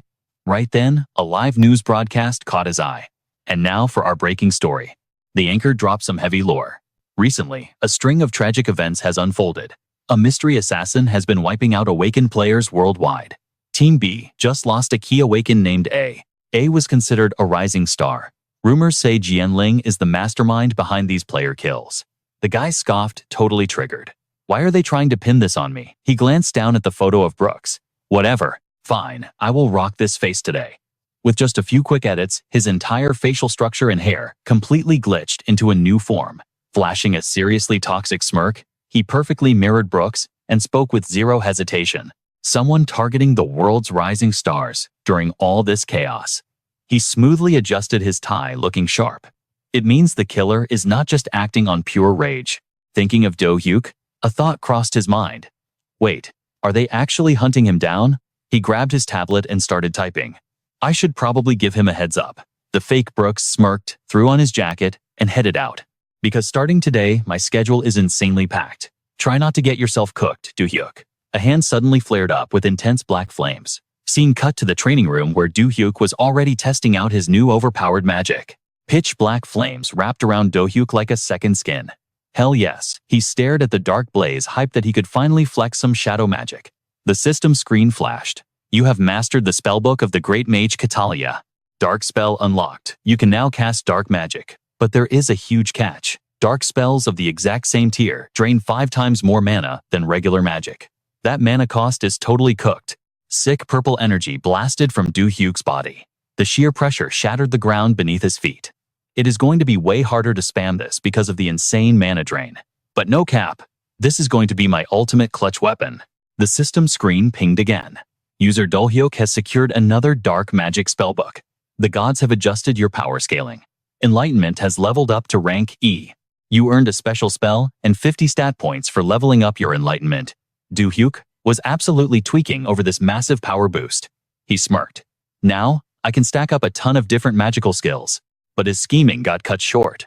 Summer suddenly spawned right behind him, glaring with absolute ice in her eyes. Are you seriously thinking about soloing another dungeon right now? Do-hyuk. He spun around totally busted. Summer, you literally jump-scared me. Knowing he had just barely dodged death a second ago, she gave him a serious lecture. We just cleared that dungeon, so do not push yourself too hard. Do-hyuk whipped out his phone to dodge the heat. Wait, really? I was just checking our boss loot drops, so... Summer saw her opening and totally went for it. Plus, you have not even eaten dinner yet. Her cheeks turned a light shade of pink as she nervously looked away. It has been a minute since we hung out. Want to go grab some food with me? Sure, let us go. Just then, the system announced his new special magic. Soul Contract, an active necromancer skill. The user can forge a dark pact to bind a soul to their command. Forever. Leveling up this skill increases your maximum soul capacity. Bound souls lose all their free will and sanity. They will follow your orders with absolute blind loyalty. That is honestly so OP. Cut to the city at night. Neon lights flash through the dark streets. Inside a high-key fancy restaurant, aesthetic dishes covered the table. Do-hyuk sat there, holding a half-eaten piece of fried chicken. Never thought you would crave chicken at midnight. Summer took a tiny bite and softly smiled. Well, if I had to go train right now, I definitely would pass. They vibed and talked over the meal. It really has been forever since we came here. So just feast until you are full. Sounds good to me. But hey, before that, I actually have something major to tell you. Do-hyuk paused mid-bite, totally curious. What is up? She dropped the massive news. And it literally made Do-hyuk spit his drink out. I finally hit S rank. He shot up from his chair, completely shook. Wait, what? Since when? Summer just played it cool. I chugged a growth potion, the one we looted from the Black Dragon's lair. Summer recalled that super mysterious glowing gold bottle. Soon as I got home, I downed it and totally broke past. A rank Do-hyuk's mind was blown. From what I know, most awakened players have to grind for literally years just to touch S rank. He groaned, totally regretting his restaurant choice. Bro, if I knew that earlier, I would have booked an insanely bougie spot and thrown a massive party for you. Summer just shook her head. It is totally fine. Honestly, she was blushing hard and loving the vibe. I am just happy I get to spend time with you like this. Seeing her acting all shy made Do-hyuk smile, his heart doing a little flip. She really is too cute. Suddenly, Summer stood up. I am just going to the restroom real quick. Left on the table. Do-hyuk's phone instantly buzzed and lit up. The screen showed a creepy unknown number. Text read, the awakened killer's next target is probably you. Watch your back. Or better yet, just execute them on sight. Do not even try talking it out. Got it. Because it was a burner number, Do-hyuk was totally lost. Wait, did Ken drop this warning for me? Suddenly, a huge shadow loomed over the table. Some random guy pulled up a chair right across from Do-hyuk. Do-hyuk frowned, completely annoyed by the disrespect. My bad, bro, but that seat is taken. The red-haired dude just smirked, oozing chaotic energy. I have been dying to meet you. Do-hyuk. It was him. The notorious awakened killer Palachi outside the chicken joint. The night wind howled, scattering dead leaves. The two of them just stared each other down. The tension in the air was thick enough to cut with a sword. Do-hyuk could literally see the pitch-black aura leaking off this psycho. Total bad vibes. Judging by that nasty mana signature you are leaking, I am guessing you are not here for an autograph. Do-hyuk narrowed his eyes, dead serious now. Are you that freak they call the awakened killer? The psycho leaned back, super arrogant. Spot on, kid. The name is Palachi, and I have been hunting for you everywhere, Do-hyuk. Do-hyuk was not about to waste time playing games. Let us cut to the chase. Did Vendela put a hit out on me? Palachi blinked, genuinely caught off guard. Damn, did not expect you to drop that name in a place like this. Gotta admit, kid, you are kind of impressive. Do-hyuk's glare turned icy. You reek of the exact same trash energy they do. Do-hyuk instantly shoved his chair back and stood up. How about we take this outside? He glanced around at the normal people just trying to eat. He definitely did not want collateral damage. I am not about to drag normal players into our mess. Blazing blue aura flared around Do-hyuk, locking in the challenge. You have been wiping your tracks this whole time, right? So I bet you do not want an audience watching you get cooked, either. The villain chuckled as blood-red mana erupted around him. Glad we are on the same page. Palachi flexed a hand, strapped with wickedly sharp steel claws. But do not even think about dipping out of this fight. He threw Summer's name out, just to trigger Do-hyuk. She had probably already been ambushed.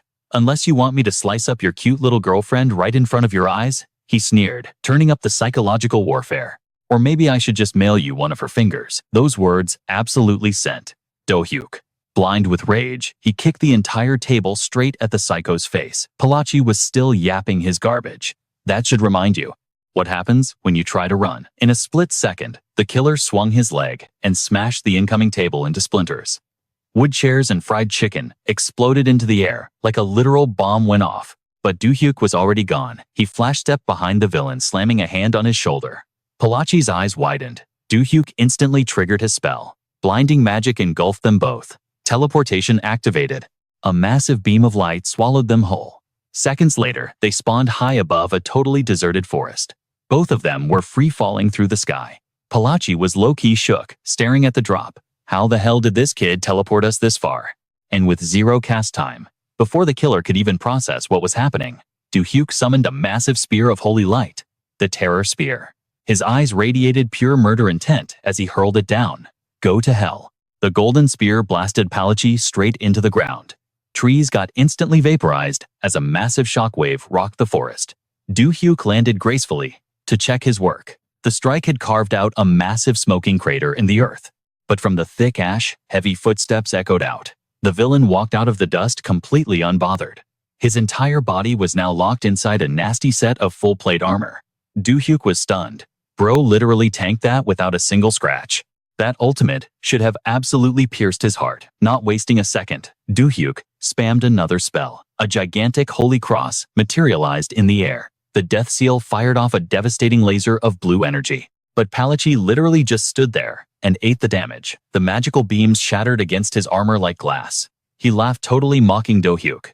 What are you even trying to do, kid? Do-hyuk was sweating now. How is the death seal doing 0 damage? Then Palachi popped his own cooldowns and blitzed forward. A single physical punch literally blew the ground into chunks. Do-hyuk boosted his speed stats to barely dodge the right hook. But the maniac followed up with a brutal strike against Do-hyuk's magic shield. The mana shield blocked the initial impact, but instantly shattered into a million sparkling pixels. Do-hyuk's boots dug deep into the dirt, dragging trenches as he struggled against the force. This dude has skin like literal titanium. Another massive fist swung at his head. Do-hyuk threw up one arm, miraculously parrying the blow. He had actually stalled the monster's momentum. But Palachi faked him out, burying a sickening left hook straight into Do-hyuk's gut. The impact made Do-hyuk's armor screech and violently crack. That single punch completely unequipped Do-hyuk's defensive gear. He coughed, dropping to one knee in the dirt. Palachi sneered down at him. Is that seriously all you got? You are totally mid. But Do-hyuk just smirked. The trap conditions had finally been met. He activated his skill, and a blinding light erupted. Restricted wish. Forcefully undo the modifications on Palachi's armor. The system screen flashed gold. Request approved. The overpowered defensive buff on Palachi's body was instantly wiped out. In a flash, the heavy armor plating around his stomach completely glitched and vanished, leaving his bare skin exposed. The villain raged, lunging forward for the kill. You little punk. What did you just do to me? Do-hyuk raised his fists, ready for the final clash. Do-hyuk summoned a massive wall of flames, baiting his enemy right into the trap. The blazing fire swallowed Palachi whole, roasting him alive. Standing safely outside the blast zone, Do-hyuk kept the magic flowing. No cap, there is no way you are surviving this heat, bro. Then he totally flipped the script. Using the extreme temperature drop, he slammed his hands on the ground and triggered a massive blizzard. In an instant, the raging inferno flash froze into a giant towering pillar of ice. The storm kept raging, the winds howling like crazy, but inside the ice, Palachi was not ready to fold. His eyes glowed red as massive cracks shattered the frozen pillar. Boom! He burst out, morphing his entire arm into a razor-sharp, deadly blade.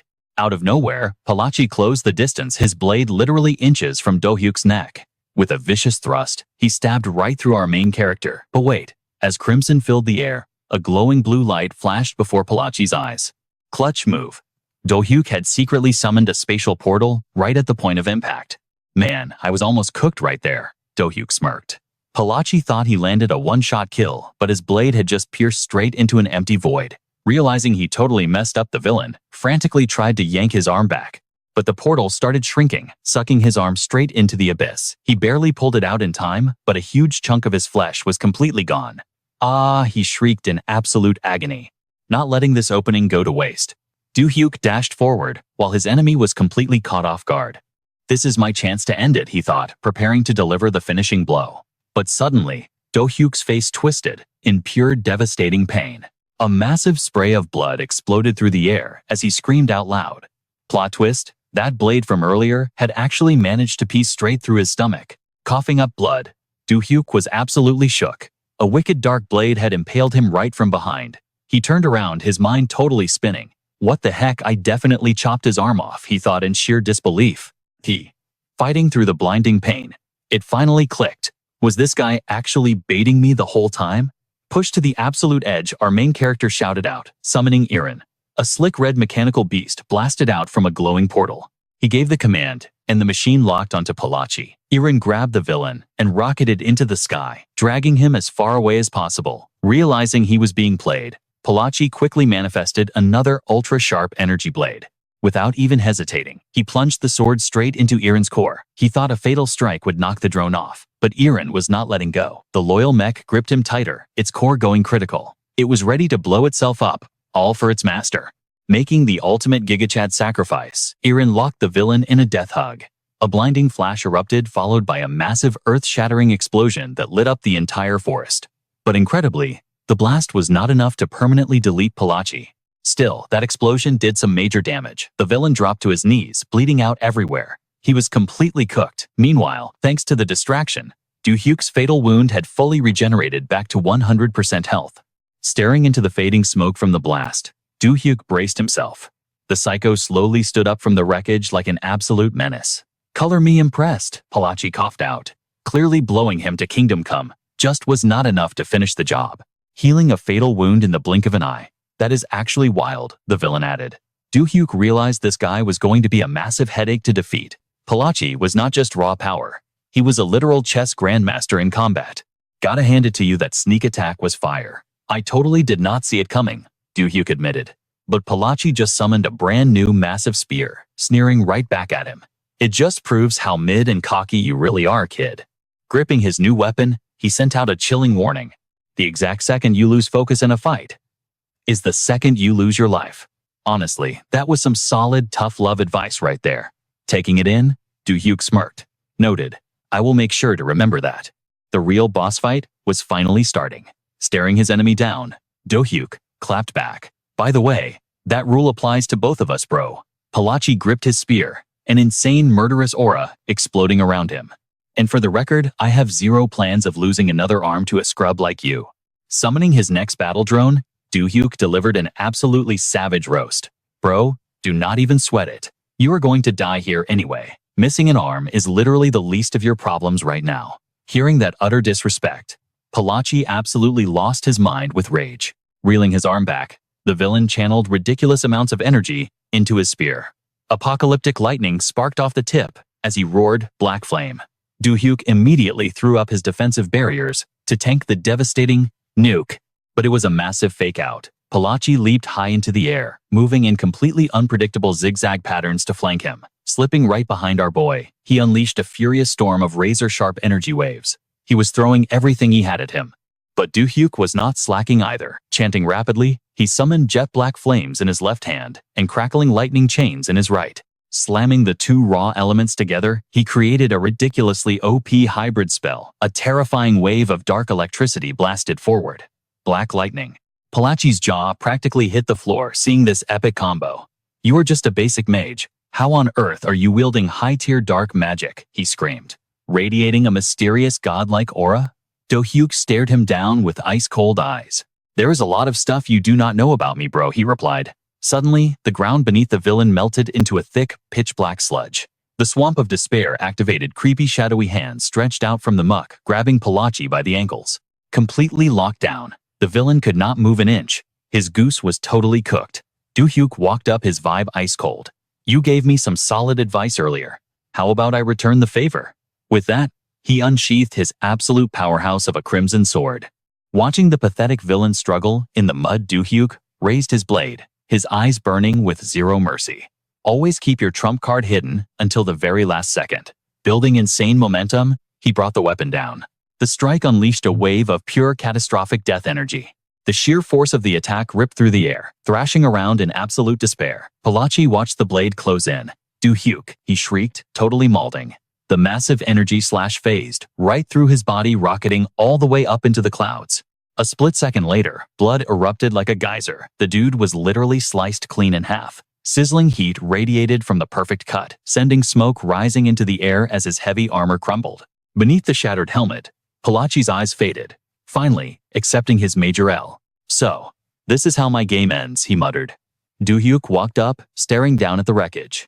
"I am pretty sure your healing factor cannot fix being chopped in half, bro." Even as his HP hit zero, Palachi was salty about going out like this. "Man, what a total drag. Things were just getting good," the villain whispered. His glowing red eyes locked onto Do-hyuk, hinting at some massive dark conspiracy. "Peace out." Do-hyuk gave him one last look before turning his back to walk away. But suddenly, chaotic, crimson lightning exploded from the corpse. Whipping his head around, our main character watched the dude's severed body levitate into the air. A suffocating wave of dark magic oozed out. Palachi's physical form was instantly drained, shriveling up like an old dry husk as every last drop of blood vanished. From the center of the malicious energy, a sinister magic sigil materialized. A creepy, disembodied voice echoed out. "At long last, we cross paths. Transcendent One." Do-hyuk's eyes went wide, instantly filled with boiling, killing intent. "No freaking way. Is that you, Vendela?" The voice echoed back, dripping with a haunting, cursed vibe. "Bingo. I am Vendela, the Supreme Lord of the Magic Tower in the Kingdom of Etonia." Still trying to process this madness, Do-hyuk raised an eyebrow. "Wait, hold up. Did you just call me a transcendent? What even gave you that idea?" he challenged. "I am merely referring to the current realm you call home," the entity replied. Dripping with absolute arrogance, Vendela sneered. "Do you honestly believe your little side quests to stop me will actually work out?" Totally unbothered, Do-hyuk completely dismissed him. "Pretty sure my business has zero to do with an old ghost like you." Triggered by the disrespect, Vendela flared up with an aggressive demonic aura. "Consider this your final warning, brat. Keep poking your nose into my grand design, and you will face absolute annihilation." The Dark Lord flexed his spiritual pressure, summoning a hurricane-force wind to intimidate him. But Do-hyuk literally did not even flinch. Staring straight into the storm, he stood his ground. "News flash, buddy. If you scared me, I would not have stepped up to the plate in the first place." Flashing a supremely confident smirk, our main character hit him with the ultimate reverse Uno card. "Keep coping. I am going to ruin your plans whether you like it or not." And before the villain could even throw another tantrum, Do-hyuk cast a shatter spell. The magical connection instantly started to crumble into pixels. "I am warning you," the Dark Lord yelled. "Dispel," Do-hyuk shouted, shutting him up completely. Ding. A glowing system screen popped up. "You have acquired 5-dimensional fragments." Clenching the shiny loot in his hand, Do-hyuk let out an annoyed sigh. "Shh, I do not have time to listen to an NPC yapping. I have actually got a solid stash of these fragments now. They are going to be super clutch when I finally craft some divine tier gear." Meanwhile, the scene cuts all the way back to the Magic Tower in Etonia. The vibe was completely cursed with violent lightning crashing down everywhere. Inside the dark throne room, the communication crystal ball suddenly shattered into pieces. "How dare that absolute trash hang up on me?" An enraged voice boomed. In a fit of pure rage, an old man in the room smashed the crystal. But Vendela, existing only as a spirit, raised his voice, terrifying the old-timer. I am so sorry, the old man begged, dropping to his knees. Please forgive me. Lord Demon King Banzarov, he groveled. Still floating around in his phantom spirit form, Vendela scoffed. Chill out. I do not see any reason to lose our minds over this. Feeling completely useless, the old servant frantically apologized. I really messed up, my lord. I tried to stall the conversation to get a lock on his location, but the Demon King remained completely unbothered. Channeling his dark magic, he conjured a glowing hologram of Earth, pinpointing the general zone where Do-hyuk was hanging out. It is fine, he said coldly. Even if we do not have his exact coordinates right now, we can still absolutely wreck the dimension he is hiding in. He has to be somewhere in this general radius. Hearing the boss was not going to execute him, the old man let out a huge sigh of relief. I am forever grateful for your infinite wisdom and mercy, my lord. Leaning into his master plan, Vendela sneered. I am going to deploy my most loyal enforcers to scout out that dimension. Hyped up, the old man asked a follow-up question, totally expecting some good news. But the Dark Lord's response immediately killed the mood. Are you finally making your grand move to step onto the battlefield, Lord Demon King? Not quite yet. But consider this my personal warning shot.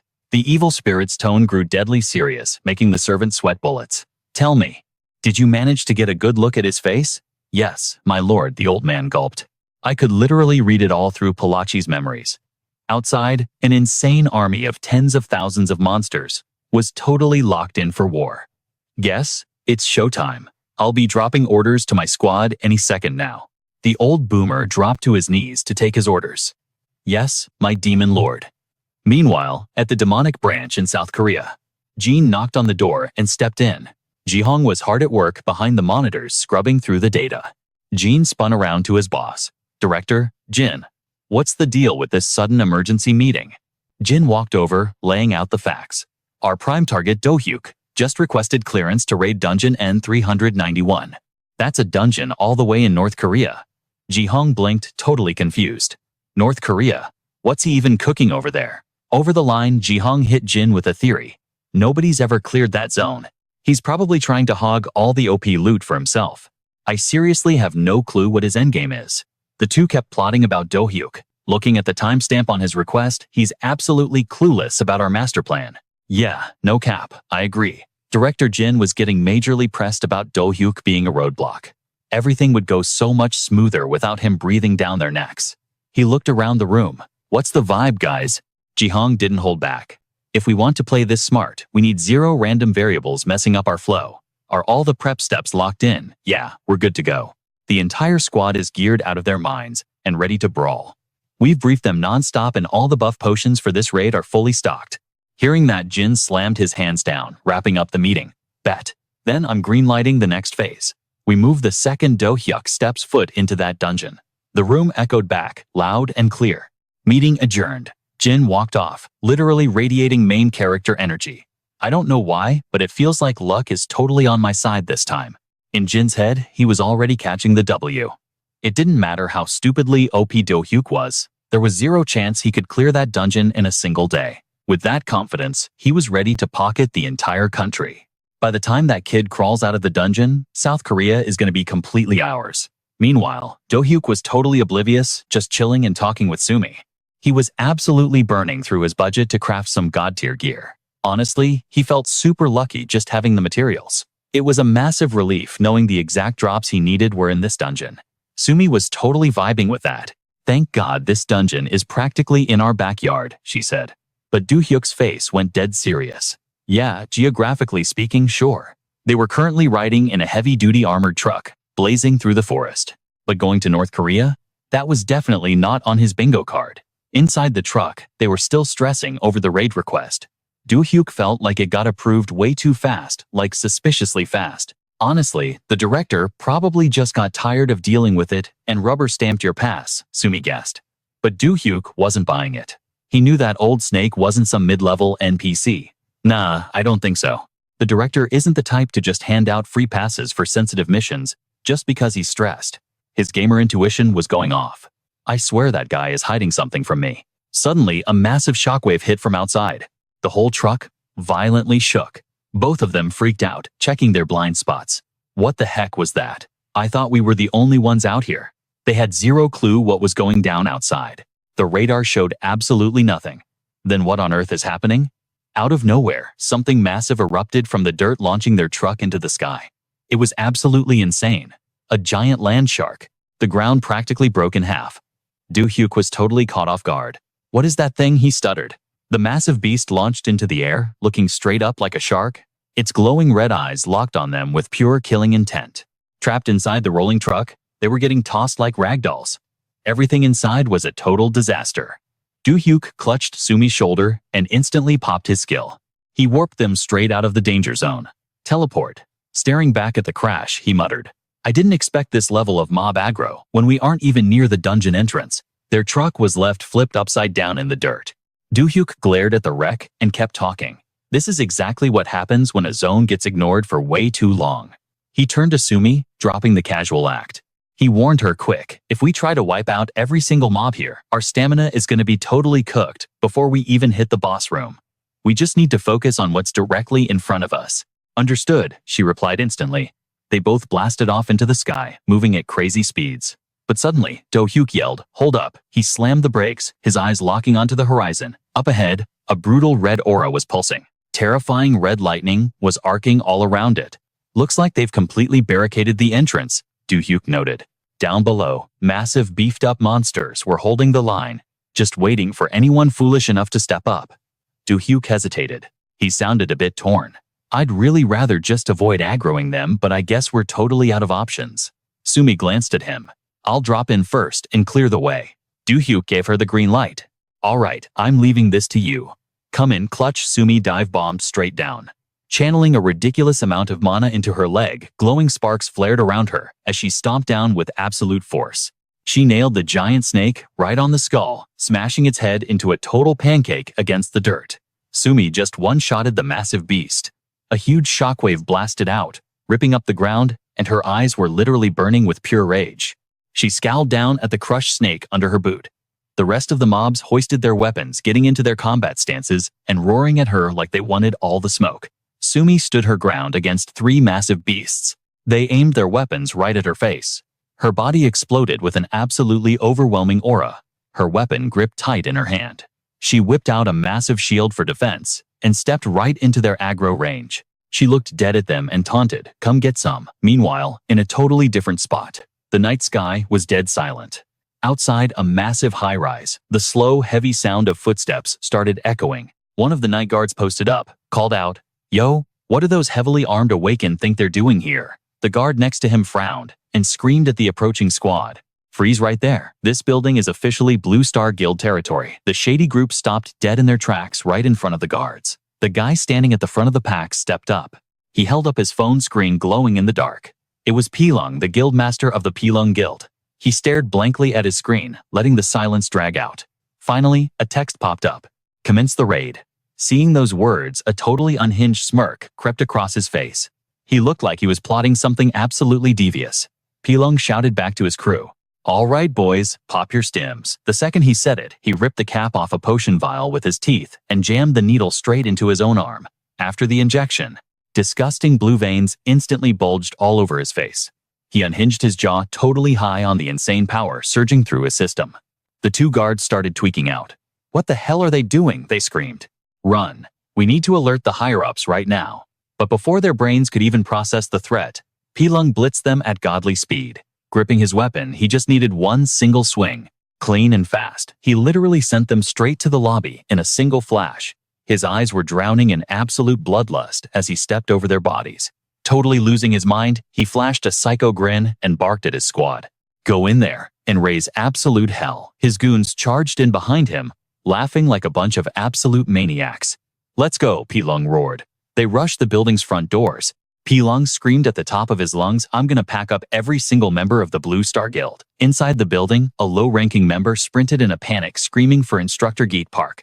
"The Pilung Guild is raiding us. They've got dozens of awakened breaching the building right now." Geet gritted his teeth and cursed. "Damn it. I totally didn't expect them to push us while our guild master is out of town." His face went dark, trying to calculate his next move. "Those absolute bottom feeders," he muttered. "Do they seriously have a sponsor backing this play?" He was an elite awakened of the Blue Star Guild Geet Park. His subordinate quickly hit him with the worst update. "I've already tried reaching out to the other guilds linked to the S. but they clapped back saying they needed to investigate before dropping any backup. Jite gritted his teeth, pure rage in his eyes. "Those opportunistic snakes," he spat. His subordinate turned to him. "Only the Plum Blossom Guild is clutching up with reinforcements." Jite spun around, his expression dead serious. "Gather every single awakened we have right now." He literally smashed right through the glass window, sending shards flying everywhere. Jite dove straight toward Pilung's squad, yelling back, "I'll stall for time." Down below, those goons were dropping a massive payload of explosives. Boom. The blast was absolutely catastrophic. Pilung laughed like a maniac. "Now this is fire." His crew kept spamming bombs, smacking them away with their weapons to maximize the AoE. Explosions tore up the ground, leaving massive craters. But the main gate was tanking the hits. It didn't even budge. Pilung and his mob went totally feral, desperately trying to level the headquarters. But no cap, their damage output was mid. Pilung's face twisted, in pure rage. "Even hopped up on these buff potions? We're barely scratching the front door," he scoffed. "Makes sense for Korea's top-tier guild. But honestly, they're cooked. It's only a matter of time." While he was busy yapping, Jite dropped from the sky like an absolute meteor. Weapon drawn, ready to execute Pilung. Jite roared. Pilung barely blocked the strike, but the shockwave completely shattered the concrete around them. Jite pressed his blade down hard against Pilung's sword. "You absolute trash. How dare you betray the S and sell us out to a foreign country?" Pilung pushed back, his voice dripping with venom. "In the world of the awakened, only the OP survive." Jite flipped backward to create distance landing in a low crouch. Pilung smirked, like he already won. Winner takes all, loser gets folded. He popped another sketchy pill into his mouth, chewing it with a totally sinister grin. "And we're the ones taking the W today." The moment that pill hit his system, he went completely psycho. His eyes flashed, blood-red black veins popped all over his face. He cracked his neck with a sickening snap. The dude looked straight out of a nightmare. Then he blitzed toward Jite, an overwhelming aura exploding around him. Jite stood his ground, unleashing his own massive energy. They clashed, going head-to-head in an epic showdown. Bam! A devastating shockwave ripped through the battlefield. Thick dust clouds swallowed the area as debris flew everywhere like deadly shrapnel.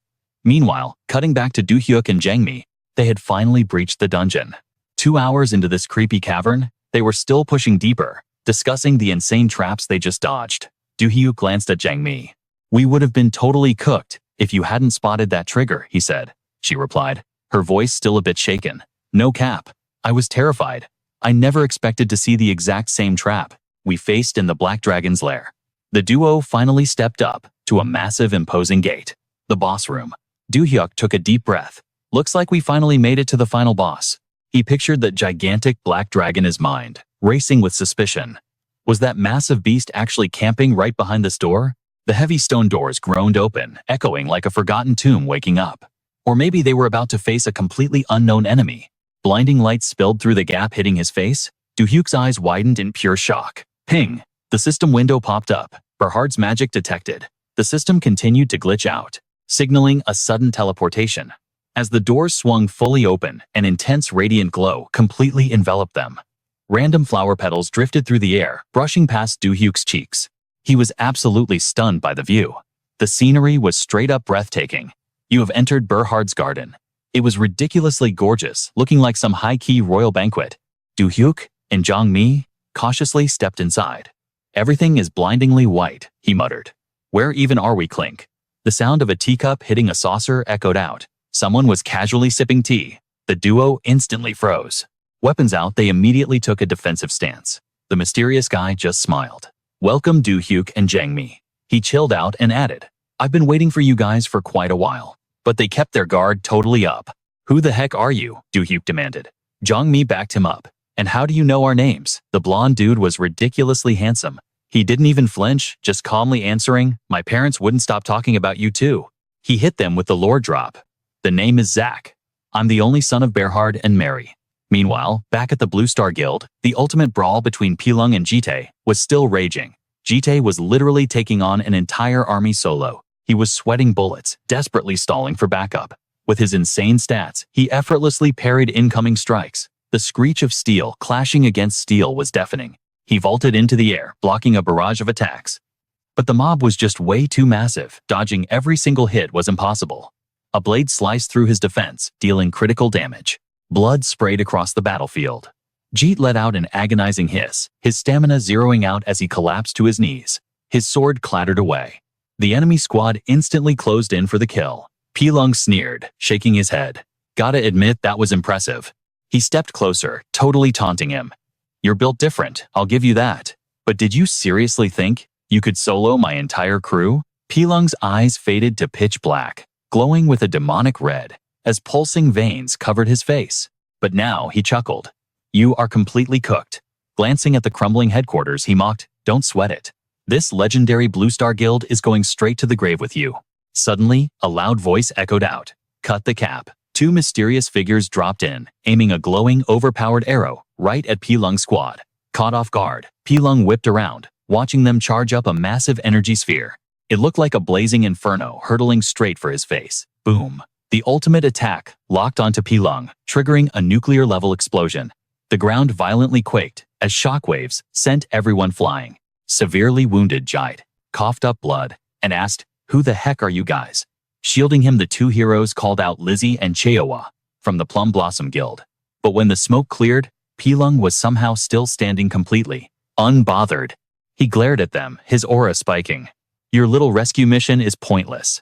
I'm wiping you all out along with the Blue Star Guild. Lizzie's gaze turned razor sharp as she locked eyes with the traitor, clapping back without a second of hesitation. Did you really think we'd just sit back and watch while you sold out to China to overthrow Korea? Meanwhile, shifting back to Do-hyuk and Jang Mi's point of view, they were still processing this majestic heavenly dimension. Do-hyuk stepped up to Zack. You're really Berhard's kid. And what exactly is this place? Zack casually replied. It's an isolated universe. My dad linked it to your dimension. I'm pretty sure you vibed with my dad in a space. Just like this before. Flashbacks hit Do-hyuk's mind, and he let out a shocked "Oh, Zack," manifested an item out of thin air. My old man told me to pass this on. He flashed a chill smile. Handing a massive pouch over to Do-hyuk, he added. He said to give you this loot if we ever crossed paths. Inside legendary tier dimensional stones. Do-hyuk's eyes practically lit up with dollar signs. He wanted us to have all of this, totally mind-blown by the insane quantity. Do-hyuk asked, how did he even farm this many? Zack started spilling the tea about his hardcore training arc. I grinded through countless dungeons with my parents, scavenging for the exact drops you'd need. Suddenly, his hands started glowing with intense magical energy. He paused for dramatic effect. But obviously that's not the only OP gear I'm giving you. A brilliant orb of light materialized in his palm. Out of nowhere, the entire dimension started shaking violently. Zack grunted.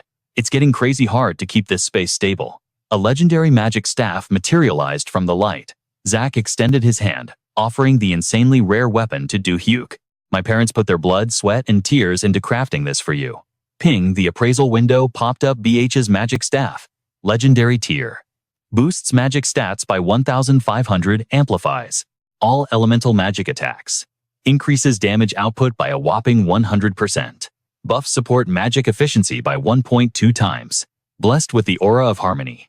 This staff has the broken ability to be dual-wielded with other gear. It can even customize the user's appearance. More god-tier loot spilled out, including the legendary Will of Zakali. Jur dropped the lore on that glowing rock. No cap, his dad literally stole this golden stone straight from the stash of Konkasis, the legendary golden dragon. Do-hyuk was absolutely hyped. He grabbed the magic wand, totally speechless. Never thought I'd score god-tier loot like this, he said. Suddenly, the wand dissolved into pure crackling energy. The energy surged and sealed itself right into Do-hyuk's hand. This thing is so clutch, he flexed. I can stack it with other gear and it even shapeshifts. Absolutely broken. Ra stared at him. How is it feeling, Do-hyuk? Flashed a smirk. Honestly, these drops are way too OP. Feels like a cheat code just taking them. Ra quickly shook his head. Do not sweat it, Ra said. My parents always said they owed you big time. Do-hyuk held up the golden stone. It was glowing with a massive yellow aura. He admired the drip and sighed. I only raided this dungeon for the stone, he admitted. But I just bagged the ultimate jackpot. Major W. Right on cue. The sky literally cracked open. Ear-piercing crunches echoed everywhere. The whole dimension started shattering like cheap glass. Do-hyuk and Sumi flinched. Gur panicked. This spatial zone is totally cooked. It is collapsing. My job here is officially done, Jur smirked. A glowing magic circle blasted out from under his feet, sparking with lightning. As the world fell apart, Jen spawned a massive portal. Dip through this gate right now, Jen yelled. The duo booked it toward the exit. Looking back, Do-hyuk shouted, "Shout out to your parents for me when you get back." He shot Jen a confident grin. "Hope we squad up again soon." In a flash, they warped to a whole new location. Do-hyuk stumbled forward, totally shook. "Wait, where are we?" he muttered. The place looked super familiar. "Bro, this is literally my basement training room." Out of nowhere, Deli popped up looking just as confused. "Yo, how did you two just spawn in here?" Deli asked. Do-hyuk waved. "Sup, Deli?" "Zero idea, honestly. But wait, what is that sick weapon on your back?" Deli glanced over his shoulder. "Oh, this." Deli adjusted his glasses, remembering the dimensional gate. "I followed your orders when the rift opened. Been camping here to guard the drop zone." He tossed a vibrating phone straight at Do-hyuk. "But more importantly, your phone has been blowing up for a hot minute." Do-hyuk caught it, his eyes going wide. "Instructor Park," he gasped. It was an emergency call from his mentor. He swiped to answer. "Do-hyuk here. What is the damage?" The instructor's voice was frantic.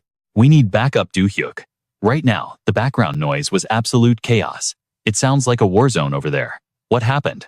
The instructor was practically screaming. "The Shady Taihua Guild and a foreign strike team just launched a sneak attack. They are raiding the Blue Star Guild Tower with the Flying Dragon Syndicate. We are totally cooked if they take the building."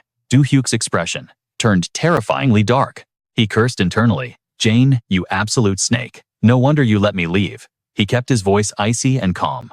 "Hold the line a little longer, sensei." The reply was shaky. "Understood," the instructor gasped, hanging on to blind hope. Sumi stepped up, sensing the heavy vibe. "What is wrong?" she asked. Do-hyuk's eyes were deadly. "Blue Star is under attack."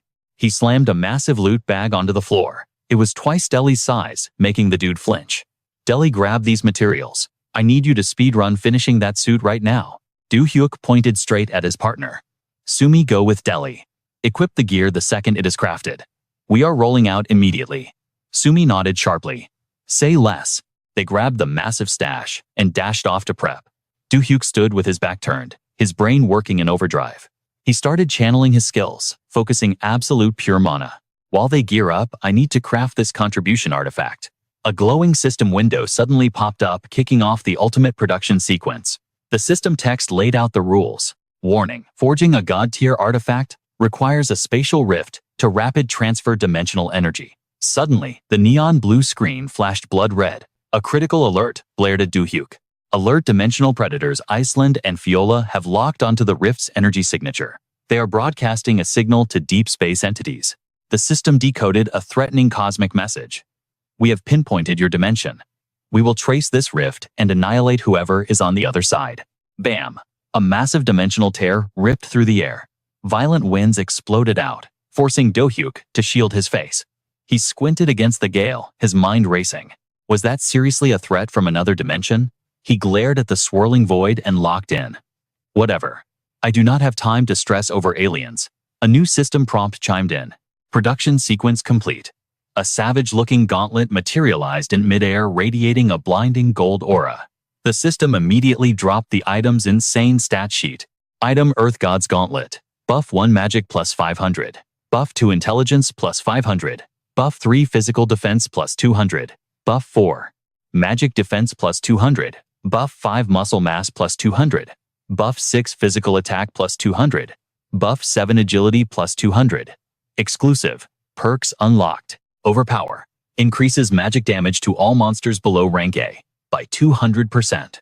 Enhancement extends special magic duration by 100%. Shared glory. The user leeches all experience points earned by party members.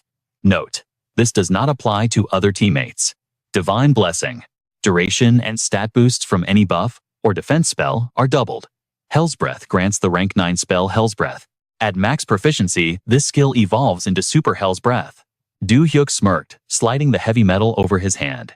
He clenched his fist, feeling the raw power. "This is it. My second core ability." Sumi walked up behind him, fully geared and looking lethal. "Boss, I am combat ready." Do-hyuk turned, his eyes burning with hype.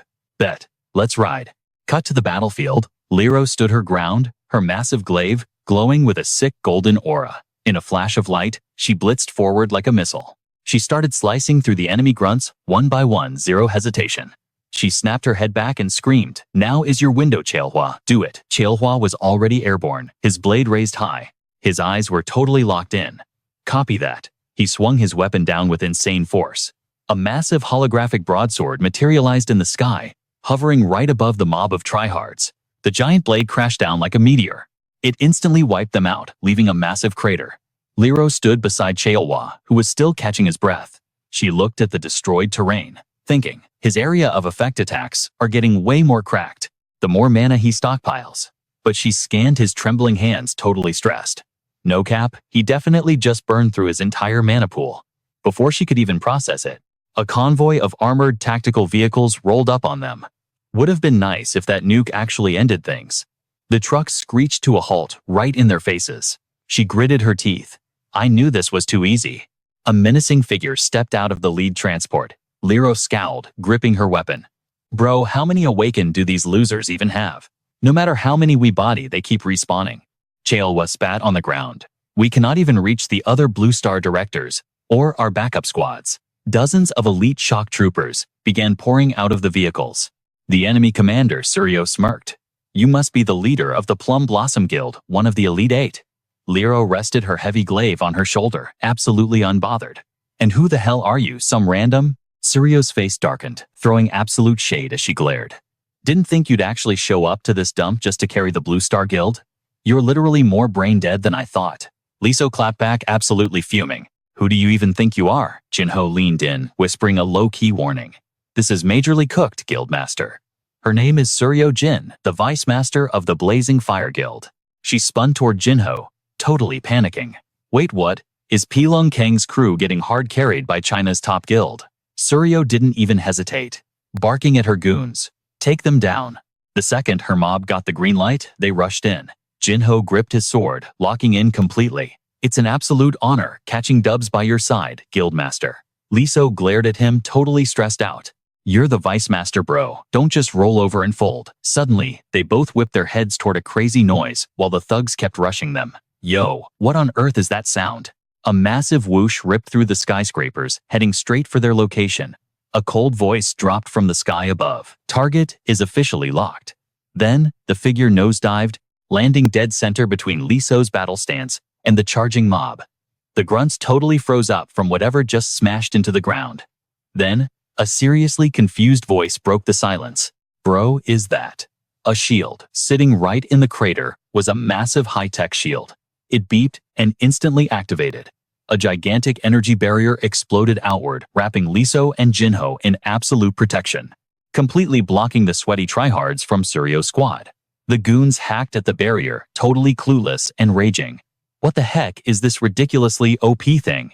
I literally can't even scratch it. Right on cue, a female figure decked out in some next-level battle armor dive-bombed from the sky straight into the war zone.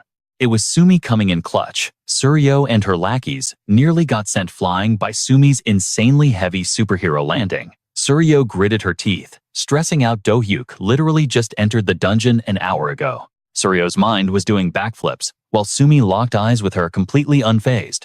There's literally zero chance he speedran the dungeon and made it back this fast. Suryo stared in pure shock. What kind of broken armor is that? Sumi's armor glowed with massive aura as she summoned a giant broadsword literally as tall as she was while gripping the shield in her left hand. Suryo whipped around, barking a hardcore warning to her squad. Don't let her flashy drip fool you. She's literally just a meat shield. She turned back to Sumi, trying to hype up her crew. Don't sweat it. Just delete her. But the goon's eyes bulged in pure disbelief, staring down a terrifying gravitational pull. Sumi smirked, raising her massive blade right in front of her face. Crimson energy waves pulsed outward. Aggro pull. Absolute taunt. Suddenly, a void ripped open, dragging Suryo's goons right toward it, while they desperately clawed at the dirt. Jinho looked at Liso, totally shook. Guildmaster, is that actually her? Liso kept a straight face, analyzing the chaos, breaking it down for him. She's trying to group them up, but it's totally mid. Sumi hoisted her giant sword and brought it crashing down on the lackeys. A blinding red beam popped off, slicing the void in half in a microsecond. A massive cloud of smoke billowed into the air. The grunts were totally laid out across the dirt, while Sumi stood there untouched and unbothered. A toxic glint flashed in Suryo's eyes. Actually wild that a heavy strike like that came from a pure tank. But while she was plotting, the knocked-out mercs suddenly twitched and stood straight up, their broken bones violently snapping back into place. It literally looked like they had zero control over their own bodies. Jacked up on hardcore combat stims, these hired guns were refusing to fold. Sumi pointed her blade at them, not backing down a single inch. You seriously want round 2? Out of nowhere, tiny glowing orbs swarmed around Sumi's spot. Suryo, chilling in the backline, shouted a warning to her aggroed grunts. That defense has to be Do-hyuk's magic. The mercs started spamming their skills to counter the incoming barrage from Sumi.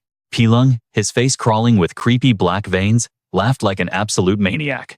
Do-hyuk's magic is way more mid than I thought. He kept running his mouth, capping out of his mind. I knew all those insane rumors about him were just massive cap. But Suryo felt a cold sweat drop, her brain short-circuiting. Hold up, the math ain't mathing. She kept sweating the battlefield as her men dodged the laser fire. The magic I saw him flex before, it was never this weak. Slowly from the sky above, a whole fleet of stealth combat drones uncloaked, aiming their heavy artillery straight at their heads. Suryo's face went pale as she screamed at her crew. They're literally just flying drones. Pilung twisted his face into an ugly scowl, screaming into the empty sky, trying to bait Do-hyuk out. How long are you gonna camp and spectate, bro? Are you too scared to one-on-one us?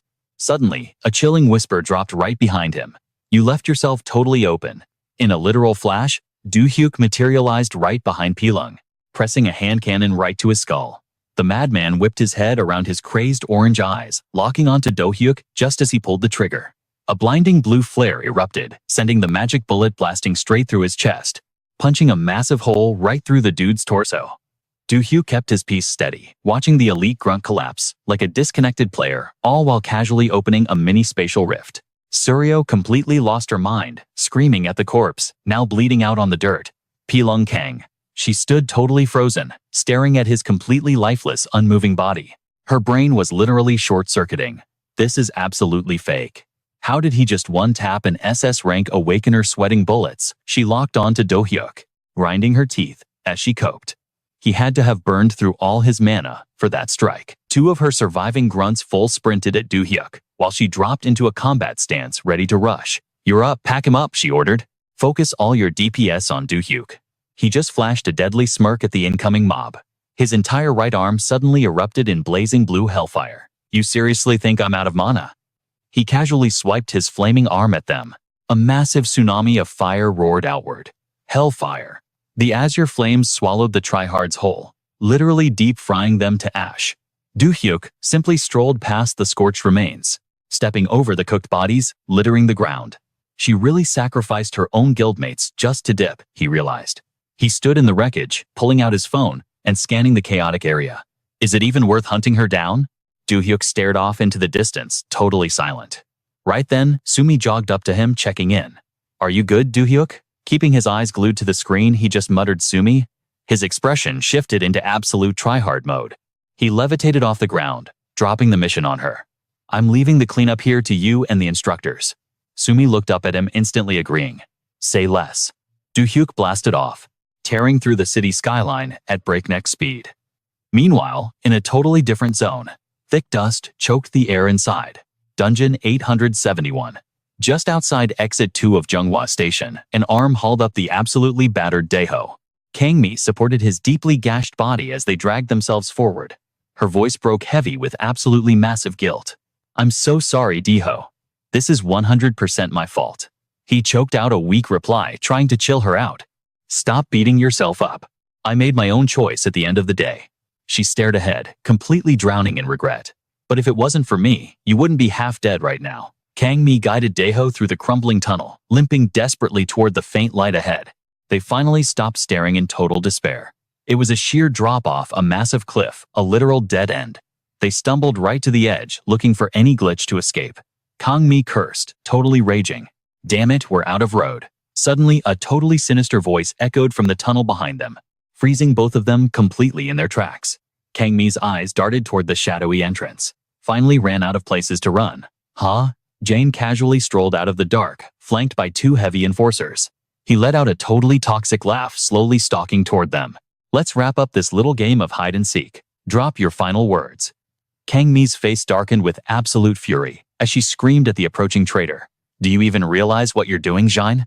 There has literally never been friendly fire since Coma was founded. Jine locked eyes with Kangmi, throwing the blame right back. Oh, and what about you? You sent your little rats to dig into me? His gaze turned completely unhinged as he stared her down.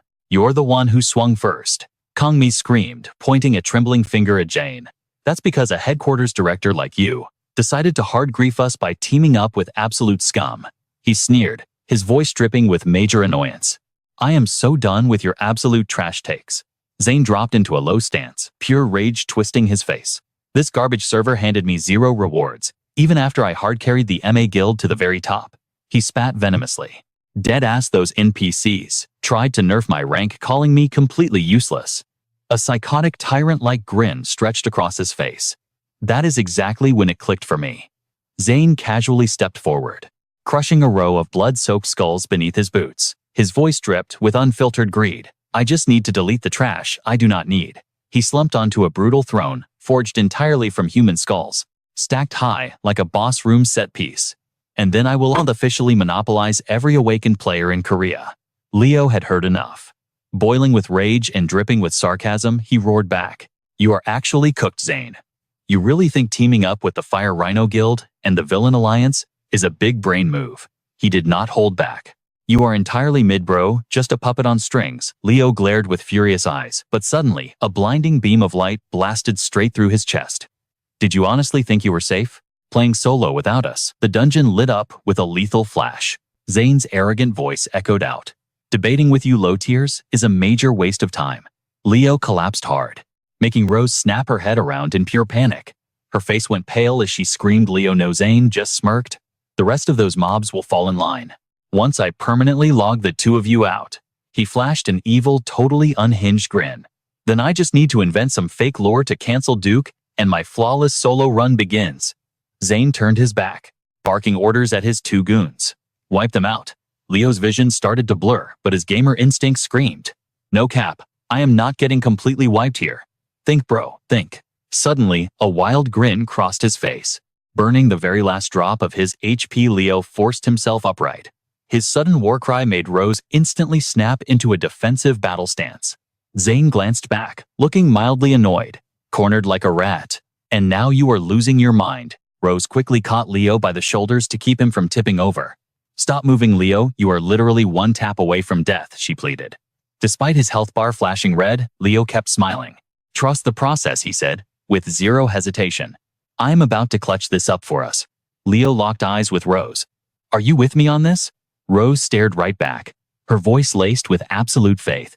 Always. We did not grind this far together just to get game overed now. She held him tight as Leo aggressively charged up a massive mana orb.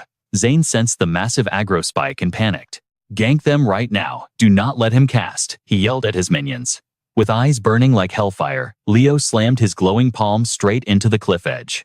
The rock shattered under his insane energy blast, triggering a shockwave that rocked the entire dungeon. Zane stared at their collapsing figures, absolutely shook. You psycho, are you trying to wipe the whole party, dripping with blood? Leo just hit him with a savage smirk and threw up a glorious middle finger. Right to the boss's face. Leo and Rose free fell into the abyss, leaving Zane grinding his teeth in pure unfiltered rage. One of his lackeys frantically yelled, Sir, we have to extract immediately. The zone is collapsing. Zane and his 2 goons backpedaled hard as massive boulders rained down like a meteor strike. The first minion gasped, completely stunned. Bro literally nuked the entire floor. The second guy shrugged. Tough break losing some pawns, but at least those 2 are permanently deleted. Zane snapped back with absolute fury. Negative. My system radar says they are still breathing. High-tier roaches like them do not just die to fall damage. He started casting a tracking spell while barking orders. Speedrun back to the dungeon entrance and hunt them down. Zane's voice was deadly cold. Do not let them glitch out of this map. Sometime later, Leo's vision booted back up, blurring as Rose's face came into focus. She was desperately shaking him. Director Leo, come on, you gotta respawn, wake up. Groaning, he forced himself to sit up. Yo, how did I not drop all my loot just now? Rose smiled with relief. Do-hyuk swooped in and clutched the save. Leo looked up, pure gratitude in his eyes. Good looks, Do-hyuk. You literally saved our run. Do-hyuk just smirked. You guys just had insane RNG to spot my warp gate in midair. Do-hyuk snapped his fingers, and a massive glowing portal sliced open the space. Since your HP is somewhat stable now, take Aaron and fast travel out of this danger zone. Leo instantly protested his warrior pride, acting up. Let me assist Duke, I can still fight. Duke gave him a deadpan look. No offense, bro, but your mana is entirely depleted. You would literally just be dead weight in this boss fight. Aaron be their escort and carry them back to base. The stoic knight bowed low. Your will is my command, master.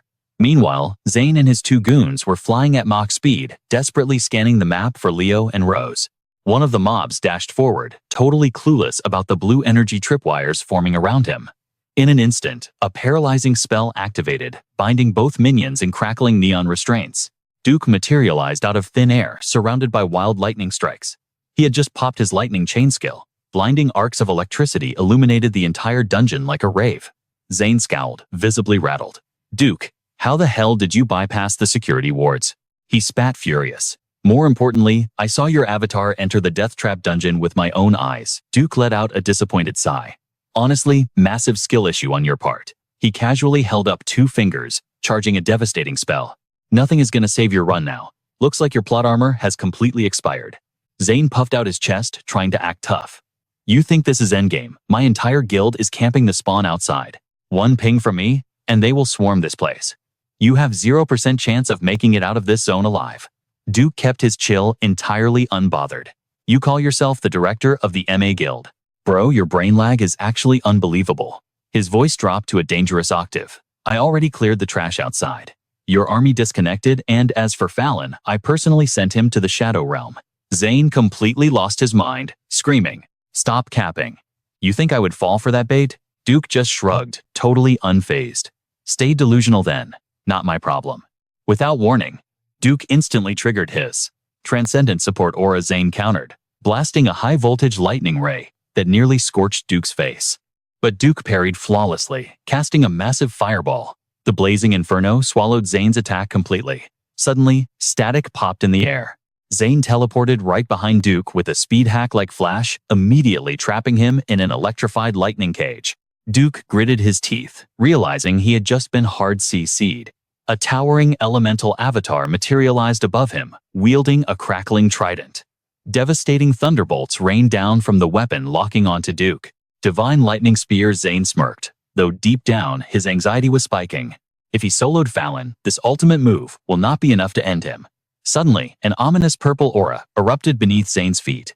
From the crater, Duke flawlessly chanted a counterspell. Brilliant purple energy flared up completely, nullifying the boss attack Aegis shield. Before Zane could even blink, a brutal haymaker smashed right into his jaw. Duke hit him with such OP physical damage that Zane cratered straight into the bedrock.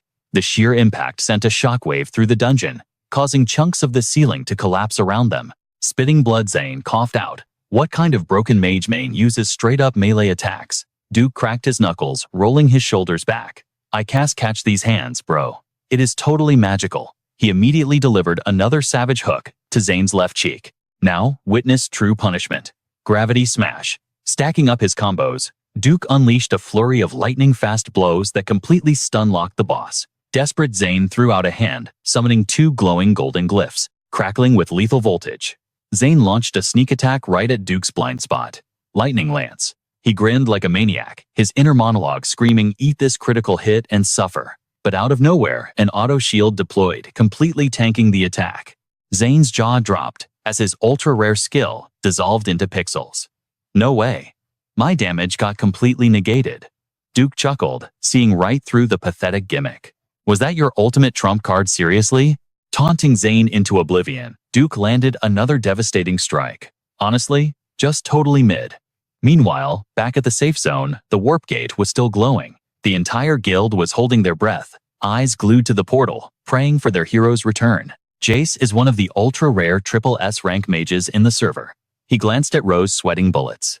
Duke could be taking massive damage right now, but Rose just kept her cool. Even so, we have to trust his stats and hold the line right here. Suddenly, massive shockwaves began blasting through the dimensional rift. Leo and Rose instantly went on high alert, locking into their combat stances as a terrifying surge of power bled through.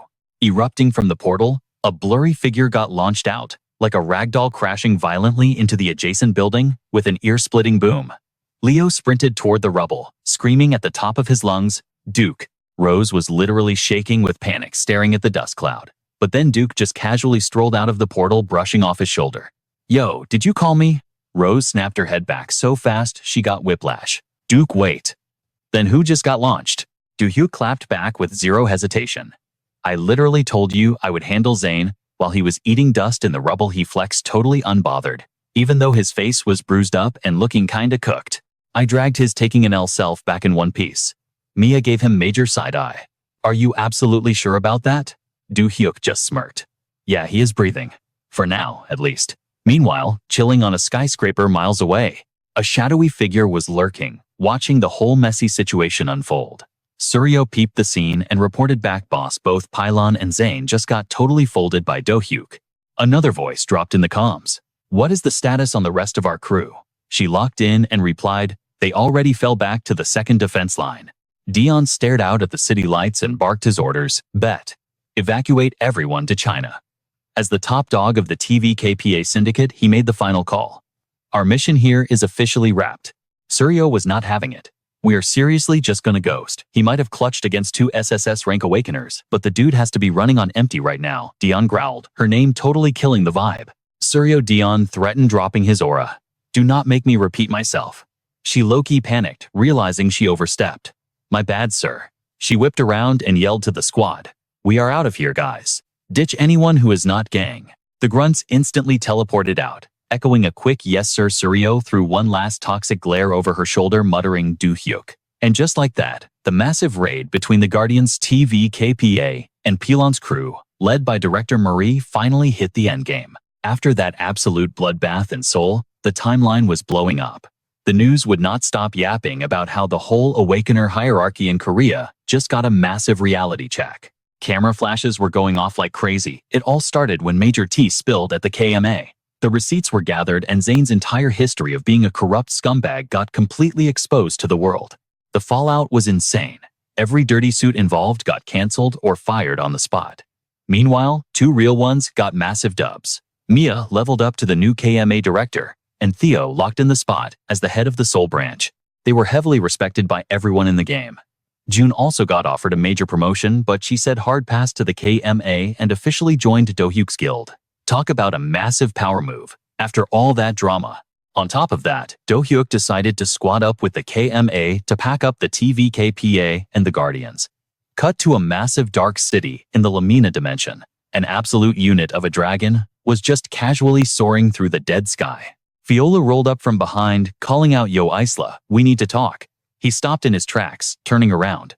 What is good, Fiola? He stepped closer, scratching his head like he was already over it. Who is that dude they kept hyping up in the meeting? Isla replied with a deadpan look. Do-hyuk. Word on the street is, he is some broken mage from a trash-tier dimension called Earth. He leaned in, dropping the facts. This is a direct order from Lord Banzerox. Isla the Ice Demon gave him a chilling stare. You better actually lock in this time. Fiola just scoffed. Bro, obviously. Fiola, the Fire Demon, was not sweating it at all. It is not like low-level grunts like us actually have a choice in the matter anyway. He stared up at the dragon circling the sky, shaking his head. I still cannot believe the boss wants us to ditch the demon realm and pull up to Earth just to pack up one single guy. Make it make sense. He chuckled darkly, casually letting some raw mana leak from his jaw. A massive surge of energy erupted from the castle behind them. He kept flexing his power, setting his own terms. If I gotta do all this extra work, I better get some top-tier bloodshed out of it. Isla started charging his own magic instantly, flash freezing the ground beneath his boots. He warned him dead serious. Do not sell this dude short. This is our last shot. Fiola stepped up trying to act like the main character. Chill out, Isla. I got this. He slapped a hand on the Ice Demon's shoulder, super hyped. We are gonna ace this mission and prove we are S-tier to Lord Banzerox. Meanwhile, cut to the underground training room at the Blue Star Guild. Shelby was literally fighting for her life, panting hard as she glared at Do-hyuk. He just looked at her going full coach mode. Shelby, you gotta hit harder than that. Do-hyuk kept dropping knowledge bombs. Your Ikazelli does not just buff your defense stats. It literally maxes out your mobility too. His face got super strict. Camping behind your shield is a massive waste. Are you planning on playing defense forever? She forced herself to stand up, wiping her sweat. My bad, I am just not used to this yet. You literally swapped my entire build to an aggro DPS style, but I will figure it out. Do-hyuk smiled, flashing back to their insane leveling grind. We have all gotten crazy OP lately, he thought to himself. He sparked up his mana, his aura glowing. So now it is time to adapt and actually master these busted new skills. He grinned, giving her that big bro energy. Run it back. Let's go again. Shelby locked in her eyes, burning with resolve. Say less. She charged forward like an absolute tank, her power exploding with a deafening shockwave that shook the room. Do-hyuk stayed completely chill, baiting her. Come on, show me what you got, Shelby yelled. Bet. The second the word left her mouth, she rushed him, sword gripped tight, shield slammed against her chest. Behind her 5 phantom spears materialized, spinning like crazy. Before launching through the air with zero hesitation, Shelby unleashed the barrage, hunting him down like a literal predator. But Do-hyuk's movement speed was hacked, dodging every single strike flawlessly. The spears and blade strikes were just a blur of violent energy. Without giving her a single second to breathe, he triggered his counterattack. A beam of neon blue light pierced the air like an ice arrow ripping straight toward Shelby. That raw power slammed into her zone, blowing up the entire training floor. But Shelby was clutching it up, sidestepping the blast just in time. That is when Do-hyuk busted out his signature move, Magic Bullet Force. The attack hit like a literal hurricane, bombarding the walls and creating massive shockwaves. Not backing down, Shelby's eyes flashed fiercely. She channeled pure mana into her sword, igniting it with a blinding crimson aura. Do-hyuk casually popped his energy shield, tanking the incoming ultimate like it was nothing. His voice was dripping with hype. Now we are talking. Things are finally getting fire. Meanwhile, Shelby was low-key panicking inside. Crap. Even this is not enough to crack Do-hyuk's absurd defense. Pulling a sneaky flank, she launched herself into the air for a devastating dive bomb. Shelby screamed, unleashing her burst howl strike. Do-hyuk stayed calculating, focusing his immense mana into a swirling blue sphere. She is trying to crowd control my movements just to secure a critical hit. He smirked, totally entertained. All right, let her cook. Suddenly, Do-hyuk's entire body was wrapped in an insane glowing aura. The brilliant blue light lit up the room. He dumped all his stats into defense, chanting, Ascended Armor Shield. Do-hyuk's eyes glowed with an absolute god-tier energy as he hit her with the coldest one-liner. Come on, Shelby. Show me what else is in your kit. The phantom spears snapped right back to her, fusing together to form crazy energy wings behind her back.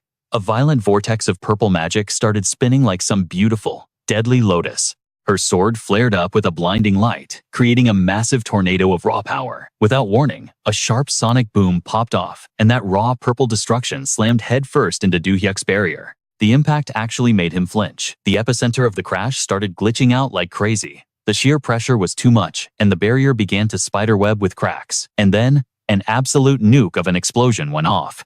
Concrete and debris got yeeted everywhere. Suddenly, the scene instantly cuts. Right at that moment, in the main lobby of the Blue Star Guild Tower, a mysterious dude swaggered through the front doors. Plot twist. It was Ken. But to the normies, he was rocking his alias Brox. He muttered under his breath, I can literally smell his mana from all the way down here. Out of nowhere, the receptionist's voice hit the intercom. Guest 137. Brock snapped out of it and stepped up. My bad. I was just zoning out for a sec. Kept strictly professional, the receptionist replied. No worries. State your business for visiting the guild today. He did not even blink when he dropped the name. I am here to see Do-hyuk. Her customer service voice instantly dropped to 0 degrees. Excuse me, who did you just say? Brox let out an arrogant chuckle, totally trolling. Be a doll? And passed the message to him. Yeah. He casually posted up in the lobby waiting for the main character to show. Do-hyuk finally rolled up from the shadows, straight up calling him out. I cannot believe you actually had the sheer audacity to pull up on my turf. Do-hyuk hit him with his real name, Ken. Brox held up a hand warning him. Yo, chill with the government name in public. He gestured toward the elevator. Let's take this convo somewhere else. Too many NPCs watching us down here. The two heavyweights took the ride all the way up to the rooftop. Brock started clapping sarcastically. Bro, color me shocked. He tilted his head, sizing Do-hyuk up. I legit did not think you would survive throwing down with that monster. Leaning casually against the rails, Brox dropped the ultimate question. How the hell did you manage to pack up an awakener? That notorious dude. His voice drops dead serious. We went head to head, and he was the one who ended up biting the dust. Do-hyuk furrows his brow, not buying it. That is it, no cap. I have 0 left to say to you. Do-hyuk is totally out of patience. So why are you even here this time? His eyes are pure ice. What is your endgame? The guy stares back completely deadpan. I already told you, right? The faint image of 2 girls flickers as he speaks. I just want to know how much you actually understand about awakened beings. The tension spikes as they lock eyes in dead silence. Do-hyuk casually summons a surge of energy, into his palm. If you already know, my power comes from D and F, then you literally have your answer. Bob drags a hand down his face, totally unfazed. If you think I am being sus right now, then bet. I will show you my most top-tier secret. He slowly peels off his mask. Do-hyuk is literally too gagged to speak as a mop of light purple hair drops into view. Bob presses a finger to his lips. Look closely. This is the real me. The dude standing in front of Do-hyuk has fully transformed into Jianling. I am totally down to drop any other intel you need. Do-hyuk raises an eyebrow. Is that actually your real face? Jianling's voice drops into a dark, threatening purr. Until now, absolutely. Nobody has seen this face and lived to tell the tale. Every single one of them got cooked by my own hands. He smirks. Only you. You are literally the only one still breathing after seeing the real me. Do-hyuk rolls his eyes. Wow, what a massive flex. Anyway, I am so done talking to you. Suddenly, a totally bizarre energy starts spiking. It is pouring straight out of Jianling's hands. If that is how it is, Do-hyuk, then show me what you are really made of. I need to know why the Absolute actually chose you. If you can prove it, then you will officially be the one and only awakened. His eyes narrow, dripping with pure taunt. You saw my real face, and you are not cooked yet. Do-hyuk instantly fires up his own mana, glaring right back at him. Are you seriously trying to start beef? Right after Kuma just clutched that whole terrorist attack, Jianling does not even bother replying. He just casually swipes 2 fingers through the air. A completely busted surprise attack rips forward. The strike blasts straight for Do-hyuk's face, ending in a massive explosion. But luckily for our boy, Do-hyuk popped his Iron Skin skill just in time to tank the hit like an absolute boss. He is standing there without a single scratch. Against that god-tier defense, Jianling's attack just totally crumbles. 0 damage taken. Do-hyuk leans in cocky as hell. Bro, what? I did not expect you to totally cheap shot me like that. Jianling's eyes suddenly flood with deep blood-red veins. He slowly lifts 2 fingers, summoning a wicked thread of red mana. In a real fight, nobody warns you before they go for the kill. Without warning, a blood-red blade spawns right under Do-hyuk's feet. It spirals violently, thrusting straight up for his jaw. Do-hyuk leaps into the air, crossing his arms to block the strike, but the sheer force of it literally shakes him to the core. Jianling just stands there with a psycho smirk, tracing a spiral in the air. Matching his movement, a blood-red vortex erupts all around Do-hyuk. The crimson mana spins at a completely insane speed and starts tightening its grip. It finally morphs into a massive, sick-looking blood cocoon, trapping Do-hyuk completely inside. The crimson sphere instantly blasts up into the sky. Jianling rockets upward, right after him, vanishing from the spot. Inside the cocoon, it is a straight-up wasteland, with gray ash floating everywhere. Do-hyuk is just standing there with his hands on his hips, totally waiting for him. His iron skin is deactivated, leaving him in his base form. Do-hyuk looks around and mutters, "This trash again. The exact same domain that trapped me last time." Jianling phases into view, casually strolling up to him. This spot really gives me hardcore nostalgia about our first meetup. He lets out a dark laugh. Back then, you literally looked like some total NPC struggling to catch the morning bus. He eyes the insane aura radiating off Do-hyuk right now. But look at you now, rocking this totally OP mana pool. Do-hyuk scowls, looking instantly annoyed. Can you stop staring at me like that? It is super weird, bro.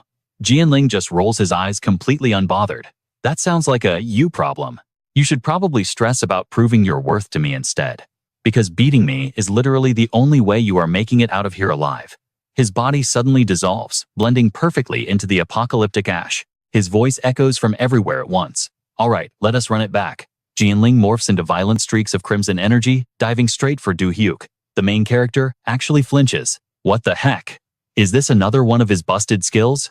With 0 time to overthink it, Do-hyuk throws his hand up and calls down the thunder. Using his own body as ground zero, wild golden lightning erupts outward, like massive electric chains. The lightning absolutely shreds Jianling's initial strike, but the electric chains instantly get swallowed by this sick, red and black aura. Do-hyuk is literally shook. He freezes for a split second as a blood blade swoops right at his face. Did this dude seriously just absorb my magic? In a clutch microsecond, Do-hyuk snaps out of it and bends backward, dodging a totally fatal swipe from Jianling. In this messed up setup, the villain obviously has the high ground. Jianling raises his hand to the sky, coating his arm in blood-red mana that looks sharp enough to slice reality. Without missing a beat, he brings the heavy strike crashing down. He aims right for Do-hyuk, who is still off balance from dodging the last move. The impact hits so ridiculously hard that the whole ground splinters open, kicking up a massive cloud of dust. Jianling touches down smoothly on one knee, totally absorbing the shockwave of his own attack. But wait, Do-hyuk is completely gone from the crater. Suddenly, the bright glow of his mana flashes right above Jianling's head. He looks up, actually caught off guard for once. Somehow, Do-hyuk is already hovering high in the sky, flexing his totally OP infinite clone mirage skill. Staring at the massive army of clones blocking out the sky, Jianling just smirks. Oh, that is a spicy new trick. Do-hyuk and his entire shadow clone squad unleash pure chaos simultaneously. Mana bullet barrage. An endless storm of magical bullets rains down like crazy, totally blanketing the target. But Jianling's body just melts into a creepy mist of blood right before impact. As the bullets slam into the dirt, they chain react into a massive, earth-shattering fireworks show. Still, almost zero hits actually connect. Riding that blood mist form, he weaves through the bullet hell like an absolute demon and rockets into the air. With zero hesitation, he locks dead on to the real Do-hyuk. The main character is completely stunned. Bro, how did he even spot my real body in all this? The second he locks on Jianling, goes full try-hard, unleashing a lightning-fast barrage that hits like a literal hurricane. The combos are so insane and rapid-fire that Do-hyuk barely has time to spam his iron skin skill for defense. Sparks fly as metal clashes against metal in a totally deafening loop. While tanking the heavy blows, he realizes something. His attack damage is literally scaling up. A gross cracking sound echoes as his legendary iron skin finally starts to splinter. If this keeps up, Do-hyuk stares in total shock as his ultimate defense crumbles.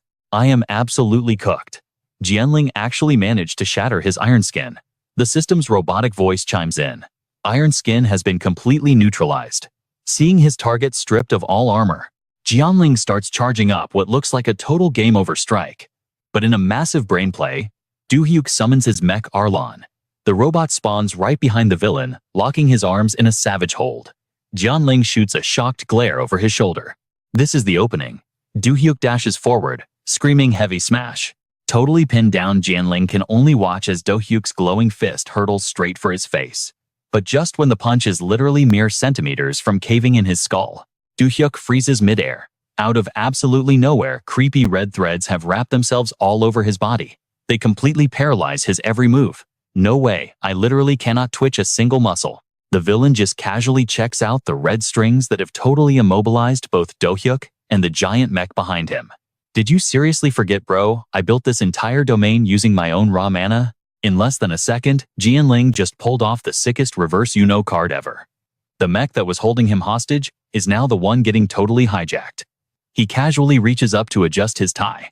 I can puppet literally anything in here that has a lower mana stat than me. Jianling hits a crisp finger snap, and the crimson magic flares up like crazy. But check this out. I have something way more entertaining to show you. With a sickening crunch, every single one of Do-hyuk's clones morphs into twisted little puppets under Jianling's control. He floats up into the sky like an absolute raid boss, pulling the strings. Let us see if you can actually survive this nightmare. Stuck completely frozen in midair, Do-hyuk watches his hijacked clones creeping toward him and panics. Nah, he literally turned my own squad against me. A massive storm of crimson magic started swirling around Haiyan, like a glitch in the Matrix.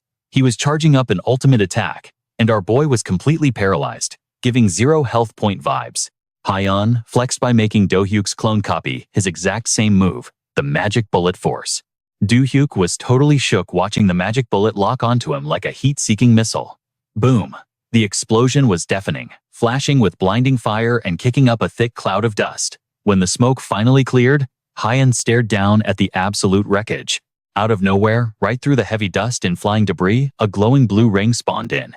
He locked his eyes on it, completely caught off guard. Suddenly, a blinding beam of pure blue energy blasted out from the circle. Shooting straight at him, Haiyan tracked the massive light beam and plotting the ultimate comeback. Do-hyuk literally walked right out of the glow. Looking cool as ice, Haiyan casually asked him, "Did you seriously just pop a mana boost buff to break my seal?" Do-hyuk glared back with pure rage, gritting his teeth as he spat. "This is not over yet, bro." Haiyan just frowned, looking at him like he was totally mid. The whole dimension started cracking like a shattered screen. Floating in midair, Haiyan announced, "I think we are done here for today."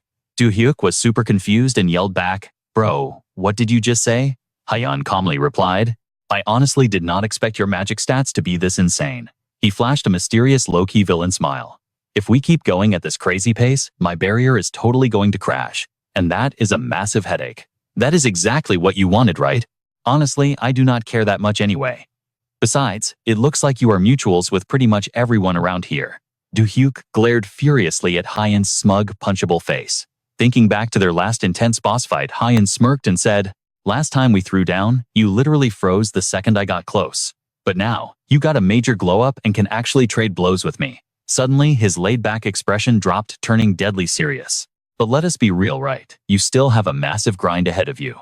The two of them just casually stood there, while the entire dimension was literally glitching out. Do-hyuk narrowed his eyes and fired back. "After clashing with you, I finally realize how totally underleveled my skills actually are." Chunks of the void started crashing down, revealing the real-world sky ripping through the background. Hyun grinned with hype and said, "You actually earned that survivor title, no cap. Because anyone else who saw my true form got absolutely cooked, but you are still breathing. Still, you better go hard and grind your stats if you want to keep that flex the next time we cross paths." Do-hyuk stepped right out of the collapsing pocket dimension. Standing face-to-face with Hyun, he retorted, "Wow, what an absolute honor." Hyun dropped some final advice saying, "Stop wasting time on side quests. With your overpowered potential, you need to lock in on the main objective and just keep leveling up." Finally, Hyun hit him with the classic villain exit line. "We will definitely see each other again." Do-hyuk just stayed totally silent, watching his rival's silhouette slowly fade into pixelated dust right in front of him. Do-hyuk thought to himself, "That guy still thinks my power level is mid." Clenching his fists with pure main character energy, he made a vow. "I need to get so insanely buffed that even Hyun has to respect my stats, and I will finally unlock all the hidden lore I've been searching for." Cut to a totally different vibe. The sky was crystal clear, and the sun was blazing with high-def energy. A slick car was speeding down a highway, tearing past the forest, and leaving the massive mountain range in the dust. Inside the ride, Do-hyuk and Deli were deep in a serious chat. Sounding super stressed, Do-hyuk asked, "Bro, you are heading straight into an absolute death zone right now. Are you going to be okay?" Deli just brushed it off. "Chill out, Do-hyuk. We have literally speedrun and survived through so many crazy dimensions already. I lost count of how many worlds we cleared." Sitting right next to Deli was a tiny pet mouse just silently vibing while he kept yapping nonstop.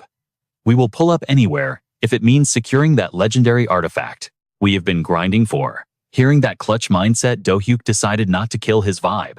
"If you are that locked in, I am not going to stand in your way." But he still had to drop a quick warning saying, "Just remember that keeping your health points above 0 is the top priority. Stay frosty out there." Deli grinned and shot back, I know. Anyway, it is time to data mine some info about this new dimension." Right after saying that, he slammed a button on his chest harness. A sleek metallic orb floated out, instantly projecting holographic files packed with crazy deep lore. "Yo, do you recognize any of these mobs?" Do-hyuk pointed straight at one of the glowing mugshots. "That guy right there, I have already crossed paths with this gigantes freak." Deli snapped the device shut, completely shook. "Wait, no cap. The undead mobs and the gigantes out there actually spawned from a planet called Greece, way out in another dimension." It clicked in his head. They were probably being heavily carried by the vampires. Now, it was Do-hyuk's turn to drop his jaw. "Wait, actual vampires?" Deli nodded, breaking it down. "Yeah, those literal blood-sucking fiends." He realized their raid boss was a pure-blood vampire queen going by the name Jianlan. This pure-blood Jianlan was basically a goth baddie with completely hypnotic top-tier visuals. Do-hyuk was low-key suspicious and asked, "How do you even have this much lore on them?" Deli sighed. "Because we literally saw planet Greece before it got completely wiped from the server.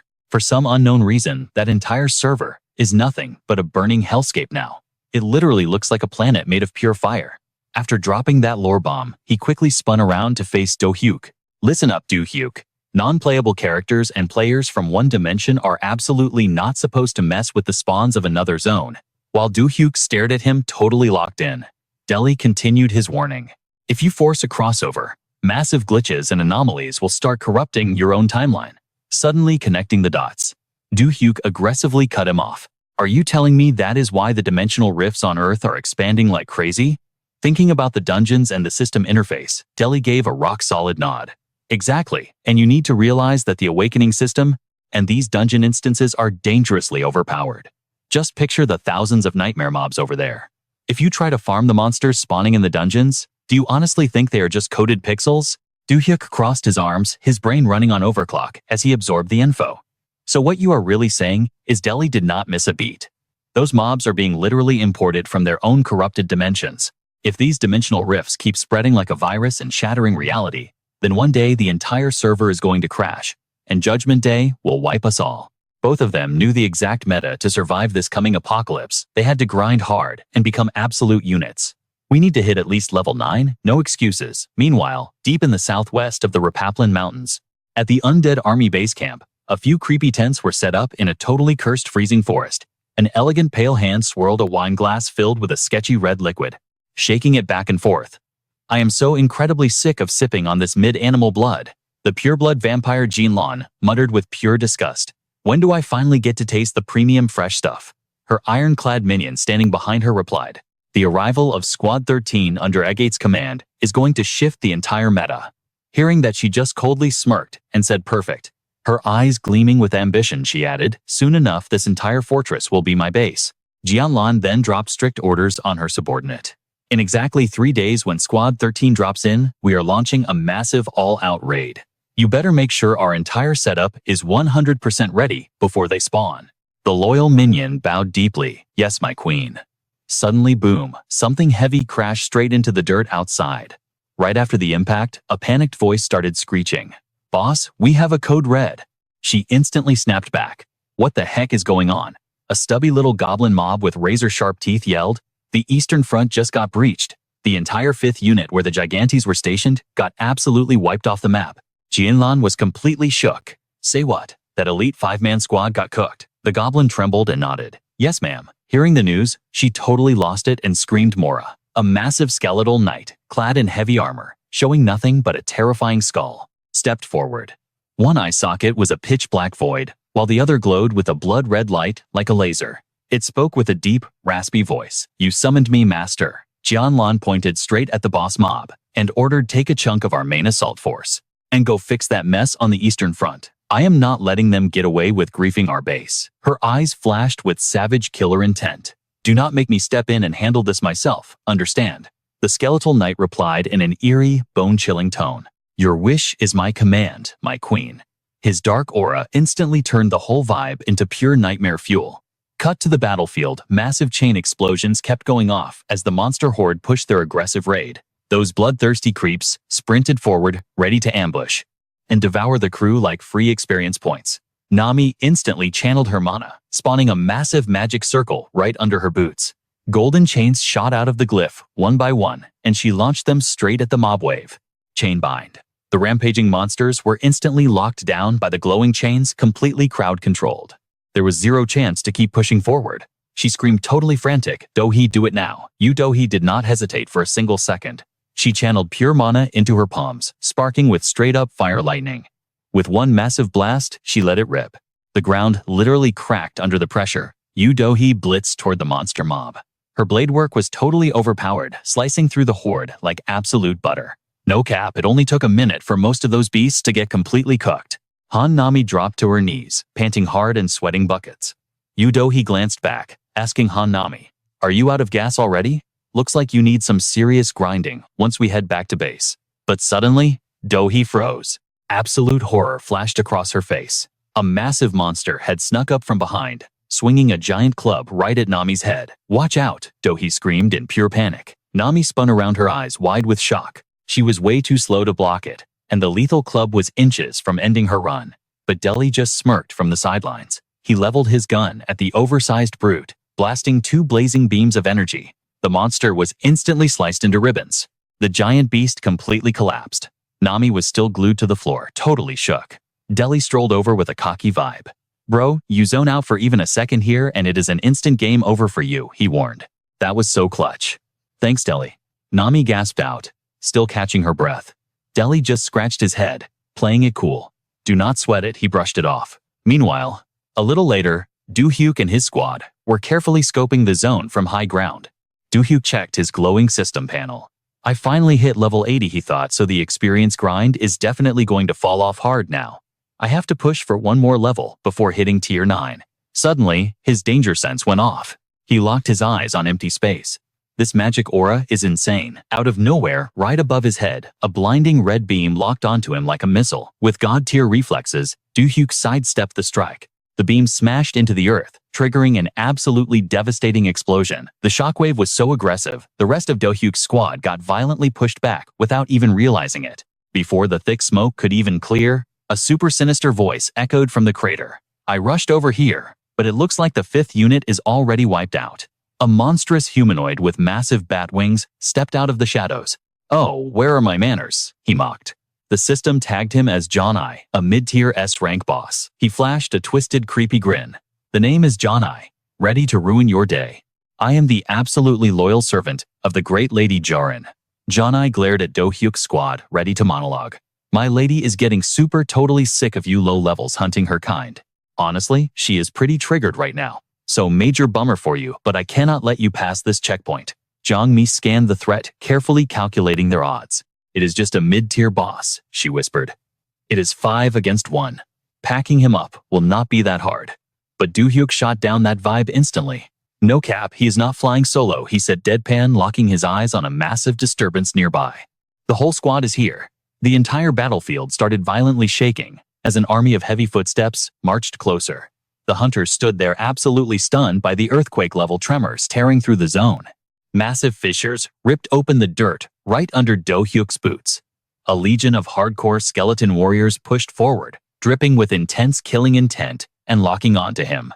Jeonju gritted his teeth, totally tilted by the spawn rate. Bruh, the mobs we just packed up are literally respawning. Nami was sweating bullets as she analyzed the horde. It is not just a basic revive mechanic. Staring at the insane aura glowing off the undead, she choked out. They got a massive stat boost. They are way stronger. Right behind Janai, an absolute unit of a boss, stomped into the front line. System Alert Murda, mid-tier double S rank boss. His voice sounded like straight-up nightmare fuel. So you are the pathetic little tryhards. Who dared to tilt Lady Jaren? Nami stared at his toxic red aura, absolutely paralyzed. Another boss, and this one is above S rank. Murda was flexing his raw power, growling, "Your little speed run ends right here, newbies." Do-hyuk did not even blink. He barked the order. I am taking the aggro on Murda. Jang-mi looked completely stressed out. Bro, are you sure? That thing is a double S tier bypassing the whole conversation. Do-hyuk launched himself straight at the raid boss. Soloing this guy will be a piece of cake, he yelled back. Jang-mi knew she could not stop him, so she just sighed. Fine, go crazy. That leaves us with John-I and the undead mob. Jeonju stepped up beside her, totally locked in. We cannot let Do-hyuk clear a double S rank boss before we even finish off these trash mobs, Jeonju smirked. Murda glared down at the hunter, rushing him scoffing hard. You think you can face me one-on-one, you little bug? I will give you an A for effort, kid. A swarm of shadowy crows circled the boss, radiating a violently heavy pressure. Time to show you what getting totally cooked looks like. The pitch-black crows furiously flapped their wings. They swarmed Do-hyuk from every angle. The dark magic morphed into a massive blood-red sphere, completely sealing them off from the outside zone. Hunter Do-hyuk and Murda were instantly warped into a totally isolated private boss room. Inside the sphere, the environment totally glitched out, shifting into an illusionary world, thick with spooky fog. Do-hyuk scanned the area, analyzing the mechanics. This is not just a standard spatial barrier. This is a full-blown, virtual battleground. He looked straight at the raid boss, curious. Is this map supposed to be the ruined homeworld of you undead freaks? The massive monster stepped forward, dripping with edge. Spot on human. Even though my server is permanently offline, I used to call this barren wasteland my home. It got lost in a total flashback, growling out its lore. One random day, some nameless overpowered entity spawned in and absolutely griefed planet Shiplessy. We were completely defenseless. Within hours, the entire map was swallowed by hellfire. 90% of our player base got wiped out in literally 2 days. Murda spat out the tragic backstory, boiling with raw fury. Even after we server hopped to this dimension, I still cannot comprehend why we got targeted for a wipe. Murda made it crystal clear they had nowhere left to run. If that insanely busted event never triggered, we would still be chilling in our own lane, without ever interfering with your puny world. Do-hyuk caught his drift, completely nodding slowly. Real talk. I am also grinding, To find the lore behind that exact same tragedy, Murda suddenly threw his massive claw forward. The boss charged up a massive mana spike, ready to strike Major L for you, kid, but you are dropping that questline right here. It growled with absolute disrespect. Your stats are way too mid. You are way too trash to carry the torch for a main quest. This instance is about to be your permanent graveyard. The boss looked like it was drowning in its own toxic red aura. Do-hyuk just let out a mega annoyed sigh. Trying to reason with a respawned non-player character is literally impossible. He stopped wasting his breath and flared up his own overpowered mana pool to match the boss. I am definitely sending your dead body back to the lobby. Drenched in a violently terrifying purple flame, the raid boss just stared down at Do-hyuk like he was absolute trash. You are literally an unranked nobody, you pathetic piece of garbage. I do not even acknowledge low-tier mobs like you. The boss kept flexing its voice, echoing with pure hate. You do not even have the right to exist. Do-hyuk pushed his limits, unleashing an even more busted wall of flames to turn this trash talker to ash. The two absolute units clashed head-on in an epic beam struggle. Murda clamped its jaws, totally resolute. Even if this kid's raw damage burns me to a crisp, I swear, it visualized the elegant silhouette of Lady Jaren locking in its ultimate resolve. I will definitely rebuild server shiplessy on this very spot, and I will get my sweet revenge alongside my master Lady Jaren. It kept ranting about its villain arc master plan. Taking over this human fortress is just phase 1 of our world domination. But right then, Do-hyuk popped his ultimate, blasting a blinding golden laser straight at the boss's face. Murda did not even flinch. Even while tanking that busted golden energy attack, it slowly chanted, I will delete everything. The sheer edge in its voice actually made Do-hyuk freeze up for a second. Murda suddenly equipped a massive greatsword, dripping with bloodlust, swearing to totally wipe anyone who griefed its mission. The boss launched itself into the air, charging a brutal overhead slash aimed right at Do-hyuk's skull. Murda swung the giant blade down with insane arrogance, roaring, Your pathetic little campfire could never nerf me. Do-hyuk was caught totally off guard by the massive size of that weapon, hesitating for a split second instead of popping a defensive skill. Suddenly, an absolute nuke of killing intent exploded. A pillar of raw energy erupted from the ground, piercing straight into the sky. Meanwhile, back in the real-world server, massive purple mana arrows rained down on the mob of scrawny undead monsters. The trash mob stood zero chance against the area of effect spam, getting instantly obliterated into pixel dust. Jung-ho watched the insane combo and had to hype her up. Jung-mi got a massive stat boost since our last raid. Do-hyuk's voice echoed in agreement. For real, we can trust her to carry in any class role now. Jang-mi was absolutely in her zone, channeling pure magic into her hands. A fiercely glowing hot pink aura enveloped her palms like energy blades. With zero hesitation, she carved right through the monster wave that dared to step into her aggro range, smashing everything nearby into straight-up dust. Gianni slowly raised his hand. He unleashed this weird red energy scattering cursed particles that rode the wind like a toxic plague. Sydney gritted her teeth, sweating bullets. Her attack couldn't even scratch that massive red zone. Gianni snapped, absolutely fuming. You are seriously getting on my last nerve, you annoying pest. He casually ripped a whole tree right out of the ground. Wielding it like a giant club, Gianni chucked it straight at Sydney. The massive trunk ripped through the sky, aiming right for her head. Sydney kept her cool, dodging the splintered wood like a total pro. She dive-bombed toward the ground to counterattack. But right before she landed, Gianni vaulted backward, sizing her up with calculating eyes. Your gear is totally OP, but your squishy body can't even handle that much power. He stopped evading and stepped up, ready to clash with Sydney face to face. Let me school you on aerial combat, no cap. A terrifying red aura exploded from his body. Gianni smirked. The tuition fee is your life. That red energy morphed into a brutal whip, violently smacking Sydney out of the sky. Completely cooked, she went into a freefall.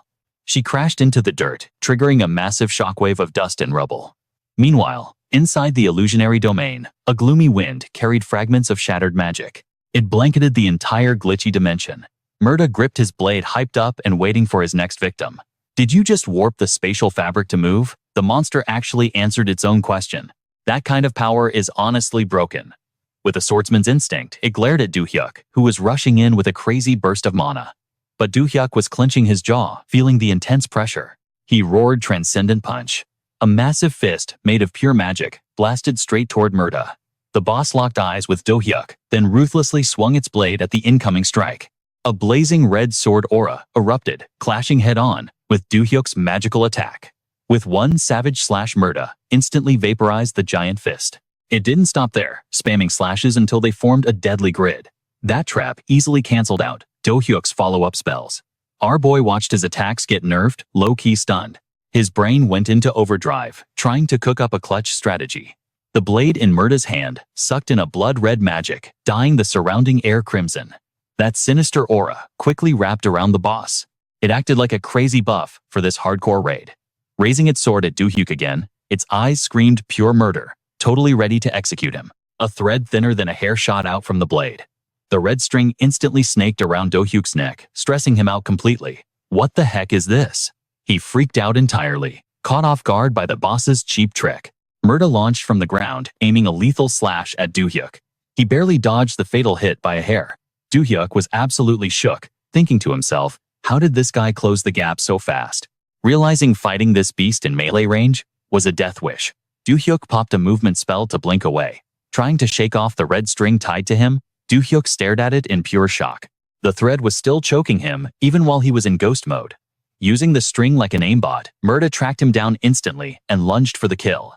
Do-hyuk tried to sidestep, but his ping was too high. The slash took a nasty chunk out of his shoulder. He burned more mana to teleport away again, but Murda's reaction time was cracked, charging right back in. How is this dude sticking to me like glue after I just dashed? Murda relentlessly spammed terrifying arcs of light right at his face. Do-hyuk desperately cast a magical energy shield to tank the hits, but that only made Murda go totally feral, combo striking him without mercy. The boss hammered the barrier, leaving Do-hyuk zero breathing room. This barrage is way too OP. I can't even sneak a counter in. He ground his teeth in frustration. Sweating bullets in this life or death pinch, he thought, I just gotta survive until there's a microsecond opening. But Murda was done playing games. The boss hoisted its sword high, diving in for the ultimate finisher. A bloody tornado of aura swirled around its entire body and blade. It's game over. But Do-hyuk caught the timing perfectly, condensing magic between his palms. Now is my chance. Freezing vortexes erupted, trapping them both in sub-zero temps. Terrifying ice storm. The raging wind suddenly froze solid. Razor-sharp spikes materialized out of nowhere. Wall of frost. Do-hyuk's glacial barrier locked the savage monster in a perfect icy prison.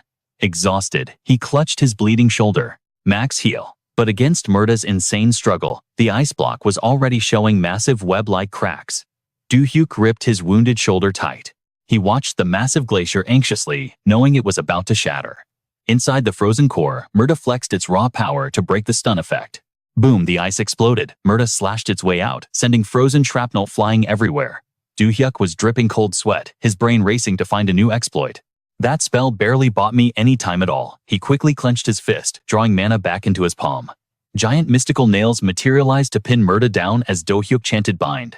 His neon blue magic washed over the boss, stunning it for a split second. Not wasting a single frame, Do-hyuk thrust his hand toward the sky. Blinding mana lit up the atmosphere. An aggressively huge vortex ripped through the clouds. Bathed in the fiery orange glow, Do-hyuk firmly called out his ultimate meteor storm. A catastrophic pressure wave descended straight for Murda.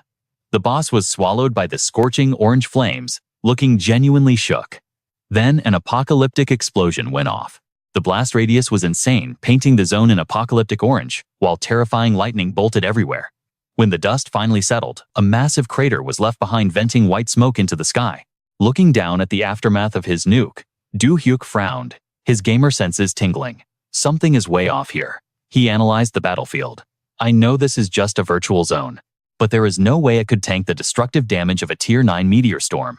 It literally looked like it took zero damage. Do-hyuk flashed back to his past raids, completely baffled. Even the Ghost Ant's shield got melted by this level of magic. He thought hard about Murda. When it was alive, Murda was a pure swordsman class. There is no shot it could craft a domain strong enough to nullify my spells. Suddenly, realization hit him like a truck as he stared into the distance. Wait a minute. Murda's master just handed it the crown, giving it administrator rights to this illusionary field. Does that mean I still have not bypassed the base power of its original master? Trusting his gut, he instantly flared his mana to confront a new threat. Right on cue, a freakish entity started burrowing up from underground. I definitely should not let you crawl out of there. A grotesque orb of chaos breached the surface. From inside that sphere, a demonic skull emerged, shooting a death glare at its new target. It revealed a body made of an endlessly long spinal column. The skeletal centipede circled Do-hyuk entirely. Grinding its jagged teeth, it lunged at him with savage aggro. But Do-hyuk didn't panic. He kept his chill and cloaked himself in pure mana. I just need to uncap my magic completely. His aura slammed into the beast, causing its entire frame to fracture. Transcendent support. The cracks multiplied like crazy, spreading all the way down its endless spine. The massive shockwave disrupted the shadow birds Murda used to spawn this domain. As the birds got vaporized, the blazing red barrier of this fake reality started heavily glitching out.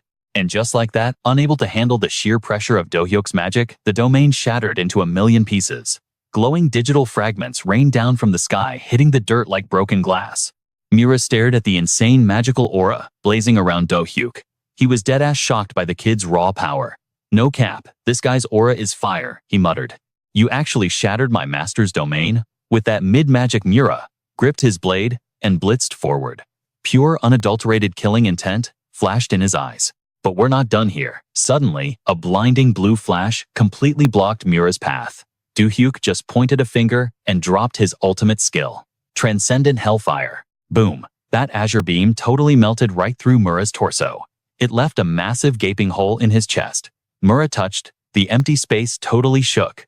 Did you just unlock your true awakening? He gasped, fading into digital dust before this OP enemy Mira couldn't even hate. Loki. That was impressive. Right before his HP hit 0, he stared into the void. Forgive me, Lady Gallon, he whispered, totally defeated. His master's shadow flickered in his fading mind. I completely fumbled the bag. With those final words, Mura's pixels scattered into the massive sky. Meanwhile, Do-hyuk scoped out the giant explosions, echoing in the distance, sweating bullets. My transcendent buff is running out of time. I gotta speedrun this. Cut to a totally different zone. Deep inside a forested war camp, a wine glass shattered against the floor. Red liquid splashed everywhere like a horror movie. Are you good, Lady Galan? A terrified minion asked. Mura and Gianna are cooked, she screamed, grinding her teeth in pure rage. They actually lost to those random invaders. The minion blinked. Wait, are they really that OP? Galan completely ignored him. Serath, she barked. Get the raid preparations ready, right now. Her eyes glowed with toxic energy. I'll solo these clowns myself. Sometime later, Smilok finally stepped out from his stealth mode. He scanned the absolute massacre. Mob drops and monster corpses were literally everywhere. Okay, that's wild, he muttered. Suddenly, a high teardrop caught his eye. Smilok walked up to Gianna's remains, absolutely shook. Ain't no way they speedrun a high-tier undead boss this fast. Bentan's old warning suddenly flashed in his brain. Is the server wipe? Bentan warned us about actually happening. The old man's voice echoed in his head like a cursed audio log. Smilok, the dimensional servers are strictly region-locked. They must never cross over. But some hacker is totally breaking the game balance. They're spreading glitchy chaos everywhere. Bentan's grim face haunted him. This bug is going to wipe out our entire reality. Smilok scratched his head. Didn't he say some toxic troll named Vendela was behind this lag? I better tail this party a bit longer. Making up his mind, Smilok dashed through the massive forest zone. Thanks to his high agility, he easily tracked down Do-hyuk's squad. Target acquired, he smirked. Smilok calculated his next move. Alright, what's the play here? Suddenly, a heavy boss theme seemed to drop. A figure swaggered toward Do-hyuk's guild, dripping with a blood-red aura. It was Galan in the flesh. Floating up high, she flexed an insane magical pressure, ready to delete Do-hyuk's team. The squad instantly went into defensive formation. Watching from stealth, Smilok felt that suffocating boss aggro. Guessing her identity was a no-brainer. That's the guildmaster of the undead army, no cap. Even he felt his stats drop from her pure intimidation. I didn't think the final boss would leave her spawn point. Smilok quickly analyzed the mob pathing.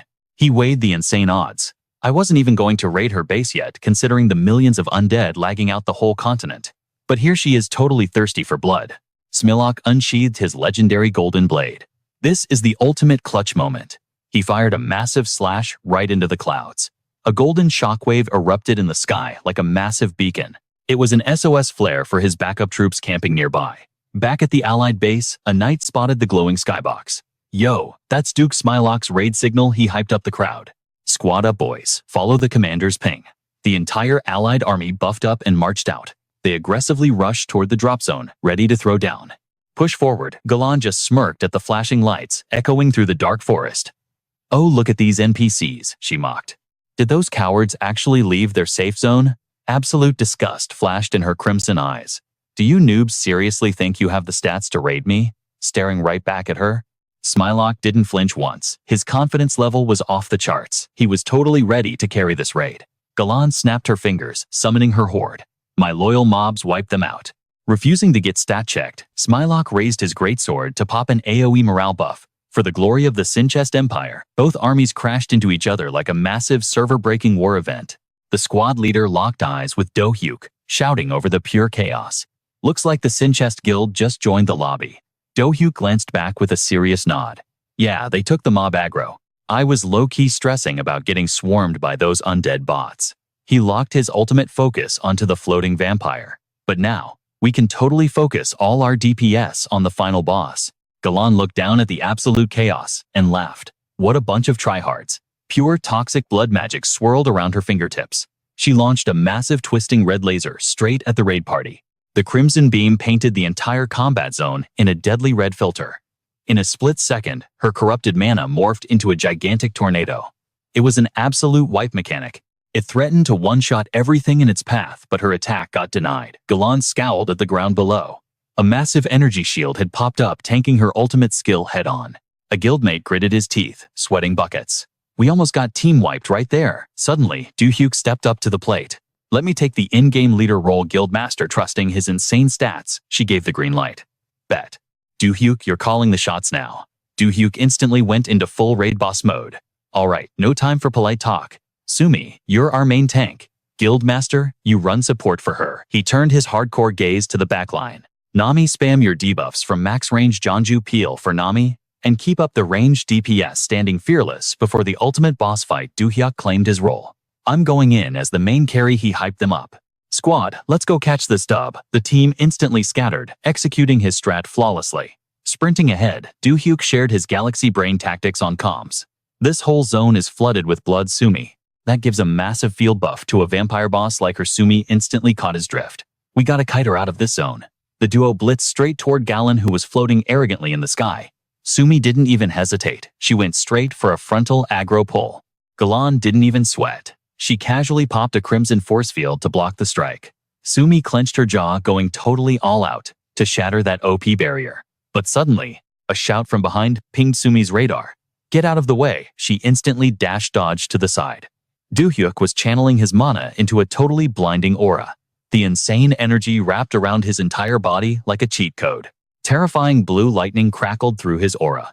He launched that absolute nuke of an attack straight at Galan. Sweating hard, he pushed his mana to the absolute limit. I gotta keep up the DPS pressure. But watching Do-hyuk's ultimate move, Galan literally just yawned. Wait, this mid-attack is what killed Mura and Gianna. She rolled her eyes totally unbothered. I'm so done with this trash. Do-hyuk's jaw dropped. He was completely mind-blown by her disrespect. With one flick, she completely canceled out his energy beam. Galan flexed her own mana, glitching the entire skybox into a toxic blood-red hue. Creepy, ancient runes spawned out of nowhere as she started her cast animation. This is a permadeath zone, little boy. A massive magic circle materialized behind her from the floating runes. If you're really going to troll me with that weak setup, she casually compressed her toxic mana into a condensed, blood-red orb. Suddenly, a colossal boss summon ripped through the dimension. A massive nightmare fuel serpent unhinged, its jaws locked straight onto Do-hyuk. Galan glared down with zero chill. Then, just go ahead and log out.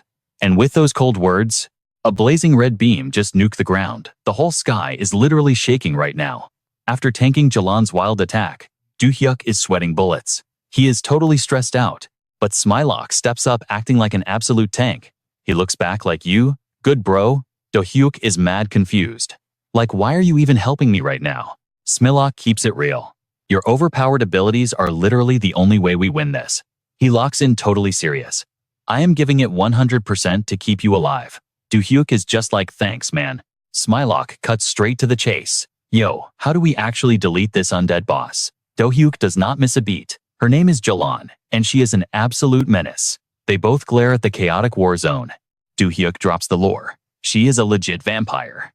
We are totally cooked if we fight her on this bloody battlefield. She keeps getting free heals. We have to bait her out of here, no cap. Smilock is practically yelling now. Tell me you have a big brain strat.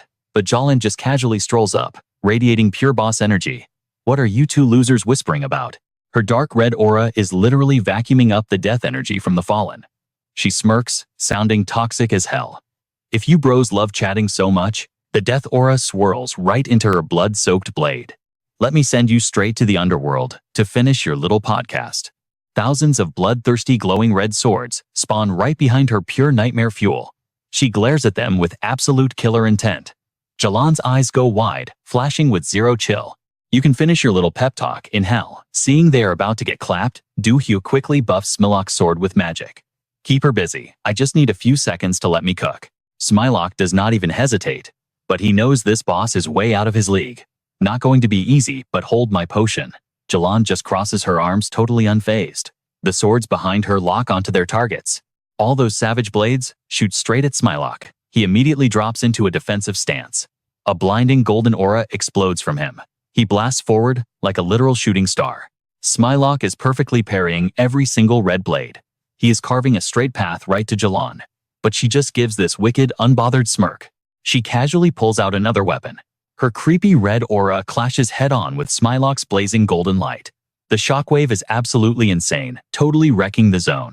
They are going blow for blow. Total deadlock. Jalen scowls because she could not one-shot him like a total noob. Okay, playtime is over.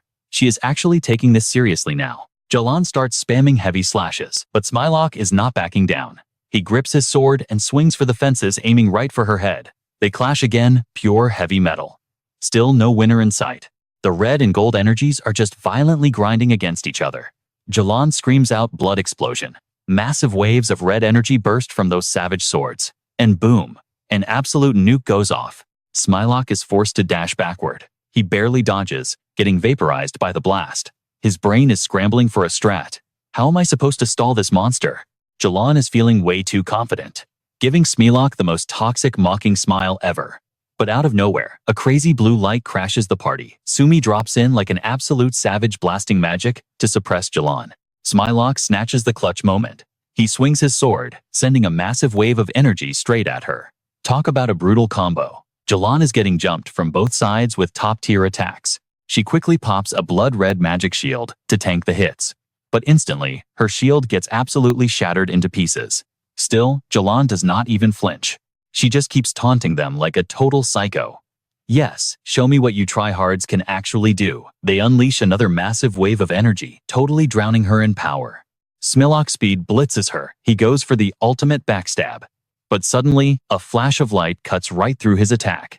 Jalan totally read him like a book. She countered and impaled Smilock right in the chest. She looks at him like he is absolute trash. Wow, how embarrassing for you. But plot twist, Smilock grabs her blade with his bare hands. He screams out at the top of his lungs. Do it now. Do-hyuk rushes up right behind her. He taps Smilock's back and whispers, "Good looks, bro." Do-hyuk locks in his magic, flaring up. Duke Smilock. His bright blue mana totally wraps around Jalan. She is finally caught off guard. A giant magic circle lights up under all three of them as Do-hyuk chants. Teleport? A massive pillar of light literally tears through space and shoots into the sky. When the dust clears, all three of them have completely ghosted from the blood-soaked battlefield. Nami is low-key freaking out. Do-hyuk just vanished.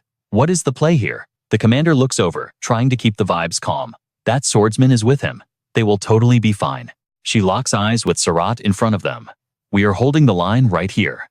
Time to deal with this Death Knight. Cut to the middle of nowhere. A blue flash and that crazy magic circle drop them in a totally empty wasteland. Jalan looks around, totally confused. Where the heck am I? Right behind her, Do-hyuk arrives and quickly catches the bleeding Smilock. Do-hyuk instantly casts a high-tier healing light on him. Bam! Another heavy aura touches down next to them. Jalan figures out what is going on and turns around to talk some trash.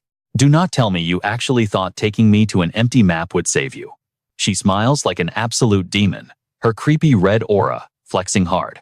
You guys are totally cooked. Do-hyuk starts glowing with insane magic power. He casually steps up, completely unbothered. Guess we are about to find out. He starts speed chanting buffs like crazy, maxing out their stats. Haste, transcendent strength support. Jalan's hair is whipping in the wind. She is totally hyped for this boss fight. She scowls and challenges them both. Come and get it, losers. Back at the main fight. This creepy armored dude is just standing there menacingly. His eyes are glowing like literal blood. The commander recognizes him from before. That is Surat Jalan's personal Death Knight. He does not look as overpowered as the last two bosses we fought. She steps up, ready to throw down. Whatever, I just need to delete this guy so I can go help Do-hyuk. She immediately calls out to Nami. Back me up, Nami. They both spam their skills straight at the Death Knight. The commander's movement is so clean. She is dashing and slashing all over the place. But no matter what she throws at him, this dude perfectly blocks it. The commander is low-key shook. His reaction time is way too cracked, but she refuses to take the L. She keeps chaining her combos. I cannot even read his attack patterns. Suddenly, a brutal red beam snipes right at her in the blink of an eye. But right on cue, a massive explosion blasts Surat from behind. The sky literally lights up with a barrage of blue lasers, falling down like a crazy meteor shower. They are raining straight for his head. Seeing the incoming barrage, Surat dashes to dodge. But mid-sprint, the ground under his feet starts glowing. The dirt just straight up collapses. He sinks deep into the trap. He is totally mind-blown. Where did this quicksand even come from? Out of nowhere, Nami steps up with a super smug grin. That is my magic dummy. She slams her hand on the ground, keeping the spell active. I knew a basic root spell would not catch you. But if I predict your path and pre-place a trap, locking you down is easy work. Talk about a 200 IQ, play Jinju suddenly rolls up riding a literal dragon. Massive win Nami. No hesitation, Jinju instantly pops his ultimate skill. The dragon's mouth charges up an absolute nuke of energy and blasts it point blank at the trapped Death Knight. The impact triggers a catastrophic explosion. Shockwaves are tearing up the whole area, kicking up a massive dust storm. At the exact same time, back with the others, Jalan is charging up a terrifying amount of aura. Gale looked absolutely terrifying. Her face went dead dark. Right in the center of her chest, that ruby started glowing like crazy. Gale locked her eyes forward, dropping a totally toxic smirk. She thought they were straight up mid no cap. Not having it, Samantha and Smilock flexed their blades, rushing her at the exact same time. But Gale did not even flinch. Her pupils flared blood red, serving pure nightmare fuel. Suddenly, two streams of dark aura shot from her hands. The energy instantly wrapped around them, both locking them down. Gale smiled like an absolute psycho, spinning in a massive circle. Before they could even try to clutch up, they got violently yeeted across the zone. They crashed hard into the dirt, totally cooked. Right on cue, Do-hyuk pulled up to the function. He roared Mana Artillery Burst. His OP magic blast ripped through the air. But in a split second, Gale completely glitched out and vanished. The spot where she just stood got absolutely nuked.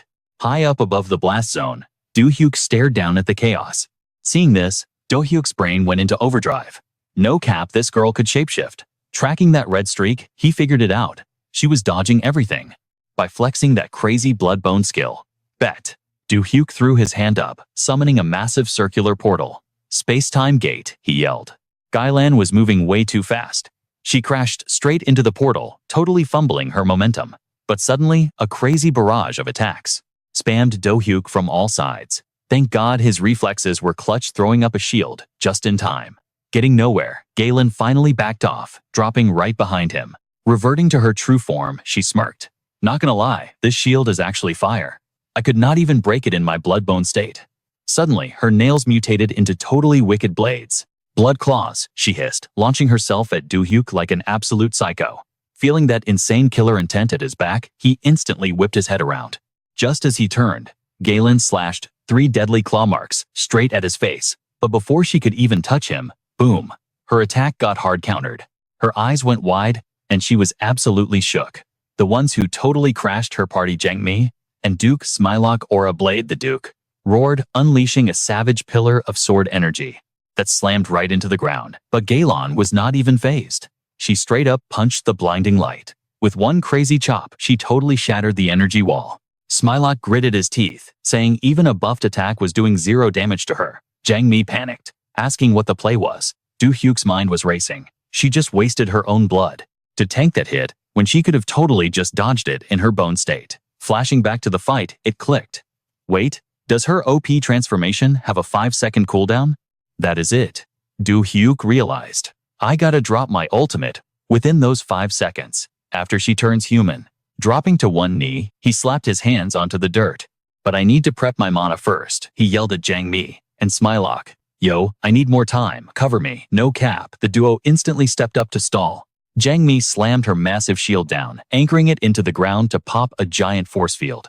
Gailan tilted her head, amused. Wait, is that the same mid-shield that blocked me earlier? Now? She was totally hyped. She slashed her claws right into the barrier, smirking. Let us see how long this trash holds up. Meanwhile, Jang Mi was sweating bullets, gritting her teeth to hold the line. Suddenly, a brutal system prompt popped up. Insufficient mana level. Her heart dropped as the system announced disabling Ikazelis. And just like that, her epic shield straight up vanished. Galen hit her with an evil, twisted smile. One down, she whispered, throwing a devastating punch. Jang Mi was totally caught lacking. But boom, two crazy energies clashed. Gailan looked totally baffled. Out of nowhere, a blade thrust forced her to backpedal. Duke Smilok had just stabbed right into her arm. Now, she was the one getting cooked. Do-hyuk finally popped his magic, and Smilok's sword literally started glowing. Light Lotus, the Duke shouted. The blinding aura from the blade made Gailan shriek. It is too bright, she cursed. This is actually bad. I gotta do something. Taking advantage, Smilok totally went on the offensive, slashing like a madman. Watching from the back, Do-hyuk smirked. Perfect. The 5-second timer starts now. Smilok was totally spamming his skills, swinging his glowing sword as crimson blood sprayed everywhere. 4 seconds left. An insane wave of red energy surged around the Duke, threatening to swallow him whole. 3 seconds. Gailan screamed, activating her bloodstorm. Her spell unleashed a massive, chaotic wave of pure destruction. But Smilok was not backing down. Aura armor, he roared. His blinding sword pulsed with absolute raw power. 2 seconds. The Duke's face was dead serious, eyes locked in this crazy high-stakes deathmatch. Bloody slashes ripped through the air, tearing up everything around him. 1 second left. Smilok stabbed his sword into the dirt, an explosive aura shielding his body. Rising from the gore, Gailan laughed like an absolute maniac. Gotcha, Do-hyuk yelled, dropping his ultimate. Restriction Wish. This spell was totally busted, locking down Galen's movements inside a pocket dimension by spamming multiple portals in just 5 seconds. The pure pressure of Restriction Wish crushed down, emitting this insane invisible gravity. A giant magic circle appeared above Gailan. Like literal karma, Do-hyuk watched, sweating bullets. Seeing this crazy spell, Gailan was totally shook. What even is this? She screamed. I have never seen magic this OP. She tried to rush them for one last desperate attack. Summoning a blood arrow, she fired, but got completely hard countered by the magic circle. Gailan ground her teeth in pure rage. The wish circle was literally sucking her in. Just take the L and accept your fate, Do-hyuk yelled. Triggering the spell, a giant spectral hand grabbed her. Do-hyuk literally crushed her inside his magic. A few seconds later, nothing was left but a streak of light fading into the dark. System alert. Gailan has been totally eliminated. Jang Mi, Duke Smilok, and Do-hyuk stared at the screen. The system chime rang out. Everyone let out a massive sigh of relief, breaking into huge smiles. A new prompt popped up for Do-hyuk. You have reached Sorcerer level 9. This is the absolute peak of sorcery. Here are your OP rewards. 1. All spells from level 1 to 8 unlocked. 2. +1 to all stats. 3. You unlocked the triple spell combo ability. You have received a special spell. The system kept going. Special spell Mimicry. The ultimate active skill of the illusionist class. Spells can be totally spammed back to back, with 0 extra mana. Cooldown consumes 10 mana if used outside the cooldown window. Do-hyuk walked forward, looking totally smug. No cap, this loot drop is insane for beating Galen. The system chimed again. Level 9 spell learn Death Sword. Level 9 spell learn Summon a Gather. Turning back, Do-hyuk checked on his squad. Yo, you guys good? Anybody need a healer? Jang Mi nodded. Yeah, I am totally fine. Do-hyuk looked at the Duke. Are you seriously okay after tanking that hit Smilok? The Duke smirked. I am good, bro. That aura armor skill was so clutch, it blocked all the fatal damage. Hearing that, Do-hyuk was actually moved. You literally played bait, just to buy me time for my ult. Thanks, man. Smilok shrugged. No big deal. By the way, Do-hyuk. Boom. A massive explosion totally rocked the distance. Looks like the vibes are ruined, Do-hyuk said. For real. We can yap later, Smilok replied. Do-hyuk popped a teleportation spell, grinning at his crew. Let us speedrun this and wipe out the rest of those trash zombies. Teleportation complete. We totally wiped out the leftover undead mobs around Mount Repaplant. The rest of the squad bagged some insane loot and dipped through the portal back to base. but I stayed behind to check out the fortress, since Duke Smilok basically begged me. Chilling in the VIP room, Do-hyuk was completely zoned out, lost in his own head. I was low-key wondering why he summoned me out of nowhere. Lord Bentan pushed the door open with a grin. "Long time no see, kid." Do-hyuk instantly stood up, giving the Lord a super sus look. He stepped up and gave Do-hyuk a firm handshake. "Let me kick things off with a massive thank you." Bentan explained how the undead army had been griefing his empire for ages, and thanks to Do-hyuk's hard carry, they finally wiped them off the map. Do-hyuk just shrugged it off. "No sweat, sir. Honestly, grinding out there helped me level up to a whole new tier." Lord Benton let out a booming laugh. "Haha, major congrats. Now why don't we take a seat?" "You got it," Do-hyuk replied.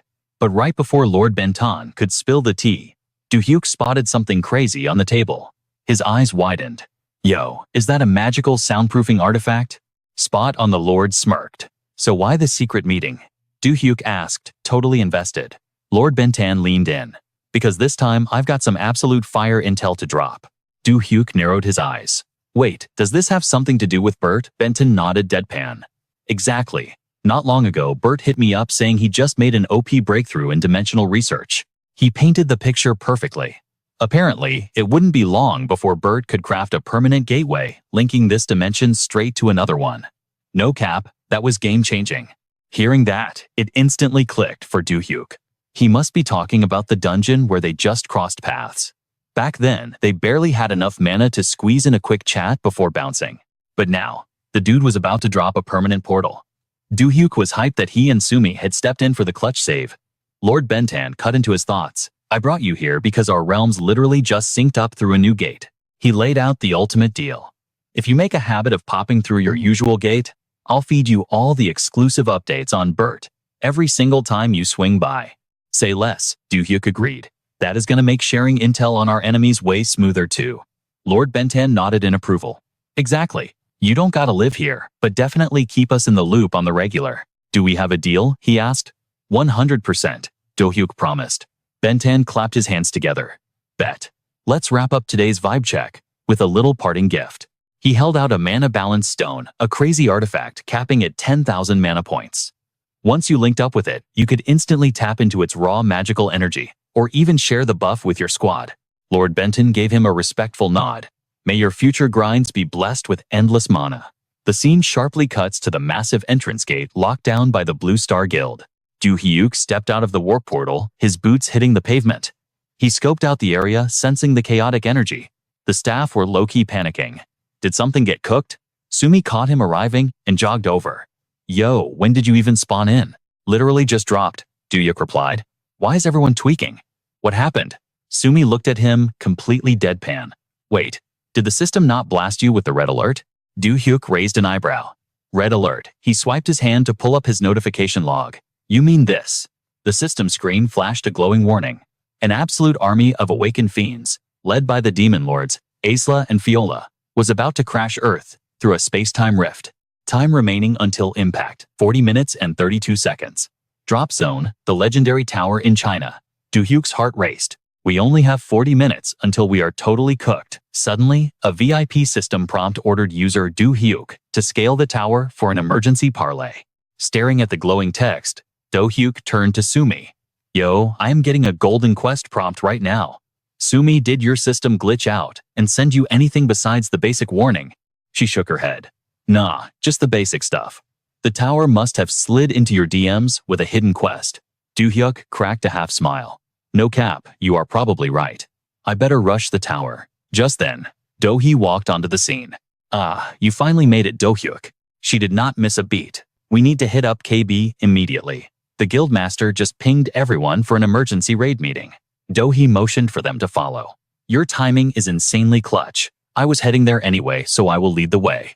Do-hyuk instantly switched to raid leader mode. "Summon the rest of the squad right now. Sumi, make sure Deli and Latte are locked in for the party." "Bet," she replied. Do-hyuk instantly cast his warp spell. "Let's roll." Meanwhile, thousands of miles away at the Chinese tower, Kwang Li-hong scoffed his aura, practically freezing the room. "The heavens seriously do not give a damn about us mortals down here. I never expected these mobs to pull off a massive raid right in our backyard." His lieutenant looked totally stressed. "Sir, frontline rushing right now is literally throwing Shouldn't we gather more intel before we full send it into the chaos? He dismissed her with a wave of his hand.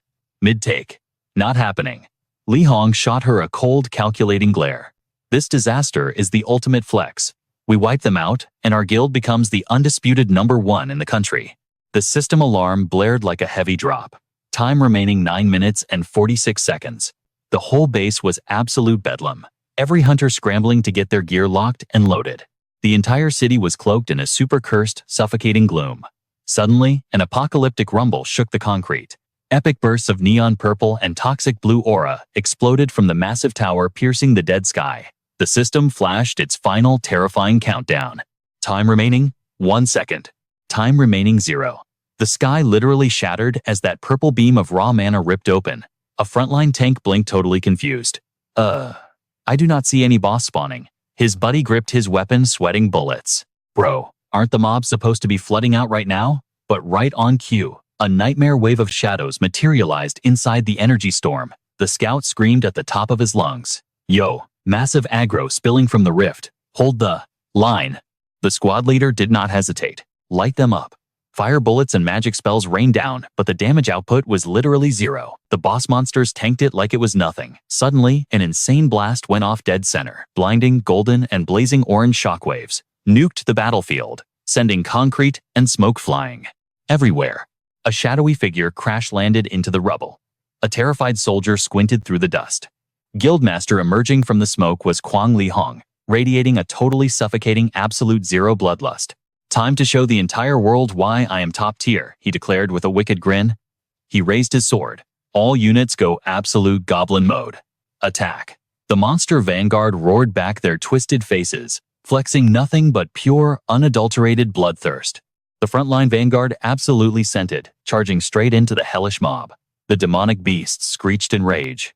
2 veteran hunters locked eyes, silently syncing their combo attack. It was an absolute bloodbath. The human squad went feral, unleashing perfectly timed crits that literally severed monster heads clean off. A heavy armor tank popped his ultimate, his broadsword erupting into a blinding crescent of holy aura. The crazy light show caught everyone's attention.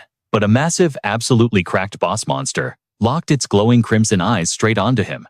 It lunged, reaching out with a colossal mutated claw to crush him like a bug. Slash. A supersonic blade arc instantly amputated its massive arm. Before the beast could even register, the epic nerf, a second brutal strike, instantly deleted its head. It was Li Hong. He had totally speed blitzed the beast, flexing his maxed out agility with a god-tier execution. Landing smoothly after the critical strike, he did not even glance at the disintegrating corpse. His face screamed, too easy. He strutted right through the absolute carnage, oozing that untouchable GigaChad energy. Cool guys definitely do not look at exploding monsters, and Li Hong was fully embracing the main character vibe.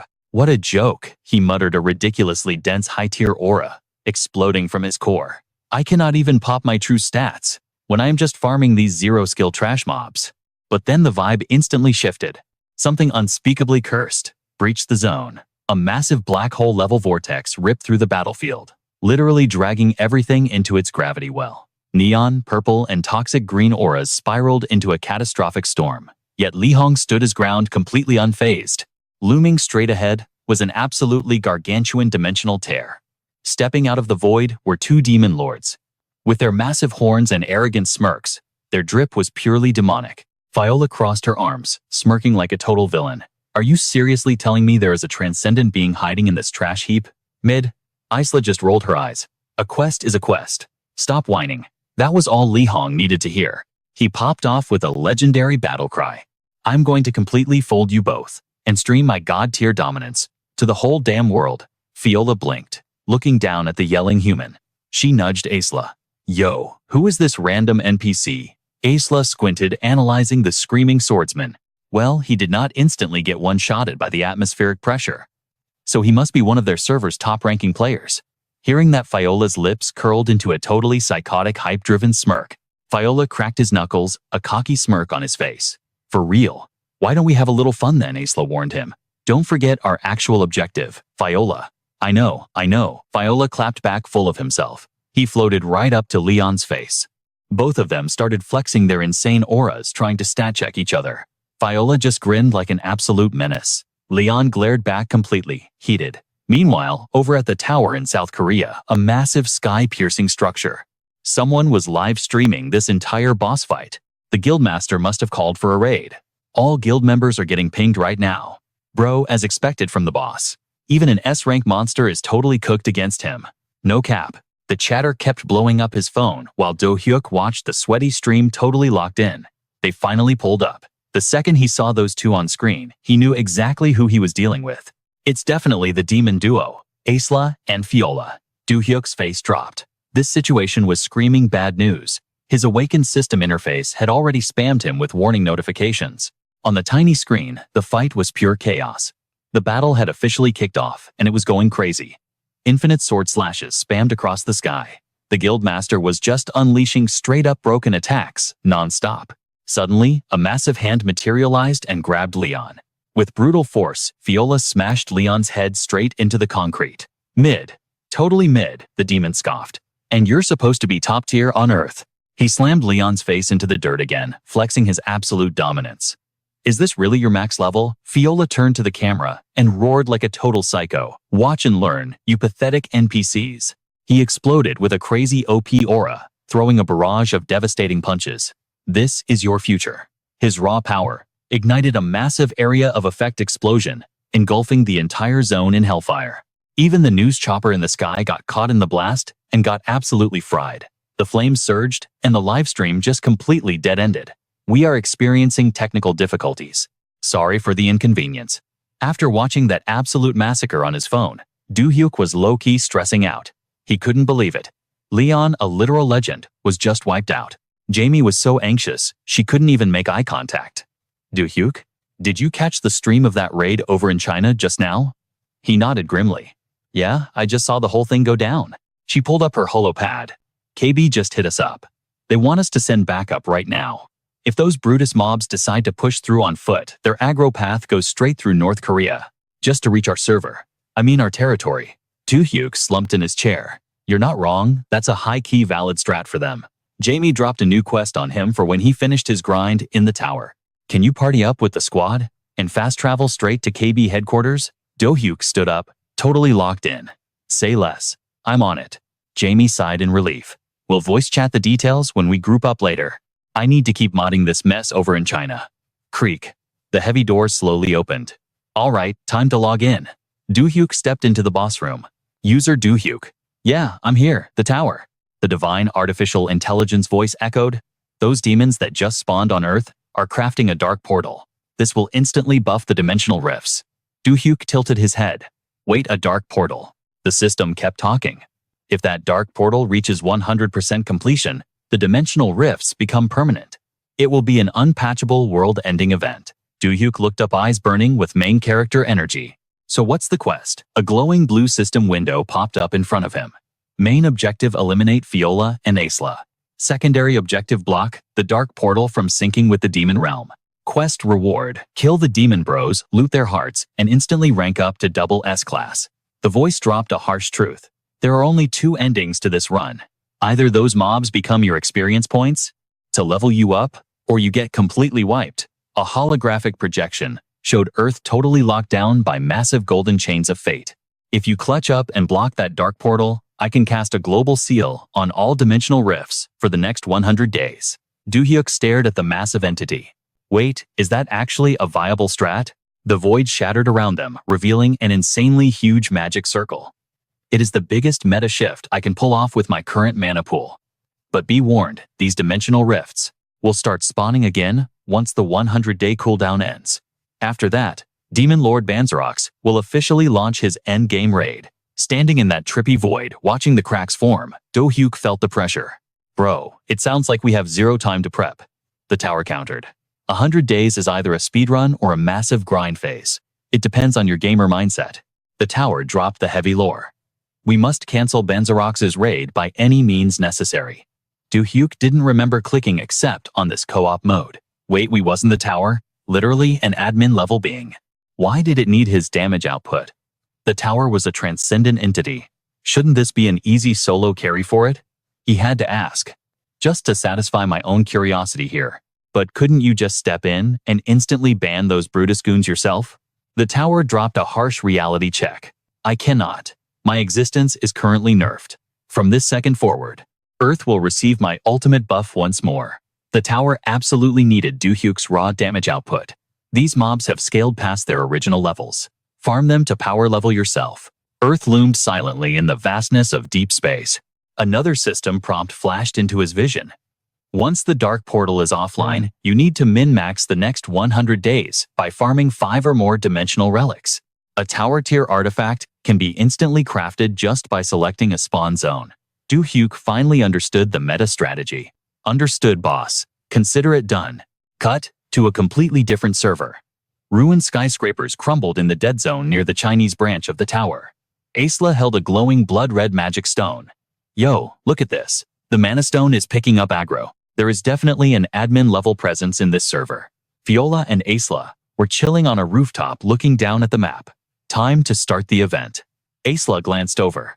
This confirms an ultimate being is watching this world. The two demons were straight up plotting an absolute disaster. No need to stall then. Let's boot up the portal. Aesla looked at him. Did you prep the sacrifice materials? Fiola smirked, totally hyped for the drop. He stared down at the streets below. We've got about 200,000 NPCs down there. Below them lay a literal mountain of drained, mummified bodies. Pure nightmare fuel. Aesla stepped up to the edge, the raging wind screaming like a massive bad omen. All right, then I am initiating the portal sequence. He stepped forward, glaring down with ice-cold demonic eyes. He unclipped his fingers and dropped the mana stone. The glowing rock free fell straight into the mountain of corpses. The second it made contact, a violently red shockwave erupted, signaling absolute 0 hour. The dead bodies began to shatter. They glowed like burning charcoal before turning to dust. The stone transformed into a black hole, sucking up all the local textures and freezing time around its blast radius. A colossal beam of stacked dark energy charged up and blasted into the sky. The pure kinetic force of the beam made the entire map shake. The dark laser pierced the clouds and spread outward, throwing up a massive dark mode barrier over a crazy huge radius. The darkness crashed down and swallowed everything, corrupting the entire zone. From the outside, the skybox was just an endless abyss. It looked like a giant void pillar, glitching out in the middle of the city. Aesla and Fiola stood inside the void barrier, absolutely vibing. Phase 1 is clear. The setup is done. Now all we have to do is spam sacrifices to keep it fueled. And the servers will merge instantly. Fiola sneered. We might even be able to player kill that transcendent being before the portal hits 100%. Aesla absorbed the idea. It was a high-key valid strat. Aesla smiled like a saint, but his core code was pure, toxic evil. Looking at the meta, that is actually a fire idea. Demon Lord Banzerox would definitely drop some insane loot on us for that. Fiola grinned. Good looks on the delegation. I will leave the portal defending to you. I am going out to hunt that admin. He flexed his massive build, practically foaming at the mouth for a fight. He was ready to throw down right then and there. My body is literally craving a high-tier PvP match right now. Seeing him acting like an absolute tryhard, Aesla warned him, don't go doing something stupid and getting yourself cooked. The night sky looked like it was trapped inside an ink-black eggshell, no cap. Aether spawn finally hatched. At his command, the cocoon shattered, revealing a blood-red moon. Open your eyes. Hundreds of dragons spread their wings, completely blacking out the midnight sky. Wake up those killer instincts. Aesla commanded them, his face cold as ice, straight-up villain vibes. Round up the sacrifices and bring them here. Cut to a totally different zone. An awakened squad was throwing hands with a massive lizard man at an abandoned factory. Near the Chinese KB outpost, 2 hunters rushed in, trying to clutch the fight. If we jump him together, he is cooked. But before they could even land a hit, the lizard man grabbed both their heads. He slammed them into the dirt, kicking up a massive dust cloud. The beast roared, totally mocking them. You absolute clowns. You are way too mid to even dream of fighting the great Lord Viola. Double S rank mid-boss Hades. His body started mutating, his eyes, radiating pure murder. If you actually thought you had a chance against me. He flexed his muscles, bulging out like crazy. Thick armored scales wrapped around him.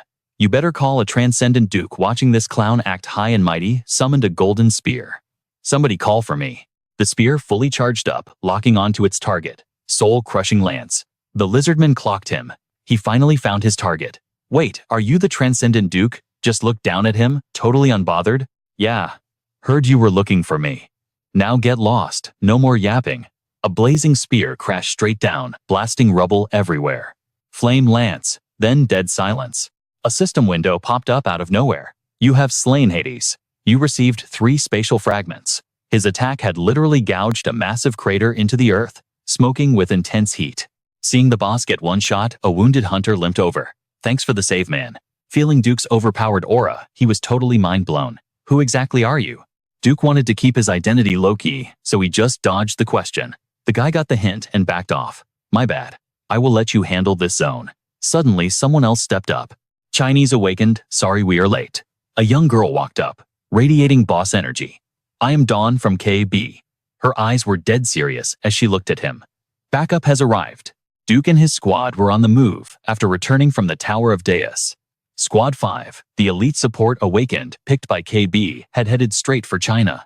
But their route was definitely not going to be a walk in the park. They had to take a crazy long detour. Since they could not bust through the barrier near KB, they had to circle around before touching down, and the whole trip meant throwing hands with monsters. But hey, it was free experience points. Over the next few days, they wiped out the mobs around the barrier. They used the spatial fragments they farmed to boost their stats. Awakened hunters were practically everywhere across the globe now. They had to grind for materials and meet the crazy conditions to craft the Shoes of Deus. We are talking mythic tier items with absolutely busted stats. The system window flashed, showing Earth tier gear Deus class. Plus 1000 magic, plus 800 intelligence, plus 600 agility, plus 400 strength, and plus 200 critical rate. Sheesh. The arrogance of Deus passive gave a solid 200% magic damage buff against all monsters double S rank or lower. Plus, the Deus spell wings infinite flight without draining a single drop of mana. Literally broke the game. And the buff was active 24/7. Deus swapped to a level 9 spell. Duke's squad stood in front of a tunnel entrance. The whole area looked like an absolute war zone. They finally made it to the underground KB base. It was the closest spot to the barrier. Inside, soldiers were swapping shifts, making sure the energy cores were fully juiced up. A guy in traditional gear bowed respectfully. You all must be the awakened from Korea. Welcome. Thanks to them, the Chinese side could finally get things under control. I honestly do not know how to thank you. Sending this much backup from Korea is a massive win. The squad members hyped each other up and shook hands. Humanity is literally on the brink. Bro, helping out is just common sense. I will sort out your rooms. Let us catch up after you guys chill for a bit. But Duke wanted the tea immediately. I need to know what is going down inside the barrier right now. The guy hesitated, looking him over. Are you sure you do not want to rest first? But seeing Duke's dead serious vibe, he instantly caved and led the way. All right, follow me. The two of them rolled into the KB command center. Duke walked straight up to the guy manning the station. What is going on with all these monitors? They are live streaming the situation on the other side of the barrier. The guy stared at the screens, explaining the whole mess. The barrier near the KB tower is expanding like crazy. Anyone can walk in, but once you cross that line, you are locked in. Sounds like a major trap, Duke muttered, as they brainstormed. So it is basically a giant cage for humans. The guy leaned against the desk. Exactly. Over the last few days, hundreds of mobs just spawned in and started kidnapping civilians. Duke raised an eyebrow. Then how did you guys manage to get cameras inside? The dude hesitated for a second. They airdropped them. Inside the barrier, the cameras were literally spying on the dragons. The KB awakened, who got snatched by the mobs, risked their actual lives to set up this security feed. Talk about a clutch play. Inside the zone, scanners successfully locked onto every single building in the city. Luckily, it seemed like electrical signals could glitch right through the barrier. So we got wireless coverage in most of the area. Without it, we would not have anywhere near this much intel. Looking through the projector, they saw the whole place was heavily guarded by lizardmen. First off, it looks like those brutes are farming humans to use as sacrifices for some crazy ritual. In the central zone, every single move they made was caught perfectly on camera. This raid was going to be pure sweat. That blue guy is locking down the center, and their aggro is through the roof. They will vaporize anything that steps up, even an ant. The red one? He is hunting any awakened who crosses the barrier. Just watching them on a screen made it impossible to gauge their actual stats. Is there seriously no way to find their weak points? Duke intensely analyzed every micro movement they made. He studied their attack patterns through the live feed. While he was looking for any small details, suddenly Azel sensed it. He snapped his head back, staring right at the lens. They had to find every clue possible fast. Do-hyuk instantly realized the camera was compromised. Wait, did I just make eye contact with Hazel? The blue boss started moving, flashing a psycho-hype smile. Found you. The aura he leaked was absolutely massive. It completely suffocated the entire zone. Using that dark energy, Hazel materialized a spear hovering in the sky. Without missing a beat, he launched it straight up into the air. A blinding beam ripped right through the night sky. His teammate down below caught the signal, looking up with a smirk. Oh, you found the transcendent. Duke's danger sense was going crazy. His expression went totally dark. Sweating bullets, he desperately screamed. Emergency, get on the comms and tell everyone to evacuate. The guy next to him was clueless. Bro, what are you talking about? There is no time. Duke dropped the explanation and dipped instantly. The brutes found the cameras. I am pretty sure they are tracking our mana through it. He did not waste a single second, popping his sprint skill and zooming out. Sirens started blaring across the base. Code red. Code red. Everyone evacuate to the shelters immediately.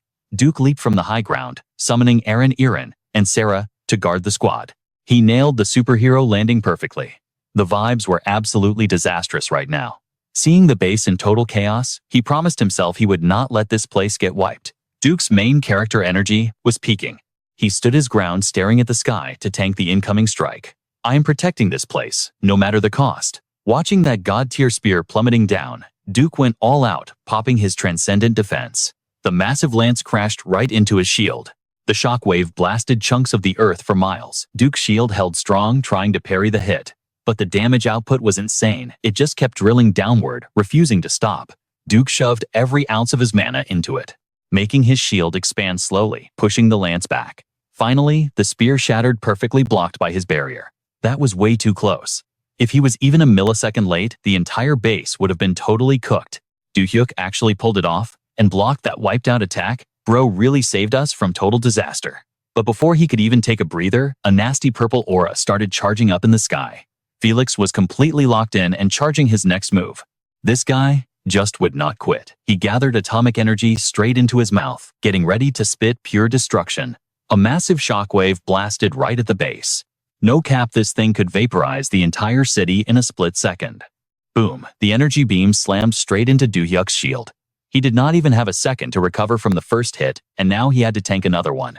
Inside the barrier, he was sweating bullets, gritting his teeth, and giving it literally everything he had. The clash triggered an absolutely massive explosion. A giant pillar of smoke shot straight up into the sky. Felix hovered above, looking down through the thick, crazy smog. Suddenly, energy blasts ripped right through the smoke, aiming straight for his head. But this dude casually dodged them like it was nothing. Do-hyuk popped a portal and dashed in for close combat. Caught off guard, Felix swung a brutal punch, literally blowing half of Do-hyuk's body away. But wait, that was just an illusion, totally juked him out. The real Do-hyuk had already sneaked right above him. He was casting his skill, charging up a blinding beam of light. Do-hyuk was putting all his mana into this, praying this clutch attack would finally pack him up. How about we take this player versus player fight somewhere else? He fired off a crazy intense energy blast. Even with Do-hyuk hard carrying the defense, the base still took some major damage from those two hits. Down in the underground bunker, his guildmates were literally digging themselves out of the rubble. Man, I would have been completely cooked if you did not show up. A massive golem had dropped in to save his life. Thanks for the clutch save, bro. The golem spotted another survivor and just casually tossed giant boulders aside, low-key jumps scaring the poor guy. Survivor confirmed. Commencing rescue operation. Ashley rushed in to help and quickly explained. Yo, chill out. Do not panic. That golem belongs to one of our guild members. If your legs are still working, please head to the safe zone as soon as possible. Got it. She asked the artificial intelligence for a quick update. Where is Do-hyuk right now? Aaron replied in his robotic voice. The master is currently relocating the enemy. They both looked up at the sky, watching the insane boss fight unfold. He must have spawned these golems to handle the mess down here. Is he seriously kiting the boss away just to prevent more casualties? That is a massive win. Ashley kept calling the rescue mission. Get these civilians out of here, like right now. Atlanta's radar pinged some heat signatures. She confirmed a huge group of people trapped under the rocks. She really wanted to go back up Do-hyuk, but she was swamped with side quests down here. Please just hold on a little longer. Meanwhile, Do-hyuk was still sweating it out in the main battle. Felix got knocked back by the hit, but honestly, his health bar barely even moved. If anything, the dude was actually smiling. He was totally hyped to fight someone this overpowered. He crashed into the wall and caused a literal earthquake, but he just brushed it off like it was nothing. He smirked at Do-hyuk. "So you are the one beefing with the Supreme Being." Felix crouched down, getting visibly triggered. "I expected way more from a transcendent being like you." Suddenly, countless snowflakes spawned all around him. Before he could even finish his villain speech, the snow morphed into deadly sharp ice spikes. Ice blades Felix shattered the ice instantly, his eyes glowing blood red as he prepped for war. He scoffed, totally mocking him. Such a mid-attack. "That will not even leave a scratch on me." He started flexing his insane aura as pure fire erupted everywhere. A massive pillar of flames shot straight into the clouds. Felix unlocked his second phase, transforming into a terrifying demonic beast completely wrapped in raging hellfire. I have been waiting forever for this day. Just his footsteps alone were turning everything into straight-up ash. "Come at me. Show me what you are actually made of." He flexed his fiery muscles, and a wild raging inferno exploded around him. It was an absolute disaster class now that he literally became the fire. He manipulated the flames with total hack, like precision, melting down anything that even slightly brushed against his aura. Seeing this absolutely busted power scaling, even Do-hyuk had to admit it. This heat is actually insane. His raw strength was completely wild, like some final boss demon guarding the gates of the underworld.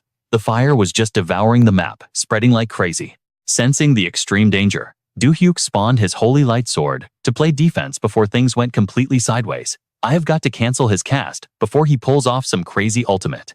He glared down at the beast. The boss literally looked like a walking, raging sun. Suddenly, something massive rushed in, catching Do-hyuk totally off guard. A literal tsunami made of pure fire crashed down to swallow him whole. Without missing a beat, he quick-casted an ice spell. Ice shield. A freezing sphere locked around him, tanking the brutal waves of flames. But ice going up against hellfire was a tough matchup. The barrier was melting fast, and his cryomagic started to crack under the insane pressure. Felix totally capitalized on the opening, dashing in with a sick, toxic grin. A massive fireball punched right through the shield, slamming Do-hyuk down into the molten dirt. He took critical damage straight to the face, groaning in absolute agony. With pure hatred in his eyes, the boss kept spamming his fire combos without mercy. A blazing tornado was speeding right at him. Do-hyuk lay there, stun-locked, watching the inferno close in. "I am literally going to get cooked if I stay here." Suddenly, a buffed-up magic arrow sniped out of nowhere. The arrow zeroed in on Felix, triggering a massive explosion as it grazed him. A sniper girl from way back in the cut had totally tagged him. Direct hit confirmed. She quickly rolled out the rescue strategy, opening up a huge window for the other two to jump into the raid. "All right, I drew his aggro. Chloe, keep peeling for us and hold his attention. Xavier, dive in and get Do-hyuk out of there." "Roger that." Getting hit with a cheap shot made Felix completely lose his mind. He roared in fury and slammed a heavy-handed punch straight into the ground. It was a clear warning. "Stop third-partying. My one-on-one fight." The impact sent shockwaves and massive boulders flying everywhere, ricocheting right back at the squad. Going up against a transcendent boss, these falling rocks were seriously griefing their engage. But Chloe and Xavier did not even care. They hard pushed the front line anyway. "We are not letting you pack him up. We are Do-hyuk's guildmates, bro." Chloe parkoured off the flying debris, spinning midair to build up crazy momentum. Then she just phased right through the obstacles, like an absolute speedster. Down below, Do-hyuk played the support role, casting a full rotation of buffs on Chloe. Weapon enchantment, frost armor, haste, strength boost. She dashed in and swung her blade. Her fully buffed sword glowed with insane holy energy. Her eyes were super sharp, totally ready to combo out the guy who messed with Do-hyuk. Do-hyuk raised his hand, and a brilliant blue magic circle popped up. It locked right onto his wrist. He spam casted a whole combo of support spells to perfectly sync up with Chloe's aggressive push. Weapon aura frost shield. Agility up. Damage boost. Acceleration armor overdrive active. Stacked with all those overpowered buffs, Chloe gripped her sword and blitzed forward like a literal missile. Her eyes were dead cold and 100% locked in. She sliced right through the fire demon with insane speed, landing a super clean critical hit. But this fire demon boss did not even flinch. He just got way more triggered, his eyes glowing, blood red, as he gritted his fangs in pure annoyance. Chloe did not stop pressing her buttons though. She just kept chaining her combos, her sword flashes weaving a deadly web all over him. The boss was eating all her attacks, but his health bar was barely dropping. The only thing you could hear was the metallic clashing against his insane armor. While Chloe was buying time, Do-hyuk finally sat up in the crater, letting his gaming intelligence take over to read the boss's stats. My cryo attacks did not even leave a dent on his base stats, but they are slowly ticking away with some chip damage. Xavier finally rushed over to his spot, looking super stressed. Yo, are you good, Do-hyuk? Do you think you have enough health to move? With his god-tier perception skills, Do-hyuk had already figured out the boss's gimmick. All of his physical stats and raw destruction damage. Definitely got a massive buff after he entered his second phase. But he totally had to nerf his ice resistance to get it. He turned his head and looked at Xavier. I am Gucci. Xavier, please go back up our master. He looked super confused. Wait, what do you mean? Do-hyuk kept his eyes glued on Chloe boxing the fire demon and broke it down. Our master cannot kite this guy solo for much longer. You need to jump into the front line and peel for her. Do-hyuk spoke while he started charging up his mana pool. I need to focus my magic power to one-shot this dude. Go pull his aggro for exactly 5 minutes. That will give our master some breathing room. Xavier immediately took the order. He dashed off in a flash. Bet, I am leaving the finishing blow to you. He gripped his 2 custom-built battle axes and leaped right at the fire demon. Xavier flanked from the back, while Chloe pushed the front. The ultimate duo synced up to completely lock the boss down. The fire demon did not even break a sweat. He literally one-handed Xavier's heavy axe swing. Flexing his ridiculous strength, he tossed Xavier over his shoulder and launched him straight into Chloe's engage. He canceled Chloe's push and knocked back Xavier in one single move. Both of them got blasted across the map, smashing super hard into the back wall. Dust and debris went flying everywhere before the shockwave totally blew it all away. Xavier managed to use his unique axes to catch Chloe, absorbing most of the impact damage from the wall crash.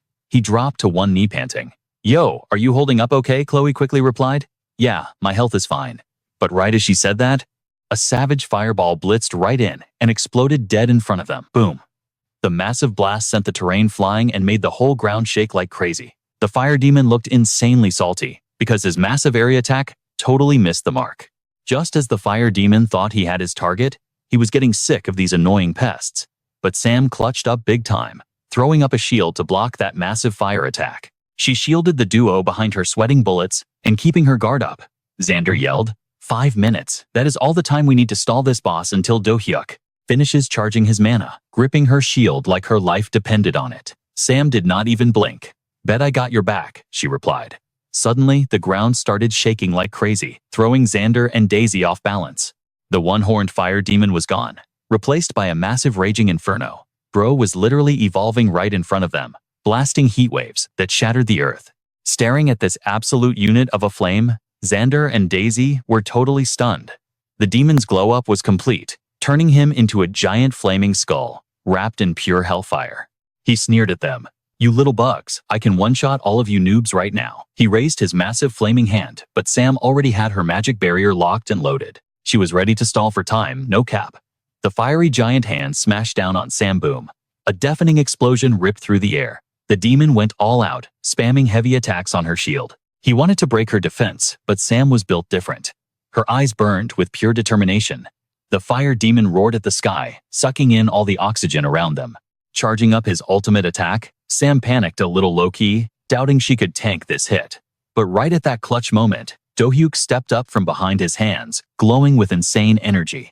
His charging phase was finally done. Thanks for holding out, guys, he said. He casually flexed a simple hand sign, bringing his fingertips together. Special Spell Mimic. The system chimed in. Special Spell Mimic allows the user to spam a previously cast skill or spell without draining any base mana. Recasting instantly consumes 10,000 mana points. Cooldown time is 1 hour. A freezing epic blue ice aura began to radiate. Meanwhile, the fire demon had finished his ultimate charge. He leaned forward and blasted a massive pillar of fire straight at Do-hyuk. But the main character was already dripped out in an unbreakable ice aura. He finalized the spell, Realm of Eternal Ice. The moment he dropped the name, a whole mountain of ice erupted instantly, freezing and trapping the demon inside. Stuck like a glitching NPC, the boss could only roar in rage, totally immobilized. The ice pillar was way too massive, and the area of effect was insane. Completely hard countering his fire stats, Do-hyuk walked like a total boss across the thick ice, while Sam watched in awe, and Xander's jaw dropped. Bro literally changed the weather with one spell, hovering right at eye level with the demon. He summoned a vibrant, glowing green blade. Gripping his sword with a deadly glare, Do-hyuk told the boss, "You are completely cooked." The green blade sliced through the legendary ice like it was literally nothing. cleaving straight through the demon's red core. The boss shattered into ashes and dusted away into the void, while Do-hyuk held his epic sword pose like an absolute Chad. As the smoke cleared, he unsummoned his blade super confused why the system clear notification had not popped up yet. Down below, Sam yelled out to him, Do-hyuk. She looked up totally hyped. You actually did it. Do-hyuk closed his eyes thinking to himself, I hope we are in the clear. He slowly floated down to the ground giving his squad their props. Massive W guys. But he was not celebrating just yet. Remembering that insanely overpowered sword strike from earlier, he frowned. It is way too early to chill. Our location is totally blown. Thinking back to the cold, intimidating aura he sensed earlier, Do-hyuk added, and there is another boss out there just as busted as the one we just wiped. He looked dead serious at his party. This is going to be a sweaty match, since we do not know his moveset, but we cannot waste a single second. We have to go pack him up. He locked eyes with his crew. Let's roll. The sky was a depressing gray, filled with glowing red ashes and ruined skyscrapers everywhere. Silas was absolutely raging, sparking up, little flames in his palms as he grumbled. That idiot went rogue, ignored my orders, and got himself packed up. But as your older brother, I will definitely make them pay for taking you offline. He clenched his fist tight and sneered. It is hunting time. Footsteps echoed in the distance as a squad approached. I am sensing some wild high-tier mana levels right now. Silas picked up on the vibe, wondering to himself, has the Supreme Being finally spawned in? He scanned their power levels using his aura. Wait, I am not picking up the Supreme Being's signature from these mobs. He scoped out the area. There is a mana trail going the other way. Are they trying to bait me so the Supreme can sneak up and backstab me? A twisted smile crept onto his face. Now this is top-tier entertainment. Silas summoned his monster horde. Let's get this party started, my lovely pets. Back with Do-hyuk, he could tell their strategy was actually working. Bet everything is going exactly according to plan. Chloe turned to Do-hyuk. I'm just glad I clutched up and got here before you crossed the barrier.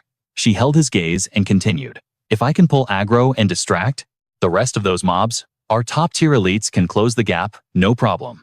You are saying you can save your mana and get straight to the boss room, right? Do-hyuk kept his cool. Exactly. We have to speedrun this or the awakened, who went in first, are going to get totally wiped out. Suddenly, Chloe reached out her hand. Grab on. This time, Do-hyuk put all his chips on Chloe. He grabbed her hand and nodded. All right, I am trusting you on this one. A blinding flash of light zipped past at insane speeds, dodging through the monster waves like a glitch. It was Chloe and Do-hyuk making their move. Meanwhile, at another sector of the barrier, a massive mob of monsters and combat mechs were clashing in an all-out war. The mechs were holding the line, sticking to their defensive meta. The monsters were absolutely terrifying, roaring to drop the mechs' morale. But mid-roar, their faces literally got sliced open. Flashes of red light zoomed through the chaos. It was Daisy slicing those beasts into confetti. The monsters lunged at her, ready to rip her apart, but she was way too fast, deleting them from the server in the blink of an eye. Red light exploded outward, tearing through the mob. Silas watched silently from the high ground, tracking 3 distinct mana signatures pushing forward. They actually broke through my minion wave. Malding with rage, he swiped his hand, summoning a storm of flying swords that rained down everywhere. On the flip side, the trio was popping off, combining their combos to wipe out the remaining mobs. Then, they launched themselves up toward the skyscraper. Silas focused his aura into his leg and stomped hard on the roof, unleashing massive sheets of ice that completely engulfed them. Just like that, the trio got hit with hard crowd control, frozen solid, and unable to move a muscle. And here, I thought I was actually fighting the top players on the server. What an absolute letdown. He tapped the freezing ice block, completely bored by these low-level scrubs. Silas scoffed. Unless you are the Supreme Being, I came for you are just trash mobs, not even worth my experience points. Log off forever. In a split second, he unleashed a massive surge of devastating power. Instantly, the entire building and everything around it was swallowed by an apocalyptic storm of pure hellfire. The ice shattered into pieces as he stood in the center, enjoying the fiery chaos. But out of nowhere, someone rushed him from his blind spot. It was Chloe. She threw a heavy strike at Silas, but he perfectly parried it. She was instantly blasted backward. Silas was fuming about the sneak attack. Did you seriously think your mid-tier moves could stop me? Chloe just hit him with a sly smirk. We do not need to stop you, bro. We only needed to bait you for a single second. Before he could react, binding chains wrapped completely around him. Even while trapped, Silas stayed chill and instantly summoned his mobs for backup. Supreme Being. Too bad. Do-hyuk had already read his mind. Do-hyuk grabbed him by the collar, stared him down and yelled, "Teleport." Both of them instantly vanished into thin air. "You teleported me away just to save those low-level noobs." Silas gave a twisted smirk. "Huge mistake, kid." Silas and Do-hyuk were suddenly trapped inside a massive glowing sphere. As the one who activated the altar, I have a failsafe that triggers if I am moved out of bounds. Chloe watched from the outside, her heart racing as she shouted, "All we gotta do is break that thing down." Buildings crumbled into dust around them as intense lightning crackled all over the sphere. Thunder roared, and these mobs were getting way too aggro. Covered in crackling lightning, the S-rank altar guard spawned in.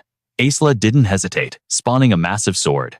He dashed from the ice, rushing Do-hyuk, but our boy instantly dropped a heavy-duty shield. Aesla just smirked, throwing major shade. "Big yikes," he scoffed.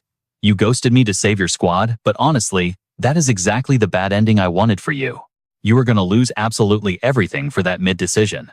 Meanwhile, in another zone, Jongmi was fully sweating it out, clashing with the trash mobs Aesla summoned. A massive beast swung its giant fist right at Jongmi, smashing the ground and kicking up a huge dust cloud.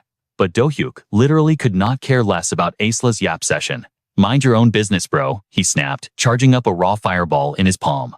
In a flash, a glowing magic circle popped up right behind him. "Plus, I am not stressing over my crew anyway."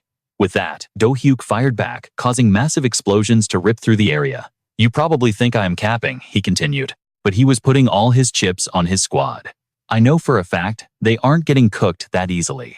Over on her end, dealing with a legit boss-level beast was no joke, and Jongmi was getting seriously tilted. "Yeah, no kidding," she grunted. Suddenly, Taeho clutched up, pulling through to back up Jongmi. Getting jump-scared by a boss attack, he teased.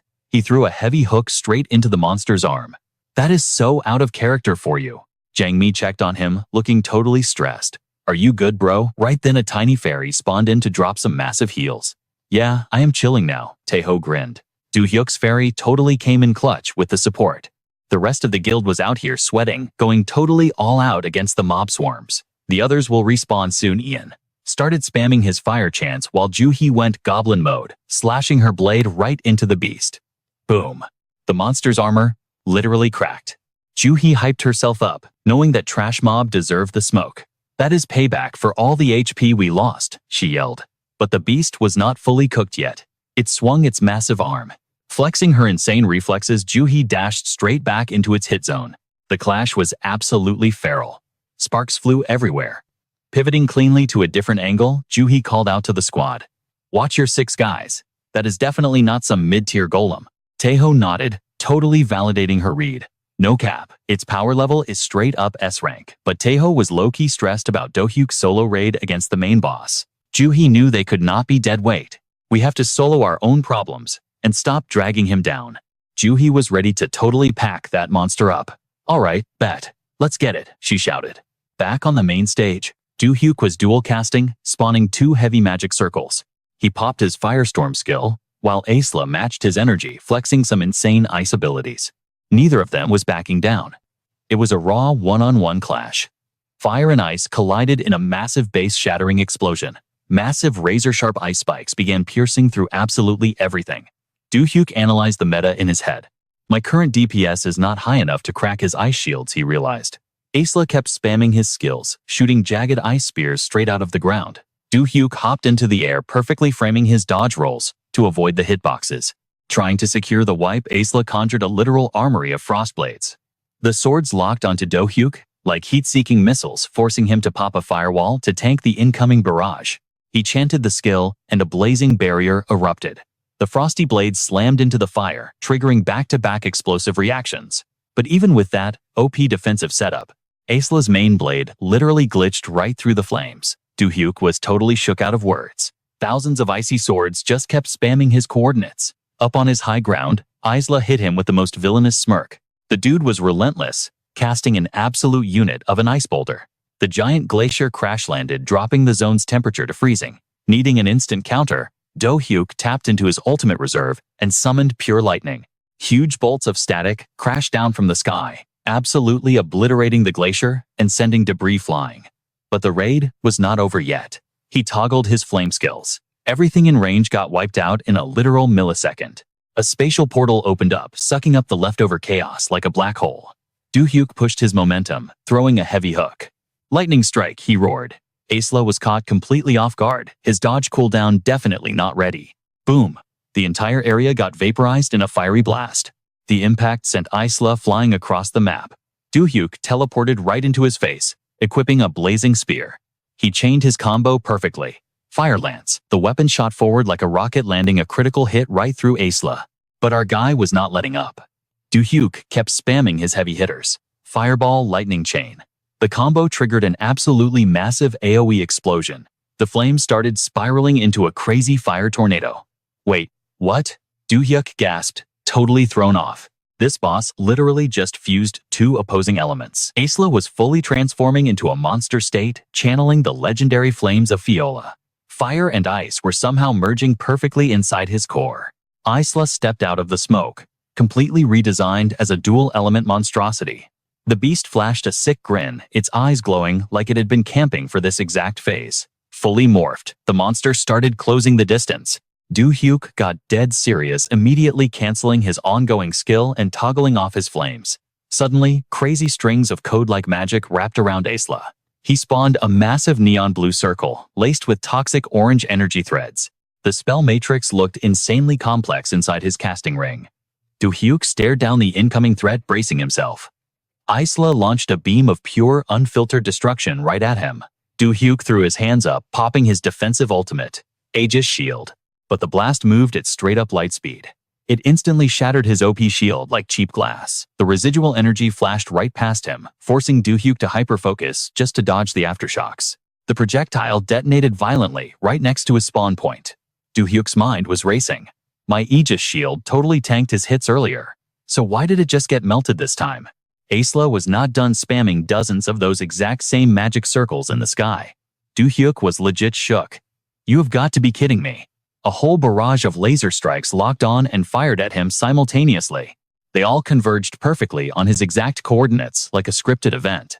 But Do-hyuk had already tapped his blink skill. Reacting with god-tier ping, he quickly glitched out of the impact zone. He phased out of his original spot, narrowly dodging a confirmed one-hit KO. Aesla just kept waving his hands, spamming highly lethal spell patterns, forcing Do-hyuk to stay light on his feet. He juked every single hit.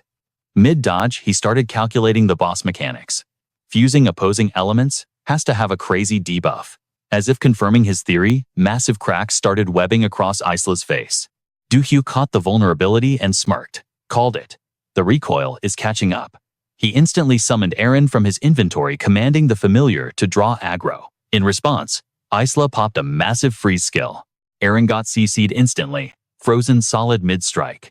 Aesla then triggered an absolutely massive skybox magic circle, dropping a catastrophic meteor shower that nuked the entire sector. Fortunately, Do-hyuk managed to iframe the devastating AoE. But suddenly, an insane energy spike flared up from a spatial rift right behind his back. Aesla glitched right through the portal. He grabbed Do-hyuk before he could even process the flank. A point-blank blast nailed our boy square in the chest. Aesla choked him out, slamming him into the dirt and pinning him down with one hand. With his free hand, the boss spawned a brutal execution blade. It is game over, you transcendent freak. But out of nowhere, Eren broke out of the ice and grabbed Aesla's sword arm. Then, a high-speed kick landed straight on the boss's face. Irene had just dropped in from above with a flawless dive kick. Furious Aesla pulsed with a toxic blue aura, instantly flash-freezing the entire radius. The ice pillars spiked upward, trying to trap Irene too, as he growled with pure villain energy. You think some basic tin cans can stop my raid? Fully tilted, Aesla trapped Irene in a suffocating energy sphere. Stop griefing my kill. The glowing orb tightened around Irene, threatening to crush her to pixels. Suddenly, a swarm of micro-drones buzzed straight into his face, trying to break his aggro. That made the boss absolutely furious. He blasted magic to swat them out of the sky, raging at the top of his lungs. You annoying little pests. Aesla unleashed a massive shockwave of mana, literally flexing his rage on the lobby. But during that distraction, Do-hyuk was charging up an absolutely broken ultimate. Raising his hands to the sky, he finally locked in the incantation for Meteor Shower. Realizing the danger, the boss unhinged his jaw, to fire off a laser beam. He screamed as a horrifying wave of pure energy blasted straight at our main character. Cancel that cast, you transcendent freak. Coming in clutch again, Irene projected a heavy shield to tank the hit for him. Maulding beyond belief, Isla spawned his blades and delivered 2 heavy slashes right into Irene's defenses. You transcendent pest, he roared. But Do-hyuk had already closed the gap to cast his skill. Caught inside Do-hyuk's massive mana zone, the boss panicked. Since when did a meteor shower cast get this close? Then he spotted the glowing portals Do-hyuk had secretly set up. Wait, stargates? Oh, I am literally cooked. He literally fast-tracked a whole meteor using the exact same portal that blocked his attack earlier. Bro was smiling like he already won, no cap. A massive space rock plummeted straight down, casting a terrifying shadow over the battlefield. Boom. An apocalyptic explosion ripped through the zone, vaporizing absolutely everything. The system window went totally crazy with pop-ups. Target eliminated Fiola and Isla. Monster hearts auto-looted. Major W. Congratulations to player Do-hyuk for hitting double S rank. Player Do-hyuk acquired the buff Fiola's Wrath. Player Do-hyuk acquired the buff Isla's Hatred. Check these absolutely broken stats. Fiola's Wrath boosts all fire attribute magic damage by a permanent 500%. That is totally OP. And Isla's Hatred boosts ice magic damage by another permanent 500%. Meanwhile, the scene cuts to Taeho, who is dropping some heavy magic right inside the black portal's drop zone. A golden aura flared up around the giant mech. Flexing his mana, he yelled out, "This spot is literally fire for an ambush." The massive robot charged up its core before firing an absolute laser beam of magic straight at him. Taeho just laughed like a total menace, knowing his bait worked perfectly. He looked up at the sky and screamed, "Do it right now." Jang Mi crashed into the metal beast like an absolute boss. She instantly vaulted right above the mech, concentrating all her mana into a single lethal point. With a dead serious glare, she dropped the ultimate finisher. Her strike totally pierced straight through the robot's armor. The whole thing shattered into a million pieces. Taeho grabbed his arm and checked in. "You good?" Jangmi glanced back and sighed. "I just burned way too much mana on that one shot. Let me take a breather and I'll be chill." Slumping against a massive boulder, Jangmi muttered, "Once my mana regens, we are heading straight to Do-hyuk." Taeho nodded, "Bet." But suddenly, he clocked something in the sky. A massive swarm of flying mobs was circling overhead. We are totally cooked. That massive explosion definitely pulled their aggro. A gargoyle-looking freak roared ready to dive, but out of nowhere, a voice echoed instantly, followed by blinding beams of energy that shredded right through the entire monster wave. Ultimate Bullet Force Jangmi looked up totally starstruck. Both of them started hyping him up as they spotted Do-hyuk literally hovering in midair. Looking fresh and overflowing with aura, Do-hyuk turned and asked, "Y'all surviving down there?" With total main character energy, he smirked, "Let me solo these guys." A hot minute later, a whole squad of Awakened pulled up as backup, and they quickly put the entire chaotic situation on lock. With Fiola and Isla completely wiped out, the low-tier NPC mobs basically lost their minds. With 0 bosses left to call the shots, the demonic trash got boxed in the barrier and got farmed for experience until nothing was left. Do-hyuk stared down the pitch-black void, his mind racing. So this is the legendary dark gate those cultists were desperately trying to open. He reached out, his hand gritting his teeth. Those monsters literally used innocent humans as sacrifices. Suddenly, a system pop-up flashed. Alert target identified as the Abyssal Gate. Only beings with dimensional resonance stats can hack into or sever its connection. System check player Do-hyuk has cleared all hidden requirements. Prompt: do you wish to permanently sever the Abyssal Gate? Without missing a beat, he dropped a hard yes. Cut the connection now. A blinding blast of pure white light erupted right in front of him, shattering the dark portal into digital dust. Do-hyuk watched like a total boss as the whole structure crumbled into nothingness. Radiant streaks of light finally pierced through the oppressive pitch-black night. One of the Vanguard soldiers pointed up and lost his mind. "Yo, look at the sky right now," another guy gasped in shock. The toxic dark mana suffocating the atmosphere was totally fading away. The system chimed in. "Mission complete. The Abyssal Gate is successfully sealed." Staring into the clearing sky, Do-hyuk whispered a quiet prayer. "Rest in peace to all those sacrificed. I hope you're in a much better place now." The whole raid party was shook as the glimmering light grew stronger. They started hyping it up. "No way. That glow is literally coming from the tower's peak." A massive, majestic pillar of golden light exploded outward from the absolute zenith of the tower. These glorious rays of light started broadcasting across the entire server, basically the whole planet. Ethereal chains wrapped securely around Earth, and a massive world message dropped. System announcement. For the next 100 days, all dimensional server links connected to this world will be forcefully shut down.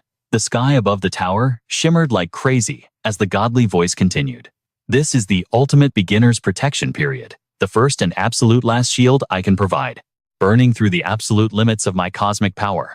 Do-hyuk, Taeho, and Jang-mi were all glued to the holographic screens hovering in front of them. The system window flashed with a massive countdown timer. However, dimensional seal remaining duration 99 days, 23 hours, 59 minutes, and 50 seconds. The tower's voice echoed again. To carry you noobs and boost the awakens growth rate, I am dropping the most broken server-wide buff possible. Directly through your player systems. Epic, golden light streams literally speed ran through every major city. The world announcement kept rolling. Server event activated, the tower's ultimate blessing. Every registered awakened will now receive a permanent 3x multiplier for all experience and loot drops earned inside dungeon gates. Timer update. 99 days, 23 hours, 59 minutes, and 20% seconds. Ghostly holograms of players who got completely cooked flashed alongside the broadcast. Some players will totally rage quit and fall off, but the real grinders are about to hit absolute god tier levels thanks to this insane experience boost. I highly suggest you min-max this triple loot event before time runs out. Do-hyuk kept listening, his brain already calculating the most optimal grinding route. This server-wide buff was basically the ultimate cheat code for the awakened, buying them desperate time during the dimensional lockdown. Suddenly, a massive pair of glowing blood-red eyes materialized in the night sky. Because once the timer hits 0, you better be ready to clash with cosmic-level threats from beyond the stars. Cut to a super bougie penthouse banquet hall in the heart of Seoul. A super hyped voice rang out over the crowd. Let's get a massive toast going for successfully shutting down that catastrophic Chinese abyssal gate. The whole squad raised their glasses, vibing with absolute victory. As the players started mingling around the crazy expensive venue, Do-hyuk walked up to Gigi and Junhwa. Bet that Vanguard mission outside the gate had you guys sweating, huh? Gigi hit him with that fake polite smile. Oh, it was literally light work. We were just playing support, so we didn't really have to sweat. Junhwa immediately leaned in and whispered to her, Yo boss, weren't you literally just raging about Do-hyuk? Stealing all the experience. Since we got stuck on standby, Gigi brutally elbowed him right in the ribs and hissed, Shut your mouth and drink your juice. Then she instantly switched back to her cheerful NPC face laughing. Just ignore him, he's totally tripping. Do-hyuk sweat dropped, thinking to himself, these two literally have not changed one bit. Just then, Jang-mi rolled up with Taeho by her side, dropping a casual Yo Do-hyuk thanks for carrying that last dispatch raid. He smiled back. Nah, I should be thanking you and Taeho for the clutch assists. He tilted his head. The word on the street is, you've been insanely busy lately. She shrugged, like it was obvious. Kind of inevitable, isn't it? Jang-mi let out a massive, exhausted sigh. Once the tower dropped that apocalyptic server, warning the normies basically lost their minds. Plus, the crime rate from rogue awakened players totally spiked. Her tone suddenly flipped to genuine respect. But honestly, it's all thanks to those combat clips of you that the CB Guild leaked online. Seeing your OP gameplay totally chilled out the panicking players and the public. Now they actually believe in us again. Do-hyuk rubbed the back of his neck, low-key embarrassed. I mean, if me flexing on stream is enough to keep the peace, feel free to post all the video clips you want. She lit up. Seriously, huge thanks for the green light, boss. So, what's your master plan for the rest of this beginner protection phase? His eyes sharpened with pure main character determination. Starting tomorrow, it's 100% pure grind. My guild and I are going to power level like absolute lunatics. He wasn't capping at all, as he stated. We're talking non-stop dungeon clears, crafting god-tier gear, the whole package. I'm going to squeeze every ounce of stats out of this event. Fast forward. Dimensional lockdown timer until the Earth's shield collapses. 7 days, 0 hours, 0 minutes, and 0 seconds. The night sky was weirdly dead quiet, choked by hazy ash clouds. Do-hyuk stood at the edge, his aura totally serious.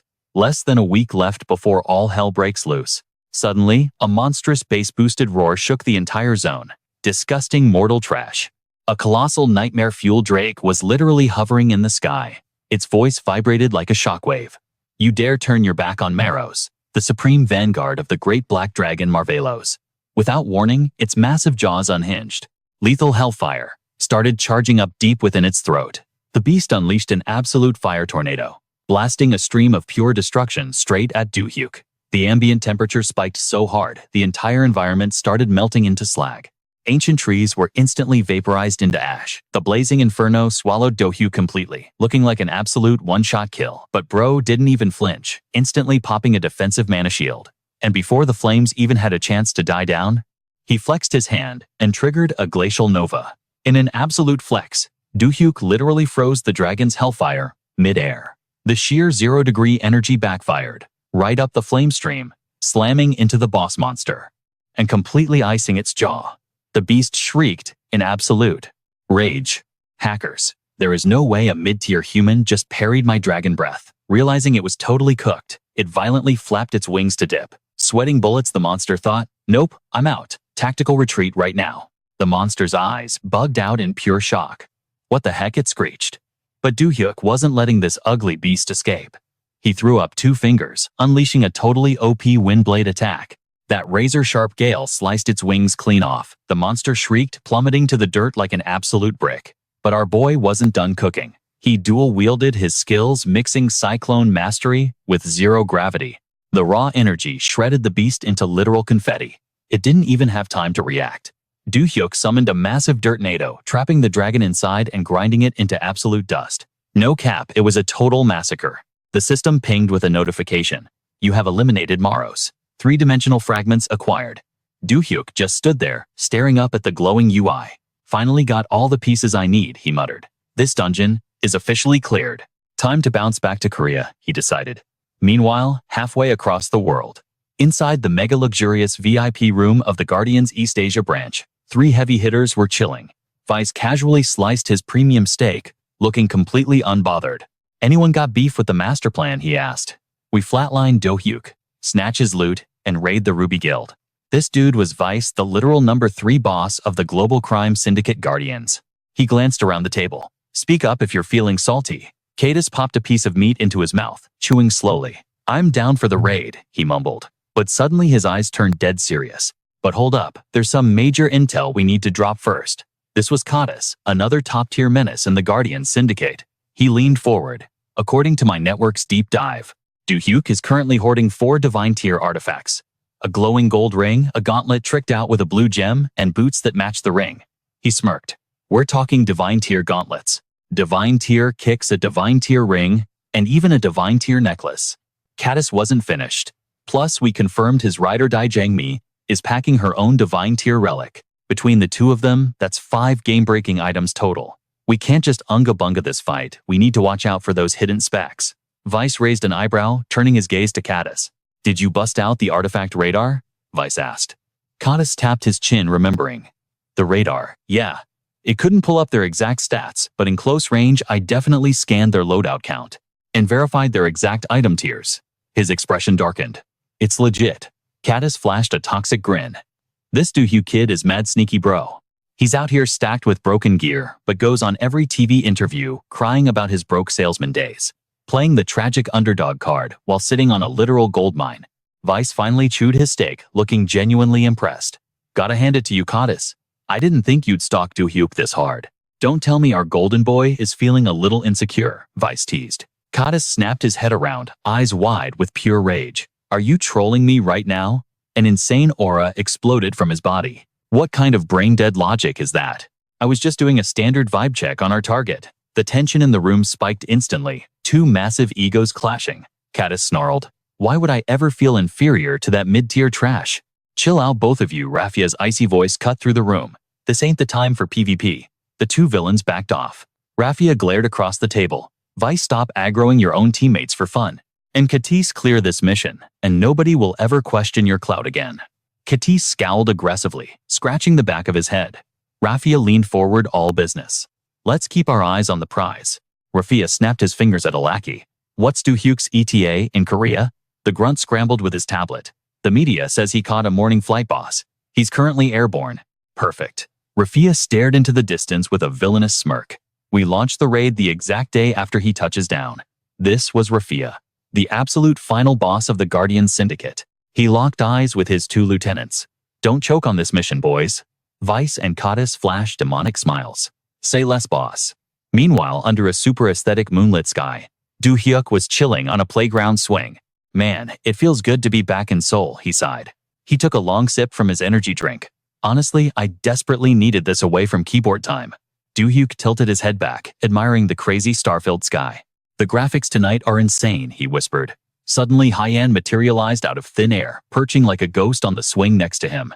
"How was your little field trip?" Hyan asked. "Did you have fun leveling up?" Do-hyuk nearly jumped out of his skin. He whipped his head around, completely frozen. He blinked twice, totally glitching out. "Holy crap," he yelled, literally falling off his swing into the dirt. "Bro, what are you doing here?" Hyan didn't even flinch. Why the jump scare reaction? Do-hyuk dusted himself off, trying to save face. "Gee, I wonder, maybe because a literal assassin has been stalking me, trying to speedrun my funeral at every turn. If we weren't on opposing factions, maybe we could chill, but come on." Hyan gracefully hopped off the swing. "Actually, I didn't track you down just to troll you. I have a real reason." Instantly, the whole playground was swallowed by a blood-red domain. Hyan turned to face him, eyes glowing. "It's time to settle our beef, once and for all. This is your final boss stage," Do-hyuk Hyan warned. "Show me what you're really made of." Do-hyuk instantly dropped into a combat stance, mana flaring up. "My stats still aren't enough for you." Hyan's expression went completely dark, as floating fractal blades materialized around him. "Words are cheap. Prove you're strong enough to survive the next patch." Hyan snapped his fingers. Violence is just a faster metric. He launched a barrage of razor-sharp shards, straight at Do-hyuk. But our boy didn't even sweat. "I am so over this red domain gimmick," Do-hyuk scoffed. The combat tension hit its absolute peak. Hyan smirked, responding to the taunt. "This barrier is fully upgraded from last time. Don't hold back, or you're literally cooked." Do-hyuk grinned. "If you want all the smoke, you got it." Neon blue energy exploded from his legs, overclocking his physical limits. A massive aura vortex blasted outwards, making his jacket snap violently in the wind. He took a heavy step toward Hyan. "I'm about to show you 3 months of hardcore grinding." Their eyes locked in a deadly stare-down, pure killing intent clashing in the air. "The exact day I awakened," Hyan narrated, internally. "Sunlight became my absolute curse. It brought me pain that made death look like a joke." In his memory, a younger Hyan stood under a blinding sky, clutching his skull in pure agony. He hated the deity, hated it for completely destroying his chill NPC lifestyle. All because it forced this awakening on me. Back in the present, Hyan gripped his weapon, sizing up Do-hyuk. "I started data mining everything about the deity. I needed to know why. Why was I drafted into this mess?" He thought about all the high-tier players he'd tracked. "Through my intel gathering, I figured out the deity was searching for a specific kind of awakened, someone with the stats to complete its hidden quest. I thought I was the chosen one, waiting for a system prompt that never came. So I completely rage-quit the investigation." The tragic backstory fueled his current aura. "Instead, I went hunting for the deity's true avatar. And then I found Do-hyuk." Hyan finally spoke out loud. "At first, I thought you were just another mid-tier candidate." Memories flashed through Hyan's mind. Do-hyuk goofing off like a normie, and Do-hyuk absolutely styling on monsters in the dungeons. "But you're scaling," Hyan thought, eyes narrowing. "Your explosive leveling speed. And your totally hack spell combos. It made me realize you were the main character." As the deity's obsession with Earth skyrocketed, right after the first gates and demons spawned into reality, massive chained portals ripped through the sky. Boss-level demons like Fiola and Asla crashed our servers, and my obsession with the guy who caught the deity's eye hit max level. Do-hyuk just stayed quiet, staring up at the incoming attack. A rain of flaming spears dive-bombed straight toward Hyan, but the assassin was too cracked, dodging every single strike with iframe perfection. The spears slammed into the ground, detonating like massive carpet bombs. "Come on," Hyan screamed over the explosions, backflipping through the flames. "Show me what 3 months of hardcore training actually looks like." But Do-hyuk got distracted by the AoE damage. A split-second mistake. Do-hyuk pivoted, charging his mana to the max. He yeeted a massive firestorm straight at Hyan's position. But it was a bait. In a flash of teleportation, Hyan spawned right behind him, slashing his claws deep into Do-hyuk's back. It was a brutal sneak attack that left him zero time to react. But wait. Crack! Hyan's literal claws shattered on impact. "My weapons," the assassin gasped, totally bewildered. Turns out Do-hyuk was big-brained. He had silently auto-cast his ultimate immunity buff. Do-hyuk clutched it up just in time. He popped an absolute immunity shield covering his 6, totally blocking Hyeon's razor-sharp claws. A glowing system window flashed. Immunity activated. The caster is granted absolute damage immunity. Immune to all physical and magic attacks for 5 whole seconds. Hyeon was absolutely shook. She thought back to when this kid was totally mid, barely able to hold his own. Back then, he couldn't even react to her strikes. But now, he was reading her movements like a totally OP pro, countering every single hit, flawlessly. Talk about an insane glow-up. Chanting a quick spell, Hyeon vaulted high into the sky. She crossed her claws into a deadly ring and smirked. Not bad at all. Looks like my basic attacks won't even scratch you anymore. She let out a massive battle cry, summoning what looked like a straight-up bloodthirsty demon. Try tanking this one, she roared. Countless razor-sharp aura blades swarmed around her. Do-hyuk stared her down, his mind racing. Basic attacks, huh? This skill was giving Major Jalen vibes, but Hyeon's mana pool was built entirely different. She was packing all that insane energy into one massive terrifying sphere. Bro was cooking up something lethal. Without missing a beat, Do-hyuk flared up his light aura and blitzed straight at her. Caught totally off guard, Hyeon scrambled to defend. But Do-hyuk went full goblin mode, literally tearing a rift right through her energy sphere with his bare hands. The massive orb shattered instantly, raining down shards of magical debris. Hyeon quickly commanded her dark tentacles to absorb the falling fragments. In response, Do-hyuk spawned his own energy sphere to block her out, leaving her floating in midair. She looked totally salty for a second. Then turning to Do-hyuk, she cracked a smirk. I really didn't think you had the juice to block that art. Do-hyuk flashed a cocky grin right back. What do you think, pretty fire progress, right? Hyeon nodded, keeping it real. Yeah, no cap. I really didn't expect you to tank that strike. Your casting speed is way faster now, and your battle awareness is completely off the charts. Then she started channeling something massive. All right, playtime is officially over. This is my ultimate move. She shaped her raw power into a colossal, terrifying spirit wolf, her voice dripping with pure challenge. If you've been hiding some secret OP weapon, now is the time to drop it. Not about to get outshined, Do-hyuk matched her crazy energy. He popped his volcanic fire power and fused it straight into an earthquake spell. From the shattered earth, a roaring magma dragon emerged to throw down against Hyeon's wolf. These two massive legendary beasts, born from entirely different auras, looked insanely intimidating. Hyeon made the first savage move. Do-hyuk instantly clapped back. Both devastating forces collided at the exact same time, triggering an earth-shattering god-tier explosion. When the smoke finally cleared, the two of them just stood there in dead silence. Suddenly, Hyeon broke the ice. As someone who hasn't even received enlightenment from Deus, I really hate to admit this, but I have to give you your flowers, Do-hyuk. Regardless of what the haters say, you're the literal incarnation of Deus. Do-hyuk smirked, catching his breath. So, are you finally satisfied? Hyeon looked him dead in the eye, dragging a thumb across her throat. Yeah. If some trash-tier player was chosen as the incarnation, I would have absolutely crushed them. She softened her tone, dropping some heavy respect. But in just the last 6 months, you leveled up way too fast. Nobody can even touch your stats now. Do-hyuk nodded, feeling the nostalgia. Looking back, it's actually been a minute since my first awakening. Standing in the middle of the ruined battlefield, Hyeon finally called it. Let's wrap this fight up. I'm cooked. You won this round. If we keep throwing hands like this, you're definitely gonna fold me. Out of nowhere, Do-hyuk called her by that old alias Hyeon. Hyeon immediately cringed, looking totally annoyed. Stop right there. Don't ever call me Hyeon again. My name is Hyeon. She turned away but kept dropping lore. Back when I wiped out those toxic awakened who massacred the Lotus Guild and the city guards. That name Hyeon was just a bogus label they slapped on me to frame me as a psycho killer. Do-hyuk immediately smoothed things over. Alright Hyeon, it is. It's a dope name anyway. Then his tone shifted to serious business. So, what was it you actually wanted to tell me? Hyeon reached into her pocket, pulling out a mysterious item. Fair enough. I'm about to spill the tea on why I've been hunting for Deus's incarnation and drop all the lore I have on Vendela and Banzerox. She handed him a crumpled piece of paper. Read this first. It's a page I ripped straight out of Grace's secret notebook. This is the author Grace's actual handwriting. It holds the absolute truth about Deus and the demon lord Banzerox. The epic clash between Deus and the demon lord Banzerox wasn't just some quick weekend boss raid. Lord Deus faced his ultimate challenger Banzerox.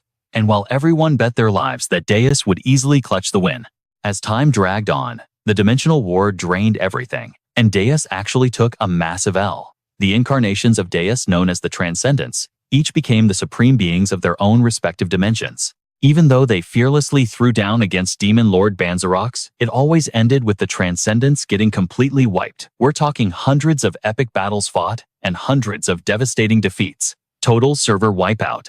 Deus finally realized that aggressively predicting and trying to hardcode their own future was a massive glitch. So they made a totally unhinged decision. They chose to turn the Earth dimension into their absolute final stronghold. They literally split their own identity right down the middle to stop themselves from seeing into the future. Do-hyuk finished reading and looked up, shook. Wait, so you're the one who safely extracted Grace? Right before we spawned in, Hyan nodded confidently. Bingo. I found this intel while I was deep diving into your stats, so I immediately relocated her to a secure zone.